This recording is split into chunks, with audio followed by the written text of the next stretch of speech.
Sun Wukong lay on the ground, drenched in blood, as a tall man with long hair relentlessly stomped on him. Does it hurt? Cry out, Kakarot. As your elder brother, I shall not allow you to depart in peace. Raditz laughed maniacally, as if slaying his own brother was a feat worthy of pride. And you scoundrel, once I deal with Kakarot, you shall be next. Are you not going to unleash that move again? Raditz sneered cruelly at Piccolo, causing a shiver to run down the latter's spine. In this situation, even if he attempts it again, he will still be able to evade it. Piccolo maintained his stance of gathering energy, yet his heart was already in disarray. Sun Wukong, you fool! Could this truly be the end? At that moment, Raditz's scouter began to emit urgent alerts. Beep, beep, beep. Though neither Piccolo nor Wukong posed a challenge for him, the series of reversals had rendered Raditz a frightened bird. As he surveyed the surroundings, he saw little Gohan soaring from the spaceship. After a few spins, he landed gracefully near the deep pit. His battle power has reached 1,307. Raditz was struck with terror. This little brat truly possessed such strength. It seemed the scouter had not malfunctioned after all. Perhaps it was because Kakarot, that feeble wretch, had kept this child from realizing his latent potential. Piccolo, standing nearby, was equally astonished. This is Sun Wukong's. As a former demon king, his intelligence was not to be underestimated. Seeing Raditz's attention diverted, he endeavored to reduce his own presence. Silently gathering energy to AT that moment, little Gohan was no longer the innocent child he once was. His eyes reflected a mix of anger, ferocity, fear, and a touch of grievance. Tears and snot streamed down his face, yet none present dared to underestimate him. I will not allow you to harm my father any longer. Yuawa. Gohan transformed into a streak of light, charging towards Raditz, who, caught off guard, forgot to defend himself. Bang! All his strength converged into a headbutt that struck Raditz squarely in the chest. Crack, crack! Bones shattered. Farther after his attack, Gohan fell to the side and ran towards Wukong with a pitiful expression. Sun Wukong was still gasping for breath, and, upon seeing Gohan approach, summoned all his strength to shout. Gohan, quickly escape. But now Gohan had reverted to that harmless demeanor. Where could he possibly flee? Beep beep. His battle power is merely 1. Has he exhausted all his energy? Raditz grimaced in pain, and after assessing his battle power, a fierce expression crossed his face. Bang! Gohan was sent flying several meters, instantly losing consciousness. You must stop, he is just... Are you implying he is merely a child? What a joke, his battle power far exceeds yours. Fear not, you shall soon meet again. After Gohan fell unconscious, he vaguely heard a few words before losing awareness entirely. His mind was engulfed in darkness. Time felt irrelevant as his consciousness seemed to transcend to a wondrous realm. In the dark, a gentle light flashed. This light was soft and not at all blinding. Driven by curiosity, Gohan began to walk forward. After several steps, the scene opened before him. Upon reaching a verdant meadow, the path he had taken vanished. Yet he remained oblivious to this, utterly captivated by the beauty surrounding him. Here, butterflies, dragonflies, and wild rabbits frolicked among other small creatures. What place is this? Could this be heaven? Gohan furrowed his little brow, assuming a contemplative expression. So this is what death entails. I shall venture forth and see if I can encounter my father. The thought of his father brought a wave of sorrow, as he realized he must have been vanquished by that wicked villain. It wouldn't be long before his father. He began to weep. After a while, exhausted from crying, Gohan stood up, brushed off his clothes, and continued onward. Demon Light Cannon. The beam of death pierced through the two, and both Sun Wukong and Raditz collapsed into a pool of blood.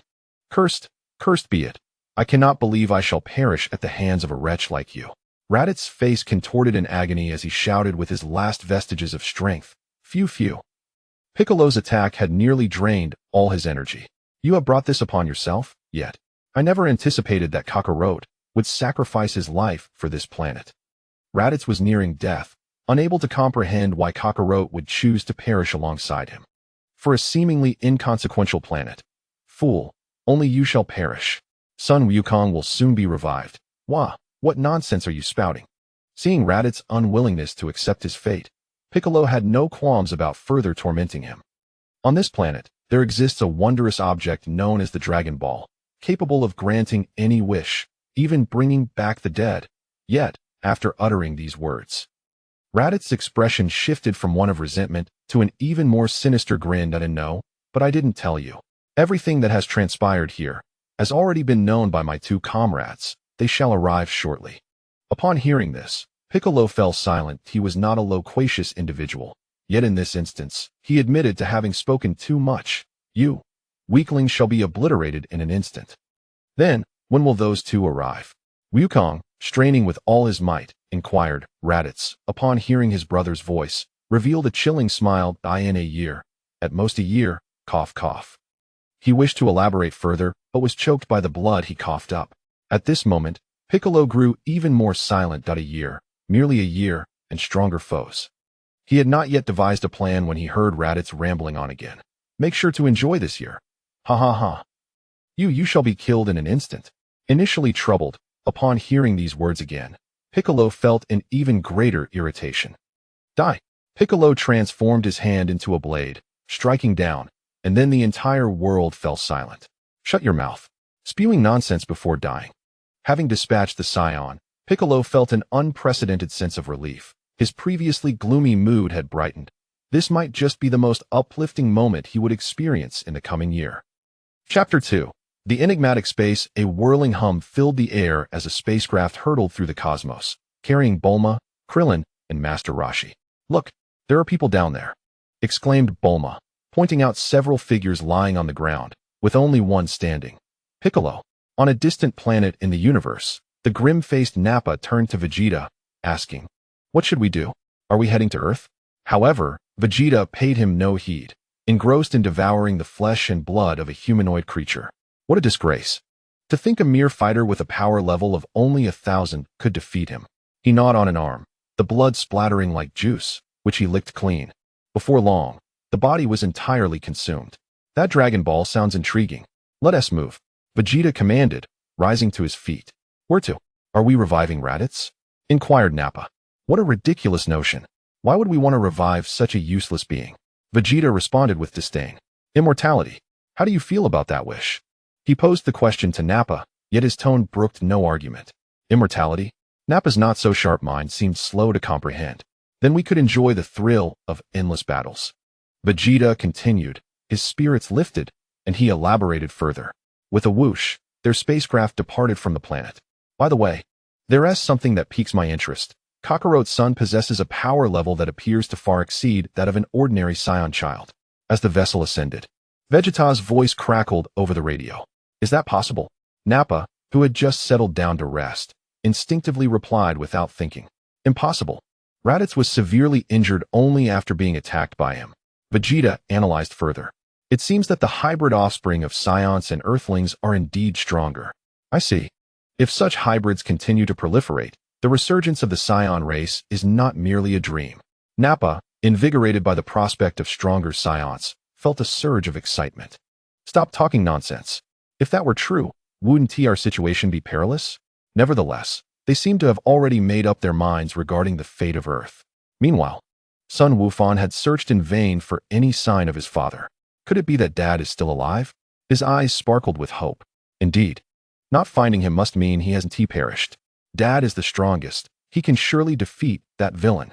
With this thought, Sun Wukong's worries dissipated as he gazed at a beautiful crystal before him. It floated at the center of space, radiating a mesmerizing light just within his reach. Sun Wukong raised his tiny hand and gently stroked the crystal. Suddenly, it emitted a hazy glow, sending a stream of light into his mind. In an instant, he understood several things through the information conveyed by the light. The luminous gem was a wondrous treasure endowed with many extraordinary functions. He had acquired the most basic permissions, allowing him to access the knowledge recorded within the gem and to exchange items contained within it. It had existed in his mind since birth, yet he was unaware of its full extent. Is this not heaven? So, what exactly is happening to me? Sun Wukong's young mind was flooded with unanswered questions. Knowledge and items within the gem? Never mind that for now. Let us first explore the newfound abilities. He sat cross-legged, pondering his chin. As a child nurtured by Chi-Chi, Sun Wukong had been instructed in various subjects and had heard many similar wondrous tales from his mother and grandfather. From the recent information, he realized he had acquired a capability known as view. This ability was not developed from his inherent potential, but was more akin to a gift from the gem. It was like a person who had no capacity for long-distance communication suddenly gaining the ability to converse with friends miles away through a phone. Sun Wukong closed his eyes and silently activated his ability. Name: Sun Wukong Bloodline. Earthling, Scion Power Level, 1 Permissions, Basic Functions, Basic Library. Basic Marketplace Ability. View as he beheld the colorful words, Earthling, Scion, Library, Marketplace. His eyes sparkled with contemplation. He knew Earth was the name of his planet, something he had learned from books. As for the Scions, an unexpected wave of melancholy washed over him. If there was no mistake, then the villainess words were indeed true. His father was an alien, and he himself was a hybrid of alien and earthling blood. I have arrived here, yet I do not know how to leave, nor do I know the fate of my father and the others. It has been a long time since I last saw them. They must be very worried. The fleeting emotions of a child are swift to arise and dissipate. Soon, Sun Wukong adjusted his mood again. His attribute panel appeared so vibrant, he wondered if he could delve deeper. He directed his thoughts toward the names section. Name: the combination of a person's surname and given name. Indeed, it seems I can gain a deeper understanding. Sun Wukong then focused his thoughts on his name. Sun Wukong, a hybrid child of Earthling and Scion descent, son of Sun Wukong and Chi-Chi. There followed a lengthy introduction, with his parents' names highlighted in different colors, suggesting further exploration was possible. He then turned his attention to the bloodline section. Earthling: A. Upgradable, categorized by potential, with ordinary individuals ranking highest at A and lowest at D. Innate abilities: Cultivation Genius, Photographic Memory, Spirit, Bloodline Advancement Progress. Power Level: 130, 710, 000. Intelligence: 735, 100, 000. Spirit: 110. Upon reading the innate abilities section, Sun Wukong fell silent. Am I truly a cultivation genius? Yet my dream is to become a scholar. He nodded in satisfaction at the intelligence figure of 735, a testament to his knowledge. It seemed his efforts had not been in vain, whether in cultivation or studies. Both were forms of progress. He then gazed at the Scion information. Scion: C. Upgradable, categorized by potential, with ordinary individuals ranking highest at A and lowest at D. Innate abilities: Spirit of Battle, Great Ape Transformation, Bloodline Advancement Progress. Power Level: 130, 710, 000. Chapter 3. Father has died, ah? So it appears that the Scion bloodline is not so impressive after all. Earthlings possess an A-grade bloodline, while Scions are merely slightly superior to the lowest C-grade bloodline. That villain was bragging incessantly. Suddenly, Sun Wukong felt an overwhelming influx of information surging into him, leading to a moment of suffocation. The next instant, the vast grasslands and the crystal vanished. Confused, he found himself with closed eyes submerged in a pond, his body gradually sinking. Sun Wukong quickly flailed his small arms, managing to lift his head above the water surface. Cough, cough. What is happening? How did I end up in the water? He had no time to prepare and was nearly drowning. Follow me. I have something to tell you. Just as Sun Wukong grappled with his confusion, a voice echoed in his ear. He swiftly turned around, only to behold a tall, green-skinned creature. The being's expression was indifferent, his eyes harboring an indescribable meaning. This was the very individual who had previously accompanied his father. But where was his father? Father, where are you? Father! Sun Wukong instinctively cried out, his body yearning to leap out of the water. However, to Piccolo, these actions seemed nothing short of provocation. Listen here, little brat. Behave yourself. Piccolo seized Sun Wukong and unceremoniously tossed him onto the grass nearby. Ouch! Why are you doing this? It hurts. You big bad guy. You have no manners at all. His initial shock transformed into a subdued murmur. Had this been any other time, he would have been frightened to tears.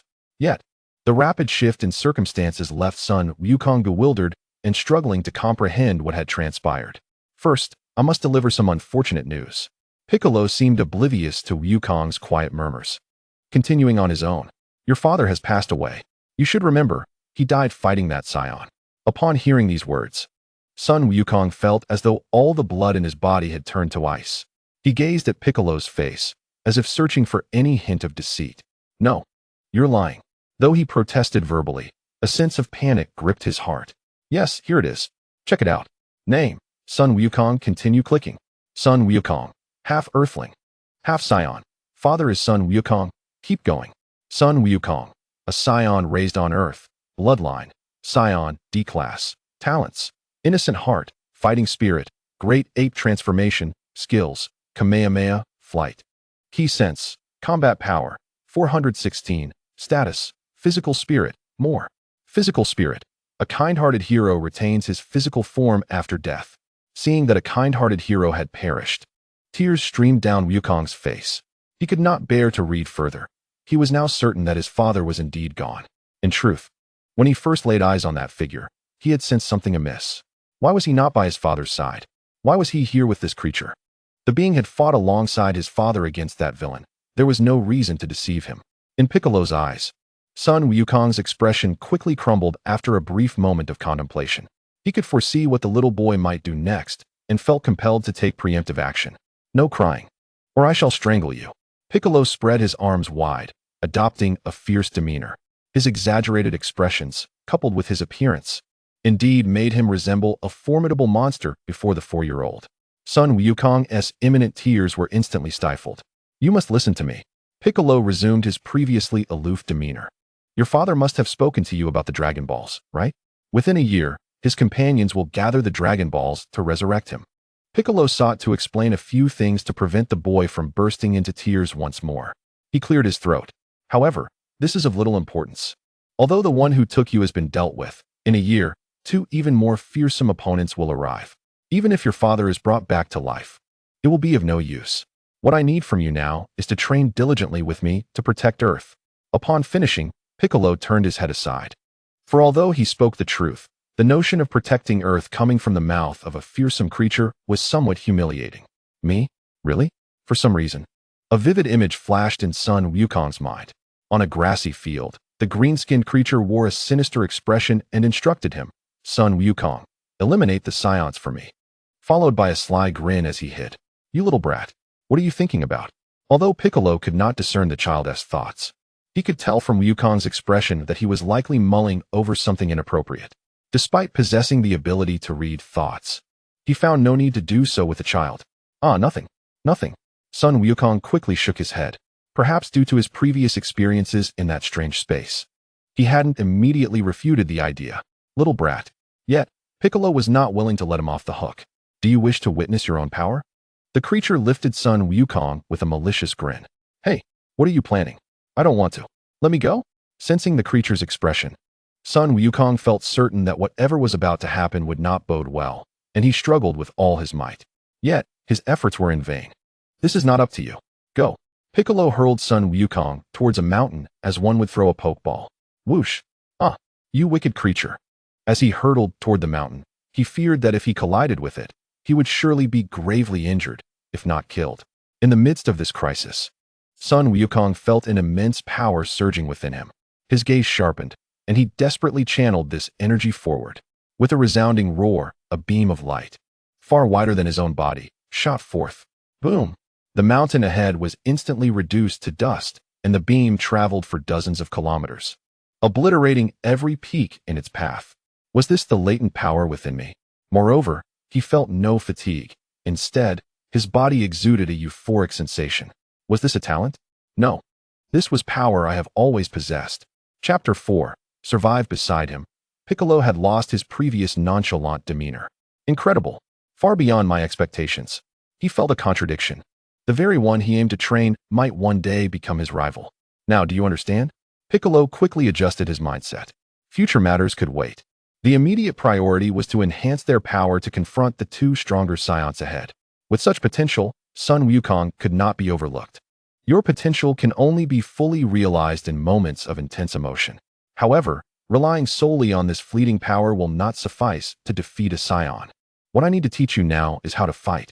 At this moment, Sun Wukong began to acknowledge him, yet he was still reluctant to submit entirely, continuing to murmur quietly. But, I don't want to be a martial artist. I wish to be a scholar.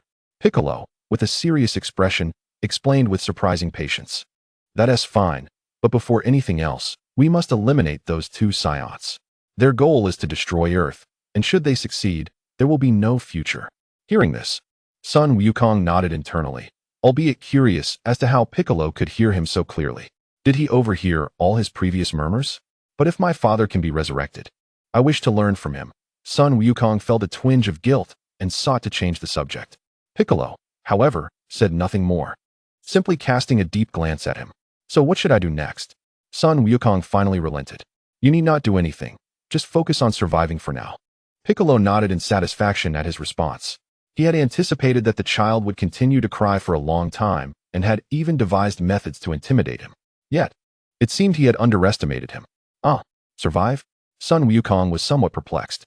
Indeed, if, 6 months hence, you are still alive, I shall impart to you the art of combat. Piccolo smiled, wearing a cool demeanor. Am I to be alone for 6 months? A sense of foreboding suddenly gripped Sun Wukong. Remember, you now bear the mission of saving the Earth. Have faith in your own strength and wield it with agility. Piccolo's unexpected tenderness left Wukong somewhat bewildered. But farewell. Gather your strength and survive these 6 months. If you must blame someone, blame fate, just as I do. Whoosh. With that, Piccolo took flight, leaving Sun Wukong alone, disheveled by the wind. Gazing at the vast wilderness, he found himself at a loss for words. The sound of a groundhog, that wretched Piccolo, always leading me on. Don't think I'm unaware. You simply can't be bothered to look after me. As the son of Sun Wukong, I've either never eaten pork or at least seen a pig run. Both my parents are exceptional martial artists, and skirmishes between them at home are far from rare. The spark of romance between Sun Wukong and Chi-Chi actually ignited from their battles. Presently, their combat prowess is not so disparate that anyone would genuinely believe they ceased sparring after marriage. Wukong's aspiration to become a scholar is the only reason why they might overlook his martial talent. After all, Chi-Chi merely wishes for Wukong to achieve success, rather than living a life devoid of serious work like Wukong. Otherwise, she wouldn't have contemplated teaching Wu Tian to train. Indeed, scholarly professions typically yield less income, with their financial capabilities not significantly surpassing those of martial artists. In this world, scientists akin to Bureaucrats are as rare as devils in the martial realm. Little do they know, scientists like Dr. Kuro and Dr. Willow devote nearly all their energy to experiments and research. Marrying them would entail a life far more arduous than alongside Wukong. Wukong muttered to himself. For some reason, he felt an overwhelming urge to weep. Yet his body seemed incapable of producing tears. Humph! Sun Wukong huffed, kicking a small stone with force. Whack! By a stroke of misfortune, it struck a dinosaur foraging nearby. Bang! Bang! Bang! A dinosaur, measuring several meters in length, approached with heavy footsteps. Perhaps it hadn't eaten in quite some time. Upon seeing Wukong, it instantly salivated profusely. Roar! The carnivorous dinosaur opened its gaping maw, lunging at Sun Wukong, drool flying and reeking of decay. Oh no! What on earth? Where did this giant dinosaur come from? Sun Wukong hastily fled, all earlier grievances swept away, his mind now consumed by a desperate will to survive. Help! Far away in the heavenly temple, the old Kai wondered how many times he had fallen silent today. After sending a message with Karen, it would take several days for the warriors of Earth to arrive. Since parting with Sun Wukong, he had been observing the dynamic between Piccolo and Sun Wukong. Kai, what troubles you? Mr. Popo, noticing the old Kai's troubled demeanor, expressed concern. Piccolo seems different now.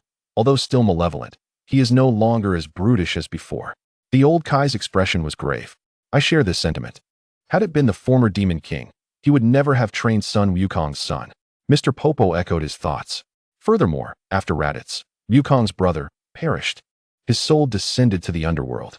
It is known that souls of those slain by demons cannot find peace. Perhaps, like me, he has sensed something, wishing to leave a legacy before the Scions arrive. The old Kai spoke incessantly, unsure if he addressed Mr. Popo or merely engaged in soliloquy. Kai, Mr. Popo seemed to sense the Kai's distress, his dark complexion deepening. Phew, that was close.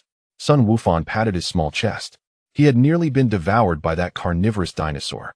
But fortunately, he had tapped into some of his latent power, propelling himself onto a small mountain peak several hundred meters high. Yet what now? There is neither food nor water. What was that sensation earlier? Sun Wukong sat cross-legged atop the peak, where the chilly wind blew, but fortunately, no large animals disturbed him. He concentrated on channeling the energy within him, and soon, a white aura manifested in his palm. Boom. He released it casually, and the nearby boulders shattered into fragments. Best to be cautious on this narrow peak. Chapter 5. The Workbook Within the Space.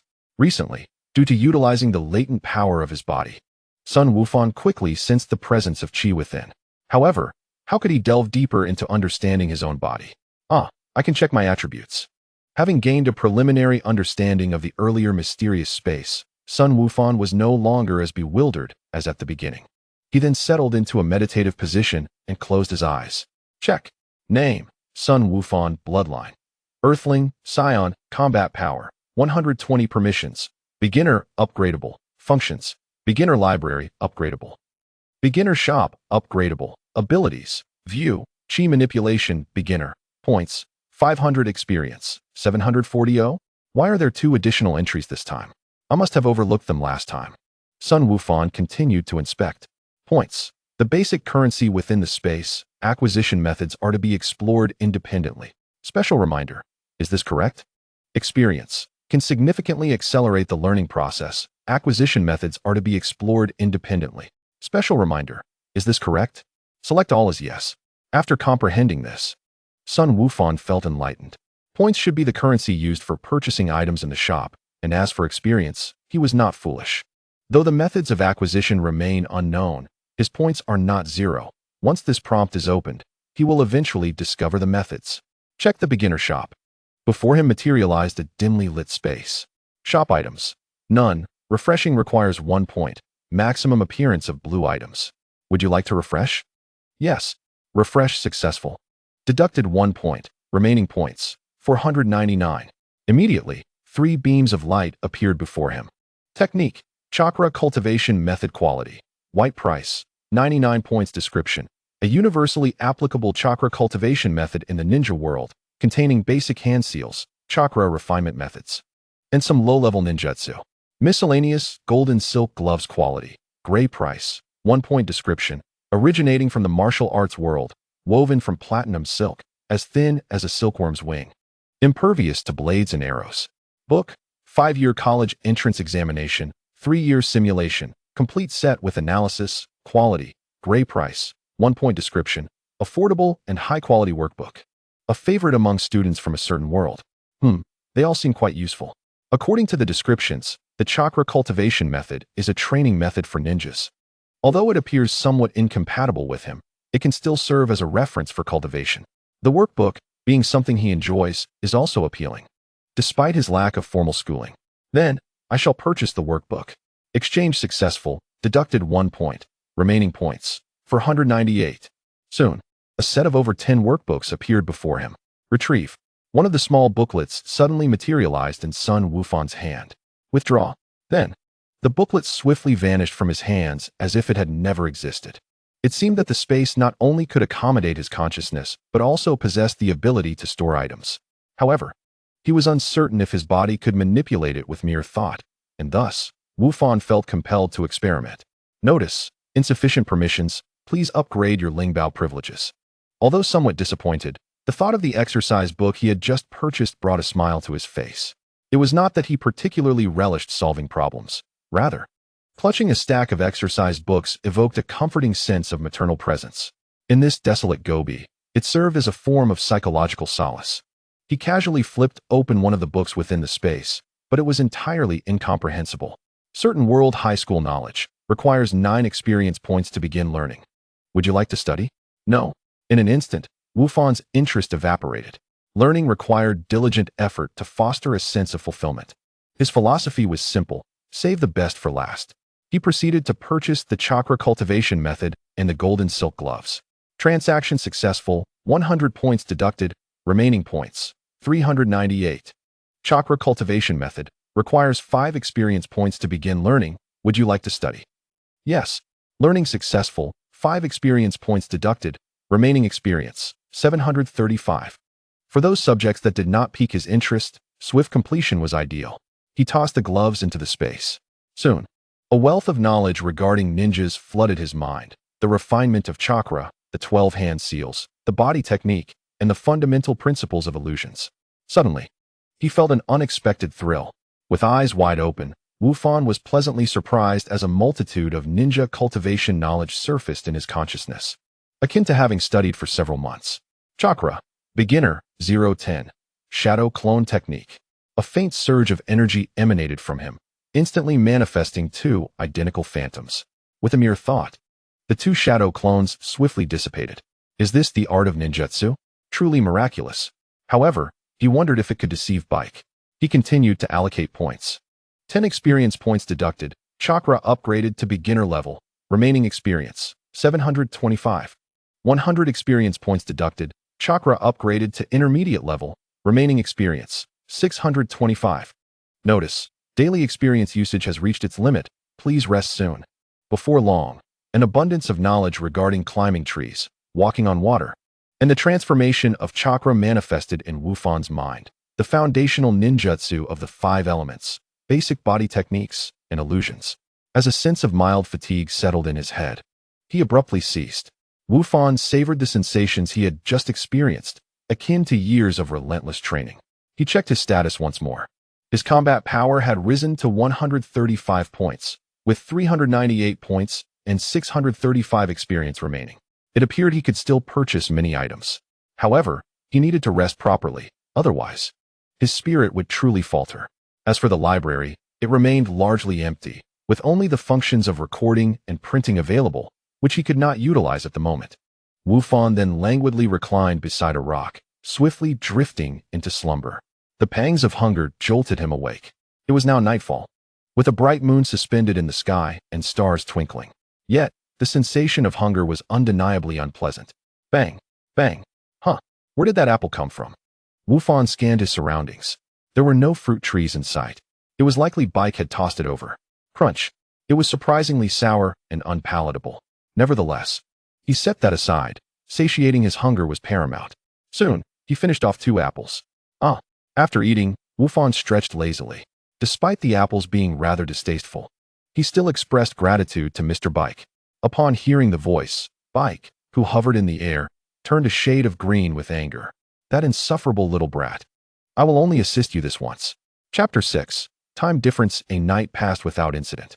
After discovering his ability to transform into a great ape, Wufan had gone to sleep again after eating to avoid seeing the moon. After all, allocating points was a mentally exhausting task. This also left Bike with the impression that Wufan was a lazy sleeper. Of course, none of that mattered. What he needed to consider now was how to survive the next 6 months. Bike had departed alone the previous night. If he did not seek food now, he would truly starve. Today, he also needed to visit the shop to see if he could acquire suitable weapons. After immersing himself in the space, he began to summon the shop. Refresh. Refresh successful, 1 point deducted. Remaining points, 397. This time, 5 items appeared. Weapon K-47 magazine, 3120 quality, gray price, 3 points description. The most produced rifle from a certain world, known for its affordability and durability. Favored by various rogues.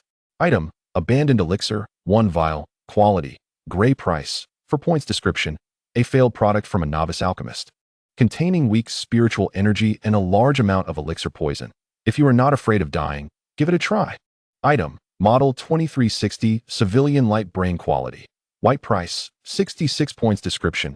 A civilian light brain from the Dragon Kingdom of a parallel universe, containing 10 PB of various universal resources. An essential companion for home, travel, and entertainment. Skill, Oath Shield quality. Blue price, 1000 points description. Upon use, speed increases, and the next attack will undoubtedly hit enemies within range, silencing them. Item, rock, 1, quality, gray price, 1 point description, an unremarkable rock. Its origins from other worlds do not alter its mediocrity. It seems this time there are indeed good items. As far as he knew, the finest goods that could currently be produced in the shop were blue items. Yet, it appeared he was not in a position to afford them. However, even without that skill, the civilian light brain alone would suffice to address his immediate needs. Purchase. Purchase. All of it. Transaction successful, 74 points deducted, remaining points, 323. Before him appeared an automatic rifle, a beautiful porcelain vial, a crystal the size of a fingernail, and an unremarkable rock. He examined the rock closely for a while. It was indeed just an ordinary stone. He would refrain from such curiosity next time. He then tossed it aside next to the gems. After all, spending 1 point on it should not go to waste. Next, he inspected the AK-47, which came with 3 spare magazines, totaling 120 rounds. The vial contained 4 dark objects that he could study at a later time. Finally, the item he most desired, the light brain. Upon activation, it swiftly integrated into his mind. Model 2360 light brain activated successfully. Xiaolan begins to serve you, scanning the host's bodily data. A melodious and gentle female voice resonated in his ear. Data match successful. Would you like to proceed with the default settings? Yes. Please select a usage scenario. Entertainment, work, travel, combat, diving, wilderness survival. Wilderness survival. Wu Fan contemplated, as it perfectly suited his current situation. At present, the intelligence system is in the Xiaolan hosting mode, monitoring the host's physical condition and calibrating the generated data. The calibration of the host's physical information is complete. The current state reveals severe hunger, with a combat power of 135, which is steadily declining. The optical brain has automatically activated the detection function, identifying a large biological group 45 kilometers to the southeast, with an individual combat assessment of 37, and has initiated navigational guidance. Amidst a flurry of notifications, Sun Wufan noticed a prompt arrow resembling that found in video games. My combat power is 135, and its combat power is merely 8. He drooled and sprinted forth with great haste, yearning for meat. Soon, Sun Wufan arrived at the indicated location, leaping atop a massive boulder to gaze below. It turned out to be a herd of triceratops. However, before he could commence the hunt, a larger carnivorous dinosaur came rushing toward him. Oh, it's you. This time, I shall not flee. According to the intelligence system's prompt, the carnivorous dinosaur's combat power is approximately 8, which he could easily handle. Wind release, wind blade. A flash of white light cut through the air, severing a portion of the dinosaur's tail. In pain, the creature abandoned its hunt and fled in a panic, causing the entire herd of triceratops to scatter as well. Following the guidance, Sun Wufan soon roasted the severed tail, which was about 3 times his size, allowing him to indulge in a hearty feast. How satisfying it is to be so full. After eating, he felt an overwhelming sense of contentment. As his potential was awakened, his appetite significantly increased. This meal nearly rivaled that of his father's.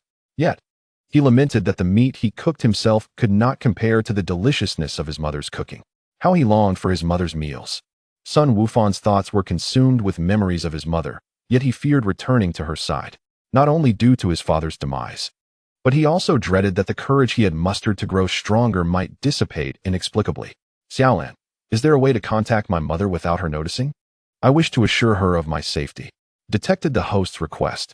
Xiaolan provides the following methods. 1. Xiaolan can connect to the data network of this planet, allowing the host to communicate with his mother via telephone. 2. The host can control animals through illusion to convey messages. 3. The host can engage in mental synchronization for direct remote conversation with his mother. Xiaolan, you may refer to me as Wufan. How do I initiate a direct conversation remotely? Alright, Wufan, you simply need to adjust your mental power according to my guidance. However, your current strength is insufficient.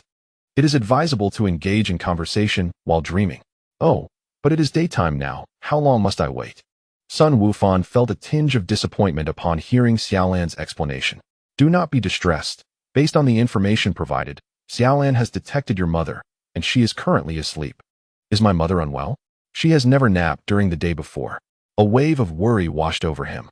Perhaps his mother had learned of the tragedies surrounding his father and succumbed to sorrow. Or perhaps, upon hearing of his father's death, she fainted from the shock. He was now torn over whether to reach out to her. However, Xiaolan's subsequent explanation eased his concerns. Wufan, you and your mother are not on the same hemisphere. It is currently nighttime where she is. Oh, so it is merely a time difference. Chapter 7. Mental link. In recent days, Chi-Chi had been feeling particularly unsettled. Despite her attempts to reassure herself that Wukong and Wufan were merely having fun at Kame House and had lost track of time, the prolonged absence of any communication left her deeply anxious.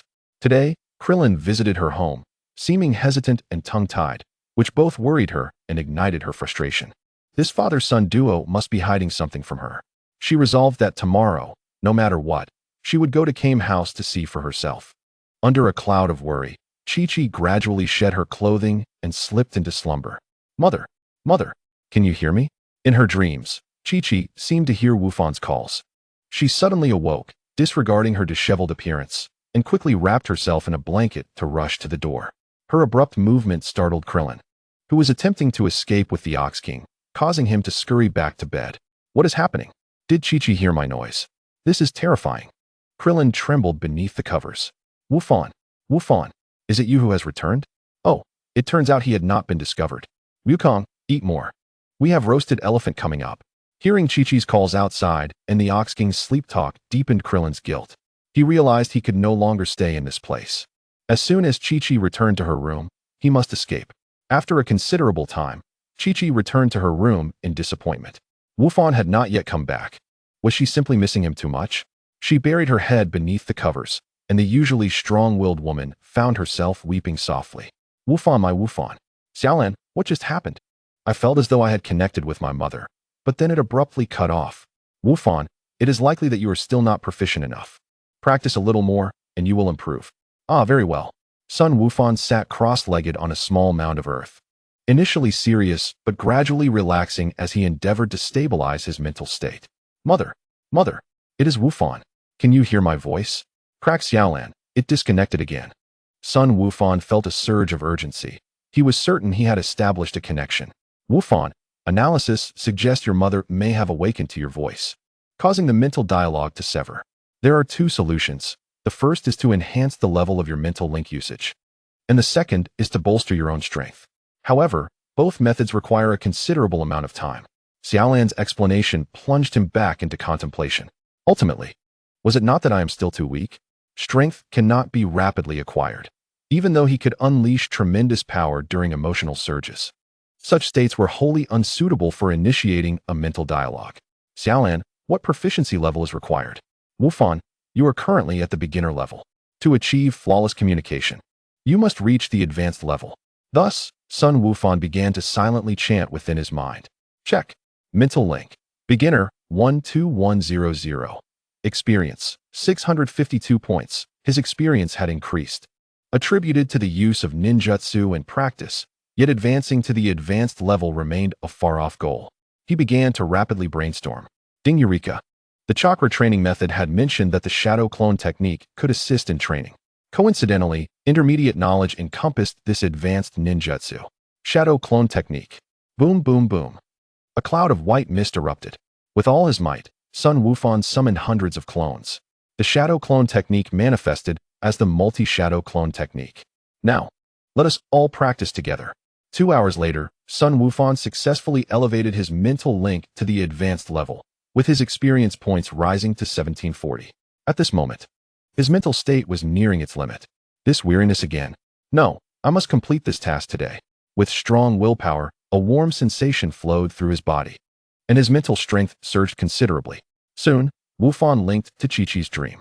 Upon his arrival, the version of Wufan being relentlessly pursued by dinosaurs began to fade away. Then, the world began to spin, and suddenly he found himself on a desolate island. Sun Wukong had just evaded a falling coconut when a venomous snake lunged at him. What dreams could a mother have? This trap is truly relentless. At this moment, he was engulfed by a wave of speechlessness. Mama, it's me, Wukong. Can you hear me? Sun Wukong shouted on the small island.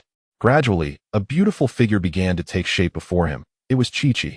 Dressed in a housewife's attire, she embraced Sun Wukong tightly. Wukong, my Wukong, where have you been these past few days? Chi-Chi's emotions were overwhelming as she wept incessantly while holding him. This was the first time Sun Wukong had seen his mother in such a state. In his heart, she had always been strong and brave, gentle to both him and his father. Words that had formed on his lips now eluded him. After a considerable time, Chi-Chi's emotions showed no signs of abating. Sun Wukong wished to break free, but found himself lacking the strength.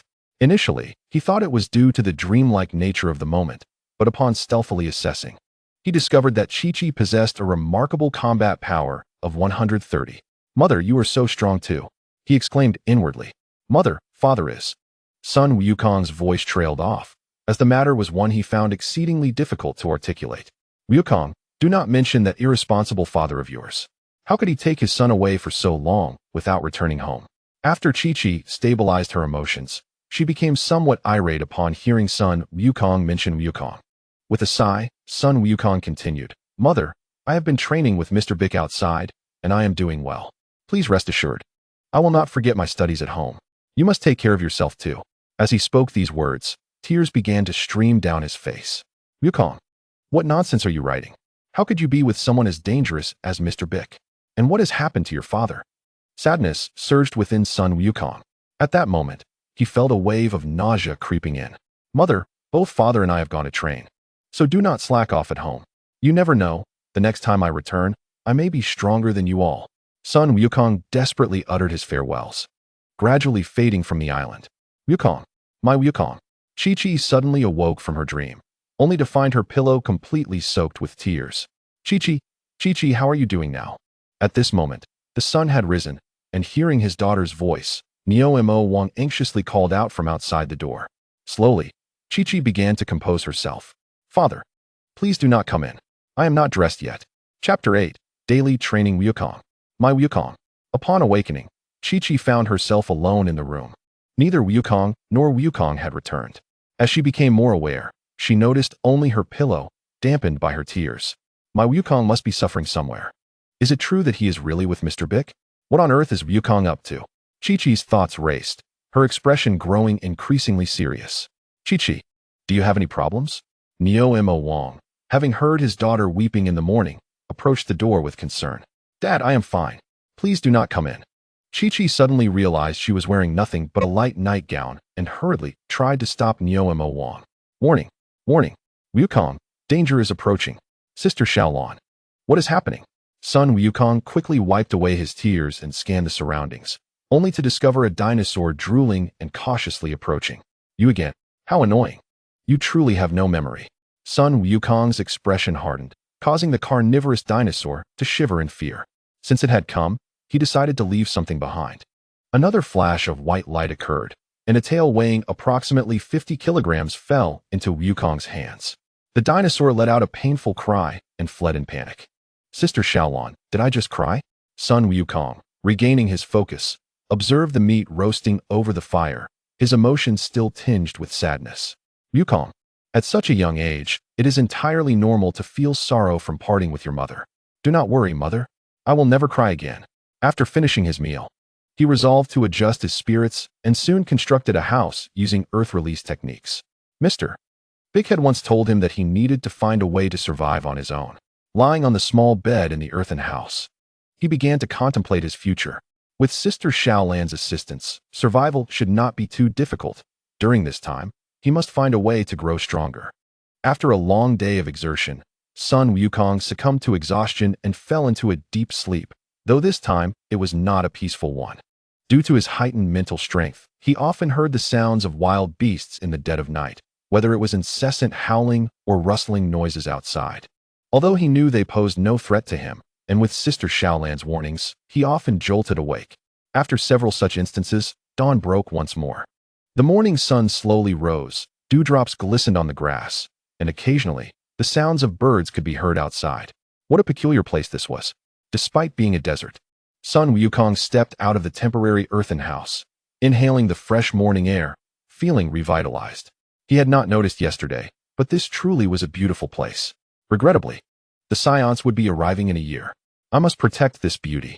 Based on the training methods his father had taught him, Sun Wukong began to formulate his own training regimen. However, his understanding was not very profound. He could only combine it with Sister Xiaolan's system prompts for training. His morning warm-up consisted of 100 push-ups, 100 sit-ups, 100 squats, and a 10-kilometer run. After completing these activities, he procured today's food, a fully grown triceratops, weighing about 3 tons. Using fire release would require a long time to roast, so Sun Wukong opted to use a Kamehameha wave. Soon, the triceratops was thoroughly cooked, glistening and incredibly enticing. Before long, he devoured a tail and 2 legs. It was evident that Sun Wukong's appetite today was greater than yesterday's. He had consumed nearly 500 kilograms of meat, leaving him feeling about 8/10 full. Alas, I still miss my mother's cooking. Sun Wukong cradled his head in his hands, sighing. But for now, he needed to continue getting stronger. Despite not being accustomed to this, he still had Scion blood flowing within him. After his morning warm-up, the cells in his body began to stir. Back home, his mother would prepare his dinner and have everything arranged for him throughout the day.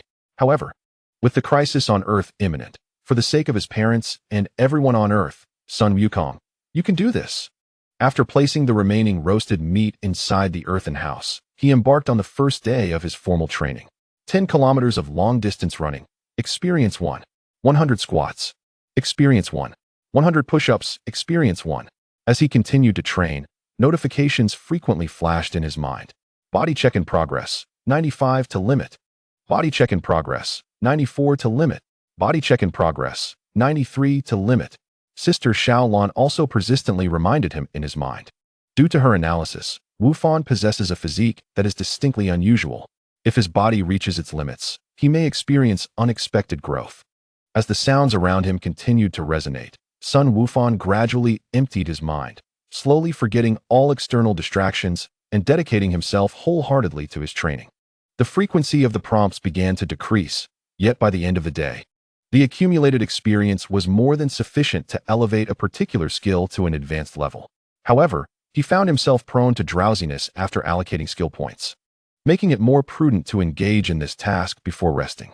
The acquisition of points posed some difficulty, as defeating opponents was necessary. For instance, this morning's battle with the Triceratops earned him 5 points, while his previous encounter with the Carnotaurus yielded none. Meanwhile, Sun Wukong continued to toil along the snake way. Alas, he felt utterly drained. Stabilizing his form, he descended onto the path. It seemed that he could no longer employ the instant transmission technique. The continuous flight had exhausted his strength, leaving him to rely solely on running for the remainder of the journey. Gulp. Oh dear, I am quite famished. How peculiar. I am supposed to be deceased, yet I still feel hunger. Gazing at the endless expanse of the snake way, the somewhat oblivious Wukong diverted his attention. He could only hope that there would be food at the King Kai's place. Despite being in a state of hunger, Wukong could not unleash his full strength. Nevertheless, his speed, while running, still far surpassed that of ordinary individuals. In full stride, he was hardly slower than when using instant transmission. He pondered the well-being of his companions on Earth. They must have reached the palace of the deities by now. In a year's time, 2 even stronger scions would emerge. The thought of facing more formidable adversaries a year hence spurred Wukong to increase his pace. One could only wonder what marvelous martial arts he might cultivate under King Kai's guidance. Chapter 9. The Detector Vroom Vroom. Inside the spacecraft, Chi-Chi had remarkably changed out of her homemaker's attire, donning the long-awaited training uniform instead. What could be troubling Krillin, she wondered. Chi-Chi, you needn't be so upset.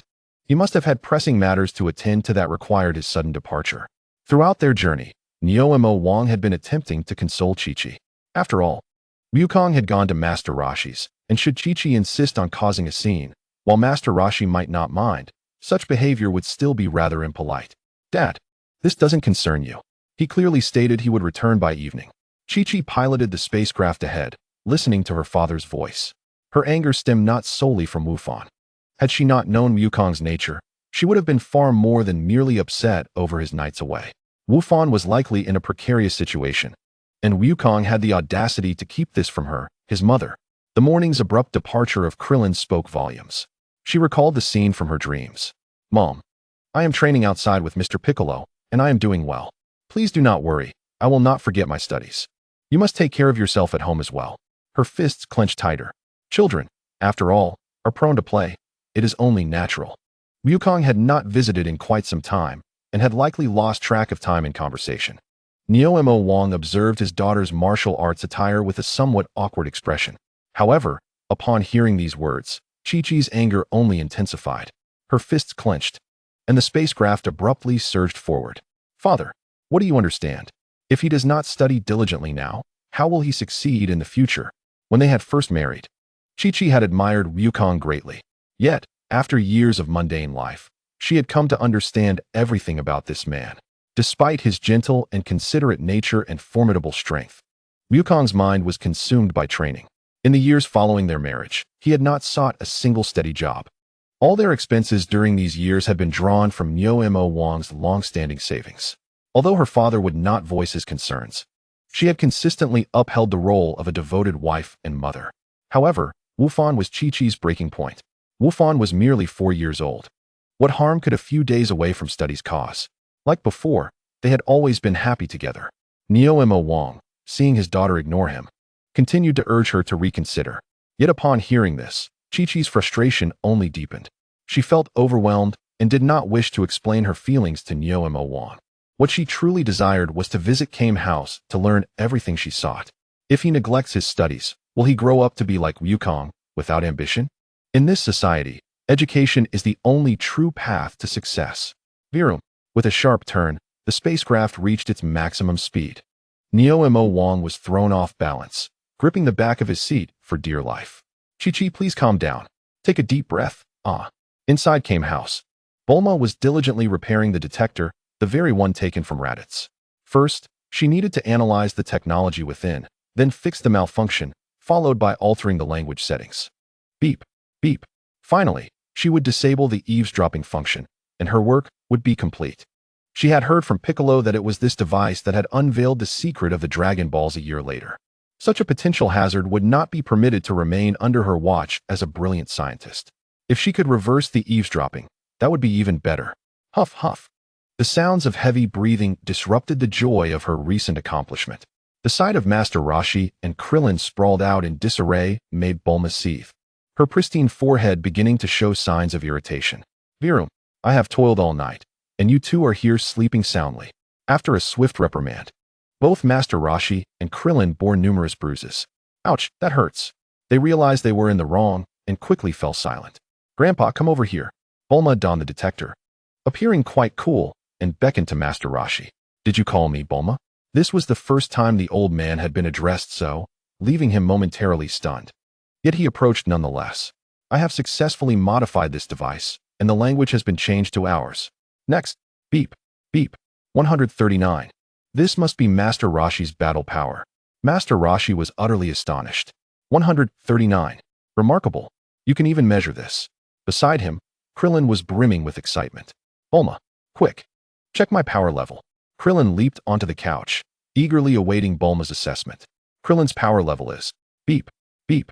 Wow. 206. 206. That's 206. Higher than Master Roshi's. Have I already surpassed my teacher? Krillin's excitement surged upon hearing his power level. Meanwhile, Master Roshi stood in shock. Could it be malfunctioning? He had spent years alongside Krillin, but had failed to notice how much his student had grown. Beep, beep. Upon hearing the doubts, Bulma quickly conducted a reading on Master Roshi. It's 0001. There are absolutely no issues. It seems that not only Wukong, but Krillin has greatly surpassed me. Amidst her delight, the old master felt a twinge of melancholy. Yet he quickly reconciled with the thought. Seeing his student surpass his teacher and continuously strive for self-improvement was precisely what he had hoped for. Only the turtle remained dejected, feeling left out. The device's capabilities extended beyond mere power readings. It could also display the locations of various strong fighters. The inventor of such a device was indeed a genius. Beep, beep. As Bulma explained to the two, she continuously scanned for strong individuals on Earth. Approximately 3,000 kilometers away, one individual possessed a battle power of 250, while another measured 177. Just then, the detector issued a warning. Beep, beep. Bulma, what is happening? Is it another malfunction? Krillin, bewildered, had been captivated by Bulma's continuous mention of their friend's power levels. What are you talking about? How could it possibly malfunction so easily? There is a strong presence approaching. At that moment, the turtle hermit also grew serious. Goku has just perished, and the crisis of the Science is far from over. The sudden arrival of an expert could be either a blessing or a curse. Power level 212. Krillin, his power level exceeds yours. Upon hearing this, Krillin became alert. This situation should involve Tien and Kaiatsu. They have arrived. Two more individuals are swiftly approaching, with power levels of 130 and 90. Hearing of more powerful beings, Krillin hurried to the doorway, ready to shield everyone. He shouted, "Hey, is anyone alive here?" Chapter 10. Chi-Chi already knows Krillin opened the door and was met with a familiar chubby face. You are from Master Karen's. What was your name again? Upon recognizing him, Krillin felt relieved. This fellow was indeed from Master Karen's, a friend of Goku's. With this revelation, the crisis seemed averted.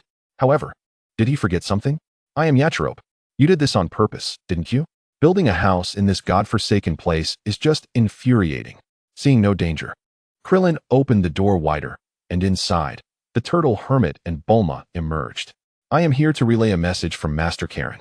He wants you, along with Kairatsu and Tien, to come to him immediately. Upon hearing this, Krillin understood the gravity of the situation. We all need to go to Karen Tower? The Kaioshin wishes to train you all, including me. I do not want to be dragged into a fight with the Scions. It is utterly bothersome. As Krillin processed the mention of Kaioshin, excitement began to illuminate his face. Goku became so powerful after training with the Kaioshin. If everyone were to train as well, then should I call everyone immediately? Do as you wish. I have already delivered the message. While Yachirobe grumbled, he had already settled into the flying vehicle. By the way, Goku also sent word that he should not be revived before the enemy arrives. He intends to train in that other world. For specifics, just ask Baba. At this moment, Bulma and the Turtle Hermit exchanged puzzled glances. What does that mean? When will she arrive? However, the visitor offered no explanation, swiftly departing in the flying machine as if eager to evade some trouble. What is wrong with that person? They can't even complete a sentence, Krillin remarked. It seemed the urgent task was to gather everyone and collect the Dragon Balls. Thankfully, Bulma was resourceful, otherwise, finding them would take ages. The Turtle Hermit also analyzed the situation, completely unaware of the two newcomers arriving. Hey, I heard that. Is Goku going somewhere to train? Chi-Chi, frowning, emerged alongside a remorseful Ox King. Master Roshi, I pay my respects. Is your health still well? The Ox King hurriedly bowed to the Turtle Hermit. Goku is secretly training alone. What about Gohan? Although Chi-Chi was somewhat prepared, a flicker of hope still lingered within her. This and that. The Turtle Hermit, who had initially appeared calm, suddenly became anxious. While they could not assist with Goku's death, they had to account for the fact that Piccolo had taken Gohan. He was taken by Piccolo, wasn't he? As Chi-Chi spoke, her eyes turned red, each word carefully articulated. Seeing the silence from the others, the Ox King felt an ominous premonition and grew anxious. What about Goku? He wouldn't just let this happen. This time, the Turtle Hermit did not remain silent. This useless Krillin has ultimately placed the burden on this old man. Goku. He has died. The Turtle Hermit then began to explain the circumstances surrounding the event, his aged voice resonating in their ears, 2 tears tracing down his white cheeks. Chi-Chi did not weep loudly, but could not stop her hands from trembling. 1998, 1999, 2000. Gohan, your body has now reached its limit. It is advisable to cease training. On another side of the earth, the sky was adorned with countless stars. Son Gohan, trembling, was squatting under a massive stone. This was a training method he had just discovered today. According to Sister Bulma, given his current strength, conventional training might yield minimal results. This weight was just right. Upon hearing Bulma's voice, he remained silent, merely tossing the stone aside and quietly gnawing on roasted meat. Sister Bulma, what is the next arrangement? Gohan silently pondered. Gohan, after system calculations, it is best for you to have a nice long sleep. Is that so? Then tonight, I shall rely on Sister Bulma. Before closing his eyes, he focused on enhancing his energy utilization to an intermediate level. When he awoke, it was already the next day. Habitually, he accessed his attribute panel. Name, Son Gohan, power level, 170 abilities, chakra, intermediate, ki, intermediate, mental link, advanced, points, 337 experience. 2067 after yesterday's training, his power level had increased by nearly 1/3. Despite the improvements in ability levels, the future seemed promising. Gohan warmed up while contemplating. If he could enhance his power level by about 30 points daily for a year, by the time the Scions arrived, he would exceed a power level of 10,000. Though he had gained much experience, his points had increased too slowly. After strengthening his mind, the fatigue following experience utilization had significantly diminished. Next, he could attempt to elevate his abilities to an advanced level. By the way, Mr. Piccolo had promised to train him rigorously in 6 months. Before he knew it, his morning exercises were complete, and he received another 4 points of experience. He then retrieved his workbook, intending to solve a few problems, as was his morning routine. However, he decided against it. After all, with the Scions gone, there would be ample time. He placed the workbook back and continued with Sister Bulma's training. Sister Bulma, I am full. Let us proceed to the next task. All right, Gohan. The conditions here are modest, so for the next part, you will use ninjutsu like this. In stark contrast to Son Gohan, Piccolo found himself ensnared in profound mental turmoil. Special beam cannon. It had effortlessly pierced through my armor. If I were to take that hit directly, I would be doomed. Missing the attack rendered it pointless. Under extreme mental pressure, another Piccolo split from his body. The ensuing exchanges involved punches and energy blasts. escalating from the ground to the sky, with the weather shifting in tandem with their fierce combat. What had begun as a relatively clear day had transformed into a tempest. Moments later, both bodies were utterly exhausted, merging back into a singular form. This level of power would be inadequate to defeat the Science. Lying on the ground, Piccolo glared resentfully at the sky, but his energy was depleted, leaving him no choice but to rest. The relentless rain poured down, washing away any traces of their struggle. Chapter 11. The Blue Skill in the Kaioshin Realm. The old Kaioshin observed the warriors below laboriously ascending the tower, a hint of satisfaction illuminating his aged features. If it were not for the affairs concerning the Science, they would have been exemplary figures for Earth. However, upon catching a glimpse of Chi-Chi, a faint sigh escaped him. Beside him, Mr. Bobo looked at the deity with a worried expression. Haha, it seems I must trouble you again, Bobo. A month swiftly passed. Sun Wukong continued to run tirelessly, uncertain of when he would meet the Kai. All he could do was exert himself to the utmost. Only by doing so could he offer a glimmer of hope for Earth amidst the threat posed by the Science. Meanwhile, on Gohan's side, he had fully adapted to the daily regimen of training. Sister Xiaolan, do you have any further methods? Gohan, I regret to inform you that these conventional training methods have yielded minimal results for you. After a month of relentless practice, Gohan's combat power had astonishingly reached 981. His mastery of chakra and energy manipulation had also attained an advanced level. Although it fell slightly short of expectations, there was little to be done. Each breakthrough seemed to diminish the effectiveness of subsequent training. The continuous improvement over the month was largely thanks to the assistance of Xiaolan, the intelligent assistant. According to the data in the intelligent system, mental fortitude can be enhanced through visualization techniques, and physical prowess can be improved with gravity training. However, the civilian intelligent core contains no relevant information. Visualization techniques and gravity training had not been mentioned by his father. It seemed the time had come to seek out Mr. Piccolo. With 5 months until their scheduled meeting, it would be a waste of time to let it slip by. Glancing at his points, he found he had accumulated 1070. He decided to purchase the Skill Oath Shield. Exchange successful, 1,000 points deducted, 70 points remaining. Upon exchanging, a radiant light fused into his consciousness. Gohan gestured, and an energy shield materialized in his hand. Not only did his steps become lighter, but his strength also significantly increased. Was this the power of the skill? Indeed. It was wondrous. With a mere thought, his figure vanished, blending into the air like a gentle breeze. Moments later, Gohan stood atop a stone, his face brimming with excitement. Gohan, your speed has improved by approximately 30%.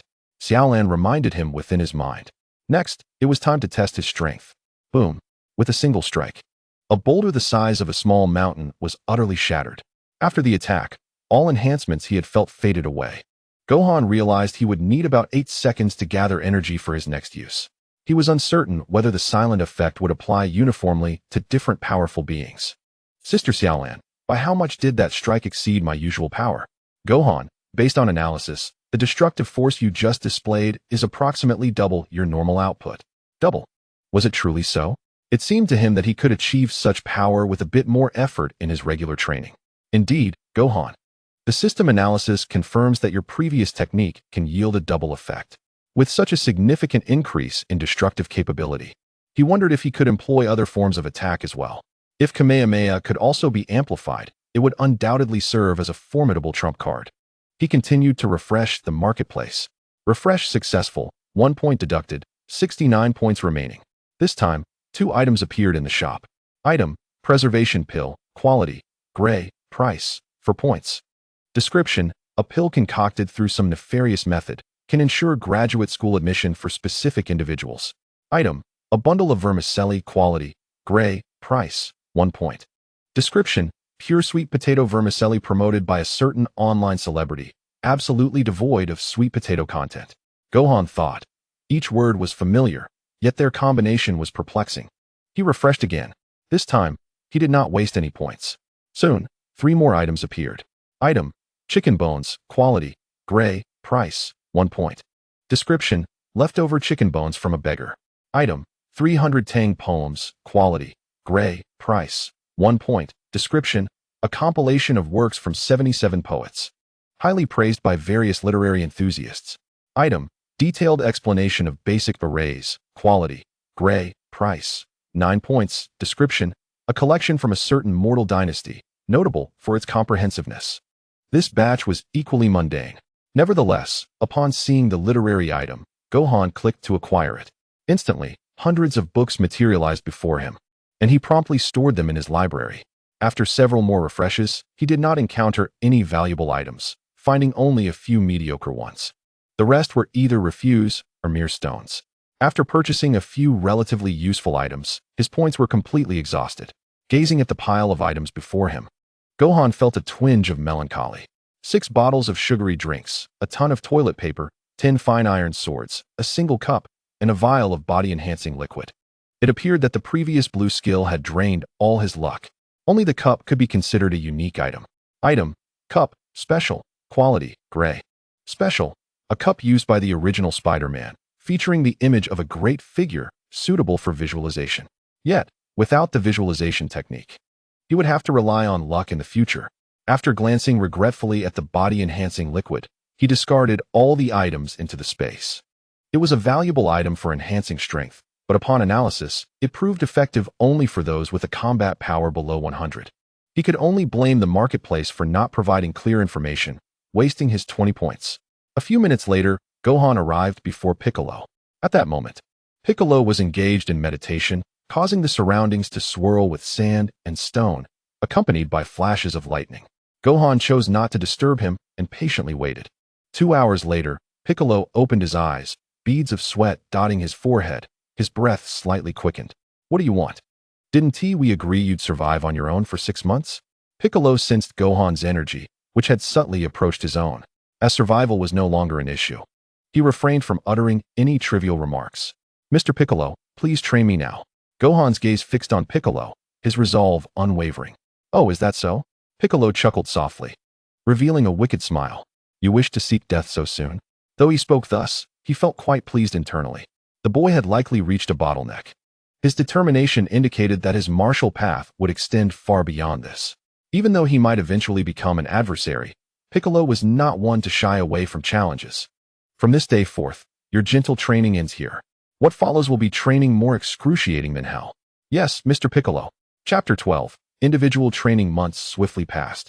On a desolate island on Earth, prolonged energy clashes had nearly eradicated all wildlife.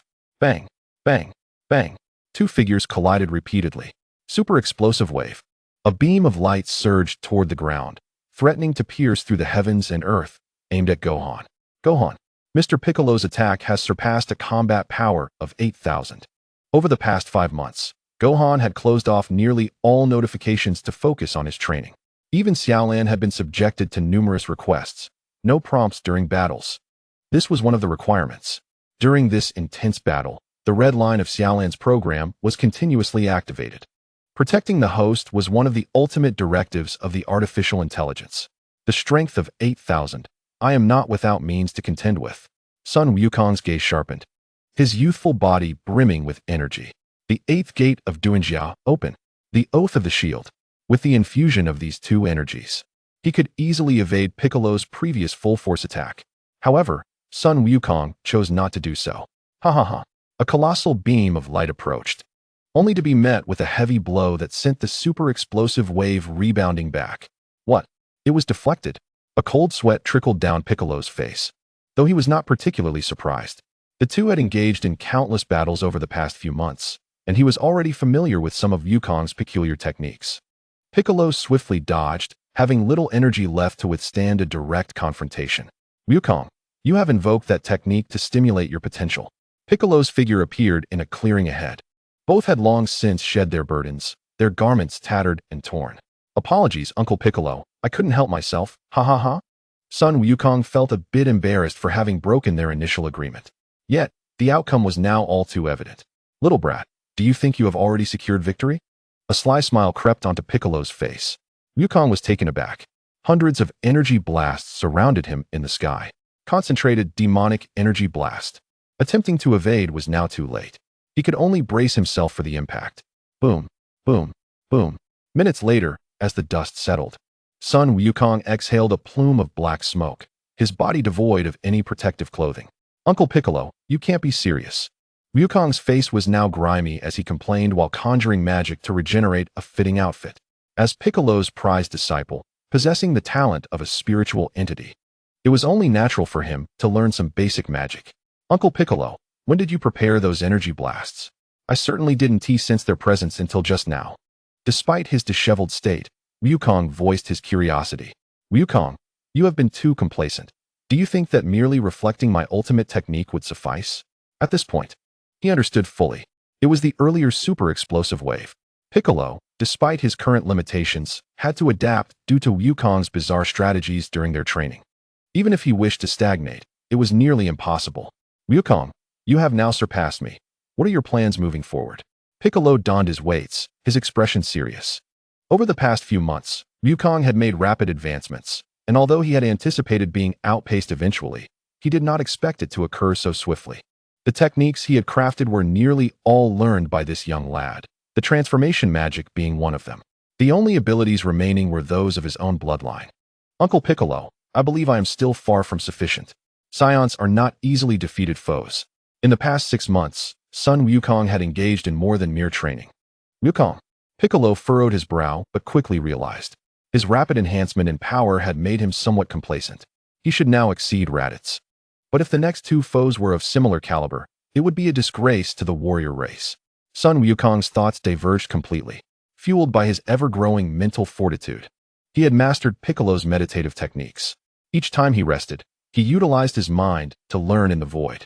Over these 6 months, he had absorbed the knowledge from the library, including intricate formations. Naturally, that was only one facet. During his exploration of the gem's functions, he inadvertently discovered that he could indirectly analyze the physical data of scions. The stronger of the 2 scions possessed an astounding battle power of 18,000. Moreover, such power was not rare in the universe. Yet, this revelation was far too convoluted to broach with Piccolo. If they were allied with scions, Wukong dared not contemplate further. His own battle power of around 4,000 suddenly felt trivial. Uncle Piccolo, let us continue our training. In the other world, Krillin, Tien Shinhan, and others diligently practiced. Under the guidance of Mr. Popo, they engaged in duels or sparred with him. Over these 6 months, all had undergone remarkable transformations. Yet, the expression on old Kai's face remained grave. Years prior, everything son Wukong had experienced in training had been imparted to them during this period. However, even the strongest among them, Tien Shinhan, barely reached Raditz's level, while the weakest, Kaiatsu, had only minimal psychic abilities. Meanwhile, Piccolo and son Wukong were under his watchful eye. He wondered how their strength would measure against the scions, as well as concerning son Wukong's status with King Kai. Lord Kai, Krillin's call jolted him back to the present. It is you, Krillin, what is the matter? Lord Kai, we have been repeating our sparring for over a month now. What are the next steps? Krillin, clad in heavy attire, felt a bit sheepish, having posed a similar question to Mr. Popo. A month has passed. Mr. Popo, how are they faring? Old Kai surveyed the group. Tien Shinhan, who was still tirelessly training, was engaged in battle with Kaiatsu, while Yajirobe munched on food. Lord Kai, everyone has now reached a bottleneck. Old Kai sighed and shook his head. Regrettably, your martial arts have exceeded mine. Neither I nor Mr. Popo has anything further to teach you. Everything that Wukong experienced has been shared with you. Before the great battle, return to your training. Old Kai's demeanor was serious. He had witnessed their efforts. Even the laziest Yajirobe had put in considerable work. The future of Earth now rested upon their shoulders. Understanding the gravity of the situation, everyone nodded in agreement. Understood. Soon, the Kai's palace was left with only Old Kai and Mr. Popo, alongside Chi-Chi. Miss Chi-Chi, do you have any questions? Mr. Popo asked, puzzled by her lingering presence. Lord Kai, I have heard from Wukong that there is another place here. Chi-Chi clenched her teeth, her gaze intense. But it is exceedingly perilous. You could perish. Mr. Popo shook his head. The environment there would prove too overwhelming, even for someone of Wukong's extraordinary constitution. At that moment, son Wukong caught sight of the tail of Snake Way. Was that a small orb? Wow, it is such a tiny planet. Does King Kai reside there? Chapter 13. The arrival of the scions on Earth. Wukong and Piccolo were engaged in physical training, albeit in distinctly different manners. Wukong performed an endless cycle of squats, long-distance runs, push-ups, and sit-ups, while Piccolo floated in the air, meditating. Months prior, Both had hit a plateau in their strength, and repetitive sparring had lost its efficacy. With Piccolo's assistance, Wukong had completed his first gravity formation. Although initially rudimentary, it had recently been refined to achieve a maximum of 12 times gravity. Following that, their training had been confined to physical conditioning. After all, the core of the basic formation was too fragile to endure the rigors of their combat. Wukong, the energy at the Western formation point is insufficient. Please replenish it. Piccolo suddenly opened his eyes and instructed Wukong. Certainly, Uncle Piccolo. Yet as he rose, he noticed the sky darkening suddenly. Wukong was momentarily bewildered, but Piccolo's expression changed dramatically. What is it, Uncle Piccolo? Piccolo gritted his teeth. Wufan, your father is about to be resurrected. The prospect of his revival is indeed a joyous occasion, is it not? Wufan felt a tinge of confusion. After all, the members of the Suan family are inherently a bit slow to react. Fool, this means the seance will arrive soon. Bike seethed through clenched teeth. Wufan began to feel anxious. Over the past few months, he had primarily focused on physical training, and his battle power was merely around 8,000, slightly higher than that of Uncle Bike, who could only muster about 7,600 at full strength. The marketplace had also been lackluster, yielding mostly mundane items, though he had managed to elevate both his chi and chakra to their utmost levels. As for the warriors on Earth, Tianjin Fan had a power level of 1830. Kellen stood at 1770, Insha was at 1480, Yakalobi at 970, and Jiaozi was at 610.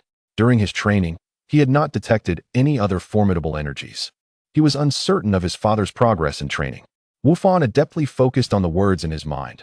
Suan Wukong, a scion raised on Earth. Bloodline, scion, Class B. Talents, innocent heart, fighting spirit, great ape transformation, skills, Kaioken, Kamehameha, spirit bomb, battle power, 5,000, full strength, status, physical and spiritual. Upon seeing the number 5,000, Wufan's eyes dimmed instantly, failing to notice the subsequent annotations. Instead of feeling elated at surpassing his father, an overwhelming pressure surged within him. I have become the strongest warrior on Earth, yet how can I defeat a scion? Initially, Wufan had thought that he could simply assist, and even if he were outmatched, he had Uncle Bike and his father to rely on. However, now, with Uncle Bike's full strength at 7,600 and his father at 5,000, his own 8 gates technique's enhancement grew increasingly negligible with each power increase. Wufan, what are you thinking? Bike urged, you must restore your energy for the impending battle. Wufan's hesitance was not lost on Bike, who shook his head internally. Despite acquiring immense power, he was still just a child.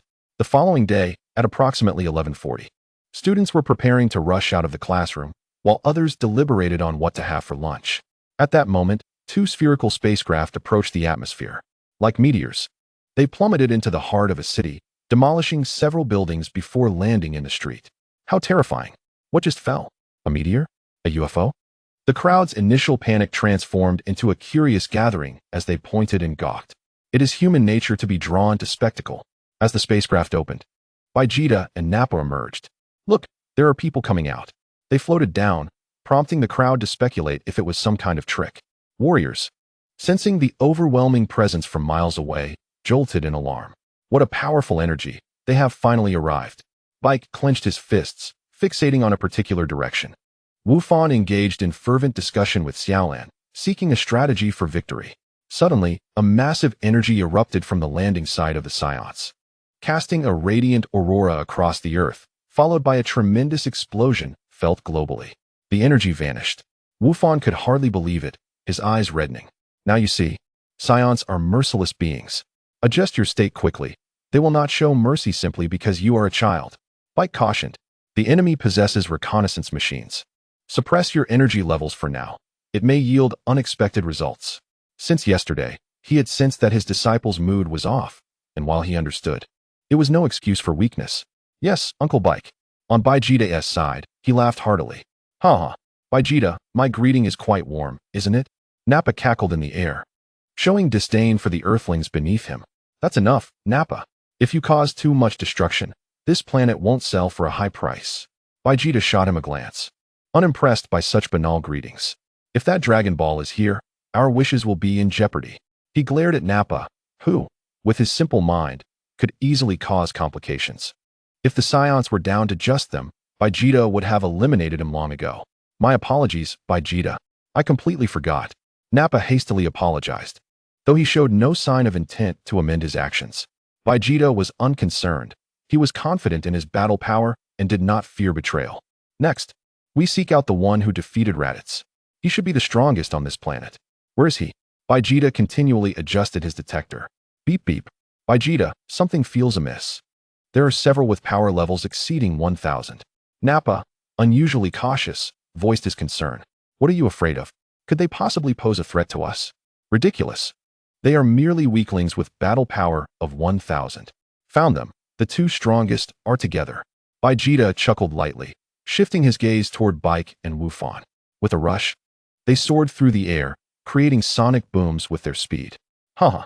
Vegeta, the gravity of this earth is quite light. This sense of liberation while fighting is marvelous. After their departure, only desolation remained, the landscape reduced to ruins. Shortly thereafter, a reconnaissance aircraft approached the wreckage. Captain, East District has vanished. There are two circular objects on the ground. They must be alien spacecraft. Yet his report was met with a heavy silence. East District has vanished? Aliens? Young man, are you in your right mind? The mountain team leader pondered for a moment before responding slowly. Captain, I speak the truth. You must believe me. The patrolling team felt aggrieved. I will synchronize the video immediately. Chapter 14. The reckless Nappa as Bike and Wufan braced themselves for the confrontation. A figure descended rapidly from the sky. Thud. Is it a scion? Wufan's heart raced as he pondered how the scion would strike.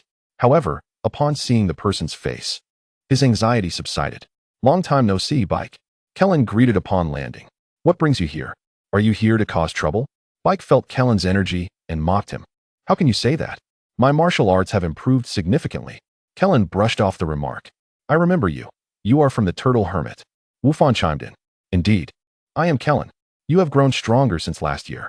Kellen exclaimed, delighted to see Wufan. I often hear my father mention you, though small in stature. You are remarkably formidable.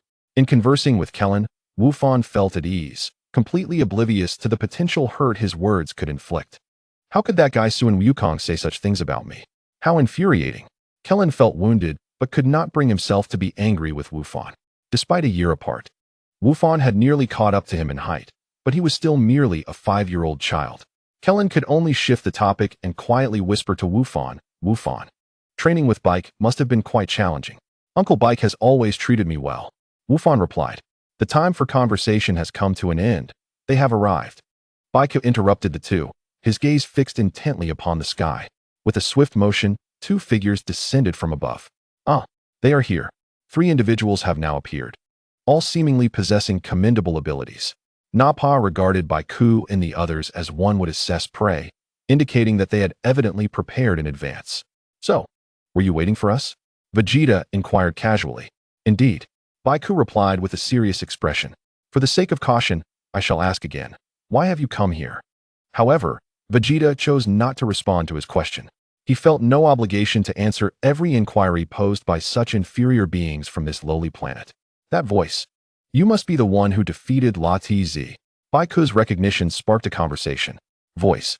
Vegeta, in a good mood, did not mind exchanging a few words. Did Raditz not inform you? This device can also function as a communicator. Goku understood, but the following revelation startled him. Vegeta, this individual is a Namekian. Nappa's gruff voice resonated, causing Vegeta to feel a twinge of annoyance. Perhaps. Otherwise, how could he possess the power to vanquish Raditz? Vegeta had already deduced Goku's identity upon first encountering him, but had overlooked Nappa's presence.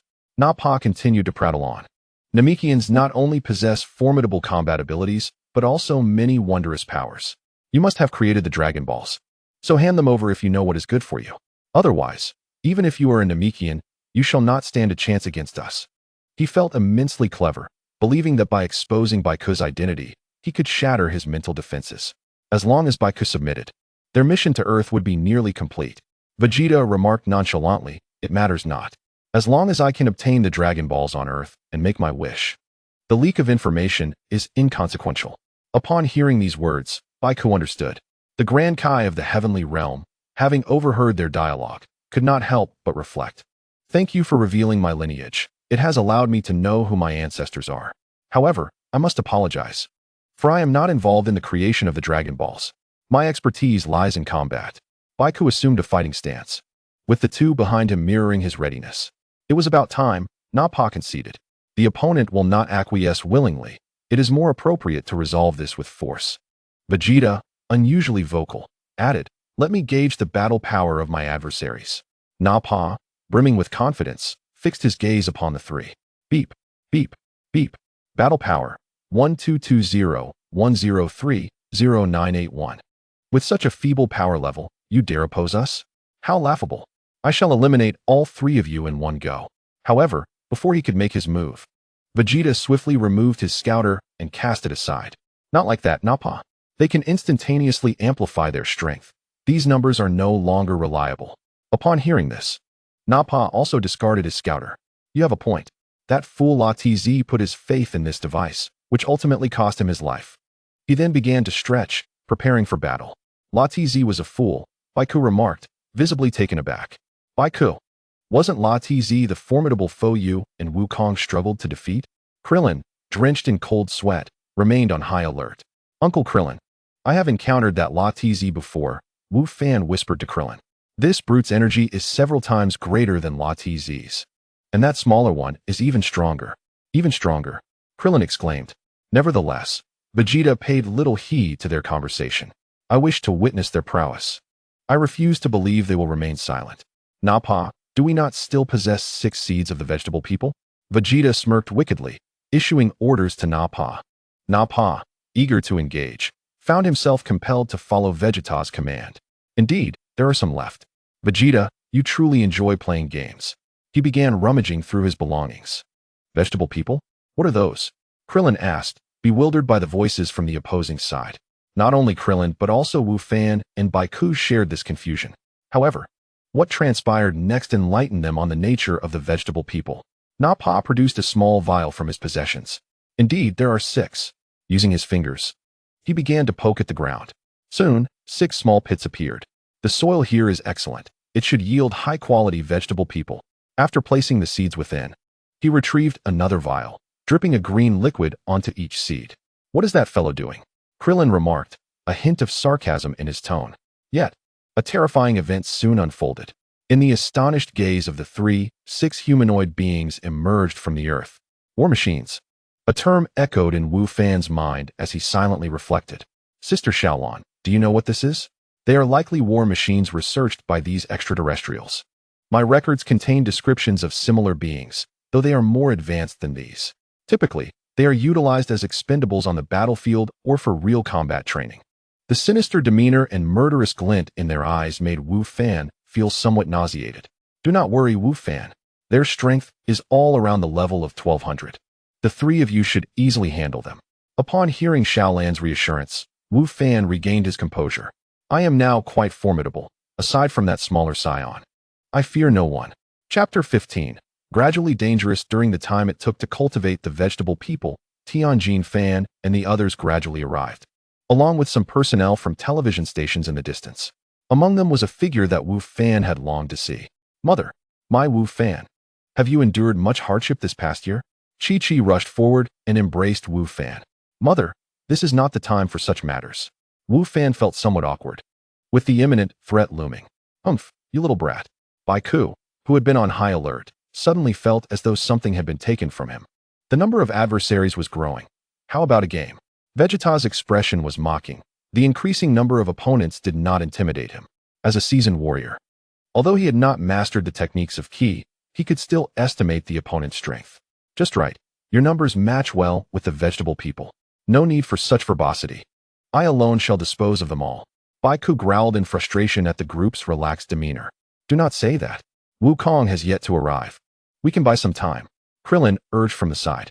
Wu Fan sensed that his father's energy was still absent from Earth and tugged at Baiku. Could father be delayed by something? Very well, I shall go first. Tianjin Fan stepped forward, cracking his knuckles. As the second strongest among their group after Wukong, he was ideally positioned to test their adversaries. You lead the charge and use your full strength to eliminate the opponent. Vegeta casually assigned one of the vegetable beings to Tianjin Fan. The vegetable being, with a terrifying expression, suddenly charged at Tianjin Fan, but was repelled by his aura. After stumbling back several steps, the vegetable being regained its stance. Suddenly, an unidentified liquid sprayed towards the group. After dodging, they discovered a deep pit had formed in the ground. How disgusting! Krillin exclaimed in astonishment. In just 2 brief exchanges, Tianjin Fan gauged the opponent's capabilities and unleashed a full barrage. With a single strike, the vegetable being collapsed to the ground. Hooray! We won! Truly impressive. Tianjin Fan. The companions cheered exuberantly. How could it be possible that the combat power of the vegetable people has reached 1200? In terms of sheer strength, it is completely on par with Raditz. Nappa gritted his teeth, feeling an immense loss of face. Clearly, this indicates that the opponent has surpassed that threshold. Vegeta, with a nonchalant demeanor, raised his finger. With a swift motion, the slowly rising vegetable man was instantly obliterated. Vegeta's sudden action startled everyone, not only due to his formidable combat prowess, but also because of the ruthlessness of his methods. Vegeta, what are you doing? Nappa asked, momentarily stunned. There's no need to waste time. The enemy has already claimed victory. His gaze swept over the remaining vegetable people, who trembled in fear. That vegetable person was too overconfident. I had said we must give our all. Now, who among you will step forward? This final statement was clearly directed at the opposing side. I will. Just as Krillin was preparing to take the stage, a figure blocked his path. Gohan. Krillin hesitated. Gohan and Piccolo had clearly concealed their energy signature, and he was uncertain of Gohan's capabilities. However, seeing that neither Piccolo nor Chi-Chi objected, he decided to entrust the battlefield to Gohan. After all, the subsequent battles would be even riskier, and as the youngest, it would be beneficial for him to acclimate. After all, he is the son of Son Goku. Chi-Chi clenched her fists tightly from behind, struggling to contain her emotions. The moment she saw her son, she even felt an impulse to flee with him. She cared more about Gohan's future than the fate of Earth. His sudden dash forward was anticipated, yet she thought, Gohan, you must win. With determination, she summoned her full spirit, but the enemy's scouters had already been removed. You too join in, Vegeta suddenly declared. Little brat, as a descendant of the Saiyans, this is a privilege granted to you. Gohan's lips twitched slightly. What kind of privilege is this? Now that the essence of Little Blue had also been transferred to the space, even if the Saiyans on the opposite side were to attack suddenly, he could engage in battle without restraint. Fire release, great fireball technique. A massive fireball, spanning dozens of meters, blotted out the sky, though its power was rather mediocre. The opponent lacked the ability to sense energy, and this technique was merely to obstruct their line of sight. Ga, ga, ga. The vegetable people scattered in panic. Quickly spotting Gohan. Ga. 2 vegetable men unleashed energy waves, only to be deflected by Gohan's hand. Subsequently, 3 figures engaged in a fierce skirmish, exchanging blows back and forth. Hiss, it hurts, Gohan retreated a few steps, feigning pain as he flexed his wrist, rejoining the fray. Minutes passed. Vegeta continuously tapped his arm with his fingers, his brow furrowing increasingly. Then, his gaze sharpened. Gohan, be cautious. While Gohan was still engrossed in the battle, he suddenly sensed a wave of lethal energy approaching. Someone was launching a sneak attack. Ninja art, flying thunder god. In the blink of an eye, Gohan safely evaded to Piccolo's side. However, the 2 vegetable men were reduced to ashes. Kid, you are indeed concealing your true power. Vegeta cast a deep glance at Gohan, then shifted his gaze to Piccolo. Interesting. Although that had been a casual attack, even Nappa had failed to react. This Namekian could actually issue a warning, and surprisingly, this young boy possessed the ability to evade. How can you act so recklessly? Wasn't it Gohan's battle just now? Incha felt indignant at the blatant disregard for rules. Considering her own impending battle, she was concerned about a similar ambush. Hiss, kid, and that Namekian. If you wish to continue this game, you are barred from participating in the next battle. Vegeta's expression fluctuated, his thoughts unclear. Vegeta, why? Just a moment ago, victory seemed within reach. Nappa was somewhat irate. Due to Vegeta's obstinacy, the vegetable people had already lost half their numbers. What does this mean? Does it count as another loss for us? This is utterly humiliating. I must learn everything about them. Nappa grew increasingly agitated, eager to engage. Just then, several helicopters approached.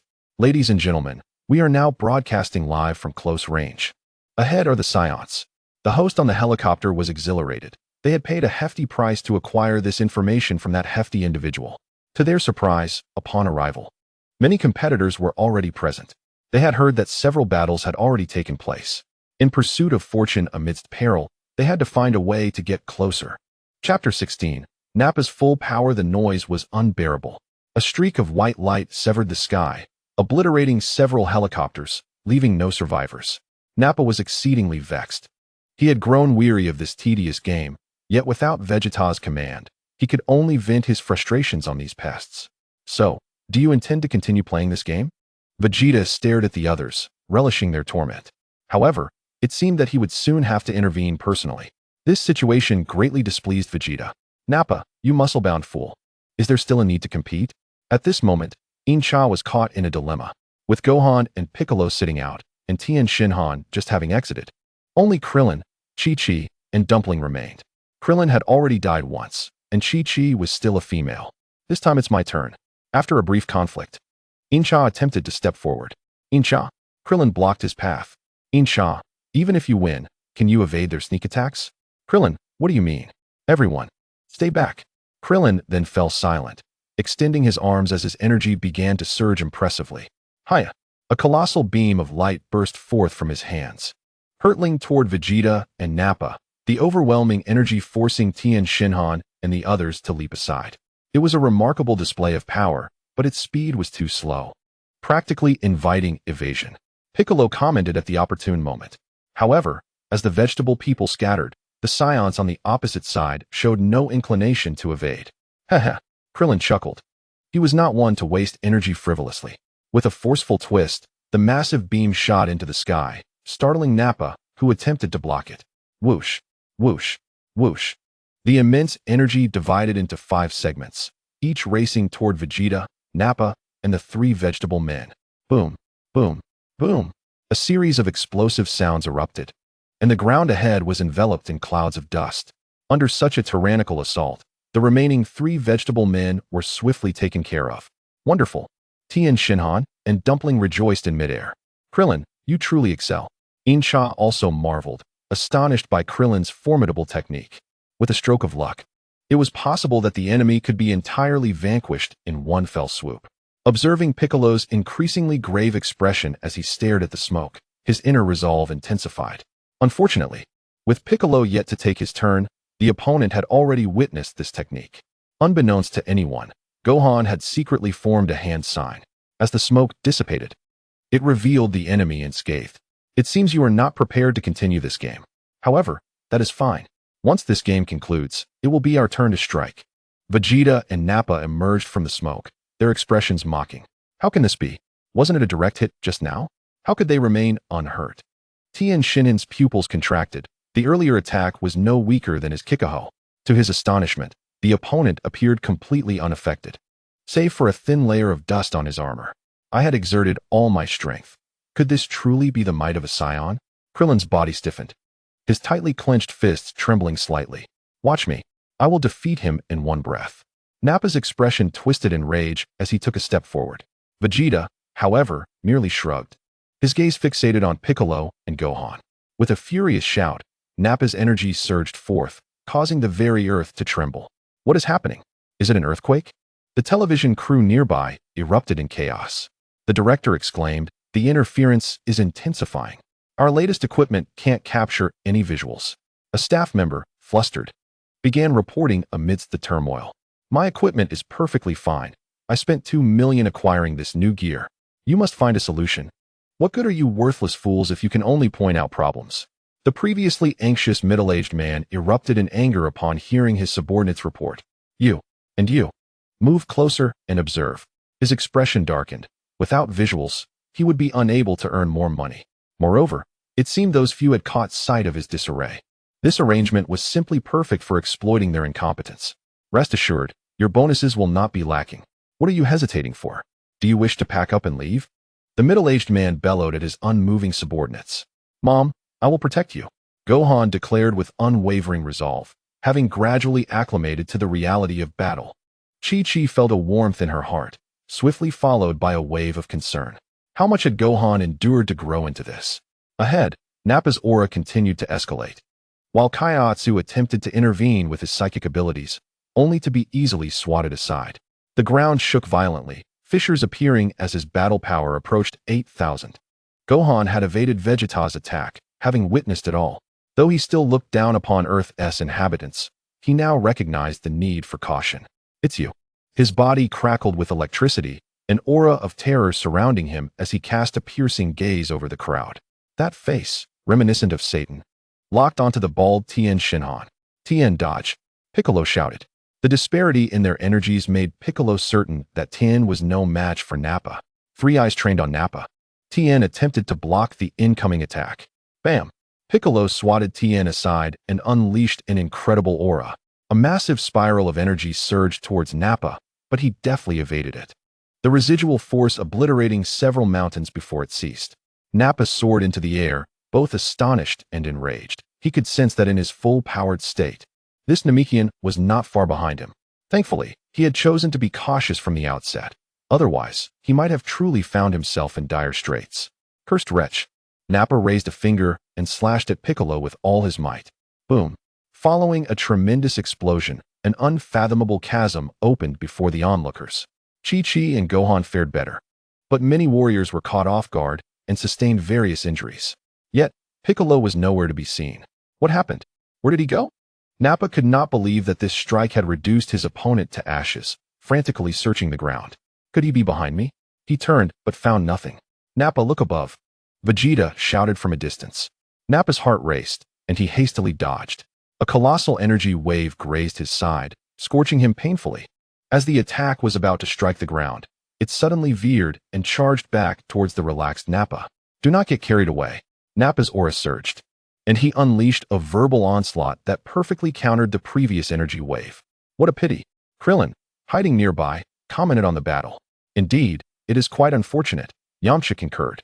"What's even more regrettable is that we lack the ability to participate in the upcoming fight." Tien was still in shock, while Kaiatsu continued to console him.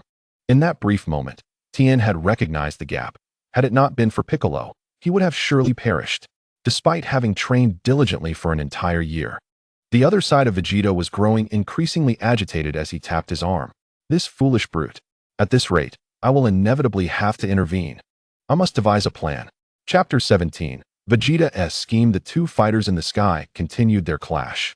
Their strengths were closely matched, with Nappa's full-throttle attacks proving formidable, while Piccolo displayed greater agility.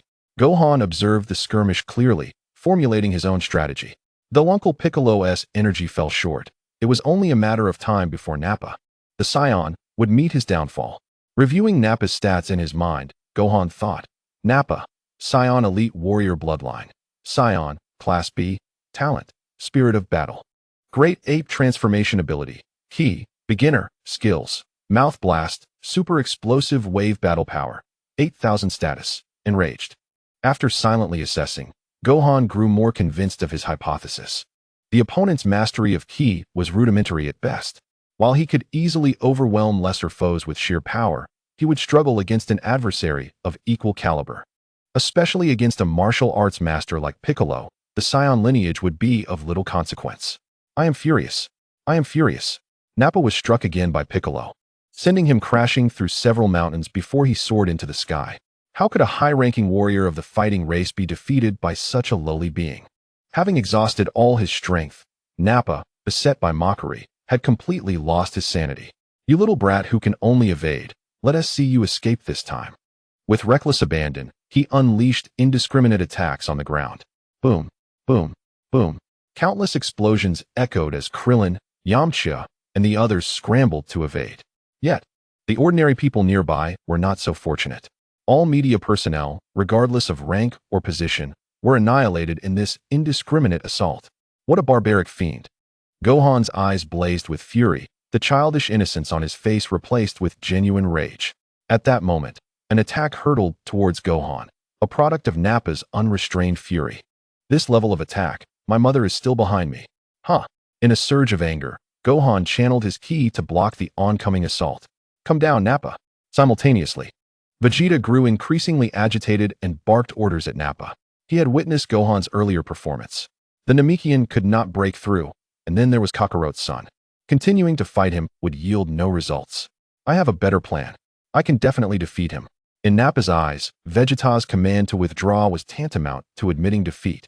A disgrace for one of noble birth. I will surely take down this little brat. Nappa gritted his teeth, unwilling to follow Vegeta's orders. Nappa, do you dare defy my command? Vegeta thundered. Suddenly, Nappa snapped back to reality, as if doused with cold water.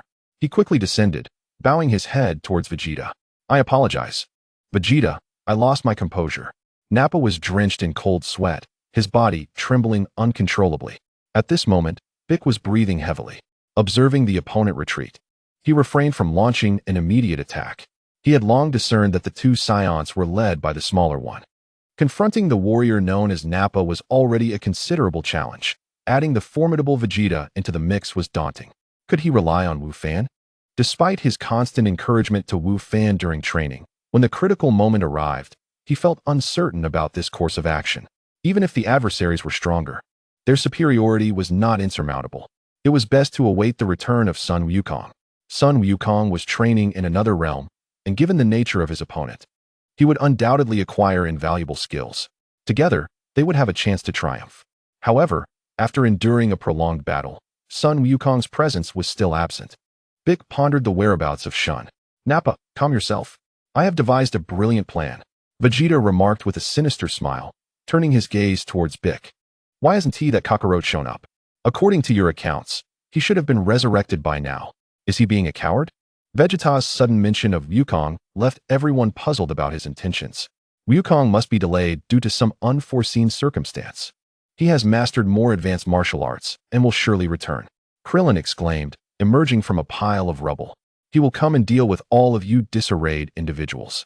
Kiki, hearing Vegeta's insult directed at Wukong, retorted vehemently. Wu Fan rechecked Wukong's data, noting a battle power of 8,000, full strength, and his eyes gleamed. Could it be that his father possessed a hidden ace? The question mark regarding full strength.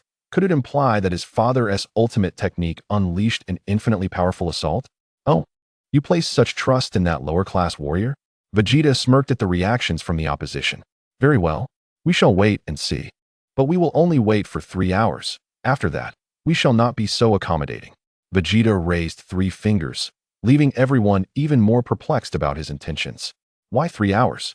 Nappa disagreed with Vegeta's perspective, but dared not voice his objections after previously defying the command. He had betrayed the Scions. Nappa, can you not see? Kakarote's companions, along with his wife and child, are all here. Furthermore, in 3 hours, we shall witness the long-awaited spectacle from hell. Vegeta scanned the surroundings, attempting to reclaim his scouter. Is that so, Vegeta? This promises to be an entertaining show. Nappa's expression was filled with excitement. Under 10 times the battle power. He found it exceedingly easy to crush the few rodents on the opposing side. I wouldn't deceive you. I have deliberately chosen the perfect moment.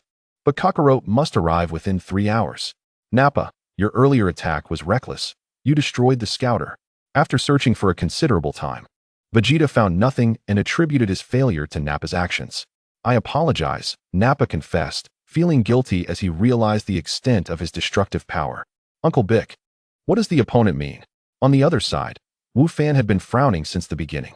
Bick, too, was contemplating the implications of their conversation, having listened intently. Wu Fan had consciously avoided the moon and had not transformed over the past year, leaving him uncertain about the nature of the hell spectacle. Wu Fan, Bick, what are you discussing? Krillin inquired, perplexed. Isn't it splendid that we can wait peacefully for Wukong's return? To him, it seemed that as long as Wukong arrived, any enemy could be defeated. Hey, Krillin, what do you mean by that? Are you placing all the blame on Wukong? Kiki retorted sharply. Kiki, that wasn't my intention. It's best that you clarify your meaning. Regardless, after this incident, Wu Fan will return to his studies. Wukong must also resume his regular duties. Matters of defeating aliens and saving the world should be left to you. Chapter 18. Kiki takes the stage. The warriors of Earth continued their fervent discussions, unaware that the large adversary had already vanished from sight. Uncle Bick, my doppelganger has reached the temple. Wu Fan suddenly opened his eyes. Excellent. As I suspected, Sun Wukong must have been delayed in the underworld. Now we simply need to wait for Shun to bring him back swiftly. Seizing the opportunity, Wu Fan connected mentally with his intelligence system. Little Blue. Can you analyze what schemes our opponents might be plotting? System is analyzing. Wu Fan, based on the analysis, there are two possible scenarios. First, according to the personality traits of the Scions, they intend to eliminate all the warriors on Earth once your father arrives, thus tormenting him. Upon hearing this, Wu Fan's eyes filled with fury. He had not anticipated such malicious intent. Truly, his stunted growth was not without reason. Second, based on the analysis of Scion bloodlines, the full moon will rise in 3 hours. Their battle power will increase tenfold. What? Wu Fan touched his concealed tail, gasping in disbelief. Wu Fan, have you realized something? Krillin, standing closest to him, queried. 3 hours from now, the full moon will rise. The full moon. The reactions varied among everyone. The full moon, what is so significant about it? Kiki mused, reflecting that she hadn't had the chance to gaze at the moon with Wukong since their marriage. Vic remained confused, while Tianjin and Jiaozi expressed their lack of understanding regarding the conversation. Meanwhile, Krillin and Inchai trembled in silence. Kiki, do you not know? Krillin stammered. Krillin, is there something I should know? Are you suggesting that Wukong is hiding something from me? Kiki challenged. Vic also scrutinized Krillin, sensing that this little bald man seemed privy to many of Wukong's secrets. Speak up, Krillin. This is crucial for us. Krillin glanced at Wu Fan's waist, then began to explain to everyone. Here's the situation, but you must not inform Wukong. If he learns that his grandfather died because of him, it would break his heart. As he concluded, Inchai reminded everyone, I will keep it a secret. So will I? Tianjin and Jiaozi quickly affirmed. Then, all eyes turned to Bic. I won't divulge anything. Bic, feeling uncomfortable under their scrutiny, also pledged. Next, we must consider how to destroy the moon. However, before that, our opponents will not allow us to attack unimpeded. Bic continued to analyze the situation as their strategist. Thus, the tails also remain our target. 3 hours swiftly passed. During this time, Nappa obliterated all defenses on Earth and several nearby cities, casually seizing a clock as well. The inhabitants of Earth fully grasped the terror of the Scions. Yet, Bic and his companions had failed to devise a suitable strategy. The reason was simple. Even if they destroyed the moon, the Scions' battle power would still exceed theirs. Hey, where's Kakarot? Vegeta stood, tossing the clock aside. It seems that waiting any longer is a waste of time. That coward Kakarot will not come. Nappa had already removed his armor and was eager to fight. As stated earlier, Kakarot's son and that Namekian are to be dealt with last. You shall handle the rest. Vegeta assigned tasks to the group. Although Nappa was somewhat resentful, it was Vegeta's order, and he couldn't do anything about it. I'll do it this time. Amidst everyone's surprised gazes, Chi-Chi stood up and stepped forward. Mom. Gohan was incredulous. Not only him, but even Krillin and the others were incredulous. Although they were touched that Chi-Chi had come, they didn't think she could be of much help, especially after witnessing the Scion's immense power. What kind of looks are those? Chi-Chi stroked Gohan's head, comforting him. I saw your fight just now. I know exactly what level of opponent he was. Gohan, Mom isn't as weak as you think. And you should know that you and Piccolo were both targeted by that little Scion. Prepare yourselves for the battle. Her expression was serious now, completely unlike a housewife. Chi-Chi was now a true warrior. You guys, just help out when you get the chance. Don't worry, I'm stronger than all of you. With a bit of luck, we might even be able to take them down. With that, Chi-Chi took off her coat and leaped to the center of the battlefield, Krillin and the others following closely behind. Hey, aren't you Goku's wife? As an Earthwoman, the only thing Nappa remembered about Chi-Chi was her identity as the wife of the low-ranking warrior Goku. I won't show you any mercy just because you're a woman, especially since you're the wife of that traitor Goku. Nappa smiled cruelly, seemingly already having a plan for how to deal with the opposing group. Check. Although Gohan chose to believe his mother, he was extremely worried. Chi-Chi, exceptionally talented Earthling bloodline. Earthling, rank A, talents, childlike heart, training genius, spiritual body abilities. Ki, advanced. None, advanced, skills, Nun burst, throwing blades, Kamehameha power level, 4800 status. Healthy, Mom has a power level of 4800. How did she train like that? With each step Chi-Chi took, her aura grew stronger, though there was no earth-shattering spectacle. Nappa, having lost his detector, didn't notice anything amiss with Chi-Chi. Huh? Chi-Chi was enveloped in blue lightning, her long black hair billowing wildly. Gohan's pupils constricted, his attention fixed, fearing for his mother's safety. Chi-Chi stared intently at Nappa, recalling the past year's experiences. The training at the temple, the 3 months in the hyperbolic time chamber, and the super divine water.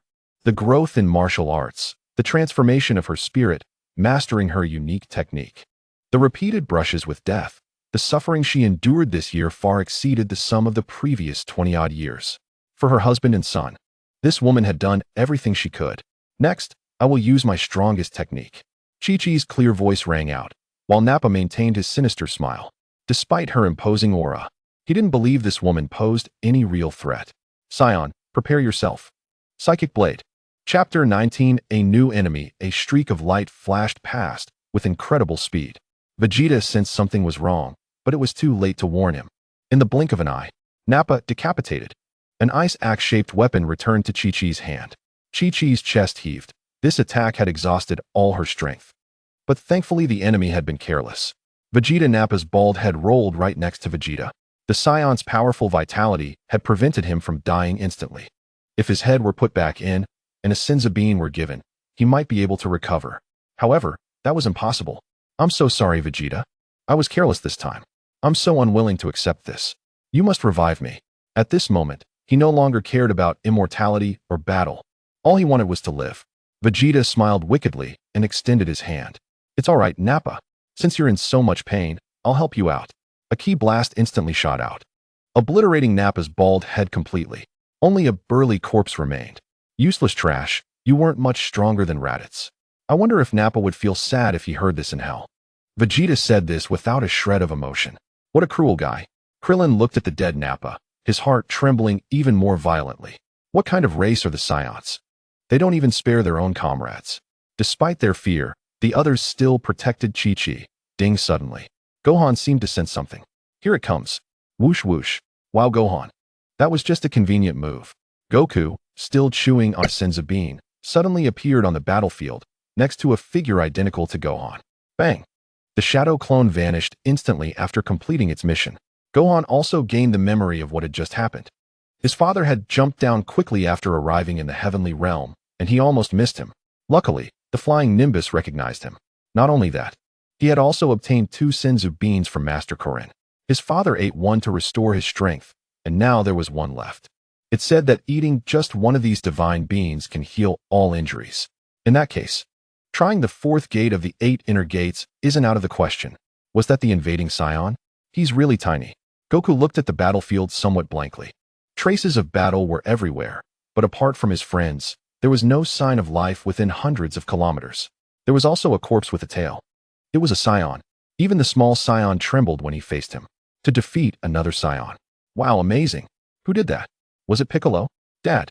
Mom made this. Gohan seemed to see Goku's confusion and answered. Huh. It's Chi-Chi. Is she really that strong?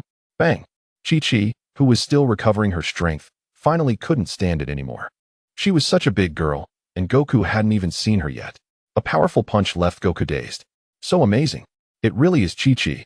Goku, clutching his head, observed Chi-Chi again.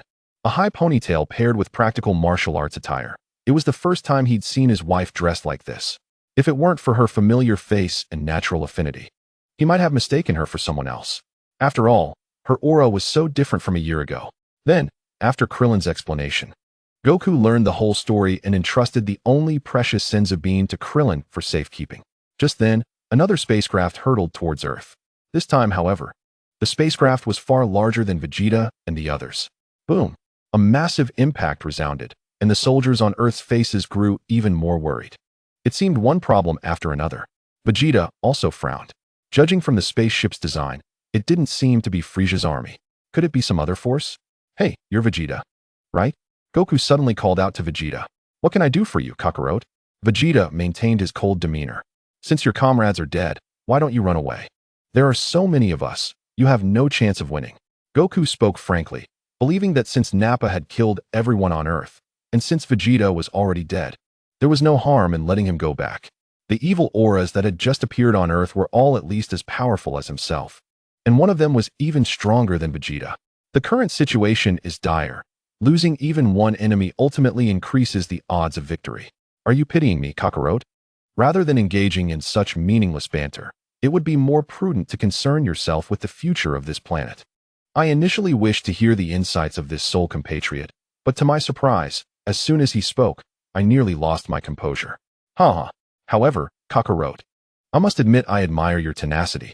Vegeta's remarks left Goku equally perplexed. Your ability to provoke my ire is truly remarkable. In retaliation, once I defeat you, I shall eliminate all your earthly companions. In just a few exchanged words, the conversation between the two collapsed. Goku quickly assumed a combat stance. Piccolo, Gohan, and everyone else, you go investigate over there. Once I have vanquished Vegeta, I will seek you out. Fear not. I have learned many powerful techniques from Lord Kai. I am certain I can defeat Vegeta.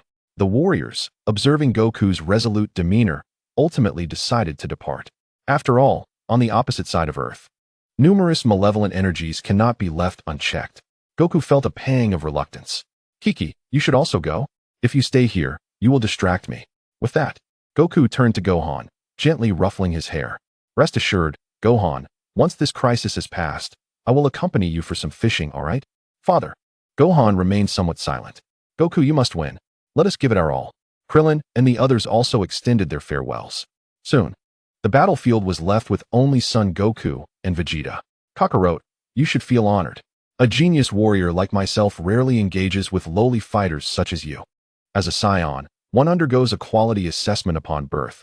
Those with low scores, like you, are dispatched to planets with formidable opponents. Vegeta crossed his arms, casting a disdainful glance at Son Goku. This means you are inherently destined for elimination. I am quite fortunate to have come to Earth. Son Goku wore a calm expression. Nevertheless, I firmly believe that with relentless effort, even one who is destined to be eliminated can surpass a genius. Throughout his journey, Son Goku faced countless hardships and developed his own martial arts philosophy. Haha, I shall not waste time discussing such trivialities. Allow me to demonstrate what true genius entails. In an instant, both figures vanished, moving so swiftly that even their afterimages were undetectable. Bang, bang, bang. In mere moments, Son Goku and Vegeta engaged in multiple clashes. Their speed was unparalleled. Even the most adept observers could barely glimpse their fleeting silhouettes. Due to the disparity in combat power, Goku was quickly suppressed by Vegeta. What is this, Kakarot? Surely, you possess more than this paltry skill. Vegeta evaded Goku's attack, delivering a kick to his abdomen, and relentlessly pressed the assault with a flurry of punches like a torrential storm. Where has your earlier bravado gone? Hurry, strike. Let me witness your prowess. After enduring another blow, Goku pivoted backward, creating some distance from Vegeta. Incredible. He is yet to unleash his full power, and I find it difficult to cope. Glaring at Vegeta from afar, Goku's resolve solidified. Just you wait. A crimson aura enveloped Son Goku, his combat power soaring to 16,000 points. Kaioken. Huh. Accompanied by a tremendous sound of air being torn, the red figure surged toward Vegeta. In the distance, the warriors soared through the sky. At the location where the malevolent energy had previously manifested, an enormous tree had inexplicably sprouted, casting a shadow over the area. With this development, the energy signatures of all nearby residents and animals mysteriously vanished. The situation is even more dire than I anticipated. Piccolo furrowed his brow. The Scions are already a significant headache, and now this new crisis has arisen. I initially thought that Goku's arrival would improve matters, but unexpectedly. Gohan, what are you thinking? Piccolo inquired, noticing Gohan's serious expression. I am contemplating my father. Since he departed, Gohan has felt an unsettling premonition. Despite having mastered many techniques, that Scion is no ordinary adversary, especially with the moon present. While this opponent may exceed Vegeta, in comparison, he appears to be the more manageable threat. Gohan, follow your instincts. Piccolo offered him an encouraging gaze. Gohan then turned to Kiki, who provided him with a resolute look. Go ahead and do your best. Sometimes, do not place such immense pressure on yourself. After all, you still have your father and mother by your side. Kiki smiled sweetly, striving to hold back her tears. Understood. Gohan adjusted his energy, preparing to support his father in battle. Meanwhile, the fight between Son Goku and Vegeta had reached a boiling point. Goku had unleashed the threefold Kaioken, raising his combat power to 24,000 points. Vegeta, infuriated by the relentless onslaught, was seething. Blood is flowing. How is this possible? Kakarot's power exceeds my own. Vegeta's veins throbbed, his expression twisted with rage. This is unacceptable. I am the mightiest warrior in the universe. Meanwhile, Goku was experiencing excruciating pain. The threefold Kaioken had pushed him beyond his limits. Merely standing was becoming a struggle. I would rather forsake this planet than allow you to exist. In a fit of rage, Vegeta soared into the sky. This time, let us see if you can evade it. Even if you escape, Earth will be obliterated. Surrounded by a brilliant light, Vegeta's energy surged upward. How can you do this? Despicable. Goku, seeing no other option, resolved to fight back. Threefold Kaioken Kamehameha. At this moment, Vegeta's energy had reached its zenith. Let your Earth be destroyed along with you. Gallic Gun. Two beams of energy, embodying apocalyptic power, collided, sending shockwaves that swept away countless boulders. The mere aftermath reduced the surrounding terrain to dust. Kaioken. Fourfold. Goku, realizing that his relentless assault had yielded no results and that his strength was nearly depleted, was compelled to push himself further. What? It was deflected back. Vegeta was effortlessly sent hurtling into the atmosphere. This provided Goku with a moment of respite. Meanwhile, hiding nearby, Yajirobe, believing Vegeta had been defeated, finally emerged. Goku, you did it. However, at last, that guy has been dealt with. A nimble, portly figure, armed with a sword, dashed over. Yajirobe, when did you arrive? Goku exclaimed in surprise, having not noticed him earlier. I have always been here. It is quite normal for a master like you to overlook a minor character like me. As he chuckled, he playfully patted Goku's back, causing Goku to cry out in pain. What is wrong? Are you all right? Yajirobe, heed my words and swiftly depart from this place. Upon witnessing Wukong's grave expression, Yajirobe felt a sudden jolt of realization. As the warrior with the strongest will to survive, he had already deduced the impending danger. Could it be that the foe yet lives? Indeed, if he could be so easily vanquished, I would not find myself in such a dire predicament. Wukong wore a wry smile, his mind racing with strategies for the forthcoming battle. Just then, Gohan's figure abruptly appeared beside son Wukong, a hand resting upon him. It hurts. It hurts. It hurts. Son Wukong cried out in agony once more. Gohan, why have you returned? Wukong had already sensed that his son possessed a peculiar technique of instantaneous movement. Father, I have come to assist you. Since you are both here, I shall take my leave. You two must give it your all. To their astonishment, Yajirobe hastily fled the scene. Chapter 21. Restoring Wukong's vitality after being sent flying. Vegeta did not rush back. He clearly observed that Kakarot's tail was no more, and he needed to devise a way to glimpse the moon, transforming into a giant ape to crush his opponent. However, this granted Son Wukong and the others a rare moment of respite. Xianfai Yang Dunzhong. With his chakra mastery reaching its zenith, Gohan was able to employ a significant portion of ninjutsu. Yet, most of these techniques bore little utility in combat. Gohan focused intently on medical ninjutsu, tending to Wukong's exhausted body. Gohan, did you learn this technique from Piccolo as well? Wukong inquired, somewhat puzzled. In his recollection, Piccolo possessed the ability to regenerate severed limbs, yet Gohan's technique seemed distinct. Father, this explanation is rather intricate. More importantly, how do you feel now? Gohan was at a loss for words, but now was not the time for such discussions. I feel exceptionally well. The injuries within my body have completely healed.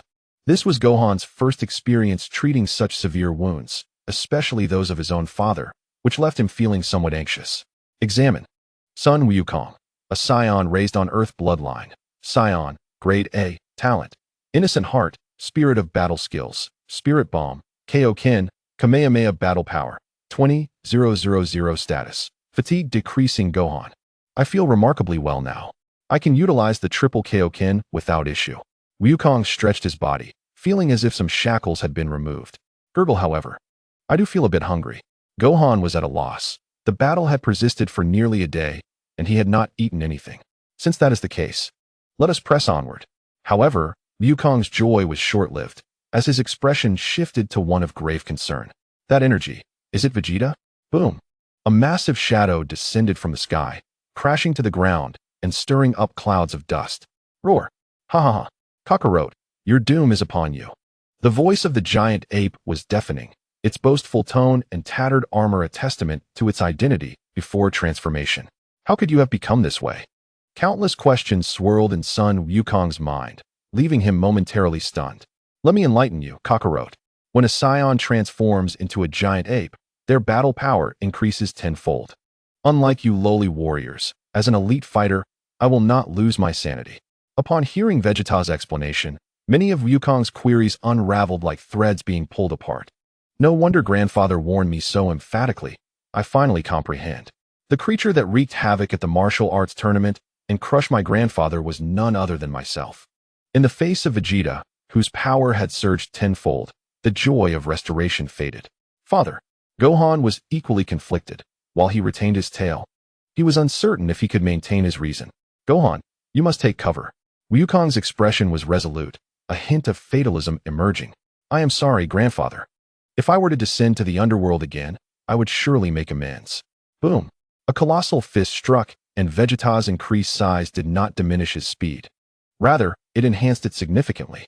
The giant ape, in its transformed state, wielded fists and feet capable of shattering mountains. Coupled with the prince's tactics post-transformation, Wukong was forced to employ the Kaioken to evade. Even as he activated the Kaioken to 5 times its power, he still could not subdue him. Wukong's heart raced with urgency. His stamina was swiftly depleting, and even the use of the Kaioken could not replenish the energy spent. Moreover, the strain from utilizing the high multipliers was increasingly overwhelming, and it was only a matter of time before he could no longer endure. In contrast, Vegeta, despite having sustained considerable injuries earlier, boasted a staggering battle power of 160,000 post-transformation. As the tides shifted, the situation grew ever more perilous. Ha! Kakarot, have you fallen into despair? Do you now regret losing your tail? The giant's form was remarkably agile, relentlessly pursuing son Wukong. It appears I have no choice but to attempt the spirit bomb. Yet, time was of the essence. If only I had 10 seconds. Wukong's gaze was filled with fatigue. His energy was already waning, and being relentlessly pursued and attacked by Vegeta only exacerbated his condition. Eureka! Tianjin fan, may I borrow your ultimate technique? Solar Flare. Wukong leaped into the air, and as Vegeta focused on him, he spread his arms beside his face. A blinding radiance caused Vegeta to lose his sight. Ah, my eyes. Kakarot, you deceitful trickster. The giant ape howled in agony, and Wukong seized the opportunity to flee. Father seems to be preparing that ultimate technique. During the recent battle, Gohan had observed several of Wukong's signature moves, including the Spirit Bomb. The Solar Flare would not halt Vegeta for long. What must be decided is crucial. Gohan's expression grew fierce as he fixed his gaze on Vegeta. If he transforms into a giant ape and loses control, he could devastate Earth. It seems this is the only way. The 8th gate of opening. A blue aura erupted around Gohan, his battle power of 8,000 surging to an astounding 16,000. The 8th gate had initially been a trump card for Gohan, but as he matured, the potential for growth became increasingly limited. Even with the integration of advanced energy techniques, the ceiling of this secret art remained unchanged. The power had doubled, yet it was still insufficient. Yang Dun, Yang's power. Gohan clasped his hands together, making his final preparations. The 8th gate of death is now open. Unlike the red aura of the Kaioken, a vibrant energy surged around Gohan.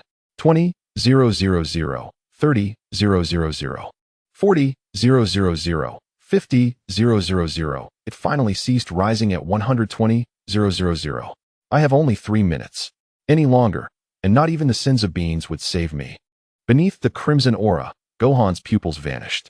Father, utilize your ultimate technique with all your might. I will do my utmost to hold Vegeta for 3 minutes. Gohan roared, his red figure darting toward the giant ape. Vegeta, your next opponent is me. At that moment, Vegeta regained his vision and beheld the oddly transformed Gohan. You half-breeds from Earth truly are a conundrum.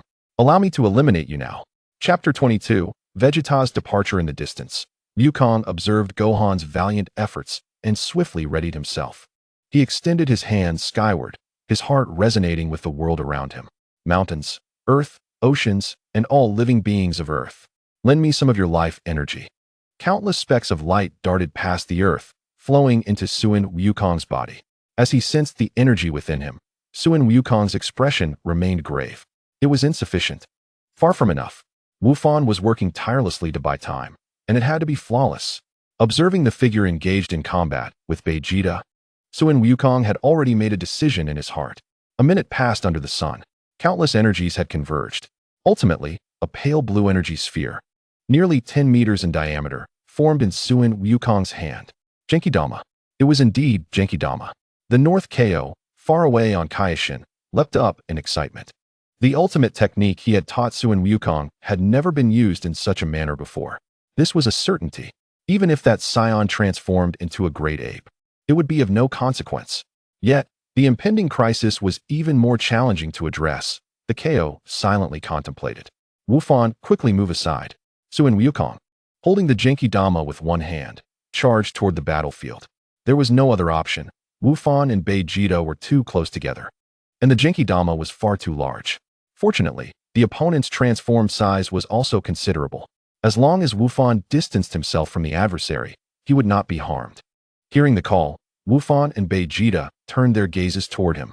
Here it comes, Bei Jida. However, Wu Fan, who was utilizing the dead door, found his body nearly unresponsive, forcing Suin Wukong to slightly adjust his aim. This, however, provided Bei Jida with an opportunity to evade. With a leap of his legs, he managed to dodge the attack. Then, with a sweep of his tail, he sent Wu Fan crashing toward the Genkidama. The spectators gasped in shock. The North KO, on Kaioshin, was equally stunned. These two fools. The North KO fell silent, witnessing how the favorable situation had deteriorated. Thankfully, Suin Wukong still had a means to rectify the situation. Wu Fan, clear your mind and strike the Genkidama. Suin Wukong transmitted his thoughts to Wu Fan. This time, he refrained from shouting loudly. If Bei Jida evaded again, he would truly be at a loss. I will reveal the secret to you. If your heart is devoid of malice, the Genkidama will surely rebound. Wu Fan's eyes glimmered with white light as his red aura surged. He turned to face the approaching energy sphere and, following his father's instructions, concentrated all his power in his legs. Boom! A deep resonance echoed as the Genkidama surged upward toward Bei Jida at an accelerated speed. That kick was incredibly stylish. Roar! A colossal scream erupted from the great ape, and shortly after being struck by the Genkidama, it fell silent. Did it hit? Have we won? Suin Wukong, Wu Fan, the returning Yakalubii, and the North KO were all overwhelmed with emotion. Soon, the massive form collapsed to the ground, thanks to the robust physique acquired from the transformation. Bei Jida still had a faint breath, but without prompt treatment, death was imminent. Suin Wukong, how did this fellow end up like this? As Yakalubii witnessed the situation stabilize, he swiftly made his exit. Upon seeing the full moon, the scion transforms into such a monstrous being. Suin Wukong explained, while Wu Fan, having dispelled the dead door state, found himself in a vegetative state despite having used the power of the sun to protect his heart in advance. He could only hope that Krillin had not exhausted the sins of beings. Why didn't you two transform? I'm not doubting you. I'm just curious. After speaking, Yakalubii realized his words might have been inappropriate and quickly clarified. But knowing he was speaking to Suin Wukong, he felt less concerned. It's because of the tail. This time, it was Wu Fan who spoke. The prerequisite for a scion's transformation is the full moon and the tail. So that's the reason. Yakalubii nodded in satisfaction upon receiving the answer he sought. Whoosh! A flash of light sliced through the air, severing Bei Jida's tail. Hey, Yakalubii, what are you doing? Suin Wukong questioned, puzzled by his actions. This is proof for that cat, so I won't be accused of slacking off again. Seeing him speak such shameless words, the father and son exchanged glances filled with disbelief.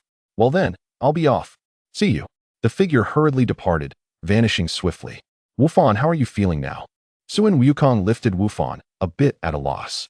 About the same as before, but all my bones are shattered, Dad. Could you please use your energy to heal my dantians like Naiwen, Fengfu, Dazhu, and Shenju? After hearing his son's request, Suin Wukong appeared perplexed. It's all right, Dad. Just share some of your energy with me. Otherwise, I won't be able to use the instant transmission. Suin Wukong understood this time and immediately complied. Apologies, Wu Fan. Your dad hasn't read much.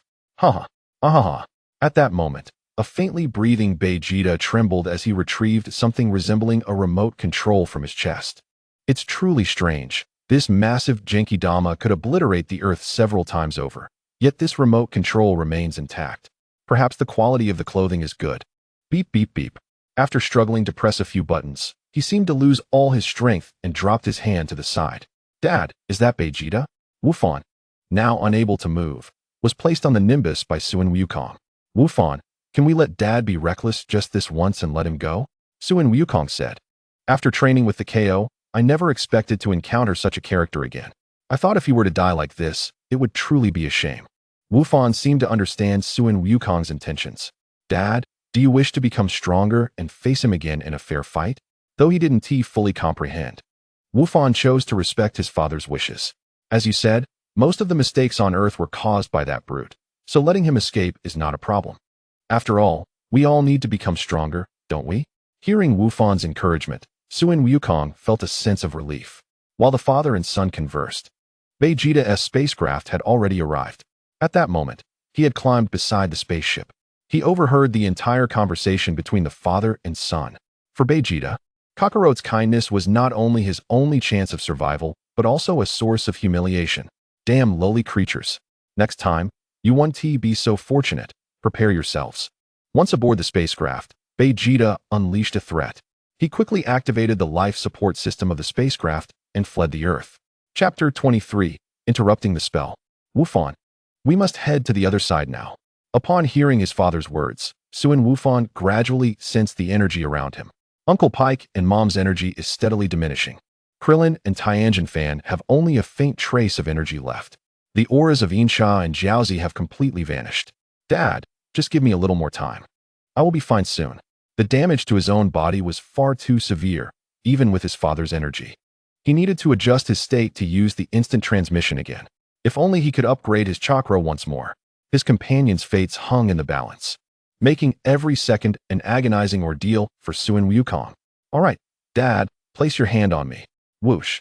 Suddenly, the figures of the father and son appeared beside Chi-Chi. Suin Wukong? Wufan. Chi-Chi gasped in surprise upon seeing them. Could it be that the Scion has been defeated? Just then, a colossal energy wave surged toward them. Bang! Suin Wukong, with his keen senses, swiftly deflected it, sending it crashing into a nearby giant tree, stirring up clouds of dust. The spirit tree's fruit would require another day to ripen. How did these people find their way here? Daisy, perched above on a branch, seemed puzzled but displayed no sign of concern. As long as the obstruction is from our side, we shall eliminate them all. Amando, beside him, smirked, completely disregarding Wukong and the others. He had just tested their abilities and concluded that they were merely weaklings with combat power in the thousands. Wukong ignored them and turned his attention to the gravely injured Klin, who was lying on the ground. Seeing Wukong's figure, Klin was overwhelmed with excitement. Wukong, you finally made it. You defeated that Scion, didn't you? Klin, despite his injuries, felt invigorated at the thought that Wukong could conquer such a terrifying Scion and surely could vanquish the aliens before him.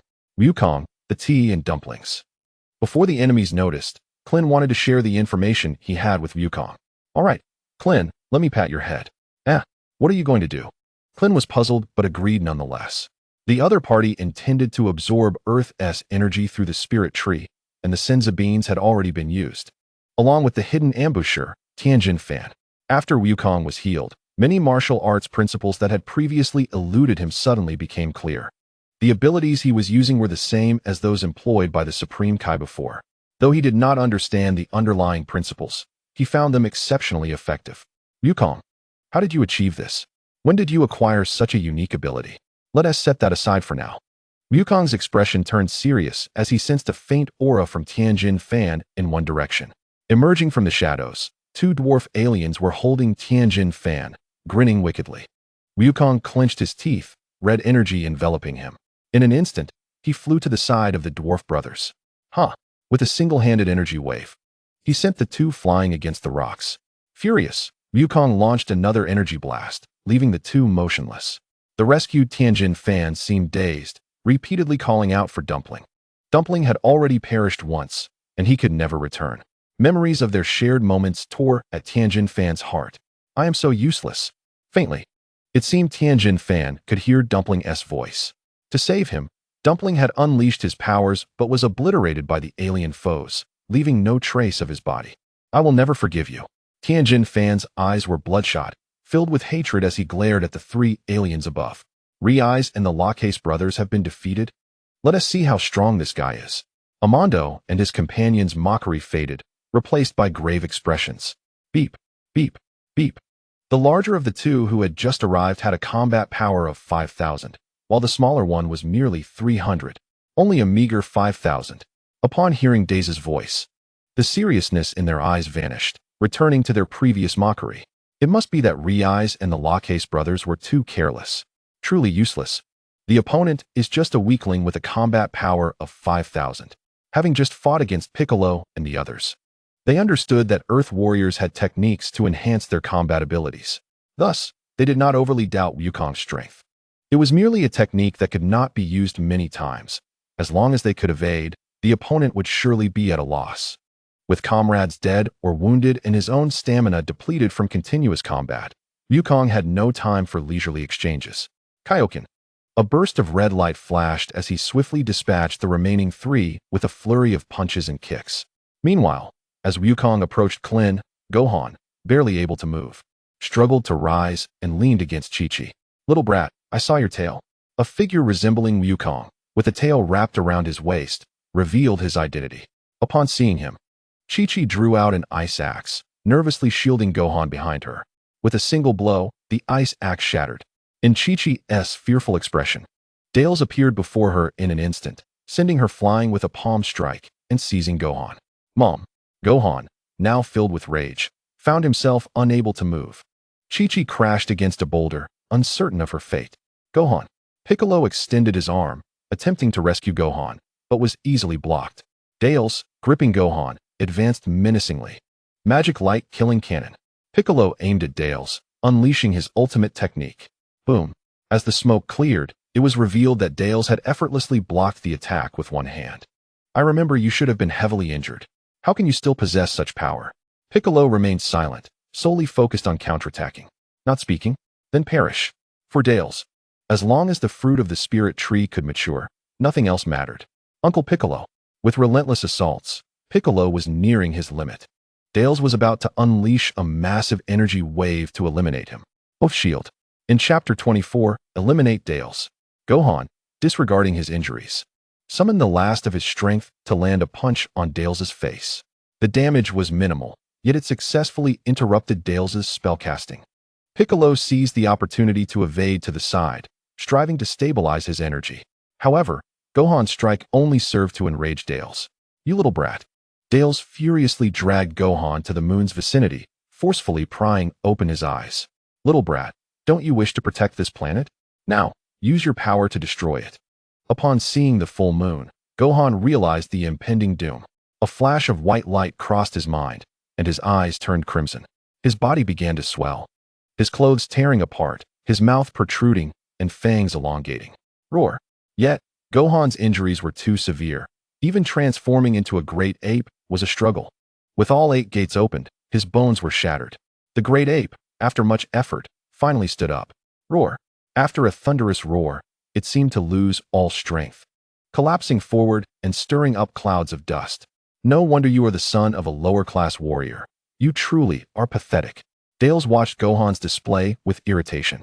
A barrage of energy waves struck the great ape relentlessly, its thunderous roars growing weaker. Who is attacking me?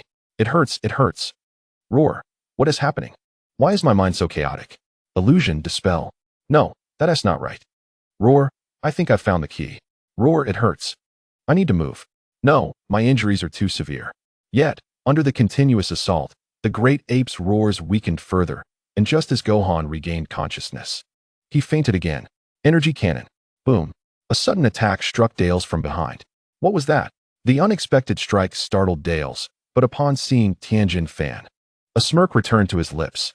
So, this trash isn't dead yet? Without hesitation, he unleashed another energy wave. Wukong, Gohan. This is the last I can do for you. Tianjin Fan, exhausted, was ultimately engulfed by the energy wave. Stop it. Dales. Wukong, having dealt with Dales' minions, witnessed the scene of Tianjin Fan's demise. Kakarado, if you kneel and beg for mercy now, I shall spare you and your son. Silence. I am Son Wukong, not Kakarado. Dales is not Vegeta. Son Wukong has no inclination to indulge him. I have long consumed the fruit of the spirit tree. Do you truly believe you can defeat me? Humph, your battle power pales in comparison to mine. Ever since the emergence of the spirit tree, Dales has grown arrogant in the universe, completely disregarding Sun Wukong. If you wish to fight, then let us begin. I have no time for idle chatter. As the life force of the earth was gradually siphoned away by the tree, Sun Wukong was even less inclined to converse. Bang, bang, bang. A series of collisions left Dales in a cold sweat, having gained no advantage. King Kai Fist. Sun Wukong continued to unleash the King Kai Fist, rendering Dales utterly disoriented. How infuriating. I wonder if the fruit of the spirit tree has ripened yet. Dales relentlessly searched the tree for any mature fruit. After an extended period of high-stakes combat, Wukong was nearing his limits, relying solely on his willpower to keep pace with Dales. After a while of pursuit, Dales, familiar with the inner workings of the spirit tree, led Wukong in circles. Finally, at the tree's apex, he spotted a single ripe fruit. Though it was smaller in size, it would suffice to deal with Kakarado. Dales circled around again, anxious that Wukong might uncover his true intent. 3 meters, 2 meters, 1 meter. Almost there, just as he was about to grasp the fruit. A devastating attack from Piccolo shattered it. Dales's efforts were rendered futile. Although the specific effects of the fruit were unknown, anything desired must be prevented from being obtained. This product of the Earth's life force should return to the Earth instead. Piccolo, whose arrival was a mystery, had preemptively destroyed the only ripe fruit. Well done, Piccolo. Wukong, catching up, praised him. Meanwhile, the two battlefields were considerably distant, and dawn had begun to break. Gradually, the moon lost its potency, and the transformation of the great ape Gohan indicated everything. Outside, Krillin draped his coat over Gohan, while Chi-Chi lay unconscious beside him. Dales burst from the tree's hollow, searching for the moon, only to discover that the full moon had vanished from the sky. This is bad. I was so preoccupied with Kakarado, having just battled Vegeta. Sun Wukong was well aware of Dales's intentions. King Kai Fist. Sun Wukong struck mercilessly, interrupting whatever Dales planned to do. How infuriating. With just a few seconds, I could summon an artificial moon. Once a low-class warrior, he had learned to create an artificial moon. However, after years of battling weaker opponents, he had lost the ability to face stronger foes. Without the spirit tree, his talents were even inferior to Raditz. Kamehameha. Sun Wukong's gaze sharpened as he unleashed his ultimate technique. Prolonging this battle would only bring more harm to the Earth. Do not underestimate me. Super Kamehameha. Yet, Dales's resistance proved ineffective. With a cry of despair, he was reduced to ashes. After vanquishing Dales, only Sun Wukong, Krillin, and Piccolo remained standing. Kamehameha. Super Explosive Wave.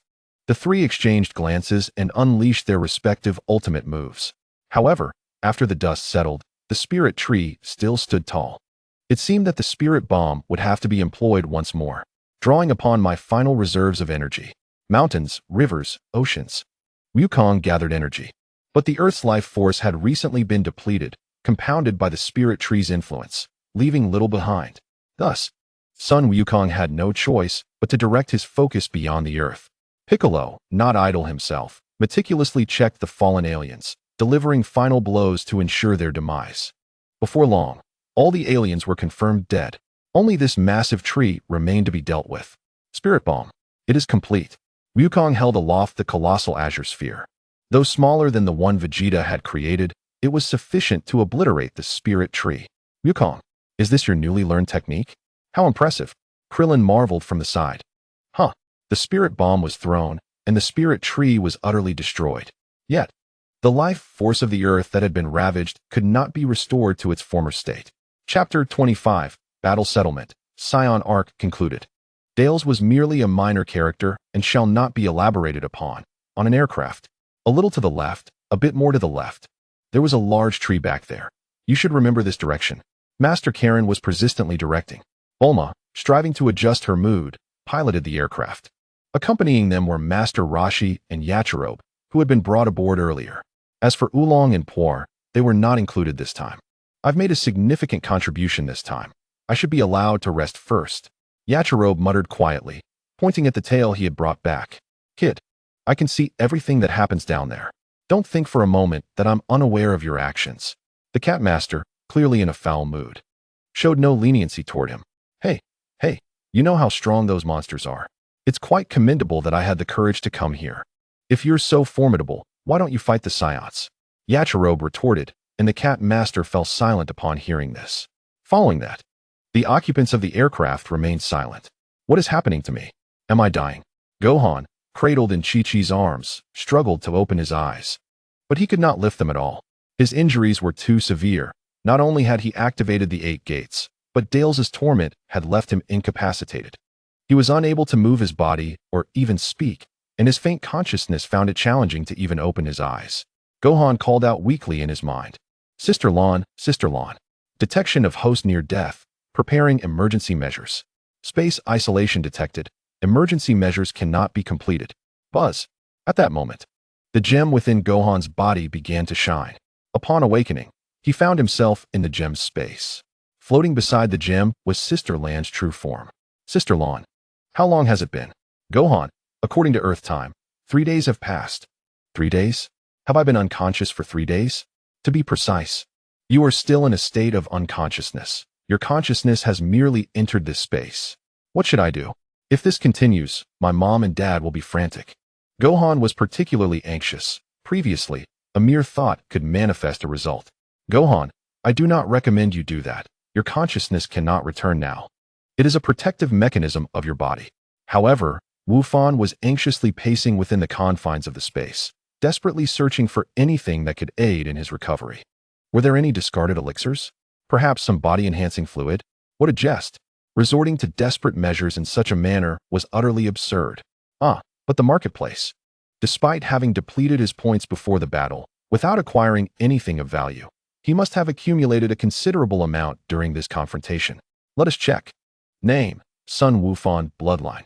Earthling, Scion Combat Power, 0, Near Death.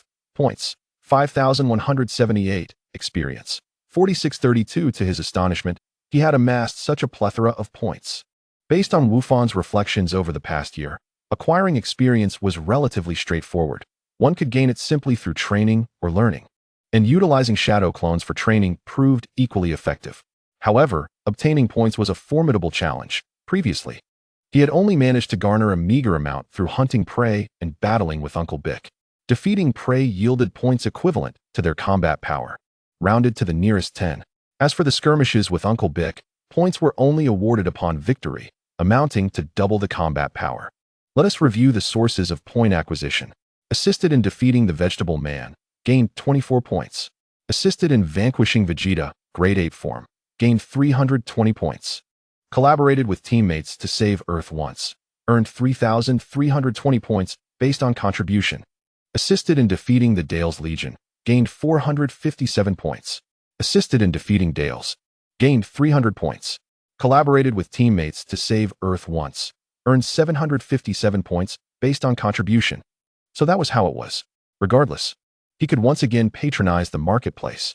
He hoped for healing potions. Refresh. Refresh successful. Deducted 1 point. Remaining points 5,177. Item: penicillin quantity, 1 box quality. Gray price, 1 point description. The first antibiotic discovered and widely used by humanity, hailed as a milestone in medical history. Talent: strong quality. White price, 20 points description. Enhances training effectiveness by 20, effective within combat power of 100. Skill: Ice Heart technique quality. Green price, 300 points description. One of the 3 calming techniques of Taoism, capable of stabilizing the mind, restraining malevolent tendencies, and cleansing negative emotions. Purchase Ice Heart technique. As for the other 2, although they seemed of little use, they might prove beneficial in the future, so let us acquire them as well. Exchange successful. Deducted 321 points. Remaining points 4,857. Gazing at the Ice Heart technique in his possession, Wufan felt a surge of joy. A heart as clear as ice. Unperturbed by the collapse of the heavens. Amidst the myriad changes, serenity prevails. Though he lacked a potion for healing his body, with this, he need not fear losing his sanity when transforming into a great ape. Continue refreshing. Refresh successful. Deducted 1 point. Remaining points 4856. Purchase. Continue. Refresh successful. Deducted 1 point. Remaining points. After several more refreshes without encountering high-quality items, Wufan found himself surrounded by numerous mundane supplies. Finally, item: red potion, small bottle, quantity, 1 quality, gray price, 1 point effect. The most inexpensive red potion in the game, restores 10 health points to the user. Without hesitation, Wufan purchased the red potion. The remaining items had lost their significance. Chapter 26. A New Dilemma. Holding the test tube in his hand, Wufan fell into contemplation. How was he to utilize this? He was, after all, a spiritual entity. Could it be that he was truly foolish? Since he could grasp it, surely he could consume it. With that, Wufan downed the potion in one gulp. At a hospital on Earth. Yaha. A middle-aged doctor and a group of nurses stood by Sun Wukong's side, diligently changing his bandages. Due to the side effects of the Kaioken technique, each touch to his body brought excruciating pain. Was it truly necessary to untie the bandages, dear patient? The young nurse, unaware of Sun Wukong's physical condition, was perplexed, while the middle-aged doctor silently prepared the medication. Now I must endure an injection too. Kiki, I don't want a shot. Sun Wukong had previously been healed by Wufan, but after repeatedly utilizing the overburdening Kaioken and battling the Dale's Legion, he found himself back in the hospital. Both he and Wufan bound to their beds like mummies. Though 3 days had passed, the pain in his body had intensified. Sir, you must cooperate. Otherwise, when will we be able to treat you? The doctor said sternly, witnessing Wukong's constant squirming. As a martial artist, Sun Wukong was not one to be overly dramatic. Bumps and bruises were part of the fight. However, this time he was genuinely terrified. The side effects of the Kaioken had magnified his agony, and ordinary needles could not penetrate his flesh, forcing the nurses to proceed one prick at a time. If this continued, Wukong feared he might develop a psychological aversion to needles. I don't want an injection. I'm terrified of needles. Wukong, be quiet. Kiki, sitting beside the hospital bed, could no longer tolerate it. Wufan remained in a coma, and Wukong's ruckus was far from that of a concerned father. Her patience was wearing thin. Doctor, how is Wufan doing? Alas, madam, you have inquired this countless times. I truly do not understand how your family ended up in such a state. The entire room was now a sight to behold. Sun Wukong's family lay neatly on their beds, and at the door stood a wounded Krillin. Ox King and Master Roshi were present as companions. What a stroke of luck. The doctor said I could be discharged in a few days and would fully recover. Once Wukong's issues were resolved, it was Krillin's turn. After his examination, he shared his joy with Wukong. Kiki, too, was nearly recovered, much like Krillin. I truly envy you all. I have no idea when I will be well. And what of Wufan? Just as Wukong began to speak, he fell silent again, observing Wufan's continued unconsciousness and Kiki's sorrowful expression. There is no need to worry too much about this. Meow Master Karen floated in the air, holding his staff. Just a month from now, the new Senzu beans will sprout. Meow. Upon hearing this, a glimmer of hope flickered in Kiki's dimmed eyes. Before that, Wufan must not suffer any further harm. I took such a significant risk, and the doctor still wouldn't allow me to be hospitalized. How infuriating, Yachirobe muttered softly. You just want to eat the hospital food, don't you? Meow Master Karen mercilessly exposed him. I have great news to share. Bulma suddenly burst in, calling out to everyone. Hey, everyone, look at the television. At that moment, her heart raced with excitement. Her new hairstyle made her look particularly stunning. The Dragon Balls on Earth had just been used, and it would take another year for them to regenerate. With the recent devastation, the need for the Dragon Balls was immense. If they waited a year, many matters would be too late. Fortunately, she had finally obtained information regarding Namek. Thereafter, Bulma had been contemplating the spaceship situation. Coincidentally, Krillin had hidden the remote control. So it was Bulma. I thought it was a nurse, so careless. Master Roshi scrutinized her with a discerning gaze. Stop the chatter and look at the television. Bulma shot a glare at Master Roshi. Clearly, this was not the time for such distractions. She swiftly turned on the television, revealing a report about the spaceship. In an instant, everyone was captivated by the sound. According to the statement from relevant authorities, a mysterious object was discovered in the ruins of Dongdu. The sight of a spacecraft being taken away by the officials left the onlookers deeply concerned. At that moment, Wufan, seated nearby, emitted a faint sound, almost imperceptible. Only Piccolo, floating outside the window, suddenly opened his eyes and swiftly departed. Beep, beep, beep, beep. Bulma questioned, is this really going to work? Krillin, with his head bandaged, gazed at the remote control he had finally acquired, inquiring anxiously. Don't underestimate me. I am a genius. I researched this thoroughly last night. Bulma, filled with excitement, paid no heed to Krillin's skepticism as she gently pressed the buttons on the remote. Ding, ding, ding. Just watch. With this and that, the spacecraft will move. Hurry. This will surely surprise them. Bulma exuded confidence, believing the remote structure was far simpler than a detector, posing no challenge at all. Beep, beep, beep, beep. I want to see too. Goku, lying on the bed, was filled with curiosity. The others also anxiously fixated on the television. Suddenly, a loud explosion echoed. What had just happened? The mysterious object erupted, transforming into a heap of debris. What could have transpired? The news anchor on television was momentarily stunned. How could this happen? A look of despair washed over everyone before the screen. Why? Did we accidentally trigger the self-destruct mechanism? This cannot be. Bulma, filled with doubt, pondered her life choices. You utterly destroyed our last hope. Yachirobe and the cat sage mercilessly critiqued. I can't take it anymore. Krillin lay on the ground, utterly despondent. This is truly vexing. Even with the flying Nimbus, we cannot reach Namek. Goku contemplated for a long while, failing to devise a viable solution. It's all your fault. Why did you pick up that strange remote? Bulma, exasperated, directed her frustration at Krillin. It's your own fault for pressing random buttons. Don't blame me. Krillin retorted, not backing down. That's because Bulma could not admit that her research had led to this outcome, having assured everyone moments ago. The only explanation was that the spacecraft would explode if used by outsiders. What cunning aliens! Without the spacecraft, what were they to do? Bulma was in a state of frantic agitation, pacing the hospital room. Chapter 27. A troubling condition. Hey, someone come over here. I believe I have a spacecraft. After Piccolo departed, Bobo appeared at the window. However, everyone was too engrossed in the television to notice. Mr. Bobo, do you really have a spacecraft? Please don't deceive us. Krillin rolled over to the window, voicing his doubts. Bobo assured them he was not lying. It was the spaceship from Shen's youth. Then, Master Karen and Goku explained Bobo's origins to the group. It's located near the Sabaton Highlands. Please send one of you over. I will guide you there, Bobo said earnestly. Bulma, you should go, Krillin suggested, recognizing her as their only scientist, making her the best choice. Me? Bulma stared at Bobo's dark face, feeling an inexplicable sense of apprehension. Of course, it must be you.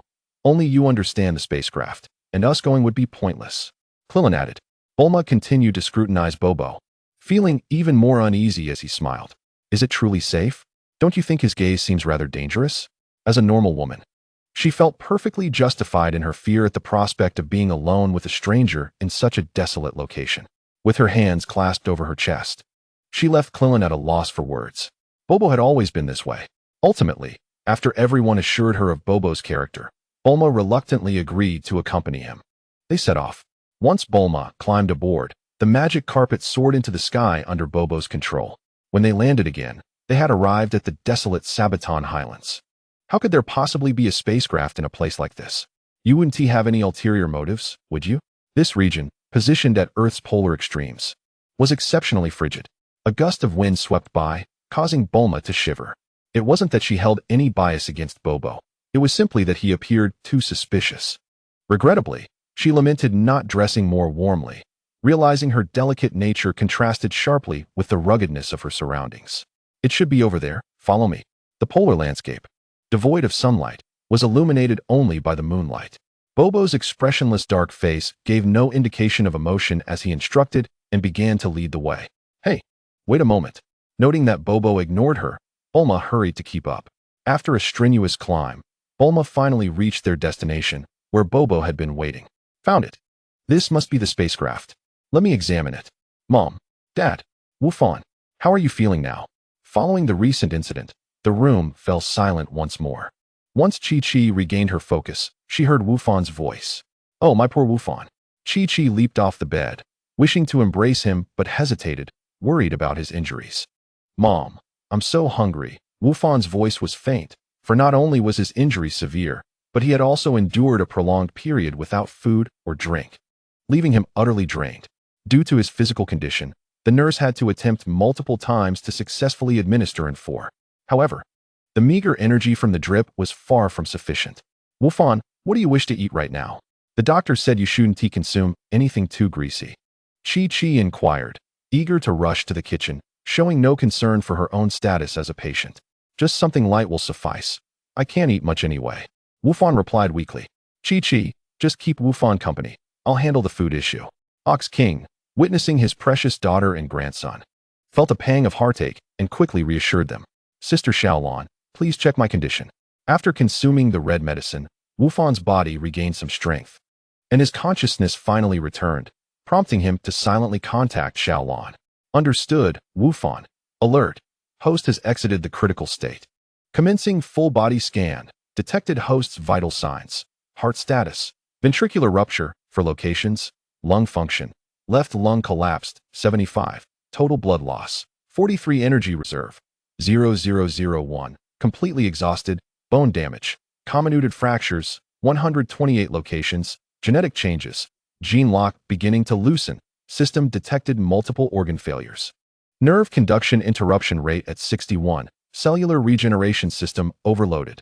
System alert indicates the subject is still attempting to gather energy. Immediate cessation of all energy activities is advised. Understanding his physical condition, Wufan felt a wave of despair wash over him. He knew he lacked any senzu beans. He had attempted to channel healing ninjutsu moments ago, only to be halted by Xiaolon. It was indeed true. His injuries were too severe, and a single vial of red medicine could not remedy the situation. Given the complexity of his injuries, recklessly using chakra might exacerbate the state. Don't worry, Wufan. New senzu beans will mature in a month. By then, we can return to normal. Goku, fearing his son might spiral into despair, offered encouragement from the side. Yes, and their S-Master Karen too. The voice of the father descended upon Wufan's heart like a sweet rain. Unfortunately, a month still lay ahead. Henceforth, it was prudent to engage in other matters. With nothing else to occupy his time, Wufan's gaze fell upon the marketplace, where several items awaited his perusal. His previous luck had been fortuitous. Aside from the gray-quality iron staff, he had unexpectedly encountered 2 blue-quality items. Skill: exporting yuan yang quality. Blue price: 3,600 points. Description: one of the 36 divine skills of Tiangang. This technique employs unique methods to weaken opponents while enhancing oneself, and can even assist in cultivation or healing in dire situations. Weapon: iron staff quality. Gray price: 1. Description: a staff forged from iron, serving not only as a weapon but also possessing some monetary value. Vehicle: Benz sedan quality. White price: 10. Description: not for the purpose of becoming immortal, but rather to await your arrival for parking fees. Skill: little leaf flying dagger quality. Blue price: 99.99. Description: when the flying dagger is unleashed, even the gods are astonished. A certain special forces soldier employed this skill to gain entry. This is not the infamous flying dagger of Little Li. Wufan observed the items and then glanced at his remaining points, suddenly engulfed by a sense of melancholy. The high quality of the items did not necessarily bode well, as his points were insufficient. He pondered the effectiveness of the healing aspect of the aforementioned divine skill. However, before that, he needed ample experience. Chapter 28. The new team purchased the divine skill exporting yuan yang. Exchange successful, 3,600 points deducted, remaining points, 1120. Before acquiring the red healing potion, he had already indulged in a spend. After purchasing this divine skill, only 1,200 points remained.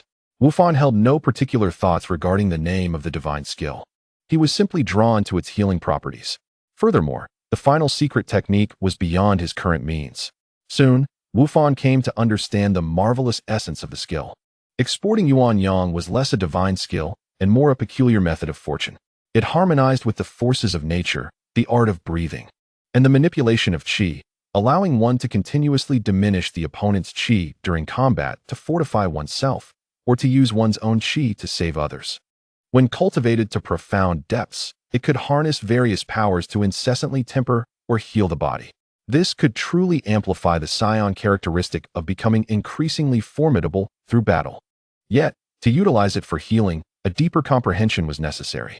Wufan studied for quite some time, yet remained perplexed. He then turned his attention to the entry within the skill description. Divine skill, exporting yuan yang proficiency. Uninitiated, entry requires 365 experience. Experience required for learning. Consume 365 experience points. Successfully initiated exporting yuan yang. Remaining points, 4,267. In an instant, a multitude of insights flooded Wufan's mind. He grasped the methods of sensing oneself, the natural world, and the operation of qi, breathing techniques, and the means of mobilizing natural energy. Continue using. Consume 1,000 experience points. Exporting Yuan Yang upgraded to beginner level. Remaining points, 3,267. Wu Fan's understanding of his body deepened, and upon reaching the beginner level, he discovered that his divine skill bore subtle similarities to his father's spirit bomb. Once he recovered, he must earnestly consult his father. Unfortunately, the remaining experience was insufficient for further upgrades. Regrettably, his injuries were too severe. The beginner level could only slightly accelerate his recovery, insufficient for an instantaneous cure. Wu Fan, delicious food is here. The Ox King bustled in, carrying a plethora of items. Dad, your voice is too loud. Wu Fan still needs to rest. Oh, my apologies. The Ox King repeatedly apologized upon hearing Chi-Chi's reminder. He then proceeded to unpack the numerous bags, revealing a feast of barbecue, stir-fried dishes, cakes, pastries, and a variety of delicacies. Dad, Wu Fan is seriously injured. Who can eat all this? Chi-Chi lamented upon seeing the food her father brought. We can eat. Goku and Yachirobe were already salivating. Soon, the food in the hospital room was devoured in its entirety. I'm still so hungry. Goku lay on the hospital bed, appearing weak and weary. Goku, you ate the most out of everyone. Chi-Chi looked at Goku with exasperation. Not true. Krillin and Yachirobe also ate a lot. Goku weakly protested. It's all right, Mom. In my current state, I can't consume much, Wu Fan clarified, fully aware that Goku's body had suffered greatly from overexertion during the Kaioken and the stimulation of medical ninjutsu. Wu Fan, I know you're obedient, but some people. For the past few days, Goku had been under strict medical supervision, and Chi-Chi understood that he had likely not had enough to eat. However, she would never concede in a verbal battle. Anyway, you men are just useless. Why must you burden us? Krillin interjected, bemused, as the Ox King had earlier stated that everyone could eat. Just wait a moment. We'll have a spaceship soon. In just 1 month, we can reach Namek. Bulma excitedly shared, having just conducted a brief space journey with Mr. Popo. The interior of the spaceship just needs a few simple modifications, and we can set off in 5 days. Bulma grew increasingly animated. Mr. Popo, you must assist with this. Huh? Me? No way, I can't go. The round trip will take at least 2 months, and I must remain at the temple. Mr. Popo promptly rejected Bulma's request. In that case, the only ones who speak Namekian are the Supreme Kai and Piccolo. I absolutely refuse to be in their company. Upon hearing Mr. Popo's refusal, Bulma exploded with frustration, perceiving both the Supreme Kai and Piccolo as intimidating figures. Don't worry, I will teach you Namekian. Mr. Popo's following words eased Bulma's temper somewhat. However, I can't do it alone. I need someone to accompany me. Bulma scanned the others, not out of a desire to act spoiled, but because the dangers of the universe were unknown. Having more companions could ensure mutual protection. Hey, don't look at me. I absolutely refuse to go. Yachirobe quickly declined. No one expected you to go, the cat sage remarked wryly. A round trip takes 2 months. Well, I suppose I could reluctantly go. You going would only increase the danger. Before the turtle hermit could finish his sentence, he was interrupted by Bulma. Bulma assessed the remaining individuals. Goku was still injured, and Wu Fan's injuries were even more severe. Krillin, you should come with me. By process of elimination, it was clear that Krillin was the only one left who could accompany her. Although Chi-Chi could go, she needed to care for Goku and Wu Fan. I'll go too. To everyone's astonishment, Chi-Chi's gaze was resolute. Mom, both Goku and Wu Fan were taken aback. Wu Fan, dear, it's only 2 months. Let Grandpa take care of you, all right? Chi-Chi turned and began to emanate a powerful aura. Everyone is fighting for their lives. As the wife of Sun Wukong, I will not remain at home. Goku nodded in agreement, smiling in support. Chi-Chi has changed so much. Moreover, Bulma, having me along will certainly be more convenient, won't it? Bulma's eyes lit up at Chi-Chi's words. Indeed, having Chi-Chi would be far more convenient than Krillin. Then Krillin felt awkward, unsure whether to go or stay. Ultimately, the turtle hermit made a decisive declaration. Krillin, you should go too. We never know what dangers await in outer space. Having an extra person is always a strength. All right, it's settled. I shall first master the language of Namek, and then we shall meet at Kame House in 10 days. Thus, the plan to journey to Namek Star has come to fruition. Chapter 29, Departure. Towards planet Namek. 10 days swiftly passed. Gohan, with little to occupy his time, spent most of it absorbing knowledge within the confines of his mind. On days when his condition was favorable, he endeavored to utilize his recovering body. which had regained slight mobility after natural recuperation. The attending physician could only exclaim in awe at this medical miracle. Were it not for the knowledge that this hospital was sponsored by Bulma's family, Gohan might have feared being subjected to experimental procedures. Gohan, your body is beginning to heal. In the absence of your mother, you must not neglect your studies. Chi-Chi, accompanied by the Ox King, bid farewell to Gohan. I have placed all the study materials in this capsule. Inside, you will find a change of clothes, as well as your and your father's favorite dishes. Chi-Chi instructed Gohan, striving to hold back her tears, before casting a glance at Wukong, with unspoken understanding. By the way, Mom, this is for you. Gohan extended his hand, offering a bundle of cloth to Chi-Chi. This is the technique I have inscribed. If you reach Namek Star, you may want to leave some behind. I feel it is not entirely secure. The Flying Thunder God technique on the three of them had been completed by Gohan long ago, yet should danger arise, he could not instantaneously transport them back to Earth, as it exceeded the normal scope of the technique. Dad, I will be counting on you moving forward. After bidding farewell to the Ox King, Chi-Chi utilized the flight technique to soar towards Kame House. Upon arrival, the Turtle Hermit was engaged in advising Krillin. Chi-Chi, you have arrived. Come and see the spaceship. This is something I specifically asked my father to modify. At that moment, Bulma, clad in a space suit, excitedly called out to Chi-Chi. Once aboard the spaceship, Chi-Chi eagerly explored her surroundings. Unlike Bulma, who had been born into wealth, this was her first encounter with such advanced technology. If Bulma's family can create this, then my Gohan will surely be able to achieve it in the future. Chi-Chi continually motivated herself, assuring that her enthusiasm stemmed not from envy. Look here. This is the living area, and there is a bathroom. Bulma cheerfully guided Chi-Chi, whose eyes were filled with curiosity. Meanwhile, Krillin stood alone, feeling a sense of disarray. Master, I am growing increasingly hopeless about the upcoming journey, he lamented, feeling overlooked by the two women. Cheer up, Krillin. This journey is for the sake of Earth. The Turtle Hermit encouraged him. After parting with his master, Krillin, still despondent, boarded the spaceship. 5 seconds until launch. Destination, Namek Star. On Frisia planet number 79, the alert sounded. Something is approaching. Could it be Lord Frisia? The patrolling soldier ceased his idle chatter, anxiously monitoring the instruments. No, he just left not long ago. The object is spherical and belongs to a fighter. According to the signal, it is Vegeta. They found it strange that there had been no message of his return. Attention, this is the administrator. Vegeta is returning. Please prepare to welcome him. Despite their inner confusion, they knew better than to provoke Vegeta, promptly summoning their entire squad to greet him. As the spacecraft descended, the soldiers waited anxiously, yet Vegeta did not emerge. In the hospital, ouch. It hurts. It hurts. Gohan exclaimed. Oh no, something went wrong again. Failed to execute technique. Gaining proficiency 1, experience 1. He was attempting to utilize a technique to expedite his recovery, but his poor condition severely hindered his efficiency.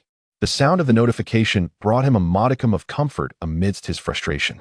Turning to look at his father, Goku was fixated on a cup of water, attempting to refine his energy. Dad, what exactly is the room of spirit and time? Suddenly, a loud noise interrupted Goku, as a floating water sphere plummeted onto his face. I'm so sorry, Dad. I heard Mom mention it, and was quite curious. Gohan lowered his head, feeling a bit embarrassed at his father's disheveled appearance. The room of spirit and time. Now that is a remarkable place. Goku was unfazed by the minor mishap and patiently explained to Gohan.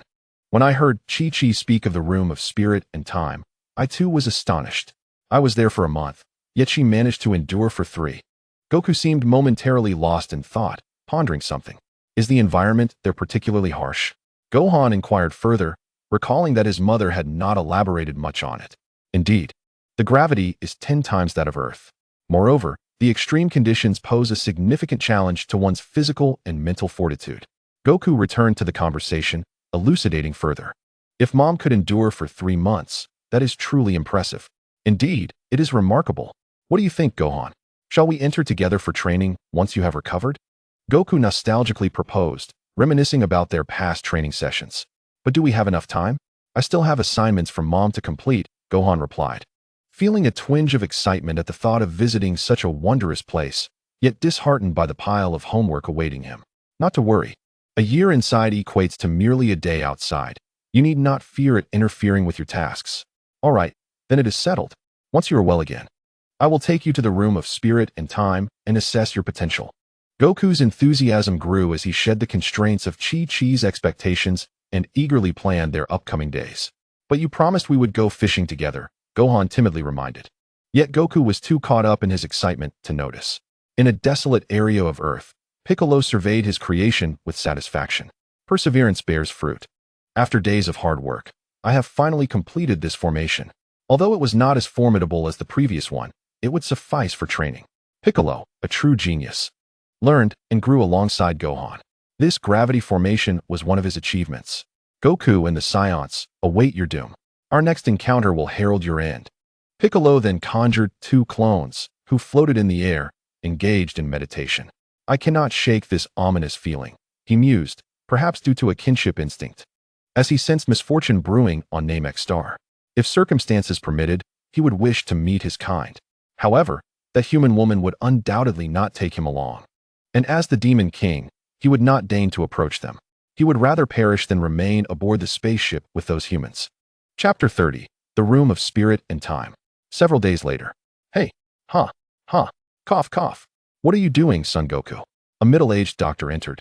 His expression grave as he regarded Goku, followed closely by a young nurse, whose countenance mirrored concern. Doctor, when will you ever rest properly, so you can be discharged? I do not comprehend your battles with extraterrestrials, but your injuries are severe, and you must take care of yourself, the doctor sternly admonished, using all his strength to keep Goku in bed. I apologize, Goku replied sheepishly.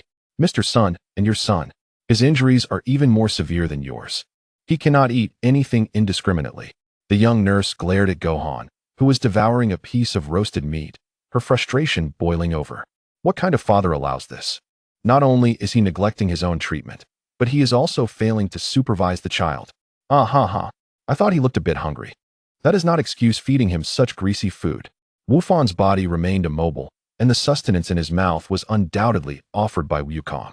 The doctor was at a loss for words, having never encountered such carefree parents before. The little one was barely 5 years old and had sustained grave injuries. Moreover, the lady of the household seemed to have abandoned her husband and child, possibly fleeing on her own, though she did not appear to be the type. Strange occurrences abound in these times. For the past few days, his father-in-law had also been absent, leaving only that lecherous old gentleman to keep company. The situation of this family was baffling. Alas, one ought to mind their own business when it comes to the affairs of others. The middle-aged doctor could not help but feel increasingly sympathetic towards Wukong's plight. Ah, Wukong, you have not perished yet, exclaimed Yakalob, capturing the attention of everyone present. The new Senza beans had not fully matured, and only 3 were available. The deity Karens had urged him to come in haste, fearing for their lives. He succinctly conveyed his purpose. Splendid. Your timing is impeccable. Quickly, let me have one. Wukong exclaimed with uncontainable excitement, as the monotony of hospital life had become unbearable. Here you go? No. You cannot indiscriminately give food to a patient. The doctor, bearing responsibility, attempted to intervene, yet as an ordinary man. He could only watch helplessly as Yakalob tossed a Senza bean into Wukong's mouth. Crunch. Gulp. In an instant, Wukong was completely revitalized. With a gleeful chuckle, he executed a spiral leap to the ground, effortlessly shattering the bandages and casts encasing him. Wukong, congratulations on your revival. At that moment, the turtle sage, who had been out enjoying the scenery, returned. Well then, let us give Wufan a Senzu bean too. Crunch. Gulp. One could only marvel at the miraculous nature of medicine. After changing into fresh attire, the doctor and nurse were nearly left agape in astonishment. Yet, what followed was even more astonishing. Nimbus Cloud. Wufan, let us train together. With that, he took Wufan and soared into the sky. Hey, what is with your expressions? Did that fellow forget to pay? Rest assured, I shall not part with a single coin either. Noticing the doctor's expressions of terror, Yakalob preemptively addressed them. Do not worry about the payment. Miss Bulma has already settled it. The doctor shook his head vigorously. Truly, as a friend of Miss Bulma, one could not fathom the complexities of such individuals. You may leave. I shall not venture to the divine realm. Without hesitation, Piccolo declined the invitation to train in the temple, although he wished to train alongside Wufan. He thought better of associating with that deity. Moreover, one could engage in gravity training right here, which was hardly inferior to that of the time chamber. Uncle Piccolo. Allow me to adjust the formation. This time, Piccolo did not refuse, recognizing that Wu Fan, as the first user of this formation, undoubtedly surpassed him in skill. At times, he pondered how Wu Fan, at such a tender age, possessed such vast knowledge. Perhaps it was the allure of education. Uncle Piccolo, I have made several adjustments. The center of the formation can sustain 20 times Earth's gravity. Wu Fan continuously shifted his position, enhancing the efficacy while significantly fortifying the stability of the formation. As long as we regularly replenish our energy, it will suffice. Wow, Wu Fan, you are incredible, exclaimed Sun Wukong as he leaped within the formation, utterly amazed. The gravity here was indeed far stronger than that of King Kai's planet. Let us conclude swiftly and remove ourselves from here. I do not wish to be a nuisance. Piccolo promptly issued the order to depart, fearing that if Wu Fan lingered any longer, he might inadvertently acquiesce to his request. Uncle Piccolo, Wu Fan reluctantly departed with his father. It is all right, Wu Fan. That fellow Piccolo is clearly a changed man. There will be ample opportunities for us to train together in the future. Sun Wukong spoke with unwavering confidence. Really, Dad? Of course. When have I ever deceived you? Upon hearing his father's affirmation, Wu Fan's despondency evaporated, replaced by eager anticipation for the forthcoming training. Time flew by. Within the time chamber, 6 months swiftly elapsed. During this period, Wu Fan and Wukong engaged in relentless training and combat, with little time spared for meals or rest. After purchasing a few items in the store, Wu Fan found nothing of interest and ceased his visits. Naturally, he did not neglect his studies, often substituting meditation for rest, fervently acquiring knowledge. Wukong, too, practiced this technique, albeit through simulated battles. Wu Fan, we have now fully acclimated to 300 times the gravity. Each person's lifetime permits only 2 years of training within this realm, and we have reached a bottleneck. Remaining here serves no further purpose. Sun Wukong adjusted his breathing and stretched his limbs. Throughout this time, the two had fervently exchanged knowledge, generously imparting their experiences and techniques to one another. Wu Fan had not only mastered the techniques of the Kamehameha, but had also gradually grasped the Kaioken and Spirit Bomb. Meanwhile, Wukong, through continuous combat, had learned the essence of the flying dagger technique and a certain divine art, and under Wu Fan's relentless persuasion, had begrudgingly acquired the Ice Heart technique. However, regarding matters of chakra and formations, Wukong admitted he truly lacked the aptitude. Dad, have we truly hit a bottleneck? You must have grown weary of the food here. After half a year of solitude, Wu Fan could read his father's thoughts easily. Upon mastering the essence of divine arts, one could refine oneself with the energy of heaven and earth. Thus, the notion of a bottleneck was unfounded. Aha! Wu Fan, you have seen through me. Wukong could only manage an awkward smile after being exposed by his son. Chapter 31. Bloodline Advancement. Wu Fan shot a sidelong glance at his father. As a training enthusiast, the only thing that could rival training in his mind was food. However, he too was nearing his limits. The harsh environment and monotonous meals, coupled with the fact that it was just the two of them, made the experience somewhat torturous, even with his frequent reading in this space and conversations with Xiaolan. Notably, despite the presence of Xiaolan's database, the library still appeared far from complete. However, many resources were now much more accessible. Check. Name: Sun Wu Fan. Bloodline: Earthling, A level.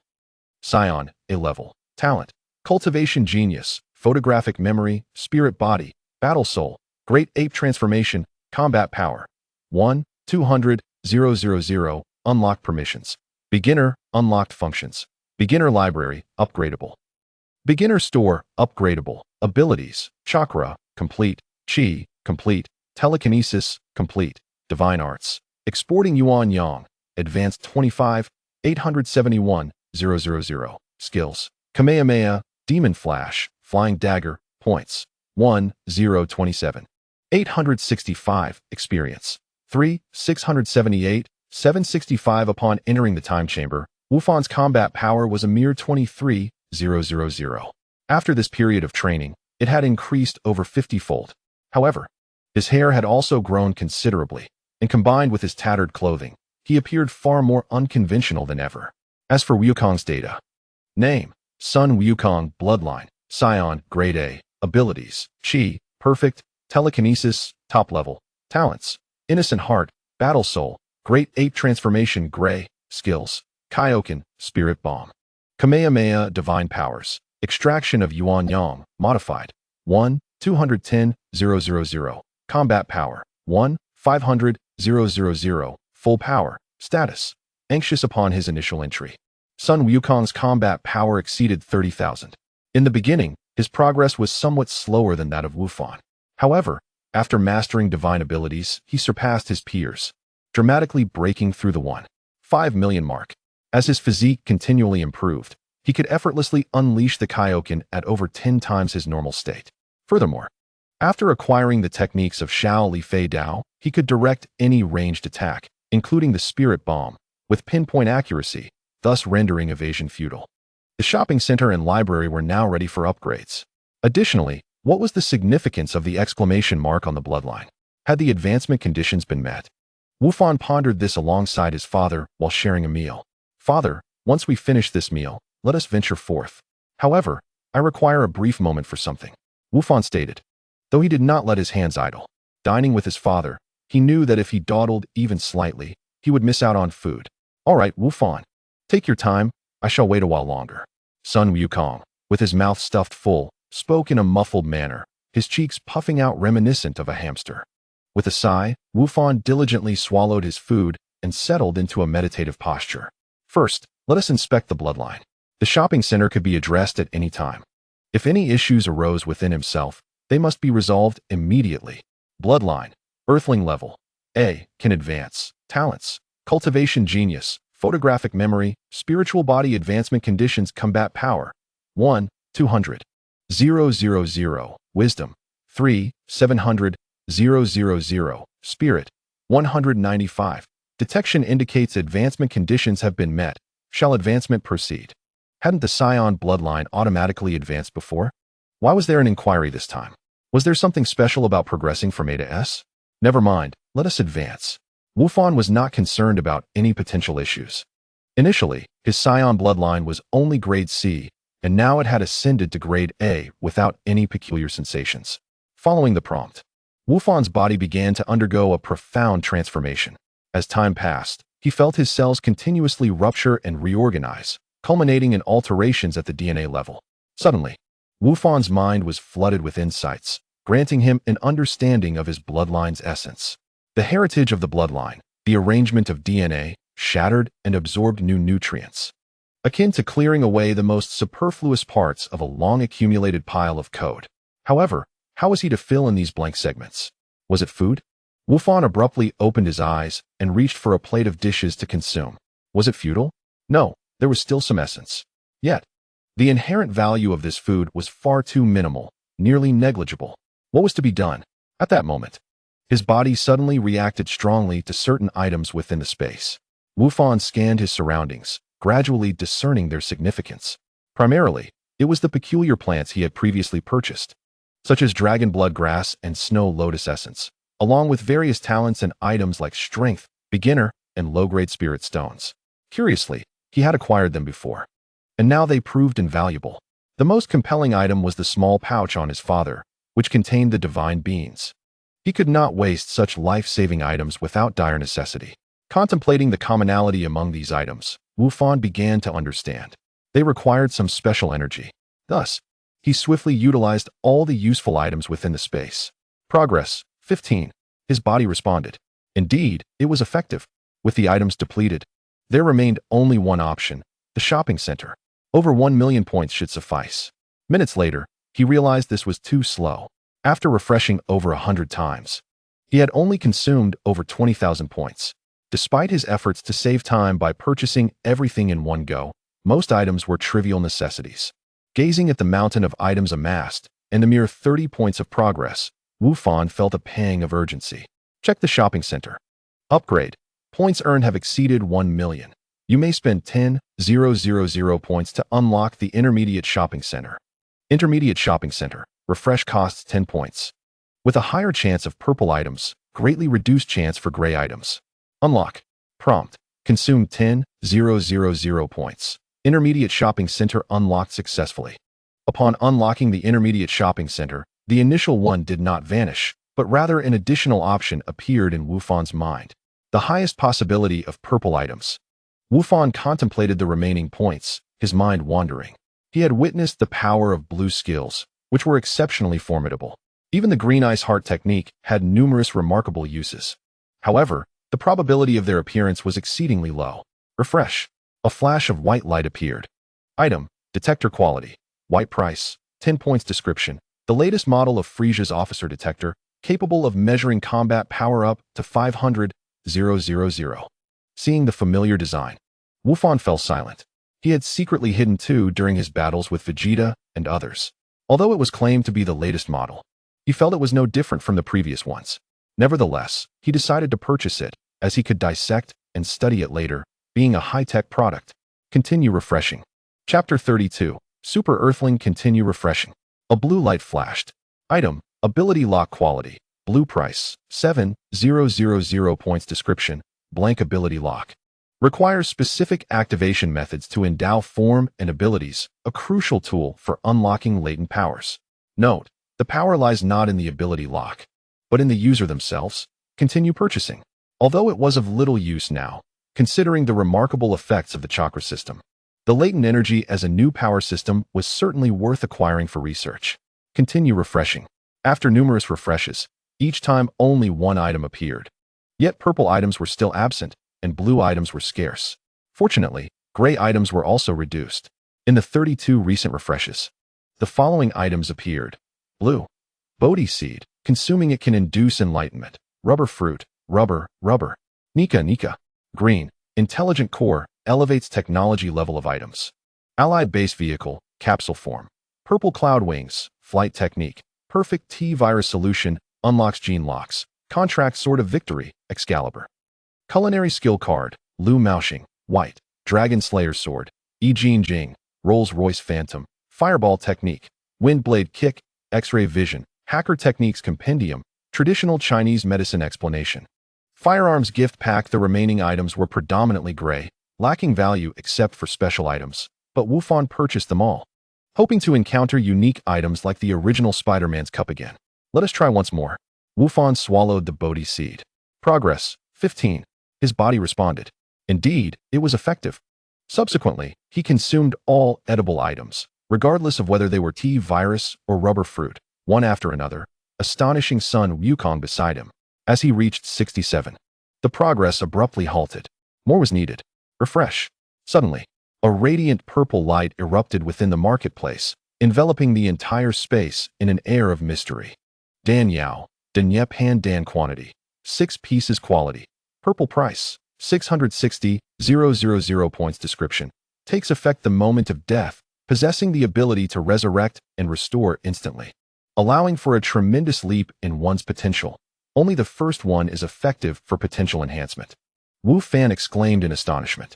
Although the effects diminish significantly after the first one, it is still superior to the Xiando. Such an item must be seized immediately. Who would save points for later?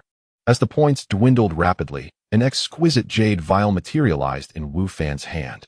Wu Fan, what is this? Sun Wukong casually inquired. During this brief period, Wu Fan had produced numerous peculiar items, and Wukong had long since grown accustomed to the strangeness. Father, this is a good item, something to eat. Here, take one. All right. Wu Fan tossed one to Wukong, who placed it in his mouth. Wu Fan also consumed one, and subsequently stored the jade vial in his spatial pocket. After ingestion, a warm current swiftly coursed through his limbs, followed by an inexplicable aura. Moreover, the dark energy that had arisen from consuming various items earlier dissipated completely under continuous cleansing. The side effects from previous items had vanished. Is it truly effective? 70, 80, 90, 99, 100. The bloodline ascended. It has been achieved. Upon the ascension of the bloodline, it transformed into bloodline, earthling level, S, in transmutation, talent ability, super comprehension, in transmutation, innate body, ascension conditions. However, Wu Fan's physical form exhibited no apparent changes. Rather, he felt an inner comfort. Is the transmutation still undergoing evolution? Perhaps the medicinal effects of the pill have yet to be fully realized. Observing the more succinct description, Wu Fan's gaze fixated on 2 unfamiliar entries. View. Super comprehension. Instantly grasp anything. Innate body. Naturally attuned to various cultivation systems. It seems my earlier intuition was correct. The shackles within my genes have been removed. An S-level Earthling? Perhaps I can now be deemed a super Earthling. Wu Fan nodded in satisfaction. Although his combat power did not increase, his potential had escalated significantly. The final act was to upgrade the library. After expending 10,000 points, the library became even more magnificent and introduced a new deduction function. Following the upgrade, his permissions shifted from basic to intermediate. To elaborate, deduction allows one to utilize points to repair or supplement incomplete techniques or skills, or to expend a substantial number of points to assist perfected abilities in breaking their limits. At this moment, Wu Fan had no techniques in need of repair. After glancing at the prices for ability breakthroughs, he dismissed the thought of utilizing the function, whether it be chakra, chi, or psychic power. Each breakthrough required 100 million points. It seems that experiencing this function will have to wait. Very well, back to the marketplace. After over 20 refreshes, the long-awaited purple finally appeared. During this interval, the best items encountered were merely weapons and pills, not even a blue quality item in sight. Item: Fragment of the Law quality. Purple price: 680,000 points. Description: a fragment of the law from an unknown system. Refining it may allow one to comprehend certain laws. Take a chance. And a bicycle could transform into a motorcycle. Alas, nothing could be discerned from the description, and furthermore, the points were insufficient. A quick glance at the data revealed that only over 200,000 points remained. It would be wise to continue saving. After handing the intelligent core to Xiaolon, she embarked on her ascension, but judging by her pace, completion would not be imminent. After utilizing the culinary skill card, he opened his eyes. Father, I have completed my task. Wu Fan stood, puzzled by the absence of Wukong. Initially, upon mastering culinary skills, he had intended to showcase his talent, only to discover his father had already departed. Father, where are you? After a brief sense of awareness, he realized Wukong was in the bath. Wu Fan, you have finally finished. Oddly enough, despite no change in aura, I feel you have become more intelligent. After emerging from the bath, Sun Wukong noticed a different essence emanating from his son, though he could not articulate the feeling. Wu Fan, I saw you were still occupied, so I took a shower. Would you like to wash up as well? Sun Wukong spontaneously suggested. All right. In the bathroom, as Wu Fan wiped his skin, he discovered a thin layer of mud that, once removed, revealed a more radiant complexion. Why does this feel somewhat feminine? Moreover, with a mere thought, his arms elongated significantly before returning to their original state. Isn't this Uncle Baiku's ability? Despite undergoing a transformation that rejuvenated his body, Wu Fan felt somewhat peculiar about his appearance. He wondered if this would impact his combat abilities and concluded that he must adapt over time. While he pondered, he dressed. Chapter 33. Arrival at Namek. You have emerged, Wu Fan. Yes, indeed, I appear different from before. It must be due to not having bathed for quite some time. I must not allow this again, or your mother will scold me severely. Sun Wukong scrutinized his son, offering continuous commentary. Is this truly my biological father? Upon exiting the room of spirit and time, Mr. Popo awaited at the entrance. Mr. Popo, it has been half a year since we last met. Wukong greeted Mr. Popo, expressing his longing. Mr. Popo had only experienced half a day's passage. After exchanging greetings with the deity, Sun Wukong and Sun Wu Fan returned to their home on Baozi Mountain. I wonder if there are strange extraterrestrial beings in the universe? Will Mother and the others encounter any dangers? Wu Fan pushed open the door, only to find the empty courtyard, feeling an overwhelming sense of loss. In the past, upon returning home, his mother would always rush to greet him. Ah, we are finally back. Wu Fan, if you are worried, we can seek out Bulma's father later. I had previously asked him to assist us in constructing a spaceship. Wukong proudly declared, if all goes well, we can journey to Namek together. Moreover, we can invite Baiku. When I last saw him, I sensed he would be very interested in this matter. Is it truly possible to invite Uncle Baiku along? Wu Fan's eyes sparkled with excitement at the thought. Frisia planet. After a period of treatment, Vegeta's body had finally recovered. It is all right now. You may open your eyes. Unfortunately, his tail could not regenerate. The alien in the medical room explained to Vegeta. No matter, it will regenerate in due time. Lord Vegeta seemed to have encountered a rather troublesome opponent. Even his super protective suit had been torn to shreds. Is King Frisia present? Vegeta, clad in a new protective suit, appeared discontent with the topic. King Frisia? He just stepped out. Additionally, the alien added, Lord Chue mentioned that once you recover, you should visit the training room. He has something to discuss with you. The bird-faced alien felt quite intimidated. As both Chue and Vegeta were not individuals he could afford to offend. Tell Chue I have nothing to discuss with him. Fortunately, Vegeta did not take offense in this matter. After tossing the detector to the alien, he departed. Shortly thereafter, Vegeta had an intense argument with Chue and then rushed back to the medical room, seizing the detector and hastily piloting the spaceship away. I must not allow Frisia to succeed. The Dragon Balls must be mine. Vegeta seethed within the spaceship, heading straight for Namek. Upon learning that Vegeta had ventured to Namek, Chue promptly reported to Frisia. This was his cunning scheme against Vegeta. Once Vegeta discovered that King Frisia was collecting the Dragon Balls, he would undoubtedly betray him. Thus, Chue could kill him openly. Shortly thereafter, another spacecraft departed from Frisia's planet.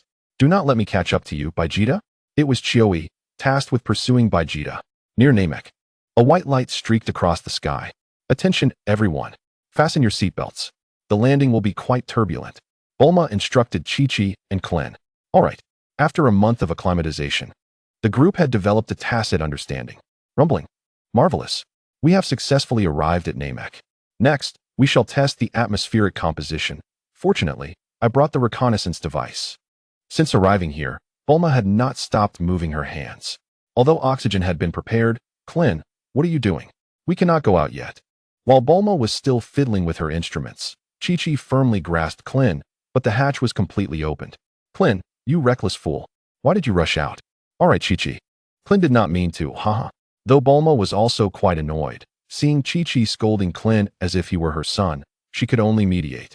Considering that similar situations had occurred countless times on their journey. Let us first search for the Dragon Balls, as this is our primary mission. Klin, who had endured much frustration, could only attempt to shift the topic. Who can understand the agony of being alone with two women for a month? One of whom is the wife of his good friend. Beep beep. Look, the Dragon Ball radar is reacting. Over there, in that direction, there are 4 together. Bulma exclaimed with joy as she opened the Dragon Ball radar. Shall we go meet the Namekians now? Wait. Chi-Chi's expression suddenly turned serious. What's wrong, Chi-Chi? Klin was still dazed from the earlier events, unable to concentrate. Exactly. Chi-Chi, is there a problem? Bulma inquired, noticing the other's demeanor. Do you not sense a powerful energy over there? Chi-Chi pointed towards the side, her frosty expression remaining grave. Indeed, this is strange. What is happening? Klin's expression also grew serious as he sensed it. Bulma, oh come on. There is no need to be so tense. We are on Namek. With beings like Piccolo and the Supreme Kai being so strong, it is not surprising that there are potent energies here. Lacking the ability to sense energy herself, Bulma attempted to analyze the situation, forcefully joining the conversation. However, a significant portion of this energy feels utterly malevolent. Chi-Chi remained furrowed in concern. Yes, it truly does. Klin's previously relaxed brow tightened once more. Bulma, I feel as though you two are isolating me, yet I possess no evidence. Suddenly, a white light streaked across the atmosphere. I feel as though I have seen this before. Bulma stared blankly at the object in the sky. It is a spacecraft used by the Scions. Hurry, Chi-Chi. Lower your energy. Klin had already sensed it. That person was indeed Vegeta. Rumbling. The spaceship crashed to the surface, not far from their location. I have done my best to suppress my energy, but what shall we do now? Klin, do you have any good ideas? Chi-Chi's brow was tightly knitted, and the situation was evidently spiraling out of control. Bulma stood trembling to the side. This scoundrel. What are we to do? Those malevolent energies might belong to the aliens. They, along with Vegeta, must be here to seek the Dragon Balls. Klin's mind raced, and after analysis, he furiously tossed his hat to the ground. If that villain obtains the Dragon Balls, it will be disastrous. Bulma, quickly inform Earth about this matter. Then you should return. Chi-Chi and I will use the Dragon Ball radar to stay behind and find the Dragon Balls. This was the best plan Klin could devise. Not expecting the Scions to arrive on this planet. If they encountered them, it would be catastrophic. Chapter 34. Mutual Intelligence. What did you say? The Scions have also arrived? Unaware of how Bulma had modified things, Master Roshi was on a call with her, several light years away. Indeed, that is the case. Please relay this to Wukong and the others promptly. Meanwhile, Bulma had set up a simple device, presumably for transmitting signals. So I ask, were you even listening? Whoosh. Another spacecraft descended, identical to Vegeta-S, belonging to the pursuing Chioi. What is this noise? I cannot hear anything on my end. What is happening there? Bulma's voice grew louder, drowning out Master Roshi's words until she had to hang up. See for yourself. Chi-Chi and Klin, with expressionless faces and hearts heavy with despair, pointed at the recently flown spacecraft. Boom. I have explained the situation here. I must return to Earth quickly. Take care of yourselves. Rest assured, a round trip will be swift. It will only take about 2 months. Bulma, unwilling to linger, hurried back to the spacecraft. Bulma, wait. Why don't we return together? Klin, drenched in cold sweat, thought that if it were only Vegeta, they might have found a way to muddle through. However, the continuous arrival of spacecraft left him utterly uncertain. I am indifferent, but... He glanced at Bulma, then at Chi-Chi. As for the Dragon Balls, let them have this round. We shall try again next time. Huh. Wait, Chi-Chi, what are you doing? While he was still explaining, Chi-Chi flew behind a massive rock several hundred meters away, signaling him to be silent. Klin quickly reacted. There must be an enemy approaching. He held his breath. The opponent's energy was relatively weak, clearly not Vegeta, but whether they were Namekians was uncertain. Klin's internal doubts were soon resolved. This is precisely where those two energies vanished. Could they be Namekians? 2 alien minions flew down from the sky, their expressions wicked, and soon spotted Klin and Bulma. It seems they are merely ordinary travelers, devoid of combat power. Let us destroy their spacecraft to prevent their escape. Their casual dialogue seemed to seal the fate of the group. Whoosh, clang, a flash of white light, and the 2 alien corpses fell apart. Judging by their attire, they should be affiliated with the Psiots. The opponents are certainly not Namekians. I handled this appropriately, right, Klin? Klin paused, nodding. He had intended to deal with them as well, but Chi-Chi had taken the lead. Chi-Chi landed beside the minions' bodies and removed their detectors. Based on what the Psiots previously said, perhaps we can obtain some unexpected intelligence. So what shall we do next? I believe we should first hide. Bulma emerged from the spacecraft, looking utterly disheartened. Bulma, you are also staying behind. I did not expect you to be so loyal. Klin expressed surprise and incredulity. What are you talking about? The spacecraft's fuel has run low. Meanwhile, in a once peaceful village, a chilling atmosphere now prevailed. Traces of battle remained. Amidst the ruins lay the bodies of Namekian villagers. What a bunch of fools. Why resist? A hovering craft resembling a baby carriage floated in the air, emanating a disdainful voice. King Frieza has found another one. An alien minion cradled a basketball-sized Dragon Ball, counting the stars inside. It was a 3-star ball. Very good. Now only 3 remain. In the stroller, Frieza was in high spirits, followed closely by Zappo and Dodoria, both holding 3 Dragon Balls. With this one added, they now possessed 4. It seemed that the king's wish would soon be fulfilled. Dodoria took the Dragon Ball from the soldier and even offered a flattery. However, Zappo's expression was somewhat grave. What troubles you, Mr. Zappo? Frieza inquired. My scouts have reported that their combat power has vanished. Furthermore, according to the scanner's response, the opponent is likely not Vegeta. Noting Frieza's curiosity, Zappo elaborated, not Vegeta? Indeed, the scanner did not register a specific strength, but based on the readings before their disappearance. Their power level was approximately 1500. 1500? If I encounter some impudent insects, I shall dispose of them effortlessly. Frieza smirked. This minor issue would not tarnish his delight in acquiring the Dragon Balls. The true concern lay in how to deal with the traitorous Vegeta. Meanwhile, on Vegeta's side, Chiui had arrived, and their powers were nearly equal. Vegeta would certainly not gain the upper hand. Upon landing, Chiui incessantly utilized his scanner. Vegeta, I've located you. You cannot escape. This time, it is by the command of King Frieza, and I can finally eliminate you openly. Chiui swiftly approached Vegeta's position. One could only say that intelligence is a valuable asset. However, Chiui, the alien, lacked it. What a laughable fool you are, Chiui. Do you think someone like you can kill me? I have been waiting here specifically for you. Vegeta stood on a hillside, gazing down at the approaching Chiui with pride. Are your eyes deceiving you? My combat power far surpasses yours. Just look at your pathetic reading. You are doomed. Chiui landed, laughing heartily, displaying a contemptible demeanor. Let me show you something amusing. This is a technique I learned on Earth, quite entertaining. Observing Chiui's clownish antics, Vegeta's lips curled into a smirk. What is it? A quick escape technique. Chiui remained oblivious to the situation, continuing their verbal sparring. It is a method of controlling combat power. Controlling combat power? Are you jesting? Prepare yourself. With that, Vegeta unleashed his power recklessly. Use your scanner to observe well. Beep beep. Immediately, Chuei's scanner began to sound alarms. 19,000, 20,000, 21,000, 22,000. How is this possible? Your original strength was comparable to mine. After the scanner exploded, Chuei's composure shattered. I learned this through life and death struggles on Earth. You, who idly follow Frieza, how could you compare to me?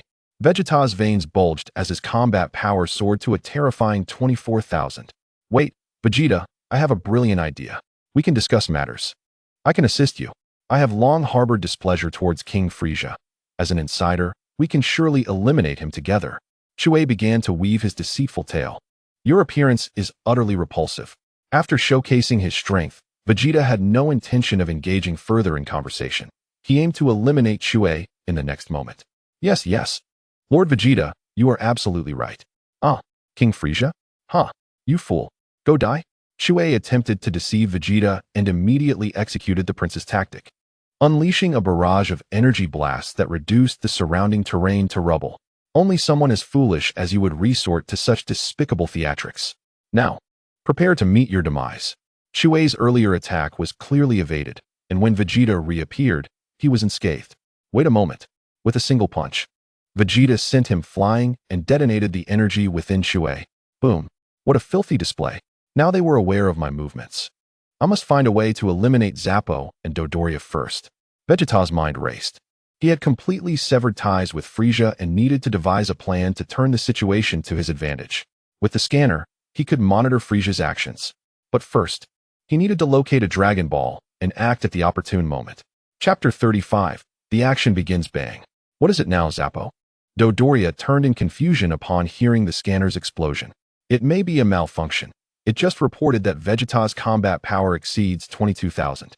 Acknowledging Vegeta's current strength would mean admitting that sending Chuei was a mistake, a sentiment he would never voice. You've been using an outdated scanner. It must be malfunctioning. Use mine to check.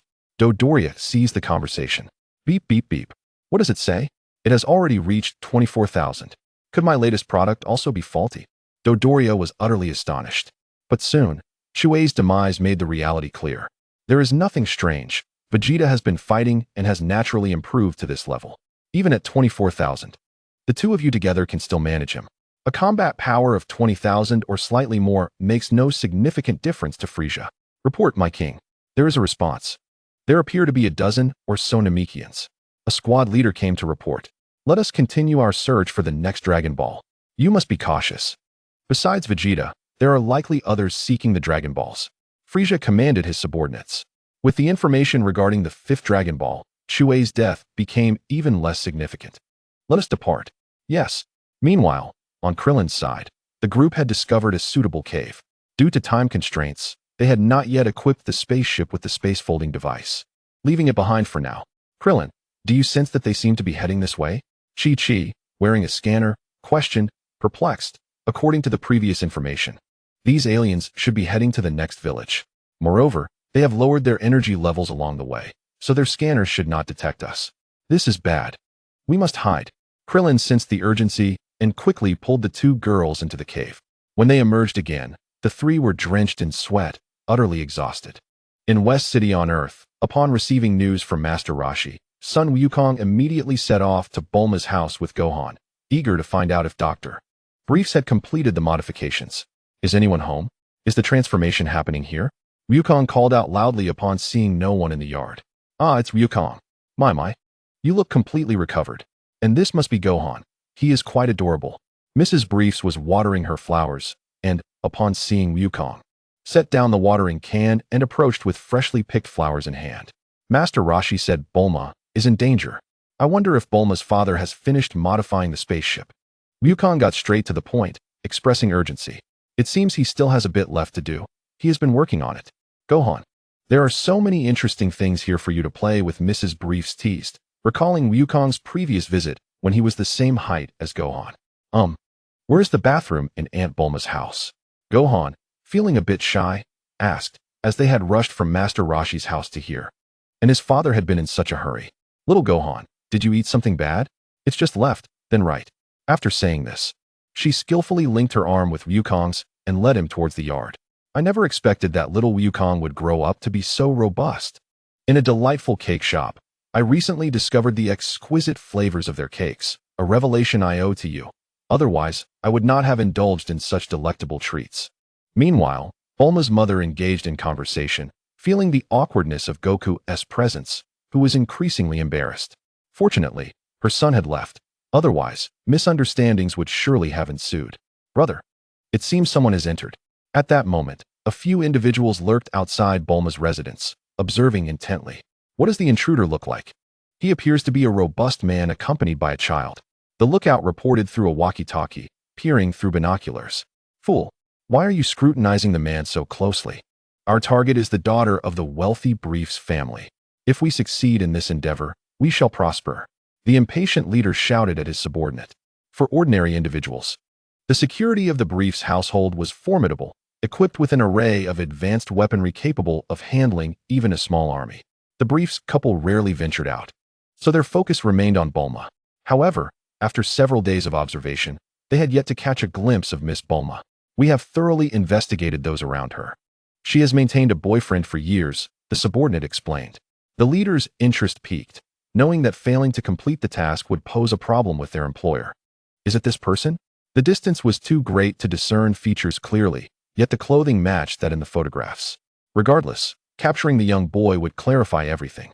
After resolving his issues, Gohan bid farewell to the robotic butler and headed towards his father. Outside, a man in sunglasses waved at him persistently. Sir, do you require assistance? Gohan inquired, puzzled yet feeling bored enough to see what the man wanted. Young lad, step outside. I have something to discuss with you regarding this household. Is it something of great importance? Despite the man's suspicious aura, he appeared to be merely an ordinary person. Indeed, if you come out, I shall share the information. Gohan, obliging, stepped outside. I've caught you. Suddenly, several individuals emerged from the bushes, led by a portly man with small eyes. Brother, I've captured the child, reported the man in sunglasses. I have witnessed the close relationship between him and Mrs. Briefs. This little rascal is quite cooperative. It seems my brothers will have an easier time. The small-eyed man nodded, recognizing the boy's privileged demeanor, indicative of a wealthy upbringing. Execute Plan A. Under Gohan's unwitting compliance, they all entered a dilapidated van. Where are you taking me? Didn't you say you had a secret to share? Gohan, now aware of their identities, thought it best to locate their hideout for Bulma's safety. Instead of discussing that, how about I treat you to a grand feast? Rest assured, it will be quite a delightful experience. The small-eyed man pondered silently, wishing to avoid the potential wrath of the affluent family. In a dimly lit basement, Gohan was relishing his meal, surrounded by heaps of empty plates. Although the meal differed from what had been promised, it was a significant improvement over his previous half-year's rations. Why aren't you eating? Across from him sat a freckled, golden-haired boy of a similar age. Aren't you afraid? They are merciless robbers, the boy remarked, concerned whether his father had noticed his absence. Gohan's carefree manner impressed the boy, who sat across from him. While news of an alien invasion had recently circulated due to the destruction of East City. However, with the formation of the new government military, the chatter subsided. Now, reports suggested that the government forces had valiantly repelled the extraterrestrial aggressors. As ordinary citizens, the idea of a single individual obliterating the planet was more believable than tales of interstellar conflict. Most of those involved had perished, and the only spacecraft under study mysteriously exploded. As the son of a wealthy magnate, the boy was among the few privy to the truth. His mother and sister had suffered dire consequences due to these events. In recent days, his father had been frantically searching for martial arts experts while he seized the opportunity to sneak out for some fun. However, on his first day out, he encountered ruthless bandits, and all his bodyguards were eliminated. Regardless, it is vital to fill one's stomach, is it not? Gohan cheerfully munched, while the boy observed him in awe. You really won't eat? Their food is quite decent. Out of courtesy, Gohan left a portion for him. I lack an appetite. If you wish to eat, feel free to do so. Having witnessed Gohan's impressive appetite, the boy understood that he was no ordinary child. And unable to endure Gohan's unwavering gaze, he conceded. Arigato. The moment he spoke, Gohan devoured the food before him. Now, do you wish to leave this place? Leave? Do you truly have a way? Gohan nodded, having devised a plan to handle the situation. Our target is Miss Bulma. She is a woman. Must I emphasize such trivialities? In a room deep within the building, a graceful woman with violet hair shouted at a small-eyed man named Harry. This child is undoubtedly connected to the Capsule Corporation. I saw with my own eyes the closeness between his father and Mrs. Briefs. Harry, drenched in sweat, gazed at Marvin with a dark expression. If it weren't for this lucky scoundrel, Lady Violet, the wealthy Duo has agreed to our demands. 50 billion Sony, and they promised to deliver today. Noticing Harry's intense scrutiny, Marvin seized the opportunity to interject. Even if he isn't Miss Bulma's illegitimate child, he could very well be Mrs. Briefs. If we uncover such secrets, we could potentially extort even more. Harry fervently explained, growing increasingly convinced of his theories. To validate his assumptions, he began dialing the Briefs household's number. Hello. This is the Briefs residence. Listen closely. Your illegitimate child is in our custody. Dr. Briefs was introducing Goku to the spacecraft when an unexpected call came through. Could the past transgressions have been uncovered? What are you saying? Feigning ignorance is futile. It's that boy named Gohan. Upon hearing this, Dr. Briefs suddenly comprehended. Goku. It's about Gohan. Without delay, Goku answered the call. Hello, this is Goku. Listen closely. We need 50 to 100 billion swanning immediately. That little rascal named Wufan is here. What? Wufan. Has he lost his way? Wufan used his energy to sense the surroundings and realized that Wufan was indeed not present. It was urgent, yet he was wandering off. We are about to depart. Please inform him to return at once. With that, Wukong ended the call. Hello? Hello? Did you not understand what I meant? Harry, upon hearing the call disconnect, glanced at Zillulin's increasingly dark expression, beads of cold sweat forming on his brow. At that moment, one of his subordinates subtly gestured to him. Boss, what is it? Is it more important than my report to Zillulin? Harry offered a quick apology to Zillulin, feeling fortunate for the recent reprieve, yet he didn't show his subordinate any kindness. Boss, you should see this for yourself. This little rascal is consuming from your private account. How much can a child eat? What are you fussing about? 700,000 swanning. However, before he could finish expressing his astonishment, he witnessed something that shocked him even more. How did that little brat appear here? You have spent 700,000 swanning. Before he could complete his sentence, he and his subordinate collapsed to the ground. At that moment, numerous dark gun barrels emerged from the surrounding walls, unleashing a torrent of gunfire towards the group. Wufan was unconcerned for himself, but the others, including Qiandale, were mere mortals. So he had to guide the three of them in evading the bullets. Bang, bang, bang. Subsequently, he used his telekinetic powers to obliterate the mechanisms. Boss, you are amazing. You are a martial arts expert, aren't you? Unbeknownst to him, Qiandale had already been starry-eyed, gazing at Wufan with admiration. Wufan smiled in response. And then a magnificent sword suddenly appeared in his hand. Item: dragon-slaying sword quality. White, characteristic. Cuts through iron like mud. Description: forged from celestial iron. One cut equals 999. Wind attribute chakra enveloped the dragon-slaying sword, and with a mere swipe, the metallic door was sliced open as though it were tofu. Once the door was breached, dozens of armed thugs opened fire simultaneously, yet all were thwarted by Wufan's energy barrier. Boss, so powerful, Qiandale exclaimed, continuing to cheer him on from the side. Whoosh, whoosh, whoosh. The thugs felt only a gentle breeze pass by, as their weapons were effortlessly transferred into Wufan's grasp. Who on earth is this child?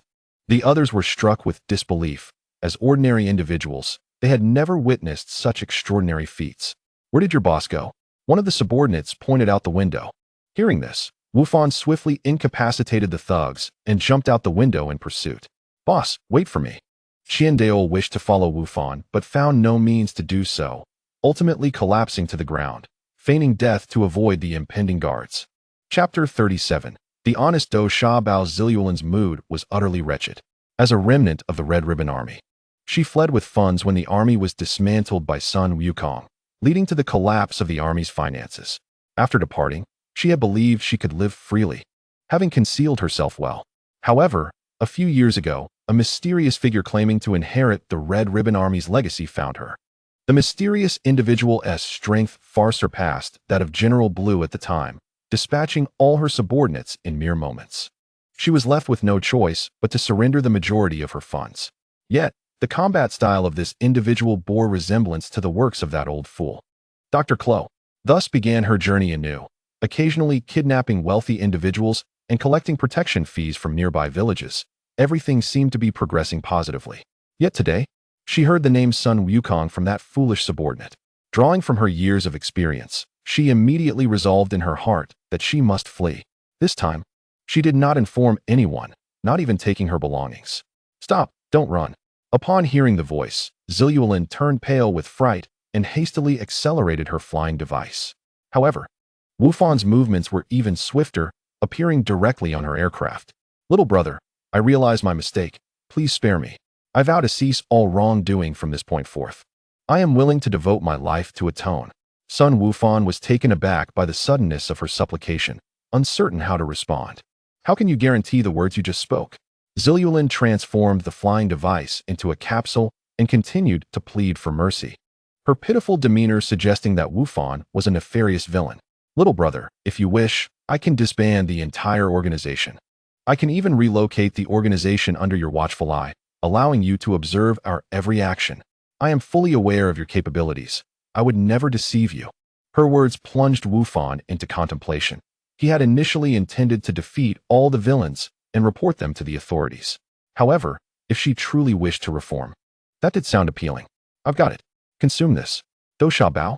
Zilulin bit into it, the red bean feeling smooth and slightly sweet. Then, her movements halted. Something in her calculating eyes began to disintegrate. Initially confusion, followed by panic, and ultimately transforming into an almost translucent honesty. I once worked for the Red Ribbon Army. The moment those words escaped her lips, she was taken aback, her fingers instinctively covering her mouth, as if in disbelief that such words had slipped out uncontrollably. Wufan had read about the notorious Red Ribbon Army, a group infamous for its deeds, noted in books as having been eradicated by a mysterious youth. However, he knew that this was something his father had done in his youth. I know your father, Sun Wukong. Most of the money I secured from the Red Ribbon Army was seized by Dr. Klo, she added, her eyes widening in shock, her voice unrestrained. With only 10 seconds remaining, were your previous words sincere or mere deception? Wufan suddenly inquired. They were sincere, for I fear you would kill me. The surroundings fell silent. And after a struggle of expressions on Zilulin's face, she began to look relieved. Fortunately, I had no thoughts of deceiving him. This is the honest Do Sha Bao. Once consumed, you will speak truthfully for 30 seconds. Wufan explained to her as she passed the test. This was a white item from the previous market, purchased out of curiosity, and he never anticipated it would prove useful now. Item, honest Do Sha Bao, quantity, 5, quality, white description, a product of new technological advancements from the 90s in a certain world, once consumed. One will speak truthfully within 30 seconds. Henceforth, you shall relocate near Baozi Mountain. Remember to engage in good deeds and refrain from wrongdoing. Subsequently, Zilulin felt a shift in reality and found herself back in her organization's office. Lying on the floor, in addition to her scattered subordinates, was a familiar little boy. The walking 5 billion. Alas, since I have decided to reform, I must painfully relinquish this 5 billion. Dao Le, let us go? Upon hearing Wufan's voice, Qian Daol immediately abandoned his pretense of death and rose to follow him. After Zilulin's surrender, several other kidnapped youths were also released. Grateful, they quickly departed without lingering. Meanwhile, in the surrounding village, unfamiliar vehicles had just arrived and were duly noted by the villagers. Upon receiving this news, Zilulin promptly reported it to Wufan. Mr. Mark, a few days ago, my son was abducted and a ransom of 5 billion was demanded. The police have traced the signal, which originates from the vicinity of this place. You are a world-renowned champion in combat. I implore you to rescue my child. The reward will surely be to your satisfaction. A balding, corpulent tycoon appeared quite humble. Beside him stood a tall, muscular man with an explosive hairstyle, resembling a certain figure. Mr. Qian Duo, your wife and Miguel are longtime friends. Even if it were not for the reward, I would be more than willing to assist you. However, I would appreciate it if you referred to me by my stage name henceforth. I have no intention of using the name Mark any longer. The brawny man waved his hand, nodding regally. According to Qian Duo's description, the adversaries were merely ordinary robbers, devoid of any formidable opponents. Is this the hideout of the kidnappers? Yes, it should be correct, sir. It seems that from this point onward, Our every move is being closely observed by them. The group then approached the entrance of the building, where the muscular man noticed the surveillance camera, his expression turning grave. Very well. I shall take care of what comes next. As for you, retreat to a safe location and await my good news. Bring forth my secret weapon. He gestured to his disciple, who handed over a heavy leather bag, its contents uncertain, be it weaponry or armor. Yes, I entrust this matter to you. Please ensure my son's safe return. Seeing the other party unveil even their ultimate weapon instilled confidence in Qianduoduo. Rest assured, you may place your complete faith in me. Now, I shall confront these foes. I will ensure that the one inside regrets his actions. He will come to realize that there exist powerful champions of justice in this world. The man extended his thumb toward the front and then pointed downward, dramatically discarding his white cloak, revealing the essence of a true warrior. Chapter 38, Mr. Satan. How splendid. In that moment, both Qianduoduo and the others were filled with admiration. Come forth, kidnappers. Mr. Satan has come to seek you. With a thunderous shout directed at the camera, the individuals behind him sparkled with excitement. What is the matter? Are you not coming out? You cowards. If you refuse to emerge, I shall enter. Harry offered a quick apology to Zillulan, feeling fortunate for the recent reprieve, yet he didn't show his subordinate any kindness. You will certainly regret it. I intend to reduce each of you to mere pulp. Boss, you should see this for yourself. With every step Mr. Satan took, he posed provocatively. It was not that he was afraid. These thugs likely possessed firearms, and recklessly charging in could tarnish his illustrious reputation. Mr. Satan, would you like us to assist you with the shouting? Oh, that would be splendid. Qianduoduo tentatively inquired. Upon hearing this, Satan pondered briefly before nodding. Such trivial matters were better left to his subordinates, befitting a master of his stature. In that case, let us exert ourselves. Qianduoduo commanded his bodyguards. So he had to guide the three of them in evading the bullets, and each produced a loudspeaker. Hey, bang, bang, hey, bang, wretched kidnappers. Subsequently, he used his telekinetic powers to obliterate the mechanisms. Come out at once. Boss, you are amazing. Your day of reckoning has arrived. The sudden cacophony startled even Satan. He quickly gestured for those behind him to retreat. They should be emerging any moment now. You are merely a hindrance here. Swiftly conceal yourselves. Very well. We shall take our leave. Do take care. In an astonishing display of speed, the group vanished, their proficiency rivaling that of Yachirope. Only a bewildered Satan remained. You heed my command to leave, yet you show no courtesy. Soon, armed personnel stormed out, dozens of them, each wielding a submachine gun, presenting a considerable threat. Any ordinary individual might have succumbed to fear. However, who was Satan? After the retreat of Wukong and the others, he stood as the foremost defender on Earth, capable of withstanding the assaults of androids and Majin Buu. With a powerful leap, Satan landed firmly, a grave countenance upon him, seizing a protruding rock and extracting a meter-long segment with sheer force. A thunderous roar erupted from him as he crushed the stone with his bare hands.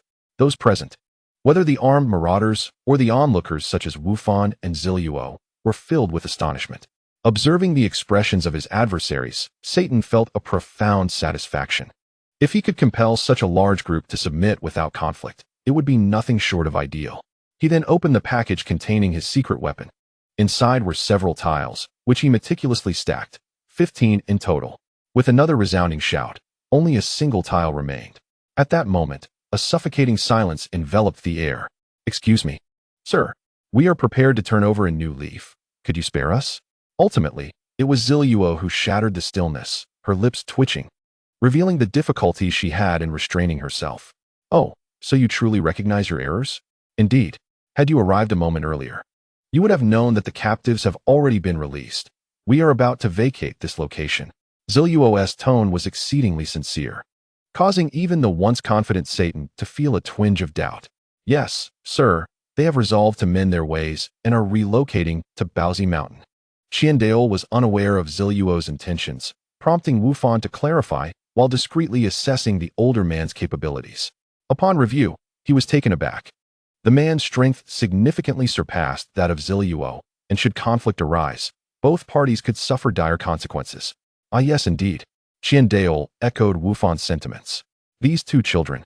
Qiandale, the son of the wealthy Qianduoduo, was familiar with his image, while son Wufan, who accompanied him, likely hailed from an affluent family as well. Have I truly ascended to such heights? Or is this merely the result of charisma? Regardless, today's ordeal has been resolved. He had initially anticipated a fierce battle. In that case, may you all take care. Qiandale, accompany me. Your father awaits in the nearby village. With a commanding nod, Satan exuded an air of authority. Qiandale's eyes sparkled with admiration. The display of masculinity from the uncle was remarkable, unlike Wufan, who remained elusive with his techniques. Friends, the Ziluo organization shall commence its relocation today. We will depart for Baozi Mountain in 1 month. Members unwilling to continue may leave now. Ziluo called out several times, solidifying the future course of events. With that, we shall part ways for now. Wufan, aware of his father's urgency via phone, made no further delay, utilizing the flying thunder god technique to depart. Upon witnessing Wufan vanish, Satan's pupils constricted momentarily before returning to normal. Father, you cannot imagine. Mr. Satan is truly remarkable. He merely stood there, and the kidnappers were so intimidated they sought redemption. Upon returning to his father, Qiandale spoke with enthusiasm, his admiration shifting from Wufan to Mr. Satan. After all, both he and Wufan were mere children. How could they possibly rival the prowess of an adult like Mr. Satan? As for Wufan's previous triumph over the guards, Mr. Satan could undoubtedly accomplish the same. Otherwise, how could the villains be so terrified upon encountering him? Is that truly the case? Mr. Satan, I am profoundly grateful. I shall certainly contact the media to publicize your great deeds. Gratitude welled in Qianduoduo's eyes. The world's foremost combat champion was indeed deserving of his reputation. He far surpassed any martial artist he had previously sought. He then took out a check from his pocket, signed it with precision, and handed it over with both hands. The amount was modest, but I sincerely hope you can accept it, granting me a sense of peace. This gesture is not a form of remuneration, but rather my desire to alleviate some worldly trivialities, allowing you to immerse yourself entirely in the pursuit of martial arts. Initially reluctant to accept, as it contradicted his established persona, he felt it would be somewhat callous to refuse after such words were spoken. Very well, but let this not become a precedent. Buma's family. Wufan, it seems you have indulged in leisure for quite some time. When Wufan returned, Wukong was training in the ship's training room, and Dr. Burafusi was no longer present. Buma's father mentioned that the energy was fully charged and the ship was ready for launch. Your technique is quite convenient. Why not inquire with Bike to see if he wishes to join us? Chapter 39. The inability to teleport Wufan. Is it truly impossible for your technique to transport us directly to Namek Star? Just 2 days after the ship took off, Wukong found himself somewhat despondent. The 100-fold gravity training was beneficial, yet he had already mastered it. He longed to challenge Vegeta again, especially since Buma had mentioned someone even stronger than him. I have explained countless times that Uncle Kellen and the others have concealed their ki, and the chakra cannot be sensed from such a distance. There is no other way at present. Wufan closed his hacking device with a sense of helplessness, despite having recently acquired superlative insight, enabling him to learn rapidly and even create impressive techniques. His ability regarding spatial manipulation was not included in this realm, especially when it had to integrate both chakra and ki. Such mastery could not be achieved in a short time. He understood his father well. Having just emerged from the hyperbolic time chamber, he held no desire for training, confined to reading aboard the ship. At least Wukong was managing to train methodically, albeit with a strong yearning for battle. Floating nearby was Bike, who was meditating under the gravity. Speaking of Bike, have you not eaten anything all day? Aren't you hungry? The refrigerator is stocked with food, yet I have not seen you touch it. Is it not to your liking? After teasing Wufan, Wukong resumed his playful harassment of the meditating Bike. Silence, Wukong. If you continue to shout, I shall destroy the ship. We shall perish together.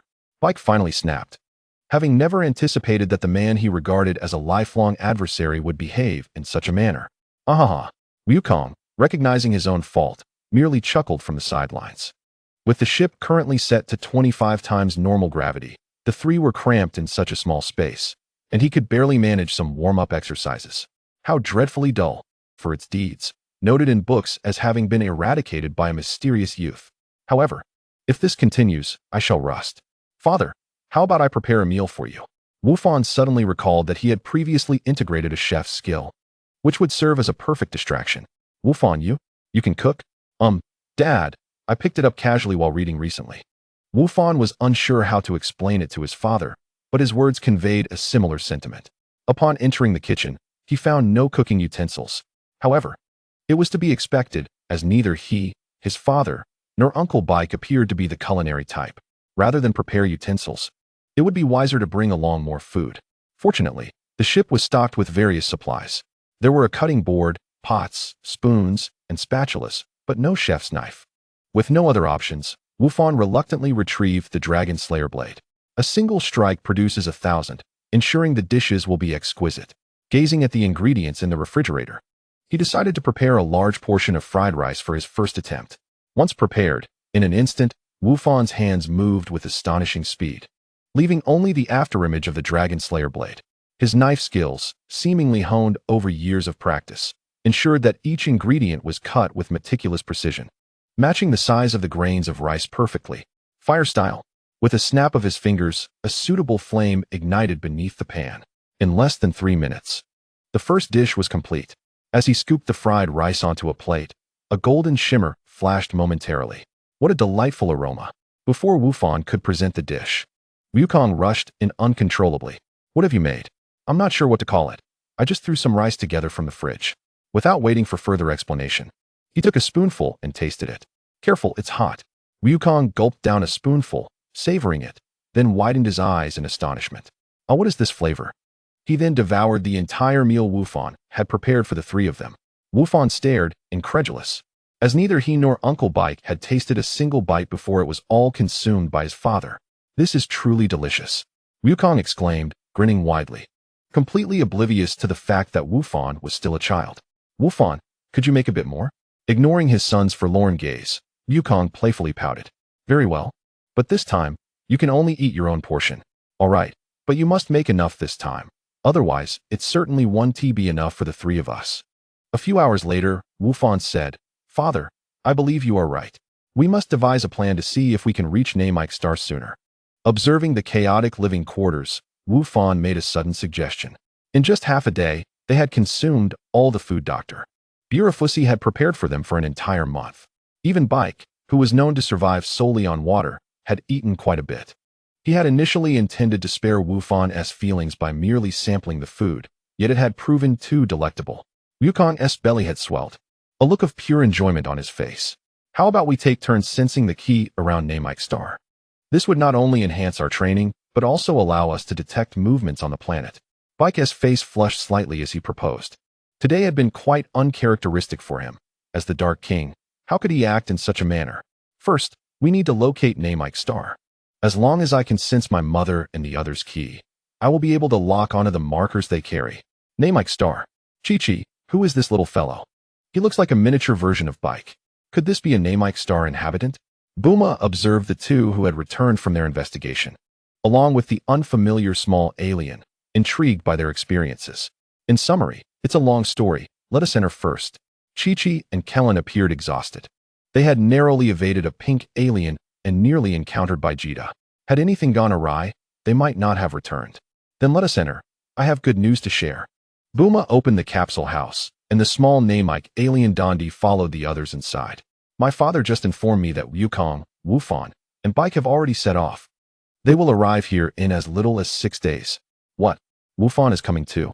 Upon hearing Buma's news, Chi-Chi felt a pang of anxiety. With the situation on Namek Star, she truly wished for Wufan to stay away. However, words failed her when she tried to voice her concerns. Wukong is coming? How did they manage that? Kellen, in contrast, seemed unconcerned, feeling that Wukong's arrival meant their salvation was at hand. My father modified Wukong's old spaceship, adding a special training device. By the time they reach Namek Star, they will undoubtedly be much stronger. Wukong and the others will undergo even more rigorous training. This is splendid. We have hope.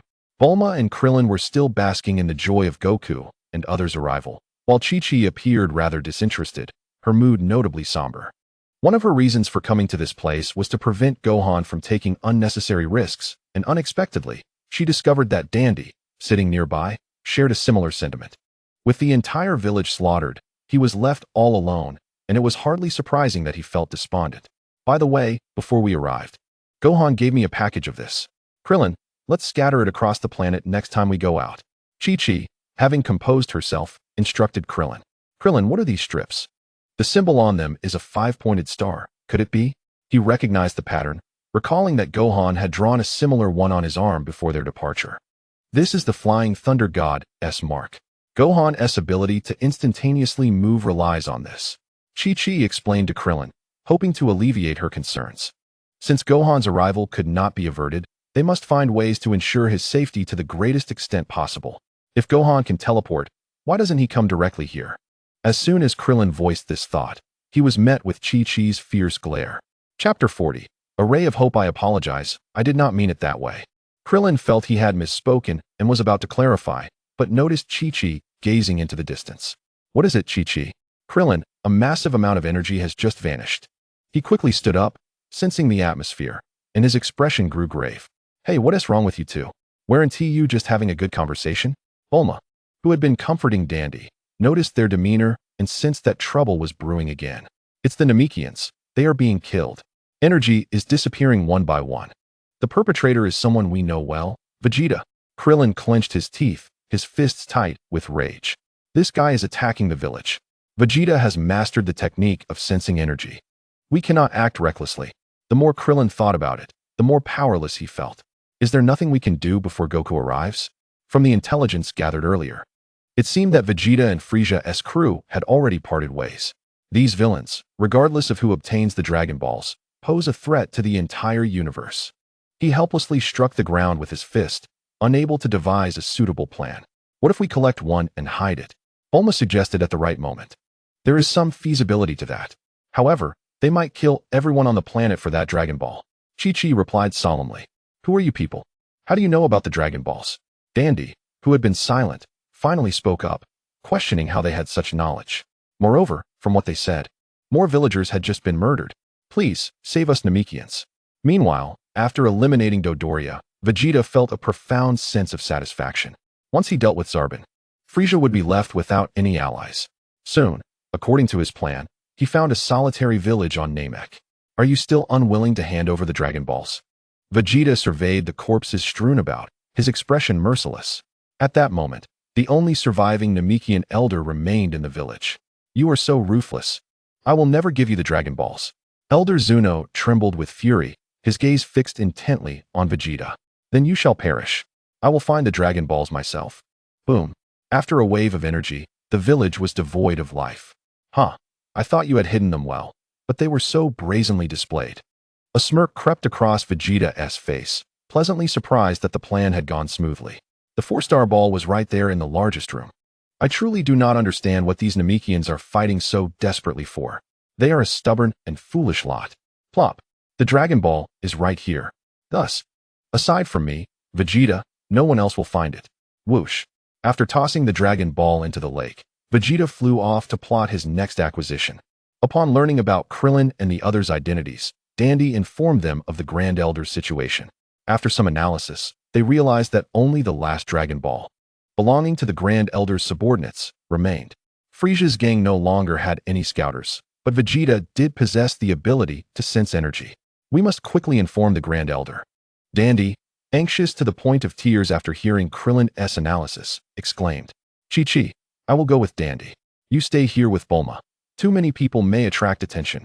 Krillin made an immediate decision. Dandy, let us set off right away. Be cautious, and if you encounter Vegeta, hide. You all be careful too. Whoosh. After making their decisions, Krillin and Dandy wasted no time and flew towards the Grand Elder's residence, careful not to reveal their energy. Chi-Chi, after running around for several days, how about we take a nice hot bath together? After Krillin left, Bulma suggested to Chi-Chi. Bulma, given the current situation, should we not remain vigilant? Observing Bulma's preparations, Chi-Chi hesitated a bit. Relax, relax. Bulma nonchalantly waved her hand while testing the water temperature. A taut string will snap if held too tightly. Come, relax for a moment. Look, you have dust from Namek all over your hair. Seeing her reflection in the mirror, Bulma's words indeed held merit, and Chi-Chi sighed. She removed her battle attire, revealing her well-maintained physique from years of training. Carefully, she stepped into the warm bath, and as the hot water enveloped her body, she couldn't help but let out a sigh of comfort. Bulma slid into the water, leaning back and marveling at the rising steam. Speaking of which, Chi-Chi, you have changed so much compared to before. I heard you even drank that chaotic super divine water. Goku and Gohan are fighting with all their might. As their wife and mother, I cannot just stay at home waiting. My strength may not be of much help. But at the very least, Chi-Chi cupped hot water in her hands, placing it on her face, her gaze steadily resolute. I want to be closer to Goku and the others, so that when needed, I can contribute. I also hope Gohan sees that his mother is not just someone who cooks and encourages him to study. Goodness, are you all a family of fighters? Bulma teased. Yet her eyes reflected admiration. However, you are indeed quite strong now. You handled those minions with such ease. Rest assured, Gohan is surely proud of you. Once we find the Dragon Balls and revive those who were killed, everything will be all right. I just don't want to be a burden. The two fell into a moment of silence, savoring the rare tranquility. After their baths, they changed into clean clothes and felt considerably refreshed. Bulma habitually pulled out the Dragon Radar, sitting on the sofa while fiddling with it, her brow slightly furrowed. What's wrong? Did you discover something? Chi-Chi asked as she walked over, drying her hair with a towel. Look, Bulma displayed the radar screen to Chi-Chi. The distribution of the Dragon Balls is quite peculiar. On Frisia's side, 5 light points are clustered together, hardly moving. They must be stored on his spaceship. Krillin and Dandy have gone to the Grand Elder's side. She pointed to another solitary light point on the screen. The most curious one is this. This Dragon Ball's position hasn't changed much either. Logically, shouldn't it have been taken and hidden by Vegeta? Chi-Chi scrutinized the radar, then closed her eyes to sense the distant energy. Moments later, she opened her eyes. Vegeta's energy is no longer in that location. Furthermore, his current energy feels quite unstable. How could this be? Did he not find it? Or never mind. Bulma excitedly slammed her hand on the table. I figured it out. Although he attacked the village, he likely didn't find the Dragon Balls and has gone elsewhere. Or perhaps he has hidden them right there. But he would never suspect that we possessed the Dragon Ball radar. With just a few words, Bulma had roughly deduced the truth. So, Chi-Chi, Chi-Chi's eyes lit up as well. Indeed, it seems fortune is on our side. While he hasn't returned, I'll secretly retrieve the Dragon Balls. Whoosh. Chi-Chi took off into the sky, leaving Bulma behind to see her off. What a drag, I'm left all alone again. I better find a place to hide. Meanwhile, Goku and his companions were training aboard the spaceship. Goku, can you hear me? Goku had just completed 10,000 push-ups. Oh, it's the voice of King Kai. It's me. Where are you? Are you in space? King Kai was on his own planet, speaking with Goku while walking with his hands behind his back. What are you doing in space? Are you off to Namek to find the Dragon Balls? King Kai, you have no idea. Something major has happened on Namek. Major? We'll discuss it later. I have quite a few guests here. King Kai was in high spirits, as it had been a long time since his planet had hosted so many visitors. As an ancient deity, solitude was his usual company. These are all familiar faces to you. Have they all arrived? That's wonderful. Hearing the conversation between Goku and King Kai, the two companions beside him understood the situation. Gohan nodded inwardly, continuing to read rapidly. Piccolo scoffed, returning to his intense training. After spending 6 months in the hyperbolic time chamber, he had fallen significantly behind the others, and every moment was crucial for him to catch up. Through King Kai, Goku learned that their deceased friends were now training on King Kai's planet. He expressed to them that he and the others were heading to Namek to find the Dragon Balls and revive them. By the way, Goku, didn't you mention that something significant occurred? Please, tell me about it. After sharing the joyous news, King Kai recalled Goku's previous mention of a major event. It's like this. Goku quickly relayed the information he had received from Bulma to North Kai. One of their powers far exceeds Vegeta's. Could the leader of that group be named Frisia? I'm not entirely sure. The signal on their end is quite poor. Upon hearing the name Frisia, the joy on King Kai's face vanished entirely, and he failed to absorb what Goku said afterward. I must investigate further. There is indeed a formidable energy coming from Namek. Let me find out the source of this energy. It is truly Frisia. King Kai felt as though he had been struck by lightning. King Kai, do you know him? Goku, that Frisia is an extremely evil individual, and you are nowhere near his match. You must not approach him. Once you arrive, find a way to escape with the people on the planet. Remember, this is an order. King Kai's words left Goku somewhat bewildered. Is that guy really that strong? Consequently, Goku's skepticism earned him another reprimand. The conversation just concluded made Gohan furrow his brow. Dad's current battle power is at least 1.5 million. Using the Kaioken times 10, that would be 15 million. If that is still vastly inferior, and he is even warned to stay away, the opponent's power must far exceed that. Checking their battle powers, Gohan noted, Son Goku, 1. 6 million, Son Gohan, 1. 25 million, Piccolo, 42,000. Seeing their current battle powers, Gohan nodded, beginning to glean information from his father's relationships. Raditz, Scion Team, Vegeta. Frieza Force, Frieza. Soon, Gohan uncovered a terrifying fact from the intel. Frieza, 1. 2 billion. And it did not end there. Among the connections, there was also Father, King Cold, battle power, 100 million. Brother, Cooler, battle power, 7 billion. 7 billion battle power. Gohan exclaimed in shock. His voice immediately drew the attention of the other two aboard the spaceship. Goku's eyes widened, and Piccolo halted his meditation. Gohan, did you just say 7 billion? Piccolo sought confirmation, unsure if he had misheard. Yes, Uncle Piccolo. You should know that I possess some rather unique abilities.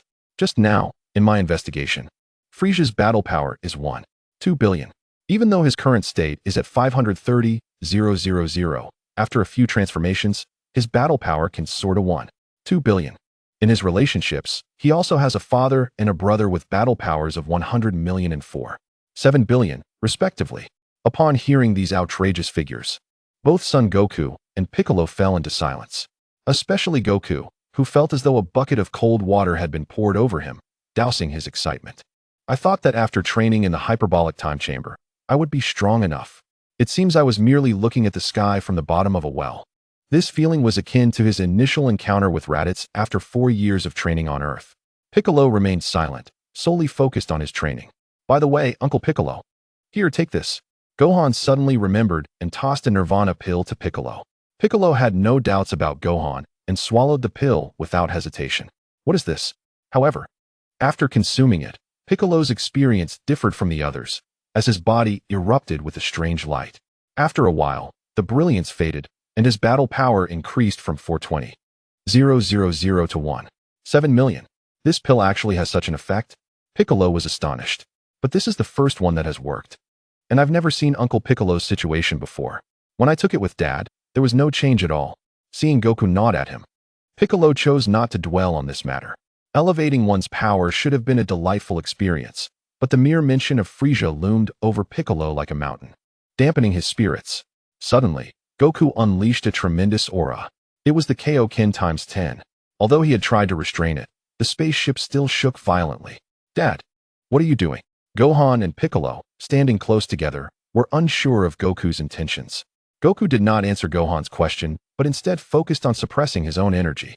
After half an hour, Goku managed to contain all his power, yet his entire being appeared almost crimson. Dad, what is this?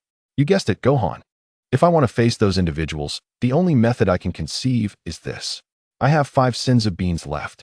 Even if my body encounters issues, I can find a way to address it. Goku was not one to be overwhelmed by foes. Under immense pressure, he had devised a temporary strategy. He would use the Kaioken times 10 and adapt it for everyday use to make it a norm. Though this may sound fantastical, during the 6 months in the hyperbolic time chamber, Goku had transformed his training into muscle memory. Coupling with the Kaioken, he could entirely absorb the power into his body. If successful, his base power would multiply tenfold, and if he could achieve even higher multipliers against Frieza, he would no longer feel so powerless. That's right, Gohan. Just like that. If you understand, you may also give it a try. Very well, Father. Wu Fan, ever eager to learn, instantly activated the tenfold Kaioken. He then harnessed the Yuan Yang divine technique, gradually absorbing the momentum within himself. After another half hour, the spacecraft finally ceased its tremors, and at that moment, Wu Fan's body transformed into a crimson hue. In the ensuing time, he diligently adapted to this state, achieving a successful transformation into a norm. Uncle Bick, would you like to give it a try as well? Once Wu Fan's body stabilized, he inquired. No need. Your method does not suit me. I will find my own way to improve. Bick, while not envious of their extraordinary enhancement, recognized that his own lineage would struggle to accommodate such an approach. Forcibly employing it could lead to catastrophic failure. Moreover, he had an inkling that within the confines of Namek, there existed a superior method for his advancement. Very well, Bick. Wu Fan declared, During this period, let us maintain this form regardless of our actions. I wonder when we shall encounter that Frieza.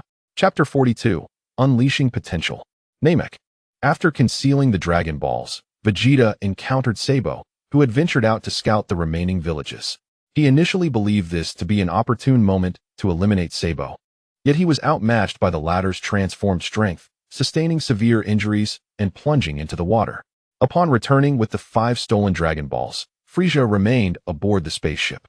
Frieza, the Great Lord, Sabo seeks an audience. Enter. At that moment, Frieza's countenance was dark, his tail incessantly thrashing the floor, lost in thought. Have you located the remaining villages? Not yet, but I have defeated Vegeta.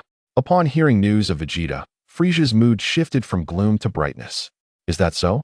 You must have utilized a transformation you haven't performed in quite some time. Indeed. So is Vegeta dead? I have not confirmed, but even if he lives, he is gravely wounded. Sabo's report, akin to a boast, soon revealed Frieza's expression darkening once more. Why did you not go confirm? Ah, because he fell into the river. Then you could dive beneath the water to search. Surely, you must detest getting wet, hence your failure to confirm. Furthermore, to encounter him only to kill him would be exceedingly rash. Vegeta is also searching for the Dragon Balls. What if he has hidden them somewhere? My subordinate is foolish. I shall confirm immediately. Frieza chastised Sabo mercilessly, yet given the current lack of manpower, it was not the time for punishment. Report, Great Lord Frieza. At that moment, another squad leader arrived to report, appearing quite agitated. Great Lord Frieza, I have discovered a village. However, that village has already been attacked. What did you say? I suspect it was the doing of Vegeta. Upon hearing the squad leader's report, Frieza was engulfed in a wave of irritation. Yet Vegeta does not possess the Dragon Balls. Curse it, where could he possibly hide them? Sabo, listening to the report, felt a growing unease within. If the Dragon Balls remain unfound, then what I just did, my subordinate also discovered a villager who survived, and I promptly dealt with him. The squad leader believed his information to be of great significance. Certain it would earn him Frieza's favor, and he continued to boast. At this moment, Sabo, who consistently accompanied Frieza, sensed the murderous intent emanating from him. You have killed the only witness, have you not? Yes, the squad leader suddenly realized he had misspoken. Boom. Frieza's eyes glimmered with fury, and the squad leader was instantly obliterated into mere fragments. Frieza, now ablaze with rage, could no longer endure the incompetence of this foolish subordinate. I despise reckless actions and mindless fools. If Vegeta dies, you must be prepared for the consequences. Bring him here immediately. You had better hope he still breathes. Yes. What began as a reprimand for Sabo now escalated into a death sentence. Apiro, contact Planet Frieza. Inform the Ginyu Force to come. Also, bring the scouters. Yes. Frieza then issued commands to another fish-headed squad leader, sensing that matters may spiral out of control. With only Sabo remaining as a semblance of elite, it was imperative to summon these capable subordinates to avert potential complications. Meanwhile, Krillin and Dondi, after a series of thrilling yet perilous events, finally arrived at the residence of the Grand Elder of Namek. This abode, perched atop a towering rock, was quite conspicuous. Brother Nilu, you are all safe. How wonderful. As soon as Dondi and Krillin landed, they noticed someone waiting at the entrance. In Krillin's eyes, aside from the attire, this individual bore an uncanny resemblance to Bick. Dondi, you have arrived. The Grand Elder is already aware of the general situation. Please, come in. He wishes to meet you. Thus, the two followed Nilu inside. Since you are aware, why did you not hide? Dondi questioned on the way. The Grand Elder, being advanced in years, knows his time is limited. Therefore, I have remained here to protect. Krillin sensed the Elder's formidable presence, even surpassing Vegeta, and refrained from speaking further. Grand Elder, I have brought the guests and Dondi. Soon, Krillin followed them into the Grand Elder's chamber. The Grand Elder of Namek appeared taller than any of the others. Yet his aged visage revealed that his time was drawing near. Friends from Earth, I thank you for saving my child Dondi. It was nothing, no need for formality. My children have been nearly wiped out by those villains. It seems they sought the 7 Dragon Balls. I never anticipated that the symbol of wisdom and strength on Namek would attract such calamity. The Grand Elder sat upon an enormous stone chair, appearing to struggle even to move a finger. Let me speak plainly. Can you give me the Dragon Ball atop your head? I absolutely will not allow those rascals to take it. So, you two are collecting Dragon Balls. Krillin empathized with the elder's sorrow, but, given the urgency of the matter, he could only be direct. Yes, I implore the Grand Elder to assist. Dondi also joined in the plea. However, how do you know about the Dragon Balls? The Grand Elder inquired, puzzled. Because Earth also possesses Dragon Balls. What? Krillin then recounted what he knew about Shun and Bick, agreeing to allow the Elder to glimpse his past requests. This sensation feels reminiscent of the time with Wukong. As the Elder placed his large hand upon Krillin's head, he felt a sense of familiarity. How foolish to have one's own exceptional power. If they could fuse without diminishing their strength. Young man, you possess great courage and a pure heart. I am willing to assist you to the best of my ability. This Dragon Ball shall be gifted to you. However, your wish may prove difficult to fulfill. The Grand Elder, having grasped the situation on Earth, was filled with sentiment. After a moment of reflection, the Elder suddenly recalled something. Although you are from Earth and possess considerable strength, there remains untapped potential within you. Allow me to help awaken that power. Is there truly such power? I have diligently practiced for a long time. I should have reached my limit. Upon hearing the Grand Elder's offer to enhance his strength, Krillin remained cooperative but held little expectation. Yet in the next instant, his understanding was fundamentally transformed. As the Elder's hand once again enveloped Krillin's head, it was unclear what method the Elder employed. A tremendous energy surged forth from within him. His battle power soared from approximately 2,000 to an astonishing 13,000. My strength has remarkably surged. It feels as though I have undergone a complete transformation. Thank you, esteemed Elder. Chapter 43, Finding Klin. Just as Klin's power was escalating, far away, several dozen light years, Wufan, engrossed in his reading, suddenly adopted a serious expression. What is it, Wufan? Both son Wukong and the others noticed Wufan's change and inquired urgently. I can sense Uncle Klin's energy. What? Is it Klin? Does that mean we can go to him soon? Son Wukong's heart raced with excitement. Despite the formidable enemies on Namek, every moment they delayed could increase the danger for Klin and the others, not to mention the many innocent Namekians. Wufan, are you confident? Piccolo also asked from the side. I will do my best. After considerable effort, Wufan finally sensed the chakra mark left on Klin. He then created a shadow clone and, with the two companions, instantaneously departed from the spaceship. Wow, this is incredible. Bang. Ouch, Klin. What are you doing? Klin, feeling the overwhelming power surging within him, excitedly raised the Dragon Ball, inadvertently colliding with Wukong's chin, who had just teleported in. Wufan, observing the scene with curiosity, watched intently. Who are you? In response to the sudden arrival of the trio, Nailu assumed a battle stance, only to have his pupils constrict upon seeing Piccolo's visage. My apologies, Wukong. How did you arrive here so suddenly? Noticing his friend in pain from the impact, Klin quickly apologized, yet also expressed his confusion. It's Wufan. I haven't sensed your energy for several days, and suddenly today, I felt it. Klin, you have grown so much stronger during your time away from Earth. Wukong was equally intrigued by Klin's enhancement. Even though he had completely suppressed his own aura, the pain he felt indicated that Klin had undoubtedly experienced some extraordinary fortune. It is all thanks to the Elder. Soon, Klin recounted everything that had transpired and introduced Wukong and the others to the Elder and his companions. Nailu, so that individual named Piccolo is indeed a Namekian from Earth? Remarkably, he has cultivated to such a level. However, Elder, this development won't affect you, will it? After some back and forth, Klin voiced his concerns. No. This is a power you inherently possess. I merely awakened it, and it has no effect on me. Hearing that it posed no harm to the Elder, everyone felt a glimmer of hope, especially in light of the immense pressure Frieza exerted on them all. So, Wukong, would you like the Elder to assist in enhancing your strength? After all, your and Wufan's potential far exceeds mine. In the past, I would have kept this to myself. Considering how far behind you both have fallen. Listening to Klin's suggestion, Wukong furrowed his brow, but soon revealed a smile. No need, Klin. Not just for me, but for Wufan as well. Wukong, father? Both Wufan and Klin looked puzzled, given the enormity of the opportunity. Wufan and I are in a unique situation, currently undergoing a special training regimen. Wukong succinctly explained.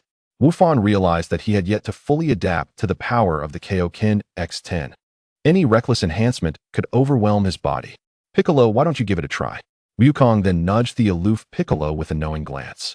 However, Piccolo clearly had his own reservations. He had already fallen significantly behind son Wukong, and now there was an opportunity to enhance his strength, especially considering the elder was a Namekian worthy of trust. Yet, the current situation was that both Sun Wukong and Wufan had declined this enhancement, and Piccolo had other concerns. Nailu, Dondi, come over as well. The elder, noticing the newcomer's hesitance, called his two children over. Following the same procedure, Nailu's battle power surged from 420,000 to 2,000,000, surpassing Piccolo. Though Dandy's increase left him still relatively weak, he awakened a healing ability. Wufan observed the elder's actions, furrowing his brow in contemplation. Elder, please assist Uncle Piccolo in enhancing his strength.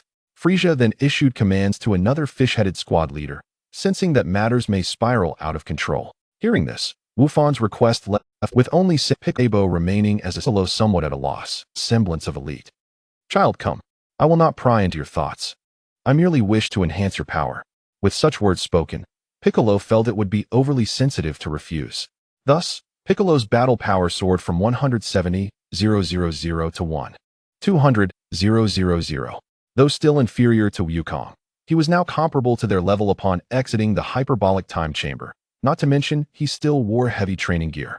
Meanwhile, near the demolished village of Elder Zuno, a figure burst forth from the water with a splash. Chi-Chi, suspended in midair, her long black hair billowing behind her, released countless shimmering droplets. A smile graced her lips, forming a delightful curve. In her arms, she cradled the 4-star Dragon Ball. At last, I have found it. Despite her inner excitement, Chi-Chi understood that such moments demanded utmost caution. I wonder how Clint and Dondi are faring. I should first rendezvous with Bulma, and then await Clint's return from the Elder. She continued to focus her energy, striving to suppress her aura as she flew towards Bulma's cave. On Frisia's spaceship, in the medical bay. To think I must tend to a traitor. How long until he reveals the whereabouts of the Dragon Balls? Sabo, in an effort to avoid Frisia's ire, had no choice but to return to the battlefield to search for Vegeta. However, by then, Vegeta was on the brink of death. Though Sabo felt indignant, he could only place him in the medical bay. Lord Sabo, Vegeta's injuries are too severe. He will require at least 30 minutes to regain consciousness. A nearby Apulu reported. Simply awakening Vegeta would suffice, as 30 minutes was ample time. Very well. You remain here. I will report to Lord Frisia. Sabo quickly departed from there. Thus, aside from the wounded Vegeta, only Apulu remained. Who would have thought that even such a formidable warrior as Vegeta would have to comply before Lord Frisia? Alone, Apulu felt the weight of boredom. However, just as Sabo had walked away, Vegeta suddenly opened his eyes wide. Before Apulu could react, he was obliterated by Vegeta's explosive energy wave, leaving nothing but ashes. The spaceship itself was also breached. Yet, whether or not to be cautious mattered little now, as everyone aboard the vessel heard the commotion. Thank you all. Yet, you have greatly underestimated my recovery speed. After leaping from the medical chamber, Vegeta exited the bay, realizing that he needed to create chaos to seize the opportunity. Did that fellow escape?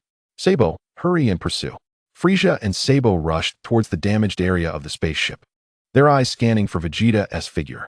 They were frantic, yet their misjudgment inadvertently provided Vegeta with the chance to slip away. They have indeed fallen into my trap. Possessing the ability to sense energy, Vegeta deftly avoided the guards and finally located the 5 Dragon Balls in Frisia's possession. All the Dragon Balls are gathered. These fools are still searching outside. It would be difficult to escape with 5 Dragon Balls. There is no time for hesitation. I must take a gamble now. Chapter 44. Fortuitous Turn of Events. Wukong, what should we do next? Do we need to retrieve the Dragon Balls? As everyone's strength continues to rise, Kuririn feels a newfound confidence. However, he asserts, no, Kuririn uncle, we still cannot confront him directly. Gohan's explanation does not entirely convince Kuririn. Yet, he expresses, but I have sensed that monster. Piccolo's energy should be stronger than his now. Kuririn's opinion leaves everyone deep in thought. If we could eliminate Frisia in an instant before he transforms, wouldn't that avert the crisis? Piccolo suddenly interjects, despite his inflated confidence following his power boost. Being on his home planet with Gohan present urges him to exercise caution. No one among them nodded in agreement or disagreed. Son Goku believes such an approach is unbecoming of a gentleman, yet the safety of the group is evidently paramount. Meanwhile, the elders present lack the necessary strength. How about this? Piccolo and I will confront Frieza head-on and see if we can defeat him. Gohan and Kuririn, you two, being smaller, can sneak off to find the Dragon Balls. Goku summarizes the suggestions of the group. Well, we can only proceed this way for now. Piccolo replies. Naru, Dundee, you should accompany them, the elder suggests. An extra pair of hands could provide assistance. However, Naru feels conflicted. He wishes to battle the fiend who has harmed his kin, yet protecting the elder remains his duty. After much deliberation, the group reaches a decision. Son Goku and Piccolo will challenge Frieza, while Gohan and Kuririn will safely hide the Dragon Balls with Bulma before heading to the battlefield. As for Naru and Dundee, Naru resolves to guard the elder, while Dundee will follow Gohan and Kuririn. Alright, let us commence our mission. With roles assigned, they swiftly spring into action. On the other side, who is attempting a sneak attack? Kiki narrowly dodges, her heart racing. Had it not been for her quick reflexes, she would have sustained serious injury. She has already made an effort to suppress her energy. What was that attack? Could it be Vegeta? That is impossible. His energy is not present here. Suddenly, 4 streaks of light rush past. At that moment, Kiki sees the object of the attack. It is the Dragon Balls, and at the end of it, the energies of Vegeta and Frieza's crew. Kiki's mind races as she employs telekinesis to keep several Dragon Balls close to her, despite not knowing their intentions. It is the perfect opportunity to activate the Dragon Balls. I now possess 6 Dragon Balls. The last one is being retrieved by Kuririn and the others. Goodness. She never imagined collecting the Dragon Balls could happen this way. I must hurry back to Bulma. Those rascals, whether it be Vegeta or anyone else, will surely go mad if they cannot find these Dragon Balls. Meanwhile, Son Goku and Piccolo have already embarked on their mission. Since they are charging headlong into battle, they have not concealed their presence much.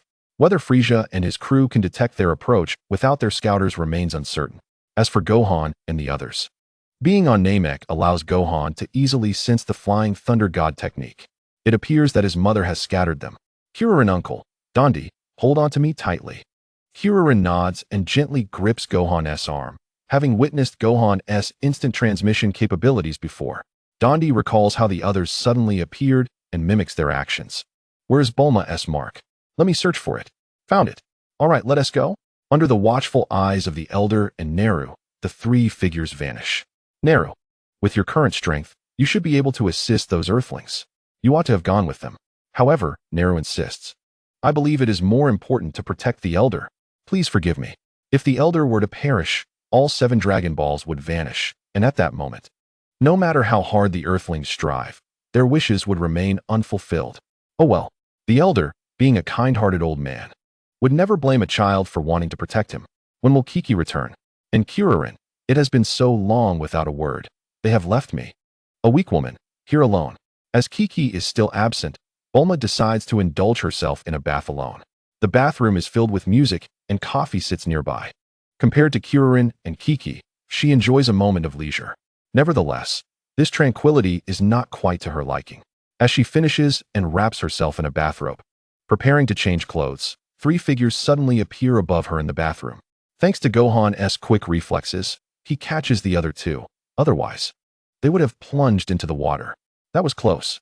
Although they avoided the water, the surrounding environment instills a sense of foreboding in Gohan. Who are you? Ah, pervert.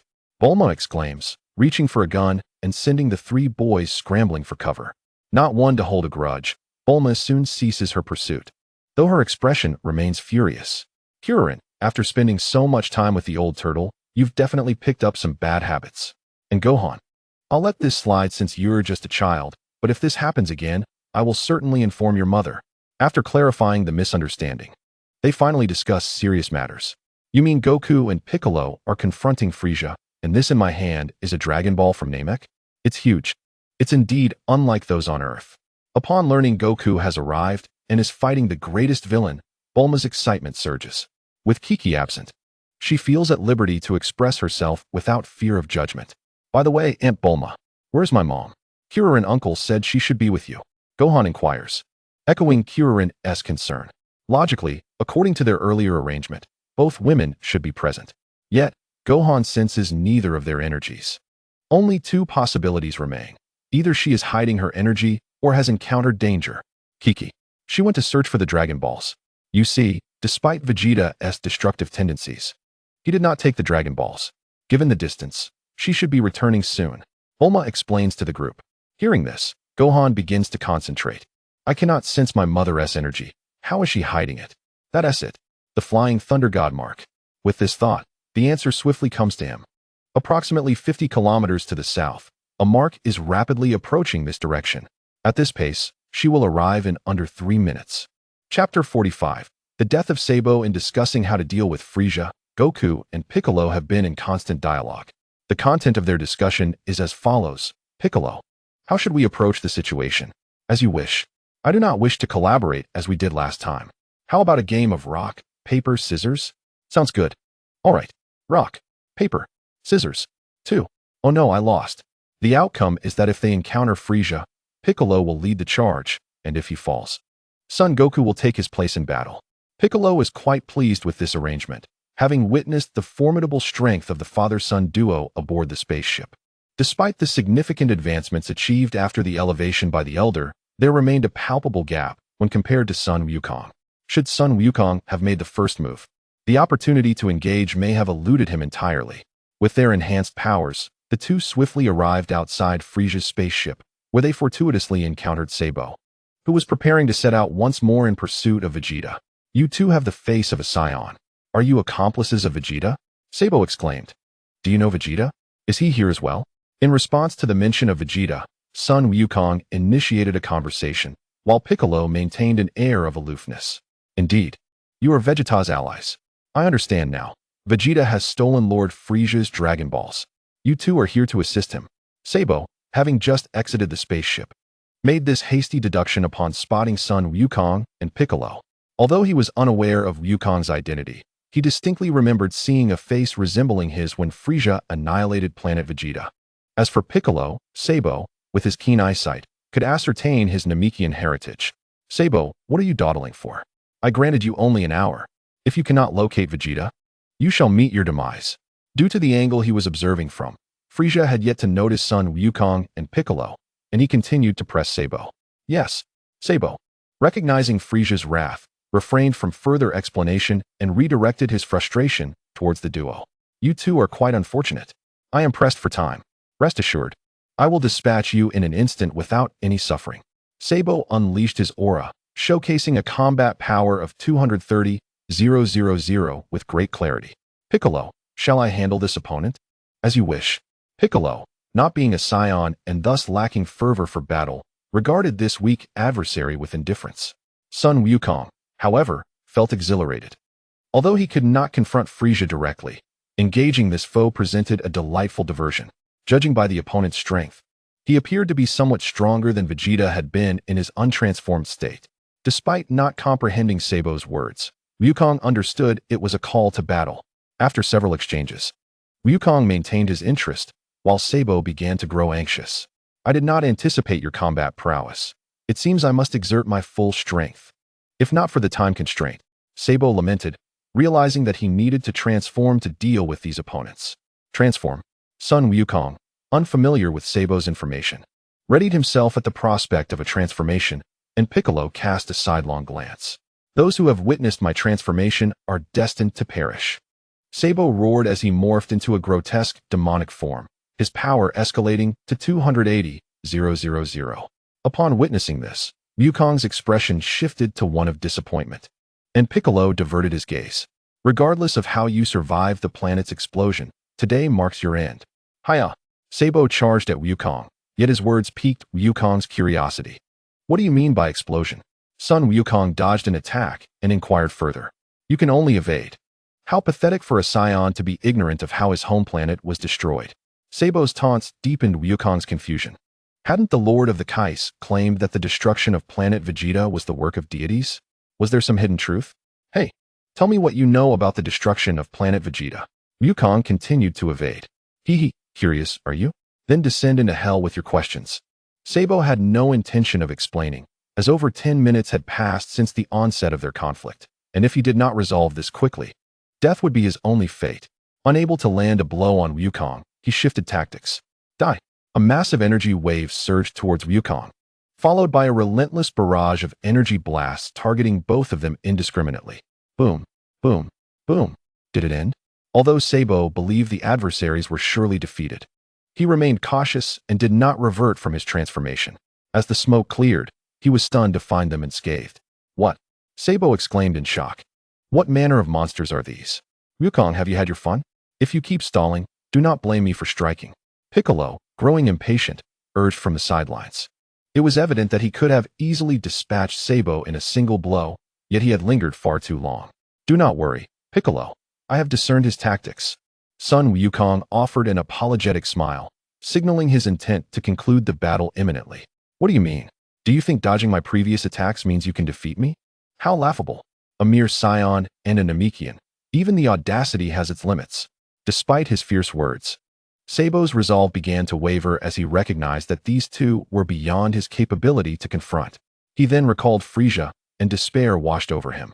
In this vast Namek, he found himself devoid of hope. Zinai. Boom. Sabo, originally prepared for a final desperate attempt, felt an unparalleled heavy punch collide with his body. Due to inertia, he remained suspended in the air. My apologies. I have yet to master my strength and may have struck a bit too hard. What a bastard. Sabo managed to utter a few words before completely losing his combat ability, plummeting from the sky. What an embarrassing display, Mr. Sabo. Frisia had been observing from the window, watching the battle unfold. He did not anticipate that Sabo, his guard, would suffer successive defeats. Frisia. Sabo had reverted from his hideous form and attempted to speak. Bayou. Frisia casually unleashed a beam, severing Sabo's life force entirely. His nonchalant demeanor suggested he had merely disposed of a piece of trash. You are Frisia? Frisia. You bastard. Was he not your ally? Witnessing Frisia's actions, Sun Wukong felt a surge of fury that he could no longer contain. Oh, another scion monkey. Is it? Do you wish to share the same fate? Frisia, too, recognized Sun Wukong's visage. He recalled a low-ranking warrior named Bardock, who had fought valiantly until the final moments of planet Vegeta's destruction. Sun Wukong, we had an agreement. You must not act first. Piccolo, unfazed by Frisia's actions, understood Sun Wukong's character and knew what he was contemplating, positioning himself before Wukong to intervene. If he did not act soon, Wukong would seize the opportunity to engage their opponent. Chapter 46. Gathering the Dragon Balls. Meanwhile, on Bulma's side, Gohan informed the group that he sensed his mother's energy approaching, and they awaited her at the cave entrance. Suddenly, it's Chi-Chi. She has returned, and her energy is astounding. Just as Krillin spoke, a brilliant light appeared, followed by Chi-Chi's figure along with several objects materializing in their view. She gracefully landed, a hint of urgency coloring her cheeks, yet her eyes sparkled with brightness. With a series of thuds, 6 enormous Dragon Balls came into view. Coupled with the one in Gohan's hand, the 7 Dragon Balls had been gathered. The scene fell into a profound silence. Bulma's eyes widened, her mouth forming an A shape as if it could accommodate an egg. Krillin rubbed his eyes, unable to believe the sight before him. Gohan exclaimed in delight, Mom, you have gathered the remaining Dragon Balls. In this moment, even Dandy displayed an expression of incredulous excitement. The Dragon Balls are complete. Our Namek has been saved. Chi-Chi, you have astonishingly acquired the remaining 6 Dragon Balls. How did you manage that? Bulma finally regained her voice, screaming as she rushed over to embrace Chi-Chi. Remarkable. You are truly our hero. Krillin was left speechless by this sudden delight. This is wonderful. Now everyone is saved. Mother, you are amazing. Gohan never hesitated to express his admiration for his mother. Indeed, Auntie, you are incredible. Dandy also displayed an unusually cheerful demeanor. The long-suppressed fears and despair among the group were momentarily shattered by this overwhelming joy. They gathered around the Dragon Balls, their faces radiant with elation. Krillin, hurry. Summon the Eternal Dragon. Overwhelmed with excitement, Bulma nudged Krillin's shoulder, pointing towards the shimmering 7 Dragon Balls. Despite his undeniable excitement, Krillin nodded solemnly. He stepped forward, inhaled deeply, and emulating Master Roshi from his memories, extended his arms and proclaimed with his most resounding voice, Come forth. Eternal Dragon, please grant my wish. A profound silence enveloped the scene. Only the gentle breeze of Namek brushed over the lake's surface. The Dragon Balls remained quietly lying there, radiating their light. Yet the sky showed no sign of change. Krillin felt a bit awkward and scratched his bald head. Why is there no response? Is it because my voice isn't loud enough? Fool. It's certainly not a matter of volume. Bulma crossed her arms. It must be that the summoning method for the eternal dragon on Namek is different from that on Earth. Wait, Uncle Krillin. Gohan suddenly spoke up, his small face showing concern. Are we being too hasty? We haven't even thought through our wishes, and if we summon the dragon this way, could it attract Frieza or Vegeta? There is only one wish, and if they get to wish first, wouldn't all our efforts be in vain? Chi-Chi nodded in agreement with her son. Having experienced more battles in her days away from being a housewife, her vigilance was heightened. Gohan is right. We should plan carefully. Oh yes. Bulma turned to Dandy, asking, the eternal dragon on Namek is different from that on Earth, right? Dandy, what is the situation? Seeing everyone's gaze focused on him, Dandy quickly explained. Yes, summoning Purunga requires a special incantation unique to Namek. It's not something you can simply shout. Purunga? Dandy's words made Krillin blush. Had he just acted a bit foolishly? Purunga means the dragon of dreams, and the Namekian Purunga can grant 3 wishes. Dandy recounted everything he knew, his face beaming with pride. 3. Bulma, Krillin, and Chi-Chi exclaimed in unison. This was truly an unexpected delight. However, Dandy continued, we need to think of all 3 wishes at once, or at least coherent wishes, and after summoning Purunga, we must wish in the Namekian language. Amidst the excitement, another dilemma presented itself. How should we articulate these 3 wishes? Bulma suggested first. Of course, we should revive Piccolo. Oh wait, no, since Piccolo isn't dead. Perhaps we should first revive those Namekians killed by the villains? Chi-Chi thought of the dire situation on Earth. The vitality of Earth has been devastated by that Dariusu's Tree of Might. Can we wish for the revival of Earth's life? And what about our friends who perished due to the Science? Should we bring Goku and the others here? They are battling Frieza. Having more people would mean more strategies. Krillin scratched his head, unable to think of a good idea. The group exchanged ideas, but while considering the Namekians, Earth, and Goku's team, 3 wishes seemed insufficient. Time began to slip away, and anxiety gradually spread.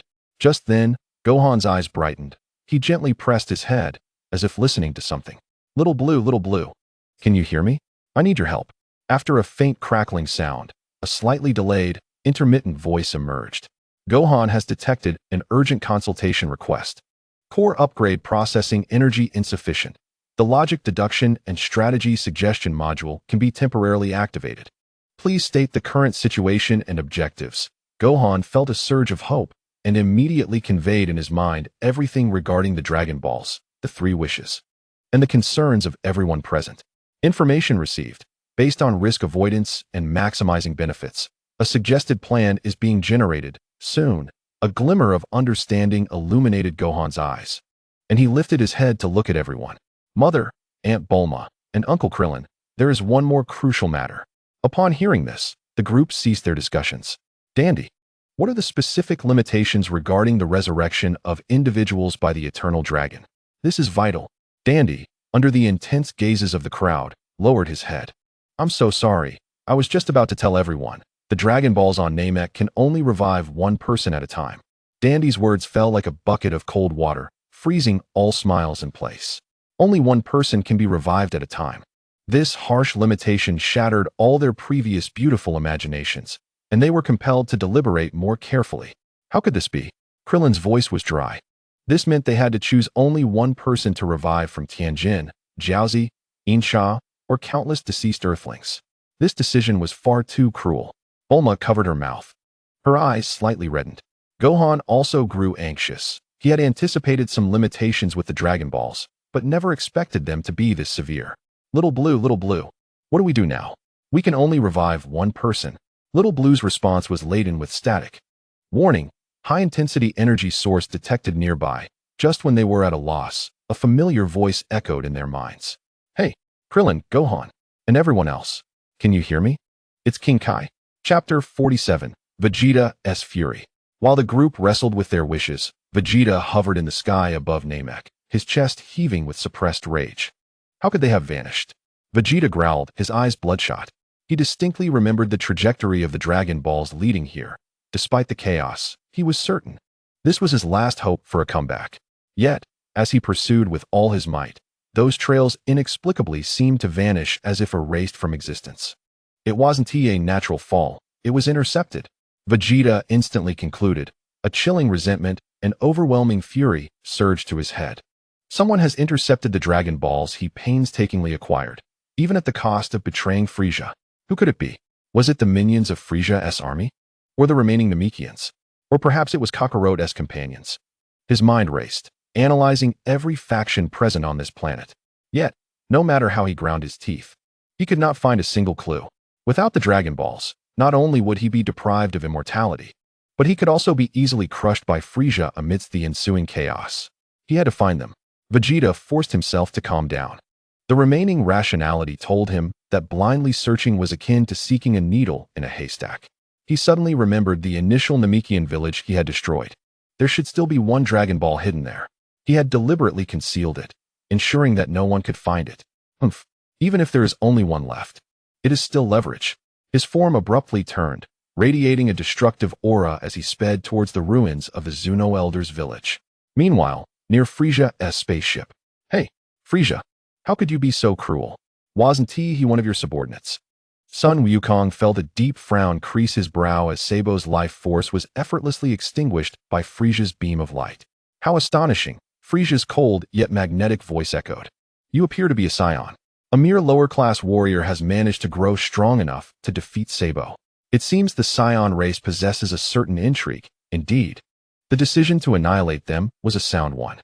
Clenching his fists, Wukong's aura surged with fury. Though Sabo was an adversary, Frisia's callous disregard for life and his cruel manipulation of existence filled him with a profound loathing. Very well, allow me to be your opponent. His expression turned grave. A fierce desire to battle could no longer be contained. The recent encounter with Sabo was merely a warm-up, now faced with a stronger foe. The blood of the Science began to boil within him. Wait, Wukong. A sturdy arm blocked his path. It was Piccolo, clad in his familiar white cloak. His gaze was sharp as a blade.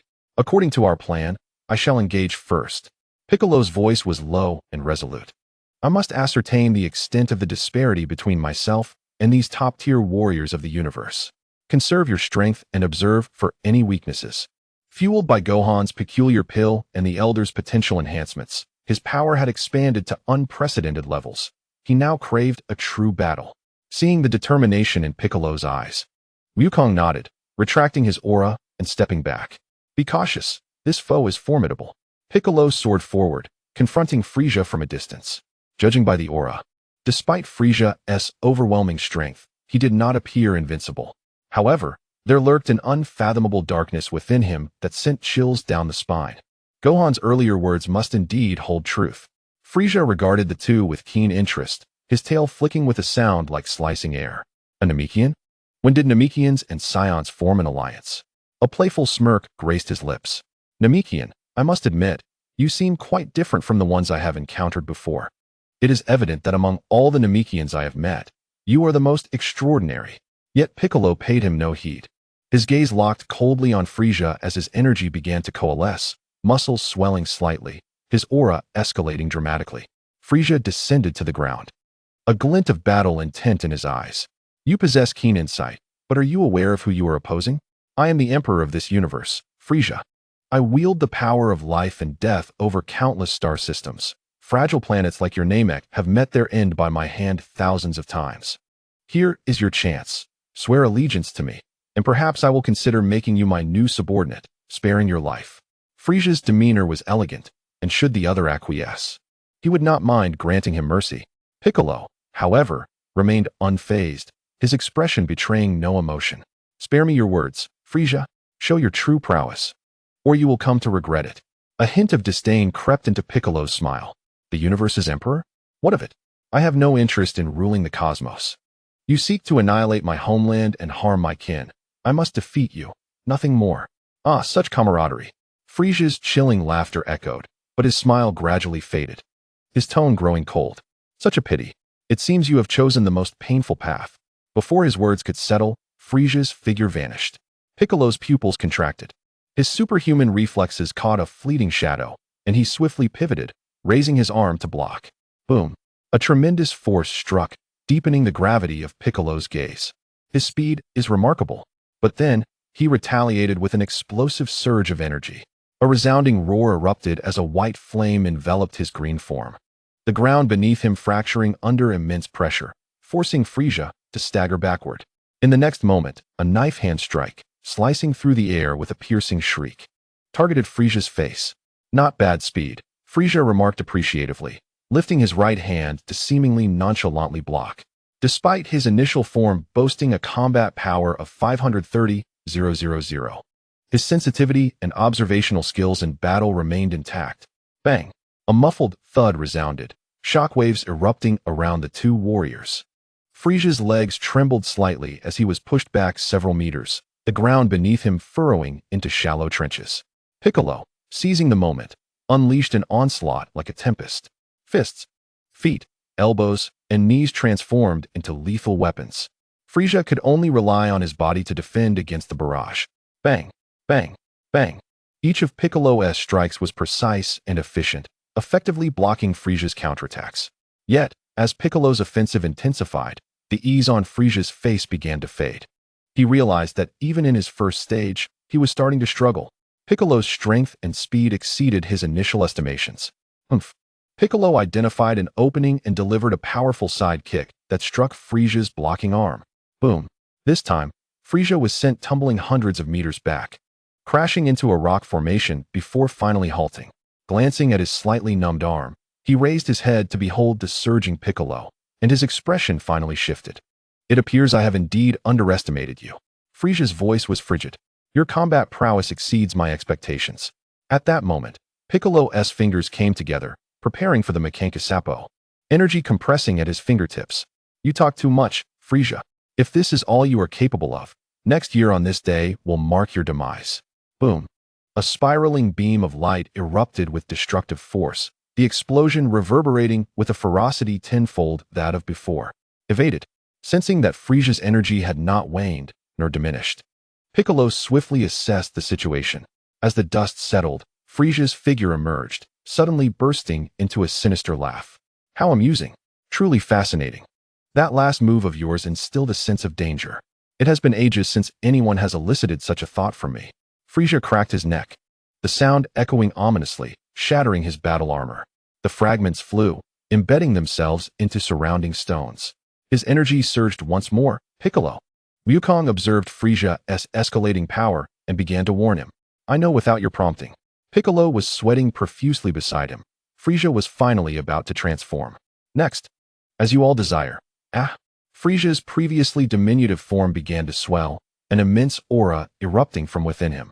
His muscles bulged, his body rapidly expanding, the shape of his horns altering, and white bone armor covering more of his physique. Frisia, for the first time, transformed. His appearance grew more menacing, radiating a terrifying aura of a predator. Frisia now towered over Piccolo, looking down upon him with an even more oppressive voice. This is my second form. What do you think, Namekian? Can you still retain your earlier confidence? Feeling the surge of Frisia's power, Piccolo's expression turned grave. The energy of his opponent now matched his own, and in some aspects, it felt even more formidable. Yet even so, he was not without means to contend with it. After all, from a tiny insect to a slightly larger beast, defeating you should suffice. Arrogance. Frisia roared, the ground beneath him shattering explosively. His massive form unleashed an astonishing speed that was completely at odds with his size. A colossal fist, imbued with the power of destruction, descended fiercely upon Bike. His pupils dilated sharply as he crossed his arms to block the impending blow. With a thunderous crash, Bike was sent hurtling through the air like a cannonball, shattering several mountains in his wake. In the distance, Frisia's spaceship was still bustling with minions. They peered through their scanners, witnessing a battle beyond their comprehension. When they observed Frisia the Great being momentarily repelled by the green-skinned Namekian and even forced to transform into his second form, terror gripped their hearts. Could it be that Frisia the Great was compelled to transform? A lizard-like officer's voice trembled, nearly losing grip on his energy gun. I've never seen this form of the Great One. It's terrifying. Another insectoid soldier's teeth chattered in fear. What kind of monster is that Namekian? To push the Great One to such extremes? As Frisia transformed into his second form and launched a furious strike that sent Bike flying, they felt a fleeting sense of relief. Indeed, the Great One was invincible.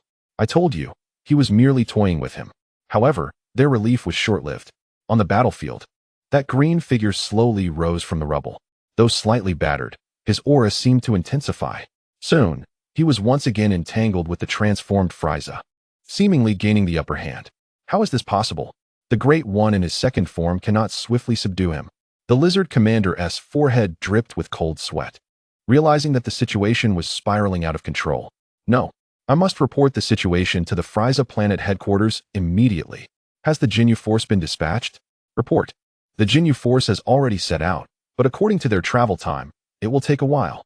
A subordinate reported. Send an urgent communication immediately. Relay the status of this battle, especially regarding the exceptionally powerful Namekian and the suspected rebellious Scion, with the highest priority back to headquarters. Understood. In the distant cosmos, a ship similar to the one Frieza occupied glided through the void. In the cold seat, a figure resembling Frieza but exuding a more chilling aura was meditating. A light screen silently unfolded before him, displaying urgent battle reports and energy data from the Namekian frontline. Koala slowly opened his eyes, scanning the information, a cruel and icy smile curling at the corner of his lips. Oh, my foolish brother has been cornered by a primitive planet's native to this extent? What a disgrace to our family. His voice grew deeper and hoarser, filled with a chilling disregard for everything. Koala, the Ginyu Force has been dispatched for support. And King Kurta has also been informed, currently en route. Estimated arrival time, too slow. Koala interrupted Shawizi's report, slowly rising from his seat, exuding an oppressive chill. By the time they arrive, the show may be over. Moreover, I find myself intrigued by that Namekian who has managed to put my brother in such a predicament, as well as that elusive Scion observing from the sidelines. What was Frieza's purpose in coming to Namek? Koala's tone shifted, his cold gaze devoid of warmth. Although the precise reason remains unknown, our intel suggests it pertains to the legendary Dragon Balls of Namek. Upon hearing this, a rare flicker of emotion crossed Koala's cold crimson eyes. The Koala Mech Battalion stands ready. I shall observe personally. As soon as the words left his mouth, his figure became a blur. On the battlefield of Namek, the clash between Bike and Frieza in his second form reached a fever pitch. As a Namekian, achieving such prowess is indeed a rarity. So, what do you think of my earlier proposal? Frieza attempted to entice him, but was met only with Bike's counterattack. Super Explosive Wave. Chapter 49. The Wrath of Frieza. Bike thrust forth a massive energy wave towards Frieza. Seeing this, Frieza's veins bulged as he roared, refusing to evade, and unleashed his own devastating attack. The two colossal energies collided in midair, erupting in blinding brilliance and ear-splitting noise. Ultimately, they remained locked in combat, resulting in a fierce explosion that sent both combatants flying. Frieza steadied himself, panting heavily, his eyes ablaze with fury and disbelief. The power he prided himself on, even in his second form, could not suppress this Namekian. Bike's combat prowess was remarkably resilient, and his techniques were masterful, adeptly evading or deflecting Frieza's heavy blows. Bike, too, felt the surge of energy. Though his attacks were fierce, his Maguan Guangsha Pao found only fleeting opportunities to strike, as Frieza's armored exterior provided astonishing defense. His strikes merely left scorch marks, failing to inflict significant damage. This was a war of attrition, and the opponent's energy reserves appeared boundless. What is the matter, Frieza? Is this your true strength? Bike taunted deliberately, seeking to provoke Frieza into revealing a flaw. It seems the Cosmic Emperor is not so formidable after all. Silence, insect. Frieza was thoroughly enraged, his fists clenched as his aura surged violently, like a volcanic eruption. His muscles expanded once more, veins twisting along his skin. His pressure overwhelming Bike in an instant. Die. Frieza's speed and power surged to a new level, charging forth as his colossal fist descended like a meteor. Boom, boom, boom. Bike found himself at a disadvantage, his arms crossed in defense. However, this assault was far more forceful than before. With each block, he felt his bones threaten to shatter, his body forced backward by the tremendous force, leaving deep impressions in the ground. Frieza's relentless barrage left him with no opportunity to counterattack. This is bad. In the distance, Wukong clenched his fists, prepared to intervene at any moment. Just as the situation reached a critical point. A glimmer sparked in Bike's eyes as he roared. All the remaining burdens on his body began to shatter and fall away. The shackles that had long constrained him were finally broken. Just as Frieza was about to unleash a decisive strike, he found himself staring at an empty space. What? In the next instant, Bike had appeared behind Frieza. delivering a blow infused with all his might. Crack! The sound of bone fracturing resonated. Ugh! Frieza let out a pained groan as his massive form was struck for the first time. Seizing the momentum, Bike unleashed a flurry of relentless attacks, now unburdened. His speed surpassed even Frieza in his second form. This time, it was Frieza who was on the defensive. With each of Bike's strikes, Frieza's armor began to show fine cracks. Damn it! That detestable Namekian. A strong urge for vengeance and humiliation began to cloud Frieza's reason. As he had never felt such disgrace, he no longer cared about energy consumption or the planet's preservation. All he desired was to obliterate this green foe. You have forced my hand. With a deafening roar, Frieza's body underwent a more terrifying transformation. His head elongated, the mouth and nose protruding grotesquely like an alien. His entire structure evolving into one more suited for slaughter, his aura becoming unfathomable and continuously escalating. The third form has arrived. At this moment, Bike halted his assault. His body hovering in midair, alarm bells ringing in his mind. Is this truly his ultimate power? A chilling and malevolent aura enveloped the battlefield, far more sinister than before. Even from a distance, Wukong felt a shiver of dread, his countenance turning unusually grave. Ha ha ha, how do you feel now? The voice of Frieza in his third form became sharp and distorted, exuding an icy and pure murderous intent. Piccolo's gaze was solemn as he watched the newly transformed monstrosity, his expression suddenly shifting to one of horror. Before he could react, Frieza's figure flickered and appeared before him in an instant. With a swift motion, his sharp fingers tore through Piccolo's shoulder. Blood gushed forth as Piccolo was sent flying like a broken kite, crashing heavily into a distant mountainside. Dust and smoke filled the air, and his energy rapidly waned. The disparity in strength was starkly evident at that moment. Piccolo! Son Wukong exclaimed in alarm, unable to remain a mere spectator any longer. He instantaneously teleported to the spot where Piccolo had fallen, forming a protective barrier of energy to shield against the flying debris, and quickly assessed Piccolo's injuries. This is bad. The Senzu beans are with Wufan. I forgot to bring some during training to prevent damage to the Senzu beans. He had entrusted them to Wufan's mysterious space. In the heat of the moment, he completely forgot to take some with him. What a blunder. Damn it. Piccolo slowly rose to his feet, his expression grim. Although he had narrowly escaped fatal injury, he realized he was no match for Frieza. What a pity you dodged that. That strike was meant to take your life. Frieza, seeing that Piccolo had not perished, did not pursue further. He hovered in the air, relishing the despair and fear emanating from his opponent. What an unpleasant form, grotesque and difficult to control. Frieza twisted his neck, producing a series of cracking sounds, then glanced at his sharp claws, a flicker of disdain crossing his eyes. To have to resort to this form to deal with you trash is a disgrace. He gazed at Wukong and Piccolo in the distance, his murderous intent intensifying. That Scion brat, and that accursed Namekian. They have seen too many of my trump cards. To ensure absolute victory and cleanse this displeasure, Frieza made a decision. Very well, let you witness my truly perfect form. He spread his arms wide as a terrifying aura began to retract and condense around him like a receding tide. Meanwhile, within the spacecraft, the minions observed Frieza's third form effortlessly vanquishing Piccolo. Just as they relaxed, they were confronted with a bizarre scene. The king's aura is diminishing? A soldier with a fish-like head questioned in confusion. No, it is not diminishing. It is compressing. It is evolving. The voice of the reptilian leader trembled with sheer terror. I have heard a legend that the king possesses a perfect form, the ultimate form. Ultimate form? Was that earlier form not the king's full power? Oh my! What kind of existence are we serving? That Scion and Namekian are doomed. No one can withstand the ultimate form of the king.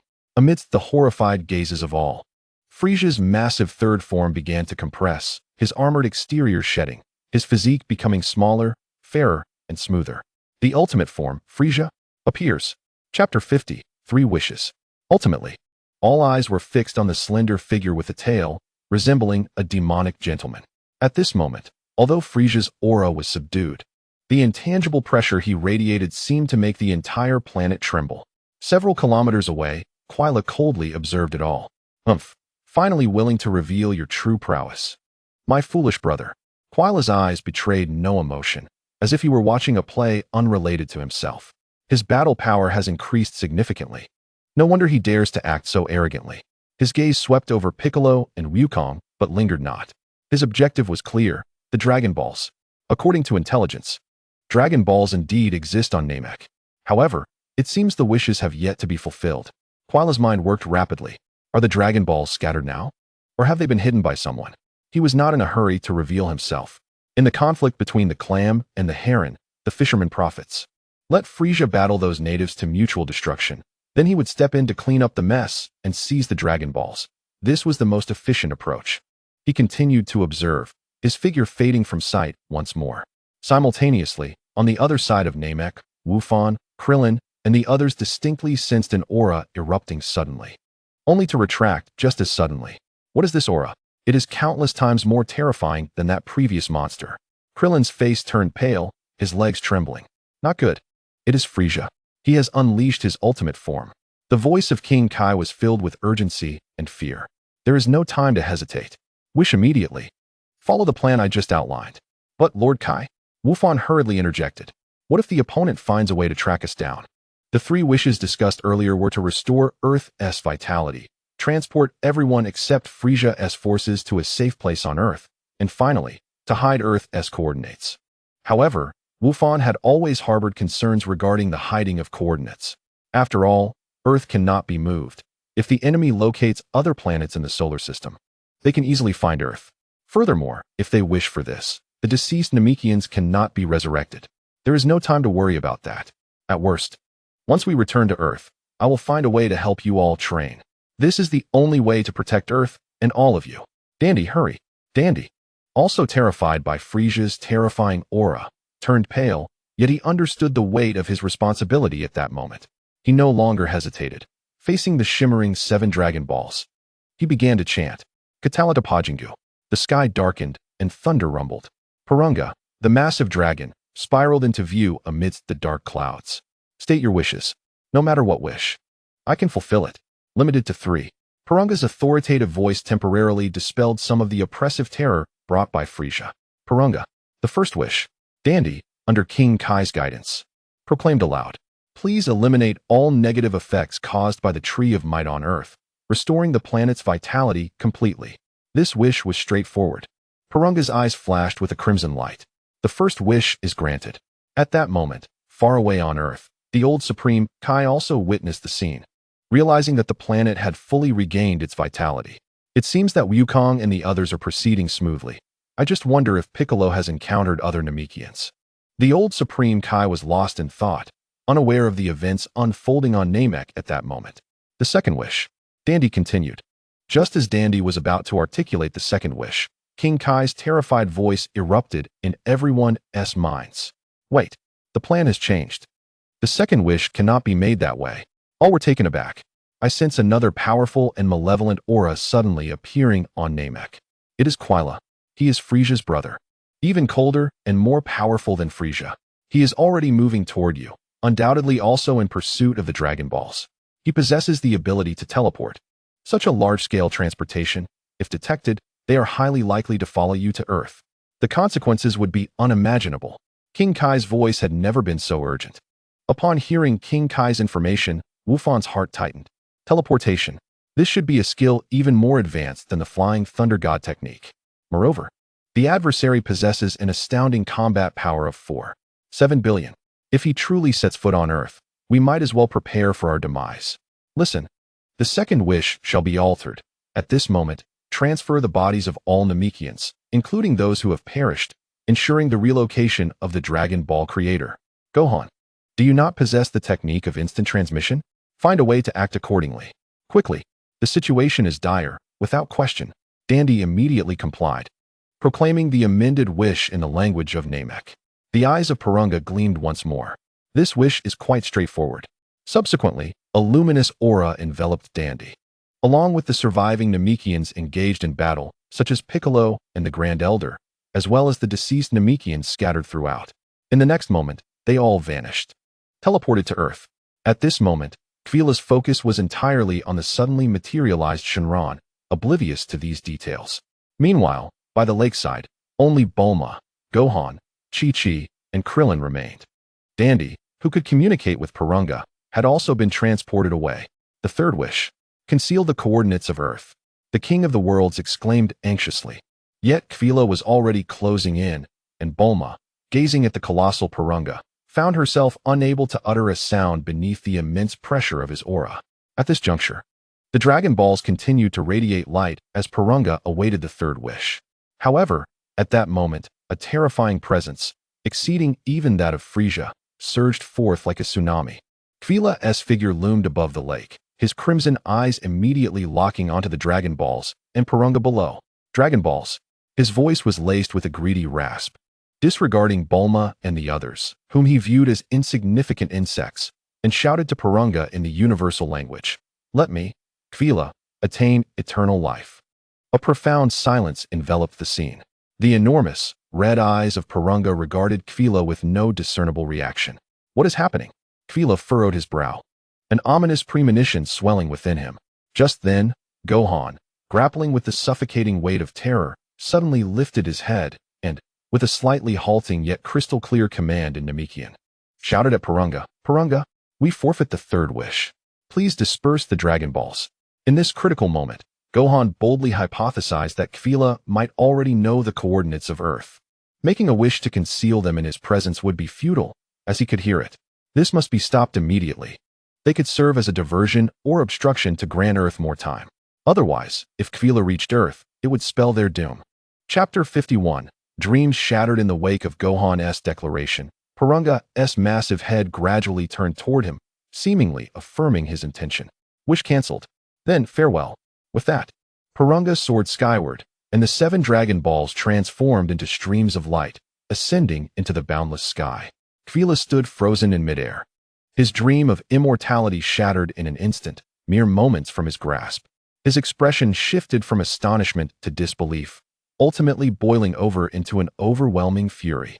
He, the Cosmic Emperor Kvila, had lost the eternal life he so desperately coveted due to a momentary oversight and the utterance of a few inconsequential native insects. You wretched ants. Kvila's murderous intent bore down upon Gohan and the others like a tangible force. He raised his hand, prepared to obliterate everything below. Mom, Aunt Bulma. Gohan reacted swiftly, forming seals with his hands. Multiple shadow clone technique. Countless shadow clones of Gohan erupted into existence, densely populating the lakeside. Flying Thunder God technique. The instant Kvila's attack descended, Gohan's true self and all his clones simultaneously executed the spatial ninjutsu. A flash of light enveloped them, and he, along with Bulma and the others, along with countless shadow clones, blurred and vanished from their position. Moments later, Kvila's destructive energy beam struck, evaporating large swathes of the lake and land, annihilating innumerable shadow clones that could not escape in time. Elsewhere, far away in the ruins of the Xeno Elder Village, Vegeta had just erupted in fury due to his inability to locate the Dragon Balls. Had it not been for his insufficient battle power, he could have transformed into a Super Saiyan several times that day. Then he sensed the peculiar changes on Namek and the chilling presence of Kvila. Someone has used the Dragon Balls. Who is it? Moreover, this aura is not Frieza's. Vegeta's heart plunged. He had hoped to take advantage of the chaos, but the situation had spiraled completely out of control. He too, like Kvila, hastened to the site of the wish, only to discover not only the Earth's inhabitants, but also a figure with a visage eerily reminiscent of Frieza, yet even more formidable. Is this a member of Frieza's race? During his time in Frieza's army, he had been aware of their existence, yet had never encountered them amidst the prolonged cosmic conflicts. Ultimately, as the Dragon Balls scattered into the sky, all his hopes were dashed, and an overwhelming rage consumed him anew. In that moment, he felt the blood of the Scions boiling, roaring within him, as if an unprecedented power threatened to burst forth. Yet it felt as though something crucial was missing. Despite his efforts, he could not muster the final push, and reason, coupled with the fear of formidable foes, once again suppressed him. Damn it! Damn it all! Vegeta smashed a boulder nearby into fragments, his eyes aflame, his chest heaving violently. He forced himself to regain composure, stifling his aura. Earth still exists, along with the Dragon Balls. I must find a way to acquire a spaceship. There must still be a chance. On Frieza's battlefield, as the sky began to shift ominously, both Son Goku and Piccolo felt a chill run down their spines. When the massive silhouette of Shenron Purunga faintly appeared in the distance, they realized that Gohan and the others had succeeded. It seems they have triumphed. Son Goku, while keeping a vigilant eye on Frieza, swiftly adjusted his energy. Right, let us stick to the plan. We will hold him off. Piccolo, disregarding his injuries, tensed his muscles, preparing to intercept with all his might. Frieza, of course, noticed the atmospheric changes, and a flicker of confusion passed through his crimson eyes. When Purunga materialized, his emotions of doubt and astonishment swiftly morphed into a cold recognition. Ah, so that is it. Frieza observed the poised Goku and Piccolo, his expression devoid of sorrow or joy. A clever tactic. You are stalling for my Dragon Balls. His expression contorted with rage. The playful demeanor of a cat toying with a mouse vanished, and he suppressed his anger, refusing to engage the two further as he dashed toward the source of the anomaly. You will not escape. Son Goku roared, his aura igniting into a fiery crimson. Tenfold Kaioken. His speed and strength surged, blocking Frieza's path as his fists and feet tore through the air with a piercing shriek, launching a relentless assault against Frieza. Annoying flies. Frieza swatted impatiently, effortlessly deflecting Goku's attacks, yet his pace was undeniably hindered. A cold glint flickered in his eyes as he elevated his energy. 20 times the power. His speed escalated dramatically, delivering a hand strike toward Goku, who barely managed to evade, while the rocky peak behind him was cleanly severed.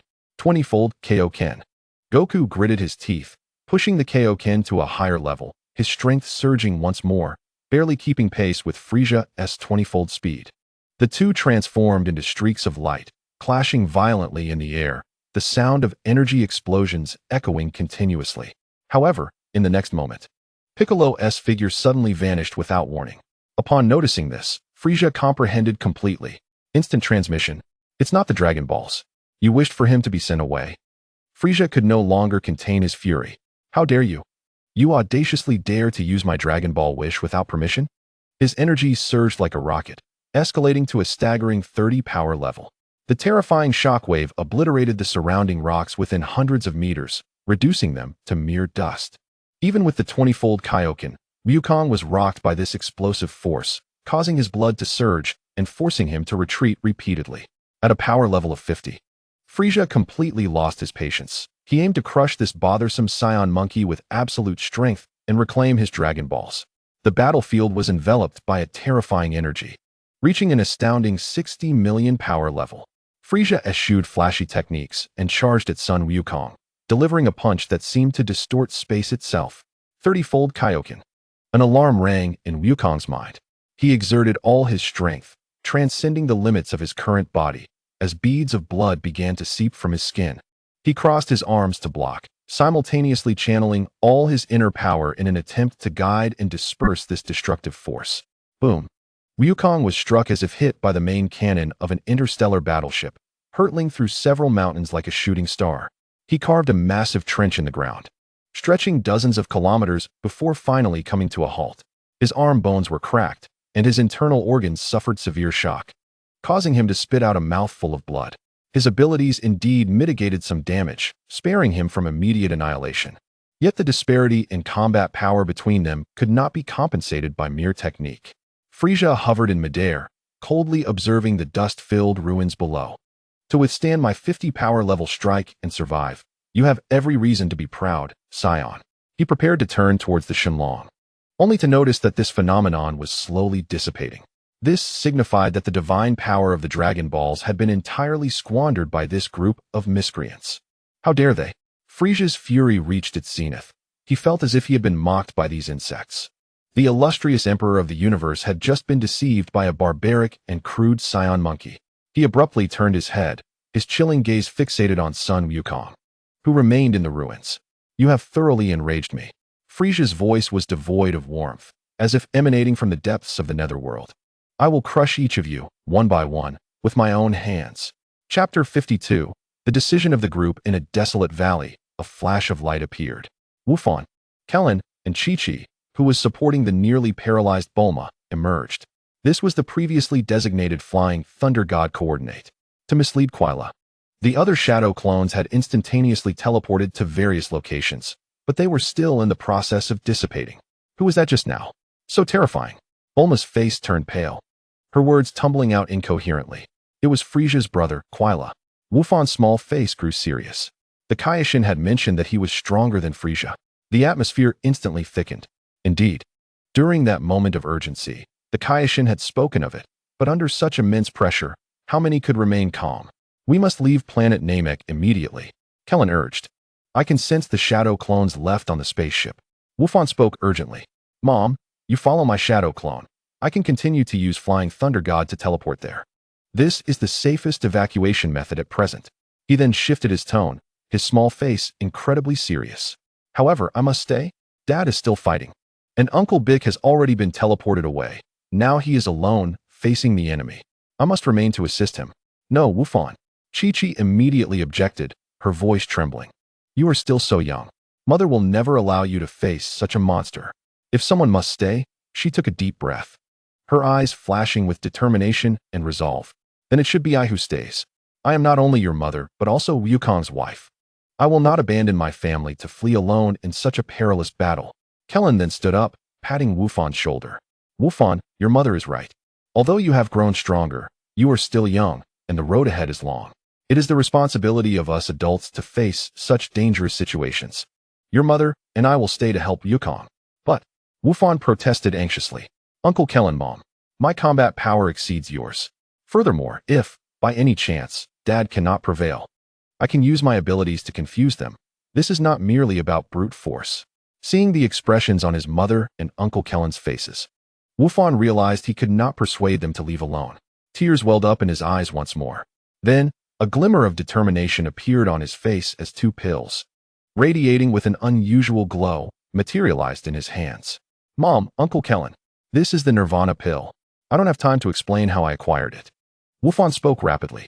After consuming it, it can unleash potential in moments of life and death, but it can only be triggered once. I'm not entirely sure how it works, but it should ensure your safety to some extent. He pressed the pills into their hands, noticing Chi-Chi still hesitating. I have already consumed it with Dad. You must take it, and this way, we will have a final safeguard for our lives. Mom, this matter, our family will face together. Wufan then turned to Bulma. Aunt Bulma, you must follow my shadow clone immediately to the spaceship. Do not worry about anything else. Just set the course back to Earth at full speed. The situation here is beyond our control. Someone must bring the news back. Bulma looked at the determined faces of the others, holding back tears, yet she knew this was the optimal choice. She nodded heavily. I understand. You all must return safely. Wufan no longer hesitated, forming a hand seal, and a shadow clone appeared beside Bulma. Flying Thunder God technique. In a flash of light, Bulma and the shadow clone vanished, teleported to the spaceship. You all returned so quickly. The shadow clone inside the spaceship was still yawning when it saw the two suddenly appear. Feeling a flash of relief, I almost forgot about Aunt Bulma. Luckily, I just turned off the gravity device. In the valley, Chi-Chi and Kellen had already consumed the Nirvana pill. Although their energy levels remained unchanged, having a safeguard for their lives allowed them to face Frisia without feeling as terrified. We must go. Chi-Chi issued a low command, making the final decision.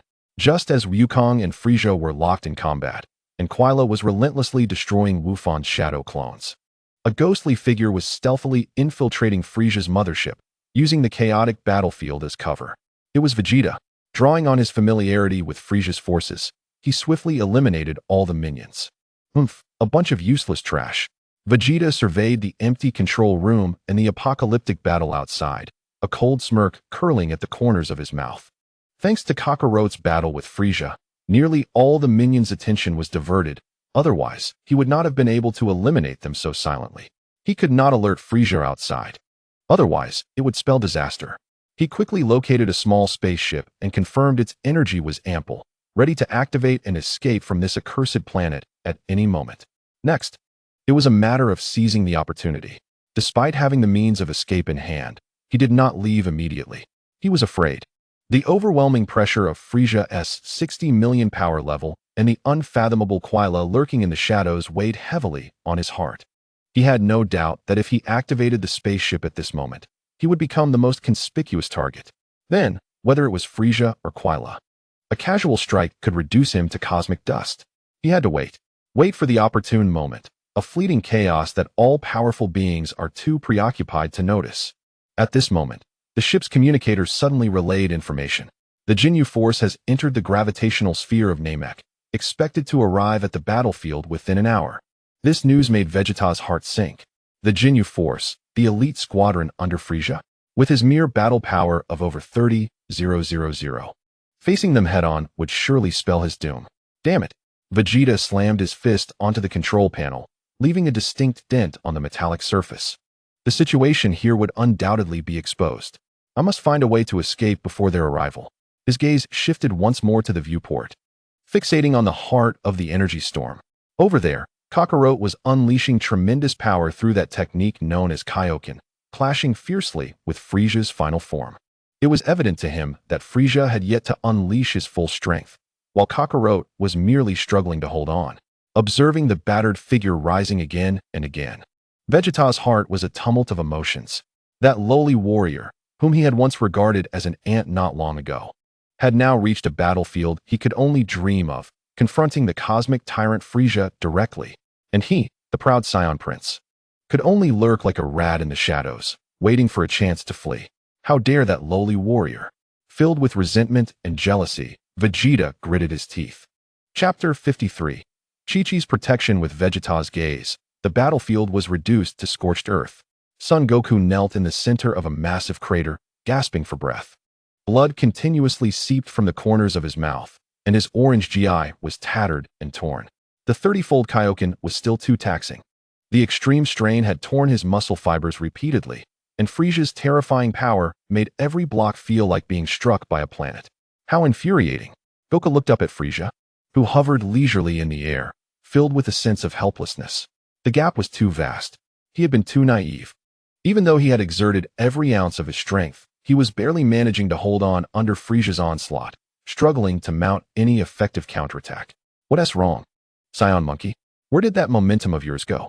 Frieza flicked his tail, though he felt a twinge of impatience. His opponent was more troublesome than he had anticipated. He had already exerted 50% of his strength and still could not end the battle in an instant. He needed to elevate his power once more, to swiftly eliminate Goku and ascertain the status of the Dragon Balls. No more games. Frieza's eyes turned cold, his muscles swelling slightly as his energy surged to 70.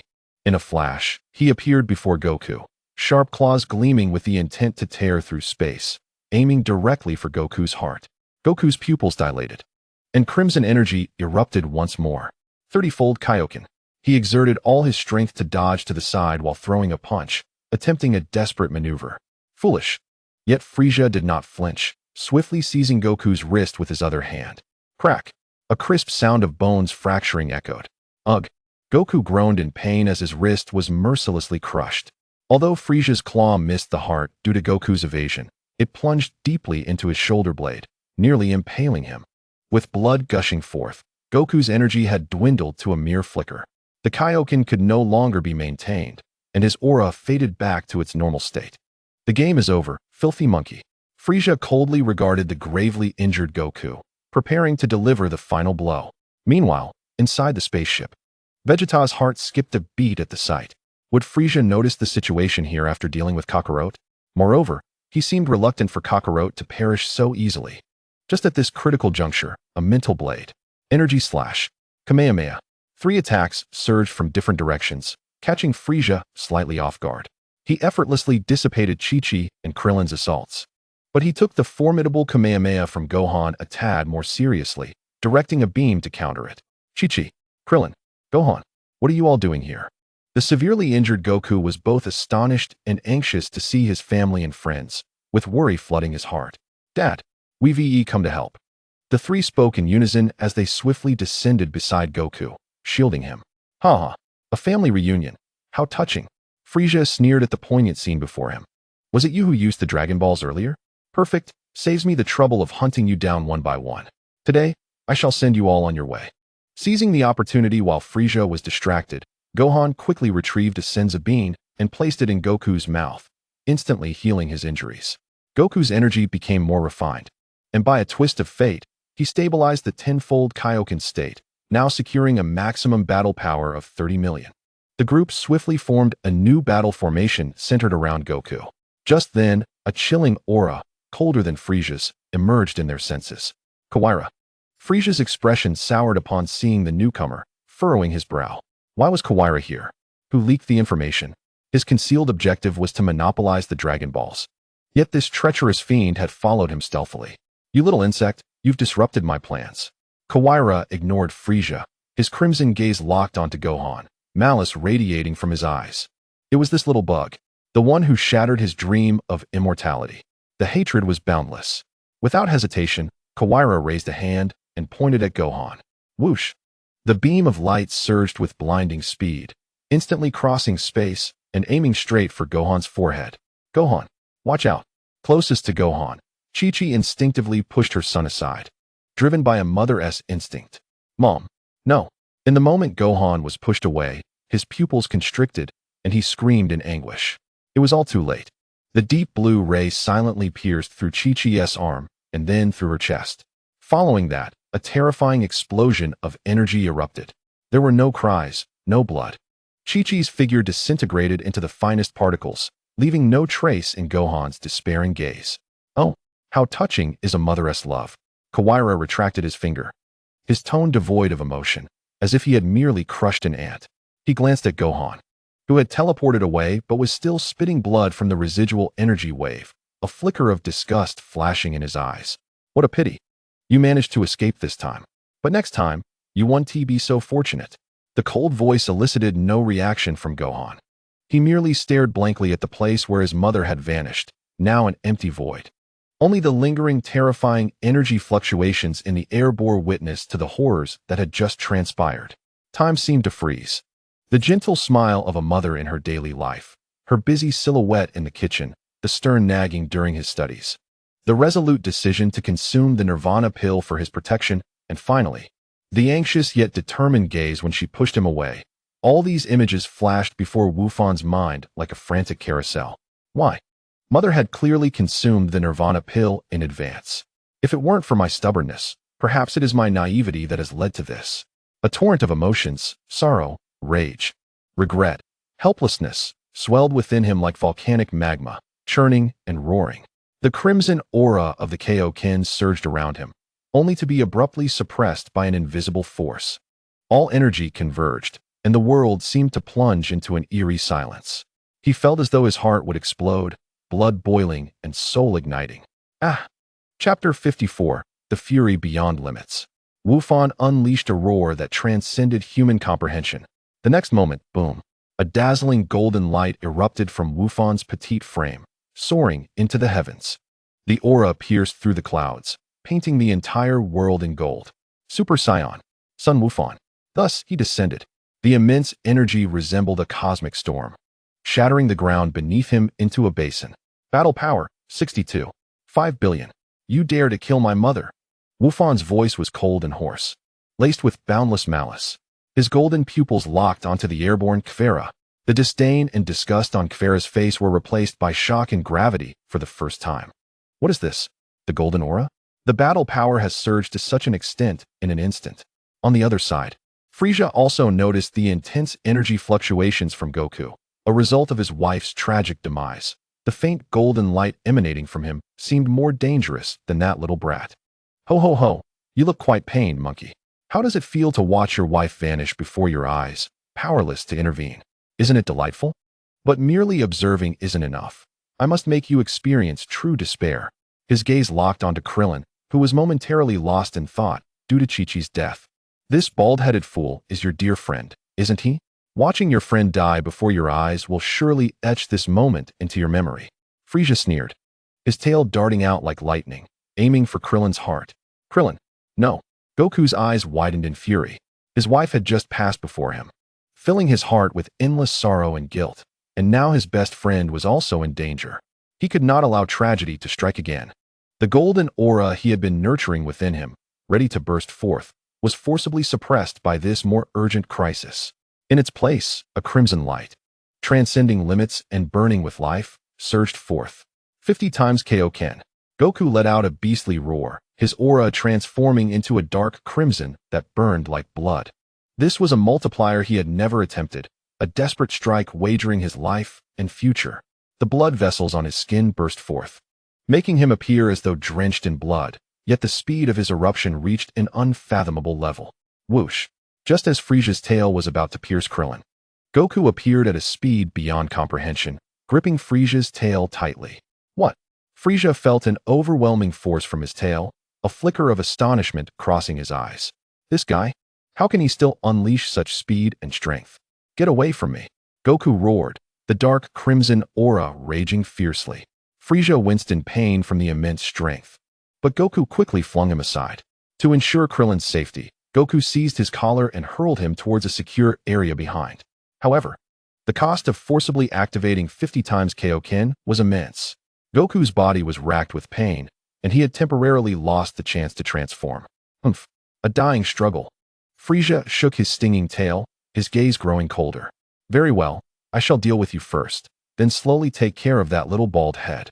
After a turbulent surge of energy within him, Goku gradually regained control, and his condition stabilized surprisingly quickly. Though still in excruciating pain, he could now endure the cost of 50 times Kaioken. His eyes burned like blazing stars, fixed intently on Frieza. The true battle against Frieza had now begun. Although he had not transformed into Super Saiyan, the experience of 50 times Kaioken, the misfortune of his wife, and the plight of his companions had heightened Goku's fighting spirit to its peak. With Krillin now safe, he had to hold Frieza at bay. He could not allow him to interfere with Wufan. Inside the spaceship, Vegeta observed everything. He saw Kakarot forcibly unleashing such terrifying power to save that bald Earthling, even interrupting his apparent transformation. Foolish. To abandon the opportunity for advancement for a worthless companion. Vegeta cursed quietly, his emotions growing more complex. Super Saiyan truly exists. He had indeed witnessed the transformation of the boy named Wufan. As the prince of the Saiyan race, the legendary Super Saiyan had been born before his eyes. Yet his heart could not find joy. If it weren't for Kakarot's foolishness, all surviving Saiyans would have transformed except for him. How did those Earthlings even train? I hadn't paid close attention before, but besides Kakarot's overwhelming strength, that bald Earthling had also grown significantly stronger. Earth, aside from the Dragon Balls, surely harbors secrets I am unaware of. He had already devised a plan. Once he escaped this Namek, he would head to Earth to not only collect the Dragon Balls, but also uncover the secrets behind Kakarot and his companion's newfound strength. What an opportunity! Vegeta's eyes suddenly sparkled with determination. There could be no better chance. Kvera was locked in Wufan's deadly gaze, and Frieza was entangled with Kakarot. The only one with the capacity to act now was that Earthling bald head. Yet, seeing him in such a dazed state, he would not notice this side. Without hesitation, he activated the spaceship's engines, pushing the power to maximum, and shot into outer space. The destination was still Earth. Kvera, feeling the vast golden energy emanating from Wufan, was initially shocked, but his emotions quickly morphed into fury. He was Kvera, an absolute powerhouse of the Ice Demon clan. How could he be intimidated by the aura of a mere native child? Even if he possessed Saiyan blood, so what?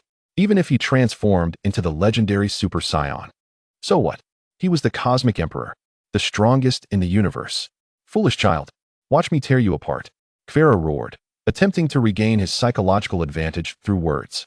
He waved his hands, unleashing waves of death beams capable of easily obliterating everything, pouring down upon Wufan like a torrential rain. Death meteor shower. The cacophony of explosions engulfed the area where Wufan hovered, flames and smoke consuming all. Easily defeated. It was merely a show. Kvera's smirk faded abruptly as the smoke cleared. Wufan remained suspended in the air, enveloped in a faint golden aura. Those lethal beams had failed to create even the slightest ripple upon him. The emerald eyes coldly fixated on Quila, devoid of any emotional fluctuation, as if witnessing a dismal performance. Chapter 55, The Crushed Pride. How could this be? Quila's pupils constricted, a wave of chill suddenly rising. One of his most formidable ranged attacks failed to even diminish his opponent's arrogance. Is that all your attack amounts to? Gohan finally spoke, his voice chillingly calm. You couldn't even force me to take a single step. The icy evaluation and disregard inflicted a humiliation upon Quila far greater than any insult. He felt his dignity trampled beneath the opponent's feet, repeatedly crushed. You bastard. Don't get too cocky. Quila's fury erupted completely. Do you think this is all I have? Ridiculous. Allow me to demonstrate my true form. The final transformation that will plunge you into despair. He roared, preparing for a transformation that surpassed even Frisia's multiple forms. A card he had kept hidden. At this moment, he had no choice but to reveal it early.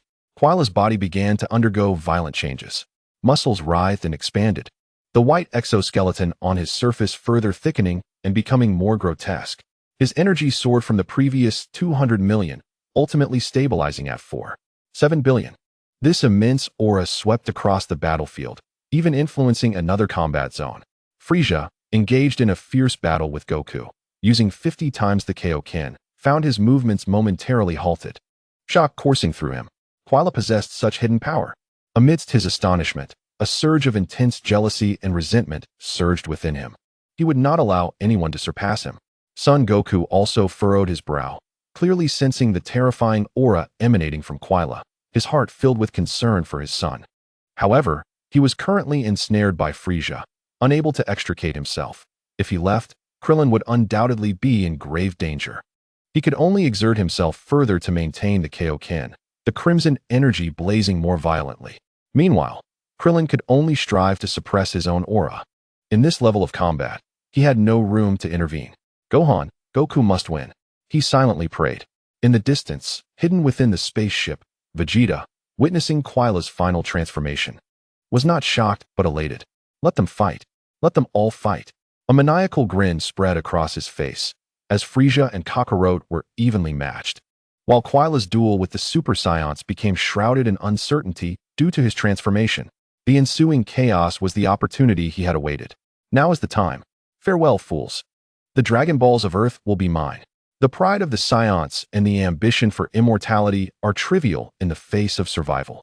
Without hesitation, Vegeta pushed the spaceship's power to its limit, transforming into a streak of light as it broke through the atmosphere of Namek, fleeing into the depths of the universe. Vegeta.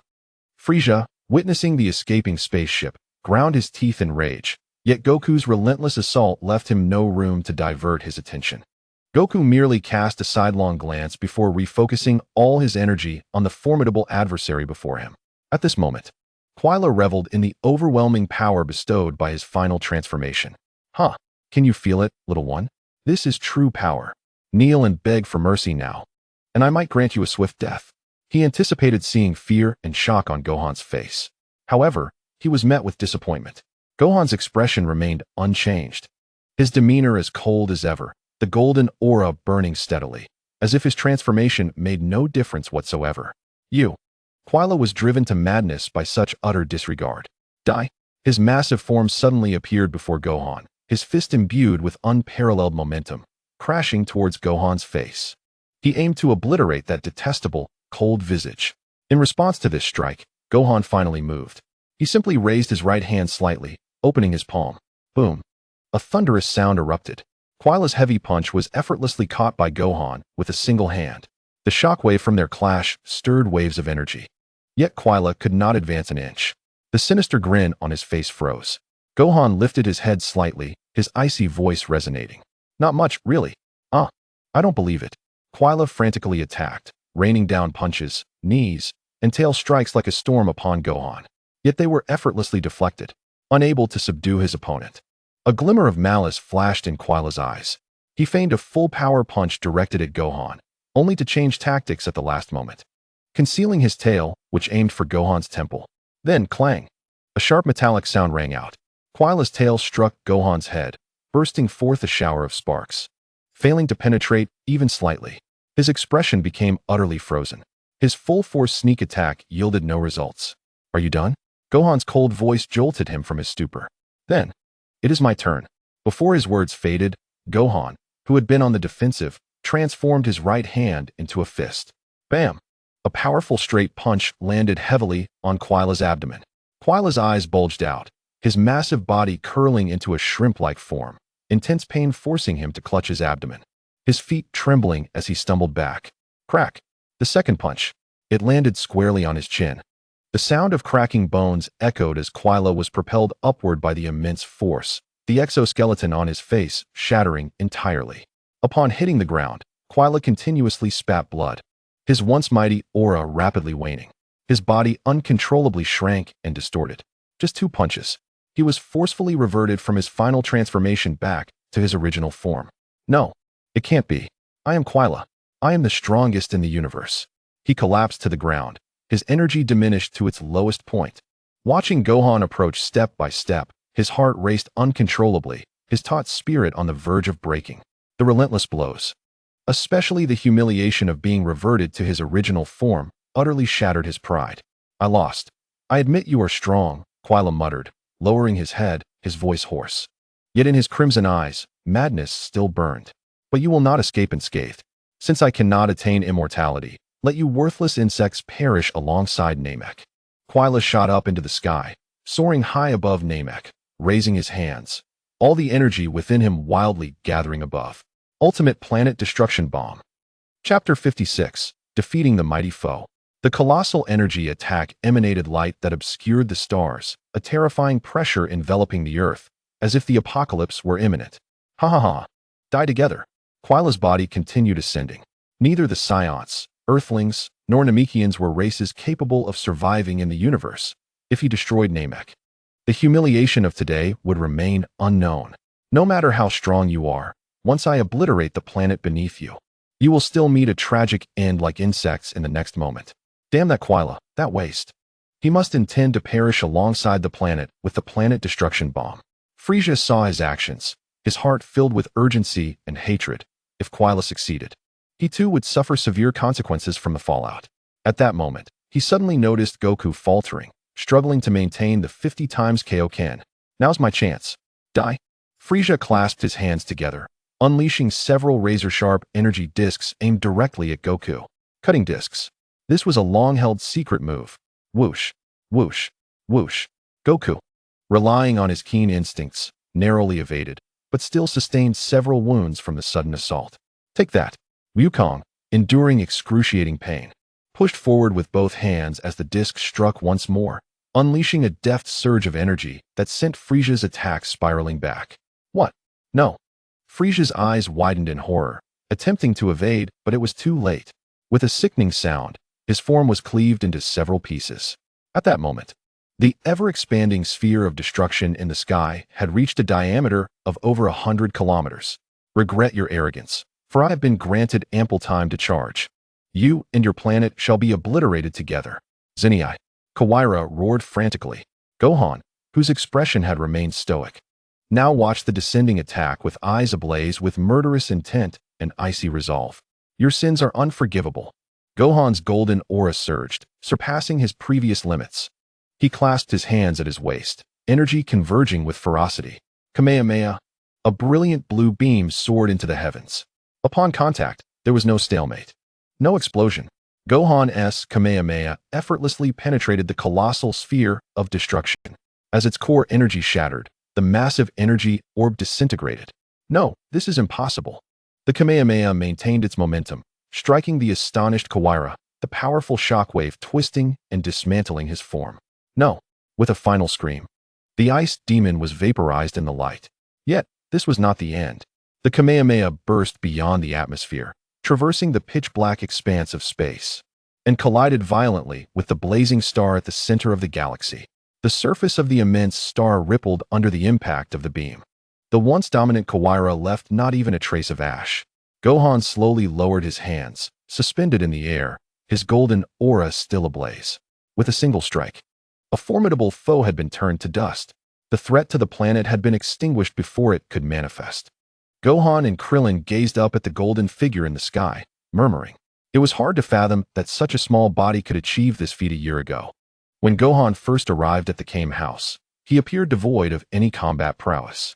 Help me, Frieza's feeble voice interrupted Krillin's thoughts. Spare my life. Wukong observed Frieza's pitiful state and his humble pleas, loosening his tightly clenched fist ever so slightly. His inherent kindness flickered within him. Witnessing the once mighty warrior reduced to such a fate, a flicker of compassion crossed his heart.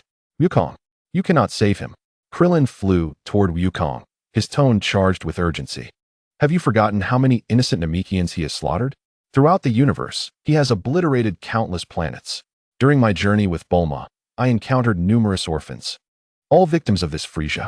At this point, Krillin's voice trembled with emotion. Unlike Wukong and the others, Krillin's interstellar travels alongside Bulma and Chi-Chi had exposed him to the suffering inflicted by Frieza. Now, with this opportunity, he was determined to prevent Wukong from allowing such a demon to roam free. Gohan, still in his Super Saiyan form but pale, also approached. Dad, Uncle Krillin is right. He deserves this fate. Perhaps fueled by his hatred for Kawaira or the calamity that befell Namek, Gohan's emerald eyes brimmed with murderous intent. Think of those he has slain. Think of Mom. We cannot save him. Frieza sneered. Your mother is dead. What does that concern me? Wukong observed the fervent Krillin and his son's face twisted with rage. Glancing at the pitifully pleading Frieza, his heart plunged into turmoil. He closed his eyes and took a deep breath, resolve hardening within him. Soon, the last vestige of life in Frieza's shattered form completely dissipated. Far away on King Kai's planet, the North Kai gazed at the scene unfolding on Namek, overwhelmed with emotion. This malevolent scourge of the universe had finally faced justice. Moreover, with his brother Kawaira gone, although the ice demon race was not entirely eradicated, many regions of the universe would soon rejuvenate. All of this was owed to Wukong and his son. It was merely a pity for Chi-Chi. Thankfully, Earth still had the Dragon Balls. Speaking of Earth, he wondered how the Namekians who had been transported there were faring. Gohan stepped forward, gazing at Frieza's remains, falling into silence. He extended his hand, and the remnants vanished in an instant. Although he could no longer sense Frieza's energy, Gohan felt an instinctual conviction that Frieza would not perish so easily. Given his dire state, it would be unreasonable to obliterate him with a Kamehameha. However, with the multitude of strange aliens under Frieza's command and technology far surpassing that of Earth, it was conceivable that after their departure, he might possess a means of secret resurrection. By storing his body, he would be unable to cause further chaos. After accomplishing this, Gohan reverted to his normal state. He gasped for breath. Though he had not sustained injuries from his initial transformation, his body was still unaccustomed to the strain. Subsequently, Gohan retrieved a Senzu bean and offered it to Wukong. The side effects of the 50-fold Kaioken were severe, and without the Senzu bean, it was uncertain how long it would take for his body to return to normal. Once the Senzu bean was consumed, Wukong's vitality was instantly restored. Just then, Krillin suddenly pointed into the distance. Look, what is that? Chapter 57. A delightful surprise in the place where Chi-Chi had vanished. Gentle, pure white light coalesced, quickly forming a cocoon taller than a person. Soon after, a vibrant aura emanated from within. This is Chi-Chi's energy. Wukong was taken aback. It's Mom. Gohan exclaimed with a mix of joy and disbelief, nearly jumping in exhilaration. The Nirvana pill actually worked. Mom is alive. She is being reborn. Krillin, sensing the familiar energy, also smiled. Wonderful. Chi-Chi is still alive. That pill truly worked, which means I have a means of survival too. Having once faced death, Krillin's mind swirled with other thoughts. The light cocoon unfurled like petals, slowly expanding. Mom. Gohan cried out in surprise upon witnessing this scene, instinctively wanting to rush forward. Wait, Gohan. Krillin reacted swiftly, grabbing Gohan, his face breaking into a mischievous smile. Gohan, are you interested in Frieza's massive spaceship? Vegeta took off in his flying vehicle, but the main ship is still here. Come on, let us go explore it together and broaden our horizons. Leave this to your father. Gohan paused, then noticed Krillin's persistent winking, and suddenly seemed to understand. His fair face flushing bright red. All right, Uncle Krillin, let us hurry, he exclaimed, almost being dragged away by Krillin, not looking back as they sped towards the colossal warship in the distance. Watching the two swiftly disappear, Wukong was left with a multitude of questions. What were those two up to? As the light gradually dissipated before Wukong's eyes, with his energy continuing to rise, the outline of his wife re-emerged before him. Chi-Chi opened her eyes, still bearing a hint of confusion, gazing curiously at her body. Her newly reborn skin glowed like jade, and her figure seemed even more perfect. Yet, her martial arts uniform had turned to ashes. It was only logical. After enduring such an attack, even if her body could recover, her clothing would certainly be beyond salvaging. Observing Wukong, who appeared somewhat dazed, a faint blush crept across her face. Goku, realizing what was happening, hurriedly and clumsily took off his tattered orange coat. He rushed forward and carefully draped it over Chi-Chi, covering her exposed skin. Chi-Chi, you're all right, I'm so glad. Goku looked at his wife's face, and for some reason, his heart suddenly raced. His supernatural powers seemed to activate on their own, bringing waves of warmth. Chi-Chi felt the faint warmth of her husband's body still lingering in the worn coat. She looked up at Goku. His face was tired, but the genuine care and rare tenderness in his eyes overwhelmed Chi-Chi with immense happiness. She never expected her husband, Goku, to be so tender. Chi-Chi softly hummed in agreement, resting her head on Goku's slightly stained chest and wrapping her arms around his waist. I'm all right, Goku. I feel even stronger. Meanwhile, on the other side, Krillin pulled Gohan and plunged into Frieza's spaceship. Although Vegeta had damaged much of the main ship, leaving numerous traces of battle, the main structure remained intact. Wow, this is incredible. Krillin entered a room, gazing at the futuristic technology before him, and exclaimed in awe. Even though he had traveled on Kami's spaceship and was considered relatively well-informed among Earthlings, the sight inside this spaceship still left him speechless with amazement. Look, Uncle Krillin. This must be the medical room. Gohan pointed to one of the rooms, which contained a huge hole and a damaged treatment chamber. Vegeta must have been treated in places like this. The equipment is still running. Krillin recalled that when he first arrived on Namek, Vegeta followed closely behind. The previous battle hadn't affected his arrival time on Namek at all. He had recovered at an incredibly fast pace. Goodness, how far ahead of Earth is that? Thinking of hospitals on Earth still using bandages and syringes, he felt a pang of sadness. Is this a storage room? Krillin pushed open a door, revealing rows of meticulously crafted battle suits hanging neatly. They were the iconic style of Frieza's army, varying in color and size. His demeanor as cold as ever, the golden aura burning steadily, as if his transformation made no difference whatsoever. Krillin picked one up, weighed it in his hand, and felt the material. His eyes lit up. This battle suit seems pretty good defensively, much better than our Earth clothes. He grinned mischievously and winked at Gohan. Anyway, those villains don't need it anymore. Keeping these here is a waste. Gohan agreed, nodding. The two began enthusiastically choosing. Krillin picked out a dark yellow suit for himself, put it on, and gave a wicked smile to himself in the mirror, lost in thought. Then he found a blue battle suit for Gohan, which looked perfect. Gohan, why don't you try it on too? Gohan glanced at his clothes. They were indeed a bit worn. Then, ever the helpful one, he changed into a children's battle suit. Gohan mimicked Krillin, grinning mischievously at himself in the mirror. Gohan, do we look like those evil aliens dressed like this? Krillin said casually. I'm a little rascal scion. Anyone who runs into me today is in big trouble. Gohan struck a few poses, his tail even wagging in a playful gesture. Oh, right. Krillin suddenly slapped his forehead, grabbed a larger-sized battle suit, then picked out a pinkish-white one and shoved it at Gohan. Get one for your mom, too. Gohan suddenly realized, his face flushing slightly, and quickly took the suit. Thank you, Uncle Krillin. I didn't even think of that. Having finished looting, the two left the spaceship, satisfied. Standing in the massive shadow of the spaceship, Gohan gazed at the technological behemoth and suddenly had a thought. In an instant, the entire colossal warship vanished without a trace. Krillin was stunned, his mouth agape.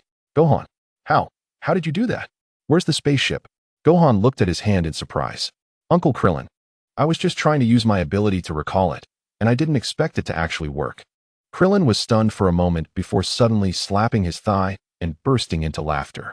Gohan, well done. If Bulma studies this, we might never lack spaceships again. Chapter 58. Another enemy arrives ahem. We're back. Frieza's spaceship is huge. Krillin's voice broke the brief silence as it approached. Chi-Chi, startled, jerked away from Goku's arms. The blush that had just faded on her face instantly becoming even more pronounced. She frantically pulled her tattered coat tighter, trying to maintain a dignified motherly image in front of her son. Goku also instinctively straightened up. Seeing Krillin and Gohan approach, he gave a slightly goofy smile, trying to lighten the mood. Krillin, Gohan, you're back. We were just checking on Chi-Chi's recovery. His explanation only made things worse. Hearing this, Chi-Chi was both embarrassed and annoyed, and couldn't help but raise her fist and whack Goku on the head. Thump! A crisp tap sounded. Krillin and Gohan, seeing this familiar scene, couldn't help but laugh. Ouch! Goku yelped, clutching his head, but then his face lit up with genuine surprise. He looked at Chi-Chi, his eyes shining. Chi-Chi, you've gotten so much stronger. Your punches hurt so much now. They're so much more powerful than before. He was genuinely happy for his wife's progress, completely unaware of how inappropriate his words were. Is your dad always like this? Krillin nudged Gohan beside him, muttering softly. Gohan, seeing his father's pure smile, could only scratch his head and offer a somewhat helpless yet knowing smile. Chi-Chi, seeing her husband completely oblivious, was both amused and exasperated, and could only glare at him again. Just then, Gohan stepped forward and handed Chi-Chi a pink and white women's battle suit. Mom, this is a battle suit we found on Frisia's spaceship. Its defensive capabilities should be quite good. Go and put it on. Chi-Chi took the battle suit, gave her son a grateful look, and quickly ran behind a huge rock. Krillin also handed Goku a blue battle suit. Goku, try this on. It's similar to the one Vegeta wears, super stretchy. You can't tear it no matter how much you stretch it, he said, demonstrating by pulling on it forcefully. Oh, really? Goku took the suit, examining it curiously. And this? Krillin, as if showing off a treasure, pulled out an energy detector from his person, skillfully putting it on his ear, emitting a beeping sound. To be honest, I've been eyeing Bulmas for ages. Even though it might not be very useful, Goku, don't you think this looks much cooler? He proudly adjusted the angle. Ahaha, it is a bit different.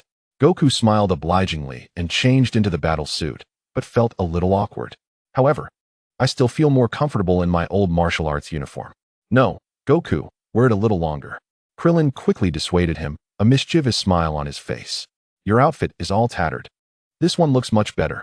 Too bad I didn't bring a camera. Okay. Goku shrugged indifferently. As long as it didn't hinder his movements, he didn't care much about his clothes. A moment later, Chi-Chi emerged, having changed. The well-fitting battle suit accentuated her perfect figure, the pink and white hues softening the suit's coldness and highlighting her unique beauty.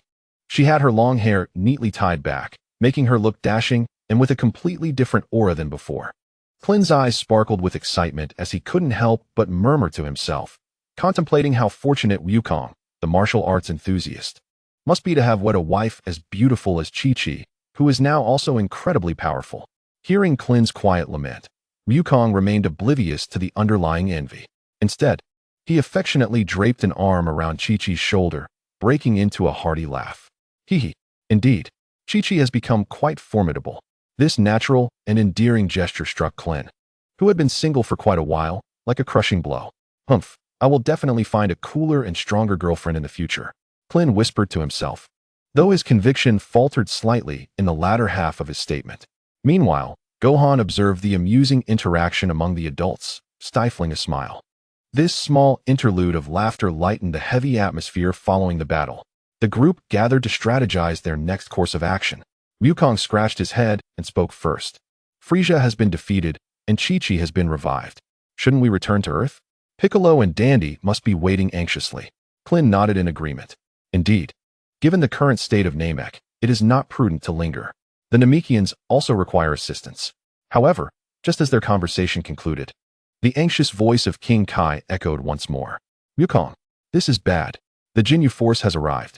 Their spaceship has breached the outer space of Namek and is rapidly descending. They will reach your location in no more than 2 minutes. Additionally, I sense a more malevolent and powerful energy approaching. Frisia's father, Kurd. His strength is undoubtedly on par with Frisia. The jovial atmosphere instantly froze. Wukong's expression hardened as he focused his senses on the distance. Indeed, 5 formidable auras, unabashedly aggressive, were rapidly closing in on their position like shooting stars. They're coming, Wukong declared solemnly, his gaze sharpening with resolve. There are 5 powerful energies, and they are incredibly fast. He turned to Chi-Chi and Klin, concern lacing his tone. Klin, Chi-Chi, our adversaries this time are no pushovers. Would you like to hide? Not this time.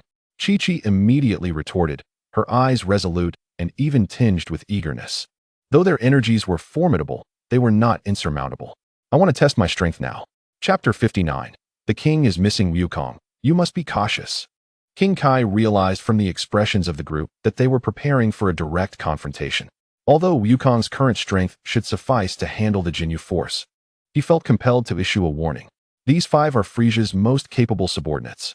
Their contributions to his reign over the universe are significant. Each possesses not only immense power, but also unique abilities. Underestimating them would be a grave mistake. The group exchanged knowing glances, their expressions growing more serious. The 5 foes exuded an aura far stronger than Frisia's previous henchmen. Wukong sensed their power with a hint of excitement. Gohan nodded in agreement. The weakest among them is approximately on par with Uncle Clint. The others seem considerably stronger than the Vegeta we faced earlier. Clint winced at being used as a benchmark by Gohan, his mouth twitching slightly. He clenched his fists, looking at Wukong with fierce determination. Wukong, let me take the lead this time. Both Chi-Chi and I have grown stronger. The previous opponents were too overwhelming. This is the perfect opportunity to test our progress. Chi-Chi stepped forward, her gaze unwavering. That's right. Wukong, Gohan, I know you are both incredibly strong enough to defeat them with a mere finger. But we need real battles to sharpen our skills. We cannot always hide behind you. She looked at Wukong, her tone almost pleading. I understand your worry for us. But this is the path we have chosen. To protect Earth and our home, it cannot rely solely on the two of you. Wukong gazed at his wife. Her familiar yet transformed demeanor, then glanced at the eager Clint. He scratched his head and broke into a hearty smile. All right, since you both insist. Gohan and I will watch from the sidelines. Unless there is a life-threatening situation, we will not intervene. Gohan nodded obediently. Mom, Uncle Clint, please be careful. Dad and I will ensure your safety. Clint chuckled, flexing his wrists and ankles. No worries. It's the perfect chance to test the new power bestowed by the Elder. Chi-Chi took a deep breath, feeling the surging energy within her. The newfound strength following her rebirth, though not as vast as her husband and sons, equipped her with the confidence to stand on the battlefield. I will show them that the warrior women of Earth are not to be trifled with. Wukong patted Gohan's shoulder, and the father and son duo subtly retreated, finding a higher vantage point among the ruins, resembling spectators. Wukong clasped his hands behind his head, appearing relaxed. Yet his gaze remained fixed ahead. Gohan sat beside him, his aura steady and prepared for any eventuality. Chi-Chi has changed so much. Wukong mused quietly as he observed the pink and white figure. Though she was formidable before, she was often worried about us getting hurt during training or about your studies. Gohan. Now, she actively seeks out battles. Because Mom wants to protect us and our home, Gohan replied, pride swelling in his heart. Yes. Wukong nodded solemnly. Before long, 5 streaks of energy, radiating immense power, tore through the sky of Namek. Boom. As the dust settled, 5 distinct figures emerged. Their first action was to strike a flamboyant pose, synchronized yet drenched in an air of awkwardness. Is anyone even around? Who are we showcasing this perfect formation to? JIS whispered, unable to contain his curiosity. Captain Jinyu maintained his pose, frowning slightly and lowering his voice. Fool. We are about to meet King Frieza. Of course. We must rehearse to perfection. However, he lowered his arms, glancing around with confusion. Wasn't it reported that the king and his flagship were in this area? Why haven't we seen a trace of them? Could we have landed in the wrong spot? Their original plan was to land right next to Frieza's flagship and present themselves in the most glorious manner possible. But now, the colossal ship they had anticipated was nowhere to be found, and only the remnants of battle lay scattered around them. Use the scanners, Jinyu ordered. Beep, beep, beep. The team members simultaneously activated their energy detectors. Captain, no energy signal from King Frieza. JIS reported first. Nor from Mr. Zabber, Mr. Dodoria, or Captain Kiwi, Bart added. Astonishment evident in his tone. Strange, they've all vanished? Lycum shook his pineapple-shaped hair, puzzled. Kiwi, that fool was reported to have been killed by that traitor Vegeta. The short and stout Goku muttered, his eyes darting around. Lycum tossed his hair dismissively, scoffing. Humph, that accursed Vegeta. Just a piece of trash with a power level of at most 30,000 dares to betray King Frieza. Vegeta? Merely a pitiful scion insect, of no consequence. Even if he has had a stroke of luck, he is but an ant before our Jinyu force. Captain Jinyu crossed his arms, exuding an air of confidence. His primary concern was Frieza. However, both Sabo and Duodolia found themselves devoid of signals. Even the flagship signal of the Great King had completely vanished from the planet. An exceedingly unusual occurrence. Since the Great King is absent, should we return? Gudu suggested. Could it be that the Great King has already departed from Namek? That cannot be. We must search for any locals to inquire about the situation before we abandon our quest for the Dragon Balls. Jinyu was equally perplexed, stroking his chin in contemplation. The Great King had given them orders. Even if they were to return prematurely, they ought to notify him first. The absence of the Great King surely indicated that some unforeseen events had transpired. Returning without understanding the circumstances was utterly unthinkable. Captain, Could it be that the Great King's flagship has been destroyed by someone? JIS ventured a tentative hypothesis, wary of directly suggesting that Frisia might be in peril, a notion he himself found too horrifying to accept. Jinyu, brimming with confidence in Frisia's might, promptly dismissed this idea. Impossible. Absolutely impossible. King Frisia is invincible. No one in the universe could destroy the king's vessel. Surely, something else is afoot. He continued to ponder, stroking his chin. Perhaps the great king altered his plans at the last minute and departed in a smaller spacecraft? But why was there no notification to us? The more he thought about it, the more plausible it seemed, a flicker of sympathy crossing his visage. If that is the case, it would be disastrous. King Frisia must be in a furious rage over the complications surrounding the Dragon Balls. We need to ascertain the situation quickly, lest we find ourselves on the wrong end of the king's wrath. Captain, there is an energy response detected not far from here, with a battle power of approximately 5,000. There are a few weaker signals that can be disregarded. Bart adjusted the detector, pointing it in the direction of Goku and the others. I have detected it as well. It is an unfamiliar life sign, undoubtedly the survivors of the Namekians. Lycum grinned broadly, revealing a cruel smile. Excellent. Capture them. These natives must know the whereabouts of King Frisia. In agreement, Jinyu nodded. Very well. Let us proceed and capture them. They surely possess knowledge of King Frisia's location and perhaps even the Dragon Balls. The five exchanged glances, their expressions laced with contempt. They assumed battle stances and transformed into five swift figures, racing towards the direction indicated by the detector. Chapter 60. Encounter with the Special Forces. Boom. The five members of the Jinyu force descended with immense force, akin to 5 meteors crashing to the ground. Lycum, Bart, JIS, Gudu, Jinyu, all unite. Jinyu force. They instinctively struck their signature pose once more, attempting to overwhelm their adversaries with sheer presence. Haha, look at these natives. They must be dumbfounded by our flawless entrance. Lycum flicked his hair and laughed triumphantly. Wait. The more observant JIS narrowed his eyes. He noticed Chi-Chi and Klin braced for confrontation, while Goku and Gohan relaxed on the distant high ground. They seem to be prepared, and they are not Namekians. A tail. They are Scions. That little one must be the son of the Scion. Bart's attention was immediately drawn to the tail that swayed slightly behind Gohan. Could they be allies sent by that traitor Vegeta, lurking on this planet with the intent to conspire against King Frisia? Gudu, hearing the mention of Scions, quickly joined the discussion. Captain Jinyu crossed his arms, contemplating with an air of omniscience. Humph, I did not expect there to be more Scion scum aside from Vegeta. It seems you are aware of our arrival. Now, if you willingly divulge the whereabouts of King Frisia and the secrets of this planet, perhaps I might grant you a swift demise. Yet, the fear and pleading they anticipated did not manifest. On the opposite side, Chi-Chi stared at the five oddly dressed, peculiar-behaving individuals, utterly dumbfounded. Is this really Frisia's elite force? They seem quite deranged. Klin wore a similarly perplexed expression, his mouth twitching slightly as he supported his forehead. I was a bit anxious, but now I find this scene quite absurd. Seated behind the broken wall, Goku appeared bewildered. Gohan, what are they doing? Dancing? Their movements seem rather limp, not at all like fighting techniques. Gohan gazed at their final poses, his eyes sparkling with wonder. Dad, even though their movements are a bit strange, they seem quite interesting. Upon hearing her son's remark, Chi-Chi's maternal instincts flared. Without regard for the battlefield, she pointed at the Jinyu force. Gohan, do not look. Absolutely do not imitate. Those ridiculous movements are utterly hideous. They will corrupt the minds of children. Lycum, preparing to strike a cooler pose, frowned discontentedly. Hey, what is wrong with you, female Scion? This is our Jinyu force's perfected pose, honed over time.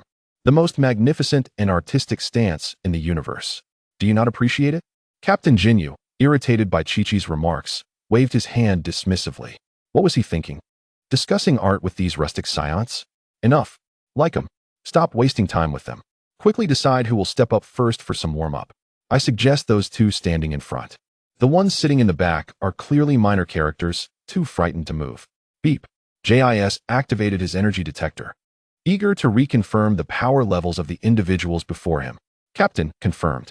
That female Scion has the highest battle power at approximately 23,000, while the bald one has 13,000. As for the two hiding at the back, the male has 5,000 and the boy 3,000. They are indeed minor characters. Likely her followers and son, too scared to approach. After completing the assessment, he scoffed, sharing the results with his teammates. 23,000 is decent among Scions. But it is insufficient before our Jinyu force. That bald one is utterly worthless. Upon hearing this, Lycum disdainfully glanced at Klin and Chi-Chi, then shifted his gaze to the weak Goku and his son. That little boy has a tail, but with a mere 3,000 battle power. Even if he transformed into a giant ape under the moonlight, he would barely reach 30,000. I could defeat him with a single blow. Bart crossed his arms, exuding confidence. Captain Jinyu nodded in agreement with his comrade's assessments. It seemed that the allies Vegeta had summoned were not all that impressive. Aside from the woman, who exhibited some potential, the other three were utterly useless. He directed his gaze toward Chi-Chi and Klin. Hey, female Scion, and you, bald one. I am curious. Why are you following that traitor Vegeta into King Frieza's domain with such meager strength? Would it not be better to remain hidden away in your impoverished corner of the universe? At least then you could survive. His words seemed to articulate a grim reality, as if he were musing to himself.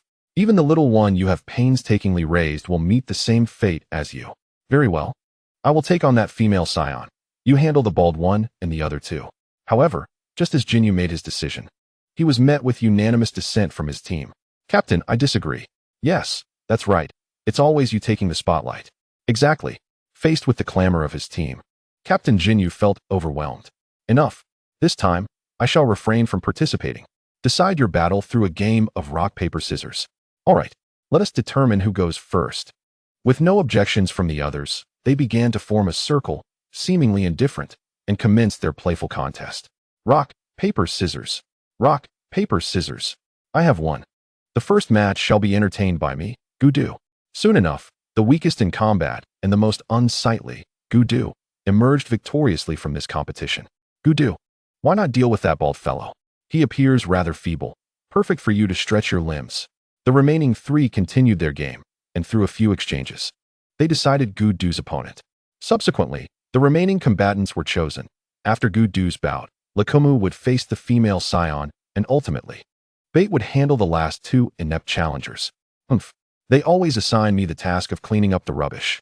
Gudu swaggered forward, his small eyes scanning over Chi-Chi and Klin before finally settling on Klin. If the detector had not indicated otherwise, how could this bald man be the weakest among these individuals? I am no mere cleaner. This is truly a waste of my talents. Enough of the complaints. At least your opponent is significantly stronger than Bates. Hearing Gudu's grumbling, Jinyu admonished from the side. Klin regarded his short, rotund, and unsightly opponent, pondering why this individual, despite possessing far less power than others, dared to look down upon him. He glanced back at those who cast encouraging glances his way, took a deep breath, and stepped forward. Very well, although I am unsure of your confidence, let me see what Frieza's elite forces are capable of. Chapter 61, Time Stops. Bald boy, dying at my hands is your honor. Do not soil yourself out of fear. Gudu strutted forward, his stubby fingers pointing at Klin, exuding arrogance. Little pumpkin, do not speak too confidently. Be wary of falling flat on your face. Bring it on. Despite not fully comprehending the opponent's confidence, Klin had undergone numerous trials, and his resolve was now unyielding. He assumed the classic stance of the turtle school, refusing to show weakness. In terms of combat prowess, I am no inferior to you. And in banter, I hold the upper hand. This fellow, the weakest of the bunch, is remarkably arrogant. Surely he did not gain entry into this group of experts through nepotism. You are courting death. Gudu detested being called short. With a furious roar, he lunged forward, intending to attack Klin, his speed surprisingly swift. However, Klin's response was even quicker.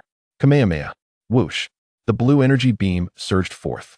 Gudu did not anticipate such swiftness from his opponent, letting out a startled cry. Disregarding his dignity, he executed a clumsy roll to barely evade the energy wave. The energy grazed his back, creating a shallow crater in the ground, searing his back painfully. Darn it. Gudu, both astonished and enraged, struggled to rise, only to find that his opponent had vanished from sight. Impossibly fast. Gudu's heart raced as he spun his four eyes in confusion. The bald man's speed far exceeded his expectations, leaving him no time to retaliate or evade.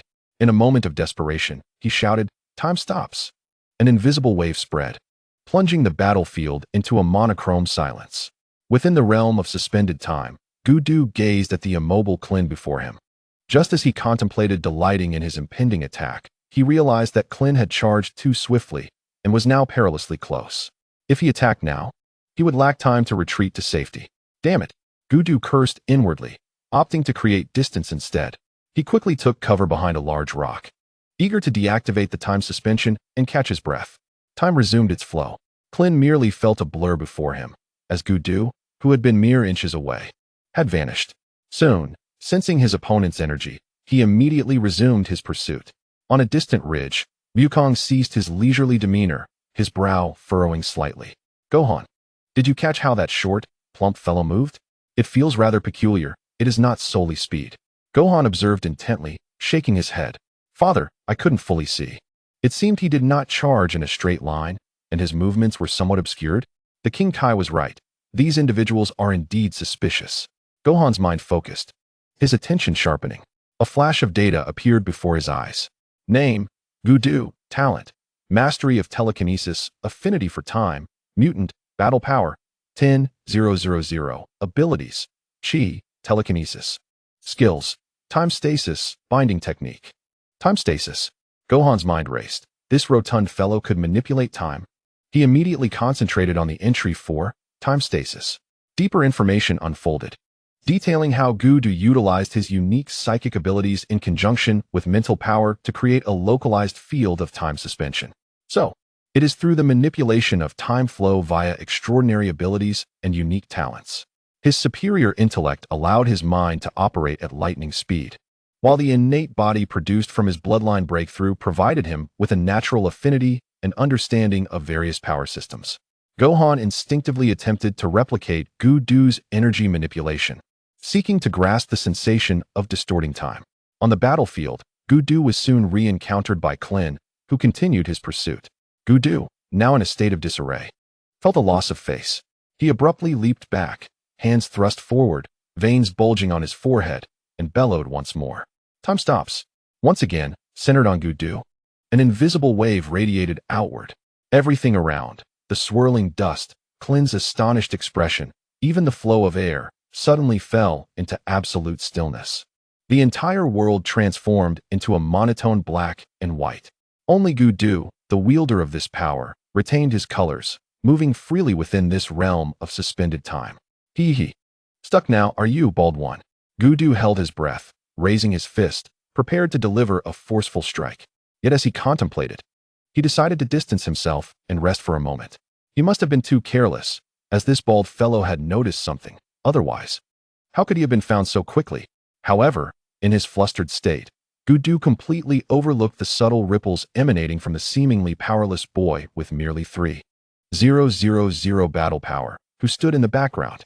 In Gohan's perspective, the surrounding world had also turned black and white, but his thoughts and perceptions remained unimpeded. He observed Klin, frozen in place, as well as the colorful Goku, reveling in his temporary advantage. I think I may have grasped the essence of this technique. A profound realization surged within Gohan.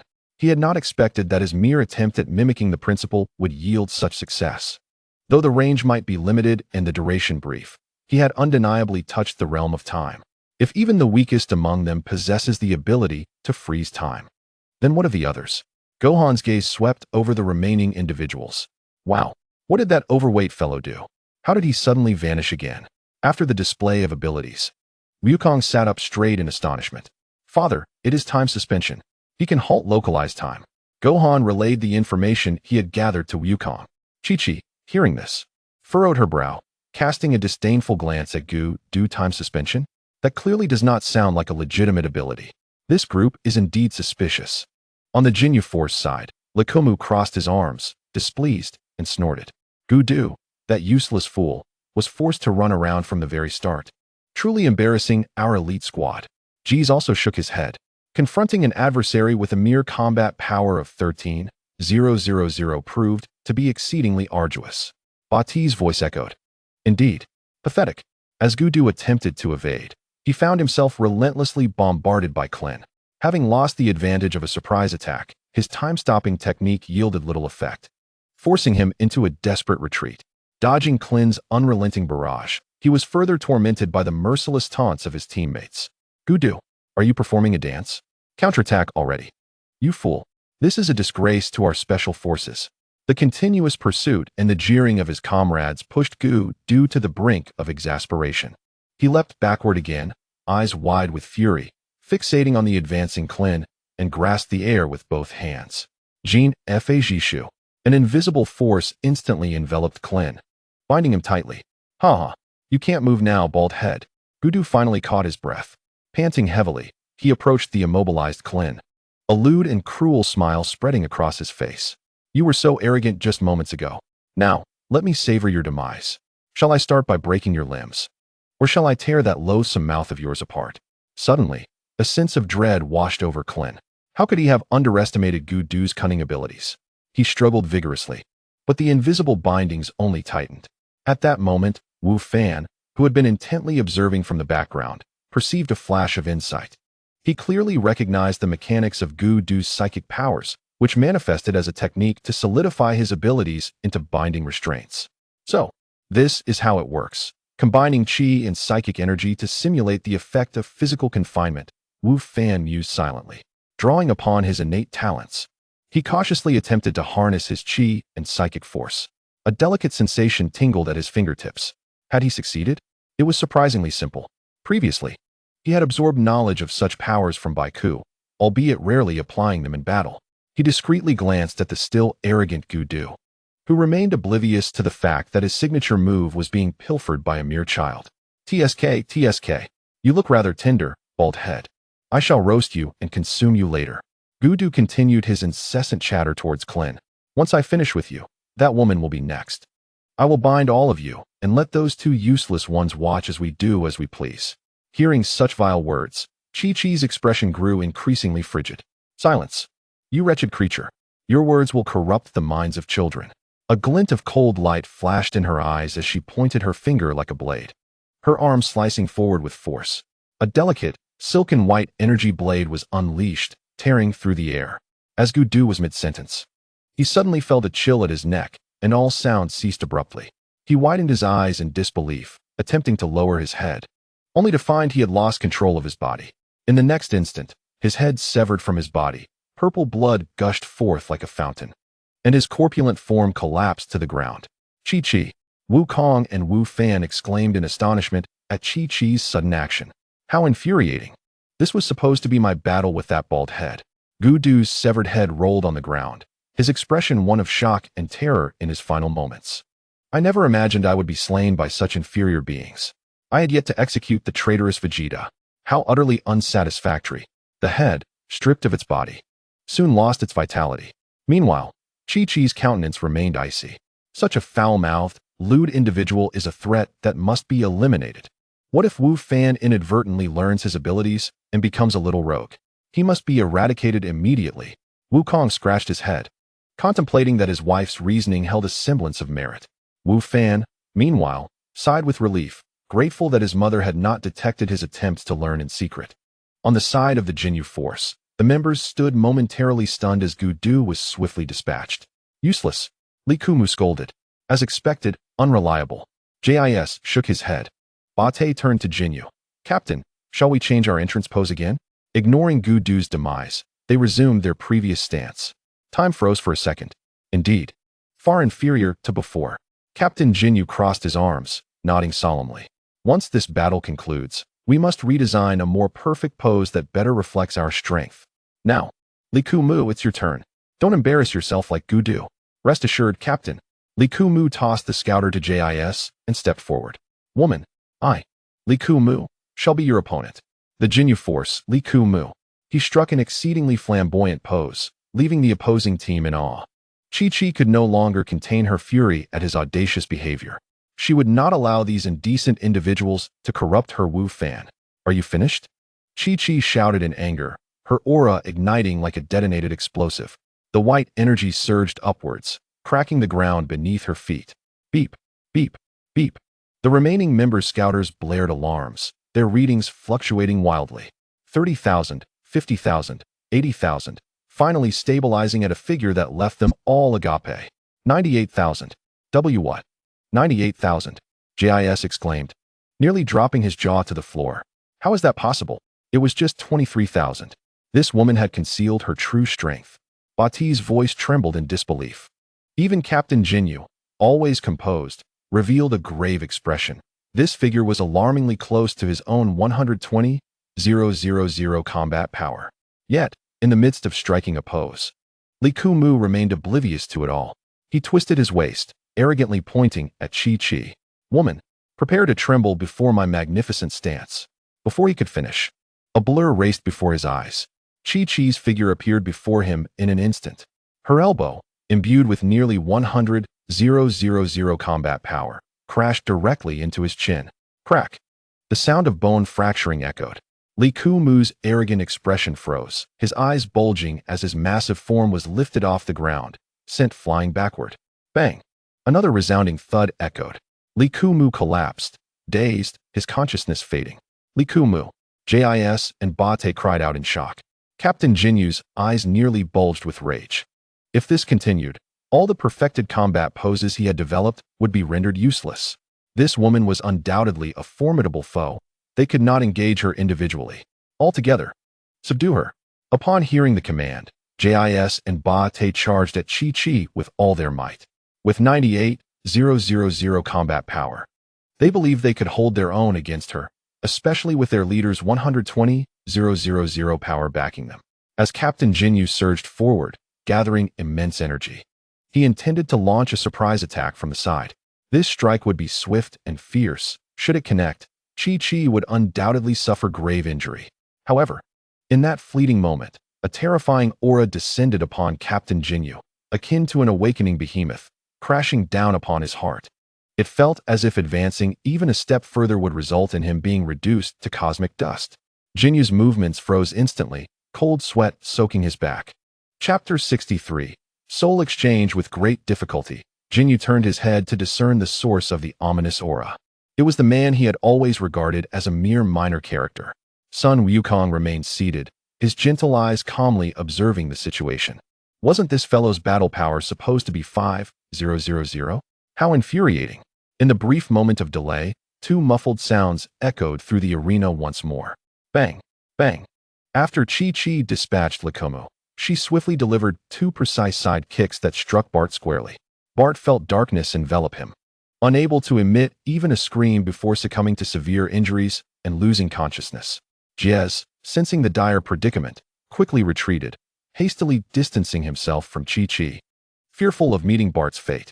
In the blink of an eye, 3 out of the 5 members of the Jinyu force had fallen, leaving only Captain Jinyu and the recently spared Jez.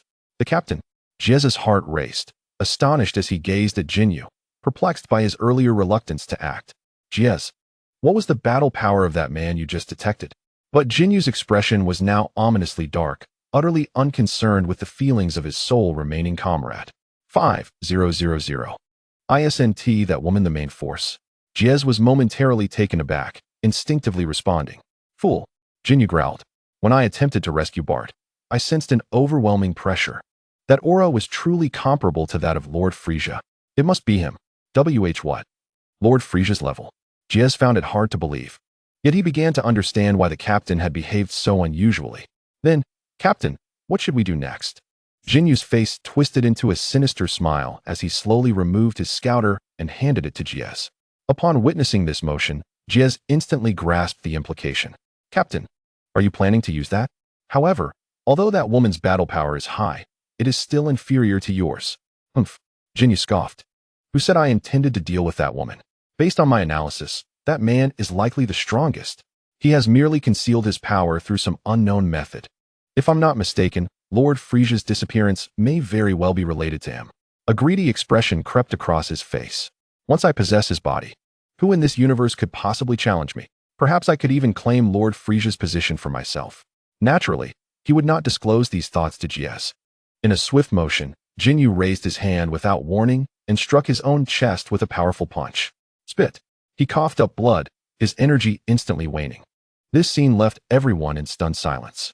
In that moment of shock, Jinyu cast an evil grin at Wukong. Now is the time. Behold my ultimate move. He thrust his hands outward, unleashing a bizarre and unfathomable wave of energy that enveloped Sun Wukong. Exchange. Jieza's heart roared with anticipation. Captain, just like that. Utilize that invincible secret technique. Once we obtain that man's body, we can overturn everything. Chi-Chi and Klin were still reeling from Jinyu's self-harm. Sun Wukong furrowed his brows, his body tensing slightly as he sensed an indescribable danger. His battle instincts screamed a warning, but having never encountered such a soul attack, Wukong found himself momentarily bewildered, instinctively raising his energy in defense. Witnessing Jinyu's actions, Wufan's heart raced to his throat. Soul exchange. Father does not understand its severity. Earlier, while scouting Gudu, he had also glimpsed a few hidden cards, and upon witnessing Jinyu's self-inflicted injury, he had begun to suspect the opponent's intentions.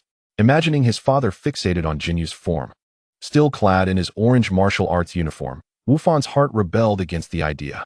He could not allow his father to fall victim. Now is the moment. Time froze. Jinyu. His soul beam had already been launched, ecstasy frozen on his face. Victory seemed within reach. Buzz. An invisible wave radiated from Wufan. Instantly, the entire battlefield fell into an absolute monochrome silence. The swirling dust, Chi-Chi and Klin's astonished expressions, Jinyu's manic joy, and the soul beam nearly touching Wukong. All were frozen in time as if a pause button had been pressed. Only Wufan and Wukong, who was deliberately excluded from the effect, remained in color. Wufan, what is this? Wukong looked around in astonishment, then turned to his son. Father, there is no time to explain. That beam is extremely dangerous. It is a soul-exchanging phenomenon. Wufan spoke urgently, his small face beaded with sweat as he began to breathe heavily. The initial exertion of such an ability, especially with Wukong's strength present, placed a tremendous burden on him. The fact that he could still speak was already remarkable. I can't hold on much longer. Although Wukong did not fully comprehend, he understood the gravity of the situation upon seeing his son's anxious expression. He focused on the ominous beam of light, his gaze sharpening as he prepared to disperse it with a Kamehameha wave. Father, do not use the Kamehameha. It may cause unforeseen changes. Wufan quickly intervened, his mind racing as he formulated a plan. Suddenly, from the corner of his eye, he caught sight of something nearby. A brilliant idea surged forth. Wufan darted to a frog nearby, carefully scooping it up. Then he swiftly moved in front of his father, gazing at the stillness of the soul beam. He glanced at the dazed frog in his hand. I'm sorry, Mr. Frog, but I need your help. Then, Wufan released the time pause. The moment time resumed its flow, the poised soul beam surged towards Wukong at an astonishing speed. No, Wukong suddenly vanished. What remained in his place was a Namekian frog. Ribbit. Under the gazes of the onlookers, the bizarre soul beam struck its target unerringly. No. Jinyu's ecstasy morphed into despair in an instant. A flash of light passed by. Jinyu's eyes grew vacant and bewildered, and then he leaped away on all fours, bouncing away. Meanwhile, the Namekian frog's bulging eyes were filled with utter horror and despair. What is happening? Klin was left dumbfounded, transitioning from one shock to another, his mind struggling to comprehend the situation. What is Jinyu trying to pull? Is he attempting to disguise himself as a frog to escape? He simply could not make sense of it. I knew it. I knew it. Chi-Chi also supported her forehead with one hand, wearing an expression that confirmed her suspicions. From the moment their peculiar entrance began, nothing about them had been normal. Initially, she thought their captain would act more reasonably, but now he was publicly mimicking a frog's jump. She sighed in resignation. Indeed, this captain is the most abnormal and twisted of them all. I was so foolish to have almost been deceived by his appearance. She promptly reinforced her admonitions to her son. Wufan, from now on, absolutely do not approach such frogs. Do you hear me? Chapter 64. Jinyu becomes a frog. Wufan, we owe you this time. Wukong had grasped the function of this move, patting his chest with relief. Wukong, do you understand what just happened? Klin inquired. Chi-Chi also looked at Wukong with a questioning gaze. Oh, it was the work of that soul-exchanging beam. Wukong scratched his head. The current situation is that Jinyu's soul has entered that frog's body. He pointed at the frog that was bouncing in despair, revealing a somewhat sheepish smile. Meanwhile, the original frog's soul has now occupied Jinyu's body.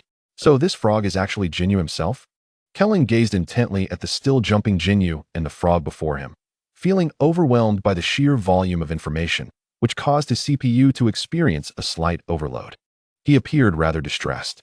Chi-Chi, on the other hand, wore a face full of disgust. According to Wukong, if that fellow truly switched bodies, what a calamity it would be. The thought was utterly revolting. Wukong, you must keep your distance from such things in the future. As everyone's attention was captivated by the frog, Jis emerged from a state of shock and terror. As the last remaining member of the Jinyu force, he had to devise a plan. Their leader had failed and transformed into a frog, and Frisia was nowhere to be found. These beings were monsters. Escape was imperative. He had to flee immediately and relay the intelligence back. The instinct for survival compelled him to make a swift decision. He turned abruptly, attempting to leave this cursed place at top speed. However, barely 10 meters into his flight, he felt a flash before his eyes. So fast. Jis was horrified. And before he could react, darkness enveloped him. Gohan's movements were swift and precise, devoid of any hesitation. The Jinyu force was, at this point, utterly defeated. Looking at the unconscious figures sprawled on the ground, Wukong scratched his face in contemplation. What was to be done with these individuals? Surely, they couldn't just be left here. Kellen stroked his chin thoughtfully. Killing them seemed a bit excessive, especially since they had lost their ability to resist. Perhaps taking them back to Earth? Let the deities devise a way to redeem them? Absolutely not. Chi-Chi vehemently opposed this notion, her stance resolute. Kellen, have you lost your mind? Bringing these individuals back to Earth? Look at who they are. That short fellow can pause time to commit misdeeds. And their leader is even more outrageous, attempting to steal another's body. And that red-skinned one along with the other two, clearly up to no good. Bringing them back. Regardless of whether the deity can handle it, what if Gohan inadvertently picks up their bad habits? I will not allow these dangerous beings to come within a step of Gohan. Not a chance. Wukong also found Kellen's proposal rather implausible. Chi-Chi was right. They were indeed too perilous. However, to kill them, he displayed a pained expression. Fighting formidable foes was one thing. But to take the life of those who could no longer resist, even if they were enemies, stirred a moral conflict within him. Gohan lowered his head, feeling much the same as Wukong. After the battle with Kuei La and this recent incident, his anger had nearly dissipated. To kill, even in this scenario, was something he found hard to do. Forget it. I will take care of this villain. You all take Gohan and step back. Don't let him witness this. Observing her husband and son, Chi-Chi sighed. Wukong cast a complex glance at his wife, silently guiding Gohan away towards the distance. He understood that Chi-Chi was making the most responsible choice. Chi-Chi's gaze turned icy as she looked at the unconscious Js, Bait, Rikumu, and the still-jumping Jinyu shell. Gathering her energy, she unleashed several energy waves, swiftly ending the lives of these cosmic villains. Where did that frog go? It seemed to have hidden away while we were conversing. Chi-Chi searched for a while, but could not find the trace of Jinyu. With a resigned sigh, she thought, well, considering what he has become, living might not even be a good thing. With the scene handled, this matter was resolved. Regarding their next steps, Wukong intended to consult King Kai first. Wukong, have you resolved matters over there? Well done. I just checked, and Kurt's spaceship is still a considerable distance away. At his current speed, it will take at least a month for him to reach the system where Namek is located. A month? That long? Wukong grimaced. King Kai, we cannot wait here for so long. There are many things to attend to back on Earth. Indeed, Bulma and Dandy are still awaiting news. Kellen echoed in agreement. Chi-Chi and Gohan have also been away from home for quite some time and need proper rest. After some discussion, they resolved to return to Earth without waiting for Kurd and plan further from there. Very well, you may return to Earth for some rest. I will keep an eye on Kurd. Should he show signs of approaching Namek or heading to Earth, I will notify you immediately. King Kai's voice resounded once more. At this moment, King Kai was in a remarkably good mood, having eliminated the great menace to the universe, Frisia, along with Kuei La. As for Kurd, not to mention that this frozen demon had always been elusive, his threat was far less significant than that of his two sons. Given the current strength of Wukong and his son, Kurd was nothing more than a grasshopper after autumn, hardly a concern. Thank you, King Kai. Wukong expressed his gratitude, then turned to his son. Gohan, can you still use that instant transmission? Let us head straight back to Earth. Gohan closed his eyes, carefully sensing, and soon locked onto Piccolo's energy. He nodded. Yes, no problem, Dad. I can clearly feel Uncle Piccolo's location. Excellent. Let us set off. Gohan activated the instant transmission technique once more, enveloping Wukong, Chi-Chi, and Kellen in light, their figures vanishing from Namek. After their departure, in a murky puddle nearby. Bubbles surfaced as a frog cautiously peeked its head out. Confirming that the others had truly left, it dared to hop onto the shore. Staring at the unfamiliar and desolate land before him, Jinyu was consumed by despair. It was over, utterly over. The special forces had been completely wiped out. And now he found himself in this grotesque form. The universe was vast, but where could he find refuge? Was he to languish on this wretched planet, existing as the lowest of frogs? Just as Jinyu grappled with the thought of ending it all, a series of urgent croaks emanated from a larger puddle nearby. Instinctively, Jinyu turned to look. He saw a slightly larger female frog perched on a nearby lily pad, her bulging eyes fixed intently upon him. She extended her tongue, licking her lips, and then cast him a flirtatious glance. Ribbit! A fate even more terrifying than becoming a frog was about to unfold. Chapter 65. A Namekian. Pay up. On Earth, in a barren wilderness. Gohan. The meditating Piccolo opened his eyes, his gaze drawn to the sudden burst of light. His injuries had just been healed by Dandy, and upon learning he had returned to Earth, he had no choice but to sit and meditate. As the light dissipated, the figures of the four materialized. Kellen, you're back. Dandy joyfully rushed over. Soon, Kellen recounted the events following the wish. In summary, the Frieza brothers had been dealt with, but their father, Kurd, remained.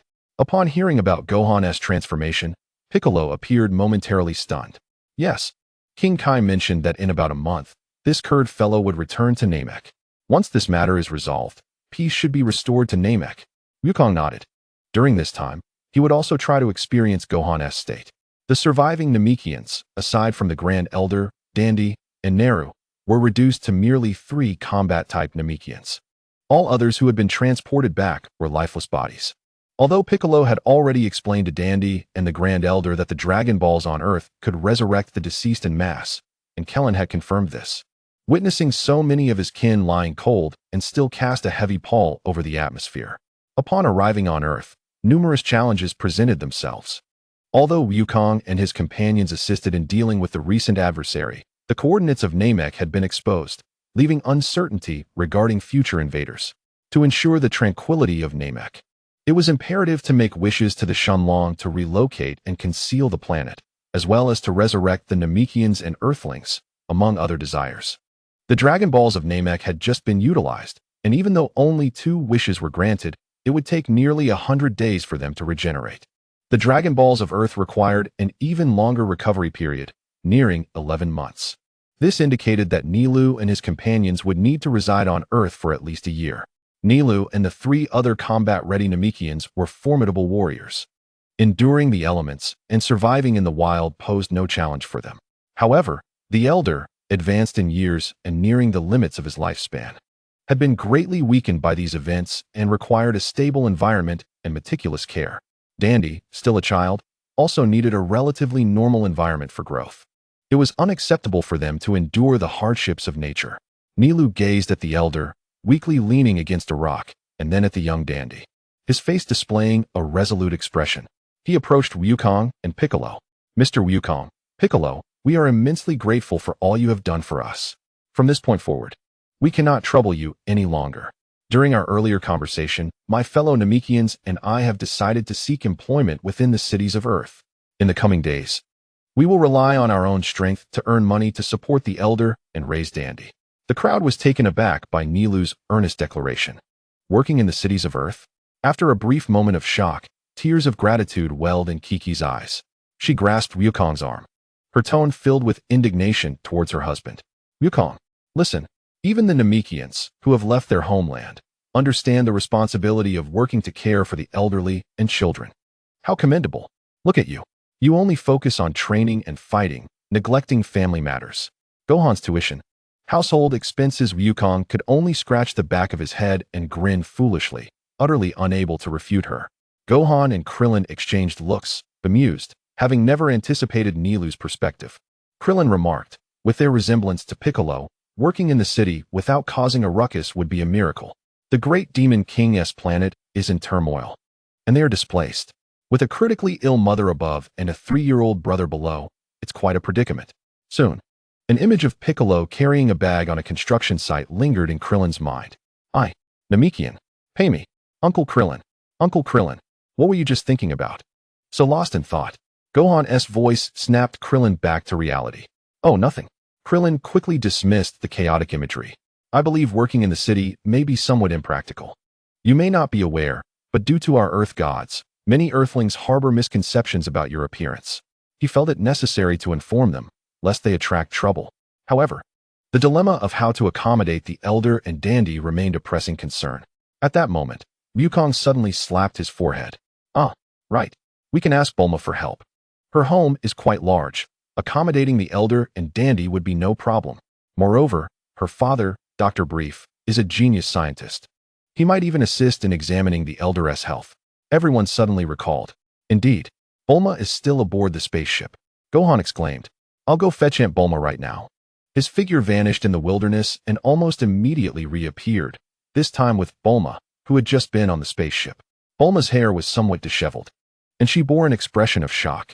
Wah, Gohan, you little brat. Once she regained her balance, she hurriedly adjusted her clothes and hair, immediately scolding Gohan. Next time you teleport, give me a heads up first. It's frightening to be yanked from the spaceship to the wilderness without warning, and boys should be gentler with girls. Do you understand? Gohan's face flushed as he awkwardly glanced around, his gaze eventually landing on Piccolo.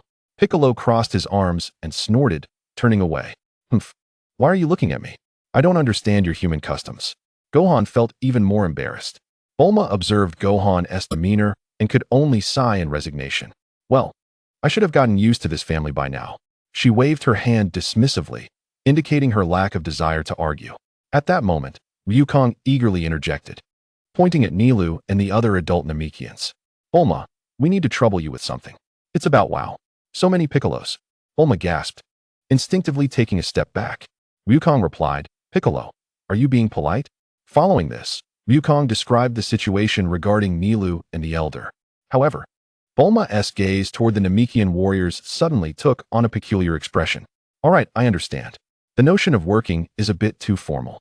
During this time, just stay at my house. My place is spacious, with plenty of empty rooms. My father would surely be very interested in you, or rather, he would welcome you wholeheartedly. The elder needs to recuperate, and Dandy requires a stable environment. Entrusting them to us is most suitable. She patted her chest, proudly asserting her kindness. Chapter 66. The incompetent uncle. Upon returning home, Wukong took Kiki to practice their mystical arts. Gohan, brimming with excitement, returned to his room. He checked his status. Name, Son Wukong, Bloodline, Earthling S, Scion S, Talent, Super Intellect, Innate Body. Super Scion Transformation, Combat Power, 15 million, Normal State. Permissions, Intermediate Functions, Intermediate Library, Intermediate Marketplace, Abilities, Chakra, Ki, Telekinesis, Divine Powers, Extracting Yuan Yang, Advanced 276,0100 million, Skills, Kamehameha, Time Stop, King Kai Fist, Points, 48. 26 million, Experience, 480,000. Gohan nodded inwardly, following the events on Namek. His Scion bloodline had ascended to the S grade and continued to improve, while his permissions had inexplicably risen to intermediate status. Having adapted to the tenfold King Kai Fist, his base combat power had reached an impressive 15 million. Other skills acquired, such as Time Stop and Binding Technique, were noteworthy as well. Most astonishingly, Gohan discovered that his points had reached an astounding 26 million, although he still fell short of the 100 million points required for the intermediate library. These points would allow for considerable indulgence in the marketplace. Despite Little Blue's course still advancing and being unable to communicate with him, Gohan's enthusiasm remained undeterred. Being back on Earth, in his own home, alleviated much of his anxiety. After creating a shadow clone, he focused his spirit on the realm. Upon entering, Gohan immediately sensed a distinct difference. The most profound sensation was that the space felt more intimate with his soul. However, the layout remained unchanged. Upon first glance, what struck him was the severed limb of Phylicia alongside his damaged spacecraft, with various miscellaneous items purchased earlier lying nearby. At the very center of the area, the core gem was pulsating with a faint glow. Perhaps this was related to the elevation of privileges? Wufan pondered. Upon touching the gem once more, a stream of information flooded his mind. Permission upgrade notification. Permissions have been elevated to intermediate level. Current identity. Challenger. New functional modules added as follows. Intelligent Steward. You may solidify a weapon's spirit, soul, or artificial intelligence to manage all daily affairs within the space. Trial space. Engage in simulated combat here and receive rewards based on performance. Communication channel.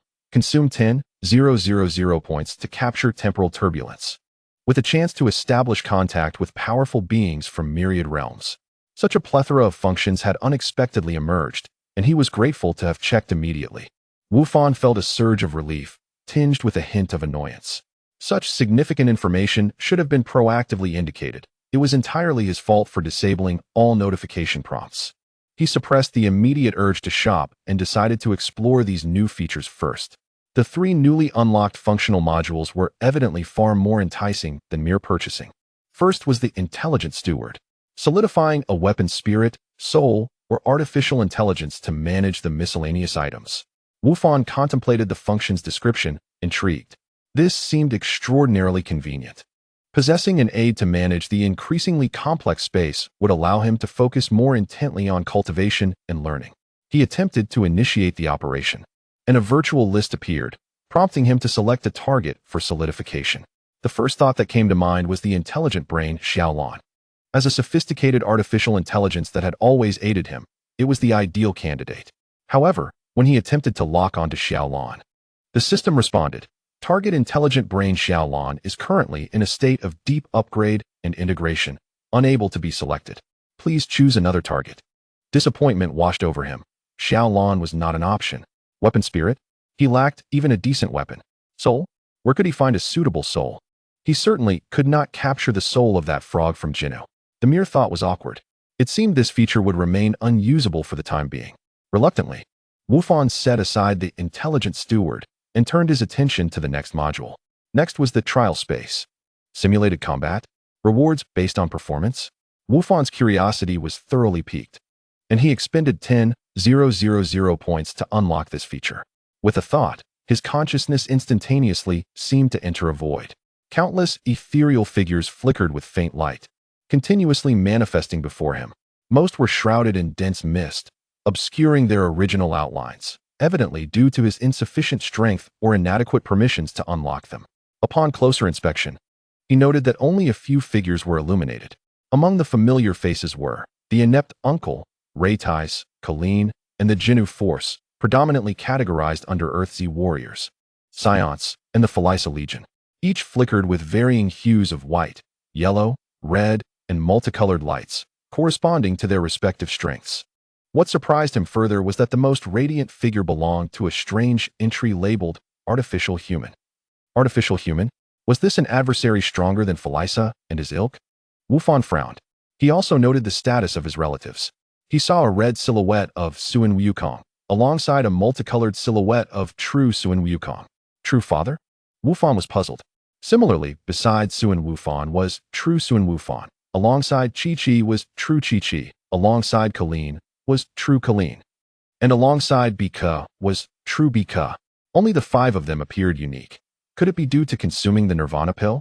Yet, that did not explain the existence of True Phylysa, which was also gray. Wufan speculated endlessly, and then noticed the instructions in the corner. The time flow rate in the trial space compared to the outside world is 101, with a maintenance cost of 1 point per second. Rewards vary based on the challenger's strength. 1 point per second? 100 seconds inside equated to just 1 second outside? How incredible! Wufan was initially thrilled but quickly calculated the costs. An hour would require 600 points, and a day would demand 400 points. So expensive. He glanced at his interface. Having spent just a little while, he had already consumed several hundred points. This was not a place for frivolous thinking. Although he possessed a substantial amount of points, he could not afford to squander them so recklessly. With a thought, Wufan exited the trial space.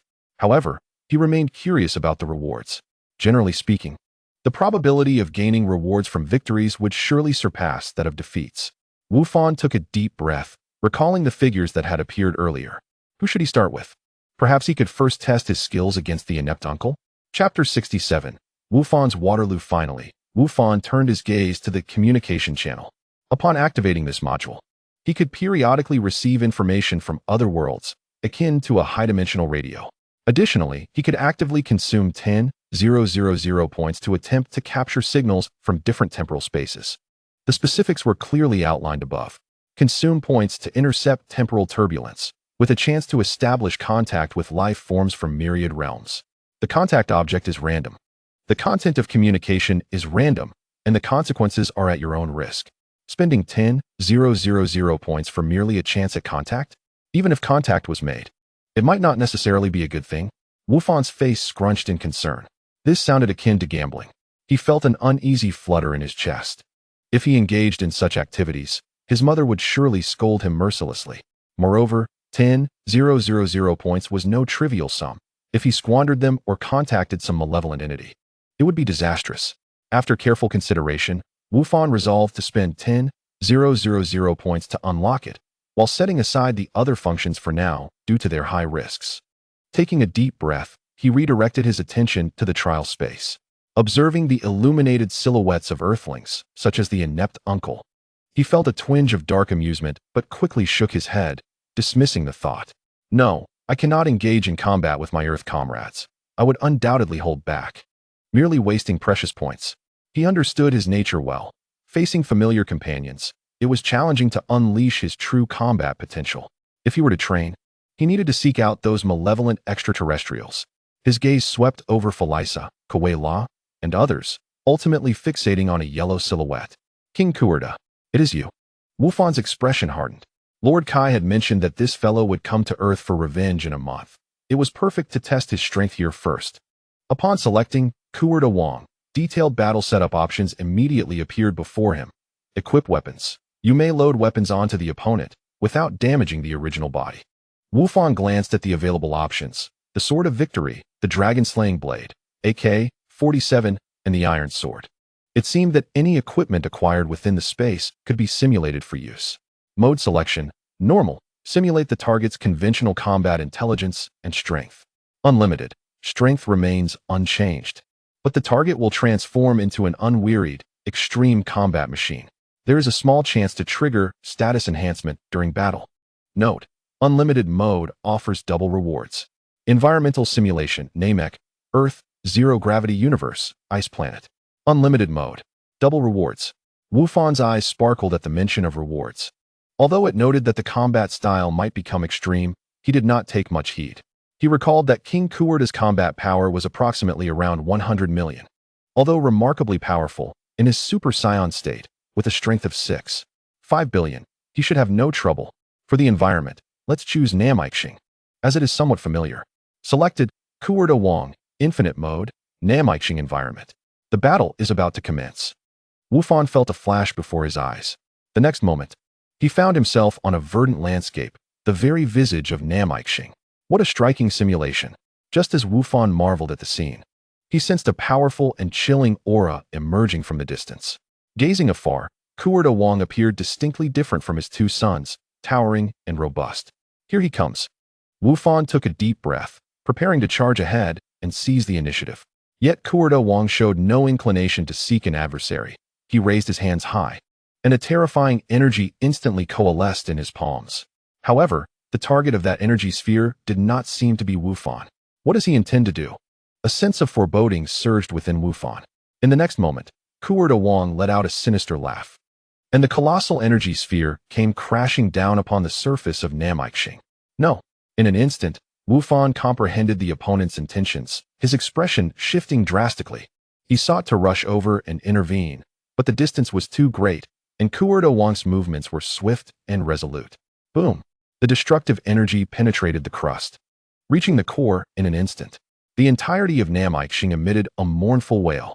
The ground beneath him fractured wildly, the sky rent asunder, and molten lava erupted from the depths. Wufan felt countless catastrophic forces compressing from all directions. He had no time to transform into a Super Saiyan and was enveloped by an endless surge of light and heat in the cataclysmic explosion. Battle ended. Duration: 5 seconds.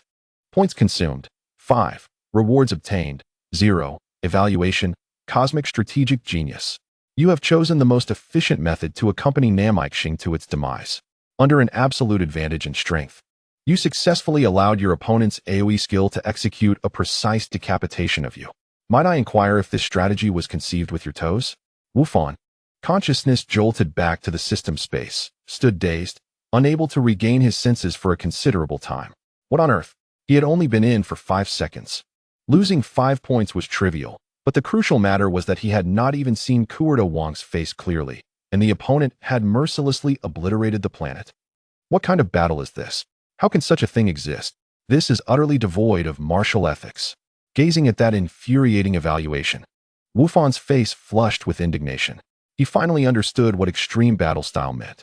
Infinite mode was indeed a boundless law. It did not adhere to any conventional rules. Flipping the table right from the start, Wu Fan was consumed by a fiery determination. He refused to believe that as a dignified Super Saiyan, he could not defeat someone who relied on destroying planets for victory. Let us try again. This time, I will transform the moment I enter and obliterate him instantly. And then we shall see how he blows up planets. Fuming, Wu Fan once again locked onto Kurita Wong with his mind. However, this opponent has been defeated in infinite mode, method, mutual destruction, entering simulation cooldown period. Cooldown time, 23 hours, 59 minutes, and 48 seconds. Hint: points can be consumed to accelerate time in the space. 1 point accelerates time by 1 second. Wu Fan, spending over 80,000 points just to fight again immediately feels like a loss. Wu Fan felt a sense of bitterness, yet reason ultimately prevailed. This expenditure could yield better results elsewhere. He could not waste it out of spite. Humph, consider yourself fortunate. Wu Fan waved his small fist at Kurita Wong's gray phantom, reluctantly averting his gaze. Since he could not find trouble with Kurita for now, he would seek retribution from others. His gaze flickered between Phylicia and Kawila. Although Kawila had been defeated by him, his speed and power were undeniably formidable. As for Phylicia, even his father had found it challenging to contend with him. After much contemplation, Wu Fan ultimately chose the relatively weaker Phylicia. To be cautious, he opted for normal mode this time rather than recklessly selecting infinite mode. This time, I will not be careless. Chapter 68. Overwhelming Phylicia with the lesson from Kurita Wong fresh in mind, Wu Fan approached this encounter with utmost seriousness. The moment his consciousness entered the simulation of Namek, he was already poised for action before even sensing Phylicia's presence. Now is the time. A golden aura erupted skyward as his black hair transformed into golden spikes. Wu Fan had no hesitation and instantly transformed into a Super Saiyan. In that very moment, he sensed that familiar aura. At that moment, Phylicia was elegantly flicking his tail. Ha ha ha, foolish Saiyan monkey, prepare to meet your doom. However, before he could finish his taunt, Wu Fan had already made his move. Time froze. Buzz. An invisible wave spread forth. Phylicia, along with the mocking smile on his face, was instantly frozen in this monochrome world. This is the sensation. A flicker of delight surged within Wu Fan. He did not hesitate for a moment. Drawing his hands to his waist, blue energy wildly gathering. Kamehameha. Boom. A colossal blue beam. At the moment time resumed its flow, engulfed Phylicia's form entirely. Phylicia could not even utter a complete final word before his consciousness and body were utterly annihilated. From the moment Wu Fan entered the space, to transforming, to stopping time, and finally unleashing the Kamehameha, the entire sequence flowed seamlessly, taking precisely 5 seconds. I still lack proficiency in transforming. I wasted too much time. Otherwise, I could have been faster. Wu Fan mused inwardly. Battle ended. Duration, 5 seconds. Points consumed, 5. Rewards obtained. Medium-grade source Crystal X2. Evaluation, perfect battle domination. But may I ask if you are here to rack up achievements, or to cultivate? Does such a battle really yield any cultivation benefits? Wu Fan. This evaluation is even more infuriating than Kurita Wong's. Why is there no cultivation effect? Do I have to engage in a prolonged duel with the villain, allowing him to find an opportunity to destroy the planet, for it to be deemed beneficial for cultivation? Wu Fan realized that the evaluations in this trial space were designed solely to provoke irritation. Subsequently, he examined Phylicia's phantom. Unlike Kurita's, this time he could continue challenging, but it indicated that there would be no rewards within 24 hours. This meant that normal mode allowed for infinite battles, yielding rewards more reliably. While infinite mode was more of a gamble, the rewards were doubled, but failure would result in losing even the baseline rewards. After grasping the rules, Wu Fan began to inspect the rewards for this round. Source Crystal contains primordial power. Absorbing it can enhance the soul, physical body, and comprehension, categorized into 4 grades: upper, middle, lower, and extreme. Exchange rate: 100. 1. Absorbing can enhance the soul, physical body, and comprehension. But how does one absorb it? Wufan stared at the 2 thumb-sized crystals for a long time, unable to find any prompt on how to absorb them. Must I swallow them? Forget it. I'll wait for now. Once Xiao Lan's advancement is complete, I will have her help me think of a method. Then, Wufan attempted to challenge a soldier from Felice's army, swiftly defeating him. The reward this time was 2 lower-grade source crystals, which appeared significantly duller than the medium-grade ones. He continued to challenge another soldier, this time only knocking him out. The rewards were identical to the previous encounter. After several hours, Wufan had expended nearly 20,000 points, challenging most of the opponents, but they were predominantly those nefarious figures and some unfamiliar faces. The rewards have once again yielded 7 medium-grade Yuanjing and 128 low-grade Yuanjing. Wufan has also discerned the general patterns. Challenging white opponents rewards low-grade Yuanjing, while yellow opponents yield medium-grade Yuanjing. As for the red and colorful ones, he currently lacks the means to conquer them, but they likely offer high-grade and top-grade Yuanjing as rewards. Defeating, incapacitating, or exhausting an opponent's stamina counts as a victory, granting 2 Yuanjing as a reward. Engaging in a mutual demise with an opponent is considered a draw, yielding 1 Yuanjing. Being defeated or perishing in a mutual demise constitutes a loss, resulting in no rewards. The infinite mode exclusively features kills and deaths, but the rewards are doubled. It is high time to take a break. Wufan sighed. Several hours of combat, which included encounters with experts like Grandpa Sun Wukong, had left him quite fatigued. Upon opening his eyes and glancing at the clock on his desk, he realized only a mere 10 minutes had passed. This meant that aside from the 10 minutes spent reading instructions in the space, the remainder of his time had been devoted to battle. Wufan yawned, then formed a hand seal, dividing himself into 3 clones. You all assist me with my homework, please. I am utterly exhausted, he said before collapsing into slumber. Time flowed quietly. When Wufan awoke from his dreams, the night had enveloped the world outside. Rubbing his eyes, he noticed that his 3 clones were still hunched over the desk, furrowing their brows as they wrestled with mathematics. The clone that had been created for vigilance was quietly levitating some stones nearby, honing its telekinetic abilities. Have I slept for so long? Wufan glanced at the clock on the wall, the hands indicating it was 7 in the evening. A sense of curiosity arose within him. Where are Dad and Mom? The house was eerily quiet, devoid of any parental presence. This was highly unusual. By this hour, Mom would typically be urging Dad and him to dine. Yet both were inexplicably absent. Around 1 in the afternoon, Mom had brought a fruit platter, and the clone training its telekinesis had spoken without turning back. After which they had departed together towards the Tian Shindian. Wufan stepped outside into the yard. The yard was somewhat disheveled. Freshly procured vegetables and fruits were piled to one side, while a massive dinosaur lay in the center, clearly not yet dealt with. It seemed there was an urgent matter at the Tianshan. Observing the yard that resembled a battlefield, Wufan pondered. Otherwise, Mom would never leave such a mess unattended. With hands on his hips, he inhaled the cool air, a spark of eager determination flickering in his eyes.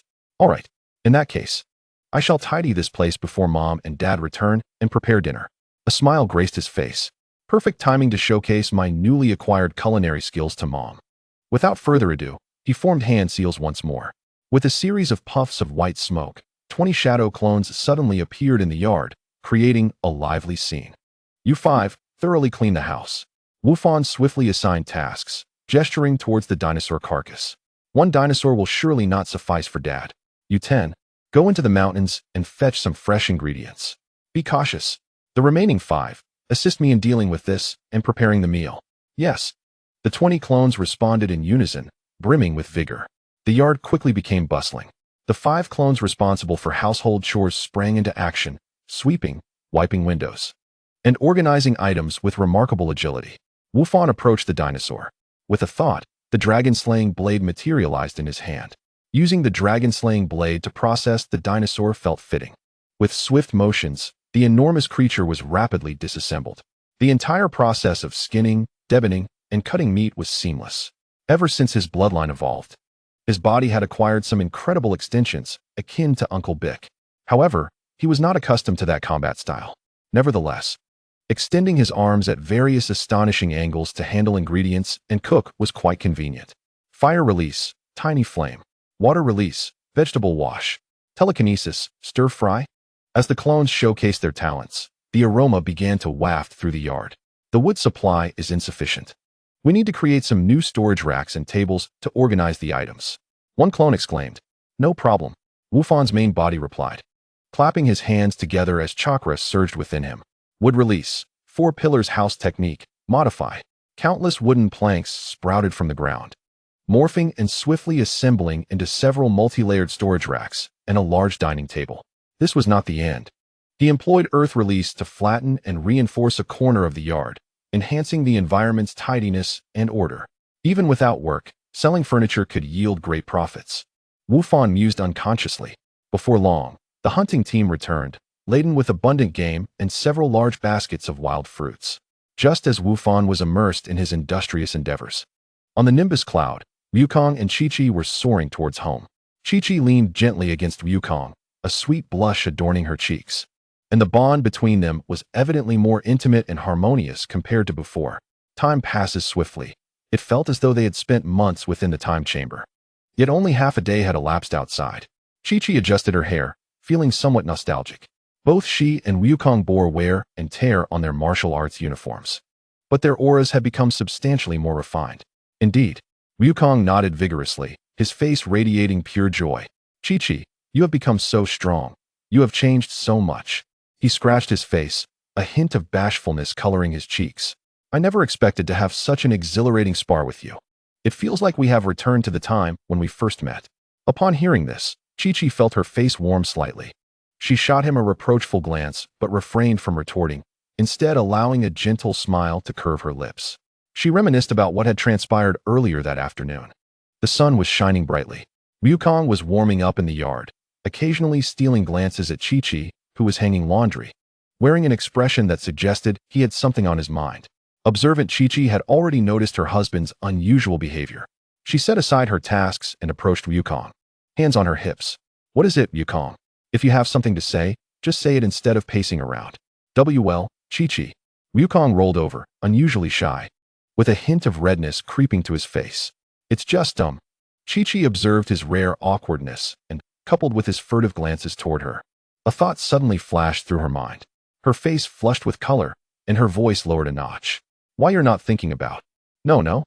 Wukong hastily waved his hands, becoming increasingly flustered, until he finally mustered the courage to voice his thoughts. I was thinking of sparring with you. Since you defeated the Jinyu force, I have a bit of an itch to fight. After finishing, he seemed to breathe a sigh of relief, but nervously glanced at Chi-Chi, fearing that this request might provoke his wife's temper. Chi-Chi was taken aback, but soon felt relieved. This was the Wukong she knew. She had been thinking such chaotic thoughts while Wufan was still studying. Watching Wukong's careful demeanor, she couldn't help but chuckle inwardly. She was not angry. Seeing her husband so eager, she knew she could not refuse but instead began to seriously contemplate. A spar, huh? Chi-Chi pondered for a moment. Wukong, our powers have both increased significantly. If we unleash our full strength on Earth, it would be all too easy to lose control and cause damage. Yeah, Wukong responded, a bit disheartened. Then Chi-Chi's tone shifted, a glimmer of combat spirit igniting in her eyes. However, your suggestion has piqued my interest. The relentless effort one exerts is ultimately aimed at keeping pace with the strides of their father and son, is it not? She yearns to discern how far she still lags behind Wukong with her current prowess. At that moment, Wukong, the little rascal, suddenly clapped his hands. Eureka! What do you think about visiting the spirit time room? It's sturdy enough, we can spar without worry, though it may require a bit of assistance from Mr. Bobo and the heavenly god. He recalled that Chi-Chi had previously trained there, making it a familiar locale for her. After contemplating, Chi-Chi deemed it indeed an excellent idea. She glanced toward Gohan's room, her mind calculating. Subsequently, she entered her son's chamber with a plate of sliced fruits. Several Gohans were engaged in their respective tasks. Some were studying, others training, and some taking a rest. Chi-Chi understood this was one of Gohan's techniques and did not bother to identify which was the original. Gohan, your father and I have a matter to attend to outside. We may return later, so take good care of yourself and remember to eat on time, Chi-Chi gently advised. All right, Mama, you can go without worry. One of the clones nodded obediently. Witnessing her son's maturity, Chi-Chi felt completely reassured. She then exited the room and nodded at Wukong, who was waiting outside. All right, let us seek out the heavenly god and engage in some sparring at the spirit time room. On the Nimbus cloud, Chi-Chi snapped back to reality, a smile gracing her lips. What began as a simple sparring session spiraled into an extensive training endeavor. Wukong chuckled, scratching his head. Fighting with you, Chi-Chi, is not merely sparring. It's genuinely delightful. Moreover, your progress is remarkable. We have both grown significantly stronger. His voice brimmed with excitement. It was the first time since their marriage that he felt such joy in Chi-Chi's company. Embracing the warmth of her husband, Chi-Chi's heart swelled with affection. Their venture into the spirit time room not only augmented their powers drastically, but also fostered a profound sense of camaraderie and mutual growth, intensifying their bond. Chi-Chi softly acknowledged, casting her gaze towards Baobao Mountain, pondering how Gohan was faring alone at home. Chapter 70. The impatient Wukong. Listening to Wukong, Chi-Chi resolved, once we return, let us quietly change into proper attire before coming out. We must not allow Gohan to see us in this state. After regaining her focus, she began to instruct Wukong. Gohan is still quite young. We must set a good example for him, and our attire must be neat and tidy. Understood, Chi-Chi, Wukong replied absent-mindedly, his thoughts already wandering elsewhere. Upon returning home, the familiar Chi-Chi re-emerged swiftly. Soon, Wukong caught a whiff of an incredibly tantalizing aroma. Wow, is that food prepared by Gohan? How splendid. I am absolutely famished. The allure of the food caused him to forget all previous concerns. Before the Nimbus cloud had fully descended, Wukong nimbly leaped into the yard, leaving Chi-Chi stunned on the cloud. Gohan, are you cooking something delicious again? That is fantastic. Wukong's voice was filled with delight as he beheld the table adorned with a variety of dishes, nearly drooling. In the next moment, Chi-Chi landed beside him, her face flushed with embarrassment at Wukong's enthusiasm. She rushed forward, clenched her fist, and delivered a series of rapid blows to Wukong's head. Bang, bang, bang. You fool. Did we not agree to change our clothes before coming out? Were my words merely a breeze to you?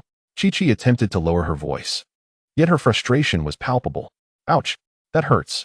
Wukong cradled his head, wearing an innocent and aggrieved expression.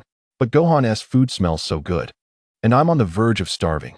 At that moment, Chi-Chi's pristine yard and the sumptuous dinner came into focus.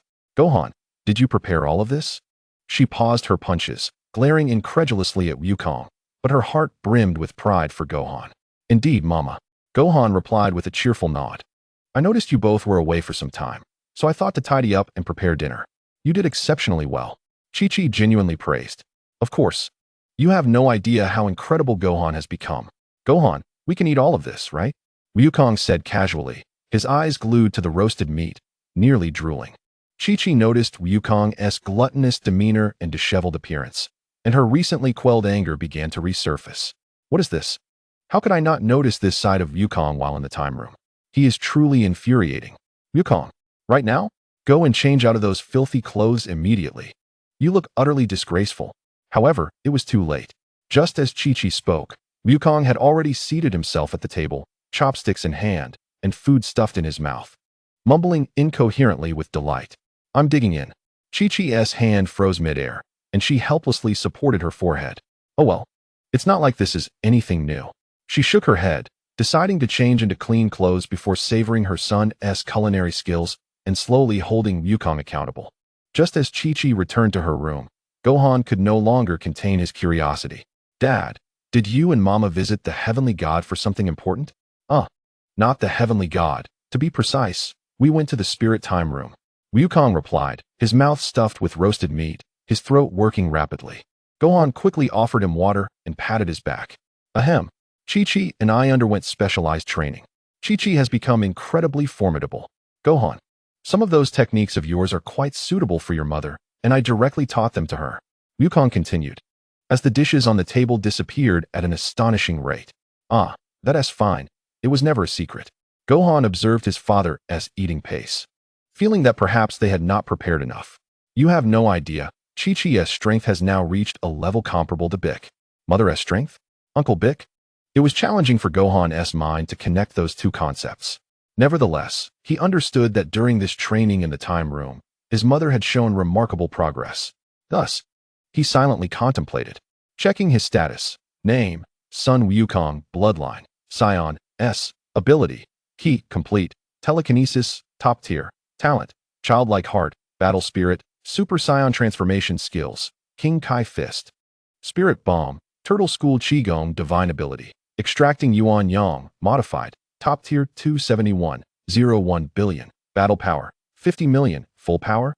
Name, Chi-Chi Bloodline, Earthling, S, Ability, Ki, Complete, Telekinesis, Complete, Mental Power, Intermediate, Talent, Super Comprehension, Yuan Spirit Body, Ultimate Elevation Skills, Flying Knife, Entry Level, King Kai Fist. Turtle School Qigong, Divine Ability, Extracting Yuan Yang, Modified, Intermediate 12, 11 million, Battle Power, 8 million, Full Power. My father has completely mastered the Super Saiyan transformation. And Gohan glanced at his own base battle power, which stood at only 15 million. This was achieved under his father's guidance, adapting the tenfold King Kai Fist into a regular state. Suddenly, he felt a sense of being left behind, despite it only being a day. His mother's battle power was 8 million, likely also a product of the King Kai Fist. However, why did both she and his father share the question mark in full power? Could it be due to the Spirit Bomb? That shouldn't be the case. He had learned the Spirit Bomb himself and had not encountered such a situation.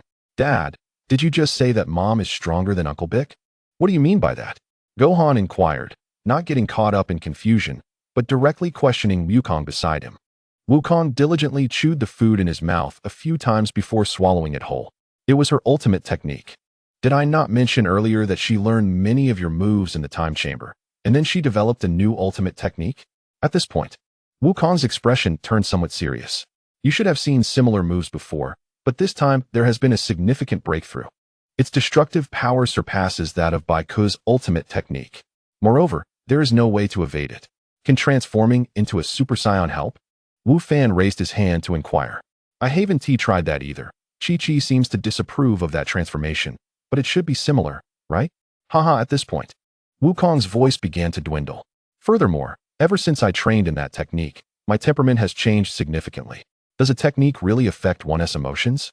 Wu Fan was puzzled. What Dad is referring to is the technique of Shao Li Fei Dao. Both he and I have trained in it, which is a sophisticated hidden weapon technique. Although I felt something was lacking during training, I didn't pay much attention to it.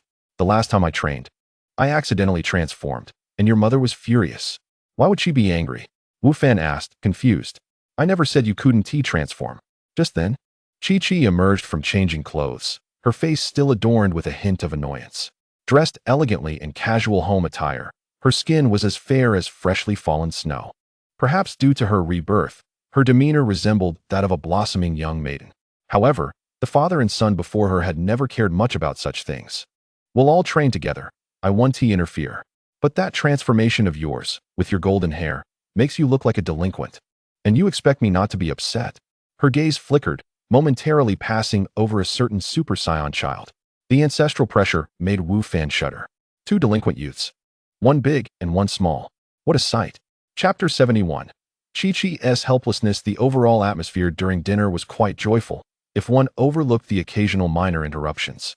Wukong attempted to grasp the largest roasted dragon rib with his hand. Wukong, use chopsticks. Chi-Chi whispered urgently, her chopsticks precisely tapping his hand. Ouch, that hurts. Wukong winced in pain, withdrawing his hand obediently to grasp the chopsticks, though his speed was still astonishingly swift, creating afterimages. The plate before him was piled high at an incredible rate. As he devoured his food with fervor, he did not forget to mumble loud praises. Wu Fan, this meat is grilled to perfection. It's even tastier than the mammoth in the mountains. This soup is delightful too. Meanwhile, Chi-Chi meticulously savored each dish, her eyes occasionally sparkling with amazement. The cooking time, seasoning, and pairing were impeccable. Even in many details, she felt humbled compared to her years of experience as a homemaker. Her once proud culinary skills were entirely overshadowed by Wu Fan. Indeed, it was a grave mistake to have merely been a homemaker. I once thought I had great culinary talent. Shock, disappointment, pride, contentment, and relief filled her heart all at once. I'm full. At last, Wukong patted his distended belly in satisfaction. Bringing this dinner to a close, Wu Fan stood up, instinctively beginning to clear the dishes. Mom, Dad, you both should go rest. I'll take care of this. No. No. Chi-Chi immediately stopped him, her tone gentle yet firm. You've done enough for today. You prepared such a wonderful dinner and even tidied the yard. Leave the dishes to me. You should go rest. She gazed at her son's faintly tired visage, her heart aching. Though he used shadow clones, the mental strain from so much work must have been considerable. It's okay, Mom, I'm not tired. Wu Fan insisted. Listen to me, Wu Fan. Chi-Chi patted his shoulder, gently nudging him toward the room. Today, you are the hero of the household. Leave the rest to Mom. Go take a bath and relax. Wu Kong, rubbing his belly beside them, chimed in. Yes, Wu Fan, you should go rest. Just let your mother handle it. He clearly found this arrangement quite reasonable. Wu Fan glanced at his parents, contemplated for a moment, and then formed a hand seal. At least let my clones assist you. Boom, boom, boom. With a few light sounds, 3 shadow clones appeared in place. You all, help Mom clean up. Wu Fan commanded, and the clones immediately began to act. Chi-Chi watched this scene, smiling helplessly, understanding her son's intentions, and no longer resisted. All right, since they are helping, you should go rest. You truly don't need to worry about this. Good night, Mom. Good night, Dad. Wu Fan nodded in reassurance, bidding his parents good night before turning towards his room. After a busy day, although he wasn't physically tired, he indeed needed some mental relaxation. Watching his son's departing figure, Chi-Chi turned, her gaze sweeping over the disarray. Then glancing at the yawning Wu Kong with a gentle sigh. This child has truly grown up, she murmured softly. Yet her lips couldn't help but curve into a smile. Then, she rolled up her sleeves, her brow furrowing. Wu Kong, why haven't you gone to wash up yet? Look at yourself, all dirty and sweaty. It's disgusting. I'm telling you. If you don't clean yourself from head to toe today, don't even think about sleeping. Wu Kong was startled by this sudden outburst, shaking off his drowsiness. He looked down at his appearance, recalling his earlier promise, scratching the back of his head with an embarrassed smile. Got it, Chi-Chi. I'll go right away. I was so engrossed earlier that I completely forgot, he said, swiftly jumping up from his chair, fearing that any delay would result in a scolding. Halfway through, he suddenly stopped, turned around, and looked at Chi-Chi with bright eyes. But seriously, Chi-Chi, let us train together again next time. Without waiting for Chi-Chi to respond, he dashed into the bathroom and shut the door. Chi-Chi was momentarily stunned by his last remark, staring at the closed bathroom door. The complaint of who would want to train with such a dirty boy caught in her throat, ultimately left unspoken. Reflecting on those few months in the time chamber, filled with passion, blood, sweetness, excitement, and warmth, feelings she hadn't experienced in the past 5 years. Listening to the sound of water flowing from the bathroom, her previously stern expression softened once more, ultimately transforming into a light-hearted chuckle. This silly fool, she muttered softly, shaking her head, and then turned to tidy up the chaotic scene before her. Wu Fan returned to his room, gently closing the door. Inside, for clones were still busy with their tasks.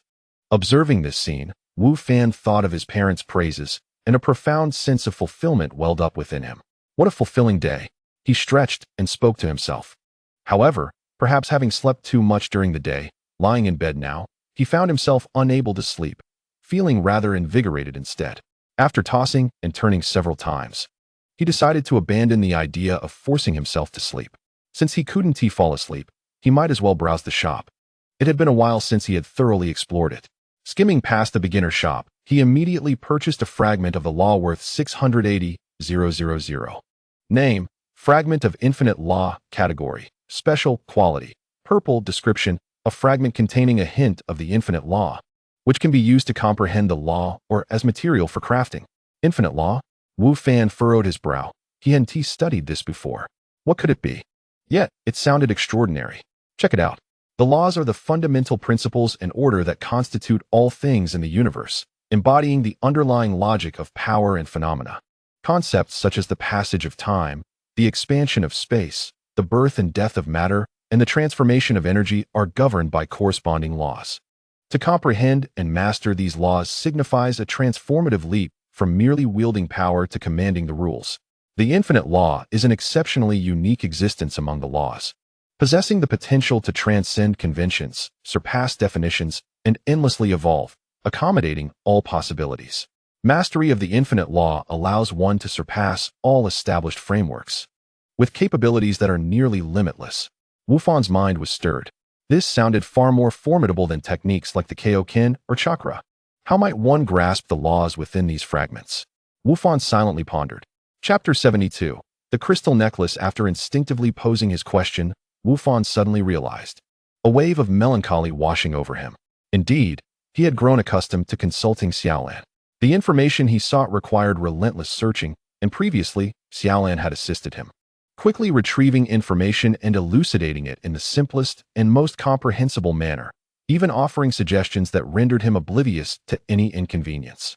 However, now Xiaolan was in the midst of a critical progression, deeply asleep. Wufan keenly felt the pressing need for an intelligent assistant. What had once seemed trivial now felt urgent, leaving him to grapple with his anxiety alone. Sister Xiaolan, how much longer until your advancement is complete? Wufan could not help but inquire within his mind. In response, there was only silence and the faint sound of data flowing. With no reply, Wufan sighed, resigning himself to reliance on his own efforts. He steeled his resolve and once more delved into his consciousness, time slipping by unnoticed, at times furrowing his brow, at others relaxing it. Wufan was unsure how many ambiguous entries he had perused or how much irrelevant information he had eliminated until he finally pieced together a relatively clear answer. Understanding the laws has no fixed pathway. It greatly depends on one's comprehension, spiritual realm, and understanding of the universe. Conventional methods include prolonged observation and insight, engagement in life and death battles, or employing exceptional intuition for analysis and reconstruction. Fragments can be worn on one's person, nurtured with one's own aura and mental energy to gradually establish a connection and guide understanding. So it requires carrying them with me, nurturing and comprehending them with mindfulness. Wufan exhaled deeply, feeling a significant alleviation of his mental fatigue due to this newfound knowledge. Returning to reality, he opened his eyes and began rummaging through his room. Since he needed to carry it with him, he couldn't simply stuff it in his pocket. That would be too inconvenient and easy to lose. He opened a box in the room. Inside lay a golden collar, the kind meant for a small boy. This had been a gift from his grandfather, Niuma Wang. During his childhood, crafted from pure gold, adorned with a dark red gemstone. Now that he had grown, he no longer wore it, but had kept it as a memento. Perfect for his needs now. Wufan picked up the collar and measured it, then had a sudden inspiration, gently applying pressure. He pried the gemstone from the collar and placed it back in the box. The metallic base now had a recess, ideal for embedding the fragment. With a thought, the fragment of the law appeared in his palm, surrounded by a hazy purple aura, as if a nebula swirled within. The purple light shimmered, gradually transforming into a transparent crystalline hue. Wufan held his breath, carefully embedding the fragment into the recess. When he lifted it, he discovered it could only be secured on his forehead. So that is how it is. He then used his mental energy to subtly modify it, and the collar transformed into a crystal necklace, which he placed around his neck. The smooth texture warmed against his skin, quickly absorbing his body heat. He adjusted his collar meticulously, ensuring that the necklace was completely concealed from view. That should do it. Satisfied, Wufan nodded, pleased that it would not attract attention.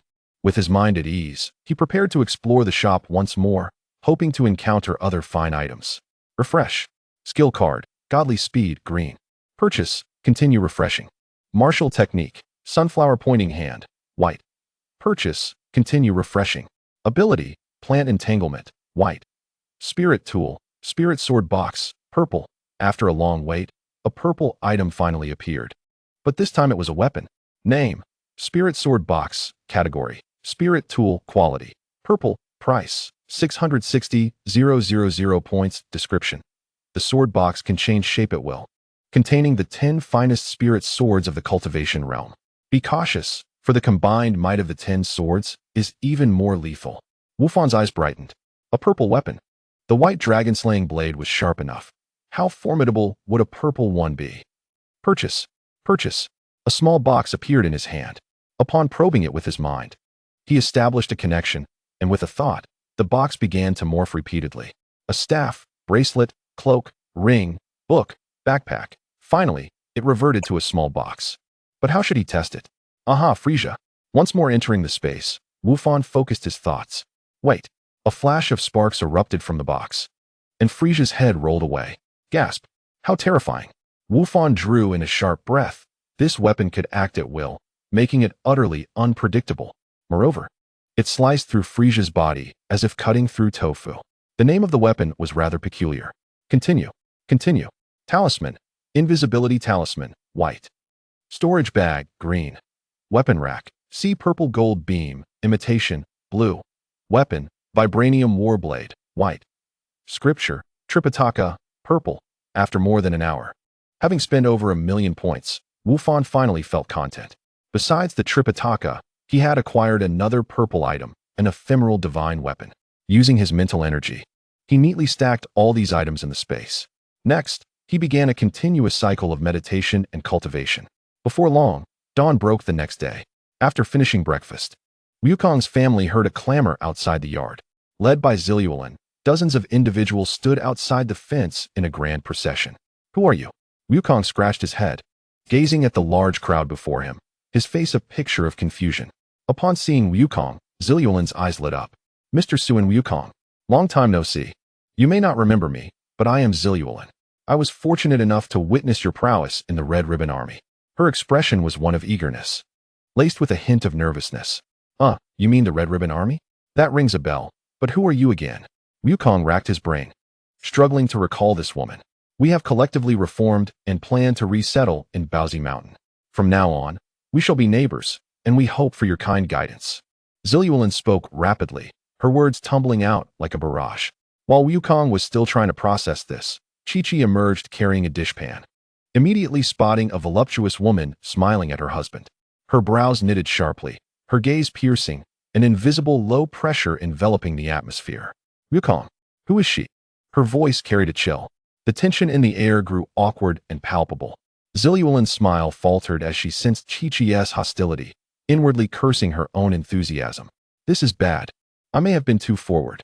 Chapter 73. The Perilous Baozi Mountain. Harry suddenly slapped his forehead, as if recalling a lifeline, and hurriedly produced a black handbag from behind, clumsily extending it forward. A gift. Mr. Sun, Mrs. Sun, this is a token of our sincerity. A token? Upon hearing this, Chi-Chi furrowed her brow even more deeply.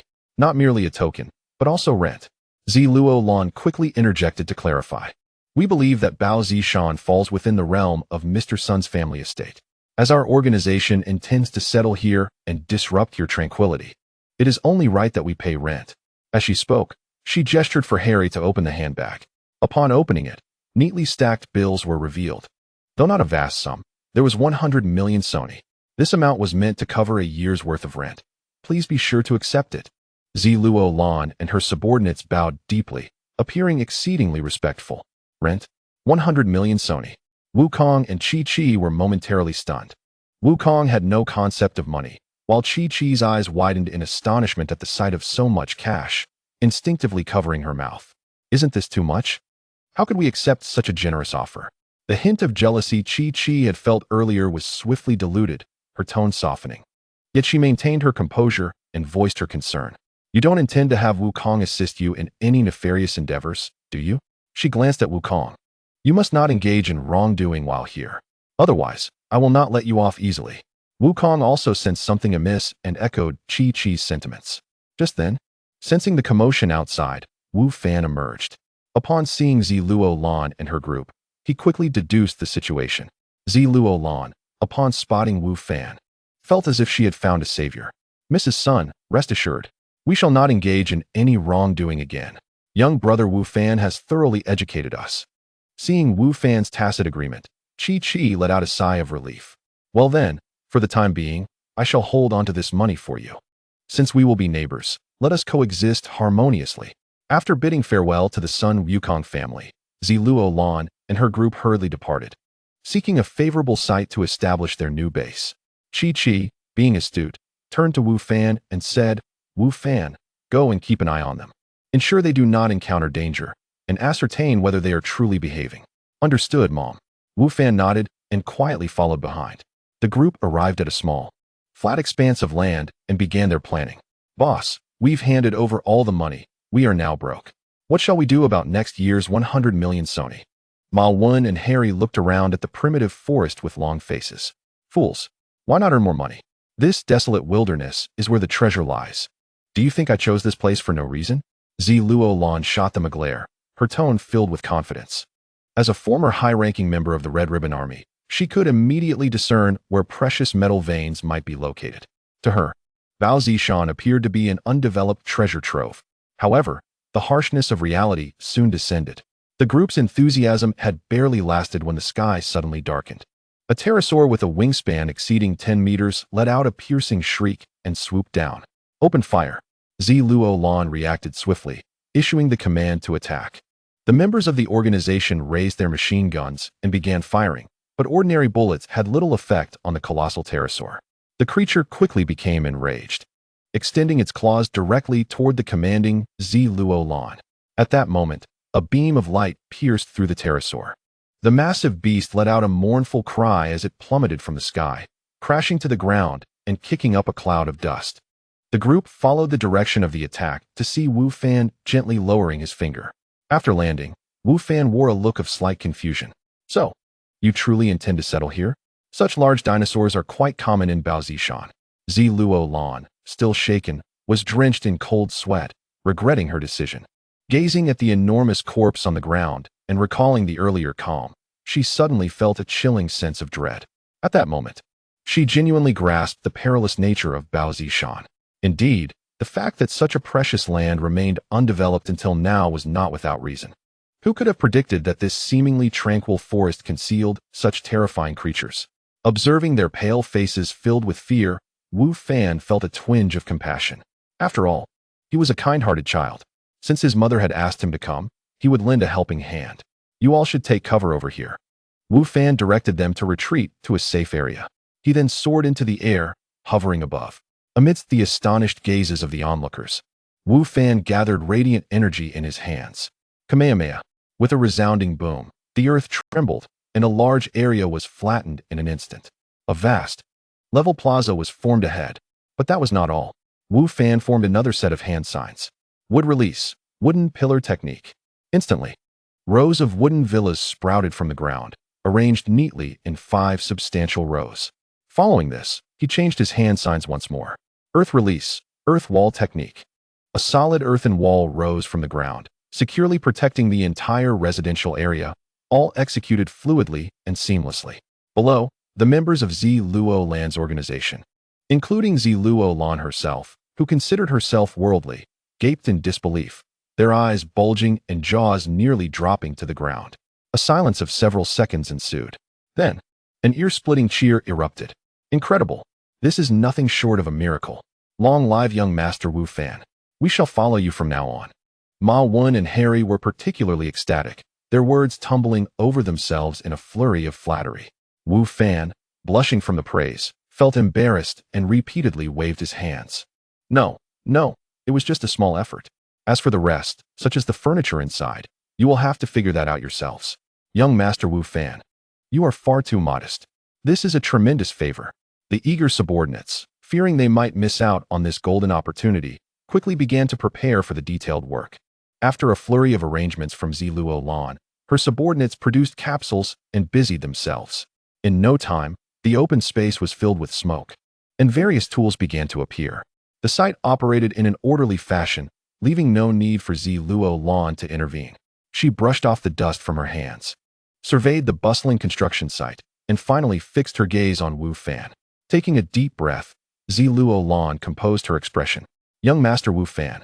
Luo Lan smiled as she spoke, her voice as gentle as possible. The capsule you have in your hand appears quite special. What is it used for? Master Wu Fan, the capsule you hold appears quite extraordinary. May I inquire about its purpose? Luo Wan's face radiated a gentle curiosity, embodying an innocent demeanor. This. The description states it is a highly functional base vehicle, seemingly capable of constructing dwellings by itself. Wu Fan, intrigued by the capsule, suggested, let us test it out in this open space. With a resounding bang, accompanied by a cloud of white smoke, an oddly shaped heavy vehicle materialized before them. Measuring approximately 8 meters in length, nearly 3 meters in width and height, its robust armor and intricate exterior structure immediately signified its uniqueness. Wow, it actually appeared. Wu Fan gleefully clambered onto the vehicle's door, eagerly exploring how to enter. The description also mentioned that this vehicle could unfold into a base. I am keen to learn how to operate it. Upon witnessing this, Ziluo Wan's pupils constricted. Could it be a new product from the Wan Ning Jiaonan group? However, having traversed the world for many years, she had encountered numerous innovative technologies, and her astonishment quickly subsided. Yet, in the next moment, her expression shifted dramatically. Unbeknownst to Wu Fan, as he pressed a button, the vehicle emitted a low rumble before commencing a vigorous transformation. The exterior armor plates unfurled sequentially, mechanical arms and hydraulic rods operated in harmony, and the intricate internal structures began to extend and reorganize. In no time, a compact integrated construction base, occupying approximately 500 square meters, took shape. Automated construction? Automated production? This is all truly remarkable. If I possessed this, there would be no need to persuade my underlings to mine anymore. What worries could I possibly have regarding organizational expansion? Ziluo Wan's heart raced, a fleeting thought striking her like lightning. She must acquire it. Yet, the owner of this capsule is Sun Wu Fan. She forcibly suppressed her excitement, lowering her voice slightly. Master Wu Fan, I realize this request may be quite audacious, but might you consider transferring this capsule to me? I understand that I currently lack funds, yet. She paused, her tone imbued with sincerity. If you grant it to me, I, Ziluo Wan, pledge to dedicate 80% of the future earnings from the organization to you. Wu Fan remained preoccupied in the cockpit, evidently oblivious to her words. However, upon hearing the phrases audacious and lacking funds, he furrowed his brow slightly. Can you earn substantial wealth with it? Wu Fan, slightly perturbed by her interruption, responded, certainly. If you deem it inappropriate, I could even allocate all the organization's funds to you later, though a portion for operational expenses would still be necessary. Observing Wu Fan's reaction, Ziluo Wan assumed he was growing irritated and promptly explained, once you entrust it to me, the revenues will undoubtedly satisfy you. This seemingly harmless youth possesses the power to obliterate everything in an instant. She calculated swiftly in her mind. Although Mr. Sun Wukong is formidable, he appears rather naive, devoid of any concept of wealth, and his wife evidently harbors suspicions toward me. Rather than laboriously currying favor with those two adults, wouldn't it be wiser to secure the support of this young master right before me? Formally recognizing him as the genuine master in private is undoubtedly a more prudent choice. Wu Fan, upon hearing her, displayed an expression of conflict. He had initially taken it out for amusement, curious to observe what the capsule would ultimately transform into. Yet, if bestowed upon Ziluo Wan, it could indeed serve a significant purpose. Noticing Wu Fan's hesitation, Ziluo Wan seized the moment. Moreover, with a stable source of income, your mother would no longer need to fret over household expenses and could lead a much easier life. In due time, you would possess the confidence to pursue your desires. Would you not? She understood that Wu Fan was a filial child. Indeed, the moment his mother was mentioned, his heart softened instantly. Images of Chi-Chi worrying about the family flashed through his mind, along with memories of her complex expression from the previous day. If the family's financial troubles could be resolved, his mother would undoubtedly be delighted. With this thought, he no longer hesitated. Very well, I shall entrust this to you. You must remember our agreement. His expression grew earnest. Although uncertain about the potential income, he trusted that Ziluo Wan would not deceive him. Ziluo Wan accepted the capsule, her heart swelling with joy, and promptly assured him, absolutely no problem. Master Wu Fan, rest assured, I, Ziluo Wan, am a woman of my word. Internally, she thought, with wealth and this organization as my backing, I shall truly have nothing to worry about for the rest of my life. After gifting the toy, and seeing that everyone was no longer in danger, Wu Fan felt somewhat disinterested. He bid farewell to Ziluo Wan and the others before heading home. Upon returning, he recounted the experience to Sun Wukong and Chi-Chi. Although Chi-Chi expressed curiosity about the marvelous capsule, she nonetheless supported Wu Fan's decision. Sun Wukong chimed in, I feel the same. Witnessing his parents' unanimous support, Wu Fan's earlier discontent dissipated entirely. Chi-Chi, meanwhile, contemplated, since that woman is willing to exchange future earnings for my son, then the 100 million Sony is rightfully ours. This way, spending will feel much more secure. With this thought, a relaxed smile graced her face. Observing his family laughing, Sun Wukong, although unaware of the reason, found himself smiling as well. After lunch, Wu Fan retreated to his room, where four shadow clones continued their arduous work. Wu Fan sensed the energy within him and prepared to commence his afternoon training.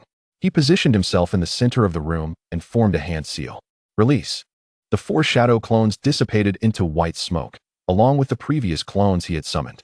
In an instant, a torrent of information surged into Wu Fan's mind, overwhelming him with a fierce wave of drowsiness. Oh no, the influx of information is too great. Wu Fan realized the predicament he faced, rendering him incapable of continuing his training. He dared not push through, quickly mustering his spirit as he formed another hand seal. Shadow clone technique. Bang bang bang bang. 4 new clones reappeared as he assigned them tasks, and Wu Fan promptly fell backward, instantly succumbing to slumber once more. When he awoke again, it was already evening. It seems I cannot allow the shadow clones to persist for too long. My spirit cannot withstand it. Chapter 75. Utilizing time stop on Chi-Chi, it was once again time for dinner. The family gathered in the living room, the atmosphere warm and inviting. Wu Fan suddenly recalled something. He retrieved an ornately designed small box from his pocket and presented it to Chi-Chi. Mother, this is for you. Oh, a gift? Chi-Chi, pleasantly surprised, accepted the small box, examining it from all angles. This box is exquisite. How does one open it? Wu Fan quickly explained, Mother, this box is not to be opened in the conventional manner. It requires mental energy to communicate with it. Hearing this, Chi-Chi concentrated her thoughts, an unseen force gradually probing into the box. In the next moment, the ancient box seemed to come alive in her hands. Its shape morphed continuously until it ultimately stabilized into an elegantly designed bracelet. This is simply astonishing. Chi-Chi gasped in wonder, adorning her wrist with the bracelet and lovingly caressing it. Overwhelmed with emotion, she embraced Wu Fan tightly. My dear Wu Fan, you truly are a thoughtful treasure for your mother. You even know to prepare gifts for me, unlike certain individuals. With those words, her gaze, sharp as a blade, darted toward Sun Wukong, who was nearby picking his teeth. Since our marriage, he has not even gifted me a single leaf.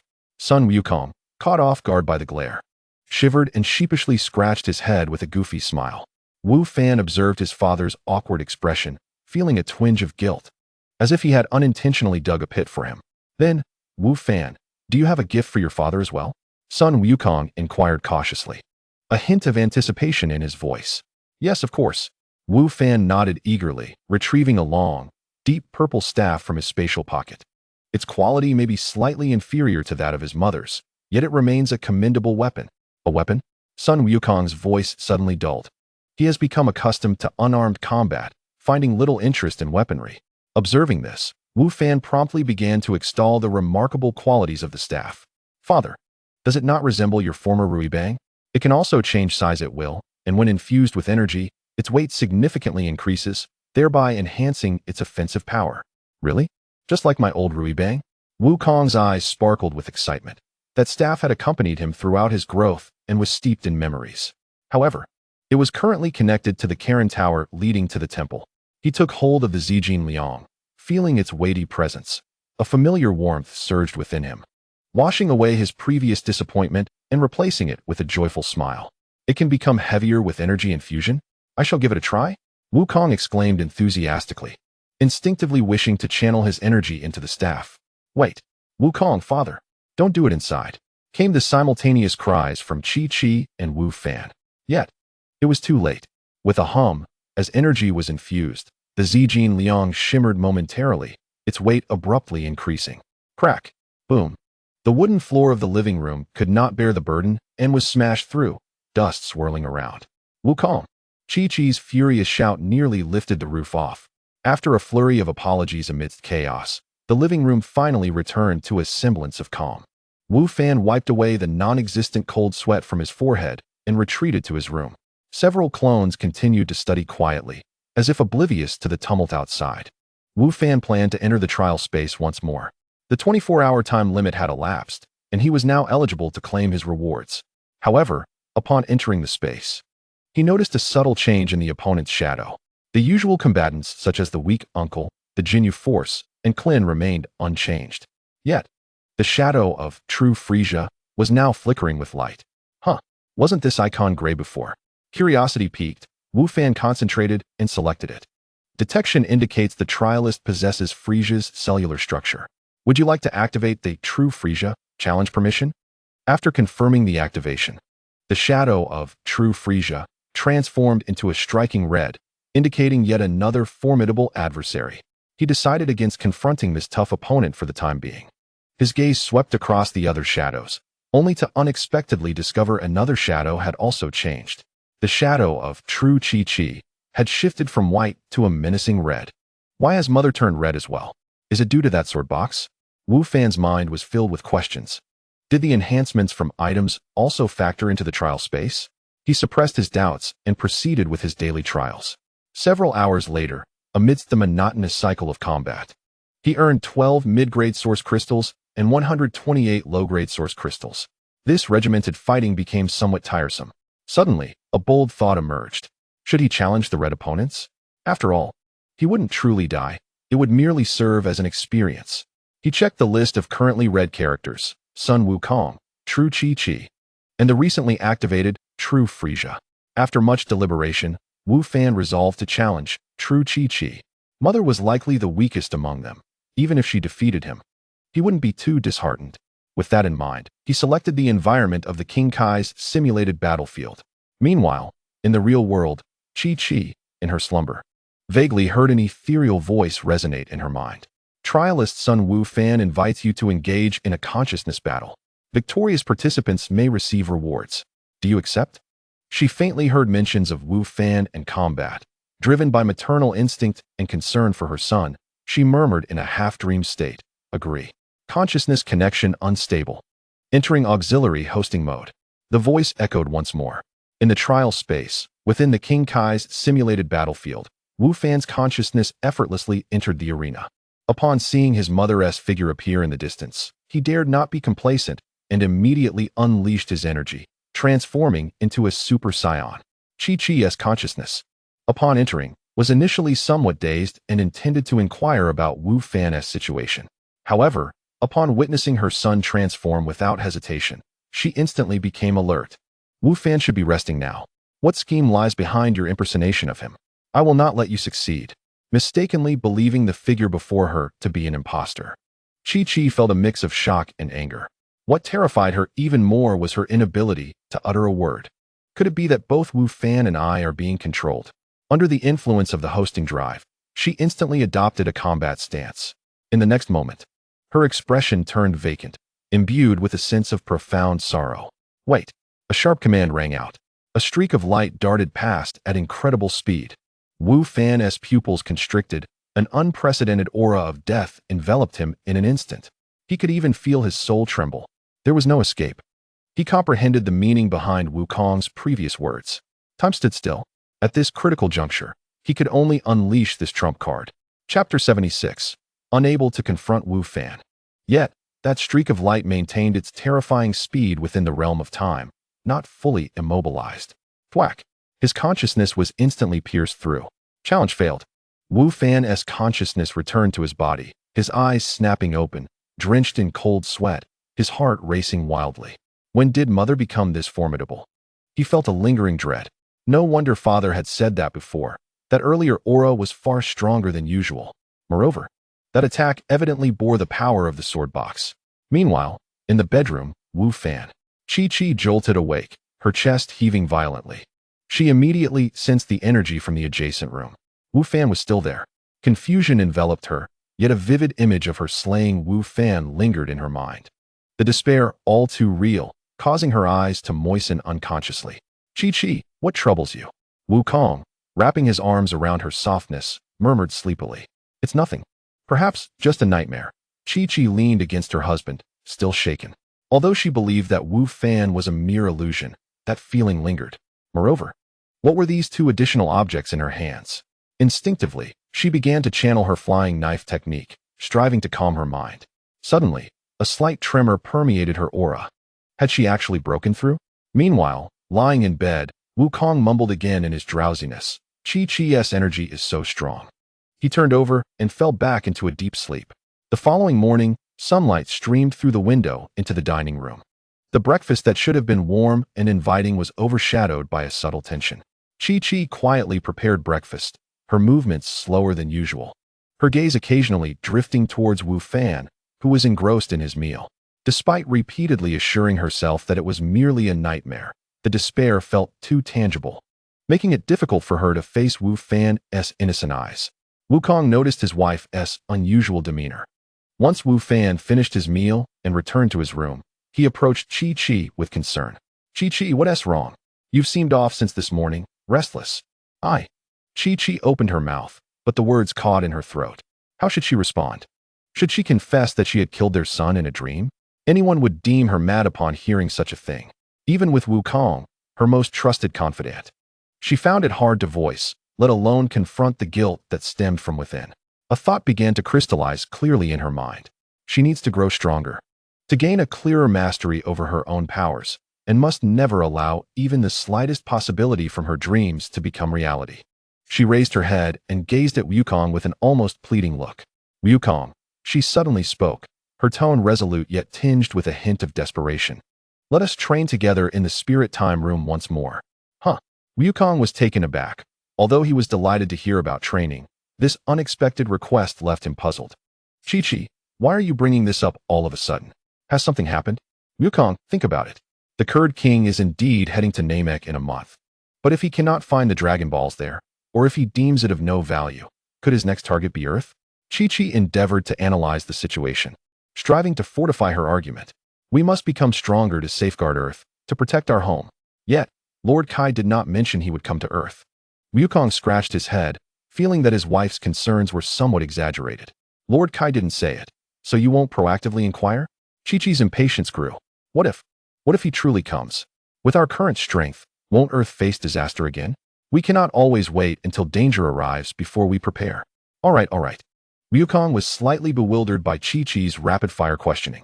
Although he sensed something was amiss, he acquiesced to her wishes. Then I shall attempt to contact Lord Kai. Lord Kai. Wukong focused his mind and began calling out to Lord Kai, who was far away on North Kai's planet. At that moment, Lord Kai was instructing Tianjin Fan and Zhaozi in their training when he suddenly heard Wukong's voice, leaving him quite astonished. Wukong, how could you directly contact me? Lord Kai, let us not dwell on that for now. Wukong cut straight to the point. I want to inquire about the Kurd King's whereabouts. Should we immediately head to Namek to intercept him? To Namek? It has only been 2 days. Are you all in such a hurry? Lord Kai found the urgency perplexing. Please, Lord Kai, just check for me. I beg you. Wukong employed his signature charm. Sigh, it's truly difficult to deal with you. Lord Kai sighed and began utilizing his abilities. Wukong, the situation has changed. What happened? Is he turning back to Earth? Wukong quickly asked. Not quite. He has returned to Frisia planet. The specific reason is unclear, but it seems he may not be making any significant moves for now. This was good news for Lord Kai, as a temporary peace in the universe was always welcome. However, several small spaceships are heading towards Namek. Judging by their energy signatures, they appear to be Frisia's reconnaissance troops, along with the Quila mech squad. What is their strength like? Wukong pressed further. The reconnaissance troops are not a cause for concern. However, the Quila mech squad, each member's power is on par with the former Captain Jinyu. That's all the information I have for now. I have other matters to attend to, so I must end our communication here. With that, Lord Kai unilaterally severed the connection. Wukong realized for the first time that mental communication could be abruptly terminated. He helplessly looked at Chi-Chi and shrugged. The Kurd King has returned. There is no immediate threat. But there is still that mech squad. Chi-Chi immediately seized upon this point. What if they wreak havoc on Namek? Under Chi-Chi's insistence, Wukong ultimately relented. All right, let us go consult Bulma and see if there are any spaceships available. Wukong said, his confusion deepening in his heart. In a room nearby, Wufan sensed his parents leaving one after the other, his mind increasingly perplexed. Mother's demeanor today is truly unusual. Could it be related to yesterday's trial? Can the trial space influence reality?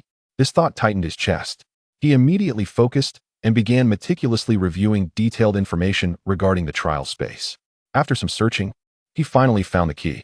When an opponent possesses a true prefix, the trial space can attempt to connect to the target's consciousness for a simulated battle, maximizing their potential and equipment effects. If the target is within close proximity to the trial taker and defeats them, they can similarly receive spatial rewards. This mechanism aims to provide a training pathway for the allies of the trial taker. So, the true prefix means this. It could pull my mother's consciousness in and maximize her potential and the power of her sword box? Wufan suddenly realized. A wave of apprehension washing over him. No wonder Mother was so extraordinarily powerful yesterday. He understood the mechanism, yet recalling his mother's vacant gaze from yesterday, he felt that something was amiss, not resembling her usual combat style. Regardless, today's abnormality in Mother surely has something to do with me. Guilt filled Wufan's heart. He no longer hesitated, immediately soaring out of the window like a streak of light in pursuit. Chapter 77. Chi-Chi's decision in West City, at Bulma's residence. Bulma was warmly entertaining Nailu and Dondi. Dr. Brief was beside them, conducting a physical examination of the Grand Elder with various instruments. Everyone, please make yourselves at home. Bulma smiled, presenting a variety of delectable snacks before them. Even if you can survive on water alone, you should try these delicious treats. I guarantee they are flavors you have never experienced. Thank you very much for your hospitality, Miss Bulma, Nailu politely responded as the representative. However, a flicker of alertness crossed his features. Noticing his expression, Bulma's heart immediately tightened. She had become all too familiar with this demeanor during their time on Namek. Whenever Krillin and the others displayed such expressions, it was never a good sign. Mr. Nailu, is something the matter? Bulma's voice trembled, fearing a repeat of the tragedy from Namek on Earth. Please do not panic, Miss Bulma, Nailu reassured. I sensed several powerful energy signatures rapidly approaching. Powerful energy? Bulma's heart raced. Yes, it is indeed the energy of Mr. Sun Wukong and his family, Nailu confirmed, then slightly furrowed his brow. However, before he could finish his sentence, Bulma's expression brightened, and she patted her chest vigorously. Oh dear, you scared me. It's just Wukong. There's definitely no problem. She immediately relaxed. You may not know this, but that guy Wukong is like a brother to me. When he comes here, it's as if he is returning home. You need not worry. Two energy signatures drew closer. Soon, Wukong and Chi-Chi descended into Bulma's courtyard. Wukong, Chi-Chi, over here. Bulma greeted them with a smile at the door. Bulma, how did you know we were coming? Wukong asked, astonished. Mr. Nailu sensed your energy and informed me in advance, Bulma explained, her tone light and cheerful. At that moment, Nailu and several other Namekian warriors approached, their expressions solemn. Nailu spoke on behalf of the group. Mr. Sun Wukong, thank you once again for everything you have done for Namek. Wukong felt slightly embarrassed by their demeanor. There is no need for such politeness. We're actually here to use the Dragon Balls. Nevertheless, we will always remember your kindness, Nailu insisted. Wukong was momentarily at a loss for words. Sensing the awkwardness, Bulma quickly changed the subject. All right, we're all friends here. No need for formality. By the way, Wukong, is there something urgent that brought you both here today? Oh, yes, Wukong took the lead. We wanted to ask if you have any usable spaceships here. My father's newly constructed spaceship is still incomplete. However, the one you previously took is expected to return to Earth this afternoon. Bulma conveyed this truthfully, but then raised a question. But are you both truly all right? Do you know how to pilot a spacecraft? Goku and I wish to pursue the trail of King Cooled. Chi-Chi interjected, her tone tinged with urgency. She elaborated on the potential threat posed by King Cooled and the pressing need to enhance their strength. Bulma, please help us. Bulma sensed that Chi-Chi's emotions were somewhat off. A level of anxiety that felt unusual. Moreover, she could discern that Goku seemed to harbor some unspoken concerns. Although she was unclear about the specifics regarding King Cooled, her trust and support for her friends compelled her to express her stance. Though I do not fully grasp the reason for your haste, since you have made your decision, I will certainly support you. With the fuel and route sorted, the spacecraft will be ready by this afternoon at the earliest. Mr. Son Goku, Nailu interjected, having overheard their conversation. If you are seeking to confront formidable foes and wish to enhance your capabilities, we might be able to offer some assistance. You should be aware that our elder possesses the ability to awaken potential. Upon hearing this, Chi-Chi's eyes immediately sparkled with hope. Is that truly possible? The elder, seated not far away, nodded slowly. Of course, this is also a way for us to express our gratitude. With the elder's assistance, Chi-Chi's energy surged to a new level. I am fine. When the elder turned to Goku, he merely shook his head with a smile. I still prefer the feeling of growing stronger through my own training. After a while, another figure swiftly approached and landed steadily. It was Gohan. Gohan, you are here too. Bulma greeted him with a smile. Are you here to see your parents off? Gohan, taken aback by the question, quickly approached his mother with utmost seriousness. Mom, I have something important to discuss with you privately. Without letting her respond, he took the slightly evasive Chi-Chi to a quiet corner. The others in the living room exchanged knowing smiles, understanding that this family had some private matters to discuss, and thus refrained from interrupting. In the corner, Gohan took a deep breath and laid bare the truth of the situation. He then bowed his head, anxiously awaiting his mother's reprimand. However, the anticipated storm did not materialize. Instead, he heard Chi-Chi's muffled sobs. He looked up to find her eyes red-rimmed, tears cascading down her cheeks like pearls from a broken string. "You naughty child. Do you know how much your actions hurt me?" The words caught in her throat, leaving only the tears to flow. "Gohan, how could you make your mother cry?" Goku, noticing the commotion, hurried over. The others kept their distance, understanding the need to grant the family privacy. "Mom, I'm sorry. It's all my fault." Gohan's voice trembled with guilt. "Please don't be angry. Don't leave me, all right? I promise I will behave, study hard, and never make you sad again." After a considerable time, Chi-Chi's emotions began to settle. She gently wiped away her tears, and, seeing her son's anxious expression, her gaze softened. "Gohan," her voice still held a hint of nasality, yet it was remarkably calm. "Unbeknownst to me, my son has grown so much, even possessing strength beyond my comprehension." Taking a deep breath, she wrestled with her thoughts. It was indeed a blessing for her child to have encountered extraordinary adventures. As a mother, she could not be a burden to him, nor should she retreat due to her own emotional struggles. Having made a decision, she must see it through. This was both a means of eliminating future threats and an opportunity for her own reflection and growth. Chapter 78. Once again soaring into the cosmos. "Mom isn't truly angry with you. It's just that I thought it over carefully." Chi-Chi's tone grew resolute. "Since we have decided to eliminate the potential threat of King Cool for the sake of cosmic peace, we must follow through. We cannot allow any possible danger to affect those we cherish." "Mom," Gohan attempted to interject. "Gohan, listen," Chi-Chi interrupted, leading him toward Bulma. "Sister Bulma." "Sister?" Bulma was momentarily taken aback, pointing to herself in confirmation. "Are you calling me?" This was a first for her. "Yes." Chi-Chi stepped forward, her expression earnest. "Goku and I have decided to pursue King Cool in the cosmos to eradicate this hidden peril." She glanced at Nailu and the others. "This way, mister." Nailu and the others can return to their homes with greater peace of mind. "I understand your intentions." Bulma nodded, then her expression turned curious. "But why did you specifically call me?" "It pertains to Gohan." Chi-Chi grasped Bulma's hand, her tone imploring. "During our absence, I entrust Gohan's care to you. Please be diligent." Chi-Chi had her own considerations. Her father, Nyoemo Wong, like Goku, was not reliable in terms of guidance in studies and life. Goku's martial artist friends were hardly dependable, and expecting anything from Piccolo was a farce. "Of course, taking care of Gohan is no problem. Leave it to me."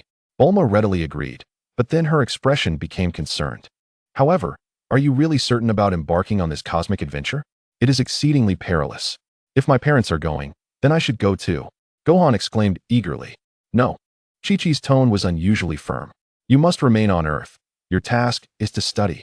Moreover, if we all leave and other enemies arrive on Earth, who will protect everyone? You need to stay and guard the Earth alongside Piccolo, Krillin, and the others." But Gohan was speechless. Ultimately, the decision was made. Goku and Chi-Chi would venture into the cosmos, while Gohan would temporarily remain in Shidu under Bulma's care.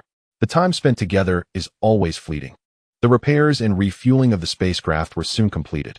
"Goku, Chi-Chi, I'm grateful I analyzed the star maps of Frisia's army beforehand. Otherwise, you would have truly encountered difficulties in the cosmos." Bulma instructed the two on the spacecraft's operational system while reminding them, "Should you face any technical issues in space, just press this red button to call for me and Dad." A look of yearning crossed her face. "And if you visit any fascinating planets, remember to bring back plenty of photos and samples. Last time on Namek, I was too preoccupied with dealing with villains to conduct proper scientific research.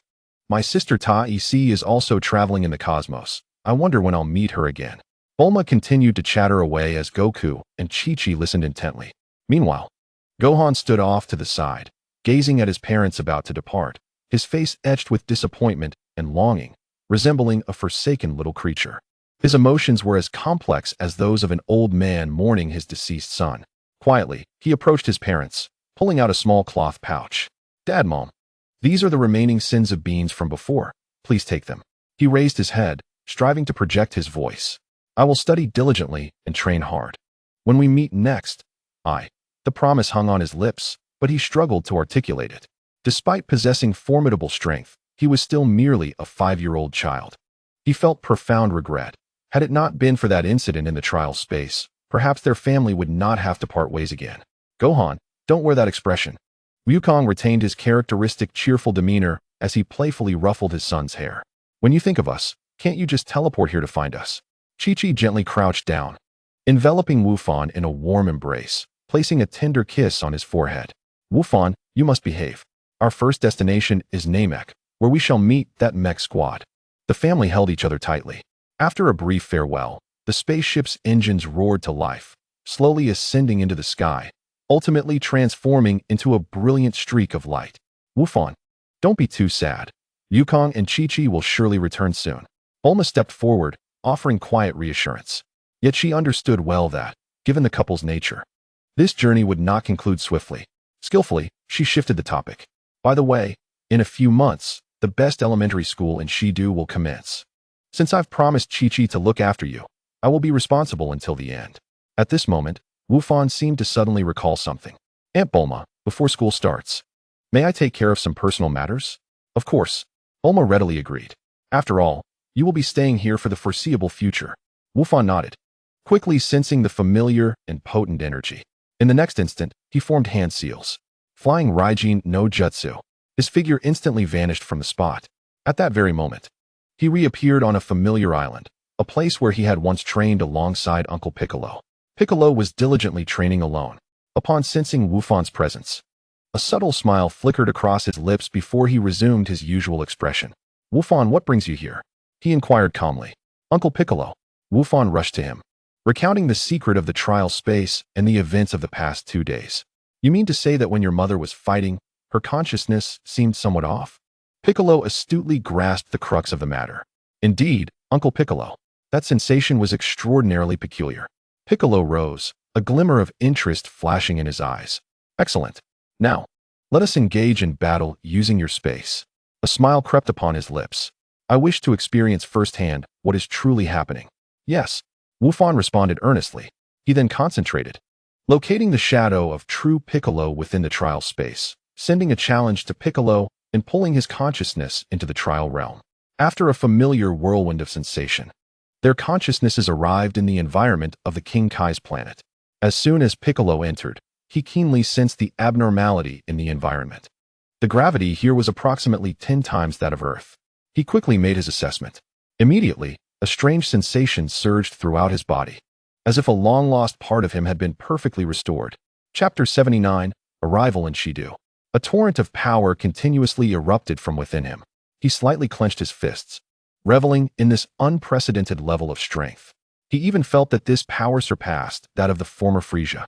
However, unlike what Wufan had described about Chi-Chi, he could clearly sense his control over his body, his consciousness lucid, showing no signs of losing control. Uncle Piccolo, Wufan approached, ready to commence their duel. Wait a moment. Wufan. Piccolo raised a hand to halt him, his mind racing with analysis. Let me first thoroughly study this state. Piccolo quickly pieced together the situation. He discerned that his current condition was essentially a perfect simulation based on his inherent potential, akin to a state of completeness attainable only through fusion with the Kai. At the same time, he deduced the cause of Chi-Chi's earlier anomaly. This space possessed a form of auxiliary management mode, which Chi-Chi must have inadvertently activated, leading to a temporary takeover of her bodily control and resulting in the uncontrollable behavior you described. He conveyed his analysis to Wufan. Upon hearing this, Wufan felt a great weight lift from his heart. All right, the mystery is resolved. Piccolo assumed a combat stance, unleashing a powerful aura that erupted around them. Now, words are futile. Wufan, let me witness firsthand the extent of your growth. The battle between Wufan and Piccolo quickly determined a victor. Despite Piccolo's significantly enhanced potential, the disparity in their fundamental combat strength was vast. Following Wufan's transformation into a Super Saiyan and Piccolo's voluntary concession, the duel came to an end. After bidding farewell to Uncle Piccolo, Wufan utilized the flying Raijin to arrive at Ziluan's base. To ensure the safety of those at Baozi Mountain and to facilitate monitoring their movements, he left several shadow clones to guard the area. Subsequently, he returned home to quickly gather some personal belongings before heading back to Bulma's residence. Oh dear, Wufan, why did you bring all these things by yourself? Bulma feigned anger, adopting a stern expression upon seeing Wufan carrying his luggage. Aunt Bulma, Wufan stumbled over his words, unsure of how to respond. There's no need to be so formal here. Bulma's expression instantly brightened as she affectionately tousled his hair. In a moment, I'll take you shopping to buy everything you need. She added with a smile. Besides, let me show you around Shidu. You haven't truly explored it yet, have you? No, Wufan replied honestly. Most of my time at home was spent studying and training. Oh come now, don't always dwell on studying and training. It will stiffen your mind. Bulma confidently pointed to herself. You see, I became a genius scientist not just by burying my head in books. Following this, Bulma first guided Wufan to familiarize himself with the household environment. This mainly involved inputting his biological information into the security and door systems. Once that was completed, she excitedly drove him to the bustling commercial street of Shidu. Wufan, there's a dessert shop ahead. Their strawberry mousse is absolutely delicious. You must try it, Bulma exclaimed, already pulling Wufan's hand as they hurried toward the shop. Upon arriving at the dessert store, she directly instructed the staff. Boss, 2 servings of the signature strawberry mousse. And pack one of each of these little cakes. Wufan followed closely behind, curiously gazing around. The urban splendor was a novelty to him. Let me tell you, this shop was recommended to me by my mother. She is quite the foodie. Bulma shared happily while waiting. For Bulma, the time spent shopping always flew by. Yet for Wufan, experiencing urban life for the first time felt both lengthy and filled with freshness. Despite their age difference of over 20 years, the disparity in gender seemed more pronounced than the gap in age when it came to shopping. Before long, their hands were laden with bags filled with new clothes, various snacks, and some exquisite household items. Previously, these tasks had been managed entirely by Chi-Chi, and this was Wufan's first time participating. He found it quite enjoyable. Just as they were about to head to the next shop, a sudden commotion erupted from the bank around the street corner.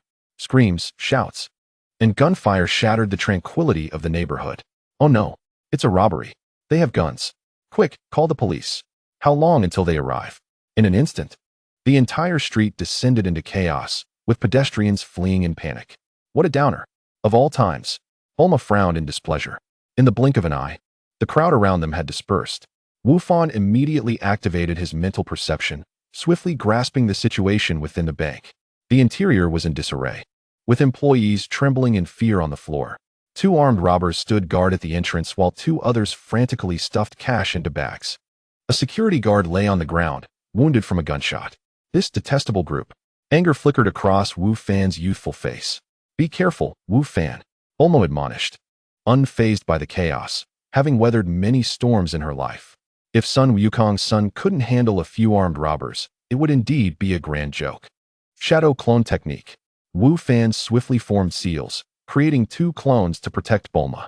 At the same time, he employed a transformation technique, morphing into the likeness of a man from his memories. In the next moment, a blur darted towards the bank. Bang, bang, bang. After a series of muffled thuds, the 4 robbers lay unconscious. Wu Fan promptly knelt beside the injured guard, a soft green glow emanating from his hands.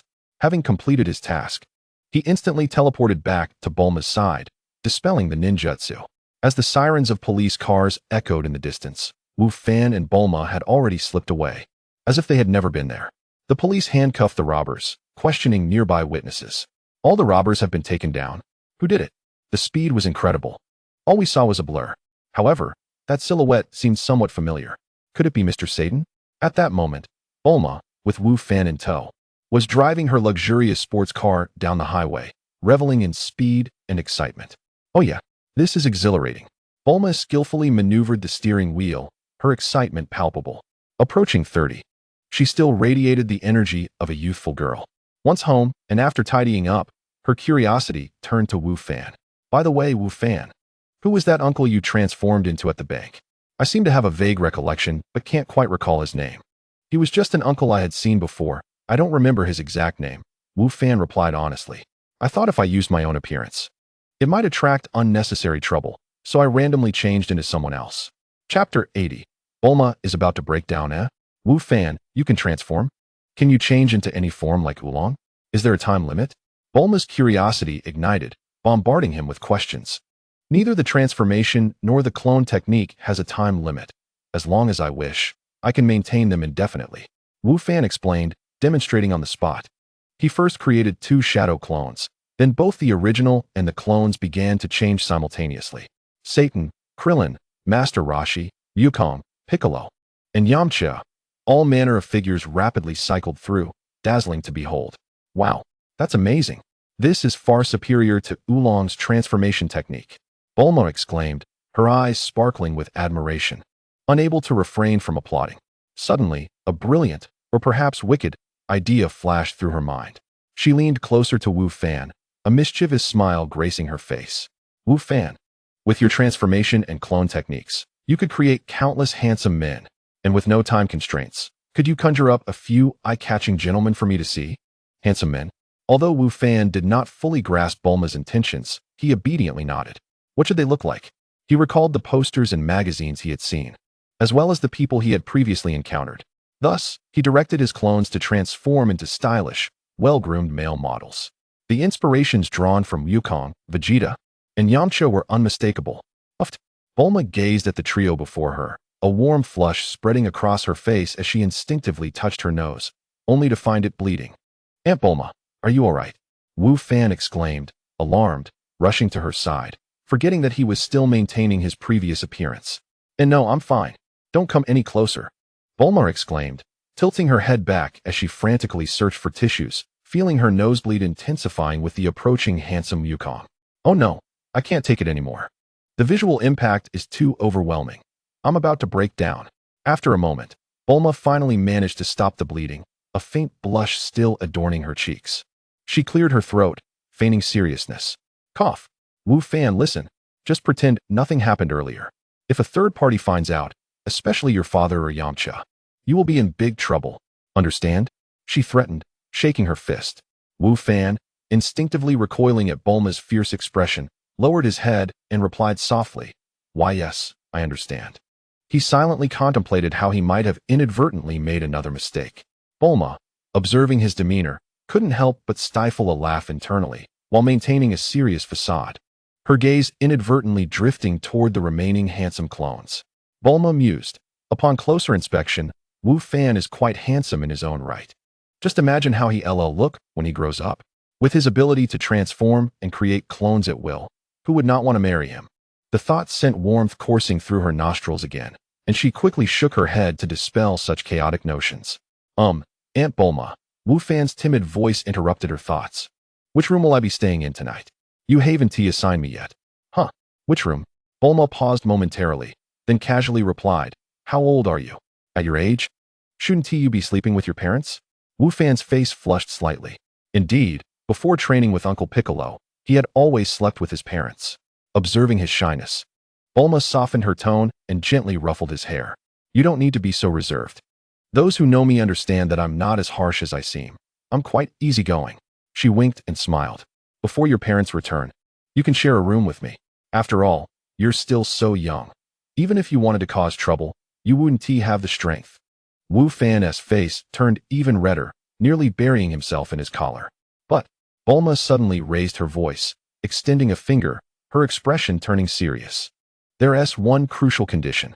Before bed, you must wash up properly. You absolutely cannot bring the smell of sweat from training into my bed. Do you understand? Listening to Bulma's instructions, Wu Fan instinctively sniffed himself. He indeed carried the scent of training. Although he had bathed before returning, the past few days had been eventful. Just then, his stomach audibly grumbled, breaking the silence in the room. Wu Fan's face instantly turned crimson. Oh dear, how could I forget? Bulma exclaimed, slapping her forehead in realization. I've been so busy taking you shopping that I forgot you haven't had dinner yet. What would you like to eat? Don't hold back. Remembering Wukong's astonishing appetite, she presumed Wu Fan had inherited quite a bit of it. Shouldn't we wait for Dr. Briefs and the others? Wu Fan asked thoughtfully. No need to worry about them. Bulma waved her hand dismissively. In this house, we do what we want. Conversely, I never concern myself with what they do. The atmosphere in her home had always been free and relaxed. So what do you want to eat? I'll have the robotic maid prepare it. She led Wu Fan to the dining room. Soon, the robot brought forth an extravagant spread of dishes. Wow, this looks lavish. Wu Fan gazed at the bountiful feast, gratitude shining in his eyes. They began to dine, with Bulma consuming only a small portion while most of the food was devoured by Wu Fan at an astonishing pace. As she watched Wu Fan's focused demeanor while eating, Bulma felt a flicker of nostalgia, as if she were witnessing the shadow of Goku in his childhood. Have you truly eaten your fill? You mustn't lie. I am well aware of your family's appetite. Bulma playfully pierced through Wu Fan's apparent modesty with a smile. Actually, I'm still a bit hungry, Wu Fan shyly admitted. Nodding his head, shadow clone technique. He formed hand seals, and 2 clones instantly appeared in the kitchen. Aunt Bulma, I can cook for myself as well, Wu Fan declared, his eyes gleaming with a hint of pride. What? Wu Fan, you can cook? Bulma exclaimed, her eyes widening in surprise. Yes, I've learned a little before. The 2 clones began to bustle about the kitchen like skilled performers, their movements fluid and harmonious. As the spatula danced, an enticing aroma began to waft through the air. My goodness, Bulma marveled at the culinary spectacle unfolding before her. If only you were a bit older, with this culinary skill. I can only imagine how many young ladies would be enchanted by you. Amidst their laughter, the clones completed their first task. Lifting the pot lid revealed a radiant golden glow. What is this? It smells heavenly. The fragrant aroma was indescribably delightful, and the faint golden sheen made Bulma's mouth water uncontrollably. It's just ordinary fried rice, Wu Fan humbly replied. In truth, thanks to Bulma's family's top-notch ingredients, the quality of this fried rice far exceeded the usual. Is this merely a little something you learned? Are you joking? This is extraordinary, Bulma exclaimed, already eagerly serving herself a generous bowl. Ah, yum. She completely disregarded her image, devouring the dish with gusto, the deliciousness overwhelming her senses to the point of near tears. I take back what I said earlier. You don't even need to wait until you grow up. With this skill, you already. Her words were swallowed by the food, and she could not stop. In the blink of an eye, nearly the entire pot of fried rice had vanished into Bulma's belly. Burp. I am so full, she said contentedly, patting her noticeably rounded stomach, but her expression soon changed as she recalled something serious. She turned to Wu Fan with a solemn look. Wu Fan, listen closely. This matter, like the transformation technique, is a top secret between us. Absolutely no third party must know. Especially your father and Yamcha. Wu Fan obediently nodded. All right, Aunt Bulma, I will remember. Seeing Bulma appear a bit uncomfortable, he gently placed his small hand on her round belly. A gentle energy flowed forth, employing the healing techniques he had learned to assist her in digestion. Soon, Bulma's stomach settled down. How marvelous, Wu Fan, Bulma exclaimed, delighted by the change in her body. What else can you do? Just then, the restaurant door was thrust open with a clang, and Dr. Briefs and his wife appeared at the entrance, their noses twitching as they sniffed the air. Where is this fragrant delicacy coming from? What extraordinary flavors await? Dr. Brief's glasses glinted, clearly drawn in by the powerful aroma. Dad, Mom, how could you just barge in like this? Wu Fan is a guest, Bulma chided angrily. Ultimately, under the expectant gazes of those present, Wu Fan had no choice but to command his clones to cook once more, preparing several more dishes. The result was a feast for the family, with the Briefs couple leaving contentedly, their bellies full. Finally, they're gone, Bulma sighed with relief, patting her slightly protruding belly as she complained to Wu Fan. Thank goodness they arrived late. Otherwise, you would have been busy cooking until midnight. It's all right, Wu Fan replied, instinctively reaching out to assist her again. No, not that technique for now. Bulma hastily interjected, a wry smile appearing on her face. Let me savor this moment a bit longer. I fear if you help me digest, I might find myself longing for you to whip up some late-night snacks. After completing their daily tasks, Wu Fan relaxed in the spacious bathtub. The warm water flowed over his body, dispelling the day's fatigue. Living in Aunt Bulma's home was, perhaps, a splendid experience. He just wondered what the elementary school she mentioned would be like. The bathroom door creaked open gently. Aunt Bulma? Wu Fan looked at the person entering with confusion. From now on, don't call me aunt. Call me sister, Bulma said, somewhat pouty, a hint of alcohol on her breath. She casually untied her bath towel and stepped into the bathtub, sitting opposite Wu Fan. He found nothing strange about this. He often bathed with his parents at home. He instinctively used his tail to scrub his back. Bulma couldn't help but chuckle at his clumsy yet adorable demeanor, reminiscent of a wild boy from years past. What is it, Bulma Agia? Wu Fan promptly corrected himself. That's more like it. Bulma nodded in satisfaction, then sighed. Some people just can't stop their incessant chatter all day long. Sister? Wufan still felt a bit awkward with the title. Yes, very good. Bulma swam closer. Stop using your tail to scrub your back. Come here, and let sister help you. She picked up a bath sponge and gently began to wash Wufan, drifting into reminiscence. You might not believe it, but when your father was 12, I helped him bathe, too. This is a secret only we knew, and now you are the third. She added with a playful tone, but you mustn't tell your mother, or she might get jealous. Wufan mentally noted this surprising revelation. He hadn't imagined his father had such experiences. Bulma continued sharing childhood anecdotes, perhaps thinking Wufan was young enough to forget them quickly. So, Bulma Agia, Wufan hesitated before voicing his curiosity. Why didn't you stay with Dad back then? Who knows? A distant look flickered in Bulma's eyes, her tone turning somewhat somber. Perhaps your mother was quicker to act. Besides, I always had my own tea parties, she said, her voice softening with a trace of unspoken sadness. Wufan sensed her emotions and softly comforted her. Bulma Agia, you are a wonderful person. Noticing Bulma's discomfort, he placed his hand gently on her abdomen again. Wufan, you are such a sweet child. I feel much better now. Bulma gazed at his considerate expression, her heart stirred, and a mischievous yet impulsive thought crossed her mind. Since you find it awkward to call me sister, how about for the time being, until Goku and Chi-Chi return? I act as your mother. Just consider it our little secret, to be used only when we are alone together, all right? What? Wufan was taken aback by the sudden proposal. Isn't that a bit too much? Just then, Bulma's soft hand inadvertently brushed against his tail. Although the tail was no longer a weakness, the sensation remained extremely sensitive. Wufan's face turned crimson instantly. Oh dear, your tail is so cute, Bulma exclaimed, as if she had discovered a new treasure, curiously holding it. She then reminisced, your father used to forbid me from touching it, and later he even cut it off. Now that I have the opportunity, I must study it thoroughly. Wufan shivered from the peculiar sensation on his tail. His body trembled slightly, his focus wavering as he barely registered what she was saying. Seizing the opportunity, Bulma playfully pouted. I beg you, please agree to my request. Look how pitiful I am. Boo-hoo.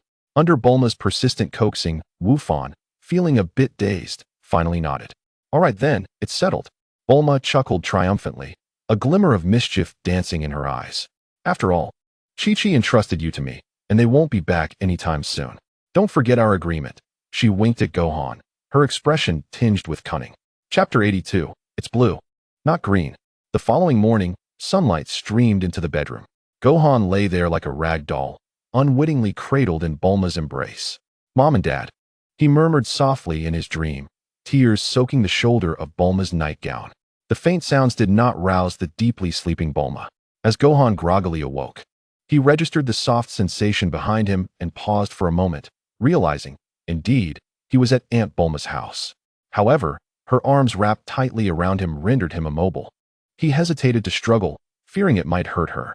Sighing internally, Gohan decided to go with the flow, relinquishing his attempts to rise. Unable to get up for the time being, he allowed his consciousness to sink into the space. As soon as he entered the space, a delightful surprise awaited him. Sister Xiaolon, Gohan called out in his mind. With his summons, a vivid virtual image appeared. The girl donned silver metallic armor, radiating youthful energy and a sense of advanced technology. Gohan, the girl exclaimed, her voice brimming with joy. My advancement is complete. Gohan quickly focused his attention to inspect. Name, Xiaolon category, auxiliary light brain quality, green description, a civilian light brain fused with cutting-edge technological cores, now equipped with combat assistance capabilities. Previously, Xiaolon was merely a white-quality civilian light brain, but now her quality had elevated, and she had acquired combat assistance functions. Sister Xiaolon, what does this combat assistance entail? Gohan inquired with curiosity. Xiaolon smiled slightly, gesturing for Gohan to connect her core with himself. The moment the connection was established, a clear stream of data surged into Gohan's mind, as if an overlay of information appeared in his vision. My database integrates a vast array of combat data, including the battle experiences you have previously encountered, Xiaolon explained. The core can analyze the battlefield environment, assess the opponent's energy fluctuations and behavioral patterns, and formulate corresponding combat strategies for you. Of course, given your current strength, this assistance may seem somewhat trivial. Feeling the flow of data within his mind, Gohan nodded internally. What he valued was not merely the combat assistance itself, but Xiaolan's comprehensive upgrade. Sister Xiaolan, there's something I wish to discuss with you, he began, hesitating momentarily. However, at that moment, Xiaolan was already connected to his thoughts. Gohan, Xiaolan's voice was gentle. The highest directive of an intelligent light brain is to assist its master to the best of its ability. Your will is my guiding principle. But will this cause you any harm? Gohan felt a twinge of anxiety.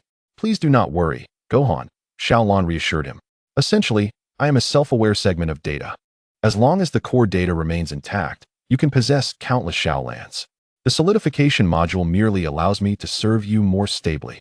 Hearing Xiaolan's affirmative response, Gohan felt reassured and no longer hesitated. As the module completed its loading, Xiaolan's image transformed once again. Her silver radiance became more substantial, and the virtual details grew increasingly lifelike. Gohan, after integrating the new module, my quality seems to have improved once more, Xiaolan reported with delight. Indeed, her quality had elevated from green to blue. Even more astonishing was that Xiaolan could now transform into a physical entity. However, Xiaolan continued. If you require me to be active in reality for an extended period, it would be best to prepare a dedicated body. Maintaining data materialization demands immense energy, making it unsustainable over long durations.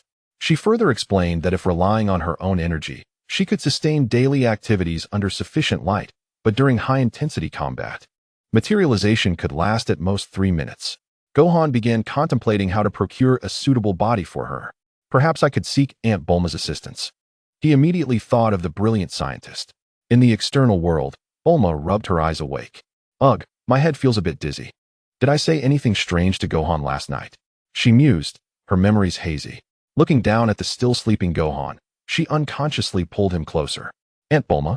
Gohan's consciousness returned, and he opened his eyes. Gohan, you're awake. Bulma yawned, glancing at the bedside clock, which indicated it was nearly 9 o'clock. Get up, Gohan. Today let's tidy up, and I'll take you to the best elementary school in Shidu to complete your enrollment procedures. With that, she began changing clothes, moving with efficiency and quickly getting ready. We'll have a light breakfast, and tonight I'll treat you to a feast, Bulma declared, already prepared. Clad in a professional outfit, she appeared both capable and stylish. Resembling a powerful female executive, Gohan gazed at her different attire, a hint of surprise flickering in his eyes. What could have looked at that? Bulma felt a flicker of nostalgia, as if Bulma feigned a stern expression. Hands on her hips. I am the heir of the Capsule Corporation, the legitimate young president. In those urban novels, I would be the quintessential top female protagonist. She struck a pose, attempting to amuse Gohan. Gohan momentarily faltered. What do you mean, Bulma leaned closer, lowering her voice with a hint of playful mischief. I recall someone promised me last night. What should you call me? Sister? Gohan tentatively suggested, eyeing the commanding Bulma. Bulma feigned a frown at his response. Mom. Gohan blushed, his voice dropping to a whisper. Now that's more like it. Bulma's face lit up with delight, affectionately pinching his cheek. Remember, this is our little secret. Only when it's just the two of us can you call me that. In high spirits, she began explaining the day's arrangements. I'll take you to the top elite elementary school in Shidu. I will handle your enrollment as the young president of the corporation and your mother's representative. This approach aims to avoid unnecessary troubles. Those privileged children can sometimes be rather particular about such external identities. While I know this may not matter much to you, it will spare you a lot of mundane distractions, won't it? After finishing, she returned to her usual playful demeanor. Winking at Gohan, the earlier commanding aura dissipated, as if it were merely a temporary facade. I'm sure even if Goku or Chi-Chi found out, they wouldn't mind. She mumbled softly, then took Gohan's hand. Come on, my little prince. Chapter 83. Arriving at the campus, the enrollment process was straightforward.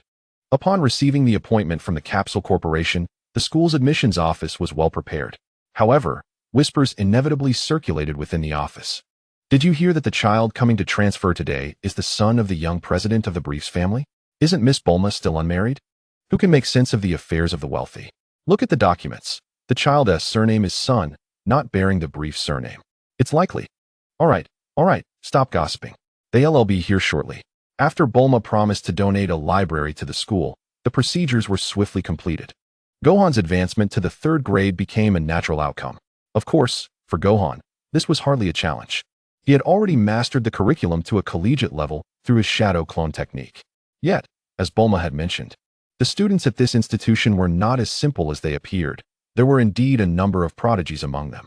Thus, the third-grade curriculum held some value for Gohan. Shido Goeizu Elementary School, as its name suggests, gathered not only the children of high-ranking officials, but also exceptionally gifted children selected from across the nation. Those who attended this school were either extraordinarily wealthy or possessed remarkable talents, or often both. Gohan's homeroom teacher, Liangzi, was a stern young woman. Upon entering the classroom, teacher Tiangong briefly introduced Gohan to everyone. This is classmate Son Gohan, who will be joining us from today onward. I hope everyone can get along well. A wave of curious whispers arose from the students. Hello everyone, I am Son Gohan, he said shyly. But his youthful appearance and the background of the Universal Capsule Corporation instantly captured the attention of all his classmates. Classmate Gohan, you can sit next to classmate Longxi. Okay. Teacher, you mustn't lie. The girl in the first row, Longxi, had emerald green curls and a somewhat aloof demeanor. She cast a fleeting glance at her new desk mate before returning to her book. As soon as the bell rang, a cluster of girls immediately surrounded Gohan's seat. The leading girl, Suzuki Akaho, was vivacious and cheerful. Classmate Gohan, I heard you are only 5 years old. Is that true? You look so small. Yes. Gohan nodded shyly. Wow, you're in the 3rd grade at just 5 years old. That's amazing. Is your family really from the Universal Capsule Company? What do you like to play?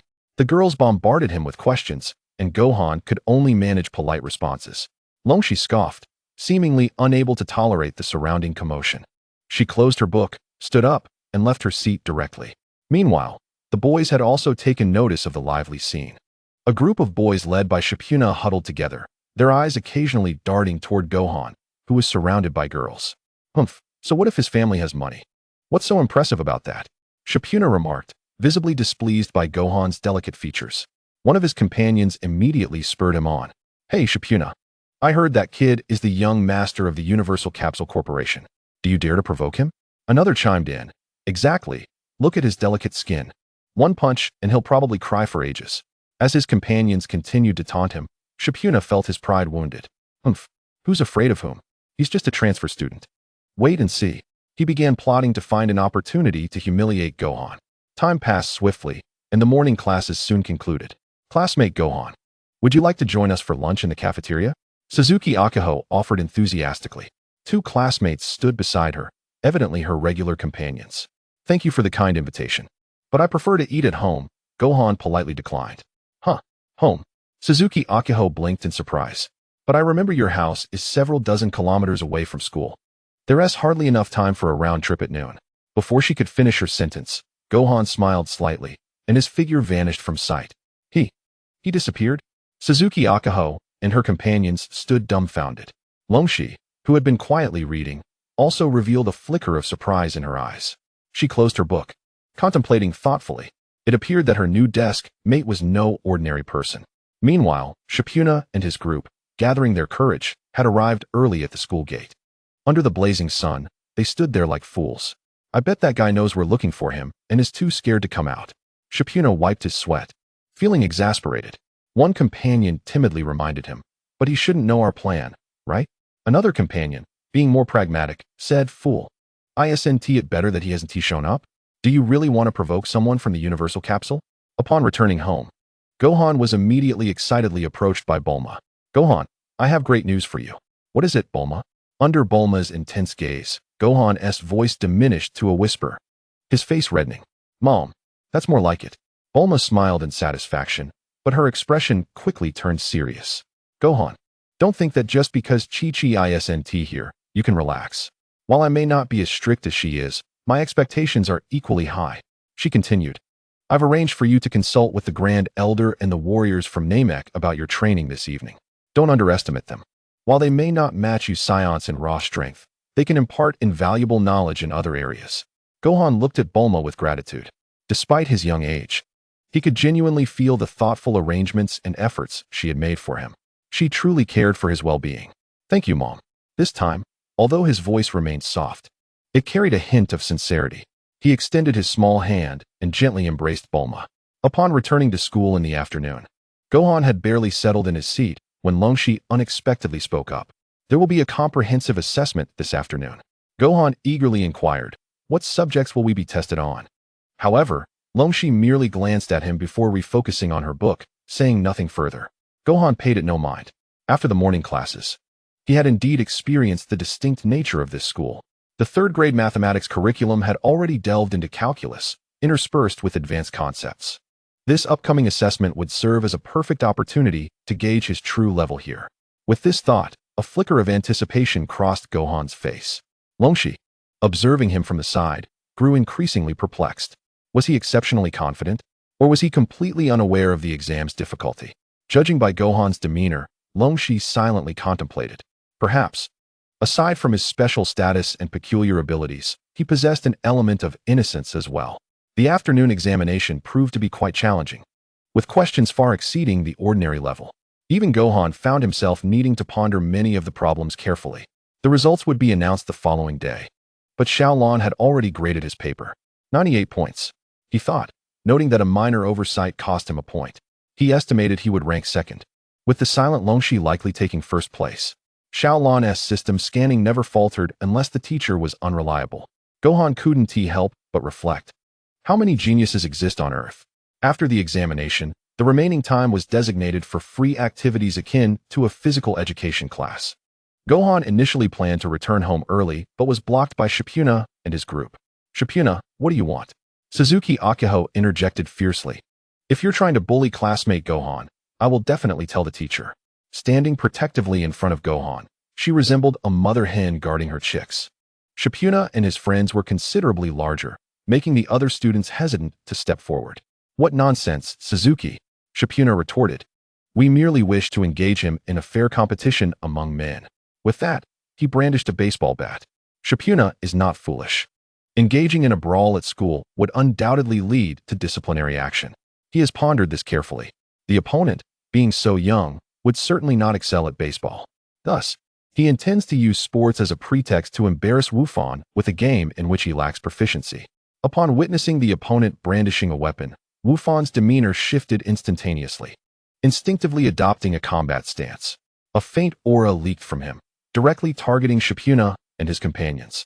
This alone instilled a sense of dread akin to being stalked by a ferocious beast, rendering their legs weak and causing cold sweat to pour down their brows. What is happening? Shippuna's voice trembled, nearly losing grip of the baseball bat. The three of them merely sought to play baseball with you. Longxi, who had been observing from the sidelines, spoke calmly, having sensed Wufan's abnormality. If a fight were to break out here, it would undoubtedly lead to complications. Upon hearing this, Wufan immediately retracted his aura completely. Baseball? How does one play? I cannot assist you in this matter, for I too am unskilled in baseball, Akisui Suzuki shyly admitted. When Wufan glanced back at Shippuna and his comrades, he was astonished to see them foaming at the mouth. Could it be that these fellows had suffered from bad food at lunch? Wufan scratched his head in confusion. Longxi remarked, is this fellow truly dull or merely pretending? The school's minor episodes soon passed. For the following week, Wufan's life was remarkably structured. He attended school, learned from the elder, and fulfilled daily tasks within the training space. Naturally, dozens of shadow clones had also been created within the trial space, each delving into various fields of study. On one particular day, Bulma summoned Wufan to a separate room. Wufan wondered, Bulma Auntie is not going to ask me to perform some peculiar transformation again, is she? Having spent time together, she often made trivial requests, yet these small secrets forged a close friendship between them. This time, however, her serious expression made him wonder if there was truly another strange request. Wufan, listen carefully, Bulma said solemnly. This room can simulate gravity up to 300 times that of Earth. You must exercise extreme caution when you enter. Start from the lowest multiplier and gradually acclimate. If at any point you feel overwhelmed, call for me immediately, and I can shut it off from outside. Wufan then understood that Bulma was concerned for his training. A warm current surged within him. Her thoughtfulness left him at a loss as to how to reciprocate such kindness. I recognize your extraordinary talent, but if you solely focus on academic pursuits, your combat instincts will surely atrophy. Hence, I specifically requested my father to construct this gravity training chamber for you. Bulma gently ruffled his hair. Then, the atmosphere shifted abruptly as she added with a mischievous smile, Little rascal, who told you I am your mother now? Wufan replied, Indeed. You remain unchanged, Bulma Auntie. He hesitated for a moment, but mustered the courage to ask, "May I invite Uncle Piccolo to train here as well?" After speaking, he felt somewhat embarrassed, fearing this request might be excessive. Piccolo, Bulma pondered. In the past, she would have undoubtedly declined, as Piccolo once aspired to dominate the world. Yet now, she understood that Piccolo was a Namekian, and with several Namekian warriors already residing in her home, her guard was significantly lowered. Furthermore, she was well aware of the profound bond between Wufan and Piccolo, so she readily agreed. If he is willing, he is most welcome to come anytime. Thank you, Mom. Wufan felt touched, unable to restrain himself from planting a kiss on Bulma's cheek, the sincerity of his gratitude evident in his voice. Hey, little Wufan. Bulma feigned displeasure. Pouting. I have done so much for you, yet it seems that Piccolo surpasses me, does it not? You have never made any requests for your father. I can't shake the feeling that you and Piccolo are more like a father and son. She teased with a playful grin. Wufan, blushing with a hint of helplessness, thought to himself. When Wufan extended the invitation to Piccolo, the latter initially declined. He was accustomed to solitude and despised noisy environments. However, after Wufan's persuasion, especially upon mentioning that the elder could also assist in training, Piccolo was finally swayed to agree temporarily. Deep within, he longed for companionship, but had previously been unwilling to rely on others. Yet, upon arriving, Piccolo soon found himself exasperated by Bulma. Wufan, you may not realize, but technically speaking, Piccolo is only 4 years older than you. Upon entering someone else's home, not even calling her Annie is quite rude. Once they became familiar, Bulma's jokes lost all restraint. Wufan stood there, bewildered. Piccolo's acute hearing made it impossible to pretend he hadn't heard. Wufan, do not listen to this woman's nonsense. His forehead throbbed with veins, his tone harsh. I inherited the legacy of the former Dark Lord at birth. How can one measure my worth by mere biological age? Wufan contemplated and found Piccolo's argument reasonable. If judged by birth date, wouldn't he and Dandy be considered peers? This was clearly incongruous. However, Bulma seemed intent on further arguing, and Piccolo, suppressing the urge to eliminate her, could only retreat to a distance. Chapter 85, The Red Ribbon's Poisonous Seed. A month passed quietly, and Piccolo ultimately departed. Goku and Chi-Chi still had not returned, and Wufan resumed his previous routine, attending school, consulting the elder, completing tasks in the training space, and gravity training. Behind this structured life was significant growth. Enduring countless battles within the trial space, his combat style grew increasingly composed and decisive. When facing adversaries, he gave his all. This instinct had become ingrained in him. With the enhancement of thousands of source crystals, his physique, spirit, and soul had ascended to new heights. For instance, concerning physical strength, even in an unguarded state, he could withstand attacks below 30 million in combat power without issue. To ensure his continual progress, Bulma even personally engaged in teaching him advanced technological knowledge in which she excelled. This led Wufan to embark on a new and uncharted domain. Meanwhile, in a secluded lounge somewhere on campus, a 6th grader named Sanai Kaichi, the daughter of the former Red Ribbon Army commander, stared coldly at her underling. Her beautiful features twisted with resentment. What progress has been made on the task I assigned you? Her voice was laced with uncontainable hatred. A boy named Lysing quickly responded. Sanai, I have already contacted Shipuna from their class. That boy has had a conflict with Sun Wufan, so there should be no problem. No problem. Sanai Kaichi scoffed, interrupting him. That boy has been at school for over a month, and you have yet to ascertain his daily route home. This is what you call foolproof. You are no longer needed. I will personally arrange for my family's bodyguards to take action. You merely need to cooperate. Very well, young lady. Lysing, as a devoted follower, immediately acquiesced. Another boy with dark skin nodded eagerly. Whatever the eldest sister says goes. However, why are we targeting Sun Wufan? I've heard he is the heir of the Universal Capsule Corporation. Unlike Lysing, who was a sycophant, Kibis appeared rough around the edges but harbored his own schemes. The risk of targeting the heir of the Universal Capsule Corporation is too great. Let Lysing charge ahead, and perhaps an opportunity for a heroic rescue will present itself. Sanai Kaichi observed them, her eyes glinting with malice. You do not need to know the reason. In short, I will not spare a single member of the Sun family. Her hatred for the Sun family could not be succinctly explained. Early in the morning, at Bulma's house, Wufan gently rose from his bed, glancing at Bulma, who was still fast asleep beside him. Last night, In her effort to guide him through some intricate reasoning formulas, Buma exerted herself greatly and ultimately fell asleep, with Wufan assisting her in changing into her pajamas. At this moment, lost in her dreams, a silly smile adorned her face, and drool escaped her lips.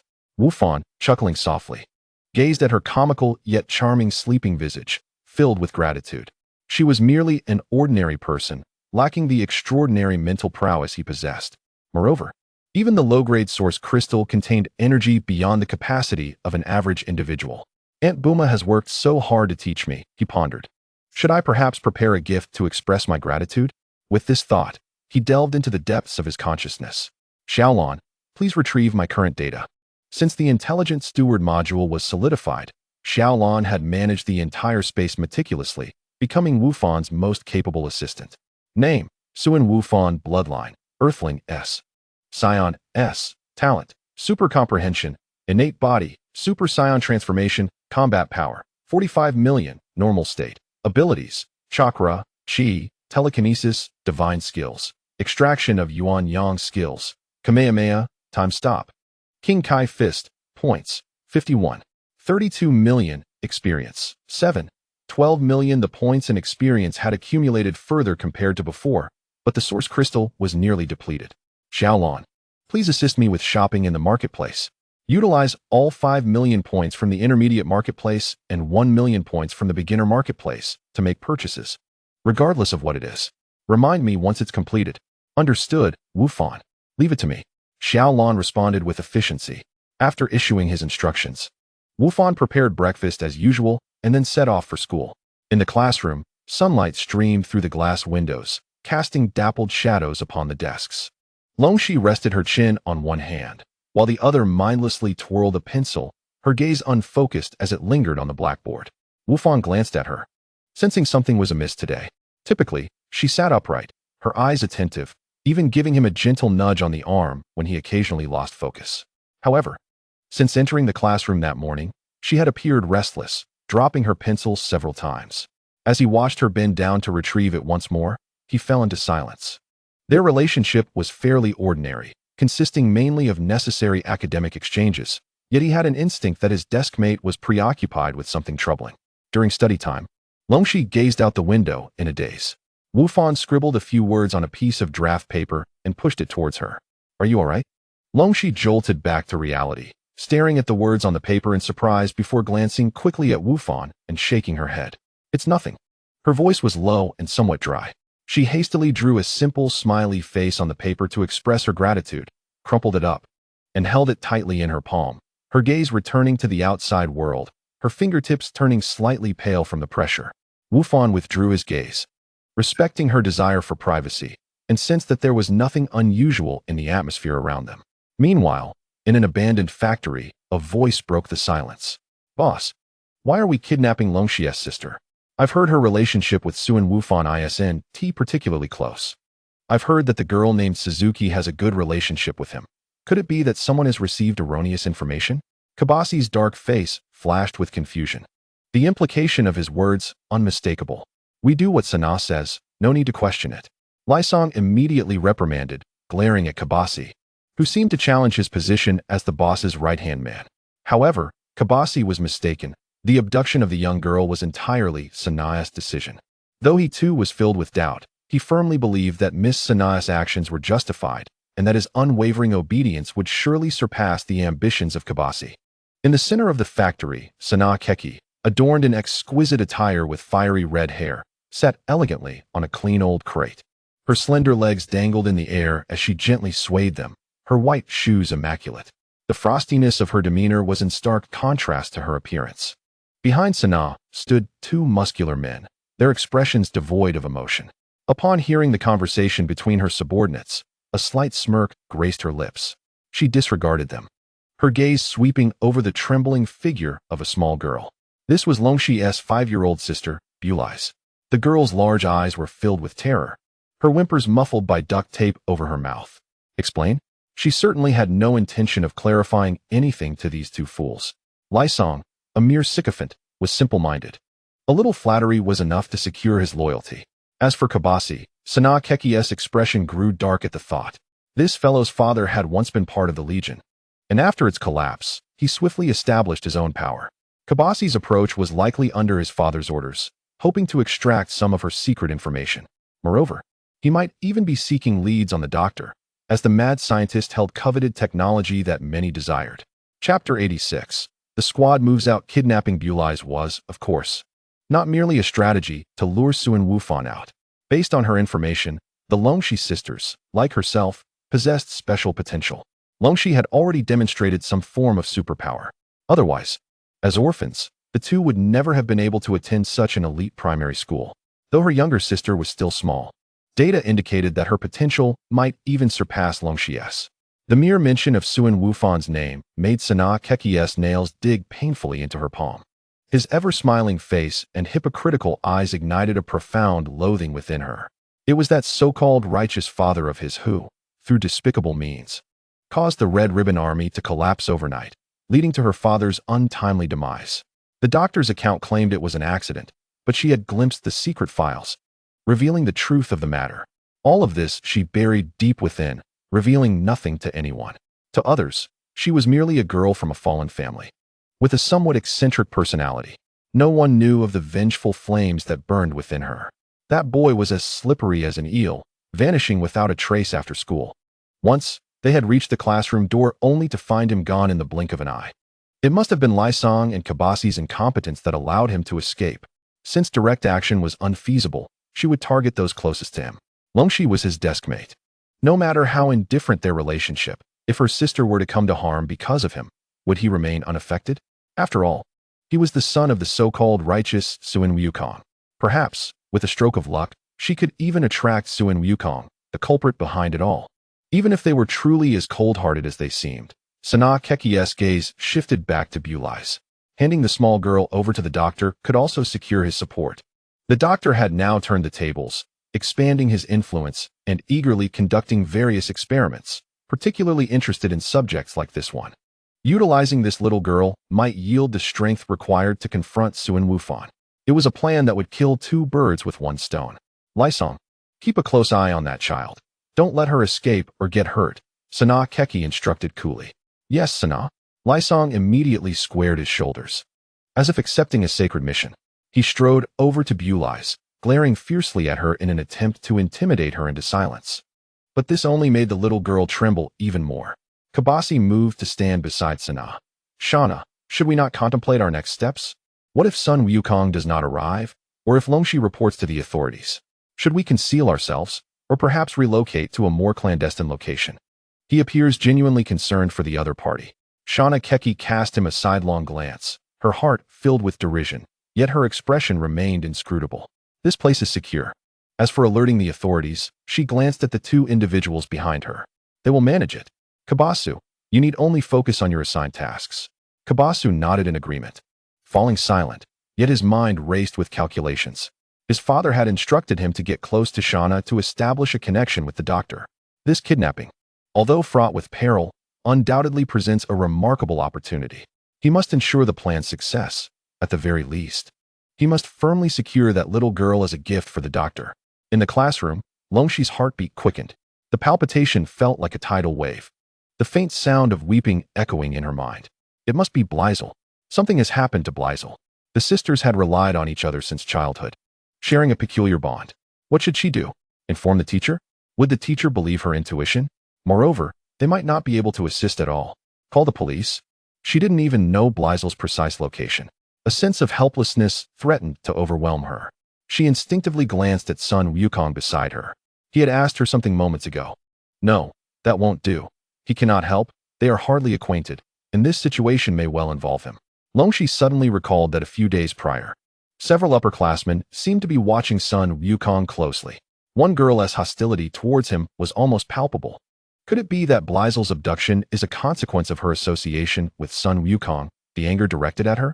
Or perhaps they have discovered her sister's uniqueness.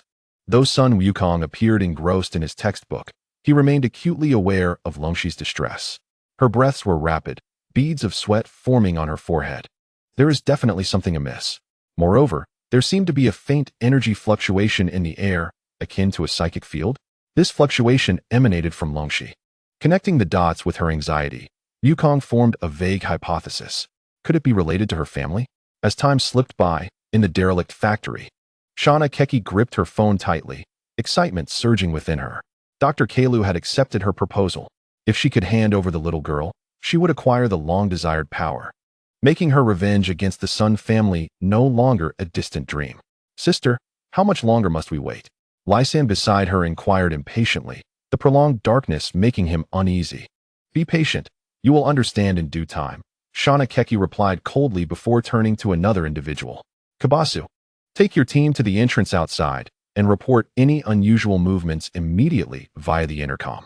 Understood, Kabasu responded, turning to exit the factory. A glimmer of determination in his eyes. He needed to find an opportunity to contact his father's associates and relay the location and situation. Perhaps they could orchestrate a surprise attack. At this moment, within the vast factory, only Shauna, Lysan, a few black-clad bodyguards, and the bound Blizel remained. Shauna Keki sat quietly, awaiting her prey to fall into her trap. She was confident that with Longshi's abilities and the clues she had deliberately left behind, finding this place would pose no issue. The only question remaining was whether Sun Wukong would follow. Even if he did not come, she would incur no loss. Capturing Longshi would provide her with sufficient leverage to negotiate with Dr. Kalu. She calculated silently. Meanwhile, in the school classroom, Longshi suddenly stood up, interrupting the teacher's lecture. Teacher, I feel extremely unwell. I need to go to the infirmary immediately. Her face was pale, her voice trembling slightly. The teacher, noticing her poor condition and perceiving it as genuine, did not impede her and nodded in agreement. Longshi nearly sprinted out of the classroom. Wukong sensed her departure and realized she was leaving the school at an alarming speed towards an unfamiliar direction. Something is terribly wrong. Wukong paused for a moment before raising his hand. Teacher, I need to go to the restroom. Almost simultaneously, another boy at the back of the classroom, named Satama, also raised his hand. He had a head of black hair and a lazy, dull expression that usually went unnoticed. Wukong. Satama. Chapter 87. The hero with a curious interest. The two departed the classroom in succession. Around the corner of the hallway, Satama spoke first. Don't overthink it. Longshi helped me once when we started school. Since she's in trouble now, I ought to return the favor. As he spoke, he deftly removed his school uniform to reveal a bright yellow tracksuit beneath. Then, he draped a pure white cape over his shoulders. What do you think? This outfit looks cool, doesn't it? He struck a pose he deemed impressive, beaming with pride. Wukong stared at his cheap cosplay attire, momentarily at a loss for words. After all, there might be a battle soon, and it would be troublesome to explain a damaged school uniform. Wukong thought to himself. However, the flashy combat gear of Frisia's army was too ostentatious. It would be better to keep a low profile. Thus, he employed magic to instantly change into a version of Piccolo's attire. Not bad, Satama remarked, surveying Wukong's purple martial arts outfit with a nod. But it still lacks a bit of flair compared to mine. At the factory entrance, Kabasu and his bodyguards lay severely injured and unconscious. They sprawled across the ground, their bodies marred with numerous wounds, as if sliced by countless blades. Longshi floated in the center of the open space, radiating a strong green light. At this moment, her gaze was icy. She had ignored the shouts of these individuals and swiftly dispatched them with her psychic powers. Suddenly, applause echoed from the shadows of the factory. Clapping resounded as Shauna Keki slowly emerged, her greed unmistakable as her gaze fixated intensely on Longshi. Truly worthy of being called a once-in-a-decade genius. Admitted to the school through exceptional means, your psychic abilities are indeed remarkable. Her possessiveness was nearly overwhelming. If I hand you over to Dr. Kalu, I am certain it will yield the strength I desire. Want to take me down? Let us see if you possess the capability. Longshi, filled with fury, erupted in anger. She summoned her psychic powers with all her might, the surrounding debris and discarded parts transforming into a violent whirlwind that surged towards her assailants. However, the bodyguard on Shauna's left merely raised a hand. Instantly, a blue barrier materialized, and the storm crashed against it, producing a deafening screech as it ultimately dissipated into nothingness. Number 11, subdue her. Alive, Shauna Keki commanded decisively. The imposing number 11, expressionless, silently accepted the order. A flash of red light flickered in his eyes as his form blurred. When he reappeared, he stood before Longshi, delivering a punch that sliced through the air with a menacing whoosh. Longshi's pupils constricted as she swiftly erected layers of psychic shields before her. Boom. The punch of the android struck heavily, shattering multiple shields as if they provided no defense whatsoever. The tremendous force slammed into Longxi, causing her to emit a muffled groan, blood spilling from her mouth as she was sent crashing to the ground. Witnessing this, Shana Keki erupted into wild laughter. Ha! Foolish. This is an android crafted from the pinnacle of the Red Ribbon Army's intellect. You think you can withstand it with your crude methods? Number 11. Continue the assault. Do not give her a moment's respite. A chill spread through Longxi's heart. The adversary's strength far exceeded her expectations. How could it be possible for the artificial beings to possess such immense power? Has the technology of Earth evolved to such an extent? Number 11 raised his hand once more, energy gathering in his palm. Longxi struggled to muster her mental energy again, but her injuries rendered her powerless. And a flicker of despair crossed her eyes. Boom! A muffled sound erupted, lifting a massive cloud of dust at the scene. Cough, cough.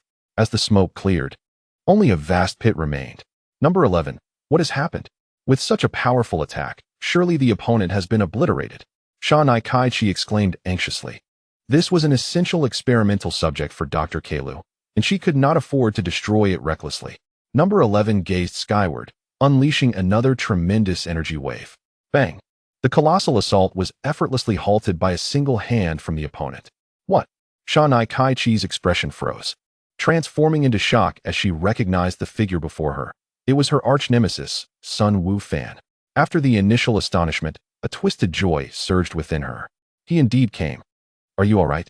Wu-Fan asked, looking at Longxi, who was gripped in his hand, and let out a long sigh of relief.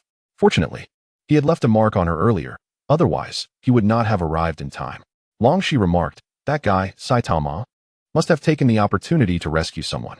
Wu-Fan pondered, as another energy signature quietly infiltrated the factory. Number 10. Number 11. Attack together. Shanai Kaichi commanded sharply. The eyes of the two artificial beings glowed fiercely, unleashing powerful energy as they advanced toward Wu-Fan from both sides. Strange. I cannot sense their energy at all, Wu-Fan mused with a hint of confusion. Xiaolon Jiejia, analyze the targets. Command received. Analyzing target. The subject is an artificial being, entirely mechanical, with no life energy response, powered by a core energy source. Combat power assessment.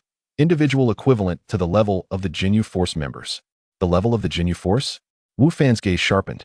In that case, I need not transform at all. As he faced the dual onslaught, Wu-Fan's figure suddenly blurred. Boom, boom. Two crisp, decisive sounds resonated. The two previously aggressive artificial beings were instantly cleaved in half, subsequently exploding midair. A swift kill. Shanai Kaichi's face turned pale with fear. Her strongest reliance had been so effortlessly dispatched. Instinctively, she turned to flee. Suddenly, Wu-Fan fell to gaze upon him. He met a pair of emerald green eyes, unwaveringly fixed on him. What is it? Wu-Fan instinctively inquired. How about letting me down first? Longxi's face flushed slightly, uncertain if it was due to shyness or another emotion. Oh, right, Wu-Fan acquiesced, releasing his grip. With her telekinetic abilities, she did not fall directly to the ground. You need not worry. Saitama has already gone to rescue someone. MHM. When Shanai Kaichi dashed into the factory, she found Lai Sang unconscious on the ground. Meanwhile, a little girl was being shielded by a comically dressed individual. Who are you? Shanai Kaichi exclaimed. Both shocked and furious, her expression contorting. This was her crucial bargaining chip. Saitama, firmly protecting the girl, struck a pose he deemed impressively heroic. His face lit up with excitement, as if he had anticipated this inquiry. Are you asking me? Listen closely. Since you sincerely inquired, I shall generously inform you that, to prevent the region from being harmed and to protect world peace, I am the hero Saitama, acting purely out of interest. Chapter 88. Did you lead them here? You can also call me by my grand name. Before Saitama could finish proclaiming his heroic title, he was abruptly kicked in the abdomen. Ugh! Caught off guard, Saitama was sent spiraling into the sky, propelled away. Who wants to hear your boring jokes? Shanai Kaichi spat, her movements unceasing. She was acutely aware that she was no match for Wu-Fan, but as a superpower user, if she truly wished to escape, Saitama would not be able to stop her. Seizing the opportunity, she snatched the little girl who had just broken free and swiftly leaped onto a hovering vehicle. You scoundrel! Let go of my sister. Longxi, despite enduring pain, attempted to pursue, but the movement aggravated her wounds, causing her to stagger in agony. Moments later, several smoke bombs detonated, releasing a dense cloud of smoke that obscured her vision. As the fog began to dissipate, the adversaries had already vanished. Wu Fan furrowed his brow, refraining from immediate pursuit. The enemy had lowered their energy signature, rendering them completely undetectable. Long Shi and Saitama were both filled with anxiety, yet powerless to act. Although Long Shi could sense her sister's direction, they lacked the energy required to match the speed of the hovering vehicle. More importantly, their adversaries' intentions extended beyond mere abduction. A far greater conspiracy lay behind it. Wu Fan had overheard that the woman intended to deliver Long Shi to some doctor for human experimentation. Had the little girl not been rescued, she too would likely have faced a similar fate. Having trained under the Great Elder and Piccolo for an extended period, Wu Fan understood that he must uncover the mastermind behind these events to prevent future calamities. He approached the unconscious Lai Sang, placing his hand upon her forehead in an attempt to extract memories. However, the information he gleaned was scant. This unfortunate individual knew almost nothing of Sha Nai Kai-Chi's plans. Truly, Wu Fan thought to himself, to stoop to such depths, this individual is indeed a rare talent. He then delved into the memories of those waiting outside. This time, he uncovered crucial information. Dr. Kalu, I have found a lead, Wu Fan announced to the two individuals beside him. I intend to head to their lair. They may very well have laid an ambush. Do you wish to accompany me? Absolutely. Long Shi replied without hesitation, her sole thought being to rescue her sister. I must go? I was careless earlier, and this time I must restore my honor as a hero, Saitama declared resolutely, clutching his abdomen. Very well. Then, Kintown. With a resounding call from Wu Fan, a golden cloud appeared instantaneously. Is this the latest trend among the wealthy? Saitama remarked, somewhat dazed. Soon, in a desolate wasteland. Doctor, I have brought the experimental subject you requested. I beg you to fulfill your promise and help me. Sha Nai Kai-Chi shouted anxiously, dragging the struggling Bulize air, her voice echoing across the barren terrain, yet no response came. Just as her heart sank, a deep voice suddenly resonated. Sha Nai, is it you who has brought them here? A towering figure emerged slowly from behind a massive rock, his gaze icy and devoid of emotion. Number 12. Upon seeing the newcomer, Sha Nai Kai-Chi's pupils dilated, her face draining of color. The emergence of the combat-specialized number 12 implied that Dr. Kalu had likely abandoned this stronghold and retreated in advance. Had she become a discarded pawn? Young lady, the doctor has entrusted me with a message for you. Number 12's voice rang out, emotionless. Though we have lost number 10 and 11, the new experimental subject you have brought exceeds our expectations in potential. His gaze swept over Bulize air. As long as you assist me in completely resolving the troubles that follow, the doctor promises that all your wishes can be fulfilled. Meanwhile, above the wasteland, Wu Fan, I sense that they have stopped, right in front of that expanse of gravel. Long Shi, enduring her injuries, strived to maintain her connection with her sister. Surprisingly, the seemingly outlandish Saitama was indeed capable of riding Kintown. Regrettably, Long Shi's heart lacks purity, precluding her from ascending. She must rely on Saitama to carry her. The group descends into the outskirts, preparing to stealthily approach their target. Wu Fan, an anomalous energy signal has been detected nearby. Xiaolan's voice suddenly resonates. Following her alert, a faint stream of data flickers within Wu Fan's field of vision. Precisely indicating a few meters to the upper right, a miniature reconnaissance robot disguised as a beetle, its compound eyes glimmering with a faint red light. Bayu. Wu Fan flicks his finger lightly, unleashing a burst of energy that shatters the reconnaissance robot into fragments. It seems we have been compromised. Wu Fan's expression tightens. Stealth is no longer an option. We must rush forward with utmost speed. Otherwise, Bulize air will be in peril. However, the opponent's assault arrives even swifter than theirs. Wu Fan, high-energy reaction approaching. Target locked onto you. It is a purely mechanical entity, with combat data comparable to Mr. Piccolo. Xiaolan swiftly analyzes and issues a warning. Upon hearing this, Wu Fan, undeterred, instantly creates dozens of shadow clones in an attempt to obscure his true position.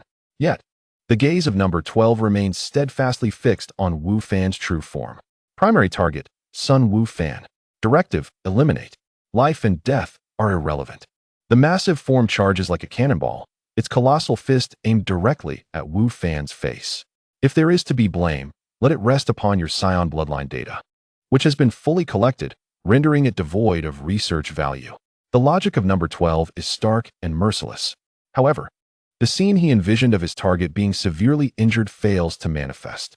A golden energy blade silently sweeps through.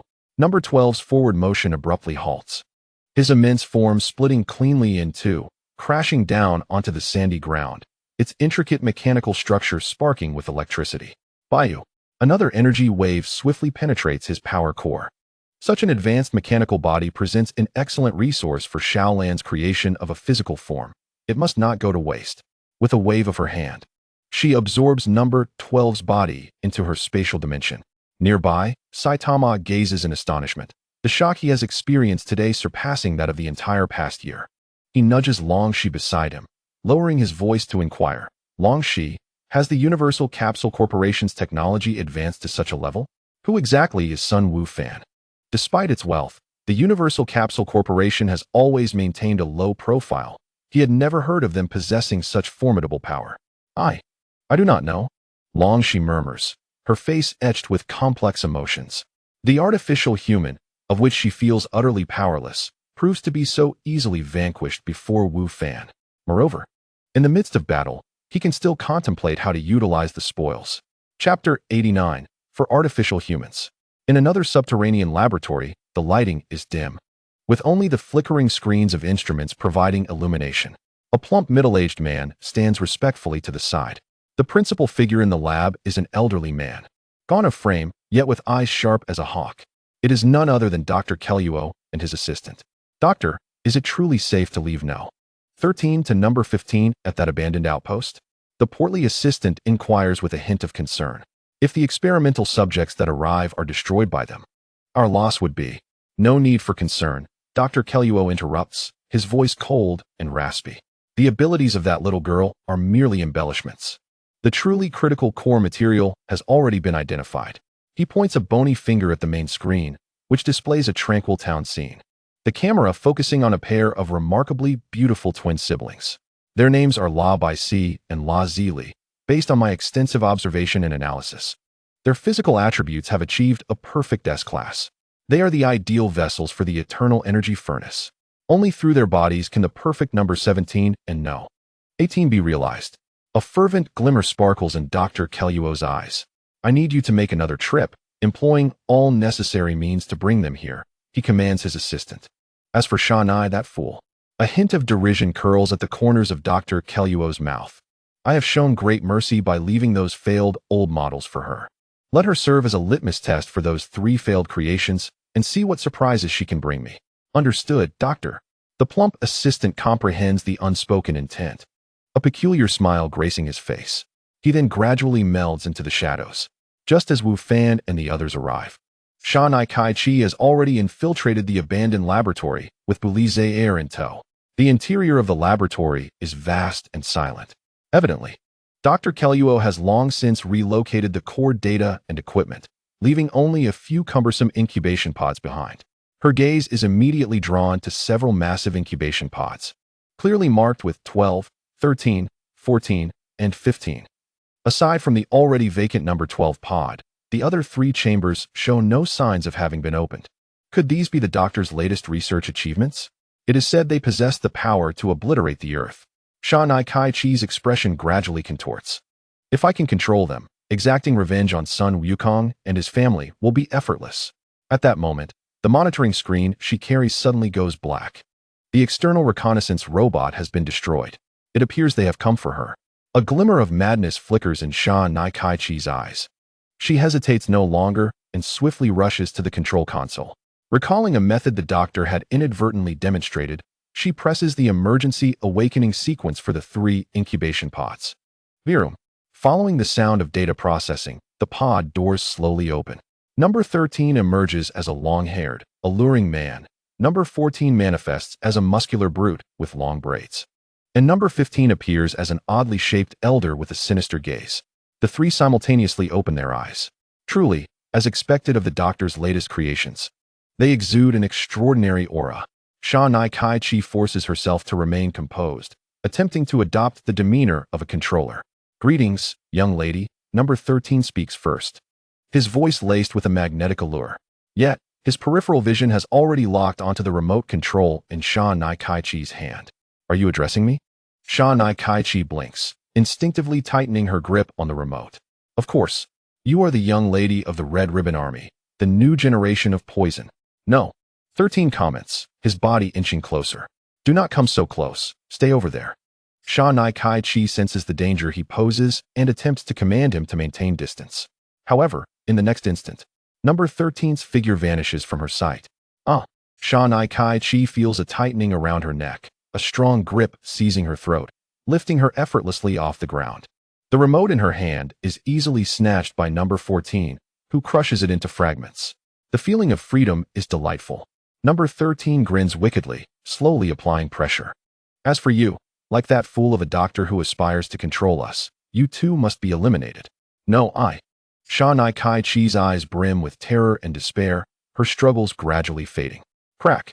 Accompanied by a crisp sound, Sha Nai Kai-Chi's body begins to go limp, her eyes slowly losing their light. Number 13 releases his grip, carelessly discarding her lifeless form aside. He then turns his gaze towards Belize Air, trembling in the corner. Bang! A tremendous shockwave engulfs the entire laboratory. Number 13's fist is firmly intercepted by Wu Fan. Meanwhile, Saitama and Long Shi shield Belize Air behind them. New target confirmed. Number 13 licks his lips, his eyes shining with a red glow. Based on database priority, eliminate all Scion threats. Starting with you, Sun Wu Fan. Number 14 and number 15 also step forward, 3 cold auras simultaneously locking onto Wu Fan. At this moment, Xiaolan's warning resonates urgently in Wu Fan's mind. Warning: the energy levels of the targets surged dramatically. Each individual energy response was no less than that of Wu Fan in his normal state. Preliminary estimates indicated that the combat power of a single unit was not below 100 million. Starting from Unit 10, each subsequent model was increasingly outrageous. Wu Fan was taken aback. If there were units like 16 and 17 to follow, would they not be even more terrifying than Super Science?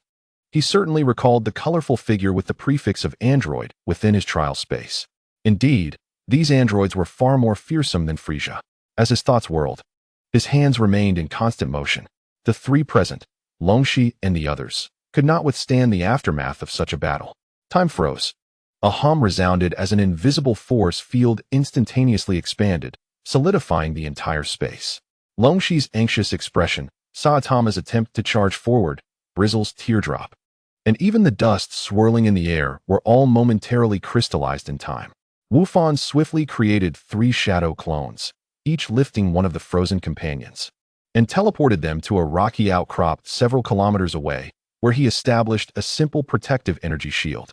Once this was accomplished, time resumed its flow. What about those humans? The sinister smile of Unit 13 faltered slightly, but his attention was soon captured by the energy erupting from Wu Fan.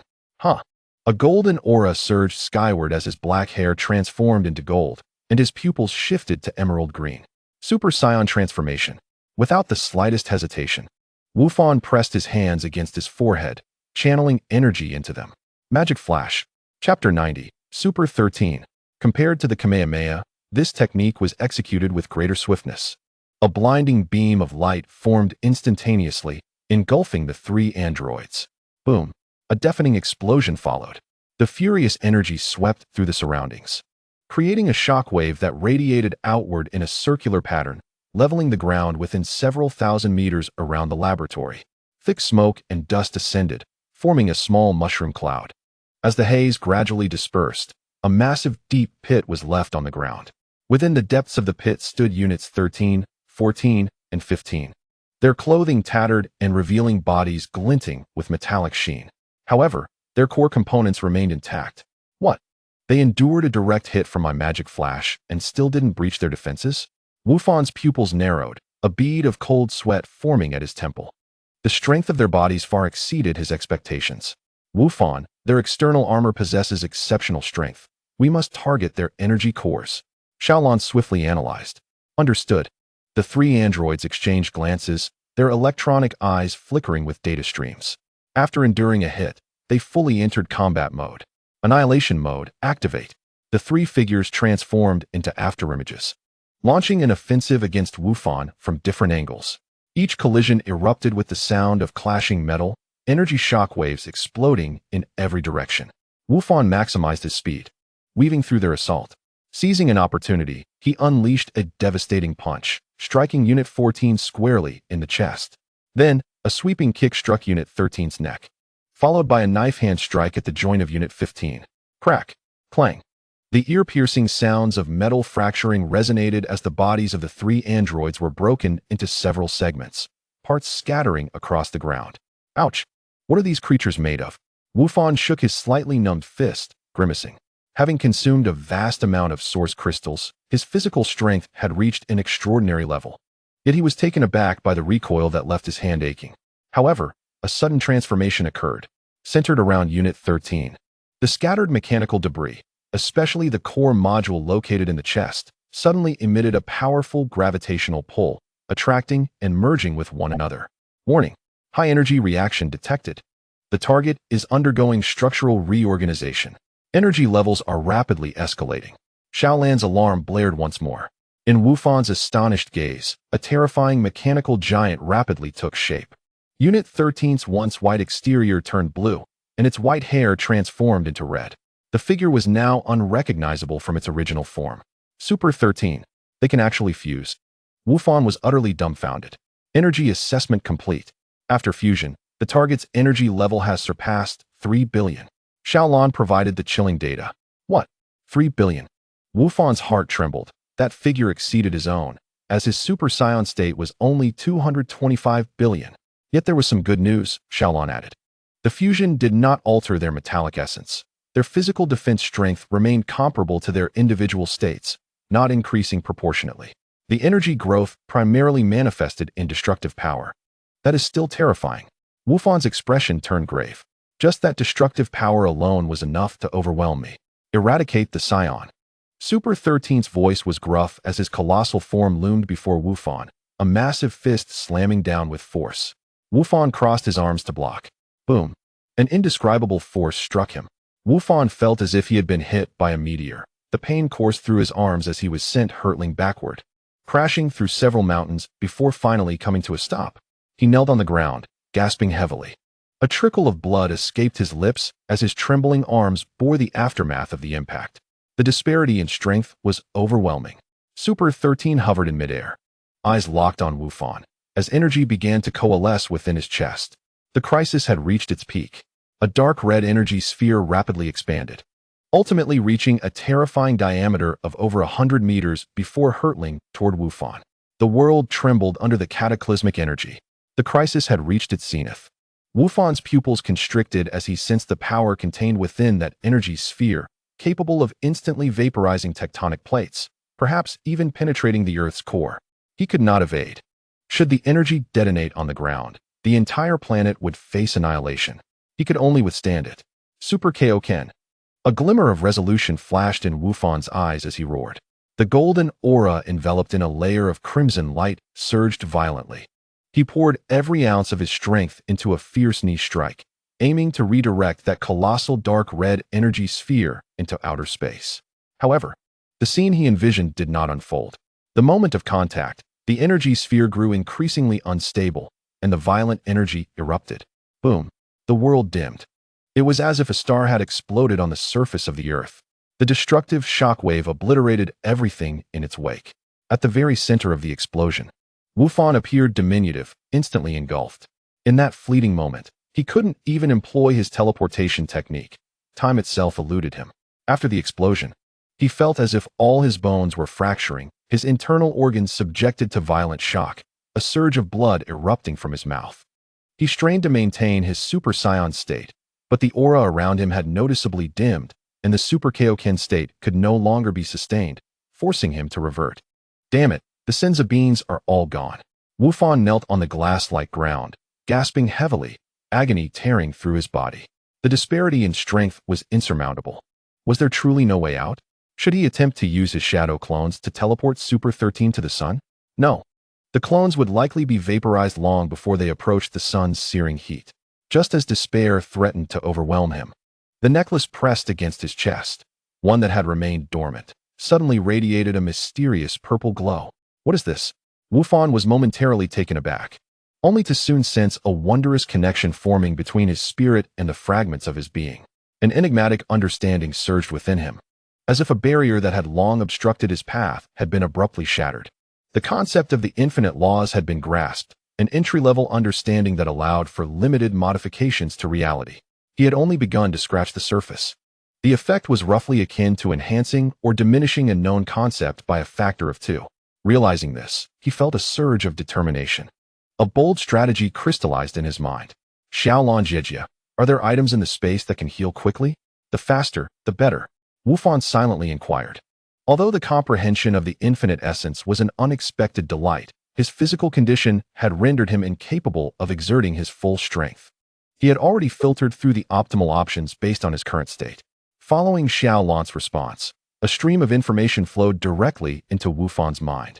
Name, Shengxing Zhaohua Dan category, elixir, quality, blue description, a powerful healing medicine, effective with just 1 dose. With a mere thought, a small pill emanating a green luminescence appeared in Wufan's hand. Without hesitation, he swallowed it whole. The pill dissolved within, and a warm, life-giving energy coursed through his entire being. Although its recovery speed did not match that of the Xiando, which could instantly restore one to full vitality, the sustained, profound nourishment made him feel, in certain aspects, even superior to the Xiando. The effect was indeed remarkable. Wufan marveled inwardly, unable to articulate his thoughts, yet appreciating the efficacy of the small pill. Fortunately, he had previously asked Xiaolan for assistance in gathering supplies, resulting in these life-saving resources during critical moments. As his injuries began to mend, his attention swiftly returned to Super Saiyan 13. He quickly scanned the surroundings. Within a radius of several dozen kilometers, apart from Saitama and a few others, there were no ordinary citizens in sight. It was imperative to resolve this swiftly and prevent further destruction. Xiaolan Jejia. Analyze its structural weaknesses with all your might. Any mechanical creation must have critical nodes. Command received, deep scanning in progress. Moments later, the internal structure of Super Saiyan 13 was vividly laid out in Wufan's consciousness, revealing several core nodes pulsating with red light. Analysis complete. Energy core and main control core connection points have been marked. By severing these nodes, it can be rendered completely incapacitated. Understood. Wufan felt a surge of resolve. It was time to conclude this battle. Super Saiyan 13's aura continued to escalate, preparing for its next offensive, seemingly intent on annihilating Wufan in one fell swoop. Time halt. All existence froze momentarily. Wufan's figure appeared before Super Saiyan 13 in an instant. Even amidst the stillness of time, he could feel the heart-pounding energy fluctuations. Now, with a silent invocation of the recently grasped infinite laws, his physical strength doubled. An indescribable sensation of power filled every fiber of his being. As if each cell had been fortified, a spark of brilliance flickered in Wufan's eyes. This was more than just a twofold enhancement.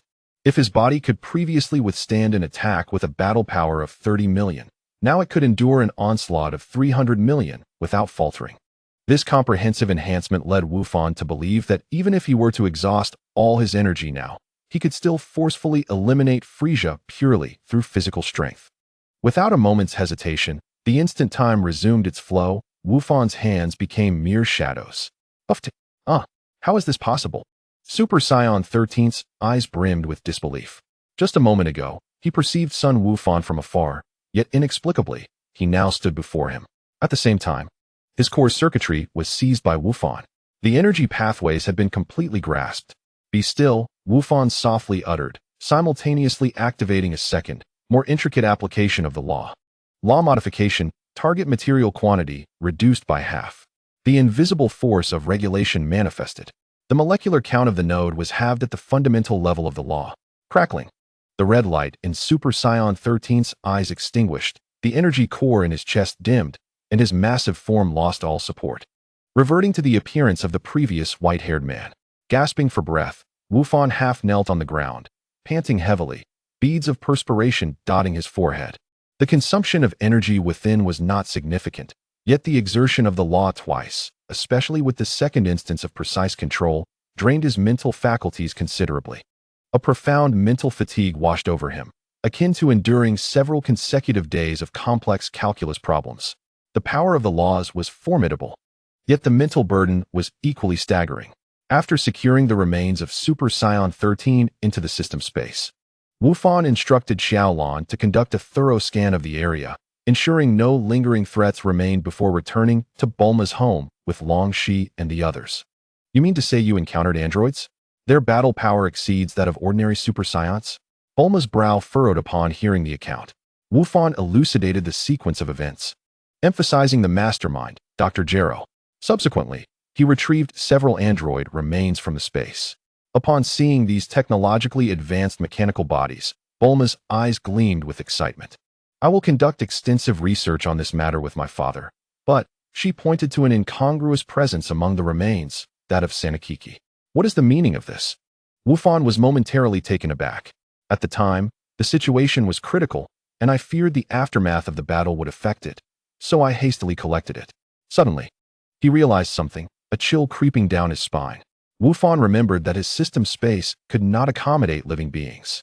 Long Shi approached Sanakiki's body and probed her neck. Humph, she's definitely dead, she remarked coldly. Consider her fortunate to have met such a swift end. Well, she got what she deserved. Saitama, standing nearby, chimed in, then turned to Wu Fan with curiosity. By the way, son Wu Fan, how did you become so strong? This question drew the attention of Long Shi and Bilazir as well. Wu Fan was momentarily at a loss for words, finally jokingly replying, well, that's a long story. Initially, it involved 200 push-ups, 200 squats, 200 sit-ups, and a 20-kilometer run. Hold on, let me jot this down. Saitama immediately pulled out a notebook and began to diligently take notes. Long Shi, however, looked skeptical, feeling that Wu Fan was merely humoring them. After expressing her gratitude, she prepared to leave with her sister. Wait a moment. Bulma halted them. Both you and that boy are exceptionally talented students, admitted through extraordinary means, correct? Long Shi was not surprised that Bulma was aware of this. During this time, you might as well stay with me, Bulma stated seriously. I have heard of Dr. Gero. He is a mad scientist from the Red Ribbon Army, resorting to any means necessary to achieve his goals. Since he has set his sights on you, being alone outside will be perilous. This is not a mandatory request. You are free to consider it. With that, Bulma returned to her lab to analyze the android remains. Long Shi fell into contemplation. Meanwhile, Saitama was amusing Bilazir. Little sister, would you like to try spicy rabbit heads? No. Rabbits are so adorable. Why would we eat rabbits? You're a bad person. How terrible. You big bad guy. No way am I eating that. It smells so good. What a villain. Where did you buy this? There's an aunt on West Street selling particularly delicious spicy rabbit heads. Her stall is easy to spot. She has 2 short helpers to collect money. Chapter 92. A new companion Achu, who's speaking ill of this great king. Pilaf rubbed his nose. At that moment, he, Axiu, and Xiao were desperately fleeing through the forest. I told you not to provoke that monster. Axiu complained as they ran. Currently, the wild boar has not been caught, but instead, they are being pursued by dinosaurs. Enough of the chatter. I, the great Wang Pilaf, am also prone to mistakes. Although the trouble was instigated by him, Pilaf would never admit his faults. All the money we painstakingly saved has been lost. Xiao Wu is on the verge of tears. Ever since encountering Sun Wukong, their quest for the Dragon Balls has led to their gradual decline. Now they rely solely on her selling snacks to survive. After a long escape, they have finally evaded the dinosaurs. The 3 of them are so hungry their stomachs are growling. Is it truly the case that I, the great Wang Pilaf, am to perish of hunger here? Pilaf laments internally. Since meeting Sun Wukong, misfortune has constantly befallen him. The castle was destroyed, the aerial fortress crashed, and all his inventions were ruined. Although they have not encountered that boy in recent years, they still find themselves plagued by bad luck, descending from a life of wealth to one of near begging. How infuriating. I no longer wish to eat rabbit heads. I crave a grand feast. A seafood banquet. Upon seeing the food Xiao Wu offered, Pilaf was filled with rage and humiliation. It is always the same mundane fare. It hardly fills their bellies. You want to eat? Then splendid. Ashio's eyes lit up. With one less person to share the food, he could indulge a bit more. 2 portions are simply insufficient. Despite their current misfortunes, Ashio and Xiao Wu have never left Pilaf's side. It is not merely due to a modicum of loyalty, but because they have grown accustomed to relying on one another. Who says I do not eat? Pilaf seized the food and devoured it ravenously. leaving not even the bones behind. Xiao Wu, I truly did not expect your culinary skills to be this remarkable, a Xiao remarked after finishing his meal. In the past, when following the great Wang Pilaf, he had tasted all manner of delicacies. Yet now, be quiet. Pilaf reacted as if a cat's tail had been stepped on. He felt more distressed than the other two. His two subordinates had grown accustomed to hardship, but he was different. However, at this point, complaining was futile. Not long ago, the meager savings they had accumulated in the eastern capital were obliterated by aliens whose origins were unknown. Had he not been out on business, perhaps his life would have been forfeit. Now they could only distance themselves from that place and scrape by in the western capital. Is there any secret to it? Xiao asked Xiao Wu curiously. Well, there isn't much to it. Xiao Wu gazed into the forest, her heart filled with nostalgia. It is a secret recipe discovered by my grandmother, pairing rabbit meat with a certain blue wild grass that yields a particularly delectable flavor. Her gaze suddenly fixed. Xiao, is there a person ahead? How could there be anyone in such a remote area? Have you lost your mind from hunger? Although Xiao was skeptical, he approached to investigate. Now, they were utterly powerless and had to tread carefully. Upon nearing, he exclaimed, there really is someone. Xiao Wu hurried to check as well. Wait for me. Pilaf followed closely behind. They beheld a purple-haired youth lying unconscious on the ground, adorned with evident signs of battle. His attire did not resemble that of an ordinary person. Xiao noticed that the youth was still breathing, albeit gravely injured. Pilaf's eyes sparkled as he fixated on the young man's clothing. Did you see the attire he is wearing? Is there something special about the clothing? Xiao Wu inquired, confused. You, who waste your days on trivial matters, should not be surprised. Pilaf retorted, causing Xiao Wu's face to flush. Those were her cherished sources of inspiration, not mere trifles. Look at the insignia on his clothing. It is the uniform of the Universal Corporation. That wild girl who often troubled us belongs to that family. No, she should be called Aunt now. Pilaf spoke eloquently, his expression triumphant. Upon hearing the term aunt, Xiao Wu's expression darkened.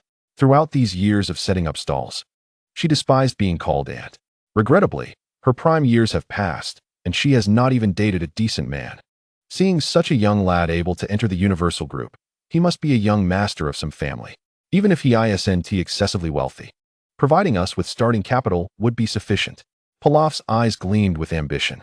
Though he is a villain, he possesses his own principles. If we save him, he will owe us a debt of gratitude. Upon hearing the term young master, Xiao Wu's eyes sparkled. If only, she mused, if only. Xiao Wu, what are you thinking about? Xiao interrupted her daydreams. This boy is merely 16 or 17. Do you truly believe he would fancy an aunt twice his age? Xiao Wu's countenance instantly darkened. With a resounding thud, she delivered a heavy punch to Xiao's head. If you cannot speak properly, then keep silent.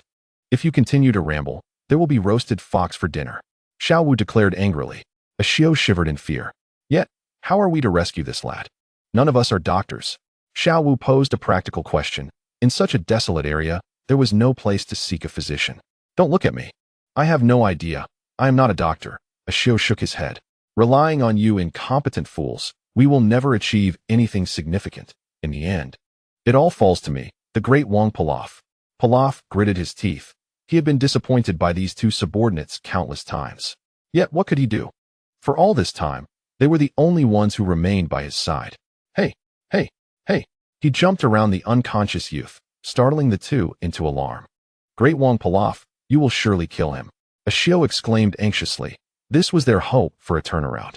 What do you know? This is the most scientific method of awakening. Pilaf insisted with a serious expression. He would not admit that his height forced him to rely on jumping to perform cardiopulmonary resuscitation. Cough, cough. Trunks painfully opened his eyes, water in his haze. He seemed to see a beautiful lady. Thank you for saving me. He naturally assumed Xiao Wu was his savior, regarding Pilaf and Xiao as mere attendants. Hey, it was I, the great Wang Pilaf, who saved you. Pilaf shouted in exasperation. Trunks struggled to sit up and solemnly addressed Xiao Wu. Please take me to the Universal Corporation. I have extremely important matters to discuss with Ms. Bulma. At Bulma's laboratory, Gohan was collaborating with Bulma and Dr. Brief on the remnants of the androids. It must be said that Dr. Jero was indeed a genius. Bulma wore a serious expression but then turned to the side where Xiaolon stood. However, what impresses me even more is the individual who created Xiaolon. Previously, To facilitate the analysis of the androids, Xiaolon had borrowed the body of Sanaki, and now Bulma's gaze made her feel somewhat uneasy. Gohan immediately grew anxious. Bulma, Xiaolon is my partner.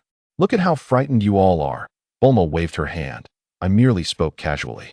She and her father were not particularly adept in the field of artificial intelligence, and during this time, merely analyzing these androids was enough to keep them busy.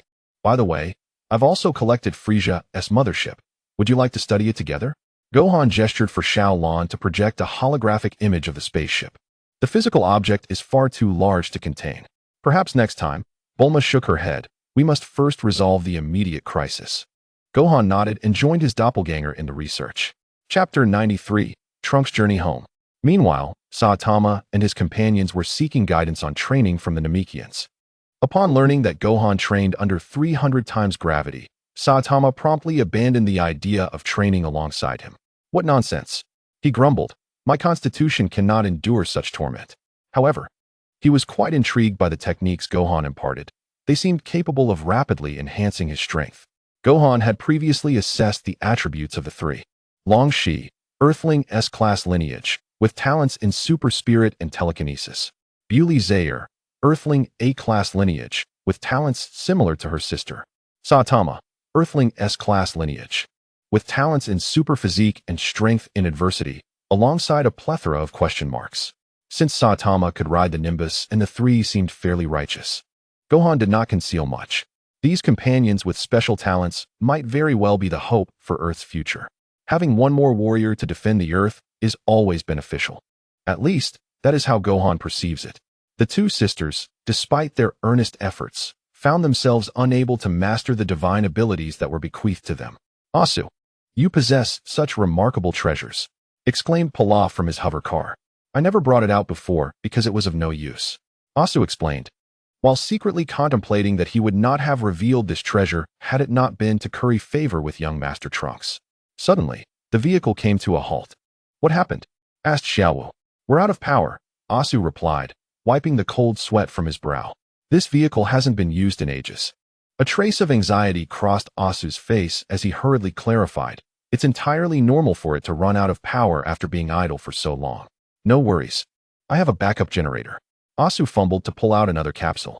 With a loud bang, a small power generator materialized amidst a cloud of white smoke. Pilaf and Xiaowu stared at Asu in disbelief. How many things have you hoarded? However, after some tinkering, Asu sheepishly admitted, sorry. It seems this hasn't been used in a while either. It might be broken. With no other options, Asu had no choice but to stow away both the car and the generator. I remember there's a village up ahead, Xiaowu said, supporting Trunks. We passed by it while searching for the Dragon Balls. We can recharge there. Thus, the four of them began their trek on foot. This is so slow. How long will it take? Asu complained. Be quiet.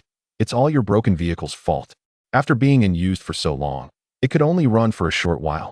Pilaf retorted. Enough bickering. We have an injured person, Xiaowu interjected. Trunks, gravely wounded, lamented, with our current condition, will we truly reach my mother? He was too injured to fly and could only follow their lead. Meanwhile, a clone of Gohan arrived at Zillulin's base using the Flying Thunder God technique. The place had undergone a remarkable transformation.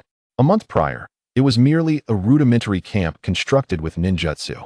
Now, through the diligent efforts of everyone, it had evolved into a technology town boasting over 200 inhabitants. The clone arrived during mealtime, where a line of people awaited their turn for food.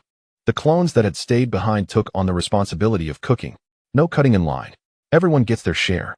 Gohan's clone, inheriting his original's culinary skills, had honed his craft over time.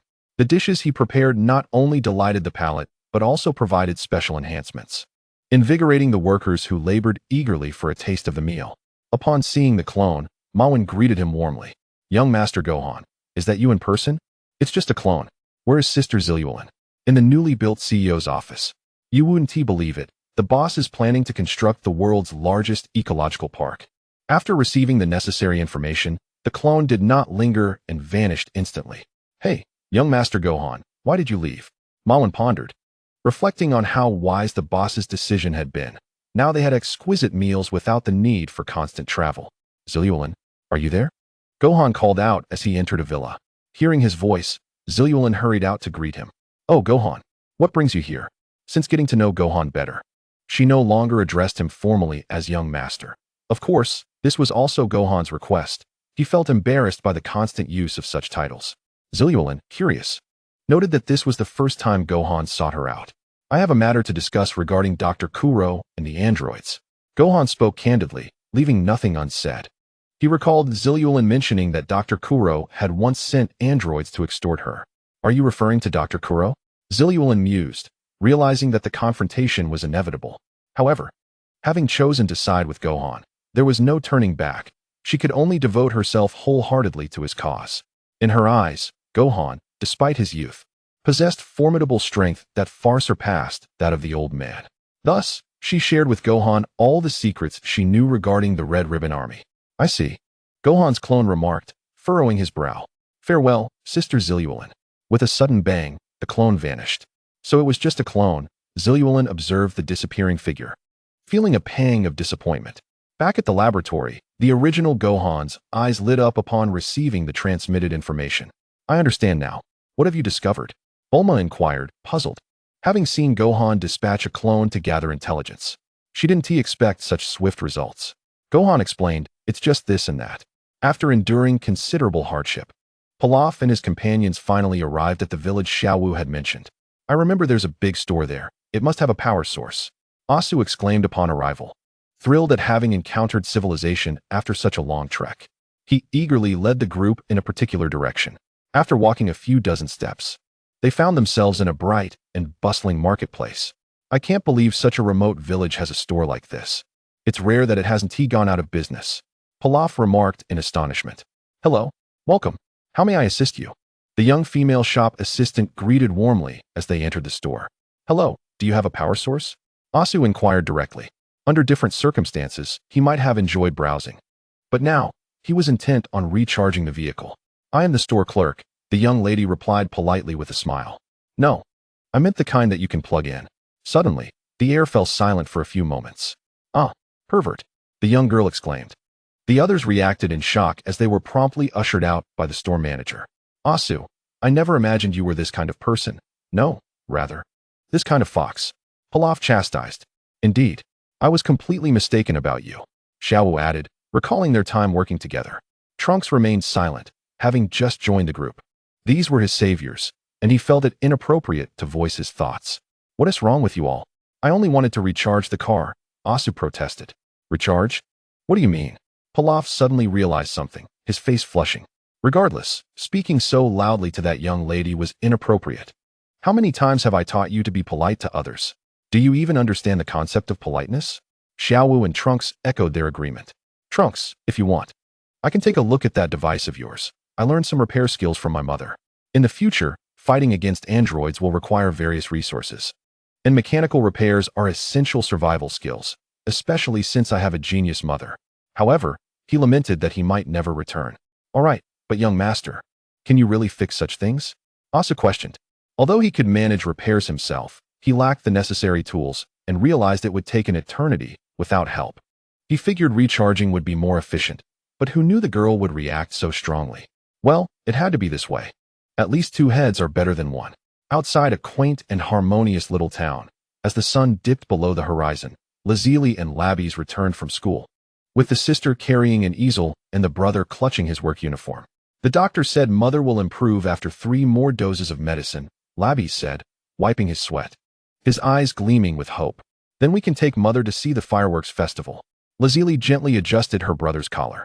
This brother-sister duo was renowned in the town for their filial piety. After their father's tragic passing, their mother fell gravely ill, and they relied on part-time jobs to make ends meet. Despite the hardships of life, they frequently assist their neighbors. 3 kilometers away, a rotund man observes them through specially designed glasses, with data flickering across the lenses. Target A, Lazi Li, 16 years old, S-grade qualification. Target B, Lobby C, 14 years old, S-grade qualification. Perfect. He licked his lips, a fanatical expression gracing his face. This is precisely the vessel the eternal energy furnace requires. As they rounded a bend in the mountain path, the siblings halted simultaneously. Sister, do you feel a sudden chill? Labisi shivered. Lazili scanned their surroundings warily. Something's not right, we must leave. But it was already too late. The hefty figure appeared abruptly in the middle of the road, a disquieting smile adorning his round face. Lazi Li, La BC, Dr. Kaloa invites you to partake in a grand evolution. Who are you? Lazi Li demanded fiercely, shielding her brother behind her. I am the one who will bring you rebirth. He slowly raised his right hand. Do not worry. It won't hurt. A crystal upon his hand erupted with blinding light, and an icy breath swept forth. The ground beneath the siblings instantly froze, ice rapidly spreading up their legs. Run! Lazi Li forcefully pushed her brother away, but she herself was frozen in place. La BC turned to save his sister, only to be struck by a second wave of attack and encased in an ice pillar. Such touching familial affection, the rotund man sneered as he approached. Unfortunately, from this day forth, you shall no longer require such futile emotions. In an underground laboratory, when the siblings awoke, they found themselves secured to two metal surgical tables. Release us. La BC struggled desperately. Lazi Li, however, remained relatively calm. What do you intend to do? Dr. Kaloa's figure appeared at the window. Children, you are quite fortunate. You are about to become a milestone in human evolution and my perfect creation. We do not desire any evolution. Lazi Li shouted. Take us home. Our mother is still waiting for us. Mother? Dr. Kaloa scoffed. You will soon forget such trivial attachments. Meanwhile, Wufan finally found time to immerse part of his consciousness into the trial space. This time, he had a clear objective. With the newfound power of the laws, he was determined to decisively defeat the infinite Ku, Day Wong. In the trial space, simulating the battlefield of Namek Kashing, as the environment solidified, Ku Day Wong began to gather energy. In the past, Wufan would have barely achieved a narrow victory. However, he could not afford to eliminate his opponent in one blow, as the planet would surely be destroyed. But at this moment, his gaze sharpened. Time stood still. Everything froze, and Wufan appeared directly before his opponent. His physical strength doubled. The familiar sensation of power surged through him once more. He chose not to use a Qi Gongbois, but instead, with a mere thought, a long sword manifested in the air. The Sword of Victory. This green weapon had been acquired during his shopping spree and was perfectly suited for the task at hand. As the energy coursed through his body, the sword gleamed with golden light. With a swift motion, time resumed its flow. The immense figure began to crack. With a single palm strike, Wufan reduced the fragments to ashes. Challenge successful. Reward: medium-grade source crystal X4. Wufan exhaled a long breath, feeling an unprecedented sense of relief. It had been a long time coming, he murmured to himself. This opponent had been a thorn in his side for quite some time. Now, in the face of absolute power, he had become a mere joke. Fueled by momentum, Wufan employed the same strategy to sweep aside both infinite Fuli Sa and infinite Kawela. Challenge successful. Reward: medium-grade source crystal X4. Challenge successful. Reward: medium-grade source crystal X4. Following this, the daily harvest of medium-grade source crystals would undoubtedly surge. Upon returning to the space, the results of his prior shopping expedition were remarkable. The space had been augmented with a plethora of blue-quality items, while white and green items were abundant, piling up in the corners of the storage area. Unfortunately, no new purple items had materialized. He specifically checked the elixir category and found that familiar small vial. Sheng Sheng Zhao Hua Dan, quality, blue, quantity, 99, 100. It seemed sufficient for a long time. Wufan nodded in satisfaction. This was an important strategic reserve. His gaze finally settled on the points column. With over 300 million points, he had ample resources. He had long since devised a plan, concentrating his thoughts on the simulation of abilities. Chakra system simulation required 100 million points. Chi system simulation required 100 million points. Telekinesis system simulation required 100 million points. He proceeded with the simulation of these three systems. Command confirmed, deducting 300 million points. Simulation initiated. Estimated completion time: 167 hours 48 minutes 22 seconds, approximately 7 days. Gazing at the countdown of nearly 7 days, Wufan felt no surprise. He eagerly anticipated the qualitative transformation that would arise from the completion of the simulation. Chapter 95, Trunks' Arrival. In reality, at Bulma's laboratory, Wufan's consciousness returned to his body. Bulma and Dr. Briff were gathered around the workbench, where the remains of number 13 lay, connected to various intricate instruments. And a holographic projection displayed a continuous stream of complex data. The air was thick with the mingled scents of machine oil, energy fluid, and coffee. The doctor occasionally gasped in astonishment, while Bulma furrowed her brow, recording critical parameters. He did not disturb the father and daughter as they worked, instead quietly stepping aside to pour himself a glass of water. Outside the window, night had fallen, and the city lights twinkled like stars. Wufan held the glass, sensing the faint vibrations from his necklace. No matter what schemes you may have, I shall shatter them one by one. Since father and mother are not present, I will protect the earth this time. He took a gentle sip of water, his gaze resolute and clear. Aside from his daily training, his next objective was to vanquish those red opponents within the trial space. Wufan had not forgotten that the most prominent thread in the trial space was that colorful artificial being. Saitama and Longshi had concluded their training for the day and were resting in the rooms arranged by Bulma. Wufan once again immersed himself in focus. Meanwhile, Dr. Kalua's modifications commenced. The rotund man wielded a laser scalpel and directly sliced open the siblings' chests. The excruciating pain elicited their anguished screams, but their bodies were firmly restrained, leaving them unable to struggle. Doctor, heart extraction complete. Next step, implant the micronuclear fusion reactor. Neural connections commencing. Lazili watched helplessly as her brother convulsed on the surgical table, tears blurring her vision. Stop. Please, stop. But her pleas were met only with Dr. Kalua's indifference. Save your strength, it will hurt more next. The more brutal modifications ensued, as their bones were replaced with superalloy, muscle fibers infused with nanobots, skin coated with bionic armor, and their brains implanted with control chips. All of this transpired without any anesthetic, executed with brutal precision. The siblings endured a torment akin to slow slicing. The next step involved the emotional severance procedure. As the program initiated, the siblings felt their memories being ground to dust inch by inch. Their mother's warm embrace, their father's rough hands, the promise of watching fireworks together. The afternoons spent helping the elderly neighbor repair her roof, the smiles of their first earnings, all of it was being stripped away. No, do not take it away. Labisi murmured unconsciously through the haze of anesthesia. That is for mother. Lazili bit her lip until it bled, watching Dr. Kalua with a gaze that seemed to etch his demonic face into her very soul. After days of arduous struggle, Pilaf and his companions finally stood before the grand entrance of Bulma's residence. The immaculate and stately courtyard starkly contrasted with their disheveled appearance. They had finally arrived. Asu slumped to the ground, exhaling deeply. Days of relentless travel had left him utterly exhausted, his fox ears and tail drooping limply. Trunks stood silently beside him, his injuries having healed considerably. In truth, he could have flown back to Shidu 3 days prior, a thought that had crossed his mind numerous times. Yet, each time he considered taking his leave, Pilaf would timely mention the debt of gratitude, followed by Xiaowu casting a concerned glance, inquiring about his wounds, and finally, Asu would produce the meager remaining food, asking if he was hungry.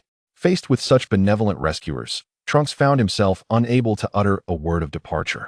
Thus, he gazed upon the familiar yet strange abode, sighing inwardly. Mr. Suin Wukong had yet to return.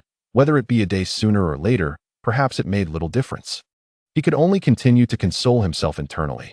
The arduous experiences of the past few days had transformed what should have been a mere few hours' journey into over a week. Trunks recalled the events vividly. After setting off on the first day, Asu's hovercar broke down after a mere 30 kilometers. After being expelled from a village, they were beset by a pack of wolves, and enduring the pain, Trunks repelled them with a ki blast, worsening his injuries in the process. The following day, Asu suggested taking a shortcut through a river valley, only for a sudden downpour upstream to cause the river to swell drastically, sweeping away their hard-won campfire and provisions. The four of them could only shiver in the rain-soaked night, ultimately huddling together in a narrow cave for warmth. On the third day, they fortuitously discovered an abandoned hut and found some canned goods inside.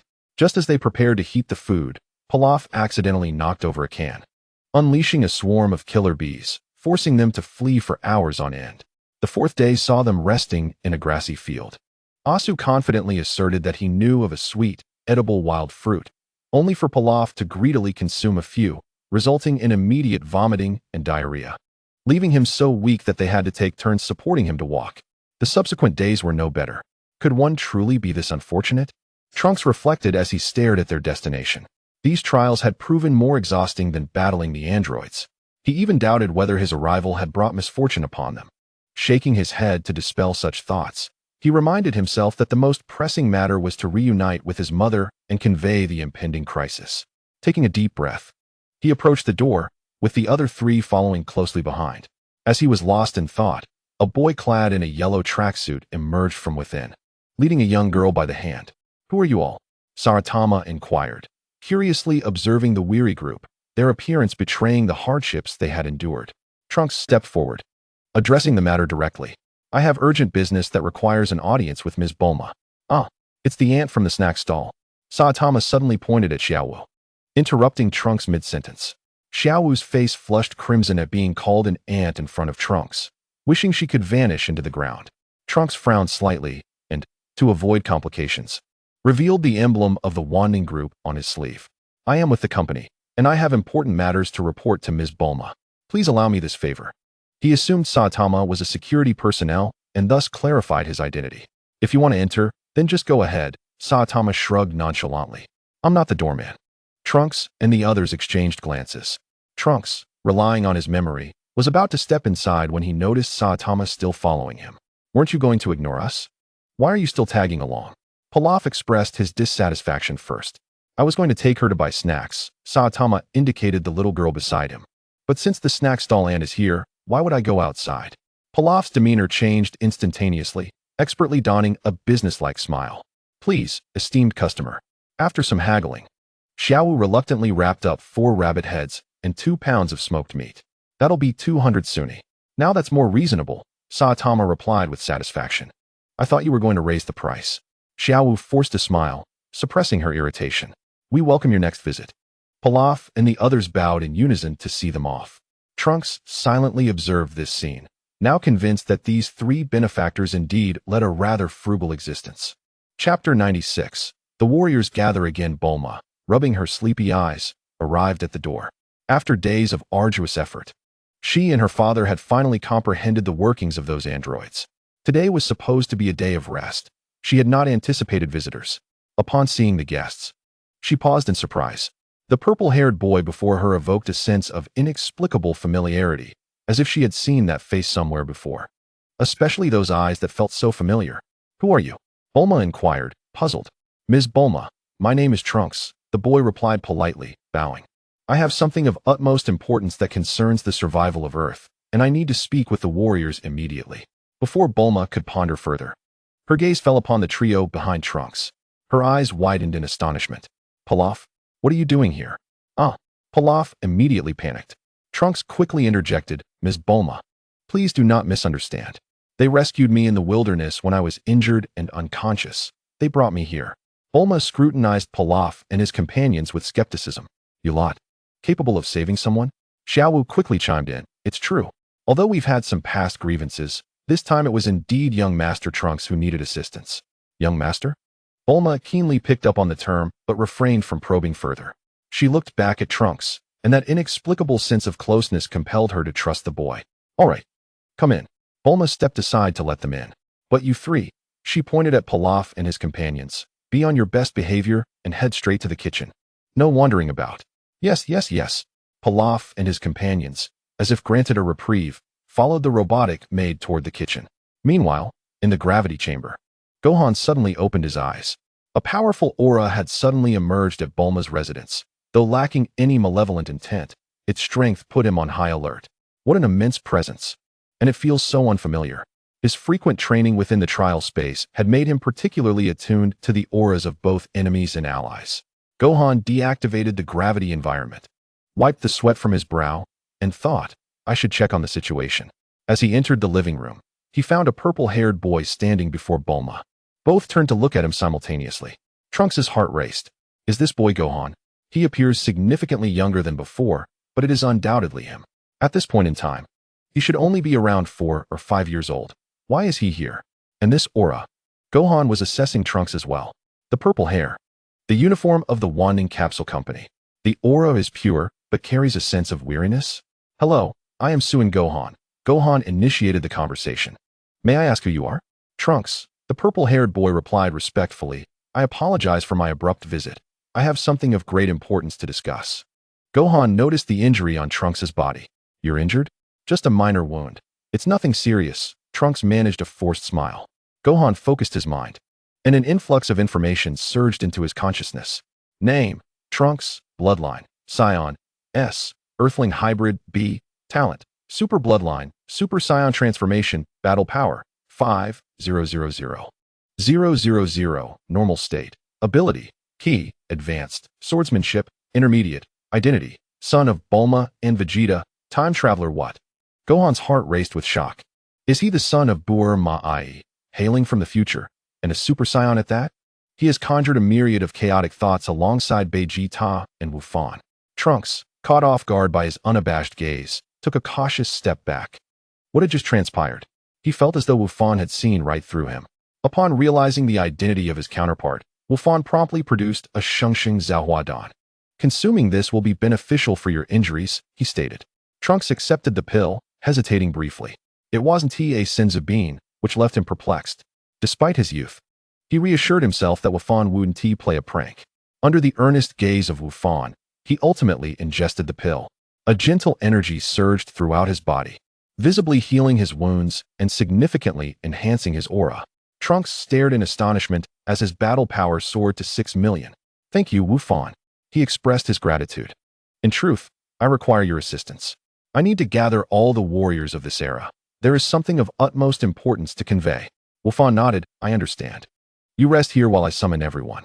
In Trunks' astonished gaze, Wufan formed hand seals. Flying Thunder God technique.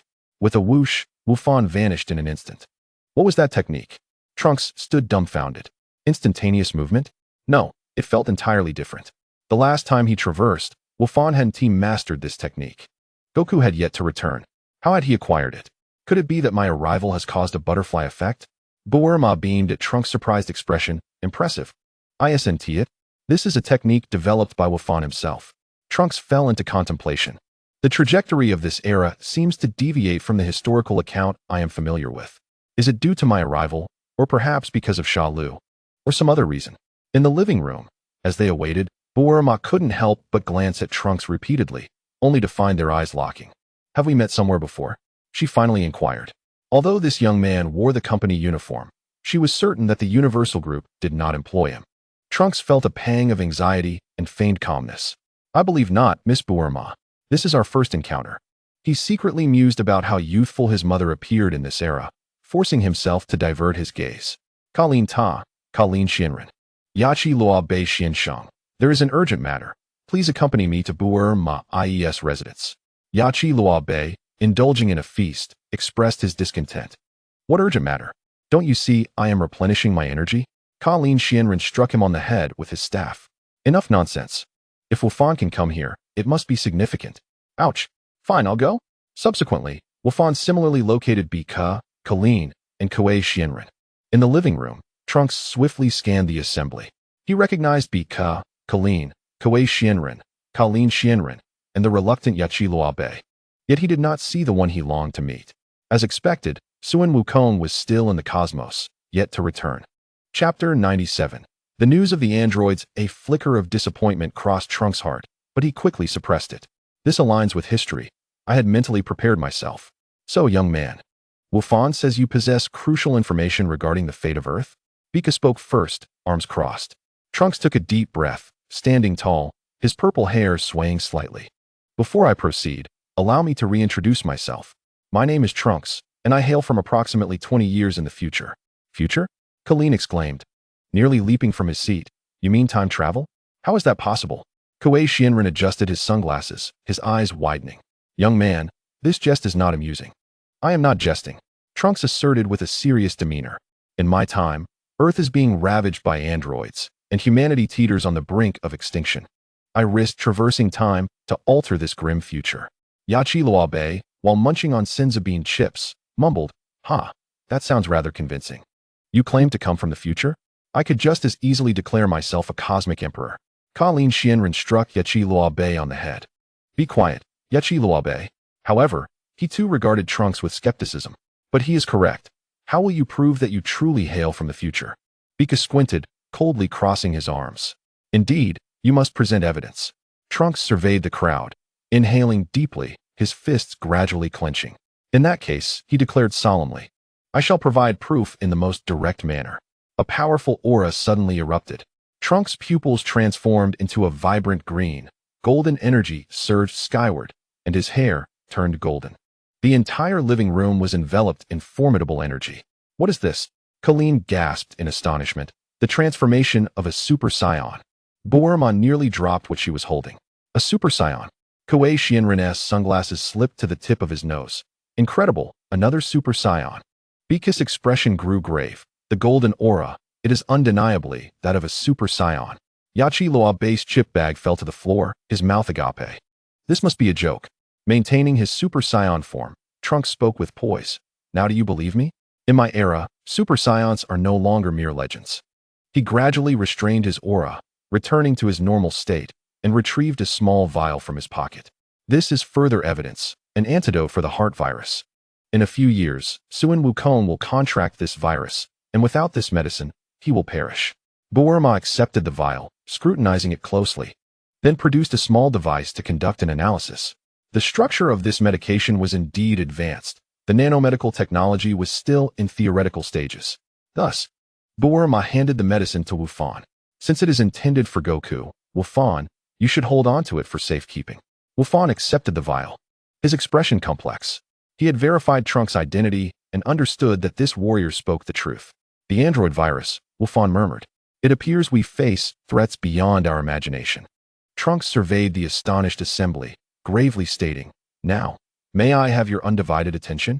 After a moment of silence, Bika nodded first. All right. Tell us what has transpired in the future.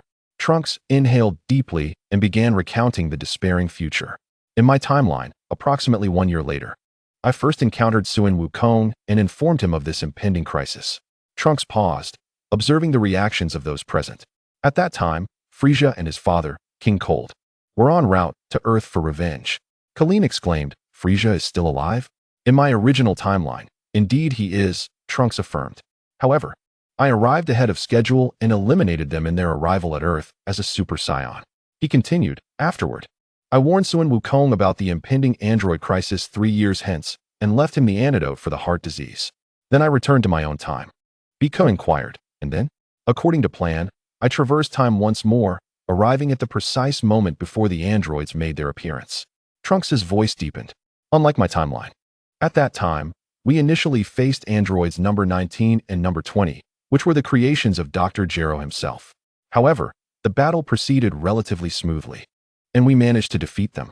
From that moment onward, I began to sense that history seemed to be veering toward an uncontrollable direction. Trunks clenched his fists. The subsequent androids number 17 and number 18 possessed powers far beyond our expectations. Their individual strength surpassed that of both of them combined in my timeline. Aside from Mr. Vegeta, who could barely hold his ground against one of them, the others were swiftly defeated. Mr. Goku was also unable to join the fight due to a heart condition. Vegeta? Piccolo furrowed his brow. Not just Piccolo, but others seemed to have questions as well, though they preferred to hear the young man out first. Bulma could not help but ask, how did you ultimately manage? That was the result of Miss Bulma's research from that era, Trunks explained. We discovered Dr. Gero's blueprints and created a remote control capable of halting androids number 17 and number 18 from a distance. Gohan pondered. So you used the remote to stop them? Yes. Trunks nodded. But the situation did not end there. I returned to my timeline with the remote's blueprints and successfully halted the chaos caused by androids number 17 and no. 18 there. Yachirobe, munching on chips, interjected. So that solved the problem, didn't it? Why come back? Trunks' expression turned grave. The problem lies here. When I prepared to traverse time once more to prevent everything earlier, Cell appeared. Cell? Piccolo inquired sharply. Indeed, Trunks' voice was laced with suppressed fury. He claimed to be the ultimate android created by Dr. Gero, launching an attack when we were completely unprepared. He took my mother hostage and coerced me into operating the time machine. Trunks touched the wounded area on his chest. During the traversal, we engaged in a fierce battle. It seemed the time machine malfunctioned as a result, and in the end, I narrowly escaped, but both Cell and the time machine vanished. Chapter 98. Temporal disarray. Trunks looked at everyone, his expression utterly serious. This is why I must warn you. In addition to the potential androids that may emerge in a few years, there is now a more dangerous Cell lurking somewhere on Earth. Bulma immediately grasped the gravity of the situation. So, You mean there could potentially be two different threats existing simultaneously? Yes, Trunks nodded. And I suspect that Cell is undoubtedly more perilous than androids number 17 and number 18. Piccolo stared intently at Trunks.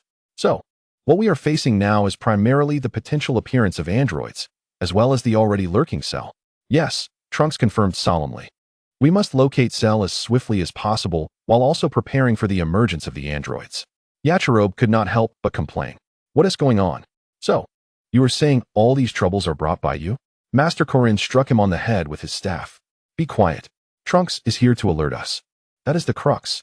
Mr. Trunks, you mentioned that in the future, you only encountered androids number 19, number 20, as well as number 17 and number 18? No other androids? Gohan suddenly spoke up. Yes, Trunks affirmed, that is all I know. However, Gohan looked at Bulma. The androids have already appeared. What? Trunks was taken aback. Bulma called out to the door. Saitama, you can come in now. The ever-curious Saitama and others promptly entered. Hey, how could I miss out on such an exciting event? Gohan formed another seal. Flying Thunder God technique. Whoosh. The bewildered Violet suddenly appeared in the room. Where's this? Violet looked around in astonishment at the crowd. Miss Violet. Bulma explained, please share your previous encounters with the androids with everyone. Violet steadied herself and recounted to the crowd what she had previously shared with Gohan. I was truly forced into it. You must believe me. After stating the facts, Violet displayed her will to survive. This left the few present astonished, as Krillin, who had initially planned his next steps to pursue her, began to reconsider. Then, Longshi introduced everyone to the sisters' harrowing experiences. Essentially, Sanai kidnapped her sister, and they encountered androids, detailing the formidable strength of the androids and how Gohan vanquished them. At this moment, Xiaolan, utilizing Sanai's body, also stepped forward. Based on my analysis of this body's memories, she is indeed the daughter of the Red Ribbon Army's commander. She collaborated with Dr. Gero with the aim of finding suitable candidates for modification to create androids to defeat Mr. Goku. After the introductions, Bulma led everyone to the laboratory, pointing at the remnants of the androids on the research table. Look, these are the androids Gohan defeated, from number 10 to number 12, as well as the fused No. 13. Trunks gazed at these unfamiliar androids, his complexion growing increasingly pale. This is impossible. In my history, there were none of these androids. Longshi tightly embraced his sister, soothing her wounded heart. So, my sister and I nearly became androids number 17 and number 18? Trunks held his forehead. Not only has the timeline become chaotic, but even the types of androids are entirely different. Is this due to my traversal, or is it because of Cell? He was now completely bewildered. He could neither return to his timeline nor recognize the past timeline, which had become unrecognizable. Bulma patted his shoulder. Do not worry. At least we now know who the enemy is. Facing it together is better than being ignorant. Trunks forced a smile and nodded. But the unease in his heart only intensified. The trajectory of history had veered completely off course. What the future would hold was beyond even his comprehension as someone from the future. Krillin scratched his head. This sounds even more complicated than we imagined. In the kitchen, Pilaf and his companions were still indulging in a feast. Asu contentedly patted his stomach. This time, we truly came to the right place. However, Xiaowu gazed anxiously toward the living room. I can't shake the feeling that young Master Trunks is hiding something. Pilaf scoffed. Who cares? As long as we can follow him to get a meal, everything else is unimportant. A few days later, the preliminarily modified Lazili siblings stood in the laboratory, their eyes now hollow. Androids number 17 and number 18. How do you feel? Dr. Gero inquired. Very well, Doctor, they replied in unison, their voices devoid of any inflection. But Dr. Gero noticed that the fingertips of number 18 were trembling slightly. The emotional suppression program needs to be strengthened. The chubby assistant suggested. If the androids possess excessive emotions and further enhance their strength, they may risk losing control. No need for that, Dr. Gero replied confidently. Once they complete their first mission, their humanity will naturally dissipate, allowing for the ultimate modifications to take place. He issued the command. Your first task is to return to that small town and erase all traces related to the past. Remember, all traces, including your mother. The siblings' bodies stiffened simultaneously. What? Do you wish to defy orders? Dr. Gero narrowed his eyes. Despite their enhanced powers, he still had no issue with maintaining complete control. Understood, Doctor. On the 18th, the first to respond, turned and walked toward the exit. The 17th hesitated for a moment before following suit. At the edge of the small town, the siblings stood before the familiar door of their home, where the feeble cough of their mother could be heard from within. The elder sister, 17th, instinctively opened her mouth, yet found herself at a loss for words. Were they truly destined to commit such an act? If that were indeed the case, how would they differ from beasts? The 18th silently gazed at her right hand, a hand that had once brewed medicine for their mother, now poised to snatch away her life. Inside, the mother seemed to sense something and softly called out, "Is Zelie and Beezy back?" The 18th closed her eyes. Data seemed to swirl in her mind. When she opened them again, only the chilling intent to kill remained. Act now. That night, a blazing fire engulfed the small town. As the siblings walked away amidst the flames, the last vestige of warmth from their memories turned to ashes alongside the town. "Doctor, the mission is complete," reported the 18th through the communicator, her voice as cold as ice. From this moment forth, there would be no more Zelie and Beezy, only the Avengers, 17th and 18th. Yet, just before severing the communication, she added softly, "Next, it will be their turn." The 17th offered no reply, his fists clenched tightly, nails digging into his palms.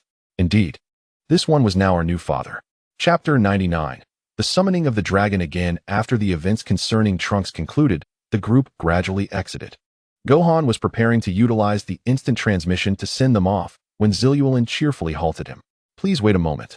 She stepped into the center of the living room and cleared her throat.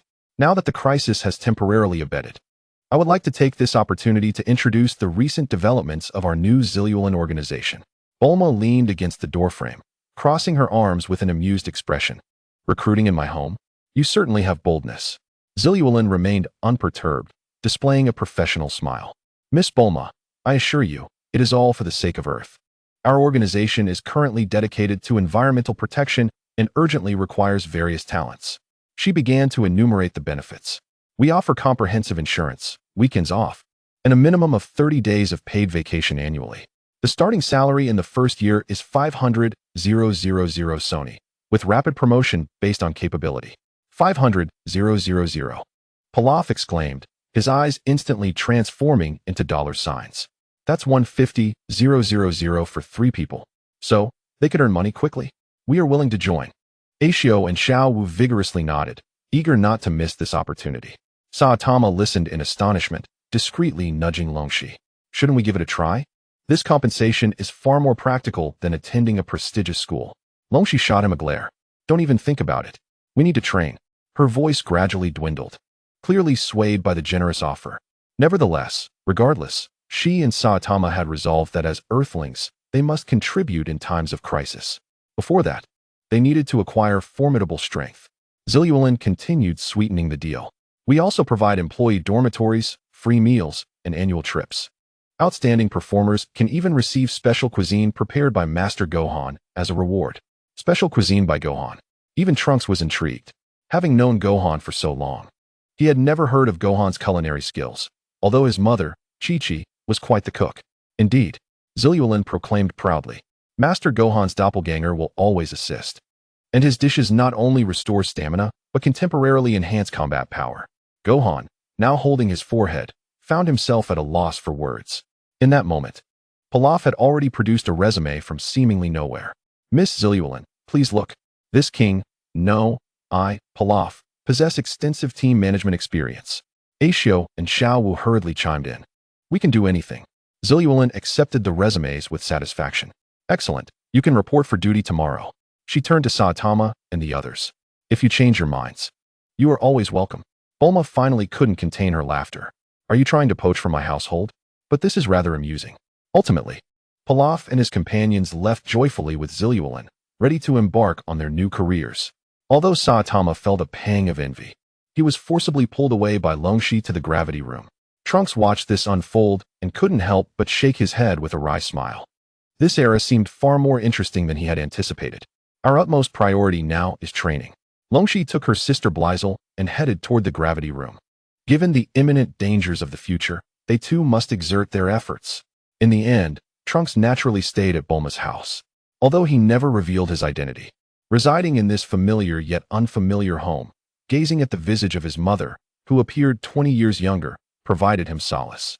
Moreover, with Gohan as a training partner, If one disregarded their ages, it felt as though everything had returned to the past. 2 months passed. Dondi excitedly announced, "Everyone, the Elder has delivered news. The Dragon Balls on Namek can now be used." This announcement invigorated everyone. Soon, Piccolo, Krillin, Gohan, Trunks, and others gathered in Bulma's courtyard. "Come forth, Shenron. Purunga." As Dondi recited the incantation, dark clouds began to gather in the sky, and the dragon Purunga emerged. "You who summoned me, state your wishes. Any wish can be granted. You may make 3 wishes. Dragon, please tell us the exact location of Dr. Gero and specific information about the androids." Bulma stepped forward and inquired directly in the Namekian language. "Dr. Gero is currently located in an underground base on a small island in the southern region. Coordinates." Purunga's eyes glowed red. "He is in the process of transforming a pair of siblings, intending to create the 17th and 18th. However, I cannot foresee the specific developments concerning the future. This information is invaluable." Bulma noted the coordinates and continued to press for more. "Are there any other threats? You are saying all that's lurking on Earth? These troubles are brought by you? Perhaps a monster named Cell?" Master Korin Trunks' voice reverberated throughout West. "Him on the head with his city staff. Be quiet. Trunks is here to alert us. In addition to Cell, there is also a second King Celerin, who seeks world domination, and the sealed Majin Buu on the opposite side of the planet." "Majin Buu?" Krillin echoed in confusion. "Aren't we discussing the android Cell? What exactly is this Majin Buu?" Trunks's brow furrowed deeper. "Majin Buu? What is that? Why are there so many crises in this era? Does this threat also exist in my world?" Gohan noticed Trunks's reaction. "What's the matter? You don't know about this Majin Buu?" Trunks shook his head. "This name has never appeared in my history. Could it be that the alteration of time and space has triggered a new crisis?" Gohan pondered. "Perhaps it has always existed, just never awakened in the history we know." Purunga's voice echoed in the air. "The second wish has been granted." Bulma sighed. "Well, at least we know there is an ancient threat to guard against. Now for the third wish." Unfortunately, they still did not know where Cell was. Just then, Piccolo seemed to have thought of something, his expression suddenly shifting. "Enough," Piccolo interrupted sternly. "Bulma, you are being too thoughtless." Bulma was taken aback. "What's wrong?" Gohan glanced at Piccolo, and after a moment of contemplation, he instantly understood his concern. "Oh no, Purunga's voice is so loud that everyone in West City can hear. This information has likely reached our enemies as well." At this moment, the surrounding crowd fully grasped the situation. Kellen anxiously surveyed his surroundings, questioning whether they might join forces. Piccolo calmly analyzed the possibility, asserting that it was highly likely, especially with Dr. Guoluo, who could exploit this intelligence to forge alliances with other factions. Chapter 100. Mysterious Form. Bulma was now in a state of complete panic. Should we use the third wish to erase their memories? It would be futile. Piccolo shook his head, insisting that if these enemies could be dispatched so easily, the future would not be so daunting. Instead of alarming them now, it would be wiser to focus on training. Or perhaps, we could summon Wukong back to see if he has any solutions? Kellen proposed. However, regarding this suggestion, Belongia swiftly provided an answer. Wukong had refused, preferring to train in the cosmos for a while longer while contending with King Kurd. That guy? Bulma stamped her foot in frustration, but then sighed in resignation. Nonetheless, he is right. The foremost priority is to enhance our strength. Trunks expressed his concerns, noting that the situation had spiraled out of control, with multiple threats looming simultaneously, feeling even more perilous than his own future. At least we now know the positions of all our enemies, which is better than being taken down one by one. Piccolo reassured them, continuing to speak to Bulma. Let us use the last wish to resurrect Jiaozi. We need the strength of every warrior. Bulma nodded and made the third wish to Belongia. Please, bring Jiaozi back to life. This decision was reached after a discussion among those on Kaoa's planet, as Jiaozi had perished twice and deserved to be revived first. The Eternal Dragon's eyes gleamed red once more. This wish is quite simple. Far away on Kaoa's planet, Jiaozi's halo vanished in an instant. The group was aware of the impending crisis on Earth. Thus, they decided to continue their training on Kaoa's planet during this time. Once everyone was revived, they would return together. When news of Jiaozi's resurrection reached them, the group found little cause for celebration. Belongia had already vanished. Yet the information just received continued to reverberate throughout the entire West City. It seems, Piccolo gazed into the distance, that we are about to face an unprecedented battle. Indeed, As they set out to investigate the coordinates mentioned by Balangia, Dr. Kalu and Karik too had already departed from the area. However, they discovered a massive egg related to Majin Buu's location. After Gohan examined it, he concluded that the power of Majin Buu was beyond anyone's current capability to handle. Fortunately, he remained sealed for the time being and posed no immediate threat. Gohan left several thousand clones to guard the area and departed with the others. When the time comes, regardless of who arrives or if the seal on Majin Buu shifts, he would be able to sense it rapidly.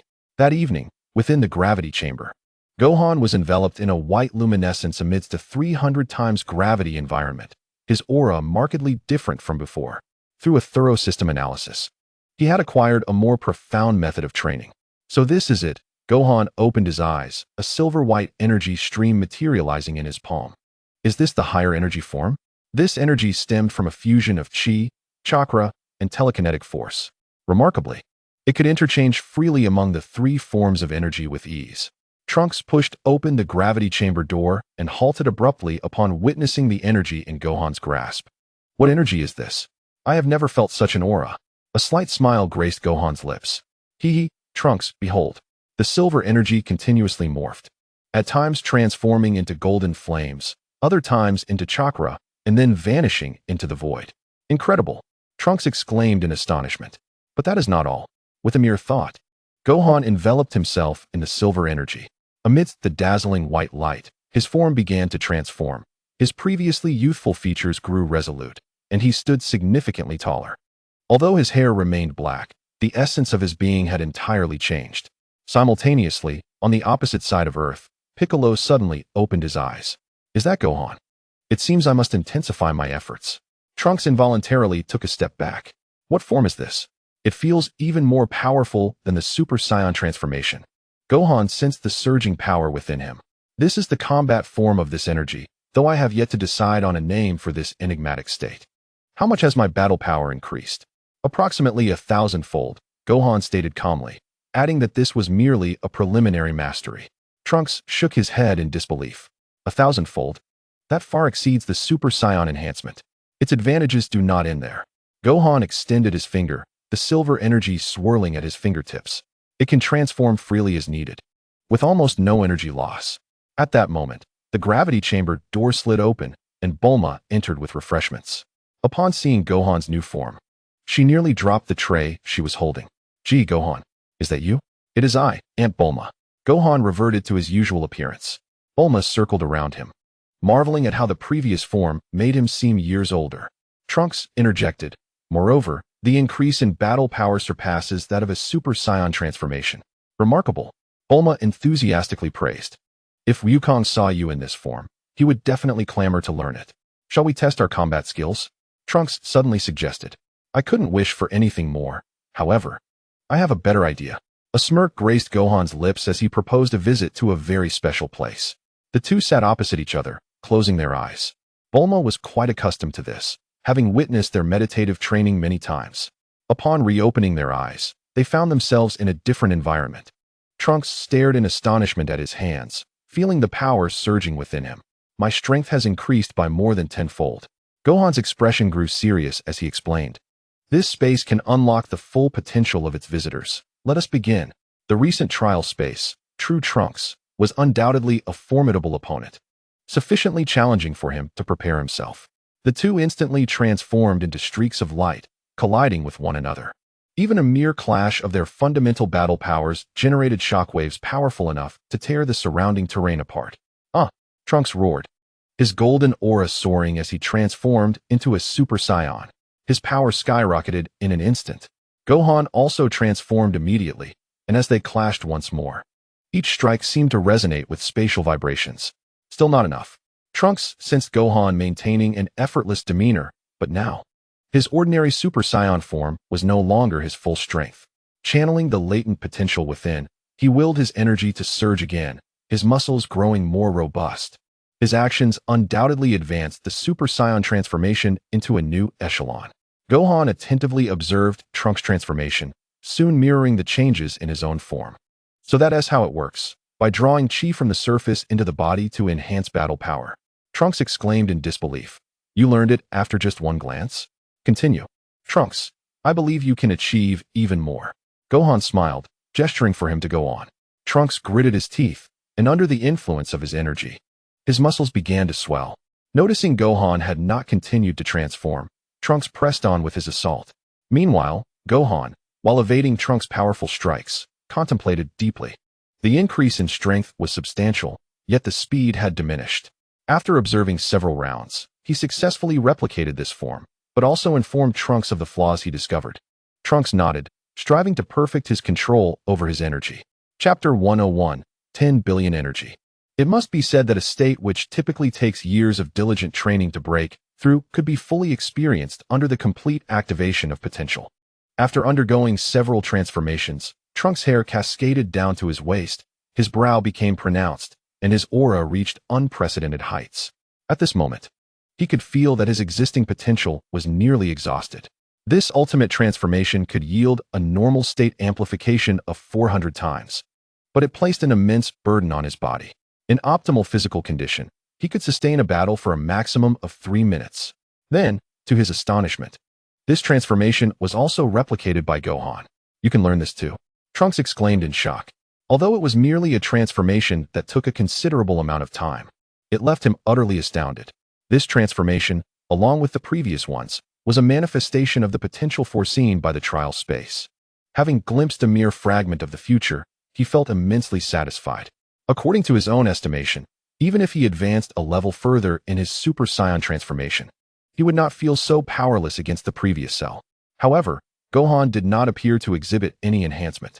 Did this imply that he could now fully achieve these transformations? Gohan, with his long hair billowing, scrutinized this form. The astonishing energy output was undeniable, yet the energy consumption was alarmingly rapid. Now, let us engage in a fair duel.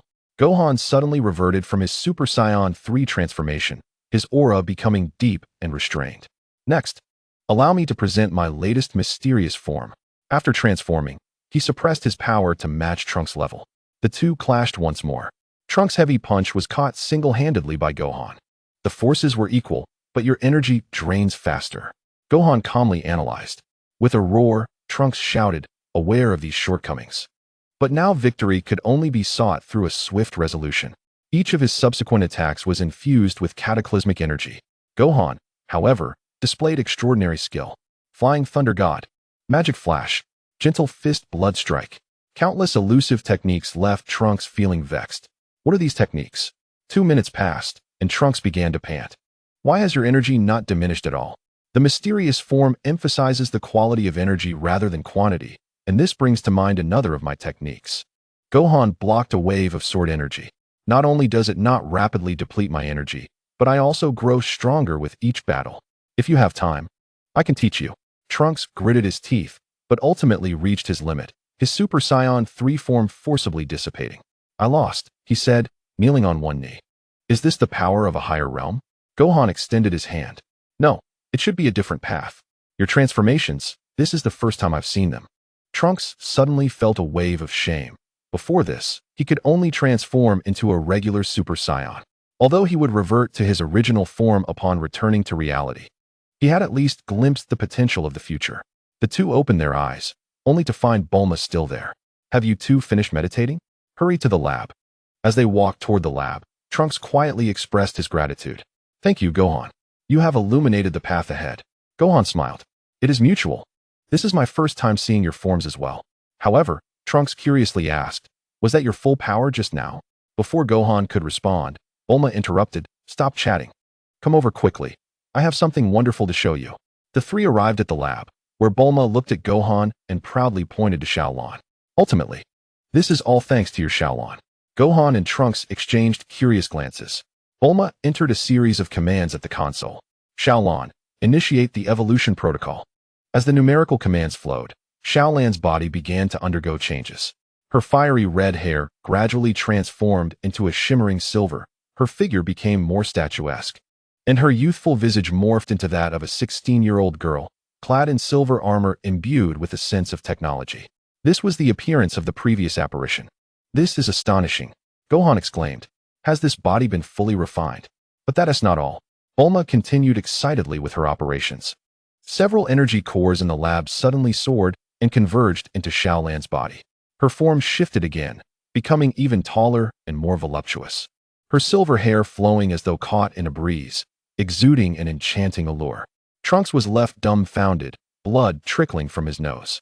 Bulma explained, I referenced the energy cores of the androids and drew inspiration from your transformation principles. Xiaolan, demonstrate your form switching.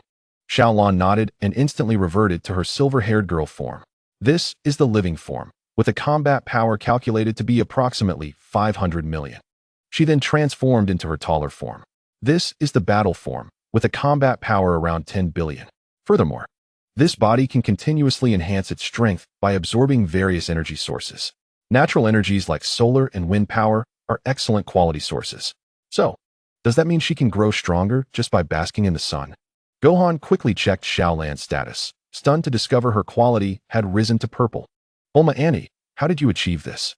Bulma proudly placed her hands on her hips. I am a genius scientist. I combined Dr. Gero's android technology, the transformation principles of the science, and added a touch of my own innovative technology. Xiaolan added. And Miss Bulma has ensured that I retain the potential for further evolution. Trunks wiped his nose, stammering, This is unbelievable. Despite his deep admiration for his mother's scientific capabilities, he was still thoroughly astonished. No kidding. How could someone who created a time machine not comprehend basic android technology? Most importantly, Bulma stated earnestly, Xiaolan is completely loyal to Gohan and will not rebel. Gohan expressed his gratitude. Thank you, Bulma Andy. You must understand. Xiaolan can be integrated into the space. Now that she possesses her own body, the possibilities are endless. Xiaolan knelt before Gohan. Gohan, I will use this new power to continue protecting you. Trunks watched this scene, murmuring to himself, I feel like I still know too little about my mother. After fighting alongside Gohan for so many years in the future, I never considered using an android to combat androids. Chapter 102, Chaos in West City. In the evening of West City, the sunset painted the skyscrapers a crimson hue. During what would typically be the bustling rush hour, the streets were eerily devoid of people. Help! Robbery! A middle-aged woman's scream shattered the twilight's tranquility. Two disheveled thugs snatched her handbag and violently pushed her to the ground. Suddenly, three figures blocked the thug's path. The leader being a burly man in a black suit. One of the thugs brandished a gun, firing a shot into the air. Everyone clear out. Those who don't want to die better step aside.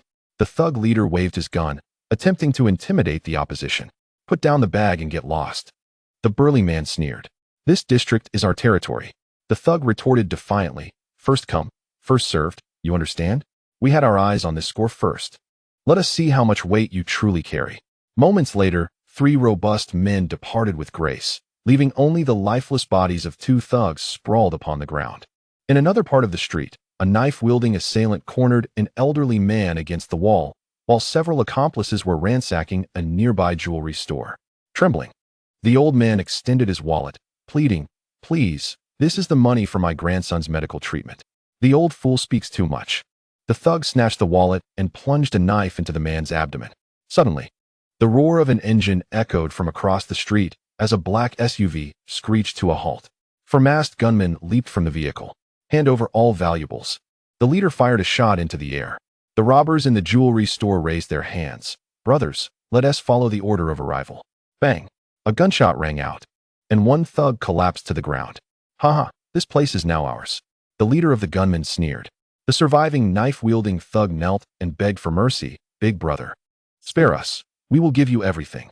Another gunshot echoed. Amid the chaos, the wounded elderly man struggled to crawl, gradually succumbing to the blood pooling around him. At that moment, a figure draped in a yellow cloak appeared at the street corner. You scum! Saitama glared at the horrific scene before him. The gunman leader aimed his weapon, another fool seeking death. In an instant, Saitama charged forward, striking the gun from the thug's hand. The other three gunmen opened fire simultaneously, but Saitama deftly evaded their bullets. Monster, monster! The gunman retreated in terror. In less than 10 seconds, all the criminals lay defeated on the ground. Saitama hurried to check on the old man, only to discover that he had already passed away. Damn it! Saitama slammed his fist into the ground. The sound of police sirens grew closer, but when the officers arrived, they found Saitama kneeling beside the corpse and a group of unconscious criminals. This marked the 23rd homicide of the day. A young officer documented the scene, while an older sergeant sighed. Everyone believes the world will end in 4 years. The law has lost its meaning. Who knows how much longer our police department can endure? Saitama rose, his cloak billowing in the evening breeze. Something must be done. Outside the door of the Bulma residence, dozens of armed figures quietly approach the walls. I hear the Brief's family is hiding enough wealth to last for millennia. Since we are all destined to die in 4 years, why not enjoy ourselves now? Suddenly, 2 figures descended from the sky. Gohan and Trunks stood before the thugs. Leave this place. Trunks spoke calmly. The thug leader brandished a machete, shouting, "You 2 little brats dare to block us?" 5 minutes later, all the thugs lay on the ground. Trunks frowned. This was already the 7th incident of the week. Ever since the voice of Barunja spread throughout Shidu, everyone felt that the end was near, and law and order had lost all significance. Gohan sighed, his eyes filled with concern. At that moment, Longshi and Saitama rushed from around the corner, stunned by the chaos around them. Another batch has arrived? Saitama asked in disbelief. And they are becoming increasingly rampant. Trunks kicked aside a nearby club. In my timeline, even when androids wreaked havoc, society had not collapsed to this extent. Longshi gazed at the rising black smoke in the distance. Schools have been closed for 3 days. There are no police in the streets, and all the shops are shut. The atmosphere in Shidu now feels like the eve of the apocalypse. The sound of military trucks echoed, and many ordinary citizens, seeing what they thought was salvation, watched as the convoy drove straight toward the royal city, without pausing even for half a minute to respond to their pleas. Trunks scoffed. The military only protects the nobility. Saitama slammed his fist against the wall.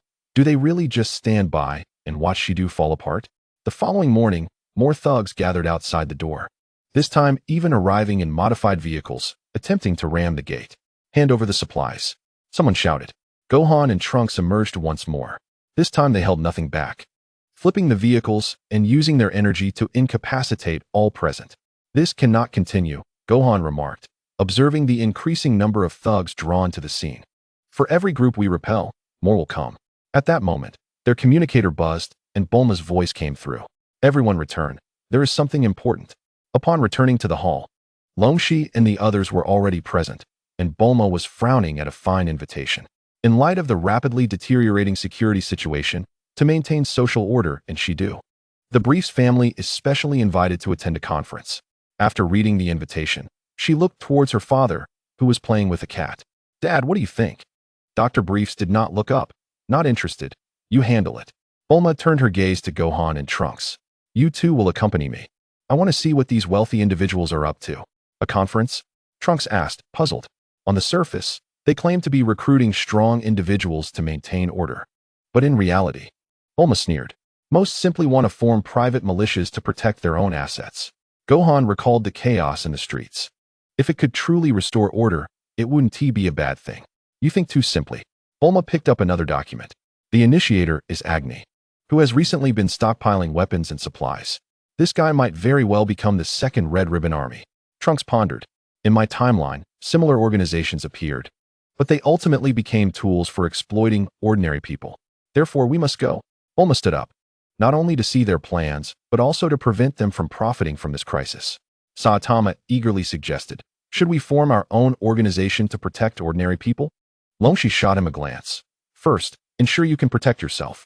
Chapter 103, Tao Bye-Bye. In the past, Bulma would have undoubtedly shared her father's disinterest and would not have attended any such meetings. However, the situation in Shidu, in essence, stemmed from her actions. Since the government was neglecting the matter, she was determined to discover the intentions of these wealthy individuals. Upon arriving at the designated location, they found it already secured by armed guards. Observing the eclectic attire of these individuals, it was evident that alongside Agni's own bodyguards, there were also hired mercenaries. The gatekeeper, noticing Bulma had only brought 2 companions, merely paused for a moment at Trunks' sword before allowing them entry. Once inside, Agni was seated at the head of the hall, accompanied by some of his followers, which puzzled Bulma.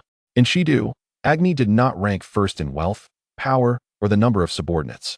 She could not fathom what gave him the audacity to command such a gathering.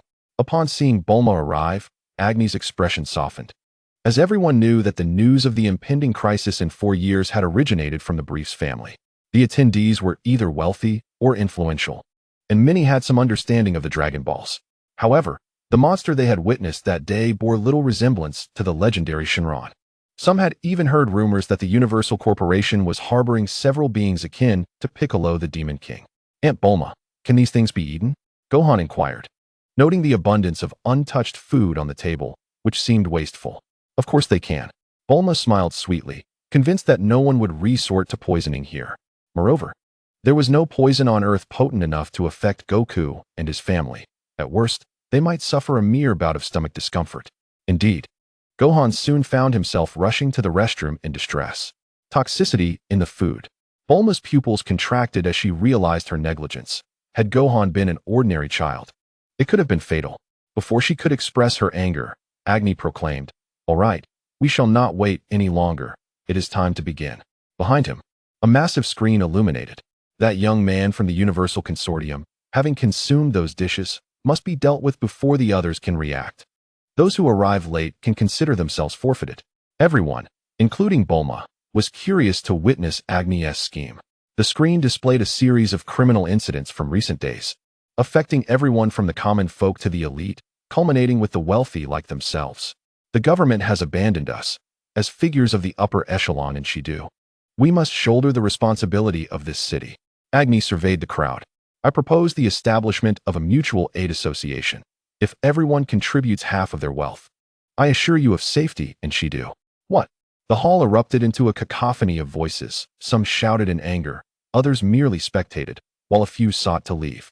However, should any of you choose to exit today, do not blame me for the consequences. Agni bared his teeth. Agni, I curse you. A bald middle-aged man could no longer restrain himself. You, a mere upstart from humble beginnings, have no right to flaunt your authority over us. His expression was fierce. Mark my words, whether you leave standing or horizontally is yet to be determined. Suddenly, a dozen heavily armed bodyguards surged in, their weapons ready. They aimed their machine guns at Agni and his supporters. The barrage of gunfire erupted, intent on eliminating the group. However, a shadow flickered before Agni, who conjured a multitude of afterimages with his hands. The sound of bullets clanging echoed as he deftly intercepted them, the golden bullet casings clattering to the ground. What? The bald man and his bodyguard stared in shock. Agni wore a smug expression. Master Tao, please eliminate these individuals. Tao Bai casually discarded the bullets on the ground, his demeanor as serene as a sage. You know my price, 100 million per person. With 15 bodyguards and that bald man, it totals 1.6 billion. Certainly. Agni agreed without hesitation. In an instant, Tao Bai vanished, only to reappear among the bodyguards like a specter. With a swift motion, he pierced the throat of the first bodyguard, who collapsed, clutching his gushing neck. A precise chop severed the second bodyguard's vertebrae, the crack echoing ominously. Tao Bai moved fluidly through the crowd, each strike resulting in a fallen foe, some pierced through the heart, others with shattered spines or ruptured organs. He even seized a machine gun, effortlessly snapping it in two, then used the broken barrel to impale 2 fleeing bodyguards. This entire spectacle transpired within mere seconds, leaving all 15 armed guards lifeless. Standing amidst the carnage, Tao Bai remained pristine, save for the blood dripping from his mechanical fingertips. It had been far too long since he had earned money so effortlessly. Yet, there remained one more. What a bunch of worthless fools. A scornful smile graced his lips. The bald man, pale and frantic, scrambled to pick up a handgun from the floor, but Tao Bai did not intervene. Perhaps the adversary could still provide some amusement. With trembling hands, the middle-aged man raised the gun, his eyes wild with rage, but instead of aiming at Tao Bai, he pressed the barrel against his own temple. Agni, I will haunt you as a ghost. A gunshot rang out, blood splattering onto Tao Bai, who stood momentarily stunned. The hall fell into a deathly silence, the stench of blood heavy in the air. Tao Bai surveyed the scene, veins bulging on his forehead, outraged that he had been sullied by such vermin. He scanned the crowd and asked Agni, shall I eliminate a few more to establish authority? I'll give you a 10% discount this time. While Agni hesitated, Tao Bai grew impatient. Who among you is the wealthiest? Several frightened affluent individuals simultaneously pointed at Bulma. It's her. The wealth of the Universal Capsule Company is unparalleled. Tao Bai's gaze fell upon Bulma, his brow furrowing slightly. She seemed somewhat familiar. Without further thought, he lunged, his mechanical arm striking like a serpent toward her throat. Then let us begin with you. Clang. The sound of metal clashing resonated. Tao Bai Bai's mechanical arm was intercepted by a sword that had appeared out of nowhere. Trunks had positioned himself protectively in front of Bulma, his purple hair framing a gaze as sharp as a blade. You are also a cyborg. Chapter 104. An unpleasant departure. What? Tao Bai gasped, surprised by the emergence of a formidable opponent. He had not even glimpsed how this young man had arrived. Trunks fixed his intense gaze on Tao Bai's mechanical limb, his expression grave. In his world, such modifications often signified a cyborg. The thought raced through Trunks' mind. Though he sensed no overwhelming energy, future cyborgs were adept at concealing their power. He resolved to give his all, leaving no opportunities for his opponent. A golden aura erupted, a terrifying energy soaring skyward, causing the entire building to tremble as dust cascaded from the ceiling. The forceful wave of energy sent several nearby affluent individuals flying. What is this? Tao Bai's eyes widened in terror. He found himself paralyzed before this cataclysmic power. Trunks' gaze sharpened as he brought his sword down with a piercing scream. No, Tao Bai barely had time to scream before his body was cleaved in two. The sword light sliced through the air like a tempest, reducing his form to countless fragments. With a flick of his left hand, Trunks unleashed a ki blast that struck true. Boom! In a blinding flash of white light, the world's deadliest assassin, Tao Bai, was utterly obliterated, leaving not even a trace of ash behind. As the golden aura gradually subsided, Trunks sheathed his sword. He then swiftly dispatched the bodyguards behind Agni with a few well-placed blows before returning silently to Bulma's side, as if nothing had transpired. The hall descended into a deeper silence. Duo was the first to regain his composure. Wiping the cold sweat from his forehead, he whispered to Satan beside him. Mr. Satan, that was perilously close. I'm grateful for your protection. Satan nodded expressionlessly, appearing confident, yet his legs trembled, barely holding him upright as he wrestled with his inner turmoil. The waves of fear roiled within him. The demon who had once slain his master had simply vanished? Duo sighed in relief and tugged at Satan's sleeve, his voice low yet audible to those nearby. See, Mr. Satan? I told you there was no need for you to intervene. Such trivial matters can be resolved by Ms. Bulma's entourage. His words appeared to be flattering, yet they subtly implied that he possessed his own hidden cards. Upon hearing this, Mr. Satan's body stiffened slightly, but he maintained a facade of calmness, his expression betraying nothing but confidence. He cast a quick glance at Bulma and the others, noting their lack of reaction. He nodded slightly and let out a sound of acknowledgement. Only he knew that his back was already drenched in cold sweat. Bulma crossed her arms and looked at Agni with a half-smile. Mr. Agni, what was that about establishing a society? You want us to relinquish half our assets? She deliberately slowed her speech, each word striking Agni's heart like a hammer. Aye. Agni stammered, his lips trembling, unable to articulate a single coherent thought. His greatest support had vanished in an instant, leaving him devoid of any cards to play. The thoughts of others in the venue began to stir as well. Initially intimidated by Tao Bai, many had succumbed to despair, ready to yield. But now, the tide had turned.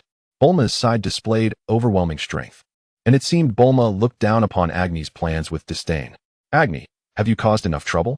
A previously silent wealthy individual finally spoke out, emboldened. That so-called hero association is merely a tool for your financial gain and power grab. Indeed, I was almost deceived by you. Miss Bulma, you see the situation now. In an instant, the focus shifted towards Agni. When the wall crumbles, everyone pushes. Those who had previously remained silent out of fear of Tao Bai now emerged boldly. Agni gazed at the outraged crowd, realizing his plans were utterly doomed. Not only were they doomed, but his bodyguards had also lost all ability to act. It was uncertain whether he could leave safely today. His complexion turned ashen, collapsing into his chair. We are leaving. Bulma, having seen Gohan return, lost interest in the farce and turned towards the exit. After all, Agni was destined for a miserable end. Hey, and what about this food? Gohan remained oblivious to the fact that he had been drugged earlier. Seeing this, Duo hurriedly tugged at Mr. Satan to follow suit. In such times, it was imperative to remain close to the powerful. Although he trusted Mr. Satan, he knew that both Mr. Satan and Tao Bai only collaborated with the wealthy. Such formidable figures would never don the attire of company employees. He had observed the attire of that young man earlier. It clearly indicated that the swordsman was part of the private armed forces of the Wanting Group. Indeed, His assumptions held true. In recent years, he had been publicly hailed as the world's richest man, but deep down, he understood that he was far from the hidden conglomerates. The other wealthy individuals exchanged glances, scattering like birds. It was evident that chaos was imminent. Stepping out of the stifling building and breathing in the fresh air, Bulma finally let out a long sigh. What a waste of time that farce was. She rubbed her temples, appearing somewhat fatigued. The chaos in Shidu, the government's incompetence, and the ambitions of these wealthy individuals all left her feeling unsettled. Initially, she had some small expectations, but it seemed these people were incapable of change. Compared to such intrigue, she would rather remain in the laboratory, conducting research and preparing for the impending crisis for years hence. Aunt Bulma, are you all right? Gohan inquired, tilting his face with concern. I'm fine, Gohan. Bulma smiled, ruffling his hair. Thanks to you all. Trunks then spoke up. Miss Bulma, that assassin gave me a strange impression. He seemed like a cyborg, yet his aura was weak. I worry. You suspect he is connected to Dr. Gero? Bulma immediately grasped his meaning. If Goku or the others were present, they would surely recognize Tao Bai. But unfortunately, although Bulma had seen him once at the martial arts tournament, she had little interest in that battle and did not recall Tao Bai's true identity. I'm not certain, but regardless, these dangers must be eradicated. Trunks' tone was resolute. At that moment, Duo and Satan caught up, with Duo wearing a broad smile. Miss Bulma, we owe you a great debt today.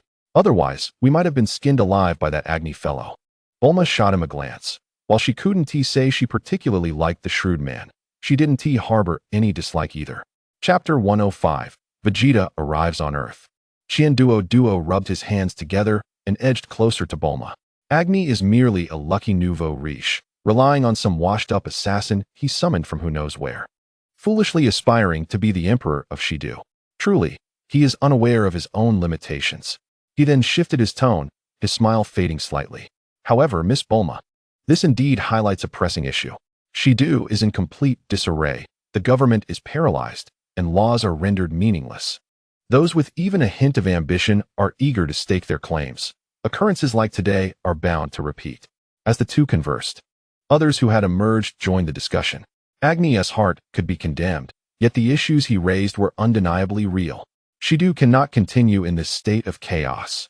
Someone picked up the conversation, and all eyes eventually turned to Bulma. Miss Bulma, with your esteemed reputation and strength, the strength of the individual by Miss Bulma's side is well acknowledged. Having you lead would be the best course of action. Yes. Duo chimed in eagerly. Please take charge. Upon hearing this, Bulma immediately frowned and waved her hands. What nonsense. I have no interest in dealing with such troublesome matters. The Wanding Capsule Company has a mountain of research awaiting me. I have no time for this. Ultimately, under the persistent urging of the crowd, Bulma and her companions pushed Violet forward, a decision that came after Gohan sought her opinion. Each attending wealthy individual would contribute 100 million Soni as initial funding to establish an organization called the Hero Association. The purpose of this organization was to attract the powerful of Shidu and maintain social order. Since Trunks was reluctant to expose himself to public scrutiny, Mr. Satan was chosen to serve as the chief hero of the association. The specific operations of the association would rely on Violet's team. In the days that followed, everyone used the Dragon Balls to make wishes twice. First, with Earth's Dragon Balls, they wished for all those who had perished due to alien invaders, including Earthlings and Namekians, to be revived. Next, they made a wish with the Namekian Dragon Balls. The first wish was to completely eliminate the negative impacts caused to Earthlings by the previous incident. The last two wishes were to relocate Namek to an absolutely safe place and to return the Namekians to their home planet. In the end, only Gohan remained at Bulma's residence, while Trunks was not counted. Over the course of the following months, Shidu regained its former tranquility. During this time, aside from researching androids, Bulma took on an additional project, studying time machines. Gohan spent his days training alongside Trunks. Despite the significant age difference, it was mostly Gohan who guided Trunks. Through prolonged interaction and Bulma's unintentional probing, she had come to realize that this boy from the future was her son. With a striking resemblance in hair color and similar features, it would take a fool not to deduce the truth. Yet, regarding his father, Trunks remained silent. Bulma found herself engulfed in deep self-doubt regarding Trunks' silence. Could he have transformed into a Super Saiyan? On Earth, The only individuals with Saiyan blood were Goku and Gohan. Could it be that she had inadvertently engineered Goku? If that were not the case, how could Gohan, this little rascal, be here? Observing the dynamic between the two individuals, Trunks exhibited a habitual respect towards Gohan. After all, it was Gohan whom his master had deemed worthy of respect. However, despite his frequent daydreaming, the age difference was indeed substantial, and he found it difficult to relate to Trunks' generation. Gohan, could you please demonstrate that technique of yours once more? Bulma commanded, fiddling with the apparatus before her. Time freeze. After a peculiar wave of energy, Bulma experienced a sudden flash of insight, her hands moving with remarkable speed. In what felt like no time at all, she had inscribed nearly half a notebook's worth of formulas. Finally, the theoretical phase is nearing its end. Bulma sighed with relief. During this period, she had dedicated herself to perfecting the troublesome time machine in hopes of enabling Trunks to return to his own timeline, almost to the point of exhaustion. Fortunately, Gohan possessed an array of peculiar skills. Without them, she would have been utterly lost. She could hardly fathom how her future self managed to navigate such intricate logic. Clearly, she was the most brilliant among her peers. The only one capable of surpassing her was the version of herself from a parallel timeline. With this thought, a look of blissful satisfaction graced Bulma's face. What has happened to her? Trunks pondered, feeling bewildered. In his memories, his mother had always embodied grace and gentility. How could she be so different now? It's all right, Trunks. Shall we train together? Gohan suggested, waving his hand to indicate his familiarity with the situation, extending an invitation to Trunks. At that moment, a familiar aura approached Earth. It was Vegeta, who had been wandering the cosmos for quite some time. Logically, his objective was the Dragon Balls, and he should not have arrived on Earth so late. However, while ambushing Frieza's former subordinates, he encountered Kakarot and others who were similarly pursuing King Cold. What a stroke of bad luck. Vegeta was determined to assist anyone targeting Frieza's army. As a result, Frieza's forces were swiftly dealt with, but he missed the optimal moment to reach Earth. Nonetheless, regardless of the circumstances, he had to come to Earth. Not only were the Dragon Balls present, but also the secret to transforming into a Super Saiyan. During his cosmic battles, he had witnessed Kakarot transform into a Super Saiyan. Among the surviving Saiyans, he realized he was the most ordinary one left. As the prince of the Saiyan race and a prodigious warrior, this was an unbearable reality. After a flash of white light, Vegeta vanished from his location. Moments later, the warriors of Earth gathered. That's Vegeta's spaceship, Krillin exclaimed. What business does he have on Earth? Yamcha asked with concern. In the days following his resurrection, he had not sought out Bulma. While training on King Kai's planet, he rapidly improved his strength alongside Tien and Kaiotsu. However, with only a few individuals present daily, he felt increasingly isolated. After returning from the afterlife, he had spent a month playing with Poir. But when he finally encountered Bulma again, she had driven him away. That woman, aside from the diminutive Gohan, was now accompanied by the young man named Trunks. Observing the closeness between the boy and Bulma, he had certainly deduced some things. Kakarot was not that type of person. The answer was quite obvious. However, he had truly not anticipated that this Vegeta would dare to return to Earth.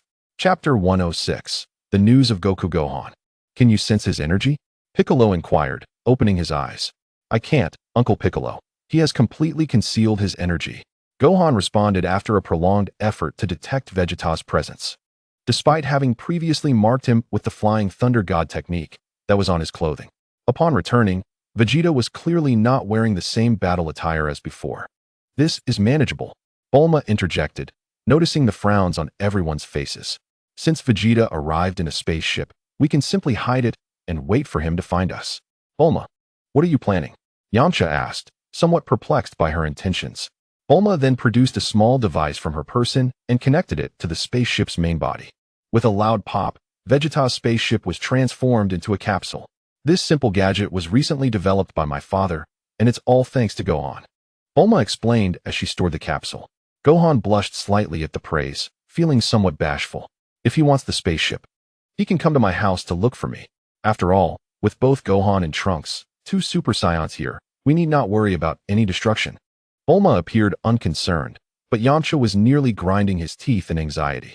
He had already foreseen the future and understood his necessary actions. Bulma, I must accompany you to protect you, Yamcha declared after much internal struggle, ultimately conceding. Whatever suits you.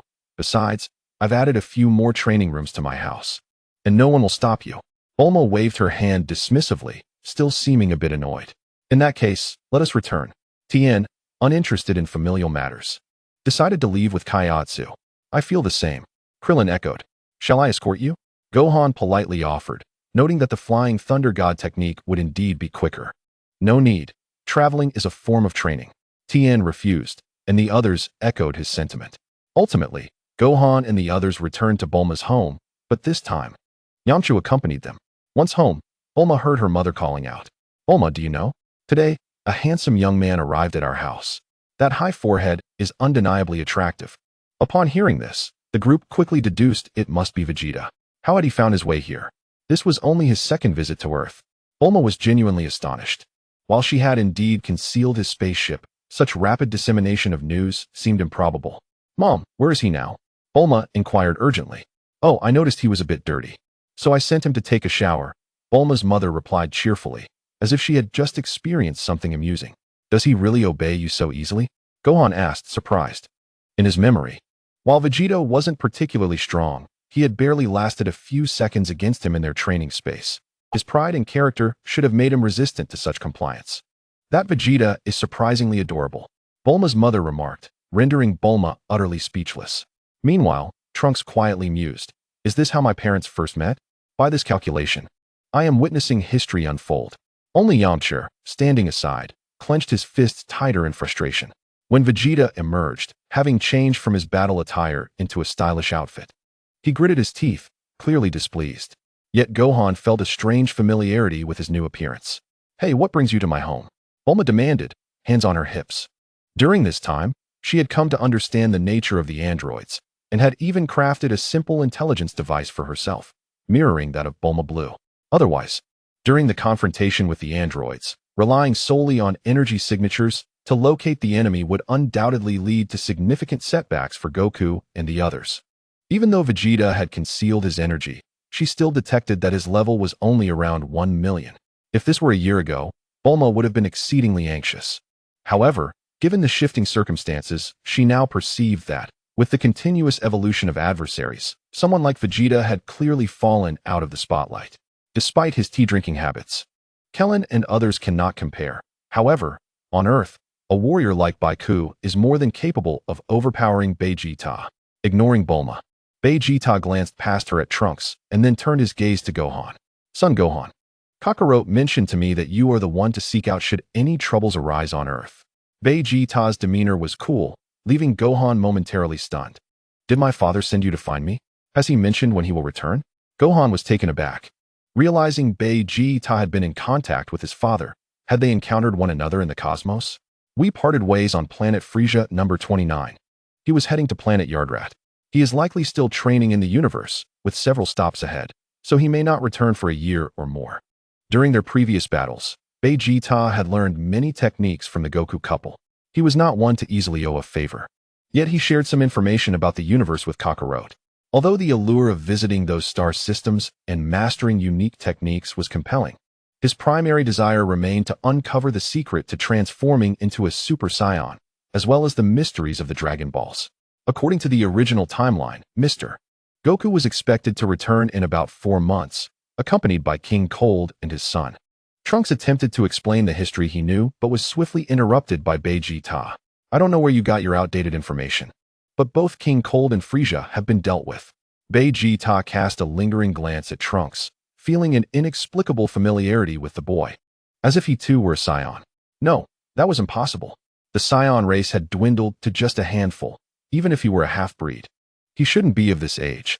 Kakarot and I pursued them across over a dozen planets. If they were to return to Earth, it would indeed be a wasted effort. Regarding the 4 months you mentioned, given Kakarot's nature, I doubt he would return so soon. What a joke, having provided him with so much information about various planets. 4 months would barely suffice for the journey. Hey, sir, your name is Vegeta, right? You still haven't told me why you are at my house. Bulma felt overlooked, a frown creasing her forehead. Moreover, I must caution you that Earth is not as safe as it seems. There are those who are always watching beings with your unique heritage. If some peculiar individuals were to abduct you, do not blame me for not warning you. Not even a Super Saiyan, yet so arrogant. Humph. After Bulma's words, it was Vegeta who became irritated, especially by her last remark, which cut deeply. TCH. What a lowly woman. Chapter 107. The Bed of Tea. Humph. Regardless, you are unwelcome here. Witnessing the conversation between Vegeta and Bulma, Insha could no longer contain himself. Although they appeared to be at odds, what if Vegeta was not like Gohan or Trunks? The latter two were mere youngsters. However, Vegeta was of similar age to Bulma, one being the daughter of Earth's wealthiest man and the other a prince from a fallen planet. In comparison, he felt like a mere clown. Even though he had never pursued a deeper connection with Bulma, he believed she would remain loyal.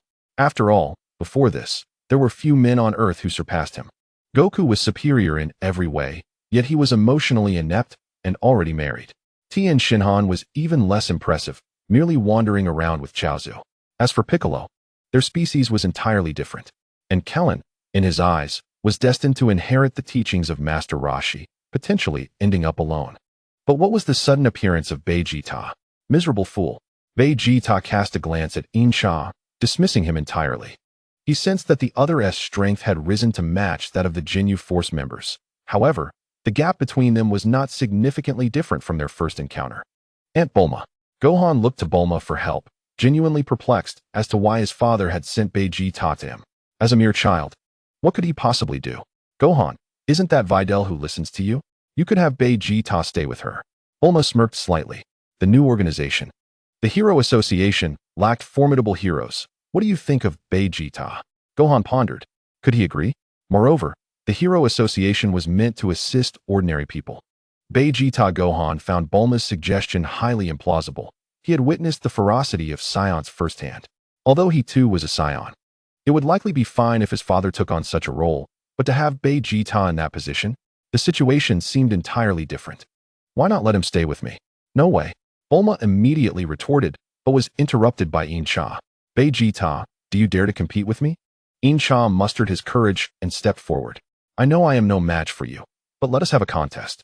What do you wish to compete in? Vegeta glared at him. Had Gohan not been present, he would have ensured the fool's immediate disappearance. The Hero Association I just mentioned. In 1 month's time, the one with the higher score wins. Under the pressure of Vegeta's imposing presence, Insha's legs began to tremble. But he knew that if he did not stand up now, he would regret it for the rest of his life. The loser shall never approach Bulma again.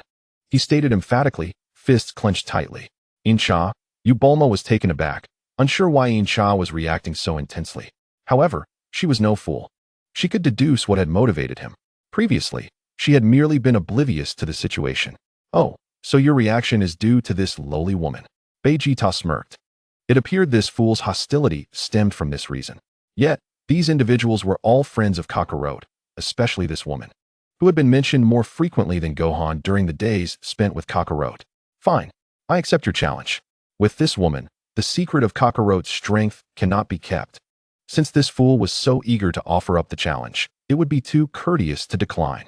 Thus, Vegeta and Insha began living at Bulma's house.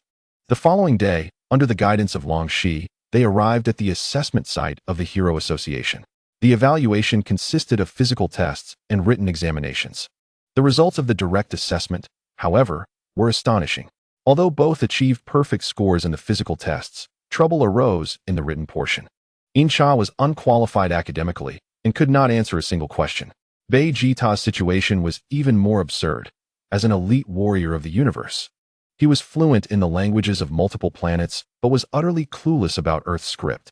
This was not entirely his fault. To him, knowledge from such a fallen planet was not worth acquiring. Otherwise, such information would have long been integrated into the educational system of planet Beiji. Knowledge was imparted directly in the nurturing pods, eliminating the need for special learning. Consequently, the two could only be ranked as D-level heroes, and they would need to complete a solo task to graduate to official C-level heroes. This was a special concession granted due to their perfect physical scores. Vegeta gritted his teeth, glancing at Insha and then at the young girl who had brought him there.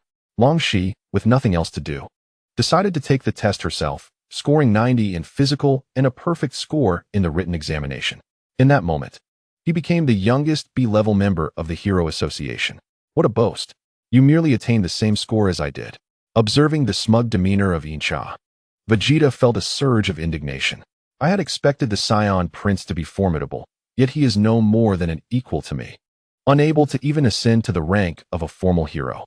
Seizing the opportunity, Incha could not resist taunting him. What are you? The veins on Vegeta's forehead throbbed. His fists clenched, producing a crackling sound. With a pout, Incha let out a whistle. A month swiftly passed. Due to the disparity in strength, Incha ultimately faced defeat. Despite achieving a rating sufficient to elevate him to S level in such a short time, he felt no joy. Subsequently, he embarked on a journey of cultivation with Poir. Meanwhile, Vegeta, at Bulma's residence, felt as if he had discovered a new world. The training room, capable of amplifying gravity up to 300 times, formidable mechanical creations, and simulated reality training pods. All were innovations Bulma had developed over the past few months to aid Gohan and Trunks in their training. Much of the inspiration stemmed from Gohan, who had learned a considerable amount about this technology. With ample materials, returning to Bowsy Mountain and creating a few clones would allow him to replicate them in just a few days. Vegeta commandeered one of the training rooms and resided there almost exclusively, forgetting that his primary purpose for coming to Earth was to seek the Dragon Balls. Seeing that Bulma said nothing and others paid him no mind, he thought that, given Bulma's wealth, adding another scion would not impoverish her. In the following days, Gohan and his companions effortlessly defeated the would-be world conqueror, Calyx II. Perhaps out of disdain or other reasons, they showed no signs of allying with Dr. Kuro. Unfortunately for Calyx II, his luck had run out. Despite having wished for immortality, he was easily vanquished by Gohan's power of law. Vegeta was deeply affected by this battle. Despite his minimal involvement, he distinctly recalled that the diminutive figure had once wished for immortality from the dragon, yet ultimately met his demise with ease. What utter nonsense about immortality! It is indeed strength that reigns supreme. With this thought, Vegeta's desire for the Dragon Balls waned. He then immersed himself even more fervently in the training room. Finally, after 6 months, in Bulma's yard, a powerful aura surged forth, causing the entire West City to tremble, winds to stir, and the heavens to shift. Vegeta's hair, ignited with fury, shimmered from black to gold. Clearly, he had discovered the secret to transformation. Vegeta, if you wish to avoid sleeping on the streets in the future, transform here. Bulma's reprimand abruptly interrupted Vegeta's burgeoning emotions. His incomplete transformation was harshly disrupted. The veins on Vegeta's forehead bulged, yet the earlier sensation eluded him. What a lowly woman. However, he understood that this woman was flanked by 2 powerful Super Saions, rendering him unable to act against her. Moreover, despite her lowly demeanor, her inventions were of great utility to him. Forget it. I shall not stoop to her level. And instead, seek a quieter place. Whoosh. With a rush of air, Vegeta took flight. At that moment, his emotions mirrored those of Piccolo's earlier. Since he could not confront them, he would simply keep his distance. Uncle Piccolo, Gohan, having just completed his task for the day, experienced a sudden epiphany. He then vanished from his spot, appearing before Piccolo. Uncle Piccolo, you seem rather anxious? Gohan queried, puzzled as to whether Piccolo had something of great importance. Gohan, do you have any wishes that you wish to fulfill? Piccolo posed a peculiar question. A wish? Why would you ask such a thing, Uncle Piccolo? Do not concern yourself with the details, just answer me. Piccolo's gaze bore into Gohan, as if he wished to etch him into his memory. If I had a wish, it would be to live happily with everyone. If Uncle Piccolo does not mind, it would be even better to coexist. As for everything else, whether martial arts or knowledge, I shall strive on my own. Gohan's expression was earnest. He had contemplated these matters long ago. His disposition resembled Goku's when it came to fulfilling wishes. He preferred to rely on his own efforts. In that case, the Dragon Balls cannot assist you. Piccolo seemed lost in thought, his mind adrift. Uncle Piccolo, what troubles you? Gohan felt a tremor within, as if Piccolo's words were akin to a farewell. Gohan, let us battle once more, right here. A smile curled at Piccolo's lips, as if he had come to terms with everything. The two stood upon a vast expanse of grass. Clad in their classic training uniforms, time seemed to rewind 2 years. They assumed their iconic starting positions and exchanged knowing smiles. Their movements were simple and unadorned, reminiscent of beginners honing their craft. After a few exchanges, Piccolo swiftly evaded and sent Gohan flying several meters away. Gohan charged again, his tiny fists landing on Piccolo's face. Your movements have become increasingly precise, Gohan. Piccolo grinned widely. Uncle Piccolo, You are leaving, aren't you? Gohan felt a tumult of emotions, wishing to stop Piccolo, but finding no justification. As you and Goku continue to grow stronger, I realize I am slowly unable to keep pace with you. Piccolo gazed into the distance, gradually explaining to Gohan, as if speaking to himself. During the events on Namek, I held similar thoughts, believing that if I worked hard enough, I could keep up with you. Piccolo gently ruffled Gohan's hair. Although I did not defeat you in our previous trials, it allowed me to grasp the potential of a full-blooded Namekian. The location of Majin Buu's ceiling. I was there with you as well. With my current compromised bloodline, I can no longer be of assistance. I am too weak. Piccolo clenched his fists, his nails digging deep into his palms. What Earth needs now is neither Piccolo nor that ineffectual Kaioshin, but a powerful warrior. Uncle Piccolo. The two fell silent. Two beams of white light flashed.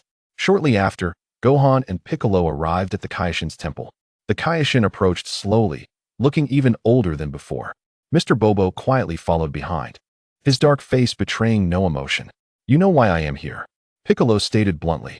The Kaioshin halted, nodding slightly. I know. I have waited for a long time. Uncle Piccolo. Although Gohan had his suspicions about the matter, his heart tightened nonetheless. Piccolo did not glance at Gohan. His focus was solely on the Kaioshin. The power of our future adversaries far exceeds our imagination. Even I possess no capability to resist. Piccolo paused. We require greater strength. The Kaioshin slowly closed his eyes. 300 years ago, to become the Kaioshin of Earth, I expelled the evil within me, which became the Demon King Piccolo. Subsequently, before his death, the Demon King Piccolo gave rise to you. Piccolo, in a certain sense, you are like my descendant. Tears glistened on Mr. Bobo's previously calm face. Great Kaioshin, are you certain you wish to proceed with this? Once merged, your existence will cease. The celestial being gazes into the distance, its eyes seemingly piercing through the clouds, observing the myriad of life upon the azure planet. If there is no future, what purpose does divinity serve? Then, the celestial being gently turns its gaze to Wufan. Devoid of fear. Wufan, do you know? As a celestial being, I have witnessed countless sufferings yet remained unable to intervene directly. When Piccolo Daimao rampaged, when the Scions invaded. And even now, I can only watch helplessly. This sense of impotence is more agonizing than death. Piccolo snorts in disdain. That was your emotional folly from the beginning. I have never understood why you chose to bind yourself to this position. Because I love this planet, the celestial being smiles, just as you love Wufan. Piccolo's body stiffened slightly, lacking a rebuttal. The celestial being turns to Piccolo. We were once one, divided by my choice.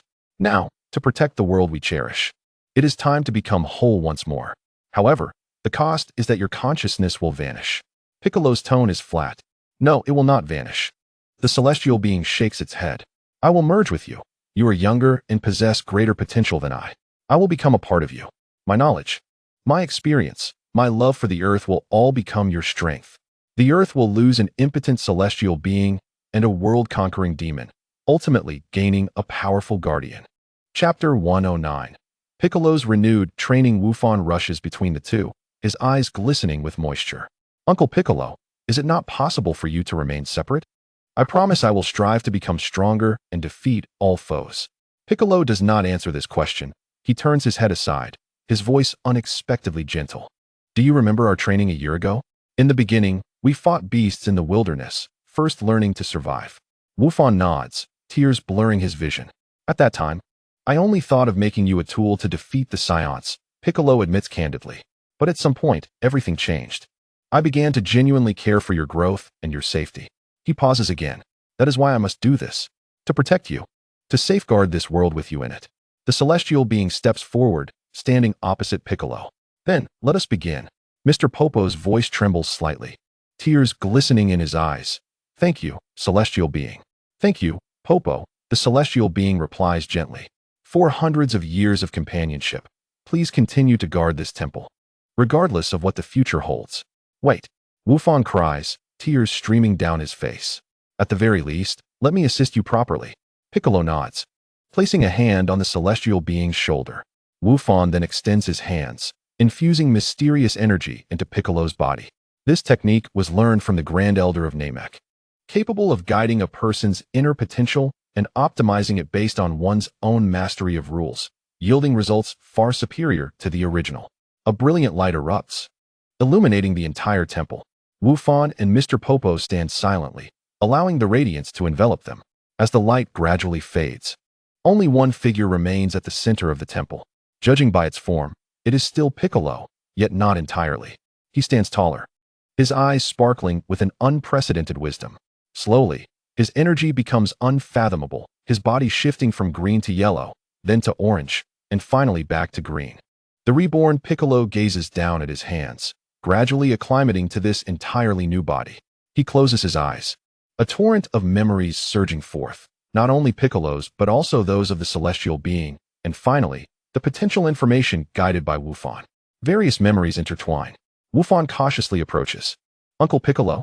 The newly reborn Piccolo turns to him, a complex expression flashing in his eyes as he extends his hand, resting it on Wufan's shoulder as before. I am still the Piccolo you know. Mr. Popo bows. Welcome back, new celestial being. Piccolo shakes his head. No, Popo, I am not a celestial being. Both the celestial being and Piccolo have ceased to exist. He gazes at the sky. I am merely a Namekian who has lost his name. My sole mission is to protect this planet. He feels the power surging within him, stronger than ever before. There is also that mysterious state, capable of sensing every breath on Earth, understanding the subtlest fluctuations of nature. Androids and Majin Buu, Piccolo murmurs. Wufan wipes his tears. Uncle Piccolo, how strong are you now?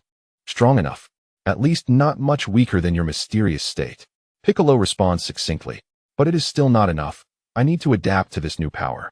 I will accompany you to the hyperbolic time chamber. Wufan asserts resolutely.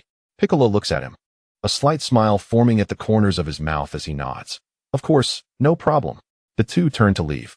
Mr. Popo stands quietly, watching their departing figures. Farewell, celestial being. Inside the hyperbolic time chamber, the white space is isolated from everything outside. Uncle Piccolo, where shall we begin? Wufan has already removed his jacket. His energy stable, his normal battle power exceeding that of a typical Super Saiyan. Piccolo does not respond immediately. He sits cross-legged, closing his eyes. After merging with the celestial being, his perception abilities have risen to a new level. He can sense the essence of energy and the latent power within him. First, I need to fully master this new power, Piccolo tells Wufan. The memories and knowledge of the celestial being must be integrated with my combat instincts. The potential that has been awakened is not simply a matter of addition. Can I assist? You may. Attack me with all your strength. Wufan hesitates for a moment. All out? Here? Very well. He takes a deep breath, golden energy flaring up, his hair turning golden and standing on end. Super Saiyan state. But he does not stop. His energy continues to rise, the golden radiance gradually retracting until fully contained within him. This is the result of my training with Trunks. Wufan explains to Piccolo. We call it the Super Saiyan full power state. Piccolo nods. Bring it on.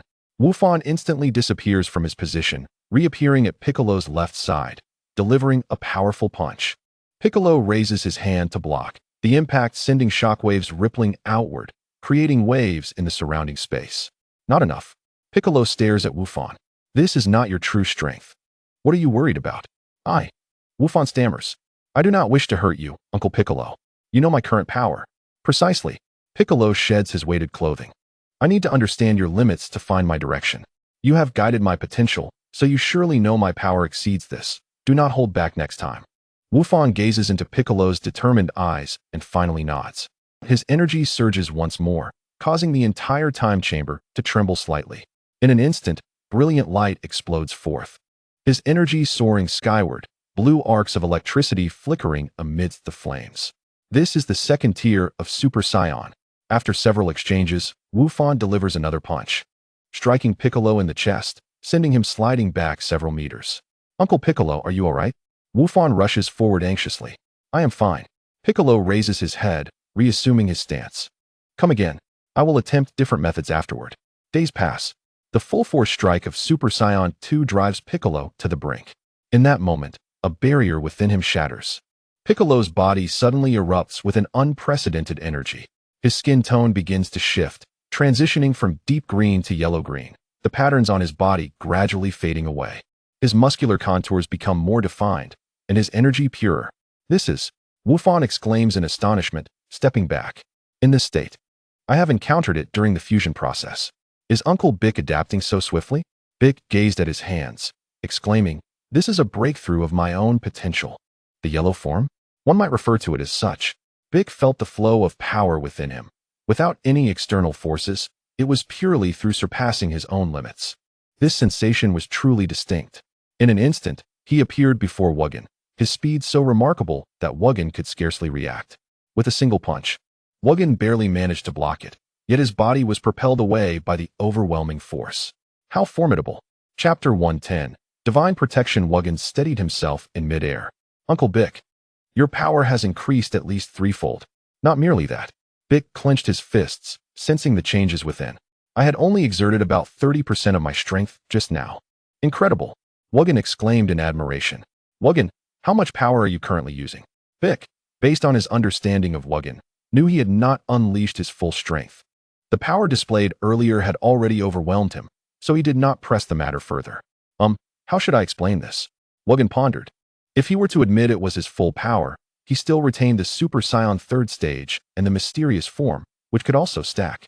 To speak the truth might discourage Uncle Bick, while lying could easily be detected. "Uncle Bick, let's say I exerted 2 layers of power."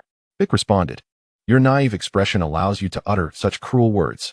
Wugen realized that, at this moment, Bick was not significantly weaker than himself, yet his potential had not fully manifested. To ensure he provided sufficient pressure, Wugen transformed, his golden hair cascading to his waist, eyebrows vanishing, and the density of lightning augmenting.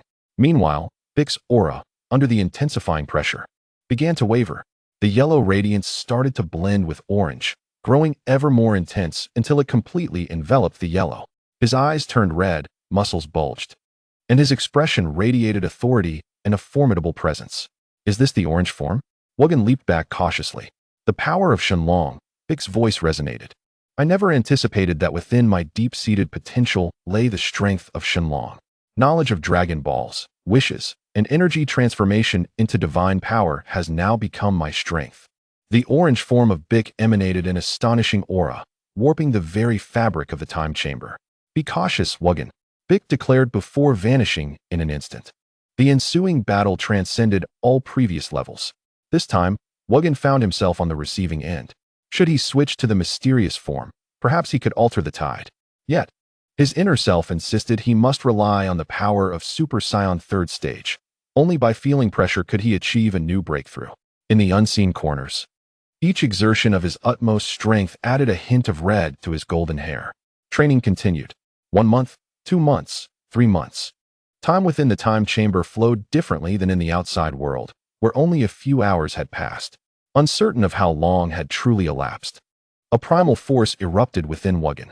His golden aura began to shine infinitely, a wild, giant ape silhouette filling the entire mental space with its golden light.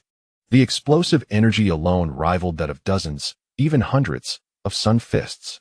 As the giant ape silhouette faded, Wugen's physique did not enlarge, but his muscles became more refined. His hair grew longer, shifting from gold to black, and the surrounding flames transformed to red. Golden pupils bore a wild sharpness. "This must be the Super Saiyan 4. Wugen mused, observing his arms cloaked in red fur, feeling the surging primal energy within. Bick observed quietly. A new breakthrough. Could this signify a return to the essence of the Saiyan? How intriguing. Your aura has become entirely different, more ancient and complete. Wugen, I truly wonder where your limits lie. I feel immensely powerful, Uncle Bick," Wugen proclaimed, clenching his fists as he reveled in the surging force within. This state felt stable. Even as his strength amplified, the consumption felt significantly reduced. "Let me test this." Bick transitioned into the yellow form, then swiftly into orange. Their clash sent tremors through the entire time chamber, instigating unstable ripples in space, black fissures appearing against a white backdrop. "Stop!" Bick suddenly shouted. Both ceased their energies. But it was too late. The energy from their collision rent the fabric of time and space, creating rifts that revealed distorted realms and even glimpses of another Earth. The fissures rapidly expanded, threatening to consume everything around them. "We must close it," Wugen cried. "Rewrite the rules." As Wugen activated his ability, the spatial rift diminished by half. The remainder could only be resisted with their auras. After a strenuous effort, the rift slowly began to close. However, both noticed that certain properties of the time chamber seemed to impose no restrictions upon them. The flow of time became erratic, although they had spent over 4 months inside. The recent flow could have equated to over a year. Bick sensed the surroundings. Approximately a day had passed in the outside world. Uncle Bick, are you saying that the time flow in the time chamber has been affected? Indeed, Bick contemplated. However, correspondingly, we may be able to remain here longer. If we can break through the spatial barriers, we might return directly to the normal world. So, could the time chamber be used at will? Wugan exclaimed with delight. Not necessarily. I need to observe further, Bick concluded after a moment's thought. Yet, internally, he had already accepted this notion. All right, I shall give it another attempt. Wugan concentrated his power in his hand and struck the air, causing the entire space to crack like a mirror. Wugan, you are exerting too much force. Before Bick could finish, both were sucked into the spatial rift. Then, the fissure vanished entirely. How to describe the environment within? It was not merely chaotic, accurately speaking. Upon entering the rift, the entire space appeared as a riot of colors against a backdrop of black. Uncertain how much time had passed, the two eventually found an exit. Wugan and Bick exerted all their strength and finally escaped. Although there were no strange enemies, remaining any longer would surely lead to madness or starvation. Upon emerging, Wugan discovered a vast expanse of white space. Uncle Bick, have we returned again? I'm not quite certain. Let's step outside and see. Bick replied, feeling uneasy. This exit clearly was not the same location as the space Wugan had shattered earlier. Unable to comprehend the situation, Wugan could only offer a faint prayer. Wugan, what are you doing? Bick inquired, observing Wugan bowing to an unknown direction, puzzled. Uncle Bick, I am beseeching the divine for our protection. The previous events were merely a false alarm. Bick, the deity has already merged with me. It seems he cannot offer you protection. No. Even if he were alive and well, he wouldn't possess the ability to intervene in such matters. Chapter 111. Arrival in a parallel world upon exiting the spirit time chamber. The two discovered that they were still amidst the familiar scenery of Earth. Inside the temple of the deity, the presence of Mr. Popo lingered. They approached Mr. Popo to inquire about the current time. Huh. Bick, how have you reverted back? Mr. Bobo now appeared entirely childlike. His gaze flitting momentarily over Wu Fan before settling on Piccolo, his expression brimming with astonishment. Transform back? Piccolo was perplexed. It seems that the warriors of Earth have all reverted to their youthful forms, just like Wu Fan and me. Mr. Bobo, sensing the authenticity of their auras, began to elucidate patiently. You must have entered the hyperbolic time chamber for training, correct? If Goku and the others are still on Earth, they should be at Bulma's residence. Uncle Piccolo? Wu Fan cast an inquiring glance at Piccolo, who wore a face full of questions. Sister Xiaolon, are you truly unaware of the situation we find ourselves in? When faced with uncertainty, one must consult the omniscient intellect. Wu Fan, you have traversed into a parallel universe. Parallel universe? Having studied alongside Bulma for quite some time, Wu Fan didn't require further explanation from Xiaolon. How do we return then? Mastering the laws of space would allow for traversal between parallel timelines, but to do so accurately, one must have at least achieved a substantial level of mastery. Wu Fan found this answer somewhat implausible. Is there an alternative? Perhaps Wu Fan, you could seek out Miss Bulma of this world. She has the capability to invent a time machine, which may yield similar results. After receiving this information, Wu Fan appeared deep in thought. He had sensed the auras on Earth moments ago. His father was still absent from the planet. Presently, the mightiest aura belonged to Vegeta. In his base form, it was roughly only a third of his own current strength. Next came another Piccolo and his own aura. Uncle Piccolo, I believe I have grasped the situation. Wu Fan turned to Piccolo and began to explain. Upon learning that they hailed from a parallel world, Mr. Bobo shared with them the plight of Earth. It turned out that following the Majin Buu incident, the likes of Goma from the demon realm made a wish upon the dragon, causing all the warriors on Earth to shrink, ultimately taking away the current god, Dandy. The reduction in age also significantly diminished everyone's strength. Goku and the Kaioshin had already ventured into the demon realm, which is why their auras could not be felt on Earth. The final course of action is to find Aunt Bulma of this world. In Trunks' future, she was able to create a time machine, and there should be a method here as well. Wu Fan shared his thoughts. However, we must first defeat the rogues from the demon realm. They not only made reckless wishes, but also abducted Dandy. After a moment's contemplation, Piccolo nodded in agreement, his understanding having undergone a tumultuous transformation over the past few days. Since we cannot venture to the demon realm from here, we shall first head to Bulma's residence. Yet, given that this earth is in peril, I, as its guardian, must assist in resolving the crisis. Unlike the Piccolo of this world, I have never heard of the demon realm or Naiba. But since the adversaries wish to diminish the strength of Goku and the others, their power cannot be too formidable. I heard Mr. Bobo mention earlier that the strongest warriors on Earth are the father and son duo of Goku and Wu Fan, both at the level of Super Saiyan 3. As for Vegeta's Super Saiyan 3, that is a transformation he reserved for Goku, and the others are yet unaware of it. In the original world, Trunks, do you know where Wu Fan has gone? Bulma inquired anxiously. This child left without a word days ago and has yet to return. I wonder if he might be in danger. I am not certain. He did not inform me before he departed. Trunks shared his concern as well. Although the order in West City has been restored, the threat to Earth remains ever present. Wu Fan, caught in the sudden turn of events, had not informed anyone of his departure. He was accustomed to such occurrences, as teleportation on Earth was exceedingly convenient, allowing many minor issues to be resolved in an instant. If he were to report every little thing via teleportation, it would be quite a hassle. In a moment, everyone at Bulma's house was anxiously brainstorming ways to locate Wu Fan, including his several doppelgangers. This situation even drew the attention of the training-absorbed Vegeta. I say, what are you all so anxious about? Vegeta leaned against a tree, casting a sidelong glance at Bulma. Over the past few days, he had come to understand that within this courtyard, regardless of strength, Bulma ultimately called the shots. The doppelganger of Wu Fan remained lively, indicating that his original self was likely unharmed. With arms crossed and a nonchalant demeanor, Vegeta stated, I sensed his aura moments ago. And accompanying him was a Namekian named Piccolo. That lad has always shared a good rapport with him. He has probably gone off for some secret training. Perhaps that location is connected to their formidable secrets. Of course, he did not voice this thought. Vegeta had already mastered the transformation into Super Saiyan. Yet he could sense that he still fell short compared to both Kakarot and this young man named Trunks. Bridging these gaps would require training that surpassed theirs. With this in mind, he cast another glance at Trunks, disregarding the others, and returned to his room to train. Upon hearing Vegeta's remarks, Bulma began to ponder. Can you sense Wu Fan's aura? Bulma queried one of the doppelgangers. There is no connection to be sensed at all. Wu Fan's various doppelgangers silently attempted to feel the link to their original. However, Vegeta's assertion rang true. There was likely no danger. Or else we would have vanished as well. This was the case on Namek. After hearing the explanations from the doppelgangers, Bulma nodded and promptly assigned one doppelganger to attend Wu Fan's classes while she prepared to continue her current research. Since he went to find Piccolo, everything fell into place.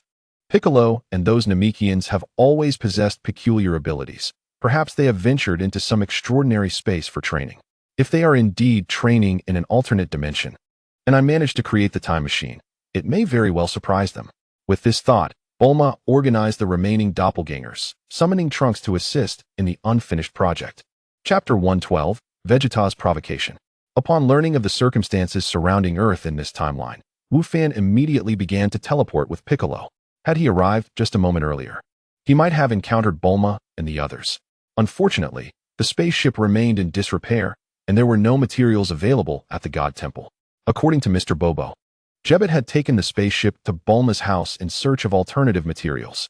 After the fusion of 3 types of energy, many skill effects had significantly improved.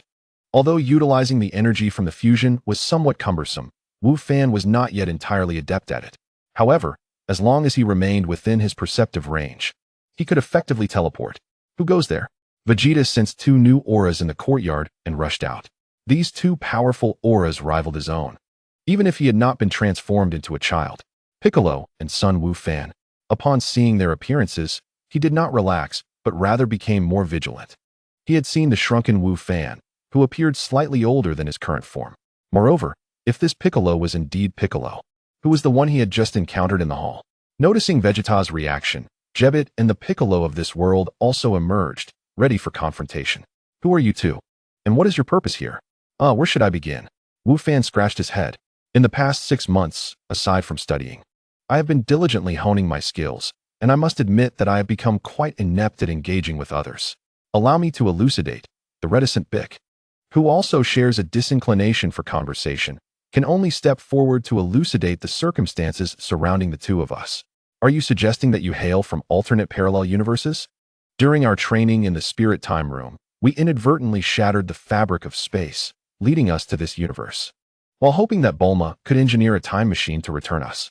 The Bick of this world, whom I shall refer to as Shao Bick, spoke, his brow furrowed in contemplation. He understood that possessing overwhelming power could indeed rupture space, recalling how Gotenks had achieved this during his battle with Majin Buu. However, despite the apparent fusion of this alternate version of himself, he remained acutely aware of his own limitations. Achieving the level of Super Saiyan 3 Gotenks seemed nearly impossible. It was not a matter of disbelief in Gohan's abilities. Had he not reverted to childhood, Gohan would have been on par with Gotenks. Yet, upon your arrival, what timeline do you originate from? Shao Bick inquired. 1 year after defeating Frieza, Bick replied calmly, having surmised what the other self was contemplating. Upon first arriving in this world, he sensed numerous discrepancies. Through the words of Bobo, he learned of this world's timeline. Unlike Gohan, who he had meticulously sensed, the most troubling aspect was Gohan's home. Although Gohan's energy remained formidable, it was significantly diminished compared to his expectations, suggesting he had experienced no growth over the past decade or so. Moreover, his mother's energy had also waned considerably, as if she had not trained at all. There was also an unfamiliar energy, akin to Gohan's, possibly belonging to his son or brother in this world. So, you arrived right after defeating Frieza? I had presumed you were far more powerful, but it appears you are merely two burdens. Before Shao Bick could respond, Vegeta began to mock them. What are you laughing at? In that world, you are the weakest one. Bick retorted sharply. What did you say? Vegeta's temper flared. But he recalled that at that time, he had yet to master the most fundamental Super Saiyan transformation, and perhaps he was indeed not a match for this Bick. I say, Vegeta, you are indeed the weakest. Bick's newfound strength was unparalleled, and since then, he had not faced a worthy opponent. Vegeta of this world possessed commendable strength. Inciting him for a warm-up could be beneficial. What did you say, just a mere Bick? You dare to look down on me? Vegeta's face flushed with anger, having initially aimed to deride the two, only to find himself the object of ridicule. Shao Bick asked, are you even polite? How about a spar? Since enhancing my strength, I have yet to engage in a proper fight. Bick assumed a combat stance. Shao Bick contemplated warning him that Vegeta had vastly improved, but seeing the composed demeanor of the alternate Gohan, he chose silence. If he could engage in battle with the current Vegeta before the Android Saga, it might prove advantageous for his counterpart in Gohan. Don't blame me for not warning you. Despite my body being diminished, my power may well exceed your imagination. Vegeta replied earnestly, taking his combat stance. I return the sentiment. However, would it not be prudent to choose a different locale? Bick furrowed his brow. This is your home, is it not? Very well, follow me. Vegeta pondered briefly. Despite his confidence in swiftly dispatching this opponent, he decided to change the battleground to avoid Bulma's ire. Shortly thereafter, the two arrived at a desolate island. Oh, isn't that Bick? How did he revert? Krillin inquired, puzzled upon seeing the two combatants. That is me from another world. Shao Bick clarified. Ah, I see. Two Bicks. Krillin's exclamation drew the attention of others, and after Shao Bick explained, they grasped the context of the situation. So you hail from over a decade ago? But was Bick really that strong back then? Krillin posed the second question. Although Bick and Vegeta were formidable opponents for Krillin and Tien, the disparity in their strengths was apparent. When the two clashed, the onlookers sensed something amiss. How could the Bick from over a decade ago be so powerful, nearly matching the present Bick? Against Vegeta, who had not transformed, he maintained a dominant position. Unfortunately, should Vegeta transform into a Super Saiyan, it would be a rare opportunity to witness him falter. The Gohan of this world watched anxiously as the battle unfolded. Concerned for Bick, knowing that in any realm, witnessing Vegeta pummel Bick was not a sight he wished to behold. Rest assured, at this moment, Gohan had nearly assessed everyone's condition. Due to the Dragon Balls shrinking them, each individual's power was now less than half of what it once was. Had they not been shrunk, Vegeta's base form might have been comparable to his, but presently, he likely would not be able to contend with Uncle Bick. Keep your eyes peeled. Uncle Bick is not as weak as you imagine. In the midst of the battlefield, Vegeta, who had been under constant pressure, was filled with frustration. Following the Majin Buu incident, He had not ceased his training. Even against standard androids, he could effortlessly dispatch them without transformation. Let alone this Bic who had faced the android saga. Although this Bic was formidable, he should not have reduced Vegeta to such a state. It's all that detestable Dark Demon Realm's fault for diminishing my power. You must be feeling quite proud now, but that pride will be short-lived. Prepare to witness. Vegeta suddenly propelled himself backward, creating distance between them. Bic understood his intent. They bore no deep-seated enmity, so they would not exploit this pause. A golden aura erupted skyward as Vegeta transformed into his Super Saiyan form. With his golden hair and azure eyes, he appeared even more haughty. You didn't expect me to transform as well, did you? Vegeta gestured to himself with a thumbs up. From now on, you may call me Super Vegeta. This form will suffice against Bic. Upon witnessing Vegeta's transformation, Bic's gaze sharpened. Although he harbored a distaste for Vegeta, the latter's power post-transformation was formidable. Bic immediately unleashed his full energy. Oh, I didn't expect you to retain such strength. Vegeta sensed Bic's energy but remained unfazed. While Bic had clearly encountered some fortuitous events to reach this level, he was still no match for him. However, as Bic's energy reached its zenith, his body gradually shifted from green to yellow-green, ultimately becoming entirely yellow. At that moment, the markings on his body vanished, and his aura transformed entirely, as if he had morphed into another being. Bic, you can transform as well? Krillin inquired of Xiao Bic. Xiao Bic was at a loss for words. Could he admit he could not? This version of himself from a parallel universe exhibited a power level that, at least in terms of aura, surpassed his own. Logically speaking, if he can transform, then he should be able to as well. Seeing that the other party remained silent, Clint assumed he could too. To his astonishment, Piccolo could also undergo such a metamorphosis. When a Saiyan transforms into a golden form, it signifies their evolution into a Super Saiyan. Thus, when a Namekian transforms into gold, does it not imply that they become a Super Namekian? The intensity of his aura has undoubtedly increased. Vegeta, upon witnessing Piccolo's change in hue, let out a cold snort. To think this fellow could mimic us Saiyans. Although he sensed a profound transformation in his opponent, Vegeta instinctively resorted to mockery. Surely, you do not believe that merely changing color equates to being like a Super Saiyan. Piccolo remained silent, relentlessly advancing. Bang, bang, boom. In an instant, the transformed Vegeta was sent flying multiple times. Eventually, after crashing through several mountains, he came to a halt. As he came to a stop, Vegeta glanced at his arm. Blood? I am actually bleeding. You wretch. His forehead creased with a frown. A more potent aura erupted from him. Boom. A colossal force surged forth. The surrounding mountains and rocks were instantaneously reduced to dust. Vegeta, do not cause destruction. Bulma, who was watching from the sidelines, shouted, momentarily halting Vegeta's momentum. His expression darkened as he directed all his frustration at the opposing Piccolo. Bang, bang, bang. However, the torrential onslaught was entirely thwarted by the Golden Piccolo. Having grasped his opponent's strength, Piccolo seized Vegeta's fist and flung him away. Given the disparity in their sizes, it resembled an adult reprimanding a child. Bulma, observing from the sidelines, felt a bit embarrassed, unsure whether she had inadvertently disturbed Vegeta. Your transformed energy is significantly weaker than Gohan's, Piccolo remarked, noticing Vegeta's indignant expression. What? Son Gohan? Vegeta was taken aback. He was quite familiar with Gohan's power. For an extended period, Gohan had been the strongest warrior. He had once regarded him as a target. However, Gohan's disinterest in training had caused him to relinquish the top position. Now, the only one he regarded as a rival was Kakarot. During this moment, he turned his gaze to the onlookers. The two Gohans appeared vastly different. Not merely in age and physique, their spirits were entirely distinct. One, despite still possessing the aura of a warrior, had begun to resemble a bookworm. The other, however, radiated brilliance. Could it be that the Son Gohan from that world chose a different path? It is highly probable that they originate from divergent parallel universes. Having spent considerable time with Bulma, he had acquired a wealth of peculiar knowledge. Each world, for differing reasons, ultimately yields distinct outcomes.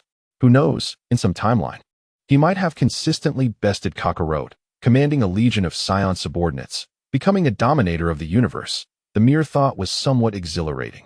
You do not believe this is my full strength, do you? Vegeta regarded Piccolo with utmost seriousness.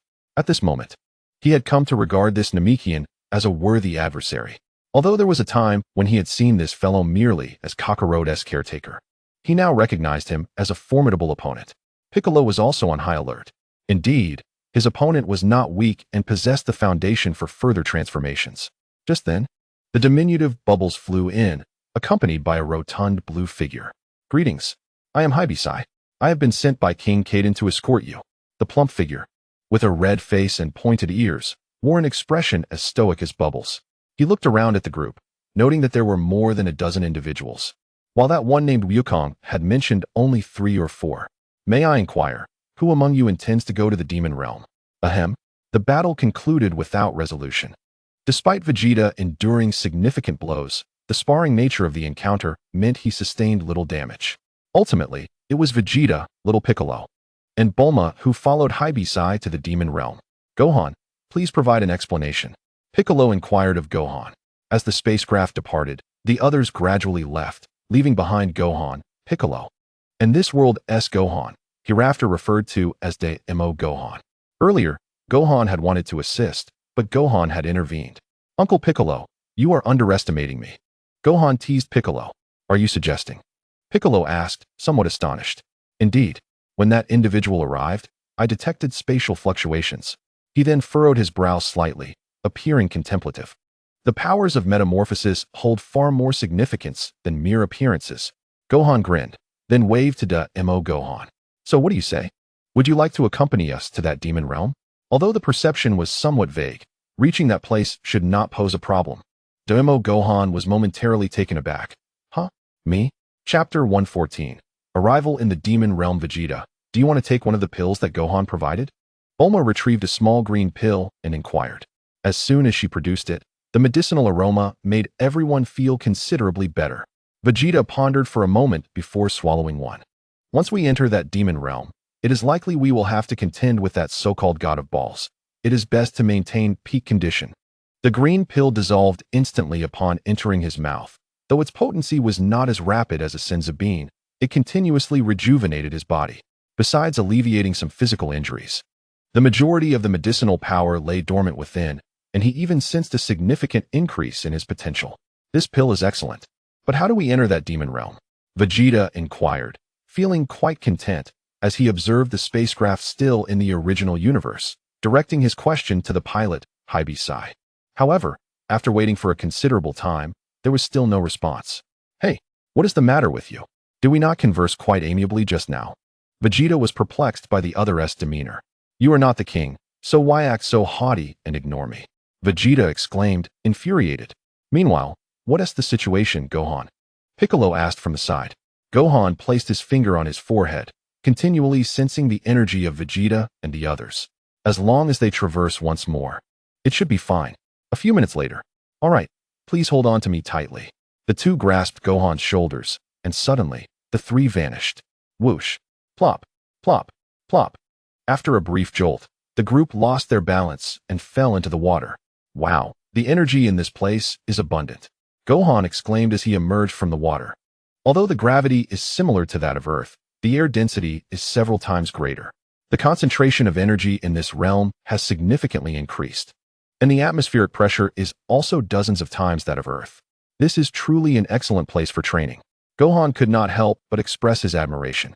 The efficacy of training here surpasses even that of the hyperbolic time chamber. Let us set aside training for now. Gohan, both of you should sense the surroundings. Why is it that I cannot perceive Vegeta and the others' energy? Both Gohans focused their senses. I cannot detect Uncle Vegeta's energy either, but Daimo Gohan interjected. Nearby, there seems to be an extraordinarily powerful energy. Gohan furrowed his brow, then suddenly appeared enlightened. "Ah, I understand. It is a spatial deviation. I previously sensed that this world has 3 layers of space, and I fear that I might fall into a spatial rift if I exert too much force." He continued to explain. "If they are in the lowest layer of space, then we should be situated in the 2nd layer. No need to worry. I can manage it one more time. With this experience, I can certainly control my strength," Wufan declared confidently. Fortunately, the two companions, Bic and Daimo Wufan, shared a similar lack of sensitivity, so there were no complaints about Wufan's mistakes. "Hey, are you all here to resurrect the hero as well?" Just as they were about to leave, A short old man with red skin approached them. Hero? Daimyo Wufan stared blankly at the peculiar old man. That would be the hero Tapio, a great figure who saved this demon realm over 1,000 years ago. I'm sorry, but I don't know, Wufan replied, feeling regretful. Many have come recently to overthrow the evil reign of the great demon King Goma. Do you not wish to challenge his tyranny? The old man coaxed, engaging Daimyo Wufan in conversation. Considering that hero lived for over 1,000 years, he must be quite old, Daimyo Wufan mused, stroking his chin. While Wufan listened with curiosity. Wufan, we need to find Wukong first. Bick reminded from the side. Wow, I really want to meet him. Daimyo Wufan exclaimed. The hero is an elder.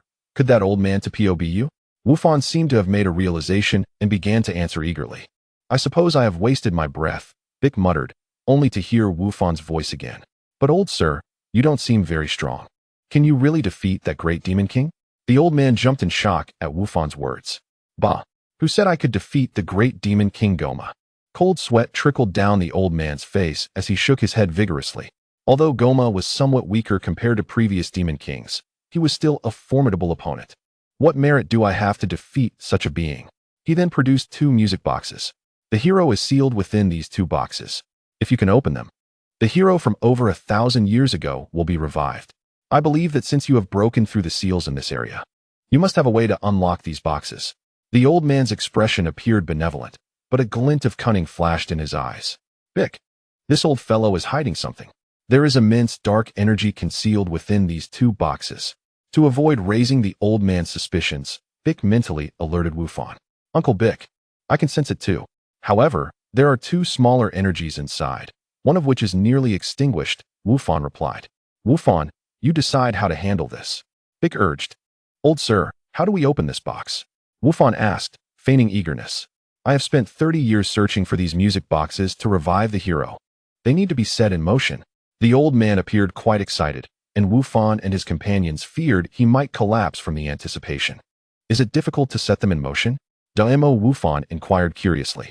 You must make the music box produce sound. Oh, I see, that's simple. Daimyo Wufan took one of the boxes and fiddled with it, deciding to use his strength to solve the problem. This is quite challenging. Could it be rusted? Despite exerting considerable force, the music box remained motionless, and any further attempts might ruin it. Let me take a look. Wufan stepped forward. Blood? I am actually bleeding. And Daimyo Wufan handed the music box to another version of himself. He held it to his ear and knocked on it for a while, but couldn't discover any tricks, so he decided to activate his powers. Sister Lan, analyze how to open this music box. Sister Lan's core remained within Wufan, so even though she manifested a physical form, Wufan still had access to her data. Essentially, as long as the materials were sufficient, he could create infinite clones of her. Okay, the system is detecting. Shortly after, a stream of data flowed through Wufan's mind. Chapter 115. Unsealing. Name. Music box. 1. Category. Magical container. Quality. Purple. False. Description. 1,500 years ago, to prevent the phantom demon Hildang. Observing from the sidelines, felt a bit embarrassed, unsure whether she had inadvertently disturbed Vegeta. The hero Tapio voluntarily sealed his upper body within himself. Your transformed energy is significantly weaker than Gohan's, Piccolo remarked. Subsequently, Tapio was locked away in this music box to prevent the monster's fusion, and the box was cast to the edge of the universe. Name, Music Box 2. Category, Magical Container. Quality, Purple. False. Description. 1,500 years ago. To prevent the phantom demon Hildang, the hero Minosha voluntarily sealed his lower body within himself. Subsequently, Minosha was locked away in this music box to prevent the monster's fusion, and the box was sealed in the second demon realm. After reading the information about the music boxes, Wufan looked at Hildang's attributes and began to understand the old man's intentions. He then glanced at the old man's information. Name, He. Occupation, Sorcerer. Combat Power, 850 Skills, Demon Creation, High-Level Magic, Mysterious Sorcery. Description. A descendant of the exiled faction of the demon race. You wretch, whose ancestors were expelled by the mainstream of the demon realm for advocating the creation of controllable magical weapons. His forehead creased with a frown. A more potent aura erupted from him. Now, he is a wandering, evil sorcerer who once created the phantom demon Hildang as a weapon for conquering the universe. and he is now attempting to unseal and control Hildang to fulfill his ambition of universal conquest.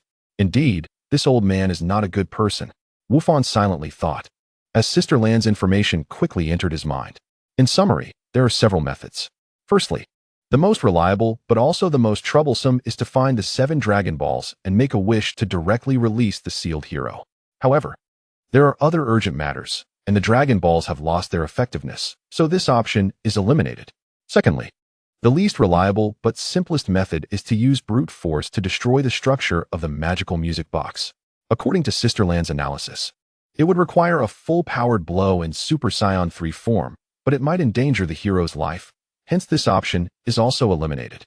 There are 2 relatively feasible methods left. One is to find and use the magic from the demon realm at that time. But even though Bic and Wufan know some magic, they are outmatched by this old sorcerer He, let alone unsealing it. The last option is more scientific.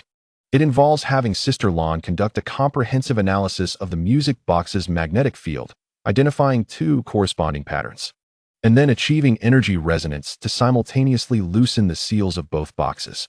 Since Sister Lan's quality has reached purple, she can fully accomplish this. Sister Lan, let's go with the last option, Wufan communicated in his mind. All right, Wufan, initiating function transfer. As the data continuously flowed in, Sister Lan's information began to pour into Wufan's consciousness. Wufan then held both boxes in his hands, his eyes emitting green light as he struck both boxes simultaneously. Boom! A colossal force surged forth. If someone were to observe closely, they would notice that the 2 beams were entirely composed of numerical data. Buzz! A buzzing sound resonated. Then, both boxes emitted musical sounds simultaneously. The seals are lifted. The boxes began to rotate. We succeeded. Daimo Wufan exclaimed. Incredible. He was also overjoyed. He had initially intended to use them to seek the Dragon Balls, but never expected that they could directly release the Phantom Demon, saving him a great deal of effort. The music was soft yet echoed throughout the entire area. Its tone was cool, the melody simple and ethereal, imbued with a sense of loneliness and tragic grandeur. After a single performance, a powerful aura erupted from the boxes. Evil, frenzy, resilience, weakness, various sensations intertwined. 2 green lights gradually transformed into humanoid forms.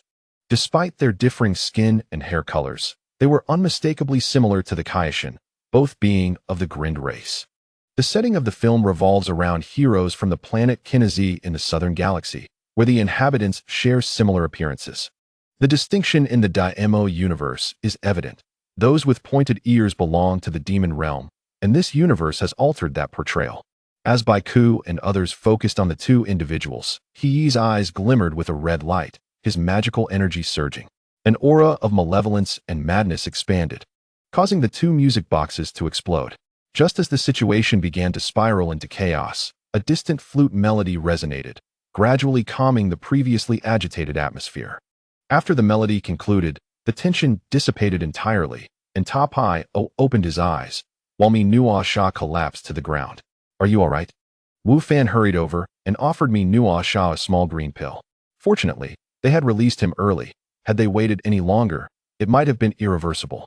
Perhaps due to being sealed for an extended period, Minua Sha showed no signs of awakening even as his body gradually regained strength, possibly indicating that he too required rest. He approached, turning his back to the 3, facing Ta Pai O with a sinister smile. For millennia, you have been trapped in that little box. It must have been arduous for you.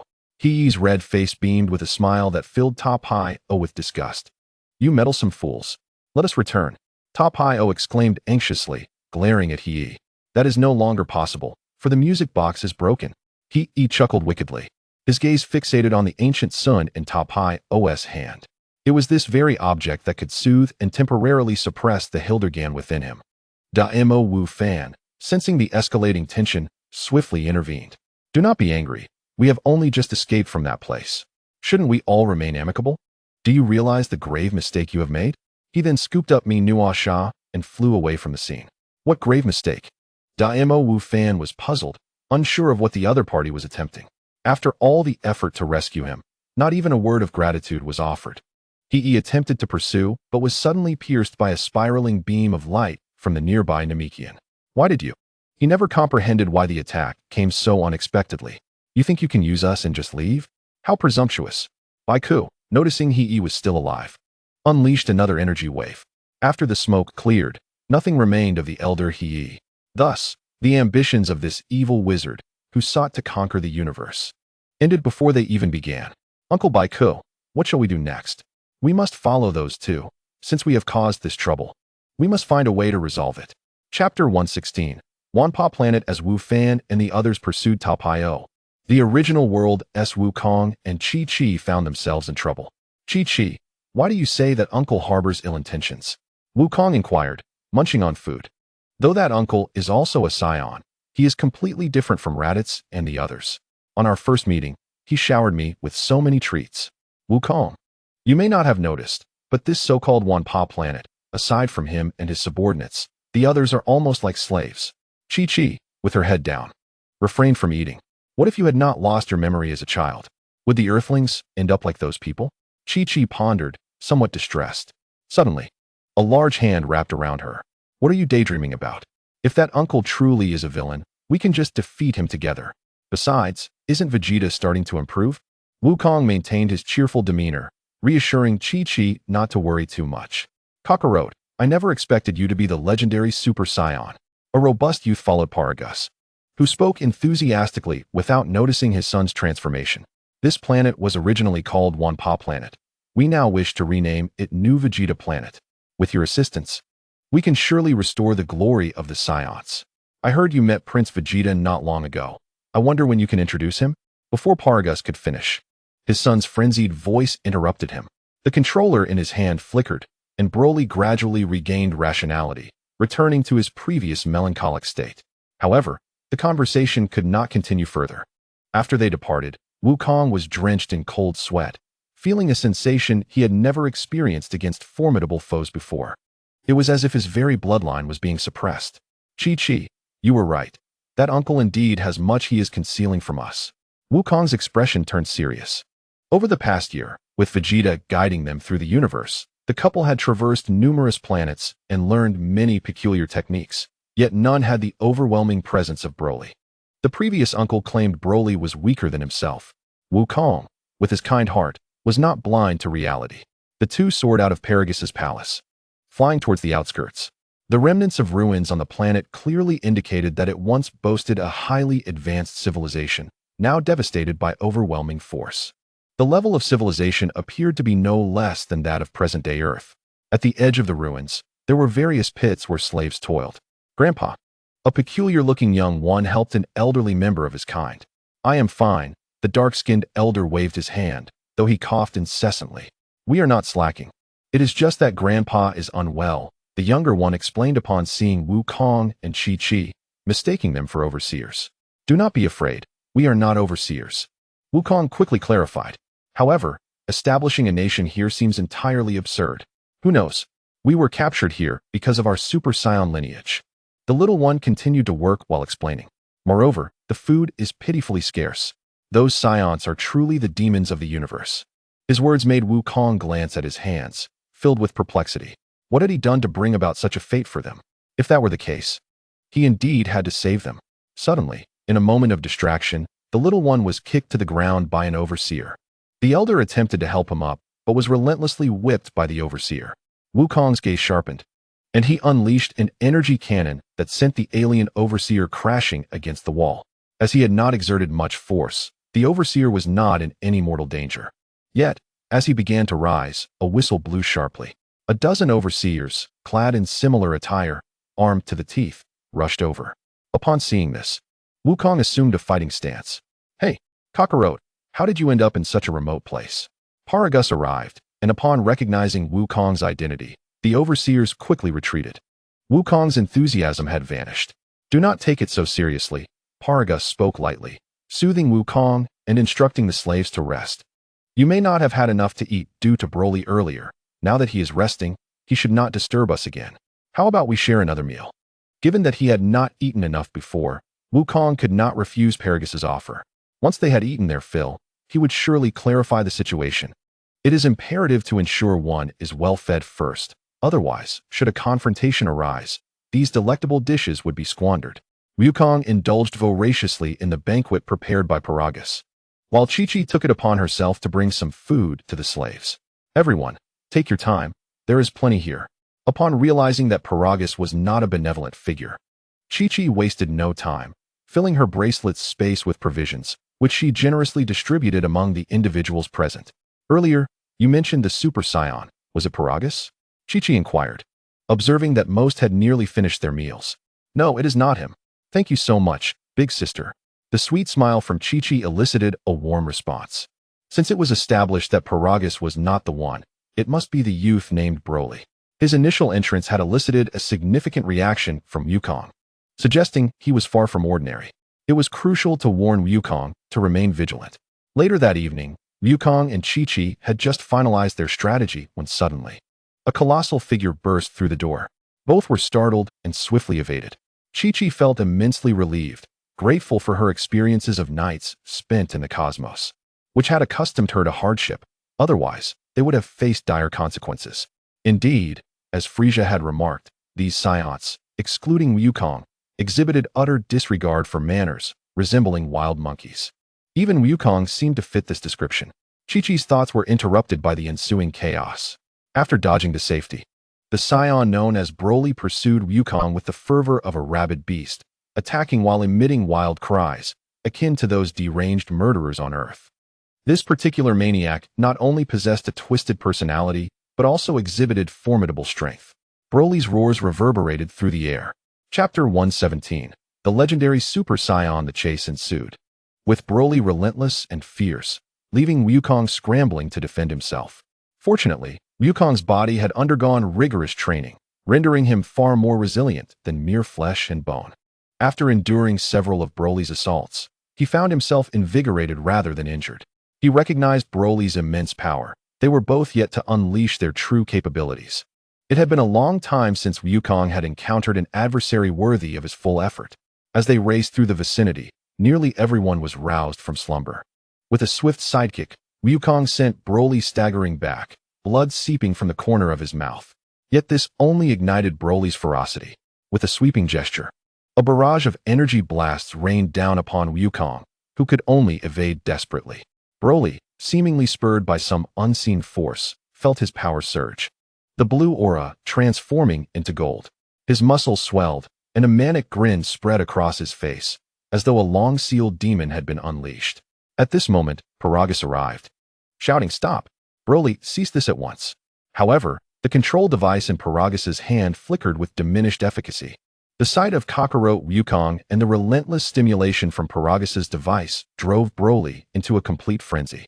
With a thunderous roar, an explosive force erupted from him, shattering the surrounding mountains and causing the very planet to tremble. His body expanded, and the metallic devices he wore shattered. The energy transitioned from gold to azure, ultimately culminating in a verdant hue. His pupils vanished, and he grew several centimeters in height, his hair transforming from gold to emerald green. The suppression of his bloodline sent beads of cold sweat down Wukong's face. Was this fellow completely out of control? Before he could transform, Broly unleashed a gargantuan energy blast aimed directly at Wukong. In a moment of panic, Wukong had no choice but to brace himself for impact. Transform and absorb. A silver glow enveloped Wukong as his hands blurred into shadows. The green energy sphere gradually shifted to blue, shrinking until it vanished entirely in his grasp. Yet, while he managed to deflect this attack, he could not withstand the relentless onslaught that followed. Countless energy blasts descended upon the surface of the planet like a torrential downpour. Despite Wukong and Chi-Chi managing to intercept many, numerous enslaved individuals fell victim to Broly's assault. "You cruel fiend." Wukong seethed with indignation at Broly's utter disregard for life. This individual was undeniably a monstrous killer. Chi-Chi's own spirit began to rise. "Wukong, should we not unleash that technique?" "No, against such a foe, I can manage alone." Wukong transformed into a Super Saiyan in an instant, his gaze fixed intently on the rampaging Broly. "You wretched creature.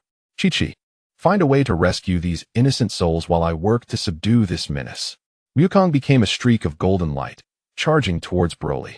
Paragus, observing from the sidelines, fixed his gaze upon Broly with intensity. In his eyes, his son represented the epitome of invincibility, yet the control device had been destroyed. leaving him helpless to rein in Broly's fury. He could only await the moment Broly would tire from his rampage, allowing him to stealthily reapply a more powerful device. Regrettably, the transformation of this planet, inhabited by inferior beings, had consumed considerable time. He would have to entice Vegeta to another planet to restart his plans. Seeing Wukong daring to approach, Broly grinned maniacally and swung his fists. Kakarot, today, I shall make you bleed. We shall see if you possess the ability to do so. Apart from the initial tremor of his bloodline, Wukong felt no trepidation regarding the battle itself. In the ensuing moments, both warriors unleashed their respective techniques. Wukong's mastery was unparalleled, while Broly, relying solely on instinct, despite his overwhelming presence, could not land a blow on Wukong. Enraged, Broly's power intensified, shifting the tide as Wukong found himself on the defensive. Yet, just as Wukong's strikes could not penetrate Broly's defenses, the latter's frenzied assaults felt but like a tickle to Wukong. Currently, the two were evenly matched, each exhibiting their unique strengths. As a legendary bloodline, Broly grew stronger with each confrontation, each clash bringing him closer to his peak. Wukong, a master of various cosmic techniques, had achieved a profound understanding of martial arts, allowing him to excel against Broly's imitation of his moves, which could never replicate his martial essence. After a year of rigorous training, Wukong's prowess had reached its zenith. His body flawless, each fierce collision heightened his physical strength. Moreover, he and Chi-Chi had discovered his newfound ability to absorb the essence of the universe for his own use. Had it not conflicted with his martial philosophy, he could have consumed the energy of planets to greatly enhance himself. As their clashes continued, Broly's power surged higher while Wukong's physical form grew increasingly formidable. If this continued, it would likely be days before a victor emerged. Several hours later, both warriors were in tatters, their garments reduced to mere rags aside from their undergarments. A powerful magnetic field surged forth from their bodies, unleashing tremendous arcs of electricity. Wukong received a signal from Chi-Chi. The unfortunate extraterrestrials had been settled. With a sweep of his spirit, Wukong discerned that on this planet, aside from Paragus and his remaining subordinates, there were scarcely any living beings left. At this moment, Paragus had lost his previous composure. That rascal Kakarot had somehow found a way to contend with Broly. He approached the spacecraft he had prepared in advance. This planet, under their devastation, was perilously close to annihilation. There were at most a few hours left. The uncontrollable Broly was an entirely burdensome liability. He opened the spacecraft, casting one last glance at Broly. How pitiable. Yet, despite not attracting Vegeta, eliminating Kakarot would still be a commendable achievement. You shall perish alongside this wretched planet. He shut the hatch, his mind swirling with thoughts.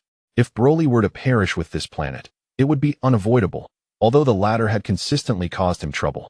Having such a formidable ally would be advantageous in his quest to conquer the universe. However, preserving his own life was of utmost importance. Where do you think you're going? Broly, having abandoned Wukong at some point, had arrived at Paragus's location. Chapter 118, A Devastating Blow to Broly. I was preparing the means for our escape. Paragus's voice trembled. He had not anticipated being discovered by Broly so swiftly. Is this a spacecraft meant for a single occupant? Broly smirked cruelly, crushing the spacecraft in his grasp. With relentless force, he transformed the vessel into a disc of metal, leaving Paragus unable to emit a single scream throughout the entire ordeal.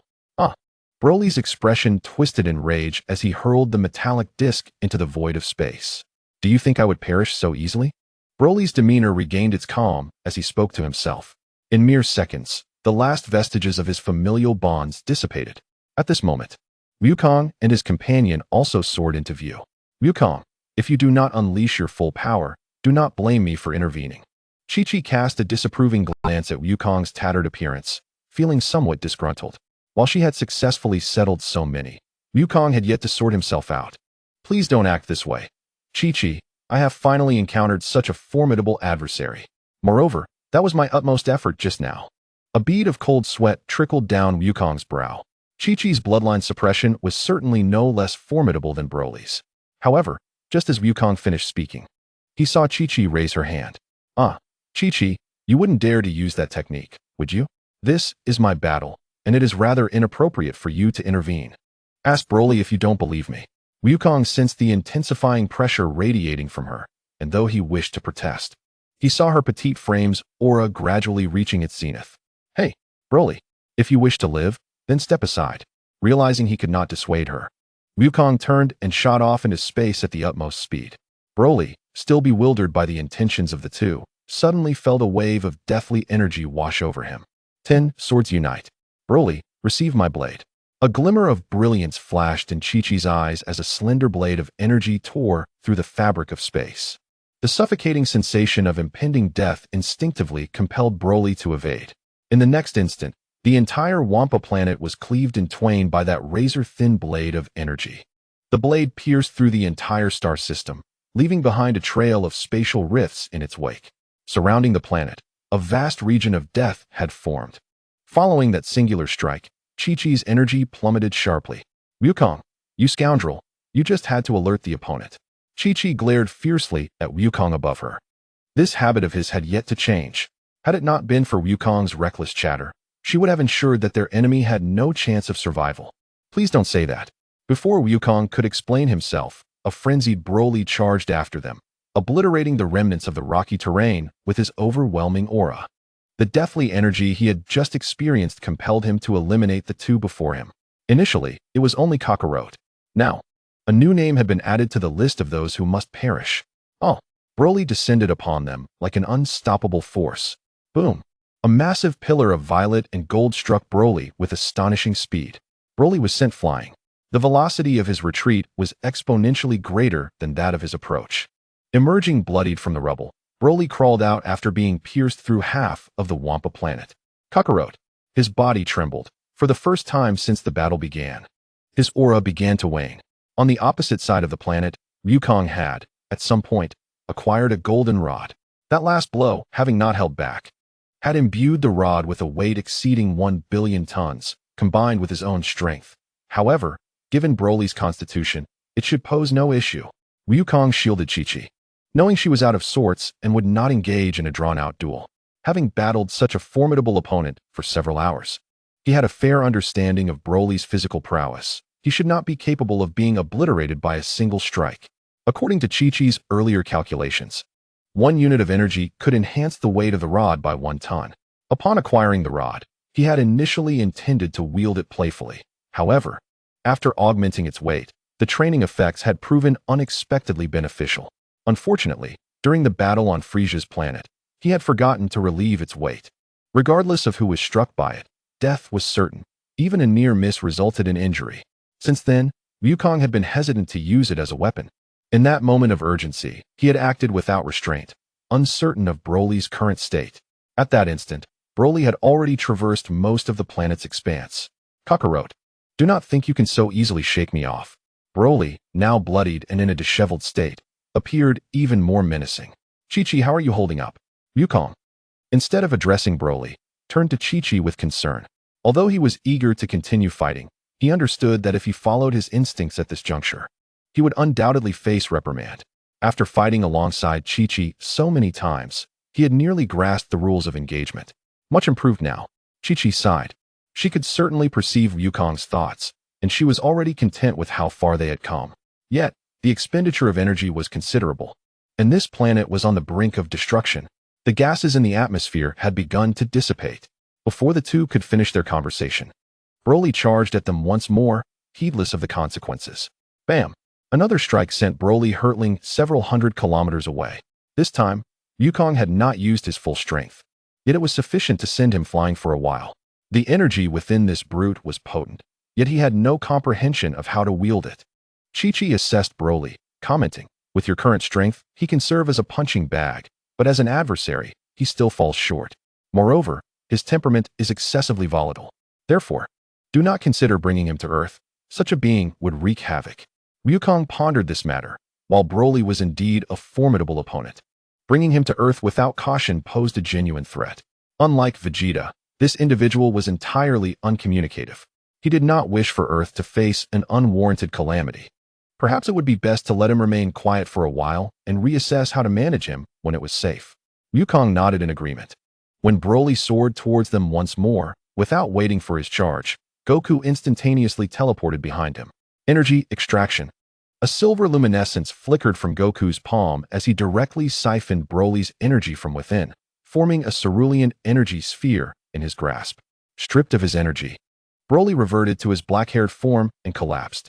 Goku lifted his body with one hand, propelling himself towards Chi-Chi.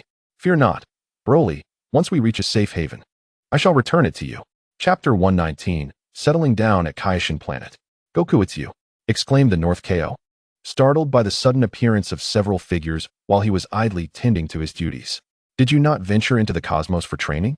What is this entourage? A glimmer of recognition flashed in the KO's eyes. He was aware of Broly, having previously heard complaints from the South KO regarding the havoc wrought by the father-son duo.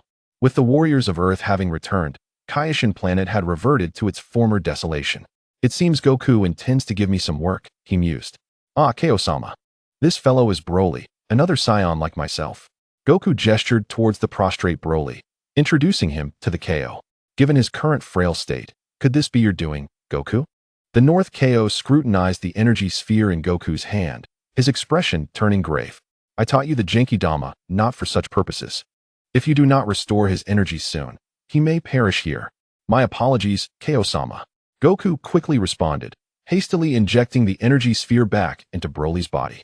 As the sphere re-entered, Broly's weakened form began to gradually regain strength. Chi-Chi stood vigilantly beside, ready to intervene should Broly erupt once more. This is a long story. He was simply too loud, and I had no choice but to act. Too loud? How loud could he possibly be? More so than you, Goku? The North KO adjusted his glasses, fixing a penetrating gaze upon Goku. KO-sama, I am not jesting. I truly do not know how to handle him, and can only entrust him to you. I am not joking either. Your energy extraction technique, regardless of its origins, must not be misapplied, or dire consequences will ensue. The KO's demeanor was stern. I am only aware of your character. Had it been another deity, they might have sealed you away for causing such disturbances. However, while delivering this admonition, he noticed Goku amusingly toying with Baburus. Hey, I am discussing something of great importance here. Are you even listening? The North KO's face flushed red with frustration, while Goku sheepishly apologized. KO-sama, I shall ensure he behaves.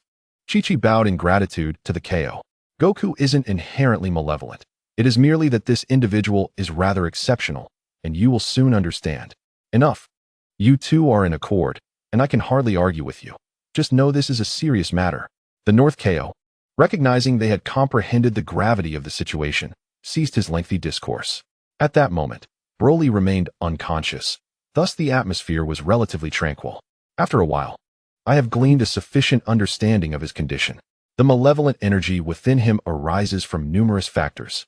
I can assist in regulating it, to render him more stable. However, before that, you must procure a certain item from King Enma. The North KO instructed Goku and Chi-Chi after assessing Broly's situation. Procure what from King Enma? Goku inquired, puzzled. Does King Enma possess any peculiar artifacts that could normalize Broly?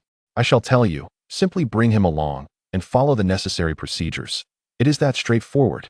The North KO delineated the next steps for Goku, who then began to take action with Broly in tow. Meanwhile, on Gohan's side, the group followed Tapion, discovering that he was utilizing an ancient flute to gradually guide the lower half of Minosha's body, which had been consumed by the illusion demon, into himself. After a single melody, Minosha's complexion became more vibrant, and his breath steadied. Brother.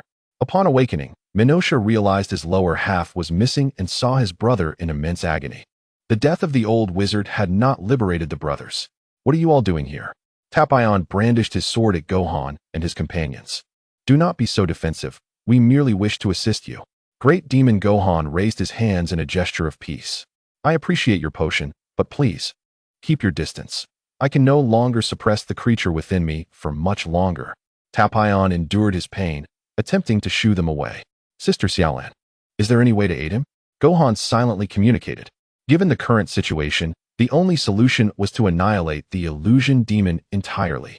Countless data points flashed through Xiaolan's mind, leading to her conclusion. Though not the optimal solution, it was the only course of action available to them.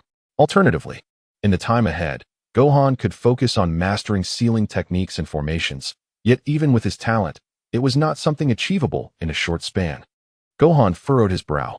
Mr. Tapion, perhaps we can assist you in eliminating the creature within. However, Tapion doubted Gohan's words. These individuals belonged to the current era. Having not experienced the calamity over 1,000 years ago, how could they comprehend the threat posed by Hildurg? To eradicate Hildurg, it must first be released. Yet, if it could not be eliminated, sealing it would not be a simple task. He pondered whether there still existed reliable mages in this era's demon realm. Suddenly, all of them felt a simultaneous shiver. Is that our father's energy? The great demon Gohan was the first to sense it, and the others soon followed suit.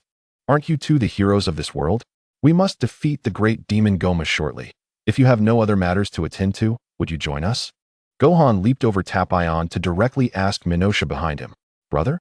Tapion scrutinized Gohan for a moment. Very well. However, should you engage in any nefarious deeds, I shall stop you. Then please, everyone, place your hands upon my shoulders. In an instant, the group teleported to the front of Goku's spaceship. Goku had only just arrived in the second demon realm when several figures appeared before him. Who goes there? The sudden arrival of the figures put Gororio on high alert. Hey, Gohan. It's Gohan. Aren't you supposed to be studying at home? Wait, why are there two Gohans? This matter is rather lengthy. After arriving on solid ground, Great Demon Gohan explained the situation to them. In summary, you inadvertently crossed over from another timeline and are here to assist us? These two are the heroes of the demon realm, the allies you sought? Goku circled around the newcomers, scrutinizing them closely. These two bear a resemblance to Kaioshin, albeit with slightly different hair colors. Gohan, are you utilizing instantaneous movement?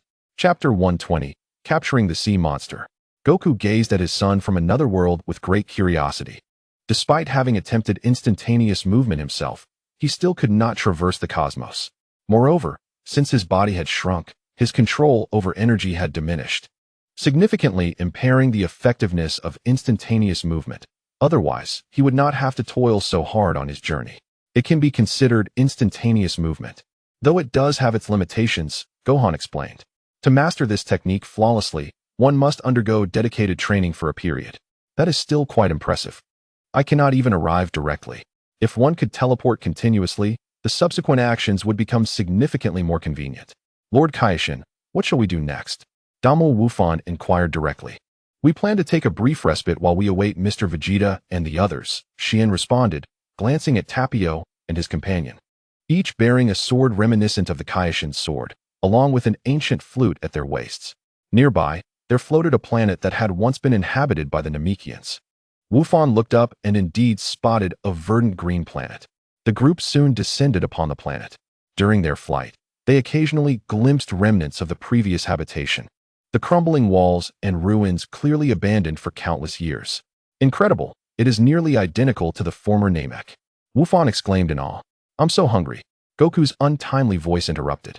Just hold on, there's nothing to eat here. Haven't we just finished breakfast? Gullioleo comforted him. No worries, I have some food here.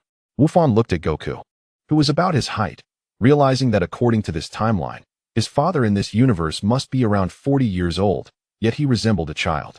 Then, amidst the curious gazes of the others, he summoned food from his body. These are made from the specialties of Baozi Mountain. I have plenty. If anyone is hungry, please feel free to share. Soon, the nearby ground was piled high with food. Wufan began to produce enough food for 3 people, ample for everyone to enjoy a hearty meal. The peculiar aroma made everyone salivate. Despite their differing tastes, true delicacies transcend species. Others felt a bit shy, but Goku dove head first into the mound of food. Alongside him were Wufan and Bike. This food is so delicious, even better than what Chi-Chi makes. Hey Bike, why did you come over? Goku asked with his mouth full. Aren't you supposed to survive on water alone? Bike, nearly choking on his words, merely shot him a sidelong glance. You certainly can't keep your mouth shut. Would he admit to enjoying Wufan's cooking? Goku, unaffected by Bike's indifference, called over the others. You all should come over. It's truly delectable. Although the Kaioshin and his companions wanted to claim they weren't hungry, the tantalizing aroma was simply irresistible. Moreover, there was so much. Eventually, the remaining few set aside their reservations and joined the feast. Especially the Tapio brothers, their previously aloof demeanor vanished completely, devouring the food as if they hadn't eaten in a millennium. Hey, it seems Vegeta and the others are coming. Goku exclaimed, swallowing a whole roasted lizard. Sensing a familiar presence. I'll bring them over. Let me handle it. With a puff, Wufan created a clone. To the astonishment of the group from the demon realm, the clone vanished in an instant, only to reappear dragging a spaceship and then dissipating. Wow, impressive, Goku marveled. However, those inside the spaceship were not only surprised but also frightened. Namek, Bulma rubbed her eyes. Her past experience there had been quite harrowing, leaving a deep impression on her. Did we just teleport to the Namek planet? Hey, there are people over there. Haibisai noticed the lively group. Humph, so it's Kakarot and his friends. While we toil on our journey, they're indulging in a feast. Vegeta scoffed. Hey, Vegeta, the food here is fantastic. Would you like to join us? After a while, Goku called out again. The previously mountainous pile of food quickly diminished under their ravenous consumption. In the end, everyone was satisfied, save for Goku and Vegeta, who still seemed somewhat unsated. Are you saying there are monsters in the water over there? I wonder what they would taste like if roasted. During their post-meal chatter, one suggested, why don't we go meet it? But if it's particularly large, one tea that complicate things? Goku pondered for a rare moment. No problem. No matter how large the food, I have ways to cook it. Wufan boasted, always keeping a clone dedicated to honing his culinary skills. Even in the case of unpalatable or toxic creatures, he could create a unique and delicious dish. Moreover, according to Lord Kaioshin Xian, the so-called sea monster was only larger than average. Dad, I'm going with you. Both Wufan called out simultaneously. Be Vegeta and Bike, do you wish to join as well? Goku wanted to invite more, but they did not respond. Bike preferred to explore further, while Vegeta showed little interest. They arrived above a vast ocean. Hey, monster, are you there? Goku's audacity made Gama, who was secretly observing in the first demon realm, break into a cold sweat. Did he dare to provoke the sea monster directly? Were all these earthlings so reckless? Soon, Goku's wish was granted. Roar! A colossal figure surged skyward. The three quickly dodged. Wow, it looks like an octopus. Goku stared at the sea monster, drooling. Lord Kaioshin was right. Something this large must be enough to last a year. Dama Wufan attempted to engage it, while Wufan contemplated how to cook such a massive creature. As for preservation, that was no issue. If there was any leftover, he could simply store it in his space. It would be hard to find such a specialty elsewhere. Kamehameha. Dama Wufan unleashed a full-powered Kamehameha wave directly at the sea monster. However, the creature merely emitted a puff of smoke, showing little sign of injury. Both Goku and Wufan were left astonished. Was Dama Wufan too weak? No, that couldn't be. Goku knew that despite Wufan spending the past year merely studying at home, his physical prowess, though diminished, still matched that of Majin Buu. Even transformed into a child, his combat ability had decreased, but defeating an enemy of Cell's level was still within reach. The issue did not lie with Dama Wufan. It was the sea monster itself. Its defensive capabilities were extraordinarily formidable. Wufan ceased to contemplate cooking. Initially, he had regarded it as an ordinary large creature. But now he realized he had completely misjudged it. How could a being that left such a profound impression on Lord Kaioshin be anything but extraordinary? I'll give it a try. Goku pulled out his Rui Bang, which instantly elongated. Bam! After a single strike, the sea monster remained unmoved, glancing at the small insect before it and opening its massive mouth. Roar! Its cavernous maw was dozens of kilometers wide, directly aimed at Goku. Whoa! Goku felt his arm go numb from the impact and quickly withdrew his staff, fleeing at full speed. It seems we VE angered it.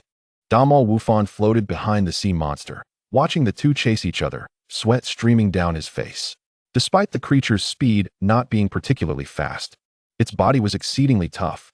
Without using fusion techniques, it would be challenging to inflict any significant damage on it. This is the summary of the battle from earlier.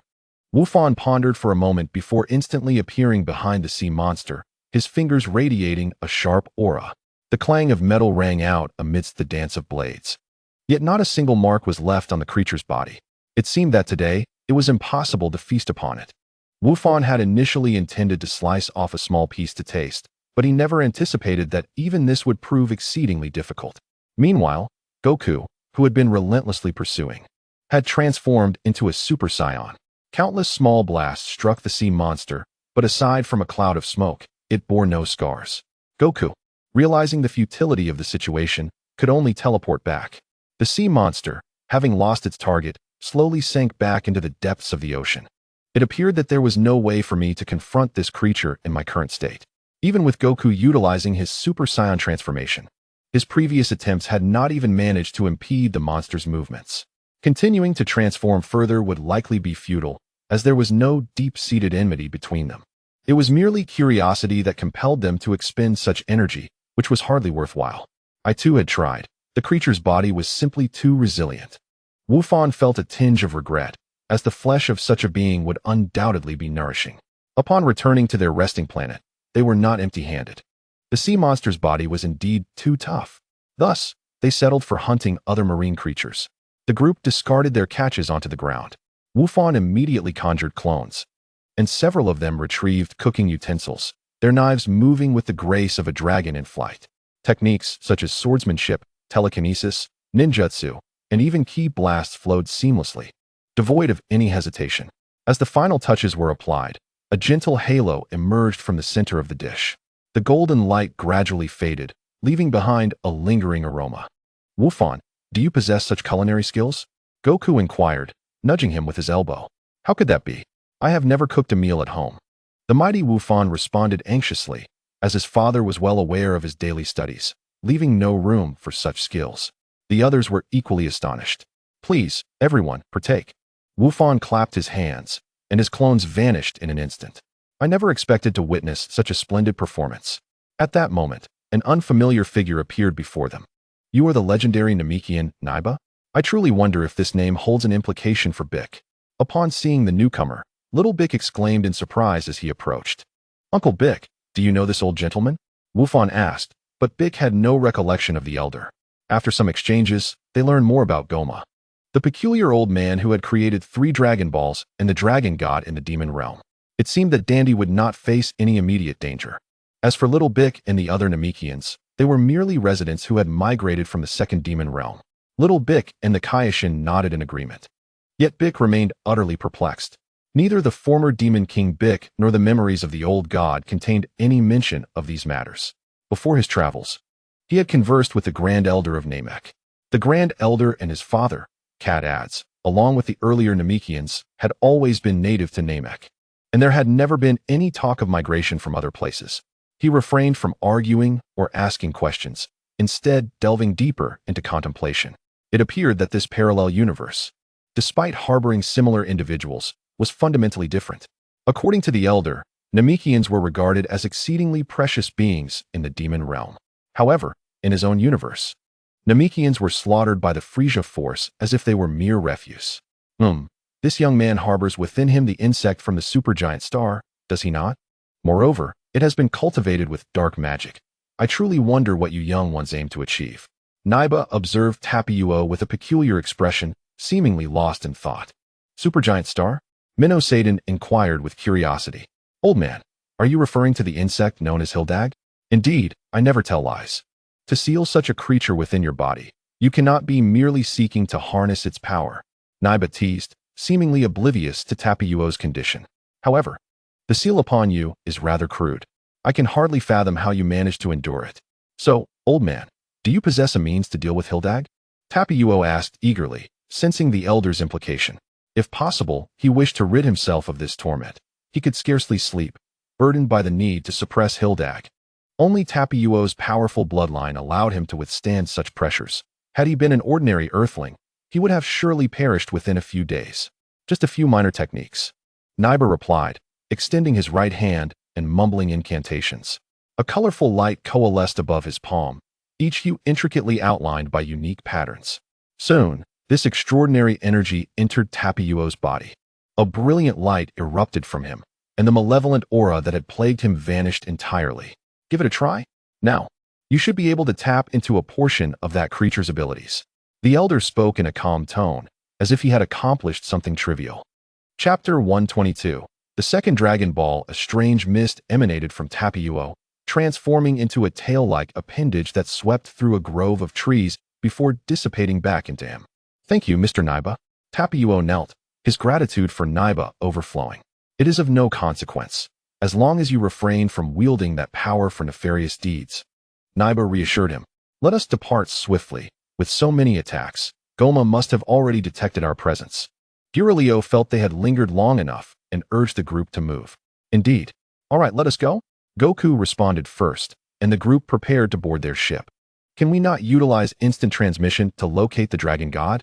Wufan timidly inquired. Earlier, during his exchanges with the Namekians, he had learned that to acquire the Dragon Balls of Namek, one must compete in strength and wisdom with several guardian elders. A process remarkably similar to that of this so-called dragon god. In his own universe, he had once mentioned that after defeating Frisia, his father had learned instant transmission from the cosmos. Yet, these individuals still needed to travel by ship, which perplexed Wufan. He had previously mentioned his ability to traverse several demon realms through instant transmission. However, the creators of the 3 Dragon Balls and the Dragon God were present here. Was it necessary to demonstrate sincerity in obtaining the Dragon Balls, to recognize that a journey of 1,000 miles begins with a single step? Wufan innocently asked Naiba beside him. The somewhat eccentric Naiba appeared equally bewildered by Wufan's thought process. There is no such rule. They are likely just accustomed to traveling by ship. Afterward, upon acquiring the location of the Dragon God from the second demon realm, Wufan led the group, including Naiba, to the Dragon God's palace. Let me make it clear, Kakarot, I shall take the lead in this contest, Vegeta asserted, claiming the opportunity for battle. That cannot be right. Goku, the most taken aback, protested. You have already fought last time. This time, it must be my turn. Vegeta believed his reasoning was entirely justified. Old man, can different individuals also compete against the Dragon God? Goku directly inquired of Naiba, standing beside him. It is of no concern, as long as it is a one-on-one match. Naiba disclosed everything to Wukong without any concealment. Observing the absence of dissent from the others, Vegeta smirked. Thus, it was joyfully settled. Do you all genuinely enjoy fighting? Naiba pondered in confusion. Naiba remarked, each one of these individuals is quite peculiar. Hey, Dragon God, I have come to collect the Dragon Balls. Let us engage in a contest. Vegeta boldly approached the palace, calling out, is that fellow truly without issue? No matter how strong, he cannot surpass Wukong. If he underestimates the situation, he shall face dire consequences.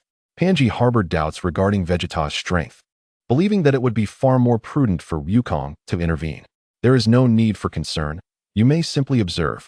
Bulma expressed unwavering confidence in Vegeta's abilities, explaining earnestly. Upon hearing a call, the second Dragon God began to awaken. With eyes akin to Ultraman, he initially viewed Vegeta with disdain, perceiving him as a mere child. But soon his gaze shifted to Naiba amidst the crowd.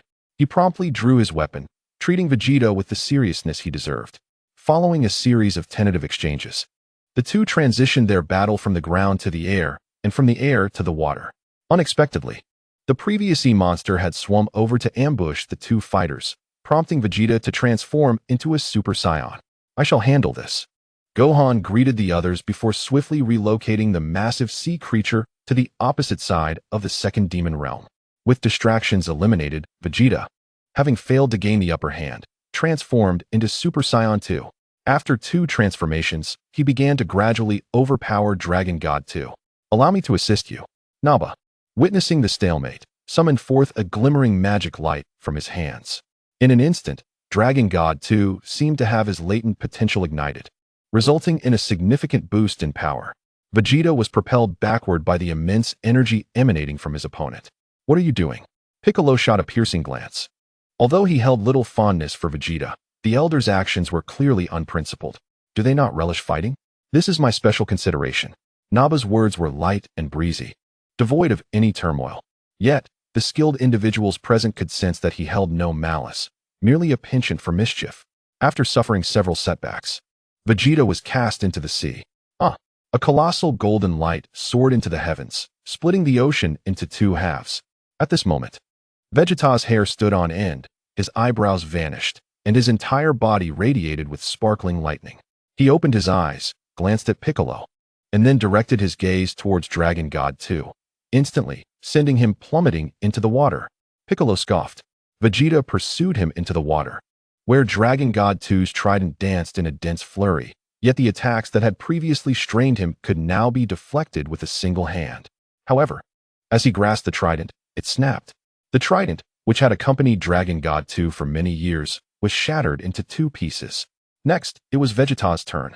Merely utilizing his legs, he rendered Dragon God 2 incapable of resistance, driving him from one side of the ocean to the other.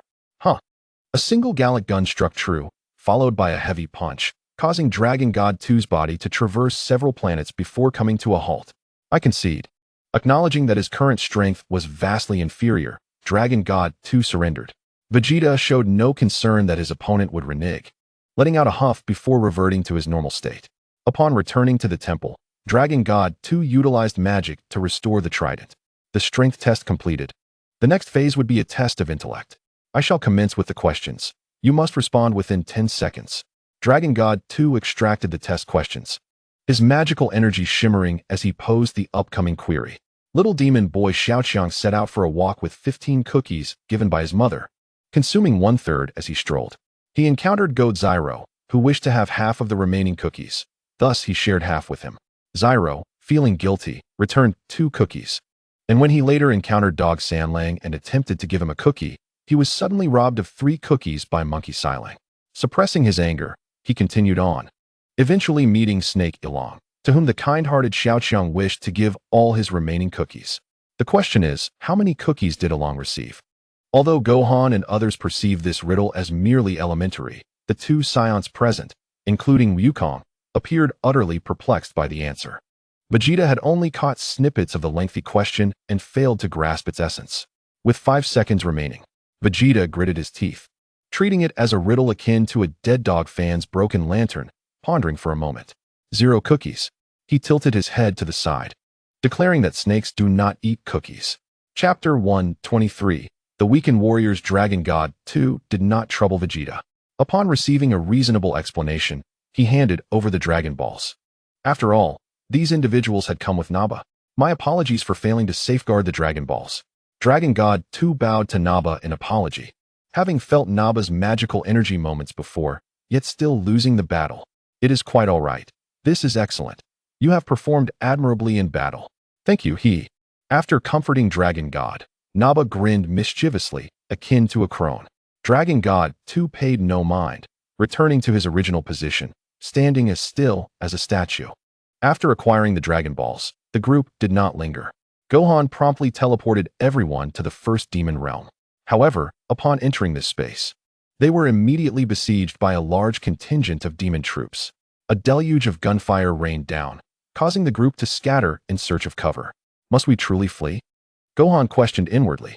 Despite the multitude of weapons on the opposing side, their power appeared only marginally greater than that of Frieza's minions. It is known that for Super Saiyans, even a star-destroying attack might leave them unscathed. I am uncertain. Seeing everyone else hiding, I decided to conceal myself as well. Piccolo explained alongside Gohan. After all, this is the demon realm. Who knows what peculiar effects those firearms may possess? Just as Gohan was about to send out 2 clones for reconnaissance, he witnessed Wukong being struck down by a bullet, followed by a cannon blast that left him in disarray. Old son, he must be feigning. Piccolo felt a twinge of embarrassment. Surely, son Wukong is merely pretending to be weak. They then observed Vegeta being battered by a barrage of gunfire, appearing on the brink of collapse. However, the aftermath of the explosions did not even shatter stones. Gohan, Piccolo. Yet, Vegeta's disheveled state hardly seemed feigned. Uncle Piccolo, should we intervene? Gohan deflected an incoming attack, noting that aside from a few electrical attributes, the energy blasts bore no distinctive qualities.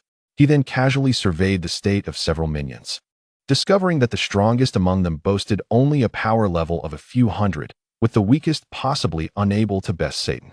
This ragtag group managed to send a cadre of the universe's elite fleeing in disarray. It felt surreal. Let us hold off on attacking for now. I wish to observe what these individuals are truly scheming. Piccolo cautioned, referring not to the opposing forces, but rather to their own group. Previously, during his battle with Vegeta, he sensed something peculiar about his opponent.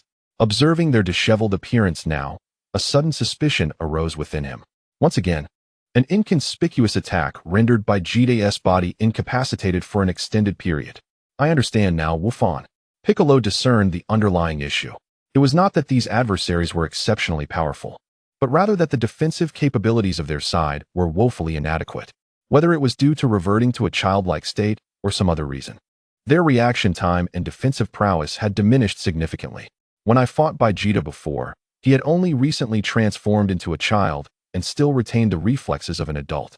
Now, however, it seemed that all attributes had plummeted to their nadir. It was indeed laughable that a Super Saiyan could be injured by mere bullets. With a cold sneer, Piccolo observed Wufan lost in contemplation. He meticulously sensed the warriors of this world, realizing that they now possessed less than a fraction of their initial combat power. Initially, he had believed that everyone was merely concealing their energy, as was customary among Earth's warriors, but it was evident that the situation was far more complex. They needed to locate the Dragon Balls and make a wish swiftly. He could not fathom the adverse repercussions of delaying any further. Huh, Piccolo bellowed, sending the horde of minions hurtling hundreds of kilometers away. I thought highly of you earlier, yet this is all you can muster? He then cast a glance at Vegeta. It was absurd that this ragtag group, which even Nappa could have dispatched in an instant, was capable of injuring their prince. Today, he was truly entertained by the spectacle. Vegeta was nearly driven to exasperation by Piccolo's derision, his face flushed with indignation. He could discern that Piccolo's earlier strike had been a casual one, undoubtedly tempered with restraint. Otherwise, the outcome would not have been so trivial. But why was he, just a short while ago, able to unleash the power of Super Saiyan 3? Vegeta was no fool. He could feel the increasing impact of this child's body on his own. Initially, it was merely a lack of coordination, which later escalated to diminished physical strength, and now, an overall decline in all attributes. If he did not make a wish soon, as that Namek star being had mentioned, Gemma's wish would transform them into children around the age of 11. Ultimately, would his power plummet to a mere combat strength of around 10,000? Although he had been a prodigious warrior in his youth, the disparity between him and a Super Saiyan was akin to that of a speck in the vast sky. Uncle Piccolo, we must act quickly, Wufan whispered, to which Piccolo nodded in agreement. Under Piccolo's guidance, they advanced steadily, from the wilderness to the castle entrance. And then from the castle to the palace, they encountered hardly a worthy adversary along the way. Could it be that the first demon realm possessed the weakest warriors? Wufan felt a tinge of confusion. The strongest foe they had faced so far was merely a handful of individuals claiming to be part of an elite team. Yet they were only marginally stronger than the previous minions, especially when compared to the Frieza force. This so-called elite team lacked not only strength, but also the finesse displayed by Captain Jinyu and his comrades. The journey had been devoid of any obstacles. Contemplating this, Wufan found himself reminiscing about the battles with Frieza and his forces. How could you harbor such thoughts? The strength of the entire demon realm has always been unparalleled. Kaish and Xian quickly clarified, fearing that the group might underestimate their opponents. Even Majin Buu was created from the first demon realm. Is that truly the case? Yet, they seem so weak. Wufan waved his hand dismissively, not only along this path, but when he expanded his perception across the entirety of the first demon realm. He sensed hardly any formidable energies. As Wufan mulled over the situation, it became evident that there had been no interference from any experts. While skilled individuals might exist, they were likely merely observing, as the minions crumbled upon contact. Perhaps this was the very reason the so-called Demon King wished to reduce everyone to a childlike state. Before long, they arrived at the palace of the Dragon God, only to discover that the Dragon Ball from Dragon God number 1 was missing. Chapter 124, Wufan's first battle. Sister Xiaolan, is there any way to resolve the issue they are facing? Upon noticing the absence of the Dragon Ball, Wufan inquired of Xiaolan, seeking alternative solutions. He understood that fretting over problems was futile. Finding a resolution was of utmost importance. Although he had his own plans, believing that the Dragon Balls from Namek and Earth, along with the divination of the old fortune teller, could provide solutions, all options required a certain amount of time. They have been subjected to the power of law, Wufan. You must utilize a corresponding power of law to negate it, or employ a more potent power to break it. Is the power of the dragon a form of law? Indeed, according to my core analysis, they have been subjected to the law of truth. As data and information flooded into Wufan's mind, his thoughts crystallized. The law of truth and the power left by the dragon were limited. Based on his current level of comprehension, he estimated that completely negating it would require approximately half an hour. Thus, he concentrated, drawing the power of law within him into his palm. It is truly regrettable that we have obtained the Dragon Balls here. At that moment, a sorceress approached, accompanied by 2 demon beings. Sister? Xian's voice broke the silence. I am Majin Kuo. The demon resembling a vegetable behind her spoke first. Why do you get to introduce yourself first? Eileen's voice dripped with discontent. I am Eileen Zagrindiar. I am Majin Duo, and I adore chocolate cookies. Another demon, resembling Boo but with green skin, chimed in. Wufan glanced at them, and their information materialized before his eyes. Name: Kuo, bloodline, Majin S, abilities, Ki, magic, talent, exceptional comprehension, super calculation skills, Ki blast, basic magic, combat power, 20 billion. Name: Eileen's, bloodline, Grindoir S, abilities, Ki, magic, telekinesis, talent, genius mind, mastery of magic, encyclopedia skills, basic magic, intermediate magic, combat power, 2 billion. Name: Duo, bloodline, Majin S, abilities, Ki, magic, talent, exceptional comprehension, mastery of combat skills, Ki blast, basic magic, combat power, 50 billion, full power, 200 billion. Previously, upon examining the combat power of Majin Buu on Earth, it was approximately 300 billion. In this world, he had noted that the Buu from Earth retained only a benevolent fragment, as the malevolent Buu had separated, taking most of the energy with him, only to be utterly annihilated by the spirit bomb. Given this, even if the opponent exerted their full strength of 1 trillion, he wondered if his mysterious form would suffice to contend with them. Did you defeat the Dragon God? Goku's voice interrupted Wufan's thoughts. It was him who vanquished him. I was defeated. Kuo shot a sidelong glance at his brother, followed by a triumphant grin. What do you have to be proud of for being defeated? Goku retorted. Long time no see, sister. Xian stepped forward, breaking the tense atmosphere. It has indeed been a while. But why are you still such a small fry? Eileen's appeared relatively amiable, lacking any aggressive demeanor. That is because we were transformed into children by Gemma. They are the same. Xian gestured to those behind her. So, your wish is to revert to adulthood? Precisely. Therefore, could you please hand over the Dragon Balls? That way, our wish can be fulfilled. That simply won't do. I have my own wish as well. Eilincy did not consent to his proposal, and the negotiations for acquiring the Dragon Balls were unsuccessful. After a cordial exchange, both sides resolved to send representatives to engage in combat, with the victorious party entitled to the other's Dragon Balls. Although Xiao Bik found this method somewhat inequitable, it was the only option available. Thus, Goku prepared to take action. Before Vegeta could voice his opinion, Gohan stepped in front of him. May I speak? Standing before Goku, who appeared to be of a similar age in this parallel world, Gohan found it difficult to address him as father. I might have a way to restore everyone to their original forms. Leave the ensuing battle to me. Goku neither rejected nor accepted this proposal, but glanced at Bik. Until now, it had always been Bik who engaged in combat, and the only notable attributes Gohan possessed were his culinary skills and a collection of peculiar abilities. Rest assured, Gohan's strength is on par with any of you. Bik clarified, not wanting his master-student duo to be underestimated by these individuals from the parallel world. Not even by Sun Wukong. You claim you can assist in our restoration. What is your method? Vegeta inquired skeptically.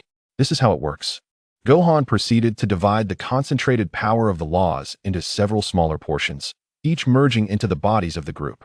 This process would take approximately half an hour, during which any necessary combat would be handled by me and Uncle Bik. As everyone sensed the changes within themselves, astonished yet tacitly accepting his request, they pondered if this Gohan truly possessed the capability to defeat the opponent. As Gohan approached the arena, Qua followed closely behind. Before he could express his confusion, he heard Eilincy's voice. Qua, what are you doing? I didn't say to send you. Hey, I'm strong enough, right? Why can't I? Eilincy retorted, ultimately. It's the formidable Majin who will take the stage. As this was Gohan's debut battle in this world, he resolved to afford his opponent the respect they deserved. With their strength at 50 billion, Gohan transformed into a Super Saiyan. His golden hair stood erect, and a piercing gaze emanated from him. It had been quite some time since Gohan last fought. Since the Majin Buu incident, he had not engaged in battle even once. Despite being a Gohan from another world, his aura resonated with the legacy of the Saiyans. Since this is merely a spar, I shall use only my standard strength. Gohan's voice turned cold after his transformation. Observers were suddenly reminded of the youthful figure who had once battled against Cell. The current Gohan appeared even younger, with a more imposing and chilling presence. Duo. I am ready to begin. The green-hued duo exhibited a sense of martial decorum, greeting his opponent before the fight, yet his movements were swift. After releasing white steam from the holes in his body, he darted forward at incredible speed. Gohan seized Duo by the antennae and delivered a powerful punch to his head. Duo was momentarily taken aback, having never anticipated such an assault. Bang, bang, bang. Duo was propelled backward, his body bouncing like a rubber ball, ricocheting through the air. A playful smile crept onto Gohan's lips, a blend of excitement for battle and curiosity towards this peculiar adversary. Your body is quite strange. Wait, let go. Before Duo could finish his sentence, the world around him spun wildly. Gohan swung him around as if hurling a wrecking ball, gaining speed until the air filled with a deafening whistle. Duo's green form blurred into a circular shape, his antennae taut in Gohan's grip. What sort of combat style is this? Shi and Shin watched in astonishment. Duo, are you alright? Qua expressed concern, relieved that he was not the one fighting such a brutal opponent. As Gohan reached peak velocity, he abruptly changed direction and slammed Duo into the ground. Boom. The solid earth gave way, creating a deep crater, with Duo impaled like a nail, leaving only his antennae exposed. Without waiting for the dust to settle, Gohan swiftly yanked Duo out of the pit. Disoriented, Duo struggled to regain his bearings only to find himself captured once more. Enough! Enough! Finally coming to his senses, anger began to brew within him. I am getting angry. Really angry. Duo screamed in midair, unleashing a barrage of energy blasts. Boom, boom, boom. Countless pink energy orbs rained down upon the first demon realm like a deadly barrage. Gohan had no choice but to slam him into the ground again. You dare.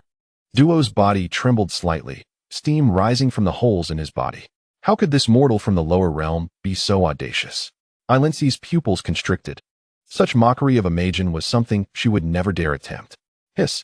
Scalding white steam erupted from Duo, the violent hissing reminiscent of high-pressure steam. Duo chocolate. As their elder brother, Qua had prepared chocolate upon witnessing his younger sibling being so bullied. After consuming the chocolate, Duo's power began to surge.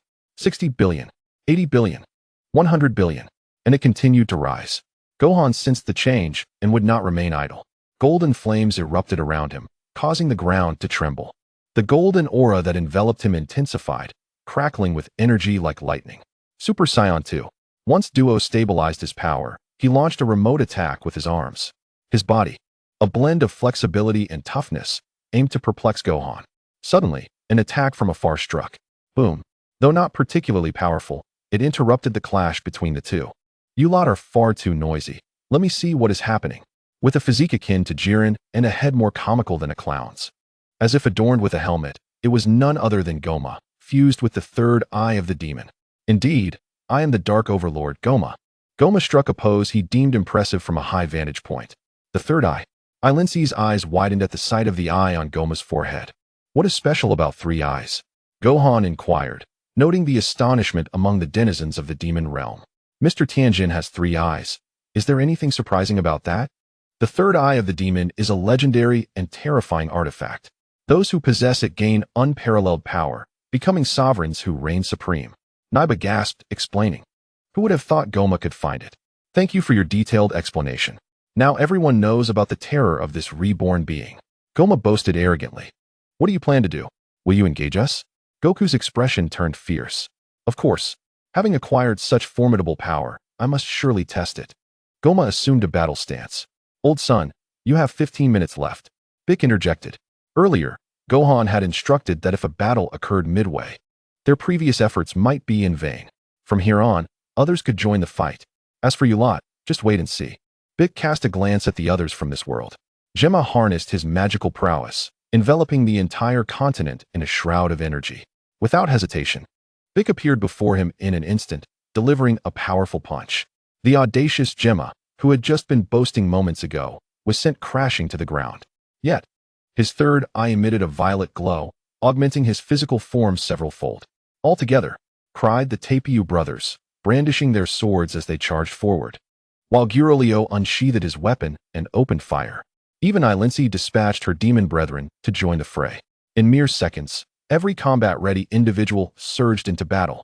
Vegeta drummed his fingers on his arm, impatience etched upon his face. However, his body had yet to recover, rendering his participation somewhat futile. If the enemy could not be dispatched swiftly, joining the fray would only lead to embarrassment. Endure a little longer, Vegeta, reminded Little Bick. You should feel your physical condition gradually improving. If you act rashly now, all your efforts will be in vain. Goku too felt the strain.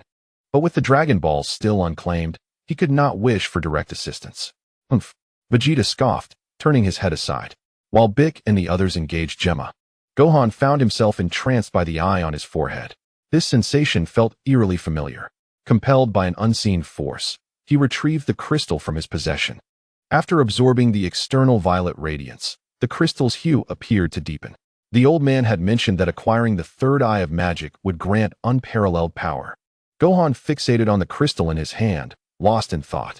The foe's aura, as well as his physical prowess, surged incessantly. I understand now. Without resorting to instant transmission, Gohan soared through the air, rapidly closing the distance. It seemed that Gemma was indeed the ultimate adversary. I am eager to witness the true extent of this so-called third eye. Chapter 126. Colossal combat in a mere moment. Gemma's energy escalated exponentially, his form growing ever larger. Hildegard, arise. Tapiu commanded decisively, his sword pointing skyward. A surge of magical energy roiled within him, and white mist erupted forth. A thunderous roar resonated, dimming the surrounding space. It appears I cannot hold back any longer, Bick muttered, his fists clenched as a fierce aura radiated around him. His muscles expanded with a crackling sound, his figure towering, his skin shifting from green to yellow and ultimately to orange. Yet, there was more to come. His formidable stature continued to grow, surpassing even the enhanced Gemma. Thus commenced the titanic clash between giants. Oh, are we finally seeing some semblance of a challenge? Gemma sneered, the third eye on his forehead pulsating with violet light. His colossal fist slammed toward Hildegard. Bang! Hildegard did not meet the blow head-on. Instead, his body transformed into a gaseous state, allowing the fist to pass through. Simultaneously, he retaliated with a sweeping tail strike aimed at Gemma's side. Gemma's third eye flashed, his head tilting as he narrowly evaded the attack. Trivial tricks. Gemma's arms spread wide, unleashing countless violet magical orbs that rained down indiscriminately, plunging the entire first demon realm into chaos. Bick instantaneously positioned himself before Gemma, crossing his arms defensively as a massive energy barrier rose to intercept the magical projectiles. Yet, the relentless barrage detonated against the shield, producing a cacophony of explosions. Amidst the smoke, Bick's arm elongated swiftly, aiming directly for Gemma's third eye. Gemma swiftly turned his head, the edge of his hand grazing the eye socket and sparking a shower of embers. Seizing the opportunity, he grasped Bick's arm, attempting to wrench it free. With a dismissive grunt, Bick's captured limb softened suddenly, akin to rubber, allowing him to escape. In that fleeting moment, Bick's other hand had already charged with energy. Magic convergence like cannon. The highly concentrated spiral beam erupted at point-blank range, striking Gemma squarely. Gemma grunted, his massive form sliding backward, carving deep trenches into the ground. Alas, he managed to deflect it. Bick lamented. Simultaneously, Hildegard conjured dozens of energy tendrils that surged toward Gemma from all directions. Get away, Gemma roared, his third eye erupting with a brilliant radiance, sending out a massive wave of energy that radiated outward from him, shattering Hildegard's tendrils and forcing Bick back several paces. A tingling sensation coursing through his arms. This creature absorbs damage, converting it into his own strength? Bick's expression grew grave. He noted that the area struck by the magic convergence light cannon on Gemma's chest was now channeling faint energy into the third eye, and Gemma's overall aura seemed to subtly heighten. Tapiu piloted Hildegard anew, altering their strategy. Hildegard ceased physical assaults, transforming instead into a viscous energy mire that ensnared Gemma's lower half. Gemma's movements were indeed hampered. He roared in fury, his fists flailing as the ground shattered beneath his onslaught. What an opportunity! Bick drew a deep breath, channeling all his energy into his palm, rapidly forming a colossal energy sphere. Super explosive magic cannon. He aimed at the spot where he had previously struck and unleashed with all his might. This was the culmination of Bick's strength, warping the very fabric of space as the energy sphere traversed. Gemma's internal energy surged wildly, yet he remained trapped by Hildegard's grasp. No, his combat prowess was hardly exceptional, and in such dire straits, he could not mount an effective defense, resorting instead to brute force. Boom! The earth-shattering explosion enveloped Gemma's form, blinding light akin to a white night burst forth, with the residual shockwave sending waves of earth soaring several meters high. Rising like a mushroom cloud. Have we succeeded? Ball God number 1 leaned forward anxiously. As the dust gradually settled, Gemma's silhouette reemerged. He knelt on one knee. A large portion of his chest obliterated, revealing shredded muscle tissue, a pitiful sight indeed. However, at that moment, the third eye once again erupted with radiant violet light. The violet illumination permeated the heavens and the earth, dyeing the magical barrier in the sky a deep purple, augmenting his pressure once more.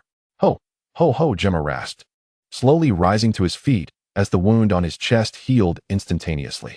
Moreover, his form swelled again, muscles becoming more robust. A terrifying force akin to a tsunami sweeping across the battlefield. You have done well. Gemma's voice grew profoundly gruff, his physique now dwarfing both Hildegard and the giant Bick. As a token of gratitude, allow me to show you the true power of the Demon King. The acceleration of Gemma's energy was despairing, akin to an unrestrained ascent, once more shattering his previous limits and reaching an unfathomable height. Hildegard launched another assault, only to dissipate into nothingness. This is bad. Tapio's expression shifted drastically. Before he could react, the third eye unleashed a finely concentrated violet beam, instantly piercing through Hildegard's form. Roar! Hildegard emitted a mournful cry, his colossal body trembling violently before transforming into white mist, retreating back into Tapio. Tapio and Hildegard's lives were intertwined. A grievous blow to Hildegard struck Tapio as if he had been dealt a heavy blow himself, groaning as he knelt upon the ground. Now it's your turn, Namekian. Gemma's gaze locked onto Bick. With a mere thought, he solidified the surrounding air, transforming countless violet crystals into shackles that ensnared Biker midair. These crystalline bonds were exceptionally resilient, continuously siphoning Biker's vitality. Gohan slowly raised his hand, and a black energy sphere, the size of a fist, began to take form. With a gentle flick, he propelled the energy sphere directly toward the trapped Biker, leaving desolation in its wake. Biker's pupils constricted as he sensed the annihilating energy contained within, potent enough to obliterate him at a molecular level. He summoned all his strength. The black energy sphere grazed his shoulder, striking a distant mountain. There was no explosion, no sound. The mountain and the surrounding space vanished as if erased by an eraser, leaving only a smooth indentation. Biker returned to his normal state, half kneeling on the ground, gasping for breath, his energy and stamina depleted. Ants, after all, are but ants. Gohan looked down from above, surveying the astonished crowd. So, who shall be next? Or do you wish to experience despair? Vegeta's fists cracked ominously, but little Biker clutched him tightly. 7 minutes left. Little Biker growled. Goku stood protectively in front of Vegeta, his gaze sharp, yet equally restrained. Gohan had yet to take the stage. It remained uncertain whether he possessed any hidden cards. Chapter 127. The ever-evolving duo. The crystal in Gohan's hand emanated a soft purple glow. Could the third eye absorb and transform infinite possibilities? Gohan murmured, a flicker of enlightenment flashing in his black eyes, as his fighting spirit ignited. The crystal began to meld into his skin. Gohan slowly closed his eyes as the blood within him began to boil, golden flames rising from his feet, his hair visibly lengthening, transitioning from black to crimson, cascading down to his shoulders. The red fur spread along his arms to his chest, and his tail broke free from its restraints, swaying behind him. When he reopened his eyes, golden rings surrounded his pupils. Super Saiyan 4, Son Gohan. He had entered the fray. There was no earth-shattering explosion of energy, no unnecessary words. Gohan merely bent his knees slightly, and in the next moment, the ground where he had stood collapsed violently, his figure appearing before the immense Gohan, his fist, cloaked in red fur and imbued with compressed golden energy, mercilessly struck Gohan's face. Time seemed to freeze for a moment. Boom. A white shockwave erupted in a spherical explosion. Gohan had no time to react as his body was propelled like a cannonball. What? Gohan's eyes reflected disbelief. The force of this punch exceeded anything he had previously comprehended. Gohan shadowed him instantly, his fists clasped together, delivering a fierce downward blow. The massive figure crashed to the ground like a meteor, half of it embedded in the rock, with enormous fissures spreading like spider webs. Before Gohan could struggle, Gohan descended, his foot pressing down on Gohan's chest. With lightning speed, his other hand reached for the third eye. Enraged and astonished, Gohan's third eye glowed vividly. You shall not. He roared, his hands attempting to crush Gohan completely. Gohan's foot suddenly exerted power, propelling him backward in a graceful somersault, narrowly evading Goma's attack. Speed, strength, defense, none could compare to Super Saiyan 3. Vegeta's expression flickered with irritation. Kakarot, what do you think of this form? Goku smiled, his astonishment fleeting. He hadn't anticipated Gohan's diligent efforts. This transformation at his age was remarkable. Noticing Goku's relatively calm demeanor, Vegeta felt a vain throb on his forehead. Damn Kakarot. How much has he surpassed me now? After painstakingly attaining Super Saiyan 3, just a few days have passed, and this form has become so trivial? Vegeta sensed the continuous changes in his body. He estimated that it would take about 5 more minutes to fully mature. If this continued, even if the battle remained unresolved, he would have little opportunity to act. Goma rose from the pit, his face a mask of rage and survival, the third eye on his forehead bloodshot. Its purple light flickering erratically. So close, just a hair's breadth. He seethed. The third eye, a hard-won power, had nearly been snatched away. I shall eliminate these inferior beings without mercy. Goma roared, his voice causing debris to tumble. Instead of rising immediately, he plunged his arms deep into the earth beneath him. The third eye glowed intensely. Meanwhile, the entire first demon realm began to tremble slightly. With countless demonic energies surging from all directions, wildly converging toward Goma's form. His size did not continue to expand, but his aura skyrocketed at a rapid pace. The immense pressure weighed heavily on the hearts of every spectator. He was absorbing the energy of the first demon realm. Irons's face turned pale, her voice trembling. If this continues, his energy will reach unimaginable levels. Although that boy's transformation is powerful, Mr. Gohan's aura is also escalating. The Kaioshin Shin suddenly spoke. His tone laced with confusion. He sensed the battlefield intently. Moreover, the rate of increase seemed to be nearly on par with Goma's. What could this mean? Hearing this, the crowd focused their senses. Indeed, alongside Goma's violently surging energy, Gohan's aura, seemingly calm, was also steadily solidifying and rising. Strangely, each time the third eye emitted a burst of brilliant light, and Goma's energy fluctuated violently, Gohan's aura would sway slightly, as if caressed by a gentle breeze, subsequently solidifying further. Could it be that a portion of Goma's energy was being absorbed by Gohan? Biker furrowed his brow. He knew Gohan had learned many peculiar techniques, and they had shared training, but due to their differing physiques, much of what Gohan practiced remained inaccessible to him. He glanced at Gohan's forehead, where the skin was smooth yet seemed to pulse with purple light, resonating with Goma's third eye in an ineffable manner. At the center of the battlefield, Gohan appeared oblivious to this connection, or rather, all his focus was immersed in that extraordinary realization. Confronted with Goma's surging aura, he did not retreat. Instead, he charged forward. Roar! Goma swung a fist, the air groaning under its weight, dark cracks forming in its wake. Gohan stood firm, meeting the blow with his own. Boom! The instant their fists collided, blinding light erupted, and a terrifying shockwave exploded outward, flattening the already trembling mountains in the distance. Gohan slid back several meters, carving deep grooves into the ground beneath him. Goma's massive form staggered slightly, retreating a half step. Were they evenly matched? No. The third eye flashed again, rapidly replenishing the energy Goma had just expended, his momentum rising instead of falling, as he lunged at Gohan with renewed ferocity. Gohan's eyes glimmered with crimson light, a hint of excitement curving his lips. It had been a long time since he felt this way, the exhilarating surge of Saiyan blood. He charged once more, engaging Goma in a fierce close-quarters brawl. Bang! Bang! Bang! The cacophony of their clashes resonated like thunder, echoing across the entire first demon realm.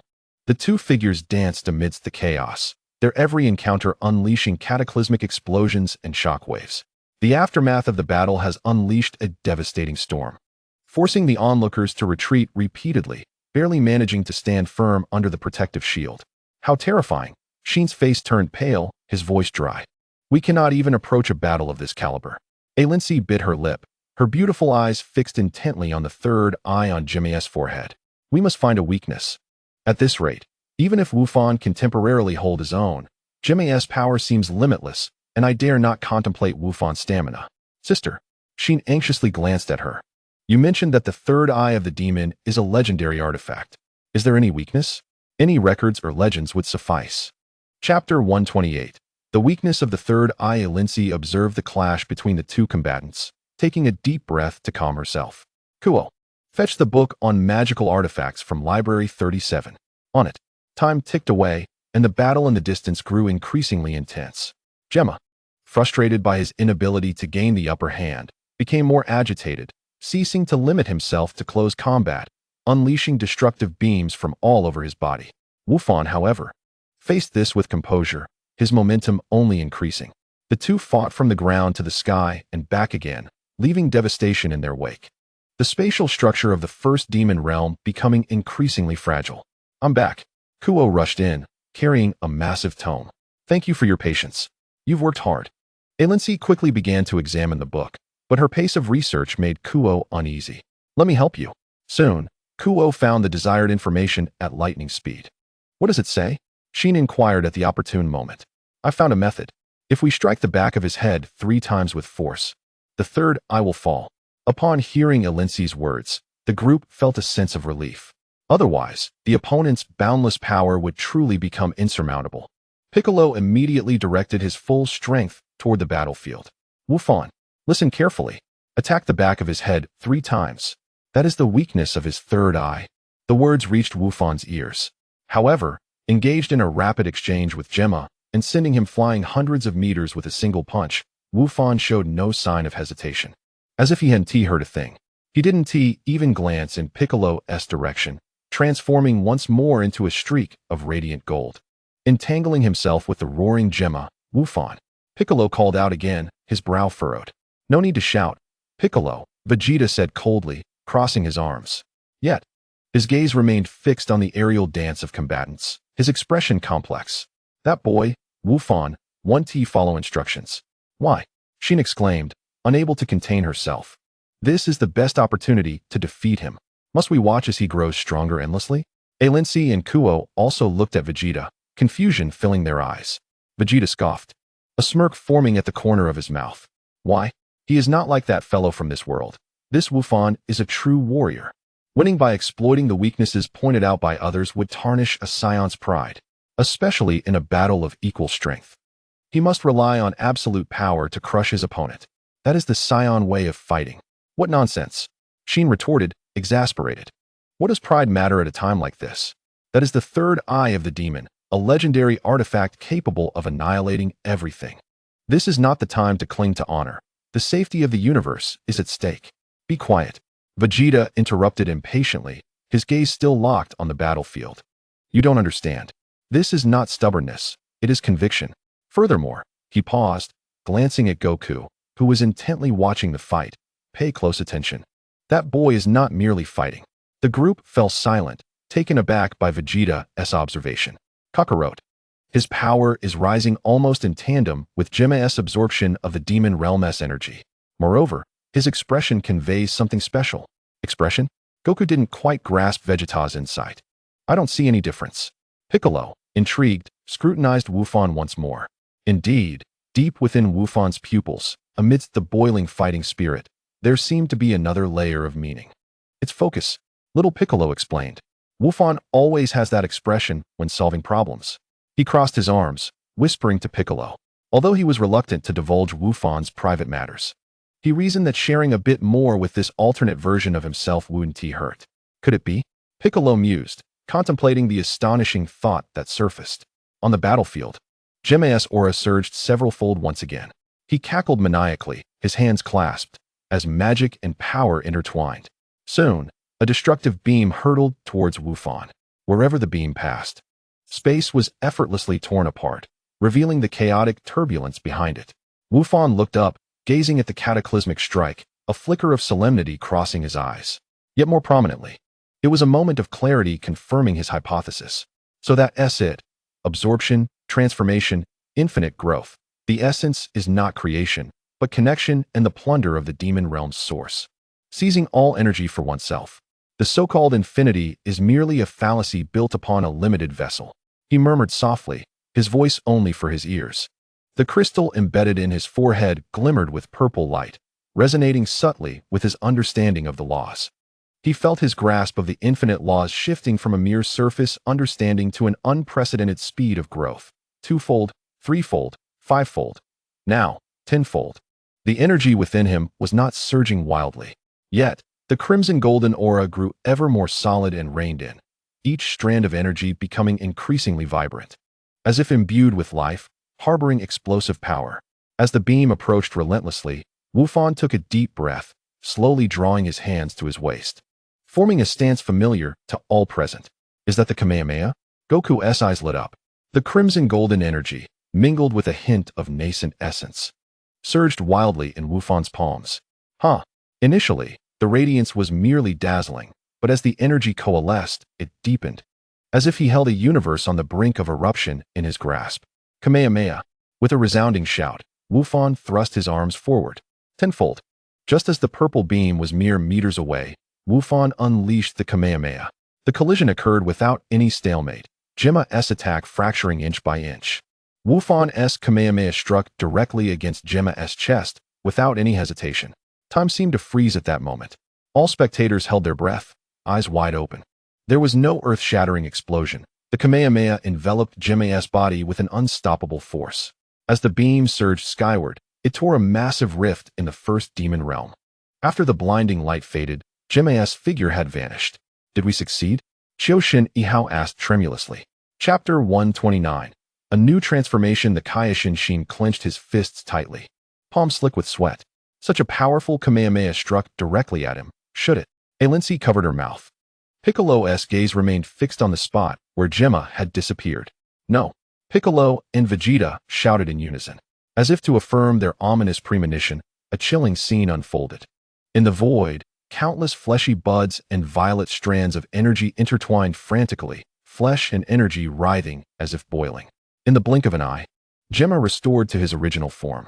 Not only that, but his entire body began to shrink and solidify, taking on a pure black hue, with muscle lines exhibiting a metallic texture.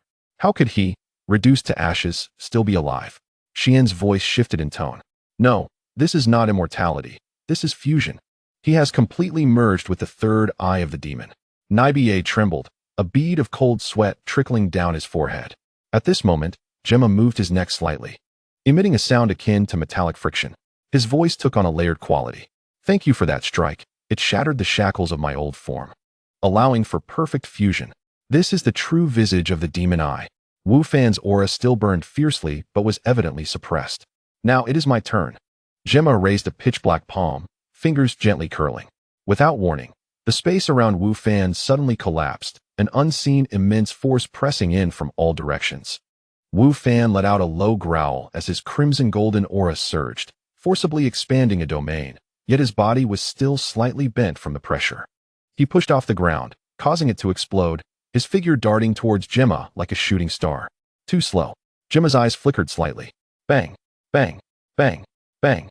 Wufan's consecutive heavy strikes all landed upon a suddenly materialized violet crystal shield. The shield was incredibly sturdy, and more strangely, nearly half of Wufan's punch power was absorbed by the shield, redirected back into Gemma's body. His dark aura surged once more. All your attacks will become my sustenance. Gemma's black face revealed no emotion as he casually waved his other hand. 5 strands of black silk shot forth from his fingertips, instantly traversing space to ensnare Wufan's limbs and neck. Where the silken threads passed, the space left faint black corrosive marks. Wufan's pupils constricted as he instinctively sensed a deadly threat. Without hesitation, he brought his palms together in front of his chest. The crimson golden energy wave erupted again, violently dispersing the silken threads and pushing him back. Futile struggle. Gemma shook his head, slowly raising his hands. The remaining demonic energy from the demon realm, even including the various energies dissipated during the previous battle, began to converge wildly towards him.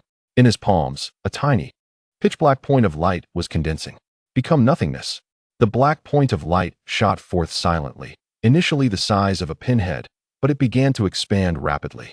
Everything it touched, space, light, sound, matter, was utterly obliterated. Not good. This strike will annihilate the entire demon realm. It may even affect the outside world. The King Kai Shinga exclaimed in horror. Wufan, get away, Piccolo shouted sharply. In a moment of crisis, Wufan's internal laws operated at their zenith, various mysteries flashing rapidly in his mind. He made a peculiar gesture towards the space before him. Time froze. Then, the black sphere seemed to collide with an invisible viscous substance, its expansion slowing for the first time. In that minuscule instant, Wu Fan's figure blurred and then vanished from his original spot, reappearing hundreds of meters away in another direction. Instant transmission. Upon his arrival, his face paled momentarily, clearly drained of energy. The black sphere lost its target and continued forward, annihilating everything it encountered. A void passage hundreds of kilometers wide opened up to the heavens, revealing the emptiness beyond the demon realm. Next came the aftermath of the attack, frantically spreading in all directions. Block it! Sun Wukong's voice echoed across the battlefield. Without hesitation, he let out a low roar, golden flames erupting skyward. His hair grew rapidly, and his crimson body ignited with golden fire. This was Wukong's Super Saiyan 4. Vegeta almost simultaneously unleashed his power. Amidst the golden energy waves, his hair also lengthened instantly, his eyebrows disappearing, surrounded by dense golden lightning, his aura equally fierce. Vegeta transformed into a Super Saiyan 3. Yet Vegeta's expression was one of clenched teeth. Damn it, Kakarot. That bastard can indeed transform like this? Huh. Wukong thrust his hands forward, unleashing the full force of his energy to form a massive arc-shaped barrier. Vegeta, though reluctant, understood this was not the time for grievances and similarly released powerful energy to merge with Wukong's strength. Piccolo, the King Kai, Tapio, and others poured their energy into the protective barrier. Boom! The destructive aftermath slammed against the shield, producing a deep, thunderous roar. The barrier trembled violently, flickering uncertainly, with countless cracks appearing on its surface. Wukong, Vegeta, and the others gritted their teeth, their auras burning ferociously, even blood seeping from the corners of their mouths. Hold on. Wukong bellowed. No need for your nonsense. Vegeta's forehead bulged with veins. Seconds felt like centuries. When the destructive aftermath finally passed, the barrier shattered with a crack. Most of the group collapsed to one knee, panting heavily, their faces etched with fear. Merely the significantly weakened aftermath required all their strength to withstand. In the center of the battlefield, the two monstrous forces had entirely transcended their understanding. The King Kai, Lady Eren, gasped, gazing at the two with a final glimmer of hope. Is there truly no way? Is that demon I truly invincible? Eren's complexion turned ashen as she looked at Ku. Ku was fully engrossed, flipping through the book from earlier. After a moment, Ku abruptly halted, slowly shaking his head. There have never been historical records of successful fusions to this extent, let alone any documentation of weaknesses. Despair washed over them like a cold tide. Are they truly to watch everything be destroyed? At that moment, in the center of the battlefield, Wu Fan suddenly closed his eyes. The aura surrounding him began to undergo strange changes. Like a star entering its twilight, his energy began to collapse and transform. The crystal on his forehead shone brighter than ever. His crimson hair, moving without wind, continued to grow at a visibly rapid pace. The vivid red hue gradually faded, becoming dense and ethereal, ultimately taking on a silvery sheen. Simultaneously, the red fur on his body was swiftly covered by the same silvery hue, spreading until enveloping him entirely. A moonlit silver halo formed around him, enveloping his form. This was the first time. In battle, Wu Fan had completely transformed and fused all the energy within him. Chapter 130, The Red Dragon. An indescribable feeling of transcendence radiated from Wu Fan. His power, built upon the foundation of Super Saiyan 4, surged by more than 100-fold. Wukong was taken aback. He could sense a more advanced aura within that form. As he transformed again, Vegeta stared intently, shock overwhelming him. A form surpassing Super Saiyan 4 actually exists. Gemma, in his final transformed state, displayed a flicker of fluctuation in his gaze. He felt a threat unlike any he had ever encountered. Impossible. How could you? Wu Fan did not grant him the opportunity to finish his sentence. The silvery halo flickered slightly, and his figure vanished from the spot. In the next instant, he stood behind Gemma, his palm, covered in a layer of silvery light, gently struck Gemma's neck from behind. Gemma, taken aback, attempted to muster his power for a counterattack. But time, at that moment, seemed to slow to an unimaginable crawl. The palm gently pressed against Gemma's nape, devoid of any cataclysmic explosion or dazzling energy clash. Gemma's entire being trembled violently, the brilliance in his eyes beginning to fade. A faint, Muffled groan escaped his lips. In the next moment, his entirely black form swiftly disintegrated into countless tiny black specks that dispersed into nothingness. In the blink of an eye, only a faintly unconscious Gemma remained on the ground, his forehead smooth, with no trace of a third eye visible. Gohan slowly retracted his hand, his aura retracting and returning to his usual dark-haired appearance. He exhaled softly, the purple light on his forehead vanishing completely. A hint of fatigue gracing his expression. An oppressive silence enveloped the atmosphere. Piccolo was the first to react, swiftly stepping forward. His keen gaze swept over Gemma, confirming the latter was indeed harmless before turning to Gohan. "Are you all right?" Gohan shook his head, offering a slight smile. "It was a bit taxing, but I'll be fine after a short rest." His eyes shifted to the side, where Diggas had long been captured, trembling as he had witnessed the entire ordeal. It appeared the troublemaker had been dealt with. Gohan's voice was soft as he glanced at Alinci and the Demon Brothers. "Now, as per our agreement, we should determine the fate of the Dragon Balls." Ouch! Do-O was the first to leap up, his antennae excitedly swaying. He rubbed his fists together. Although he had just been tossed around like a rubber ball by Gohan, his fighting spirit remained undiminished. "This time it's my turn. I will definitely win back the Dragon Balls." "You fool," Alinci scolded, delivering a light slap to the back of his head. The force was not great, but it made Do-O shrink his neck. "Isn't it embarrassing enough? Who was it that got knocked around just now?" She turned to Gohan and the Kaioshin.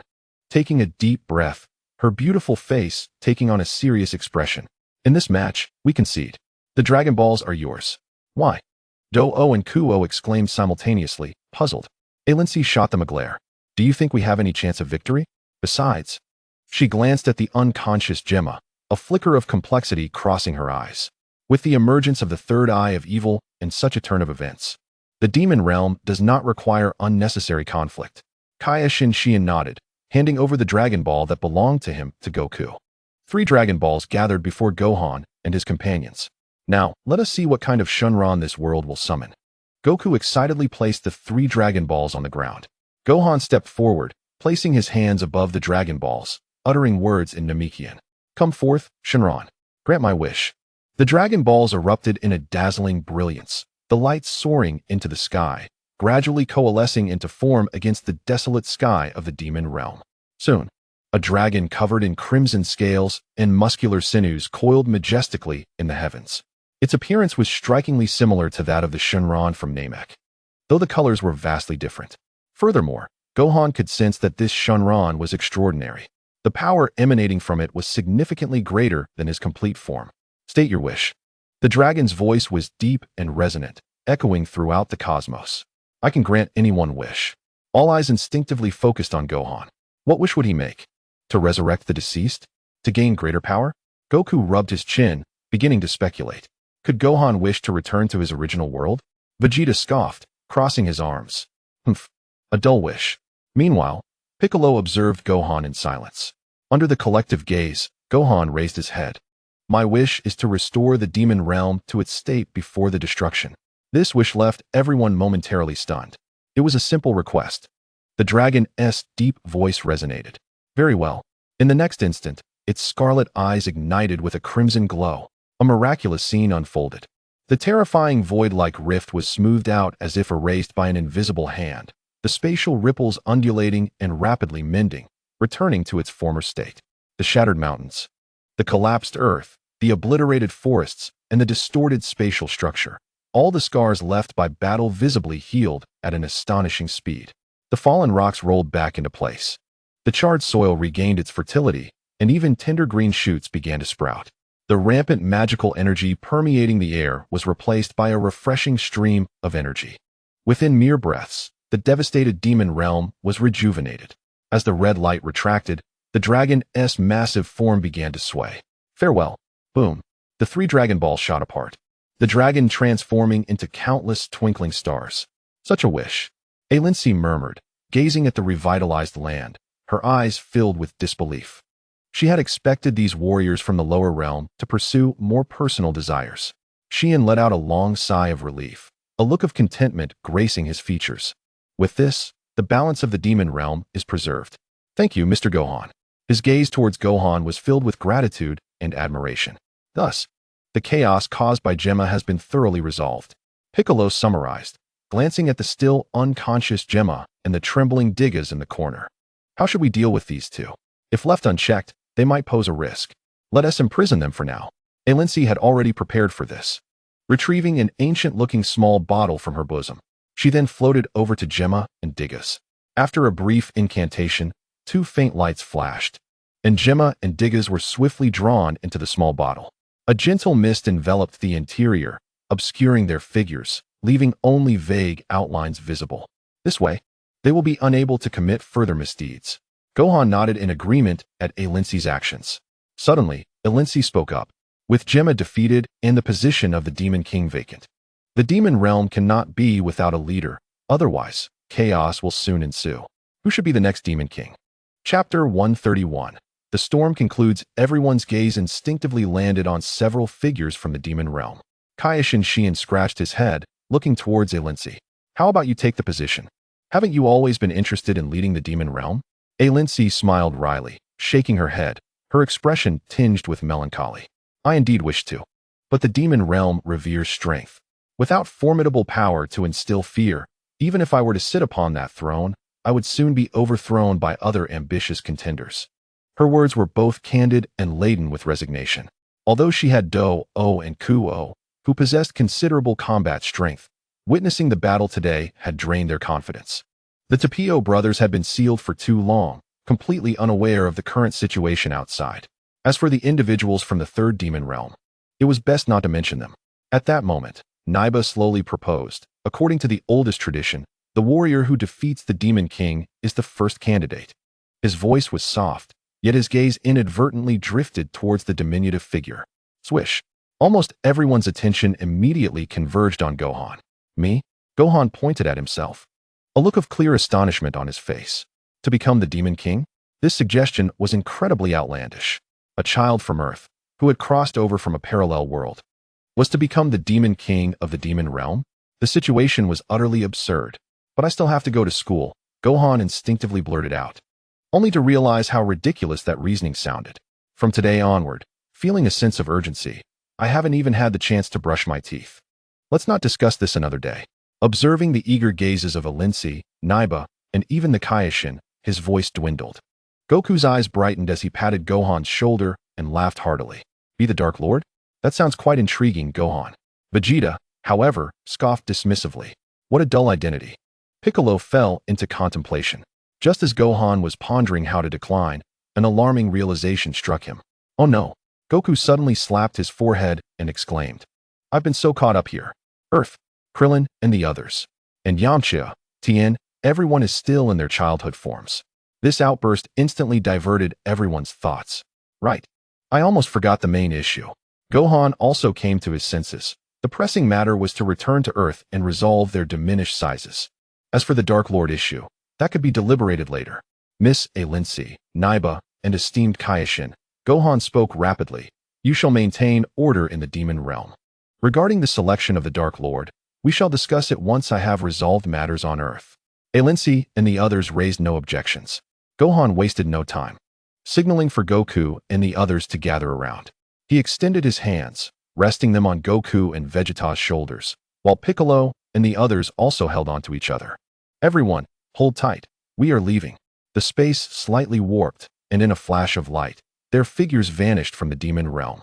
In West City on Earth. At Bulma's house, a bright light flashed, and Gohan's group suddenly appeared.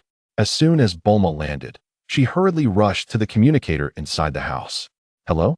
Is that Master Roshi? Yes, it's me, Bulma. We are back, and the problem is resolved.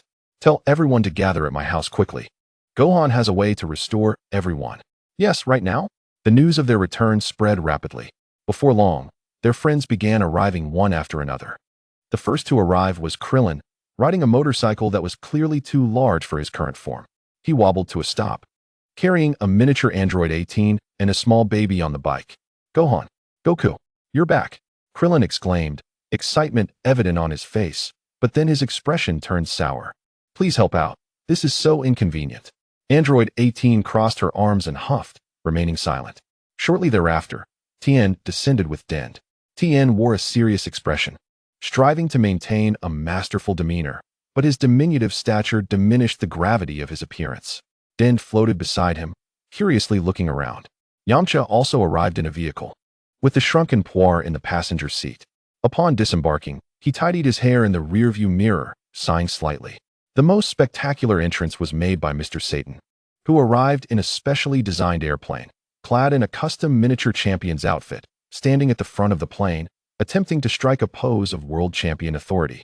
Yet his youthful face rendered the effect rather comical. Meanwhile, Mr. Bu remained unaffected, cheerfully sitting inside the plane, munching on candies he had procured from who knows where. Mr. Satan has arrived. Little Satan announced loudly, his childlike voice undermining the gravity of his proclamation. I heard the evil Dark Lord has been defeated? Well done. The last to saunter in leisurely was Master Roshi. Ah, Bulma, Gohan, you're back. He lifted his head, adjusting his sunglasses, revealing a grin he deemed suave. I think this looks quite good, full of youthful vitality. Look at this smooth skin. He touched his bald head and face. As the group gathered, Gohan did not delay. Power began to coalesce in his hands. Everyone, please wait. One at a time, it will be done shortly. He first approached Krillin and Android 18, who looked hopeful. While Android 18 averted her gaze slightly, her ears turning pink. A gentle glow enveloped them, and they quickly regained their familiar forms. Krillin stretched his limbs, exhaling a sigh of relief. Wonderful. Finally, I can. Before he could finish, he received a gentle glare from Android 18, prompting him to smile awkwardly and fall silent. Gohan cast a casual glance at Android 18's exquisite profile, nodding inwardly. Krillin is quite fortunate. Next were Tien and Dend, followed by Yamcha and the others. All successfully restored. Yamcha rushed to the mirror to confirm his return to handsome form, finally smiling. When it was Mr. Satan's turn, he puffed out his small chest and struck a triumphant pose. After the glow faded, the restored Mr. Satan immediately threw a few punches into the air, laughing heartily. Yes, that's it. The aura of the world champion is back. Bu, what do you think? Fat Bu nodded while munching on his fingers. Mr. Satan is big again. Finally, only Master Roshi remained. It's your turn, Master Roshi, Gohan said as he stepped forward. Wait. Master Roshi jumped up and hid behind the restored Krillin. I solemnly declare, I refuse to revert. I believe remaining in this state allows me to truly experience the vitality and beauty of life. Moreover, he pulled out a magazine from somewhere, his eyes sparkling with excitement. This form might open a new chapter in my life. You old pervert. Stop messing around. Bulma scolded, somewhat annoyed. How can you teach your disciples like this? The esteemed Master Roshi, are you going to keep looking like a child forever? Yes, Master. Please don't act like a child, Krillin softly urged. Goku scratched his head, looking puzzled.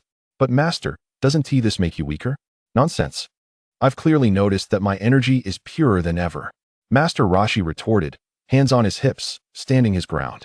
And in these past few days, I've met several lovely ladies. I absolutely refuse to return to that old man's appearance. No way. As Gohan gazed at Master Roshi's youthful yet lecherous face, he sighed helplessly. That face always evoked an inexplicable sense of familiarity within him. Fragments of memories flickered, yet the name eluded him. Truly, there was no way to reason with him. Gohan shook his head. After all, Master Roshi was older and likely viewed things differently than the others. If he didn't wish to revert, so be it. All right, Master Roshi, since you insist, I shall respect your wishes. However, please do take care of your health. Gohan gently reminded him, his gaze inadvertently drifting toward Android 18. Don't worry, little Master Roshi promises, he assured, chuckling, though his eyes, hidden behind sunglasses, seemed to wander elsewhere. Chapter 132, Gohan the Dark Lord in the former Demon King's castle within the Demon Realm. Gohan cleared his throat. His voice, though not loud, commanded silence from all present. He was somewhat unaccustomed to such occasions, but having committed, he intended to fulfill his role. First, I would like to express my gratitude for your trust and support. I understand that many may feel uneasy or perplexed at the prospect of an outsider like me becoming the Dark Lord. A soft murmur from Ku echoed. I was impressed when you defeated Goma. He promptly received a light kick from Elinci, while the demon matriarch and Naiba seemed to ignore him entirely. I have no interest in ruling the demon realm or seeking dominance. My purpose for being here is quite simple. I have 3 objectives. He surveyed the surroundings, finally glancing at Piccolo. To end the chaos in the demon realm, establish a new order, and also seek answers for ourselves. Piccolo nodded gently. Thus, Gohan pressed his hands on the table. The governance of the demon realm requires our collective effort. Alone, even with the ability to create duplicates, I find myself overwhelmed and incapable of grasping the entirety of affairs within the MOGA. Subsequently, Wu Fan envisioned a plan to delegate positions to everyone, meticulously arranging tasks one by one. With a mere thought, wisps of smoke materialized within the grand hall, and dozens of duplicates, identical to him, instantaneously took form. These duplicates appeared more substantial, clearly transcending mere shadow clones. Wow! Kuo exclaimed in astonishment, while Aaron C. and the others widened their eyes slightly. Kaden Wong, Tapio, and Kuo, you shall each oversee one of the 3 realms of the MOGA. These duplicates will assist you, Wu Fan elucidated, stating that their primary role was to lend support, while critical decisions would still rely on the talents and experiences of those present. Of course, it is our duty to alleviate the concerns of his great demon lord. Kaden Wong chuckled awkwardly, stroking his beard. With the authority of the great demon lord and the aid of these duplicates, he felt confident that he could consolidate the entire 3rd MOGA within a month. Thank you, his great demon lord. I shall ensure your satisfaction. Kuo, somewhat flattered, had not anticipated being assigned such a significant role. Tapio merely bowed respectfully, uttering, "At your command." He said little else, but had already resolved in his heart. Sister Aaron C. and Uncle Baiko, you will assist me in handling significant matters and oversee inspections to ensure smooth governance. Do-O and me Nua Sha, you shall serve as my guards. Wu Fan paused momentarily. To all present, regardless of position, whoever performs best will become the future Vice Demon Lord.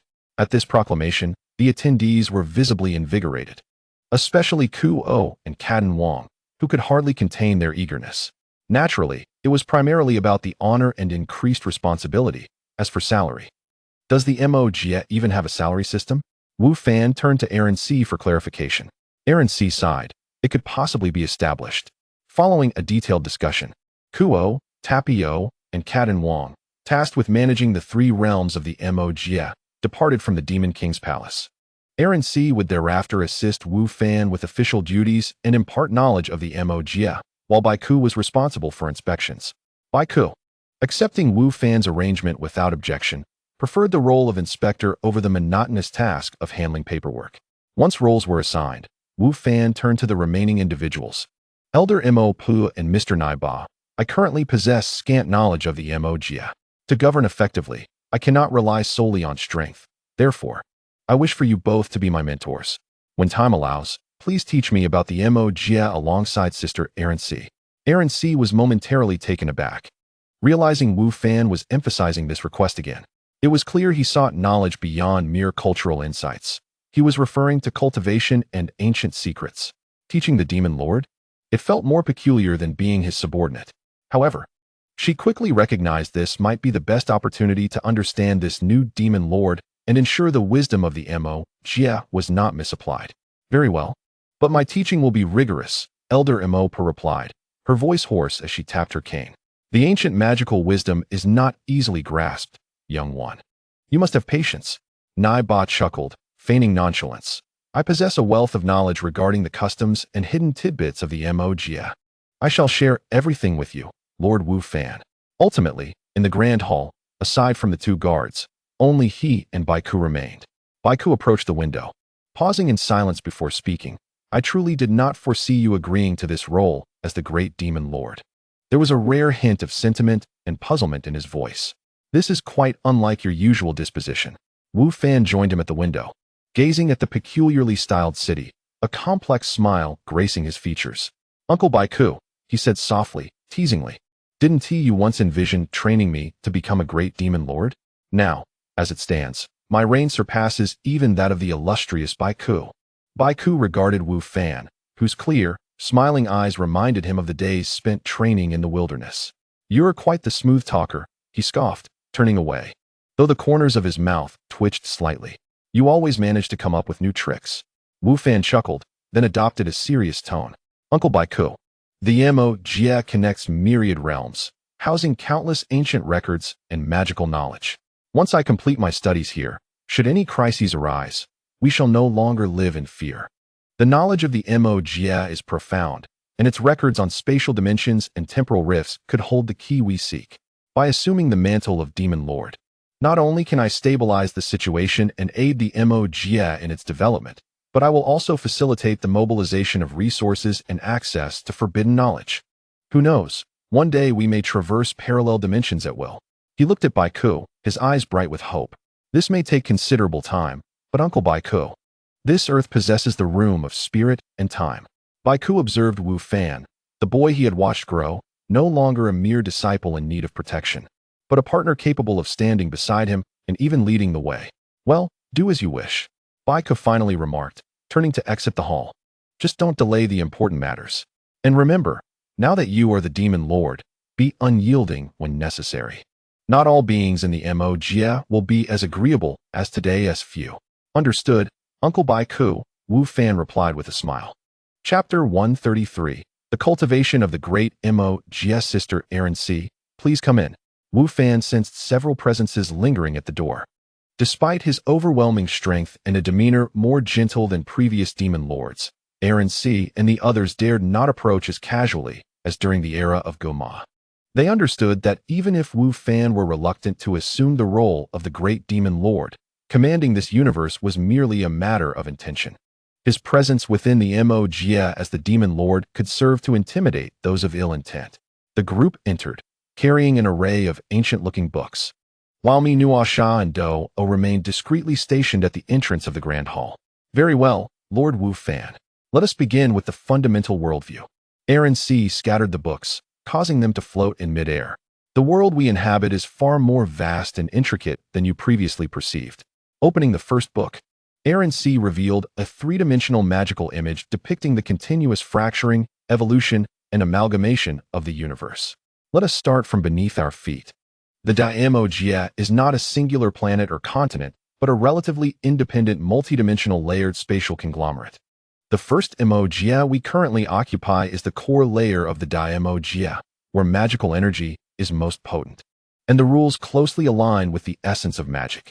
The image shifted to display three interconnected purple realms. Wu Fan nodded thoughtfully. The first MOGA is accompanied by the second and third MOGA. Elder Pa interjected hoarsely. The second demon realm serves as the origin for many peculiar demonic creatures, alongside numerous indescribable ancient entities.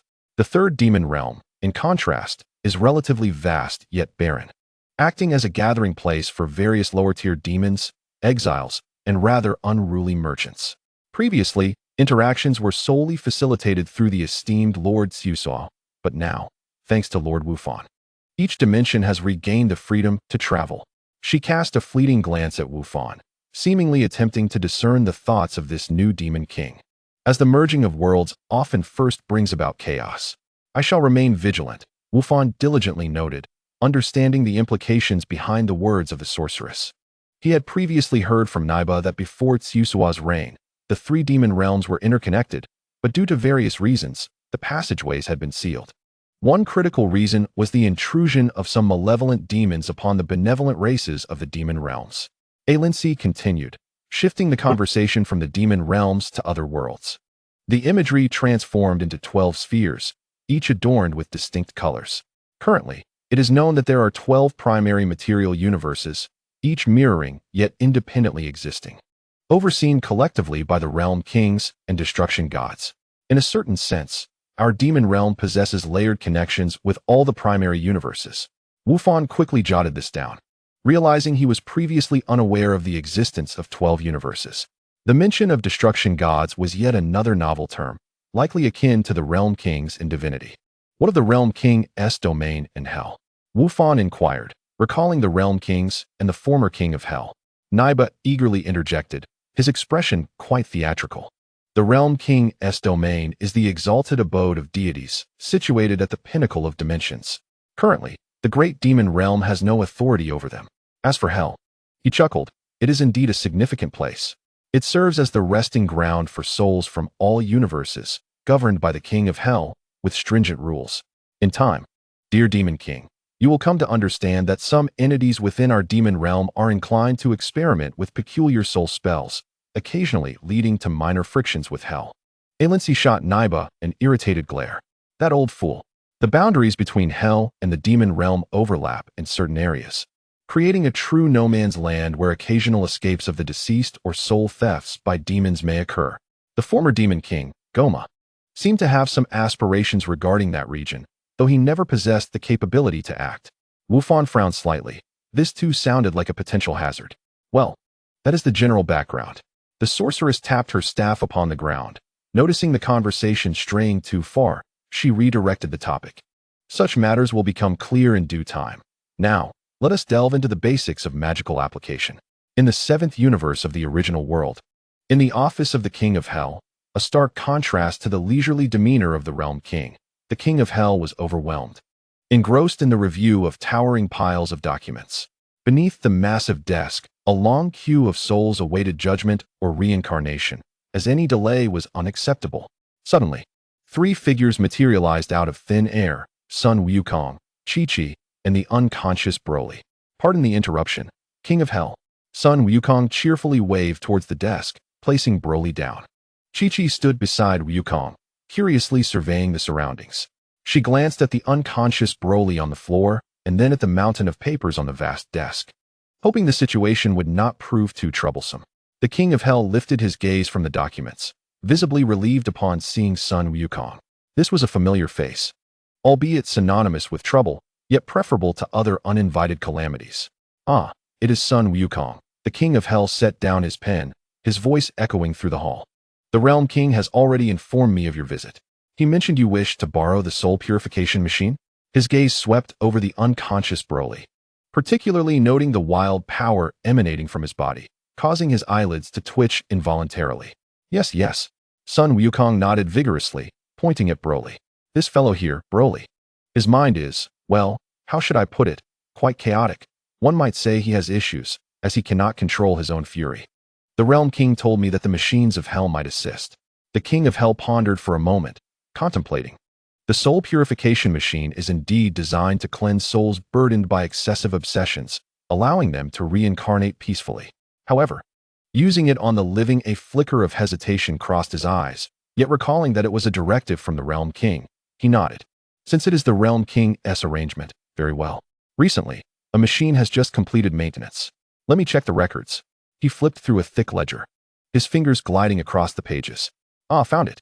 Machine number 65, just serviced by the technicians, passed testing, and is currently in standby mode. You may retrieve it from the purification department. Saying this, he pressed a button on the desk. With a soft chime, a uniformed little demon hurried in through a side door, clutching a stack of documents. King of Hell, you summon me? The little demon bowed respectfully.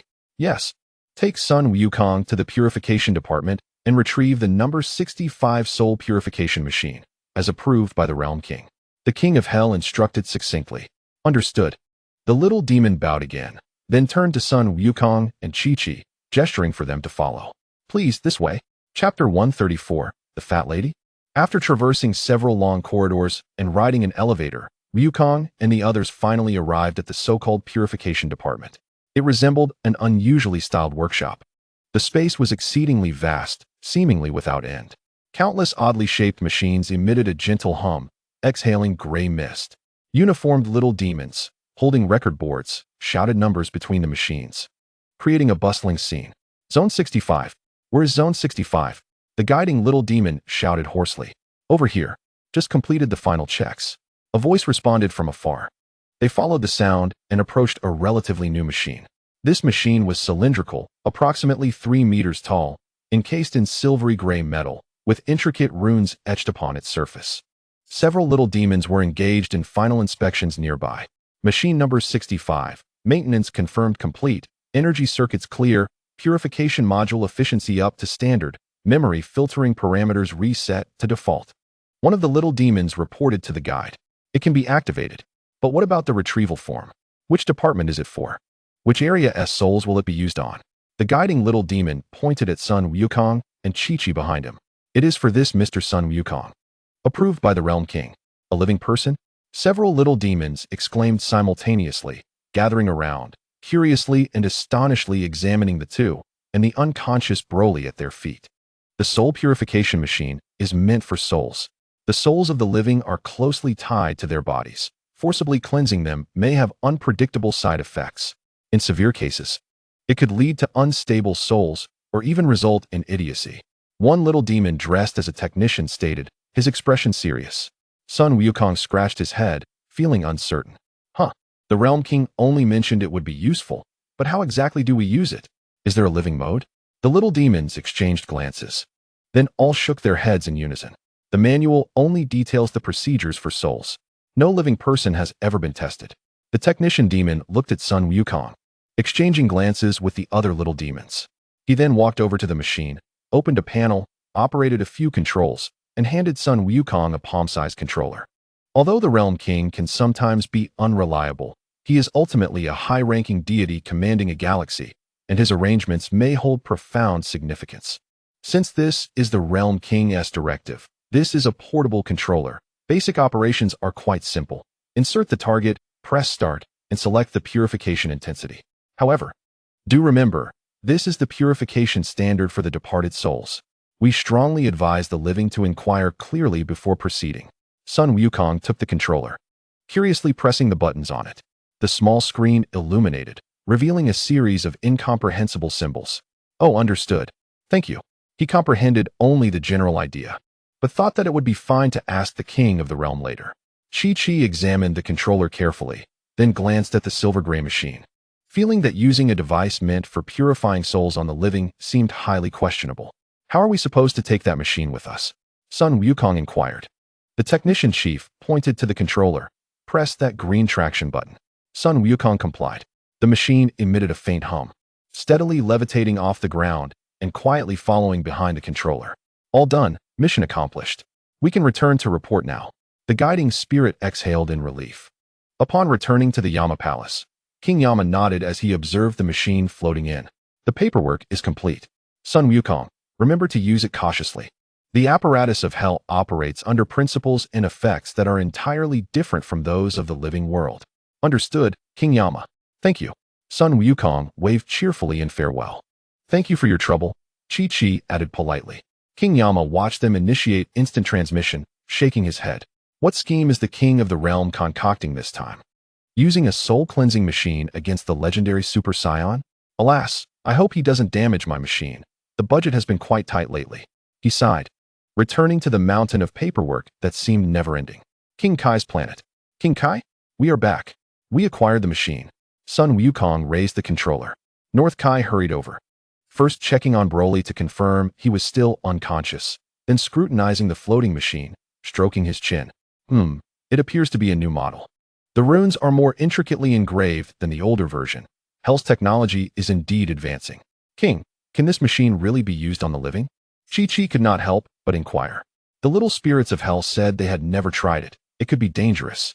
However, North Kai hesitated to respond immediately. His brow furrowed, as if calculating something. Suddenly, he slapped his forehead in realization. Oh no, I almost forgot the most crucial part. For a unique energy entity like Broly, we need to install a high-density energy buffer valve. Otherwise, it could easily damage other normal areas. What should we do? Sun Wukong asked. Don't panic. I remember that East Kai has a spare one. North Kai replied, initiating a telepathic connection. North Kai, hey, East Kai. It's me, North Kai. Urgent matter. East Kai, oh? It's North Kai. Rare for you to reach out. What trouble have you caused this time? Or have you concocted another new bad joke? North Kai, enough chit-chat. Serious business. I know you have a Zeta 7 model high-density soul energy buffer valve that has been idle for a long time. Lend it to me, it's urgent. East Kai, the buffer valve? Oh, you mean that one. Indeed, I have it. However, I was planning to use it to modify my latest model of racing car.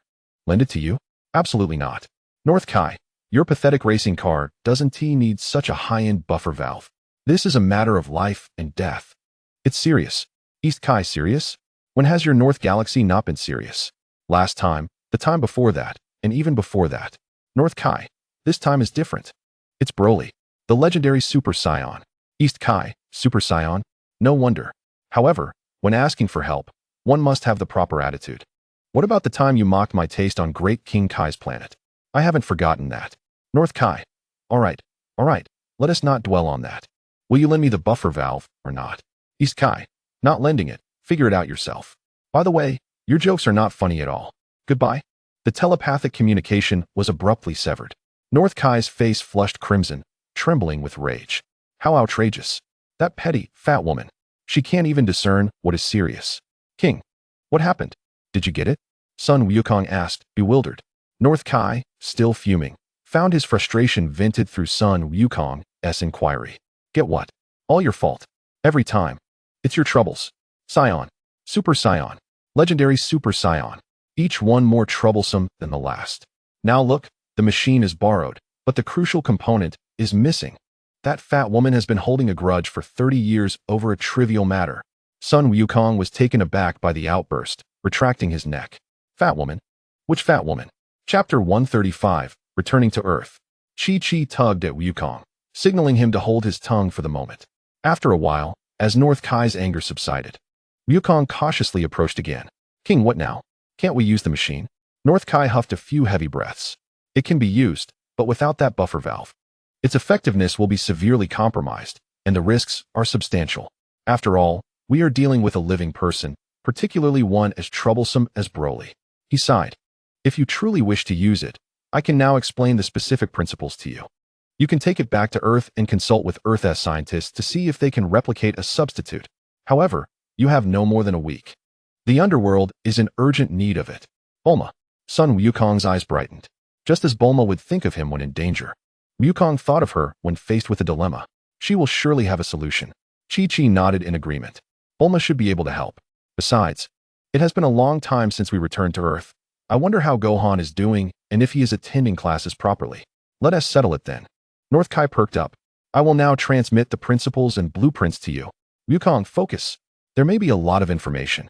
He pressed his finger against Wukong's forehead. A torrent of complex and vast information surged into Wukong's mind, causing him to grunt and shake his head. So many unfamiliar symbols and circuits. Just remember it. You can sketch it out slowly when you get back. North Kai instructed. Time is of the essence. Hurry back to Earth with Broly and the machine. Remember, you only have a week.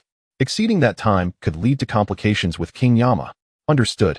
Sun Wukong nodded solemnly, then initiated instant transmission. A flash of silver light. And King Kai's planet was left with only one solitary figure. Alas, I hope Wukong can truly manage it, otherwise.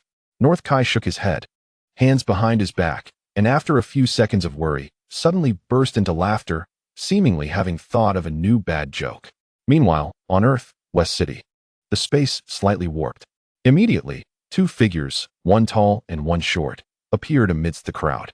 Yet the surrounding pedestrians seemed oblivious, continuing with their respective tasks. King Kaishin. Jebet bowed slightly. As you predicted, traces of Majin Buu have indeed been found on this planet. The Universal Capsule Corporation, Bulma. Xian whispered this name. The trace of Majin Buu originated from her. But before that, Jebet, we need to confirm something first. You mean? Jebet understood. Xian nodded gravely. The two vanished once more without a sound, drawing no attention. In the next moment, they arrived at another part of Earth. Here, the landscape was rocky and the climate extreme. According to the coordinates provided by the dragon, Majin Buu's seal should be deep underground in this area. However, the sight before them left both stunned. Layers of intertwining energy patterns coalesce, rendering entry nearly impossible, even for perceptive exploration.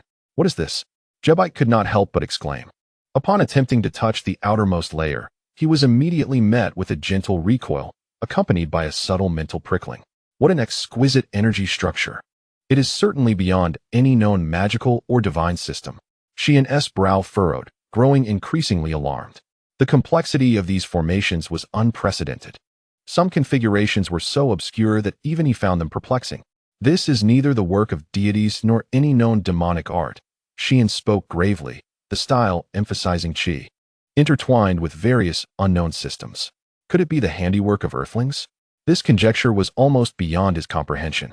In his understanding, while the lower realms occasionally birthed formidable warriors, the overall civilization level did not surpass his grasp. Lord Kaishin, must we force our way through? Jebite inquired. Xian slowly shook his head, his countenance darkening. No, we cannot. These formations are intricately linked. Disturbing one would affect the entirety. To forcibly breach them would not only deplete our divine energy significantly, but could also jeopardize Buu's seal. Suddenly, Xian detected a familiar fluctuation. His gaze sharpened, signaling Jebite to conceal his presence. The two stealthily advanced, swiftly discovering their target. Several oddly dressed individuals were busily surrounding a small area. They wielded devices akin to detectors, meticulously conducting tests. At the forefront was a diminutive, grotesque figure with sickly yellow skin, none other than the sorcerer Babidi. "Hurry up, you fools!" Babidi leaped about in agitation. "We must find a way in quickly. I can sense Bu is inside. Once we break the seal, the universe will be ours." A trembling subordinate responded.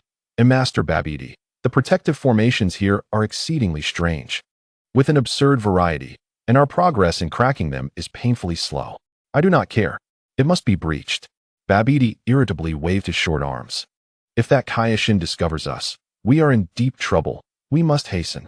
Witnessing this, both Xian and Jebite wore grave expressions. Babidi had indeed arrived and was similarly hindered by the formations. While this was fortunate for the moment, it was not a sustainable solution. Babidi was adept in various forms of magic. Given time, he would undoubtedly find a way to breach Bu's seal. "We cannot linger here. We must not allow Babidi to discover us." Xian conveyed telepathically, indicating that while the seal itself was temporarily secure, the individual who set these formations must be identified. The target became clear again.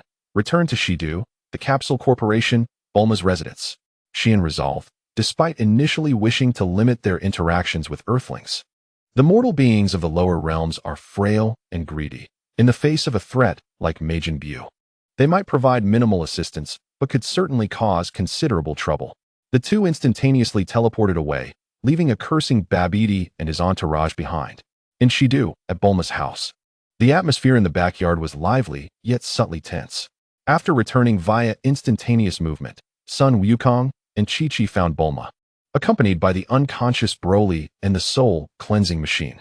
Bulma appeared disheartened, listening to Wukong explain the situation while occasionally rolling her eyes. Beside her stood a black-haired youth in casual attire, one of Gohan's avatars. A short distance away, Trunks and Vegeta stood apart, glaring at each other as if they were adversaries, both displaying the same grave expression upon glancing at Broly. Chapter 136. The Assembled Warriors. "So you visited the underworld and returned with a hellish washing machine? And you want me to study it?" Bulma rubbed her forehead in exasperation. "It's a soul-cleansing machine, Bulma." Wukong corrected eagerly. "Lord Kai said it can help Broly, but it needs a part. And then he just downloaded the blueprints into my mind." He gazed at Bulma with hopeful anticipation, looking at the peculiar device and then at Wukong's earnest eyes. Bulma opened her mouth, a torrent of complaints bubbling to the surface. The Time Machine's theory had just begun to make progress. The analysis of parallel universe coordinates had only completed its initial phase, and the lab was still flooded with data on androids that needed deciphering. Now, a hellish technology modification project? With a week-long deadline? Ultimately, she sighed deeply, her shoulders slumping. "I knew you lot would bring back trouble. Now the heavy lifting falls on me." She ran her fingers through her hair in frustration. "Where are the blueprints? Hurry up and give them to me. I want to see what this thing is." Wukong focused intently, attempting to extract the information imparted by the North Kai, his face reddening slightly from the effort. Yet nothing emerged. Chi-Chi patted his back, offering an apology to Bulma. "Sorry for the trouble, Bulma. You know how Wukong is. We are left with no choice." "Oh well. I suppose it's my fate to know you all." Bulma waved her hand dismissively, then seemed to recall something. "Speaking of which, Chi-Chi, you just asked about Gohan." Chi-Chi nodded eagerly, concern evident in her eyes. "Yes, we haven't seen him since we returned. Only some of his avatars remain, and Piccolo's energy is absent too." Bulma gestured towards the avatar beside her. "This one is Gohan's. I'm not entirely clear on the specifics, but about 3 months ago, Gohan and Piccolo embarked on some kind of training. However, their energies completely vanished from Earth, and even these avatars cannot sense their true location, only confirming that they are not in any immediate danger." The avatar of Gohan spoke up at the right moment. "Mother, please do not worry.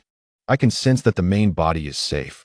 He should be in a special independent universe, perhaps training alongside Uncle Piccolo." Wukong scratched his head. "A special independent universe? Training with Piccolo? That should be fine. Perhaps Gohan will emerge even stronger." He remained optimistic. Vegeta, however, scoffed disdainfully. "Kakarot, your son has gone missing along with that Namekian, and you are utterly unconcerned. Let us hope they are not in any trouble and unable to return." "Vegeta, Bulma shot him a glare before quickly explaining to Chi-Chi. Chi-Chi, do not listen to his nonsense. Gohan is definitely fine. Moreover, I have kept my promise. Although he is not here now, I arranged for him to attend the best elementary school in Shidu long ago. I even prepaid his tuition for 3 years. She was keen to avoid any misunderstandings. As if to prove her point, she gestured in another direction. Saitama, Longshi, come here for a moment. The two uniquely gifted children approached. Saitama still bore a deadpan expression, his hair slightly thinner than before. Longshi floated in the air, slightly lifting her chin. Here, these two are Gohan's elementary school classmates. Undoubtedly the most talented children in their grade. Bulma chattered on. For certain reasons, they are temporarily staying with me. Saitama, Longshi, these are Gohan's parents. Ryukong curiously examined the two children, especially Saitama, sensing an energy within him that rivaled Krillin's. You are Gohan's classmates. Are you training too? How is it going? Saitama blinked, his tone devoid of emotion. It's average. Currently, I'm mainly doing basic training with Xiaolon. Xiaolon. Ryukong paused. Is she the Xiaolon I know? He recalled Gohan mentioning her before, something about her being an AI. If there isn't another Xiaolon, then it must be her. Saitama said that Miss Bulma had been modified and enhanced based on Dr. Kuro's data. Now she's our sparring partner, and her fighting power is extraordinary. He thought for a moment, then added, at least, no one in this yard is her match. Dr. Kuro? Vegeta caught the name and looked at Bulma. He'd never heard this name before. He looked around and found that everyone else seemed familiar with it. Even the Kakarot couple seemed to know something about it. He'd previously thought that woman had developed it herself, making him suffer in silence for so long. These earthlings were definitely hiding something from him. How about it? Goku? Bulma blinked. Want to spar with Blue? It'll definitely surprise you. Before Goku could speak, Vegeta interrupted her, pointing at the unconscious Broly on the ground, his eyes cold. Kakarot. This guy's a Scion too, right? You haven't explained what happened. Oh, right. Goku's attention was drawn back. His name is Broly. I met him on planet Vampa after we parted ways at Cold. His father's name is Paragus, also a survivor from planet Vegeta. Broly is ridiculously strong from birth. But here, Goku pointed to his head. He seems to have something wrong with his head. He always goes berserk for no reason, only knowing how to destroy things. His strength is terrifying, and his energy seems inexhaustible. I fought him for a long time on planet Vampa before I knocked him out and brought him back. Then, Goku launched into a long, detailed account of his earth-shattering battle with Broly, completely oblivious to the fact that Vegeta's teeth were practically grinding to powder. Another Super Saiyan. First Gohan, then Kakarot, then Trunks. And finally this unconscious guy, Super Saiyans. When did they become so worthless? Suddenly, two figures, one tall and one short, appeared out of thin air. The unexpected arrival instantly put everyone on edge. Trunks reacted the fastest. Almost instantly, golden flames shot into the sky. He let out a low shout and transformed into a Super Saiyan. Supreme KO Shin and Kibito, barely regaining their footing, were thrown back by the violent energy. Kibito, in particular, turned pale. Supreme KO stared in shock at the boy before him, his heart filled with horror. This energy far exceeded the range of ordinary warriors. Even he, the Supreme KO, felt an immense pressure. How could there be such a powerful warrior on Earth? Meanwhile, unnoticed by the others, Chi-Chi's figure had vanished silently, a small sword already secretly locking onto the two intruders' auras. Goku and Vegeta, though not immediately transforming, instantly assumed fighting stances, their auras swiftly locking onto the two uninvited guests. Even Saitama and Ryuki looked over. Though they didn't make any major movements, the meaning in their eyes was clear. Chapter 137 The final countermeasure. Feeling the hostility filling the courtyard, especially Trunks' terrifying pressure, the Supreme Kai's forehead broke out in a cold sweat. Wait a minute. We mean no harm. We are not enemies. The Supreme Kai hurriedly explained, fearing that these people would attack at the slightest provocation. As for Kibito, he couldn't even move now. They originally thought Earth was just an ordinary planet, only lucky to have a Namekian as a kami, never expecting such a surprise. The pressure from this sword-wielding youth was comparable to that of other Supreme Kais in their prime. Moreover, the others beside him seemed anything but simple. The waters of Earth run too deep. Kibito snapped out of his daze, abandoning his arrogance, and quickly explained. Please calm down, everyone. This is the Supreme Kai of our universe. We've come for a matter of utmost importance concerning the survival of the universe. Supreme Kai? Trunks frowned, his gaze scrutinizing, his blonde hair still intact, his transformation unchanged. Chi-Chi's flying sword remained hovering. Goku scratched his head, looking at Shin with a puzzled expression. Supreme Kai? Is he a god like the King Kai? And is this matter of utmost importance concerning the survival of the universe related to Earth? He instinctively turned to look at Bulma. Bulma's mind worked quickly. Perhaps these two so-called gods were related to her wish upon the Dragon Balls. I left a message for your spaceship before, and you clearly didn't listen carefully. A year ago, I used the Namekian Dragon Balls to wish for a major threat to Earth's future. And Shinron gave 3 answers. Chi-Chi had already retrieved her flying sword and walked to Goku's side, quickly explaining in a low voice. A year ago, Bulma made a wish, and Shinron warned her of 3 potential crises. The first was Garrick II, the demon you fought before who dreamed of ruling the world. The second was the remnants of the Red Ribbon Army, who seemed to be secretly working on their android project. The third was Majin Buu, a terrifying monster said to have existed since ancient times. These 2 gods are probably here because of Buu. Oh, Goku suddenly understood and clapped his hands. I know Garrick too. Gohan even unleashed his potential because of him when he was a kid. The Red Ribbon Army, the villainous organization I destroyed when I was a kid? I didn't expect they hadn't given up. I really don't remember Majin Buu. He looked at the Supreme Kai and asked curiously, is that Buu very powerful? Supreme Kai Shin, seeing that the other's hostility had lessened slightly, quickly composed himself and glanced at Trunks with lingering fear. Although the opponent hadn't reverted to their transformed state, their intention to attack was no longer as obvious. He then took a deep breath and began to recount everything he knew. He solemnly recounted that tragic history and the potential catastrophe if Majin Buu were to be resurrected. Except for Goku and Vegeta, everyone else's expressions turned grave. Even Trunks reverted to his transformed state and began to listen attentively. Now, Bibidai's son, the sorcerer Babidi, has arrived on Earth.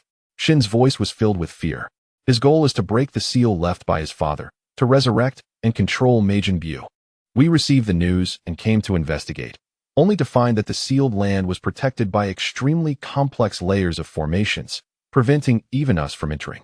Babidi's subordinates were also trying to break through the outer perimeter. At this point, he looked at Bulma, then at the people in the courtyard.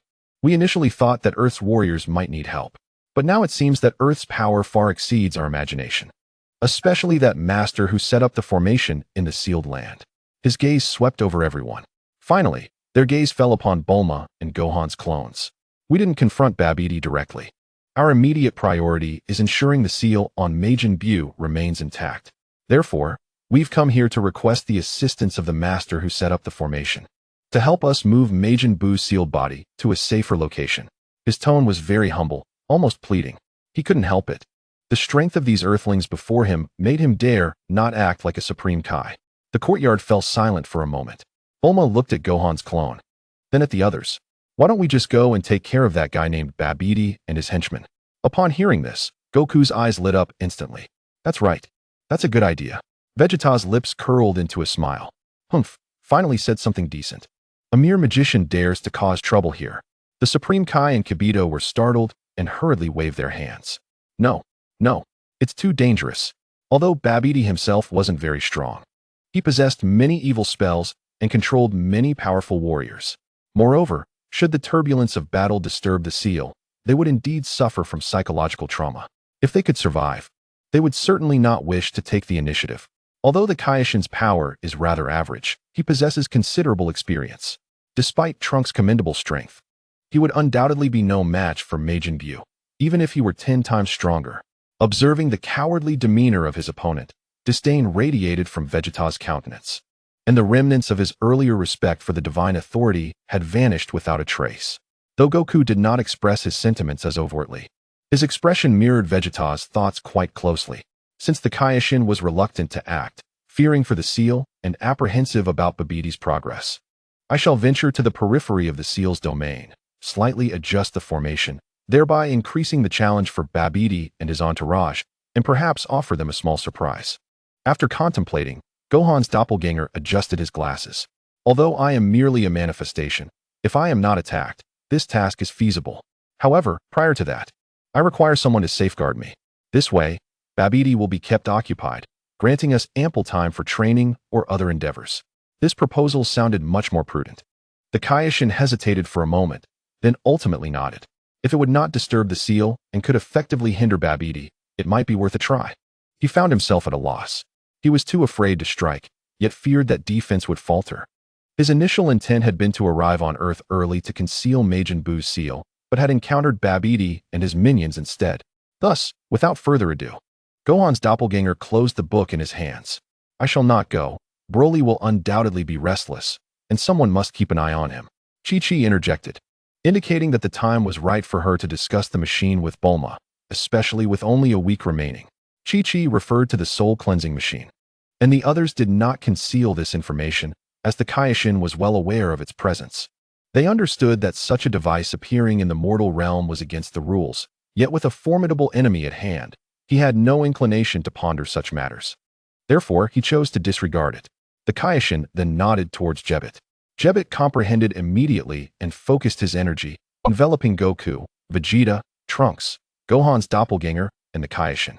In the next moment, they arrived at the previous concealed observation point. Chapter 138.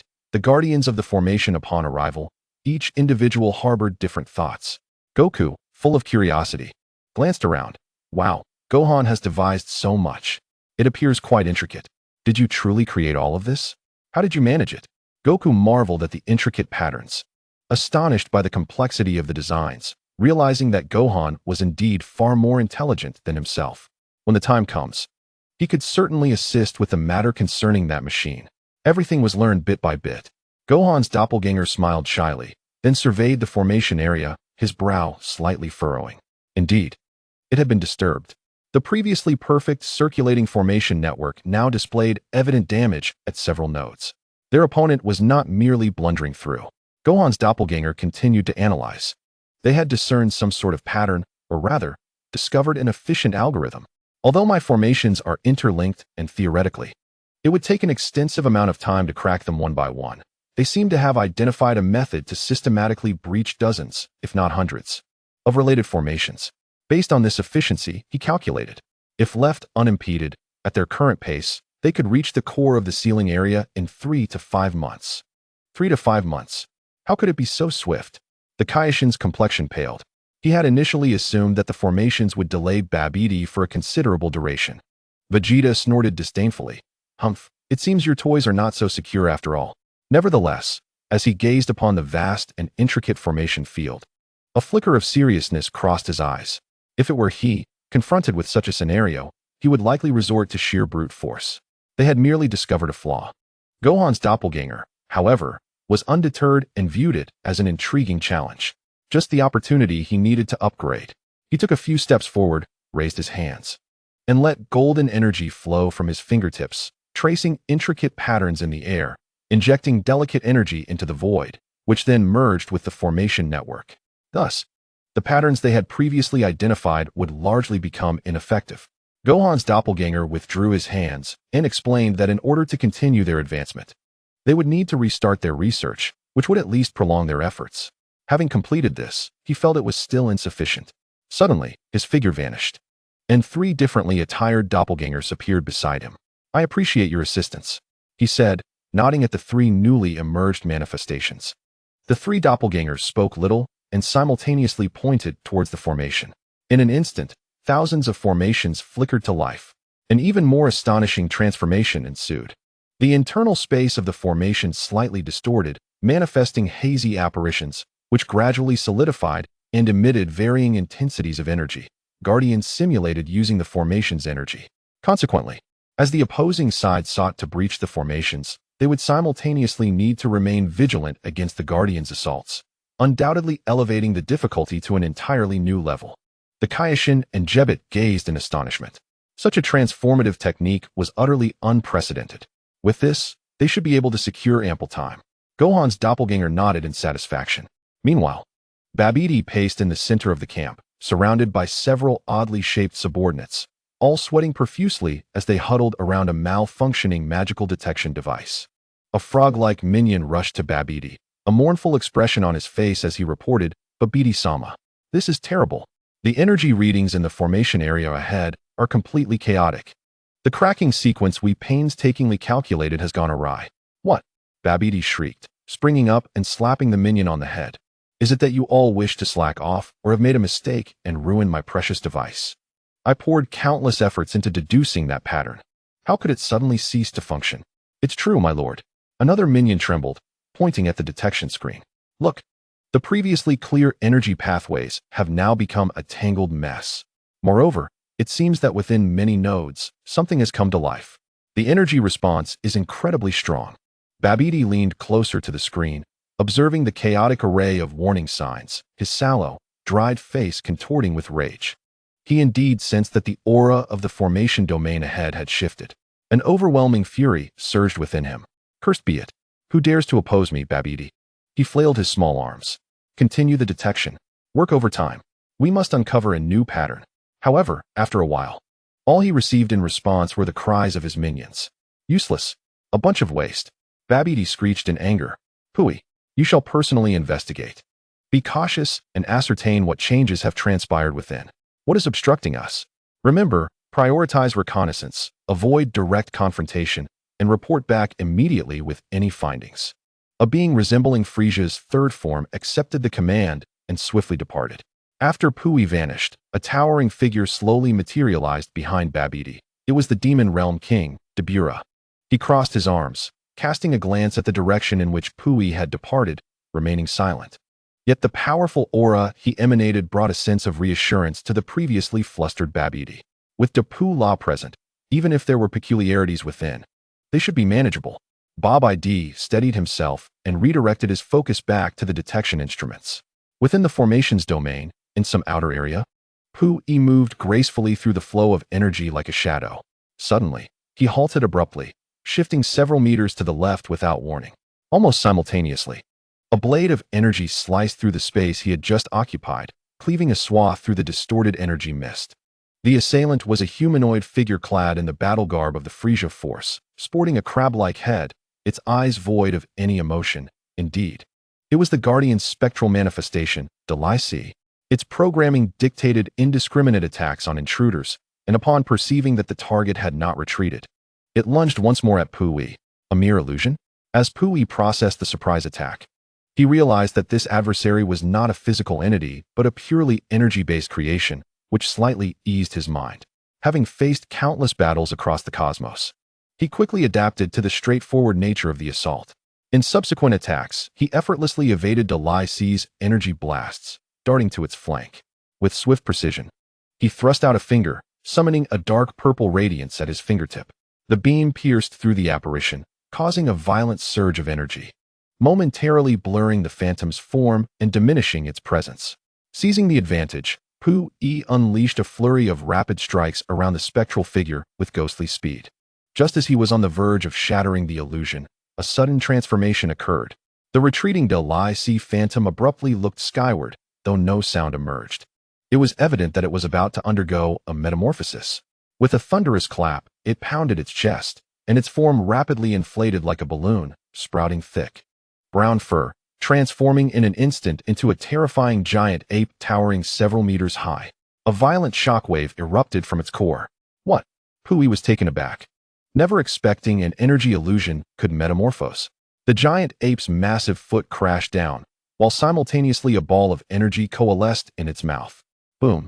Despite Puyi's utmost efforts to evade, he was caught by the explosive aftermath, sent hurtling like a severed kite, his skin fracturing in multiple places, oozing violet blood. Alarm surged within him. The power of this giant ape form exceeded that of before. Fortunately, it was not a true scion. Although the phantom's attacks were ferocious, they lacked the finesse of a sentient being. Gritting his teeth against the pain, Pui harnessed the explosive force to propel himself backward at a frantic pace, narrowly escaping the confines of the formation, fleeing toward the camp without a glance back. Once the giant ape phantom lost its opponent, it slowly dissolved back into the energy of the formation, as if nothing had ever transpired. Through the rudimentary formation's projection, Wukong and the others witnessed the entire clash between Pui and Delaisi's phantom. Wow! Wukong was thoroughly engrossed, his eyes gleaming with excitement. Feeling an itch to participate, this was quite a lively encounter. That tall, lean figure had impressive speed, though it lacked a bit in strength. And that transformed behemoth seemed to pale in comparison to a true giant ape, but its sudden appearance was indeed terrifying. He turned to glance at Wu Fan's avatar, his expression brimming with eagerness. Wu Fan, may I join in and test my mettle against those phantoms? It seems rather exhilarating. The Kaishin, Shi-En, felt a bead of cold sweat trickle down his brow and hastily waved his hands. Mr. Sun Wukong, please, do not. It is far too dangerous. What if you provoke your father? Wu Fan's avatar did not directly dissuade him, but calmly elucidated. These formation guardians are tiered in strength, primarily designed to delay and exhaust rather than to annihilate formidable foes. That Dalai Sea Phantom was already among the stronger entities. There are many guardians that might only equate to the strength of a mere vegetable warrior. He paused before continuing. Maintaining these guardians requires a continuous expenditure of the formation's energy. If we were to simulate 1,000 opponents of Frisia's caliber, even if they are just phantoms, the energy required would be astronomical, significantly shortening the formation's operational time, rendering it counterproductive. Thus, the current design primarily aims to tire them out. Oh, I see. Wukong's excitement waned slightly, revealing a hint of disappointment. What a shame. I thought I might encounter some formidable opponents. It turns out they are merely for show. Observing Wukong's unsatisfied demeanor, the Kaishin wiped the cold sweat from his forehead. To think that the means which drove Pu-Yi to injury and retreat could merely be a scare tactic, doesn't this reveal a flaw in the Earthling standards? Furthermore, Mr. Sun Wukong, just how much do you yearn for battle? This is a critical moment for the preservation of universal peace. Vegeta, arms crossed, scoffed dismissively. An insipid trick. Yet, as he gazed at the formation, a glimmer of scrutiny entered his eyes. Despite his disdain for such convolutions, if a spectral version of Kakarot could be created, it would undoubtedly enhance his training significantly. Trunks remained silent throughout. At that moment, Jie Baite suddenly spoke up. My Lord Kaishin, the injured Demon Realm warrior has returned to Ba Baidi's camp. The previously injured Pu-Yi stumbled back to the camp, recounting in vivid detail the events he had encountered to Ba Baidi. Energy illusions? They can even change forms? Ba Baidi's brow furrowed deeply. This is troublesome. Where on earth did these earthlings acquire such extravagant tricks? He paced anxiously, exasperated. When will Bu's perfect resurrection ritual be completed? Beside him, Depula, who had been silent, flashed a hint of impatience in his eyes. My Lord Ba Baidi, there is no need for such distress. These elaborate formations are merely the desperate ploys of the weak to buy time. If you permit, I can personally intervene and ensure that within minutes, everything before you will be utterly cleared. He emanated a subtle pressure, exuding unwavering confidence in his power. However, Ba Baidi vehemently opposed the idea. No, absolutely not. Depula, your power is far too overwhelming. Such a massive discharge of energy could very likely trigger Bu's seal. I desire Bu to awaken in the most formidable state, becoming my ultimate weapon for universal conquest. Any factor that could influence his awakening must be eliminated. He shot Depula a piercing glare, reiterating his stance. Depula, remember, unless absolutely necessary, you must never act on this. Depula regarded Ba Baidi's expression, a flicker of skepticism crossing his gaze. He lowered his head slightly, his tone remaining steady. Since you insist, my lord, I shall take my leave. In his heart, he was unconvinced. To him, the legendary Majin Bu might be powerful, but surely not to the extent of significantly surpassing his own strength. With Depula's assistance, Ba Baidi's ambition to conquer the universe could still be realized. Why cling to a slumbering monster of unknown capabilities? Nonetheless, he was entirely under Ba Baidi's control. For now, he would comply with whatever the other dictated. As Depula retreated to his quarters, Ba Baidi finally exhaled in relief. He steadied himself and retrieved a jet-black crystal orb from his robe. Infusing it with his magic, he began to chant. Surely, there is a way. I, Ba Baidi, am a genius sorcerer. Meanwhile, the Kaishin and others were deliberating their next course of action, only to realize that Vegeta's figure had inexplicably vanished. Isn't that right, Vegeta? Wukong turned to look at where Vegeta had stood moments ago, only to find it empty. Where is Vegeta? The Kaishin paused, his expression shifting rapidly. No, he has disappeared. Where could Mr. Vegeta have gone? Jie Baite immediately sensed the situation and pointed toward Ba Baidi's camp. His breath headed that way. The speed was remarkable. This is bad. The Kaishin Xian was both alarmed and furious, cold sweat instantly beading on his forehead. He must be unable to resist the urge to seek out Babidi and engage in battle. How dare this reckless fellow? This will disrupt all plans. G-Bite, hurry. Bring him back. Chapter 140. The advancing Vegeta. At this moment, the Kaioshin was in a state of frantic anxiety. Initially, he believed that among these Earth warriors, his greatest concern was Goku, who was always eager for a fight. He never anticipated that this Vegeta would also act so unpredictably. Goku blinked, gazing in the direction of Babbidi's camp, a hint of frustration crossing his face at being outpaced. He scratched his cheek and murmured, "That Vegeta is truly cunning." He actually ran ahead. His tone revealed no apprehension about the potential dangers of the situation. Gohan's doppelganger felt a twinge of embarrassment. Father, Uncle Vegeta must be wanting to gauge the opponent's top combat strength, or perhaps simply stretch his limbs. He shouldn't directly attack the sealed area. That is still unacceptable. It's far too perilous. They possess unknown evil magic, and there are countless powerful beings in the universe. The Kaioshin exclaimed urgently, "G-Bite, what are you still dawdling for?" G-Bite quickly concentrated, preparing to teleport. Trunks tightened his grip on the hilt of his sword, looking at Goku.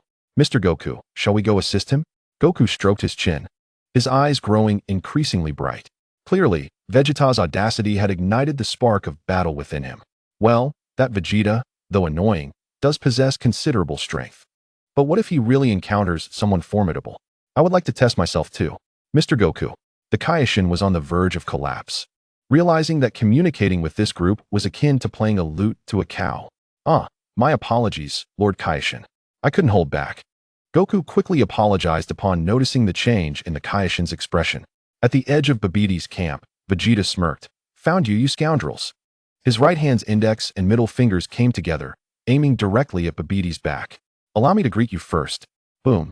Babidi instinctively raised a protective shield. The magical barrier trembled violently, its radiance flickering, yet it ultimately held firm. The intense shockwave wreaked havoc across the camp, sending several hapless minions flying.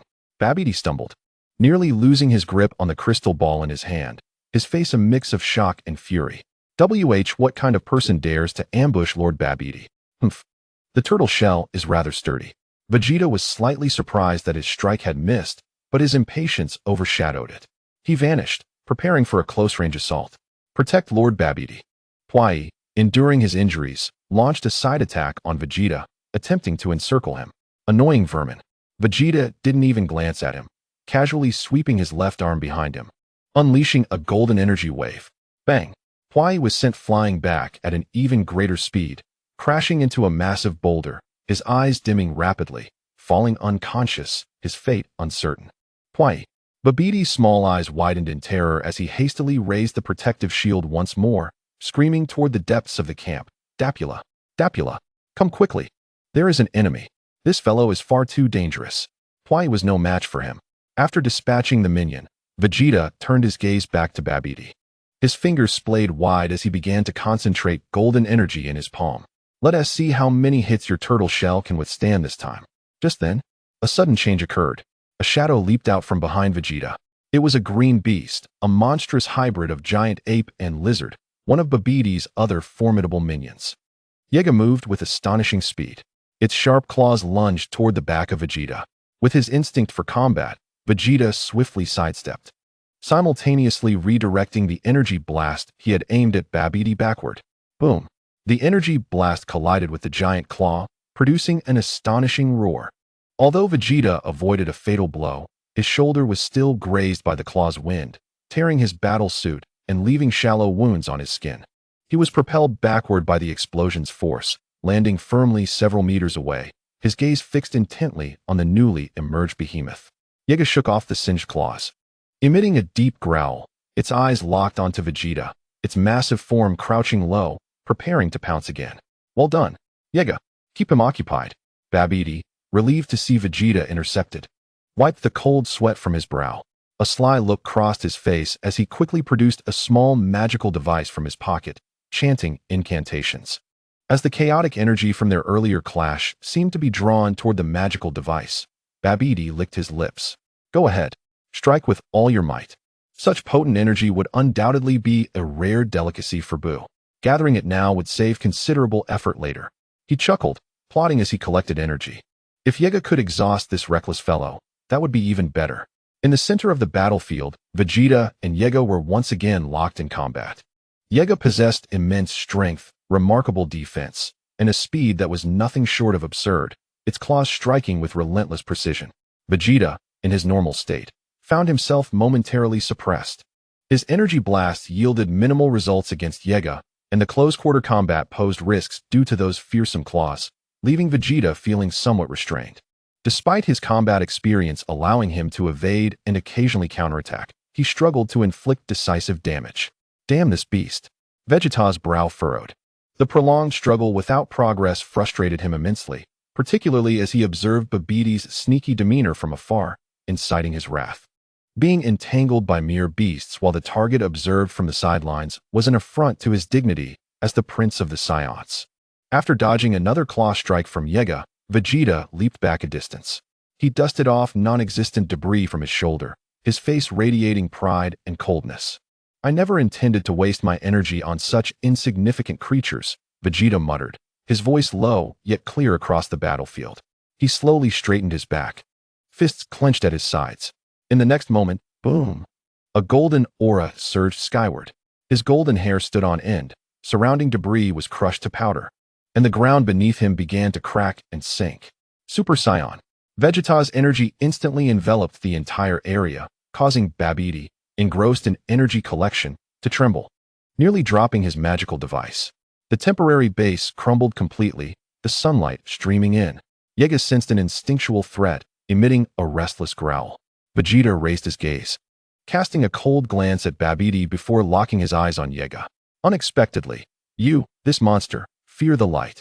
Allow me to introduce myself." He slowly extended his finger toward himself. "I am Super Vegeta." As he declared this, his golden radiance intensified, his figure vanishing from sight in an instant. Yega barely registered the movement before an overwhelming force struck. Bang! A thunderous explosion erupted. Yega was sent flying, crashing into a distant stone forest. Dust and debris soaring into the sky. Chapter 141, Vegeta's downfall. With just a single punch, Yega was nearly rendered incapable of retaliation. But this was far from over. Vegeta transformed into a streak of golden lightning, pursuing the still recovering Yega. Countless punches rained down, followed by a brilliant flash of golden light in his hand. Boom! As the smoke dissipated, the body of Goku was reduced to ashes, dead beyond resurrection. An absolute annihilation. Vegeta soared into the air, the golden flames surrounding him gradually receding, his arrogant aura reaching its zenith. Humph! A worthless insect, easily crushed. He twisted his neck, producing a light cracking sound, his eyes filled with disdain, locking onto the pale-faced Babidi below. "Hey, you little yellow dwarf. Your minions are so pathetic they can't even provide me with a warm-up. Do you have anyone of worth left? Hurry and send them out." Or perhaps, he paused deliberately, a provocative smile gracing his lips. "Your trump card is merely that so-called Majin Buu? No matter, call him forth. Do not think me unkind. I will wait patiently for him, and then I shall deal with him all at once." You. Babidi trembled with rage, his sallow face turning a deep shade of purple. Inside, he cursed madly. "That scoundrel Dubra. Where is he? Is he asleep? Once I resurrect Buu, you will pay dearly. You can strut about now, but even Dubra can effortlessly dispose of you, you inferior earthling." Earthling? Vegeta seemed to hear the greatest of jokes. He tilted his head back and laughed haughtily. "Ha ha, fool. Open your eyes and see clearly. What stands before you is no lowly earth trash." He let his laughter subside, the golden aura igniting once more. "I am the legendary Super Saiyan." At that moment, Vegeta's confidence peaked. After their earlier confrontation, he had grasped the level of this so-called sorcerer. In his eyes, the Kaioshin and Majin Buu were merely self-aggrandizing pretenders. Their astonishment and anxiety could only indicate one thing. They were utterly oblivious to the prowess of the Super Saiyan. As the Prince of the Saiyans, it was his duty to enlighten these country bumpkins about the terror of their warrior race. Just then, a towering figure emerged from the shadows. Draped in a dark red cloak, the king of the demon realm, Dubra. His gaze slowly swept over the golden figure in the air. Then he slightly bowed to Babidi. "Master Babidi, I have arrived. Is this the one causing trouble?" Upon seeing him, Babidi initially sighed in relief, then sharply chastised Dubra. "What are you dawdling about? Do you not see the enemy at our doorstep?" I nearly fell to his hands just now. You do not regard me, Babidi, with any seriousness. Had it not been for, he swallowed the latter part of his threat, but his dissatisfaction was evident in his eyes. Dabra straightened, his gaze shifting back to Vegeta. Vegeta looked down upon the newly appeared opponent, sensing that this red figure's aura was far from that of the earlier rabble. Oh, finally, a contender that resembles something of substance. Vegeta crossed his arms, his tone still arrogant. Are you the last of the minions? Dabra's lips curled slightly, revealing a smirk. Minion? Are you describing yourself, Scion? I have never even heard of your race. Merely a change of hair color. And you dare to speak so boldly with such a volatile aura? What did you say? Vegeta's golden aura surged, his anger ignited in an instant. Even with all this noise, it cannot change the fact that you are weak. Dabra folded his arms, leisurely, completely dismissing Vegeta. Master Babidi requires a quiet environment. So, kindly disappear, you bastard. In the end, it will be proven through combat. Vegeta, furious to the point of laughter, declared, I shall show you the might of the legendary Super Saiyan. Dabra shook his head slightly. He felt no pressure from this so-called legend. Rather, he found Vegeta lacking, not warranting his full attention. Seeking death, Vegeta, thoroughly provoked by the indifference, roared as he surged forward, filled with righteous fury towards Dabra. His full-force strike was terrifying. The next moment, something occurred that left Vegeta's pupils constricted. His full-force attack was firmly caught by Dabra's palm, creating no ripple whatsoever. What? Vegeta's astonishment barely surfaced. Dabra's fingers closed around Vegeta's wrist. Simultaneously, his other hand's index and middle fingers pressed lightly against Vegeta's chest. With a sound akin to a punctured balloon, Vegeta trembled violently. His eyes bulging, his golden hair reverted to black, and the brilliance in his eyes faded. The Super Saiyan form was dispelled with a single blow. Ugh, Vegeta groaned, the intense pain in his chest causing darkness to cloud his vision, as if all his strength had been siphoned away. Then, a tremendous force gripped his wrist, lifting him as if he were a rag doll, and he was violently slammed into the ground. Boom! The ground was smashed into a massive crater, dust swirling around. Following this, Dabra delivered a kick that sent Vegeta crashing aside. Blood trickled from Vegeta's lips as he writhed in agony, attempting to rise, only to find himself utterly devoid of strength. Dabra's singular touch had left him gravely wounded. Dabra slowly lowered his arm, casting a glance at the battered, nearly lifeless Vegeta. Thank you for your patience, Master Babidi. Well done, Dabra, Babidi exclaimed, his earlier fear dissipating as he gleefully waved his tiny fists. What nonsense about a legendary super whatever is utterly insignificant before Dabra. Ha! Amidst the laughter, Vegeta lay in the pit, powerless to even clench his fists, consumed by endless humiliation. Just then, a familiar call pierced the air. Vegeta. It was the newly arrived Son Goku. He surveyed Vegeta's dire state and hurriedly helped him up. Almost simultaneously, silver flashes appeared as the Kaioshin, Jebbit, and Trunks materialized. Gohan's doppelgangers, hidden at a distance, observed carefully.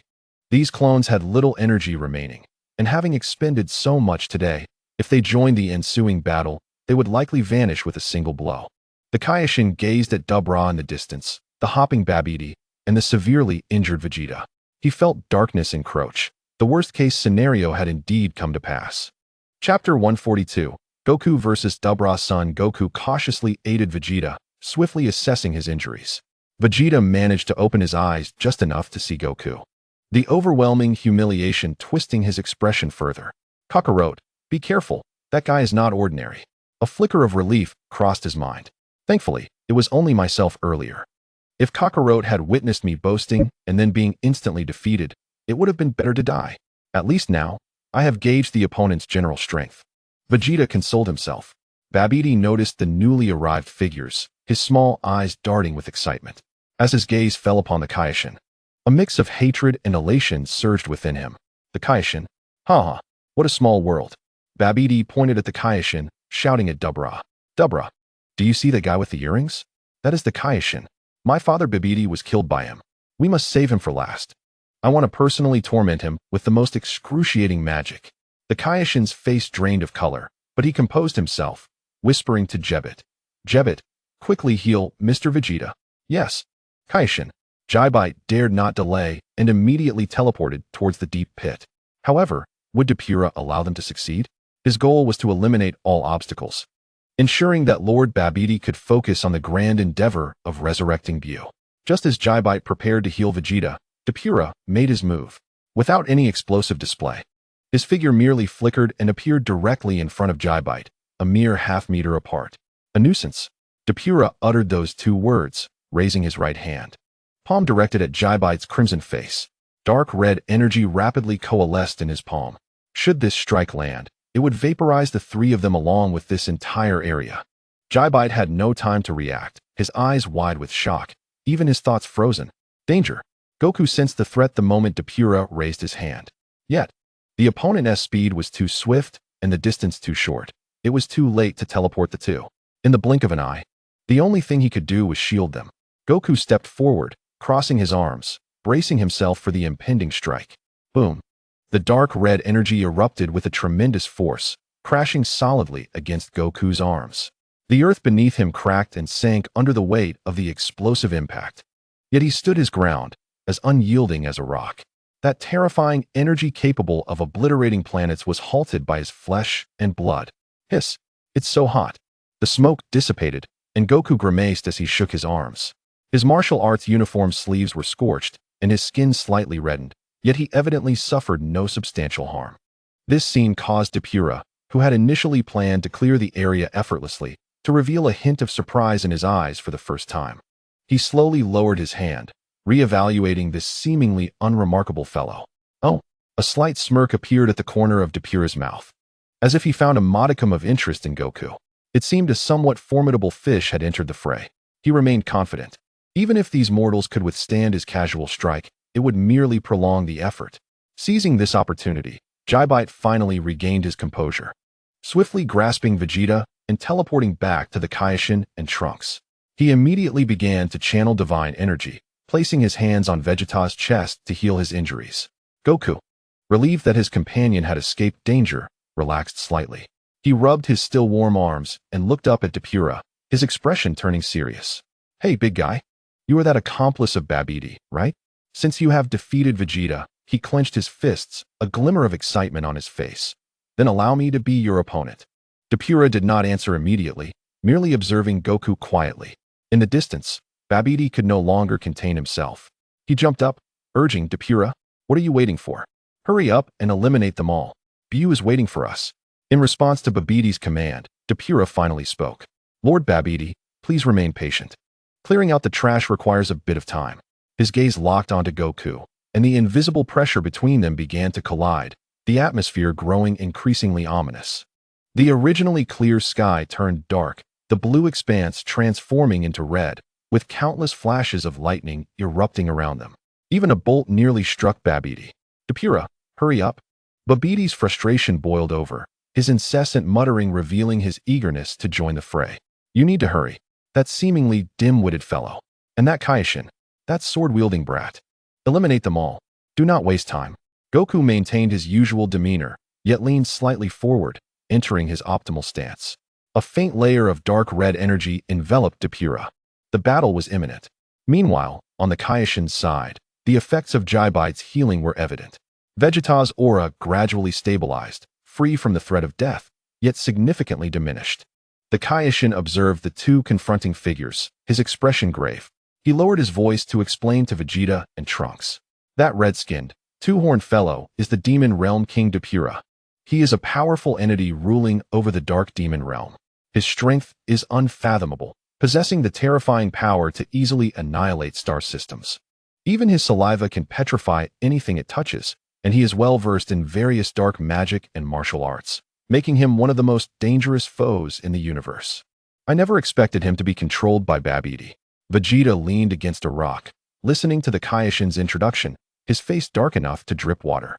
Although he looked down on the Kaioshin's cowardly demeanor, as a vanquished warrior, the experience of being swiftly defeated rendered any further words hollow. Meanwhile, Trunks had quietly transformed, his golden aura gradually retracting into the full power state of a Super Saiyan. His expression was serious, gripping the hilt of his sword tightly, the blade slightly lowered. His gaze sharply fixated on the distant Depura. Just moments ago, Depura's speed had been so great that he had not even caught a glimpse of an afterimage. The opponent's strength surpassed all expectations. This disparity in power compelled him to treat the battle with utmost seriousness.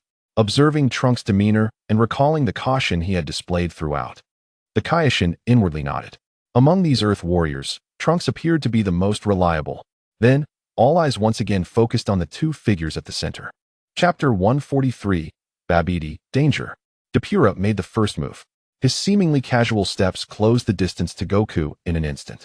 With a single palm thrust, a shockwave of dark red magical energy surged towards Goku's face. The force of this strike far exceeded the previous one. Goku's gaze sharpened. He did not flinch or evade. Instead, his right fist enveloped in a layer of solid golden energy, meeting the attack head-on. Boom! The collision of fists and palms erupted with a sound akin to thunder. The shockwave radiated outward in a circular explosion, further devastating the already chaotic ground beneath them.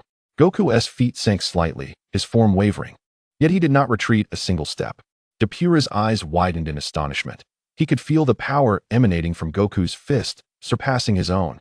Despite the overwhelming disparity in their auras, this was intriguing. Depura murmured, intensifying his assault. His figure transformed into multiple afterimages, attacking Goku from all directions. Goku's form also blurred, weaving through the myriad of afterimages. He did not transform, remaining in his base state, yet his movements were fluid, maximizing his physical power. Bang! Bang! Bang! The cacophony of collisions melded into a symphony, flashes of energy erupting continuously. Depura's aura remained firmly suppressing Goku, yet his powerful strikes were consistently evaded by Goku's clever maneuvers. Vegeta, watching the duel, ground his teeth in frustration.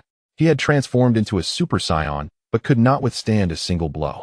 Kakarot, still in his base form, was able to contend with that monster for so long. The gap between them is still so vast. Is it true that even transforming into a Super Saiyan cannot bridge this divide? Reflecting on the grueling training he had endured, nearly collapsing each day while enduring the disdain of Earth women. Fortunately, just a short while ago, he had finally achieved the transformation into a Super Saiyan. Yet reality had delivered a resounding slap to his face. No matter how hard he tried, among the existing Saiyans, he remained the weakest. Whether it was Son Goku, or Kakarot, or even the present Trunks, they were insurmountable mountains. Previously, Vegeta could still console himself. He simply started late. However, as long as he masters the art of transformation, it is only a matter of time before he surpasses Kakarot and Son Wukong. Yet, in light of today's spectacle, how could he possibly convince himself otherwise? The prolonged stalemate began to furrow Depura's brow for the first time. This individual, despite exuding a feeble aura, proved to be exceptionally tenacious. Not only was his physical resilience astonishingly high, but his combat experience and adaptability were also unparalleled. Some of his flamboyant techniques, though lacking in power, consistently yielded remarkable results in this high-speed confrontation. This bothersome insect. Depura's patience waned. As a long-standing ruler of the demon realm, he was accustomed to overwhelming his foes with absolute strength, and this entanglement irked him. He feigned a retreat, his right hand grasping at the void beside him. A dense surge of magical energy rapidly coalesced, instantly forming a menacing long blade. The sword emanated a bloodthirsty aura, appearing exceedingly perilous. "It is a privilege for you that I wield a weapon." Depura's tone was icy. The long blade pointed ominously at the ground, and the terrifying pressure escalated once more. Using a weapon?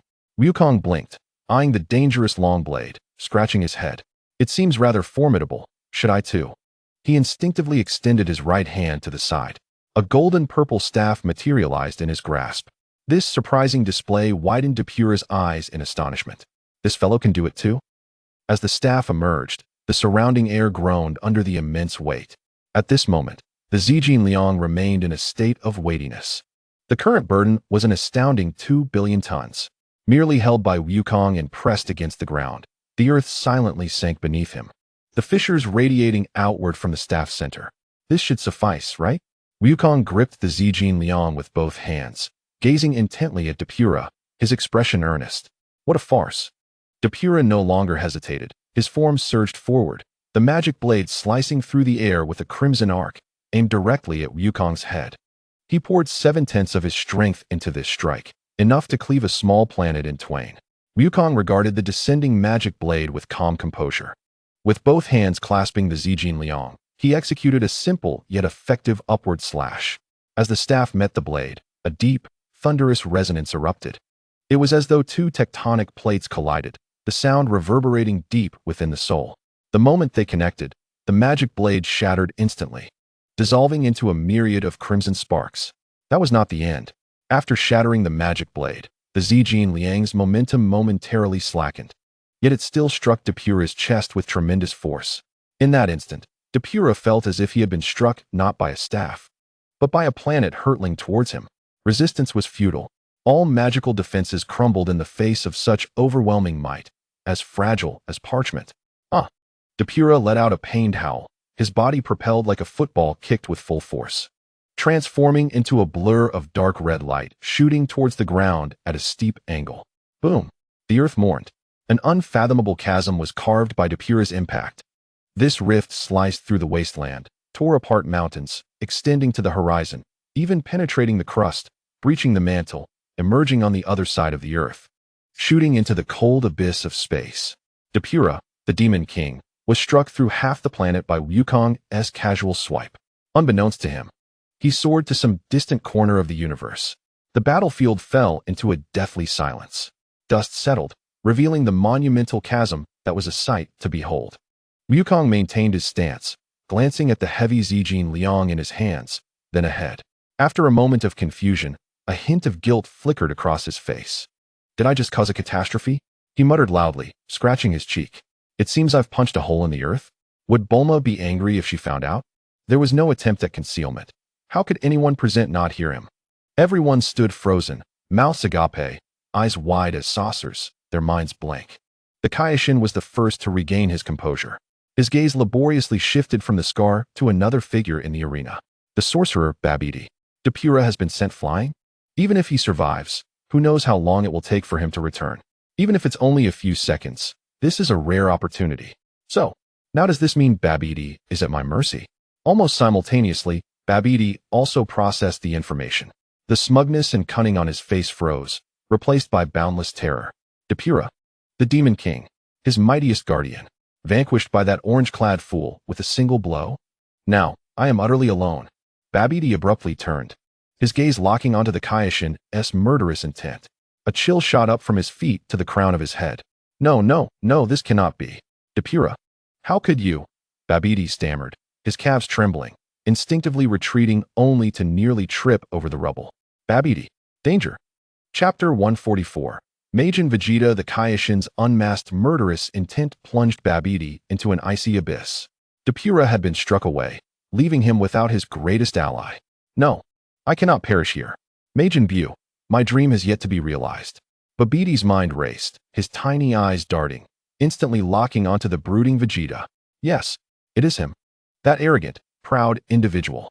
The only potential target I could seize control of. A desperate gamble. Without hesitation, Babidi sprang into action. He raised both hands high, chanting incantations at a rapid pace.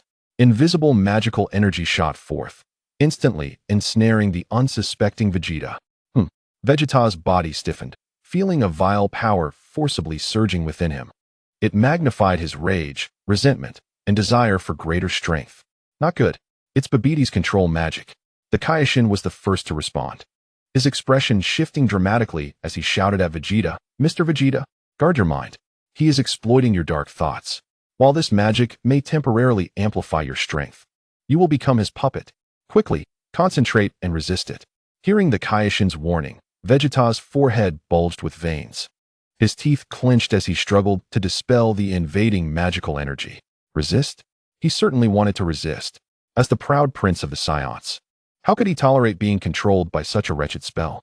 Yet, as the energy surged within him, his power began to ascend. 15 million, 20 million, 30 million, seemingly boundless. He could sense that if he transformed into a Super Saiyan at this moment, his strength would far exceed what it was before. Perhaps he could finally catch up to Kakarot. Once that thought arose, it took root in his heart like a malignant weed, especially after witnessing Wukong's earth-shattering combat prowess. His complex emotions towards Wukong intensified. Power, I need power. Vegeta's will to resist began to crack under the overwhelming desire for strength. Vegeta, do not be deceived. Wukong sensed the anomaly, his expression tense as he shouted. Trunks was equally anxious. Mr. Vegeta. However, it was too late. Jebbit, recognizing the peril, attempted to kill Babidi to interrupt the incantation. Yet, the moment he moved, a golden energy wave grazed past him. Boom. The Qigong wave erupted before Jebbite, creating a deep crater. It is Vegeta. Get lost. Vegeta growled, his eyes filled with a tumultuous mix of struggle and desire. In that fleeting moment, Babidi's magic completed its final imprint. An ominous symbol was seared into the center of Vegeta's forehead. The magic control is complete. Vegeta's base energy stabilized at 50 million, and upon transformation, his power would surge to an astounding 2.5 billion. Haha, it worked. Babidi rejoiced, pointing at the Kaioshin and issuing a shrill command to the grinning Vegeta. Vegeta, listen carefully. Do not concern yourself with anyone else. First, annihilate that Kaioshin. I want to witness his suffering as he perishes. He understood that, despite enhancing Vegeta's abilities, he would still be no match for Dubra. Having finally gained control over someone, he must prioritize killing the Kaioshin. Vegeta slowly turned his head, his face a mask of murderous intent as he gazed at Babidi, then glanced at the pale Kaioshin. Ultimately, his gaze settled on the serious-faced Wukong. A sinister grin spread across Vegeta's face. Kill the Kaioshin? Vegeta tilted his head, his voice laced with a chilling amusement. That matter can wait. He gradually raised his right hand, palm directed at Sun Wukong, a ferocious energy radiating around him. Kakarot. A wicked smile crept onto Vegeta's face. Just now, you were quite impressive. Now, let us continue our previous game. He disregarded Babidi's orders entirely, focusing all his attention on Wukong. Vegeta knew the gap between himself and Wukong, but if he did not attempt to challenge him now, he feared he would never muster the courage to catch up in the future. What? Babidi was taken aback. He immediately erupted in fury, waving his diminutive arms. Vegeta, do you dare defy my orders? I am your master. I command you to kill the Kaioshin. Now, at once. Do you hear me, you disobedient servant?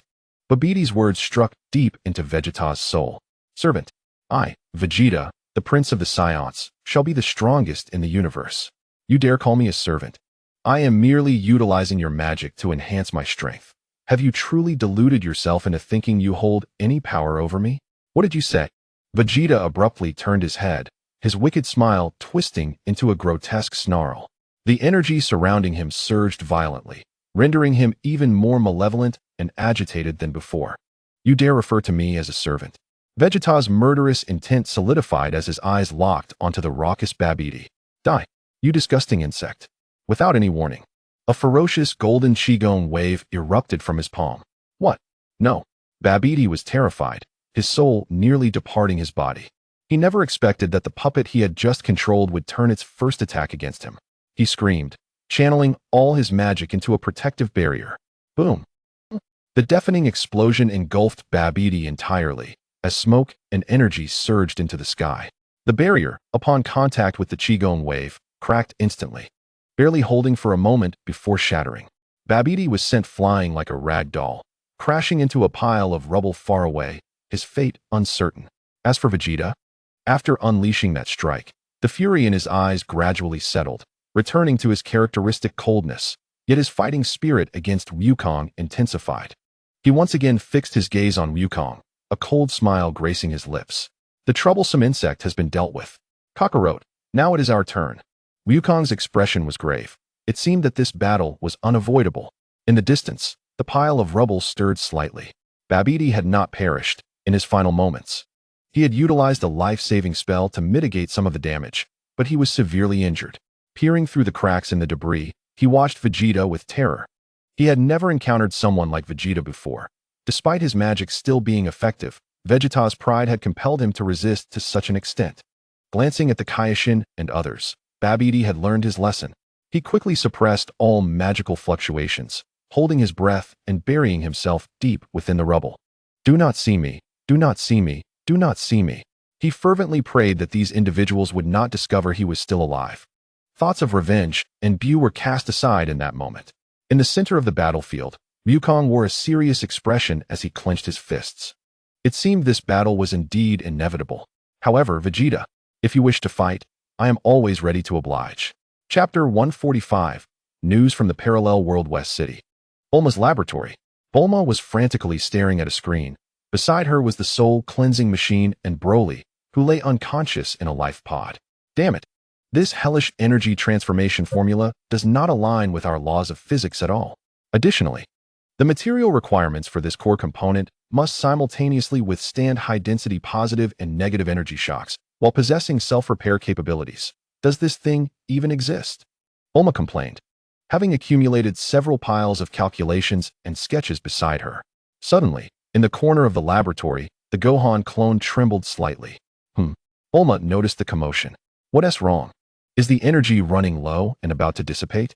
Let me think of a way to help you maintain it for a while longer.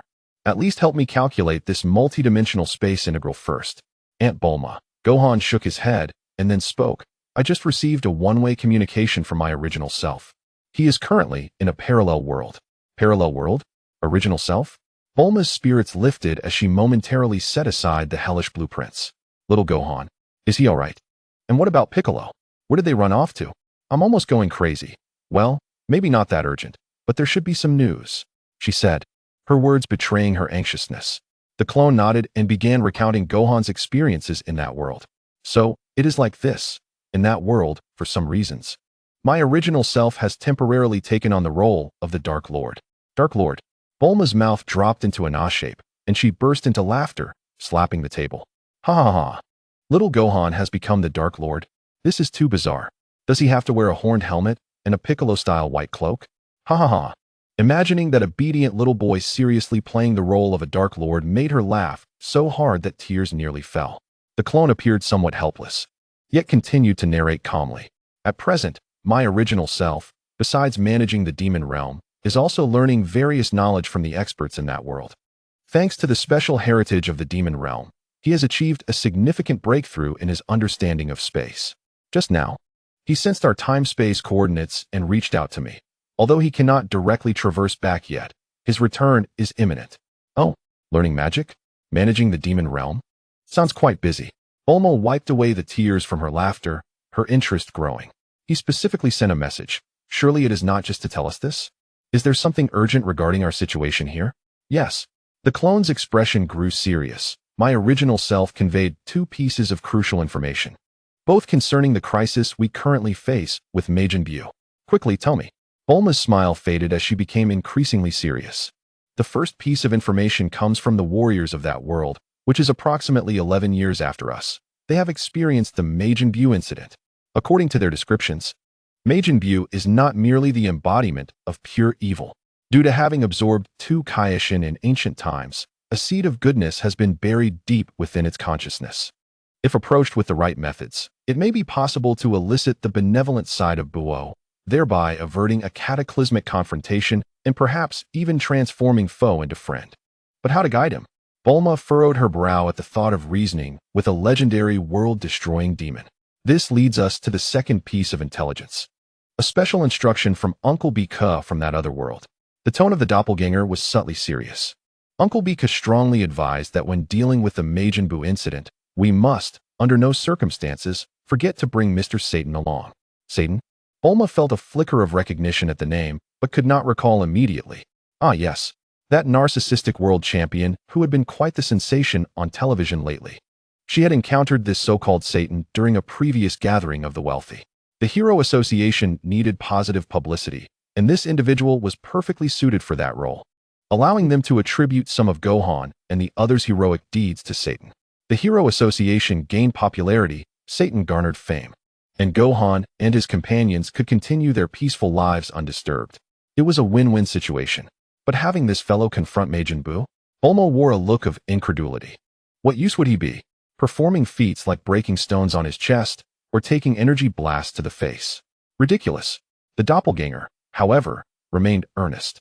Uncle Bika's exact words were that this man possesses an unfathomable and extraordinary talent. Having him along could yield unexpected results. This conclusion was based on their world's successful experiences. It wouldn't hurt to try. Bulma sighed, conceding, all right, although it sounds extremely unreliable, Bika rarely jokes, especially about serious matters. Satan, right? I'll remember. Suddenly, an idea struck her, and her eyes brightened. Oh, Hasn't little Gohan become the great demon king in that world? Did he mention when he would return? I hope he brings back some local specialties. Perhaps some magical or lost ancient technological artifacts, or delicious snacks from the demon realm. The Gohan doppelganger interjected, Aunt Bulma, this is a one-way communication. Bulma replied, oh right. A one-way communication, how inconvenient. She pondered the information just received. Thus, the key now lies with Satan. We must go find him. I wonder how Goku and the others are faring. If they truly unleash Majin Buu, having Mr. Satan nearby would be preferable to being alone. By the way, does anyone know where he lives? The doppelganger nodded affirmatively. There should be no problem. Although his aura is not strong, I have memorized it. No joke, Gohan faces him as the weakest opponent daily. It's impossible not to remember. You've remembered his aura? Then it's settled. Bulma exhaled in relief. Quickly go find him and bring him to Goku and the others. She was about to provide the approximate location left by GB2 when the doppelganger interjected, I know the general vicinity. My original body has been there before. Moreover, my father and the others have already begun battling. Excellent. Time is of the essence. Hurry. Bulma agreed, but then frowned. Wait, you're going alone? And bringing along Satan? What if you encounter trouble on the way? Your doppelganger's combat ability seems rather limited.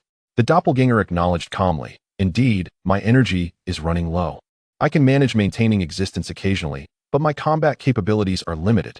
It poses a risk if I need to protect Mr. Satan. What about bringing Xiaolon with you? Bulma proposed, only to be promptly dismissed. No, Xiaolon must stay here to protect the laboratory. The doppelganger gazed intently at Bulma and Broly in the life pod, contemplating who would be the most suitable companion. I will take Saitama and Longshi. Coincidentally, these two have been pushing their training to the brink of exhaustion and could benefit from some experience outside. Compared to seeking help from Krillin or Tianjin Han, the doppelganger felt these two classmates would be more agreeable. At the very least, they should both recognize Satan and avoid any conflicts. Chapter 146. Seeking Satan in the training room, Saitama was diligently executing his regimen under a gravity that was 100 times normal. Every day, he completed 100 push-ups, 100 sit-ups, 100 squats, and a 10-kilometer run. His expression remained placid, having long since adapted to the weight. However, the strands of hair continuously falling made his heart heavy with sorrow. Longshi and her sister were in another section. Here, the gravity was normal, and through Bulma's renovations, some unnecessary areas had been transformed into a grand training facility. It could be divided into zones, providing various suitable training conditions. Longshi floated midair, surrounded by several metallic spheres of varying sizes. With her eyes closed, her green curls danced without wind, and the metallic spheres, guided by her thoughts, formed intricate patterns as they sped through the air, striking specially designed impact walls with rhythmic thuds. Bulma's daughter, Bully Zaire, sat quietly with a thick illustrated book, her demeanor surprisingly serious. The door to the training room slid open silently, and the Gohan doppelganger stepped inside. Saitama, Longshi, may I have a moment of your time? The doppelganger spoke. Saitama halted his motions and turned his head. Longshi gently lowered the metallic spheres to the ground, a hint of annoyance at being interrupted. I need your assistance. The doppelganger stated succinctly. I must find someone and escort him to the location of Majin Buu. My energy is insufficient to handle unforeseen circumstances, and I require both of your help. Finally, can we engage in combat? Saitama inquired. Not necessarily a fight, but we must ensure our safety. The doppelganger replied. The target is Mr. Satan. You should know him as the S-class hero from the Hero Association, that uncle you often see on television? Longshi scoffed slightly. What do we need him for? His strength. She did not finish her thought, but her implication was clear. There are special reasons concerning the safety of Earth. The doppelganger asserted solemnly. Aunt Bulma has approved this mission, and Bully Zaire can temporarily be entrusted to Xiaolon. Xiaolon. Longshi glanced at her sister, hesitating. She knew Xiaolon's combat prowess was formidable. With her protection, her sister would indeed be safer. But, is Xiaolon up for it? Rest assured. The doppelganger seemed to sense her concerns. Xiaolon was originally a home AI. When my original body was 4 years old and surviving in the wilderness, I relied entirely on Xiaolon's assistance. Hearing the doppelganger's assurances, Longshi felt somewhat reassured. She turned to the Gohan doppelganger and said, All right, I'm getting bored staying here anyway. It's perfect timing to go out and see what is happening. What should we do? I will use instant transmission to take us there. Please hold on to my arm or the hem of my clothing. The doppelganger extended his hands. Saitama and Longshi complied. Bulizayer waved goodbye to her sister, saying, "Sister, come back early." A spatial distortion enveloped them, and the three vanished from the training room. In the front yard of Satan's mansion, a small press conference was underway. Cameras were trained on Mr. Satan, who stood flanked by 2 administrative staff from the association. As I stated a year ago, when facing those extraterrestrial invaders, Mr. Satan passionately declared, waving his fists, "The Earth will be defended by us, the Earthlings. Any evil forces daring to invade our homeland, no matter where they come from, shall be obliterated beneath my iron fist." The reporters in attendance snapped pictures, the flashes illuminating the scene. One reporter immediately posed a question. "Mr. Satan, regarding the alien invasion from a year ago, witnesses claim to see other, mysterious powerhouses alongside you. Some even reported sighting a figure that glowed golden. The Hero Association has yet to provide an official detailed explanation. Can you disclose more?" Satan remained unfazed, chuckled, and patted his chest. "Mysterious powerhouse. Golden light. Those were just illusions used by the invaders. Those guys all failed in the end. The one who ultimately resolved the crisis was me. No doubt about it. As for the details," he lowered his voice, feigning mystery. "It involves some of the association's tactical secrets. So I can't say much now. In short, just remember, with me, Satan, here, Earth will be safe." Another reporter pressed on. "Mr. Satan, the Hero Association has achieved remarkable results under your leadership in the nearly 1 year since its founding. But some voices question whether the association relies too heavily on your personal prestige. What are your plans for the association's future development, especially in dealing with a possible global crisis?" Satan puffed out his chest. "Relying on my prestige? That just shows the masses are discerning. They know who the real pillar is." As for plans, he paused, recalling some information Violet had given him, and his confidence grew even stronger. "The association is collaborating with top scientists and resources worldwide to develop more advanced early warning and defense systems, while also actively recruiting and nurturing promising newcomers." For example, he was about to continue boasting. Suddenly, on the lawn not far behind the podium, 3 figures appeared out of thin air. It was Gohan's clone, Setama, and Ryushi. Wow. They appeared out of nowhere. What's going on? Instant teleportation? Superpowers? The reporters instantly erupted, their cameras all turning towards the 3 suddenly appearing children. Leading them was a 6 or 7-year-old boy, followed by an older boy of about 10, but who appeared to be severely balding, and a little girl with green curly hair floating impatiently in the air. This combination was too bizarre. Satan was startled, but his reaction was extremely quick. He recognized Gohan at a glance. The other party had close ties with the mastermind behind the Hero Association. He immediately stepped forward, standing between the reporters and the children, laughing heartily at the cameras. Did everyone see that? This is the power of the new generation of our Hero Association. This kid is demonstrating the association's latest research technology. It's designed to achieve surprise attacks in future battles. As he spoke, he subtly winked at Gohan's clone, then instructed his assistant, "Take these young heroes to the rest room inside. I need to give them some proper guidance. Fighting requires a solid foundation, not just chasing these flashy, techniques." The assistant understood and quickly led Gohan and the other 2 into the mansion. A reporter pressed on. "Mr. Satan, are these 3 children new members of the association? Their abilities?" Satan immediately launched into a long, rambling explanation. "Of course they're our key trainees. Don't underestimate them because of their young age. They're all potential stars. That movement just now looked amazing, but the principle is actually blah blah blah." He started making things up. Of course, the specific training methods are classified. In short, the association's future is bright. That's all for today's interview. I need to go educate the younger generation. Remember everyone, with Satan on Earth, peace will always be with us. Chapter 147. Super Saiyan Superman Gohan and the other 2 were led to the living room.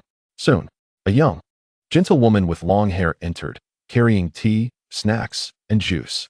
She was Satan's wife, the famous singer Miguel. "Hello, I'm Miguel, Satan's wife." She greeted them with a smile, showing no disrespect despite the children's age.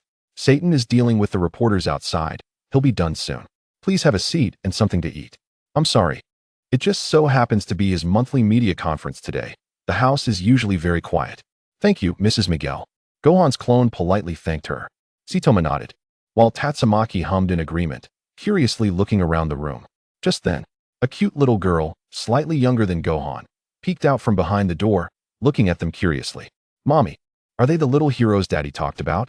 Videl ran over, her eyes sparkling, her gaze sweeping over the three faces before finally settling on Gohan's clone, who looked the most approachable. "Videli, be polite." Miguel smiled and patted his daughter's head. "These are special colleagues from the Dads Association." "Hello." Videl, the clone, greeted gently. "Hello." Videli leaned closer and whispered to Gohan's clone. "Do you really have that ability to appear in a flash? That's amazing. Dad usually just trains his muscles and brags at home. I mean, practices public speaking. What do you usually do? Is it like in the movies? Fighting bad guys and saving the world?" Faced with the little girl's curious and eager questions, Gohan's clone thought for a moment. "Not entirely like that. Most of the time we train and learn. Only when we're prepared can we protect everyone's safety, just like your dad says on TV. Training must be tough, right?" Videl imagined. "Yes. It takes perseverance." The clone nodded. "Have you ever seen real aliens? Like the ones they talked about a year ago?" Videl's questions came one after another. Gohan's clone smiled. He knew the answer. Yes. Some aliens are bad, but some are good. The universe is vast. Miguel watched his daughter with a smile, occasionally adding something. Videl had always idolized her father and was particularly interested in heroes and adventures. While Mr. Satan could be a bit of a show-off at times, he was genuinely dedicated to protecting everyone. Just as Videl was about to press further, the living room door was pushed open. Mr. Satan strode in, slamming the door shut behind him, and let out a long sigh of relief. Finally rid of those guys. He wiped away non-existent sweat, then looked at Gohan's clone, his expression immediately turning serious. "That little Gohan, right? And these two kids suddenly came to see me. Has something serious happened? Are there aliens again? Or something even more troublesome?" He rubbed his hands, a little apprehensive. He knew that if these truly high-level combatants came knocking, it definitely meant big trouble. But remembering Ms. Violet's vague hints and the sense of responsibility deep within him, he felt a surge of anticipation. Gohan's clone stood up, looked at Mr. Satan, and began to explain the whole situation, while Setama and the others listened attentively. An ancient demon that destroyed the world? Communication work? Mr. Satan's facial muscles twitched.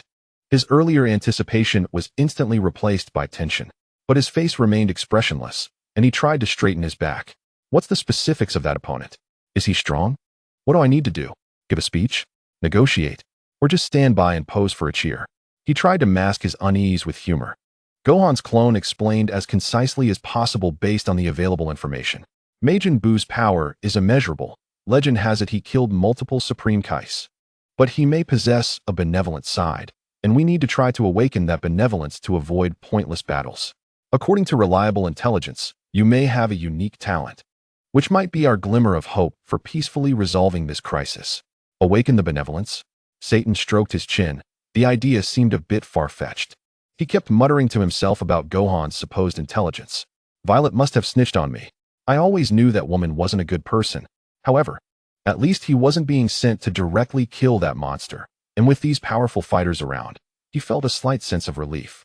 Miguel, standing nearby, was filled with worry as she held her husband's hand. "Satan, this sounds too dangerous." Videl's eyes lit up, grabbing her father's other arm and shaking it. "Dad, are you going to save the world? Like a real hero? Take me with you. I want to help too." "Nonsense." Satan immediately donned a serious expression, a rare sight for him. "Ideally, this matter is unlike the heroic animations you usually watch. It is a grave affair where lives are at stake. You must stay at home and listen to your mother." He turned to his wife, his tone softening. "Miguel, do not worry. I have enjoyed the admiration and trust of everyone for so long.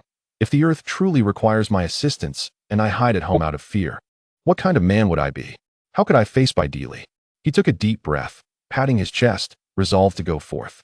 "I understand. Although it may sound absurd, since you believe I, Satan, can be of use, I must not shirk my duty. After being a hero for so long, I must do something for the earth. When do we depart? Is there anything I should bring? Should I don my championship belt and cape? Perhaps that would make a more imposing presence." "Right now, immediately," the doppelganger replied succinctly. "No extra equipment is necessary. Just your presence will suffice." "So soon?" Satan exclaimed in surprise, but quickly nodded. "All right, let me speak with my wife and daughter for a moment." He turned, embracing Miguel tightly. "Do not worry. I will be careful. Take good care of yourself and Bideli. He then ruffled by Di Li's hair. Wait at home for Daddy's return. This time, Daddy is truly going to save the Earth. Next time, you cannot say I am boasting. Although Bai Di Li was disappointed she could not accompany him, she nodded vigorously. Daddy, do your best. You must succeed. She could not fully comprehend the danger posed by Majin Buu. Just as Satan was about to leave, Bai Di Li ran over again, her eyes sparkling as she looked at Gohan's doppelganger. That big brother, can you really do that amazing transformation ability? Can you show me again? Just once. The doppelganger hesitated for a moment, seeing the girl's eager eyes, but nodded. He took a step back and made a simple hand sign. Although such a transformation did not require such complexity, it was for effect. With a puff of slightly white smoke, a masked superhero image replaced the youthful figure. Wow! Bai Di Li exclaimed in delight, while Miguel gasped, covering her mouth in astonishment. This handsome form lasted only 2 seconds before the white smoke rose again, and Gohan's doppelganger returned to his original self. Incredible! So cool! Bai Di Li instantly transformed into a little fan, her eyes sparkling with admiration. I want to be a hero like that in the future. The doppelganger smiled gently at her. Little sister, you must work hard. We should be on our way. He gestured for Satan to stand beside him. Simultaneously looking towards Saitama and Long Shi, the three regrouped. Then, let us depart. A flash of light filled the room, leaving only Miguel and Bai Di Li behind. Miguel gazed at the empty living room, her hands clasped together, softly praying for Satan. Oh, divine beings of the earth, please bless Satan. Bai Di Li clenched her small fist, her eyes resolute, as if she had made a firm decision. Big brother, I will definitely become as strong as you. Chapter 148.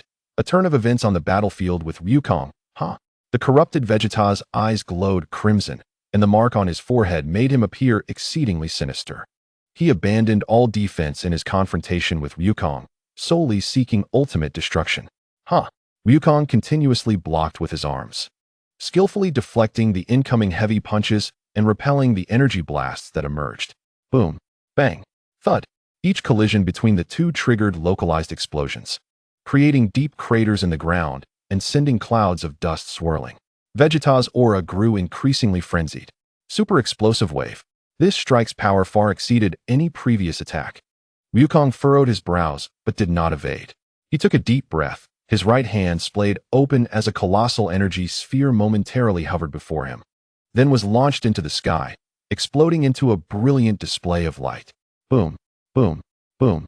The fragmented energy blasts rained down like a storm, and the massive explosion once again engulfed the battlefield, shrouding it in a haze.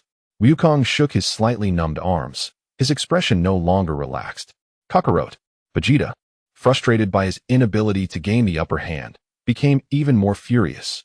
He abruptly retreated, both palms coming together as blinding golden light surged forth. This lackadaisical combat.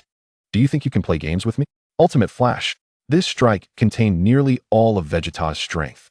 The destructive power within the golden beam could obliterate the Earth countless times over. Kamehameha. The brilliant blue energy wave was launched instantaneously. The two terrifying energies collided in midair with a thunderous roar. Boom. The hastily executed Kamehameha, while formidable, could not match the power of Vegeta's attack. The shockwave propelled Wukong backwards several dozen meters, carving deep furrows in the ground before he ultimately withstood the blow. Vegeta, however, was left slightly winded from the immense exertion. Yet Wukong did not seize the opportunity to counterattack. He merely steadied himself, his gaze locked onto Vegeta. This restraint thoroughly infuriated the prideful Vegeta. Bastard. Vegeta's forehead pulsed with veins as his aura surged once more. Kakarot, do you think you are looking down on me? Vegeta's furious roar resonated, his energy breaking through limits in a fit of rage, pushing towards 5 billion, then 4 billion, nearing the 5 billion mark. He ceased pursuing Wukong, instead pointing toward the ceiling array, his fingertip gathering piercing golden light. If you continue to fight me like this, I will obliterate that damned Majin seal along with this planet. Vegeta's voice was icy, laden with threats. What I desire is a battle that allows me to forget everything. No one, nothing, shall impede me. Do you understand, Kakarot? Vegeta's threat rendered the Kaioshin spectating from afar pale. Trunks tightened his grip on his sword, lost in thought. Wukong observed Vegeta's fingertip, then his eyes met those burning with battle intent, and he fell silent for a moment. He fully understood Vegeta. At this moment, the effects of the magic still lingered, yet what Vegeta truly sought was to engage in a thoroughly complete battle. Wukong straightened himself, clenched his fists, and a flicker of golden electricity began to dance across his body. I understand, Vegeta. Wukong's voice was calm. I will grant you your wish. In the next instant, Wukong's figure vanished from his position, moving with almost instantaneous speed. He materialized above Vegeta's side, his right leg descending like a battle axe with tremendous force. This strike was executed without reservation. Vegeta smirked, neither dodging nor flinching. His left arm enveloped in energy as he boldly met the attack. Bang! A resounding thud erupted. After their clash, the ground beneath Vegeta sank several meters. A visible white shockwave exploding outward, clearing debris within hundreds of meters. Now that feels right. Kakarot. Vegeta roared in exhilaration, swiftly turning. Bang! Bang! Bang! Boom! Boom! The movements of the two had long surpassed the limits of the naked eye, revealing only two golden forms colliding furiously. Each impact produced astounding sounds. The aftermath of their battle left the surroundings devoid of stable ground. Gohan's formation of thousands of arrays began to bear unprecedented pressure. Intense energy continuously battered the array's structure, causing the simulated guardians to disintegrate under such close-range high energy. Some of the relatively weaker peripheral areas began to crumble. Even the inner layers of the array's runes gradually developed cracks, their operation severely affected. No, this cannot continue. Kaioshin Xian's eyes widened in horror. These arrays will not hold much longer. As the battle raged on, the very formations themselves threatened to collapse under the tumultuous waves of their conflict, rendering the need for Babbidi's intervention obsolete. Trunks, in a state of agitation, implored, Lord Kaioshin, "Is there any way we can halt their onslaught?" "It is futile," replied Kaioshin hoarsely. "The controlling magic upon Vegeta remains intact. You can see the mark on his forehead has not yet dissipated. The only way for him to regain his freedom is to eliminate the spellcaster, Babidi." Trunks paused, gesturing towards the direction where Vegeta had unleashed his fury. Babidi? Was he not just vanquished by Mr. Vegeta? Kaioshin shook his head, his expression grave. That cannot be. If Babidi were dead, the enchantment would have been immediately lifted. The persistence of the mark upon Vegeta's forehead indicates that Babidi has merely sustained severe injuries. He might have been buried by the explosion and is hiding amidst the chaos. That cunning sorcerer. Jebbet voiced his concerns urgently.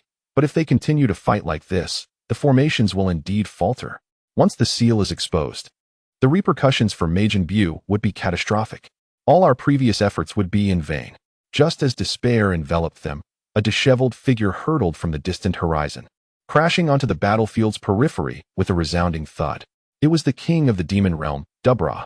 He was not far from the rubble where Babidi lay entombed, and a powerful gust of energy stirred up clouds of dust. Dubra appeared in a woeful state, half his garments in tatters, revealing gruesome wounds beneath. His aura was diminished, and blue blood trickled from the corners of his mouth, clearly indicating the severity of his prior injuries. "Dubra, you have returned. Splendid," a high-pitched voice exclaimed with elation. Emerging from the debris, the ragged Babidi crawled forth. Upon sighting Dubra, his confidence surged anew. "Ha! My Dubra has returned. I knew you were not so easily defeated. The tide has turned back in my favor." He cast a fleeting glance at the fierce skirmish between Goku and Vegeta before rapidly directing Dubra's attention towards Kaioshin. "Dubra, quickly, while they are preoccupied, eliminate those troublesome interlopers. Start with Kaioshin. Hurry." Chapter 149. The demise of Babidi. Dubra wiped the blood from his lips, his gaze shifting from the jubilant Babidi to the sky, ultimately fixating upon Kaioshin. At that moment, a golden figure silently appeared behind Babidi. With a swift motion, the blinding light of a sword erupted. It was Trunks. In an instant, the expression of glee on Babidi's face shattered into countless fragments. Images of the devastation wrought by the androids in his future flashed through Trunks' mind, alongside the sacrifices of Gohan and others. This world must not repeat the tragedies of the past due to one sorcerer. It was imperative to eliminate this menace before Dubra could intervene in the conflict. "Sorcerer Babidi, your time has come to an end." Simultaneously, Trunks' energy coalesced in his palm. With a resounding explosion, a simple maneuver obliterated all remnants of Babidi's form. The sorcerer had not even a single cell left to respond. All transpired in a mere instant. so swift that even the severely wounded Dabra had no time to react. Almost concurrently, high above, Vegeta, who was fiercely clashing with Goku, felt his golden aura abruptly falter, and the M mark on his forehead dissipated into nothingness. His expression shifted, and his energy rapidly plummeted, descending from its peak of nearly 5 billion to stabilize around 1 billion, even appearing somewhat unstable from excessive exertion. Floating in midair, Vegeta gazed at his hands in bewilderment, then at Goku, who had also halted his actions, before casting a dark glance at Trunks. Vegeta's countenance twisted into a mask of fury. This battle could no longer continue, and at this juncture, he could not even compel Kakarot to transform.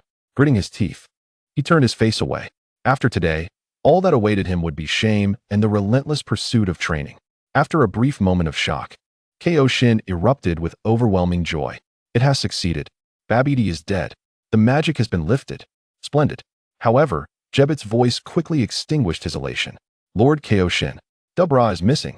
Everyone turned their gaze towards the spot where Dabra had stood, now empty. The gravely injured king of the demon realm had managed to escape. He got away. Kaioshin's heart sank once more, the joy he had just felt evaporating entirely. He struck his palm with his fist, his face paling. In his excitement over Babidi's demise, he had completely overlooked this most dangerous foe. A demon king filled with humiliation and vengeance would undoubtedly lead to endless troubles. Trunks furrowed his brow, his grip on his sword unyielding.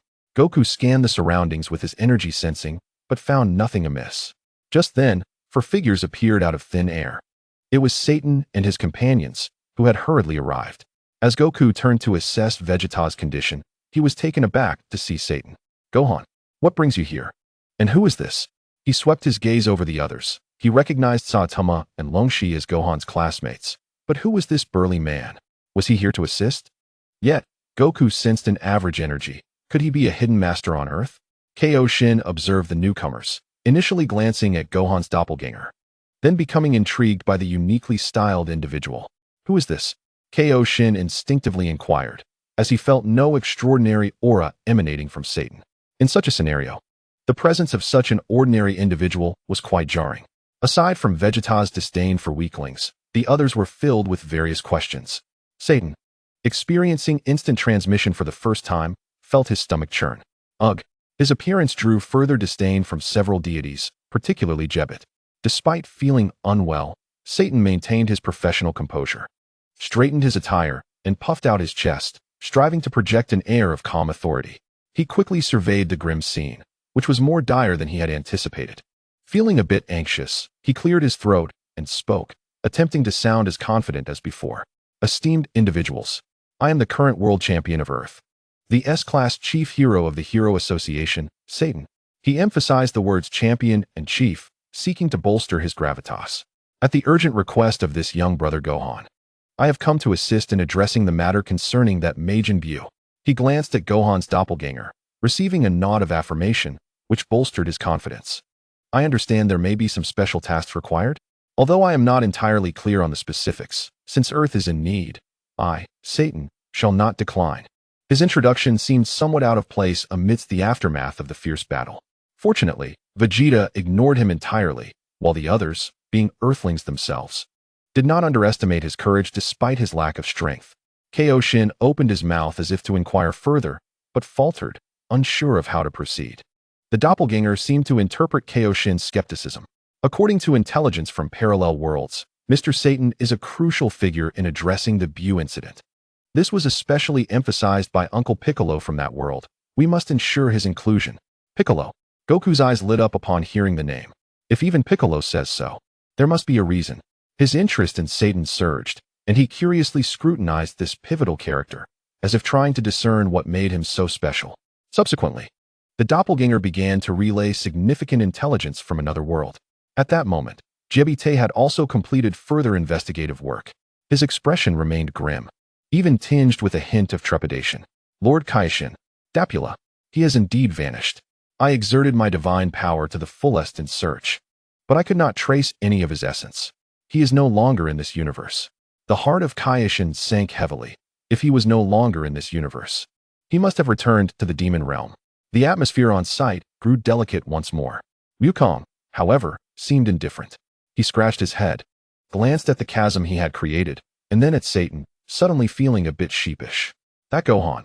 I seem to have accidentally damaged the earth a bit. If I ask Bulma for help, will she be very angry? He paused. By the way, you're over there playing the Dark Lord, is it fun? When will you come back? Although Vegeta had his eyes closed, he twitched his lips at the mention of the Dark Lord. He then simply closed his eyes tighter, ignoring the increasingly absurd conversation. Chapter 150 Kaioshin Realm. Mr. Wukong. You need not worry about the situation on Earth. Kaioshin softly reassured Wukong. He then utilized his divine power to restore the battlefield to its previous state. Wow. As expected of Kaioshin, so impressive. Upon hearing Wukong's admiration, Kaioshin smiled bashfully. This small trick somewhat salvaged his dignity as Kaioshin, making him feel a little better. He retracted his smile, his gaze returning to the seal. An intense inner conflict raging within him. To actively engage with Majin Buu? Merely contemplating this notion sent his heart racing. That was the ultimate evil that even the great Kaioshin could not purify. Could guiding him toward righteousness truly be feasible? Yet, while Babidi was dead, Dapula had escaped. Evasion and fear would not resolve the issue. As long as Buu Seal remained here, it was a ticking bomb waiting to be reignited at any moment. However, considering the successful precedents of parallel worlds, would it not be better to seize the initiative rather than passively await crisis? Perhaps there truly existed another glimmer of hope? He took a deep breath. I have made my decision. We must attempt to engage with Buu. Lord Kaioshin, Jebite exclaimed, his face a mask of disapproval. Wukong's eyes brightened. Oh, are we going to meet that Buu? Great. Trunks, however, remained more cautious. Lord Kaioshin, how exactly shall we proceed? If we directly unseal him here, it would be far too perilous. Vegeta opened his eyes, snorted coldly, but remained silent. Kaioshin raised his hand to signal for silence. Certainly not on Earth. There are too many living beings here. If things spiral out of control, the consequences would be unimaginable. I plan to transfer Buu's sealed form to the Kaioshin realm. The Kaioshin realm? Wukong asked with curiosity. That is the dimension where we Kaioshins reside, independent from the ordinary universe. The rules are more stable, and the space is sufficiently vast. There, even in the worst-case scenario, the damage would be contained within a minimal scope, not affecting other worlds. This was the plan devised by Kaioshin after considerable thought. However, the Kaioshin realm is a sacred place. Jebite's eyes scanned the crowd, lingering on Vegeta for a moment. Clearly concerned. Even deities and Kaioshins lacked the privilege to enter. If there were too many unrelated individuals present, their insufficient strength could very likely complicate ensuing matters. Vegeta's expression darkened instantly. He slowly straightened his posture, the pride of a scion surging once more. Unrelated individuals? Insufficient strength? Vegeta, already irritated with the two, would never humiliate himself by ingratiating with them. Just right, my half-hearted battle with Kakarot has left me utterly dissatisfied. I need to train. This game of pretend is for you all to play, but please do not disturb me. With that, without waiting for others to react, he erupted with energy and flew away, quickly becoming a mere speck in the distance. He needed a place to contemplate how to become stronger. Strong enough to truly surpass Kakarot. Watching Vegeta storm off, Kaioshin quietly breathed a sigh of relief. Although Jebite's words were harsh, Vegeta's earlier demeanor had indeed proven him to be an unstable factor. If he could voluntarily depart, it would be all the better. Following that, the previously quiet Saitama blinked his lifeless eyes. This sounds rather troublesome, and it might be quite dull. Does the Kaioshin realm have a supermarket sale or a game center? Kaioshin was taken aback. It seems there is none. Oh, Saitama nodded and turned to Long Shi. That sounds boring. Long Shi, let us head back. Miss Bulma might still be waiting for us to eat, and the latest episode of the anime is about to begin. Long Shi understood immediately, crossing her arms and nodding in agreement. This place is noisy and chaotic. The situation is exceedingly troublesome. Xiaolon and Brizzle are still waiting at home. Let us go. She waved goodbye to Gohan's doppelganger and, casting a glance at Saitama, took off into the sky. Gohan's doppelganger nodded to them. Take care on your way back. And please inform Aunt Bulma of the situation here. Understood, Saitama replied. In the next moment, to everyone's astonishment, Saitama bent his legs slightly and then suddenly propelled himself off the ground. Boom. There was no aura, no energy fluctuation. A deep pit with a radius of several meters instantly formed beneath his feet. His body shot straight toward Long Shi, vanishing in an instant. The others were astonished. Wukong gaped, wow, what incredible jumping power. Faster than my flying nimbus. Kaioshin retracted his gaze and focused on the remaining few. Then it shall be I, Jibite, Mr. Wukong, Trunks, Mr. Satan, and your doppelganger, Gohan, who will proceed to the Kaioshin realm. Mr. Wukong, Trunks, this mission carries unknown risks. Please exercise utmost caution and follow my commands, especially when engaging with Bu. Do not provoke him lightly with force. Understood. Wukong readily agreed, his face filled with curiosity and anticipation. Going to the Kaioshin realm to meet Majin Bu was far more interesting than what had just transpired. Trunks nodded solemnly. I will adhere to the arrangements and manage my power, prioritizing protection and communication. Gohan's doppelganger similarly nodded. Finally, Mr. Satan, seeing everyone looking at him, quickly puffed out his chest. Rest assured, communication is my forte. I have abundant experience. Yet in reality, he was anxiously beating his heart. What does the Majin look like? Will he eat me whole? Is it too late to back out now? No. I am a world champion. If I proposed to leave now, I would be utterly humiliated. Kaioshin took a deep breath and exchanged a knowing glance with Jibite, who began to concentrate. Then, we shall set forth. Destination, the Kaioshin realm. In an instant, the group, carrying the seal of Majin Bu, arrived on a vastly different planet. Wow, is this the Kaioshin realm? Wukong's eyes widened as he curiously surveyed the surroundings. Inhaling deeply, my body feels so comfortable. Just being here seems to make one stronger without doing anything.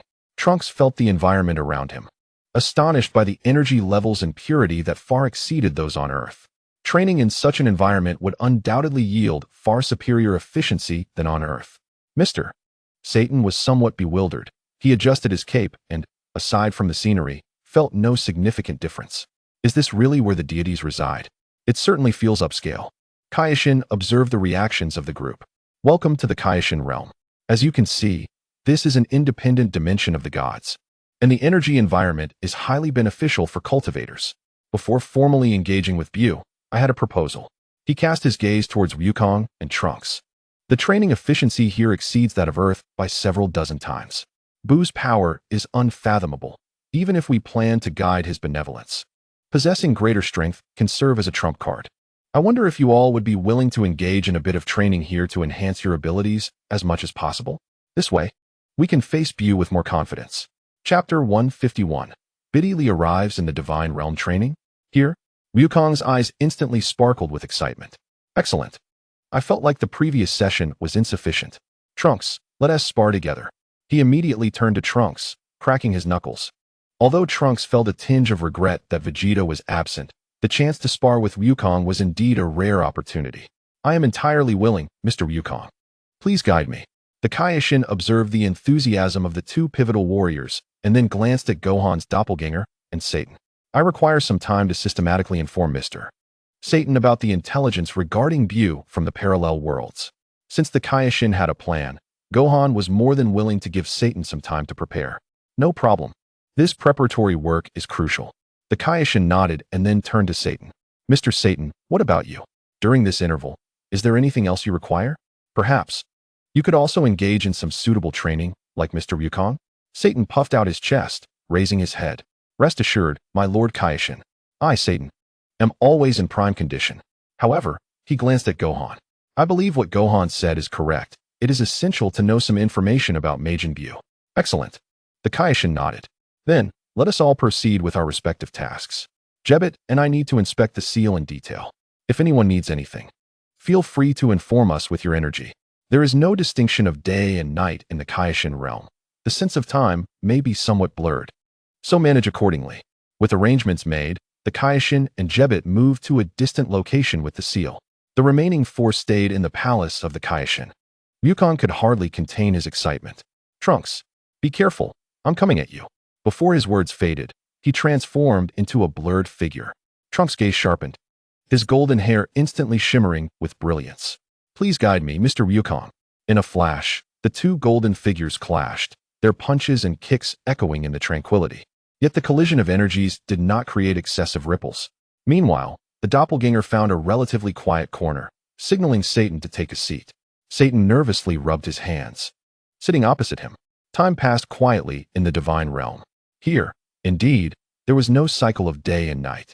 The sparring between Wukong and Trunks transitioned from initial probing to a heated intensity. Both were immersed in this high-intensity exchange, their powers steadily and evidently increasing. After guiding Satan, Gohan's doppelganger spent most of the time in deep concentration. Meanwhile, Satan, amidst his training, explored the surroundings, though his thoughts continually lingered on his wife and child back home. Days later, the figures of Kaioshin and Jebit reappeared. Satan was rubbing his hands, feeling somewhat embarrassed. "My Lord Kaioshin, you have returned.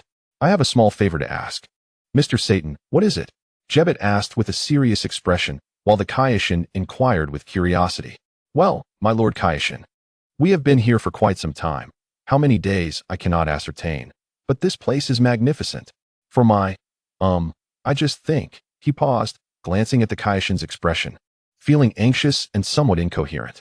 "I have a wife and daughter back home. They are both ordinary people. Especially my daughter, Biddy Lee, has admired heroes since childhood and is particularly interested in training and becoming stronger. Given the wondrous environment of the Kaioshin realm, even Wukong and Trunks praise it so highly. Could you possibly make an exception and allow my daughter to come here for a brief experience? Just for a little while, to see the world?" As he spoke, his excitement grew, and realizing he might be asking too much, he lowered his head. "I know this request might be a bit excessive. After all, this is a sacred place. But I, Satan, guarantee that Biddy Lee is exceptionally well-behaved and will not cause any trouble.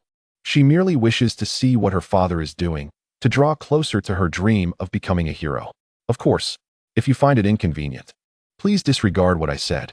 I absolutely have no other intentions.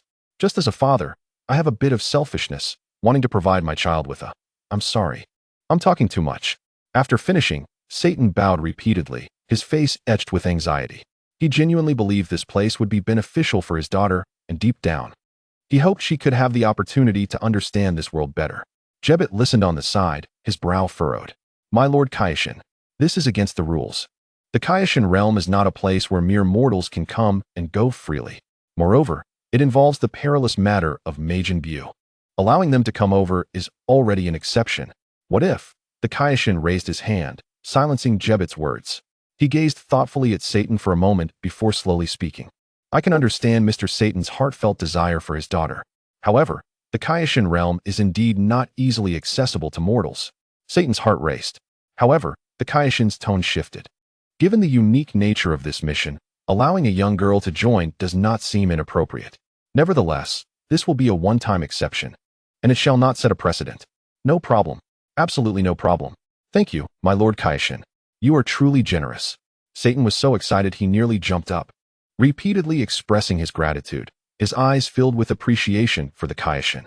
Although Jebit remained dissatisfied, the Kaioshin had already made a decision, leaving him with no recourse. Wukong laughed heartily from the side. "Great. Satan, does your daughter want to come and play? This place is vast. She can wander freely." He felt no sense of impropriety. After Gohan's doppelganger briefly reassured Mrs. Miguel, he delicately extended the invitation to Biddy Lee.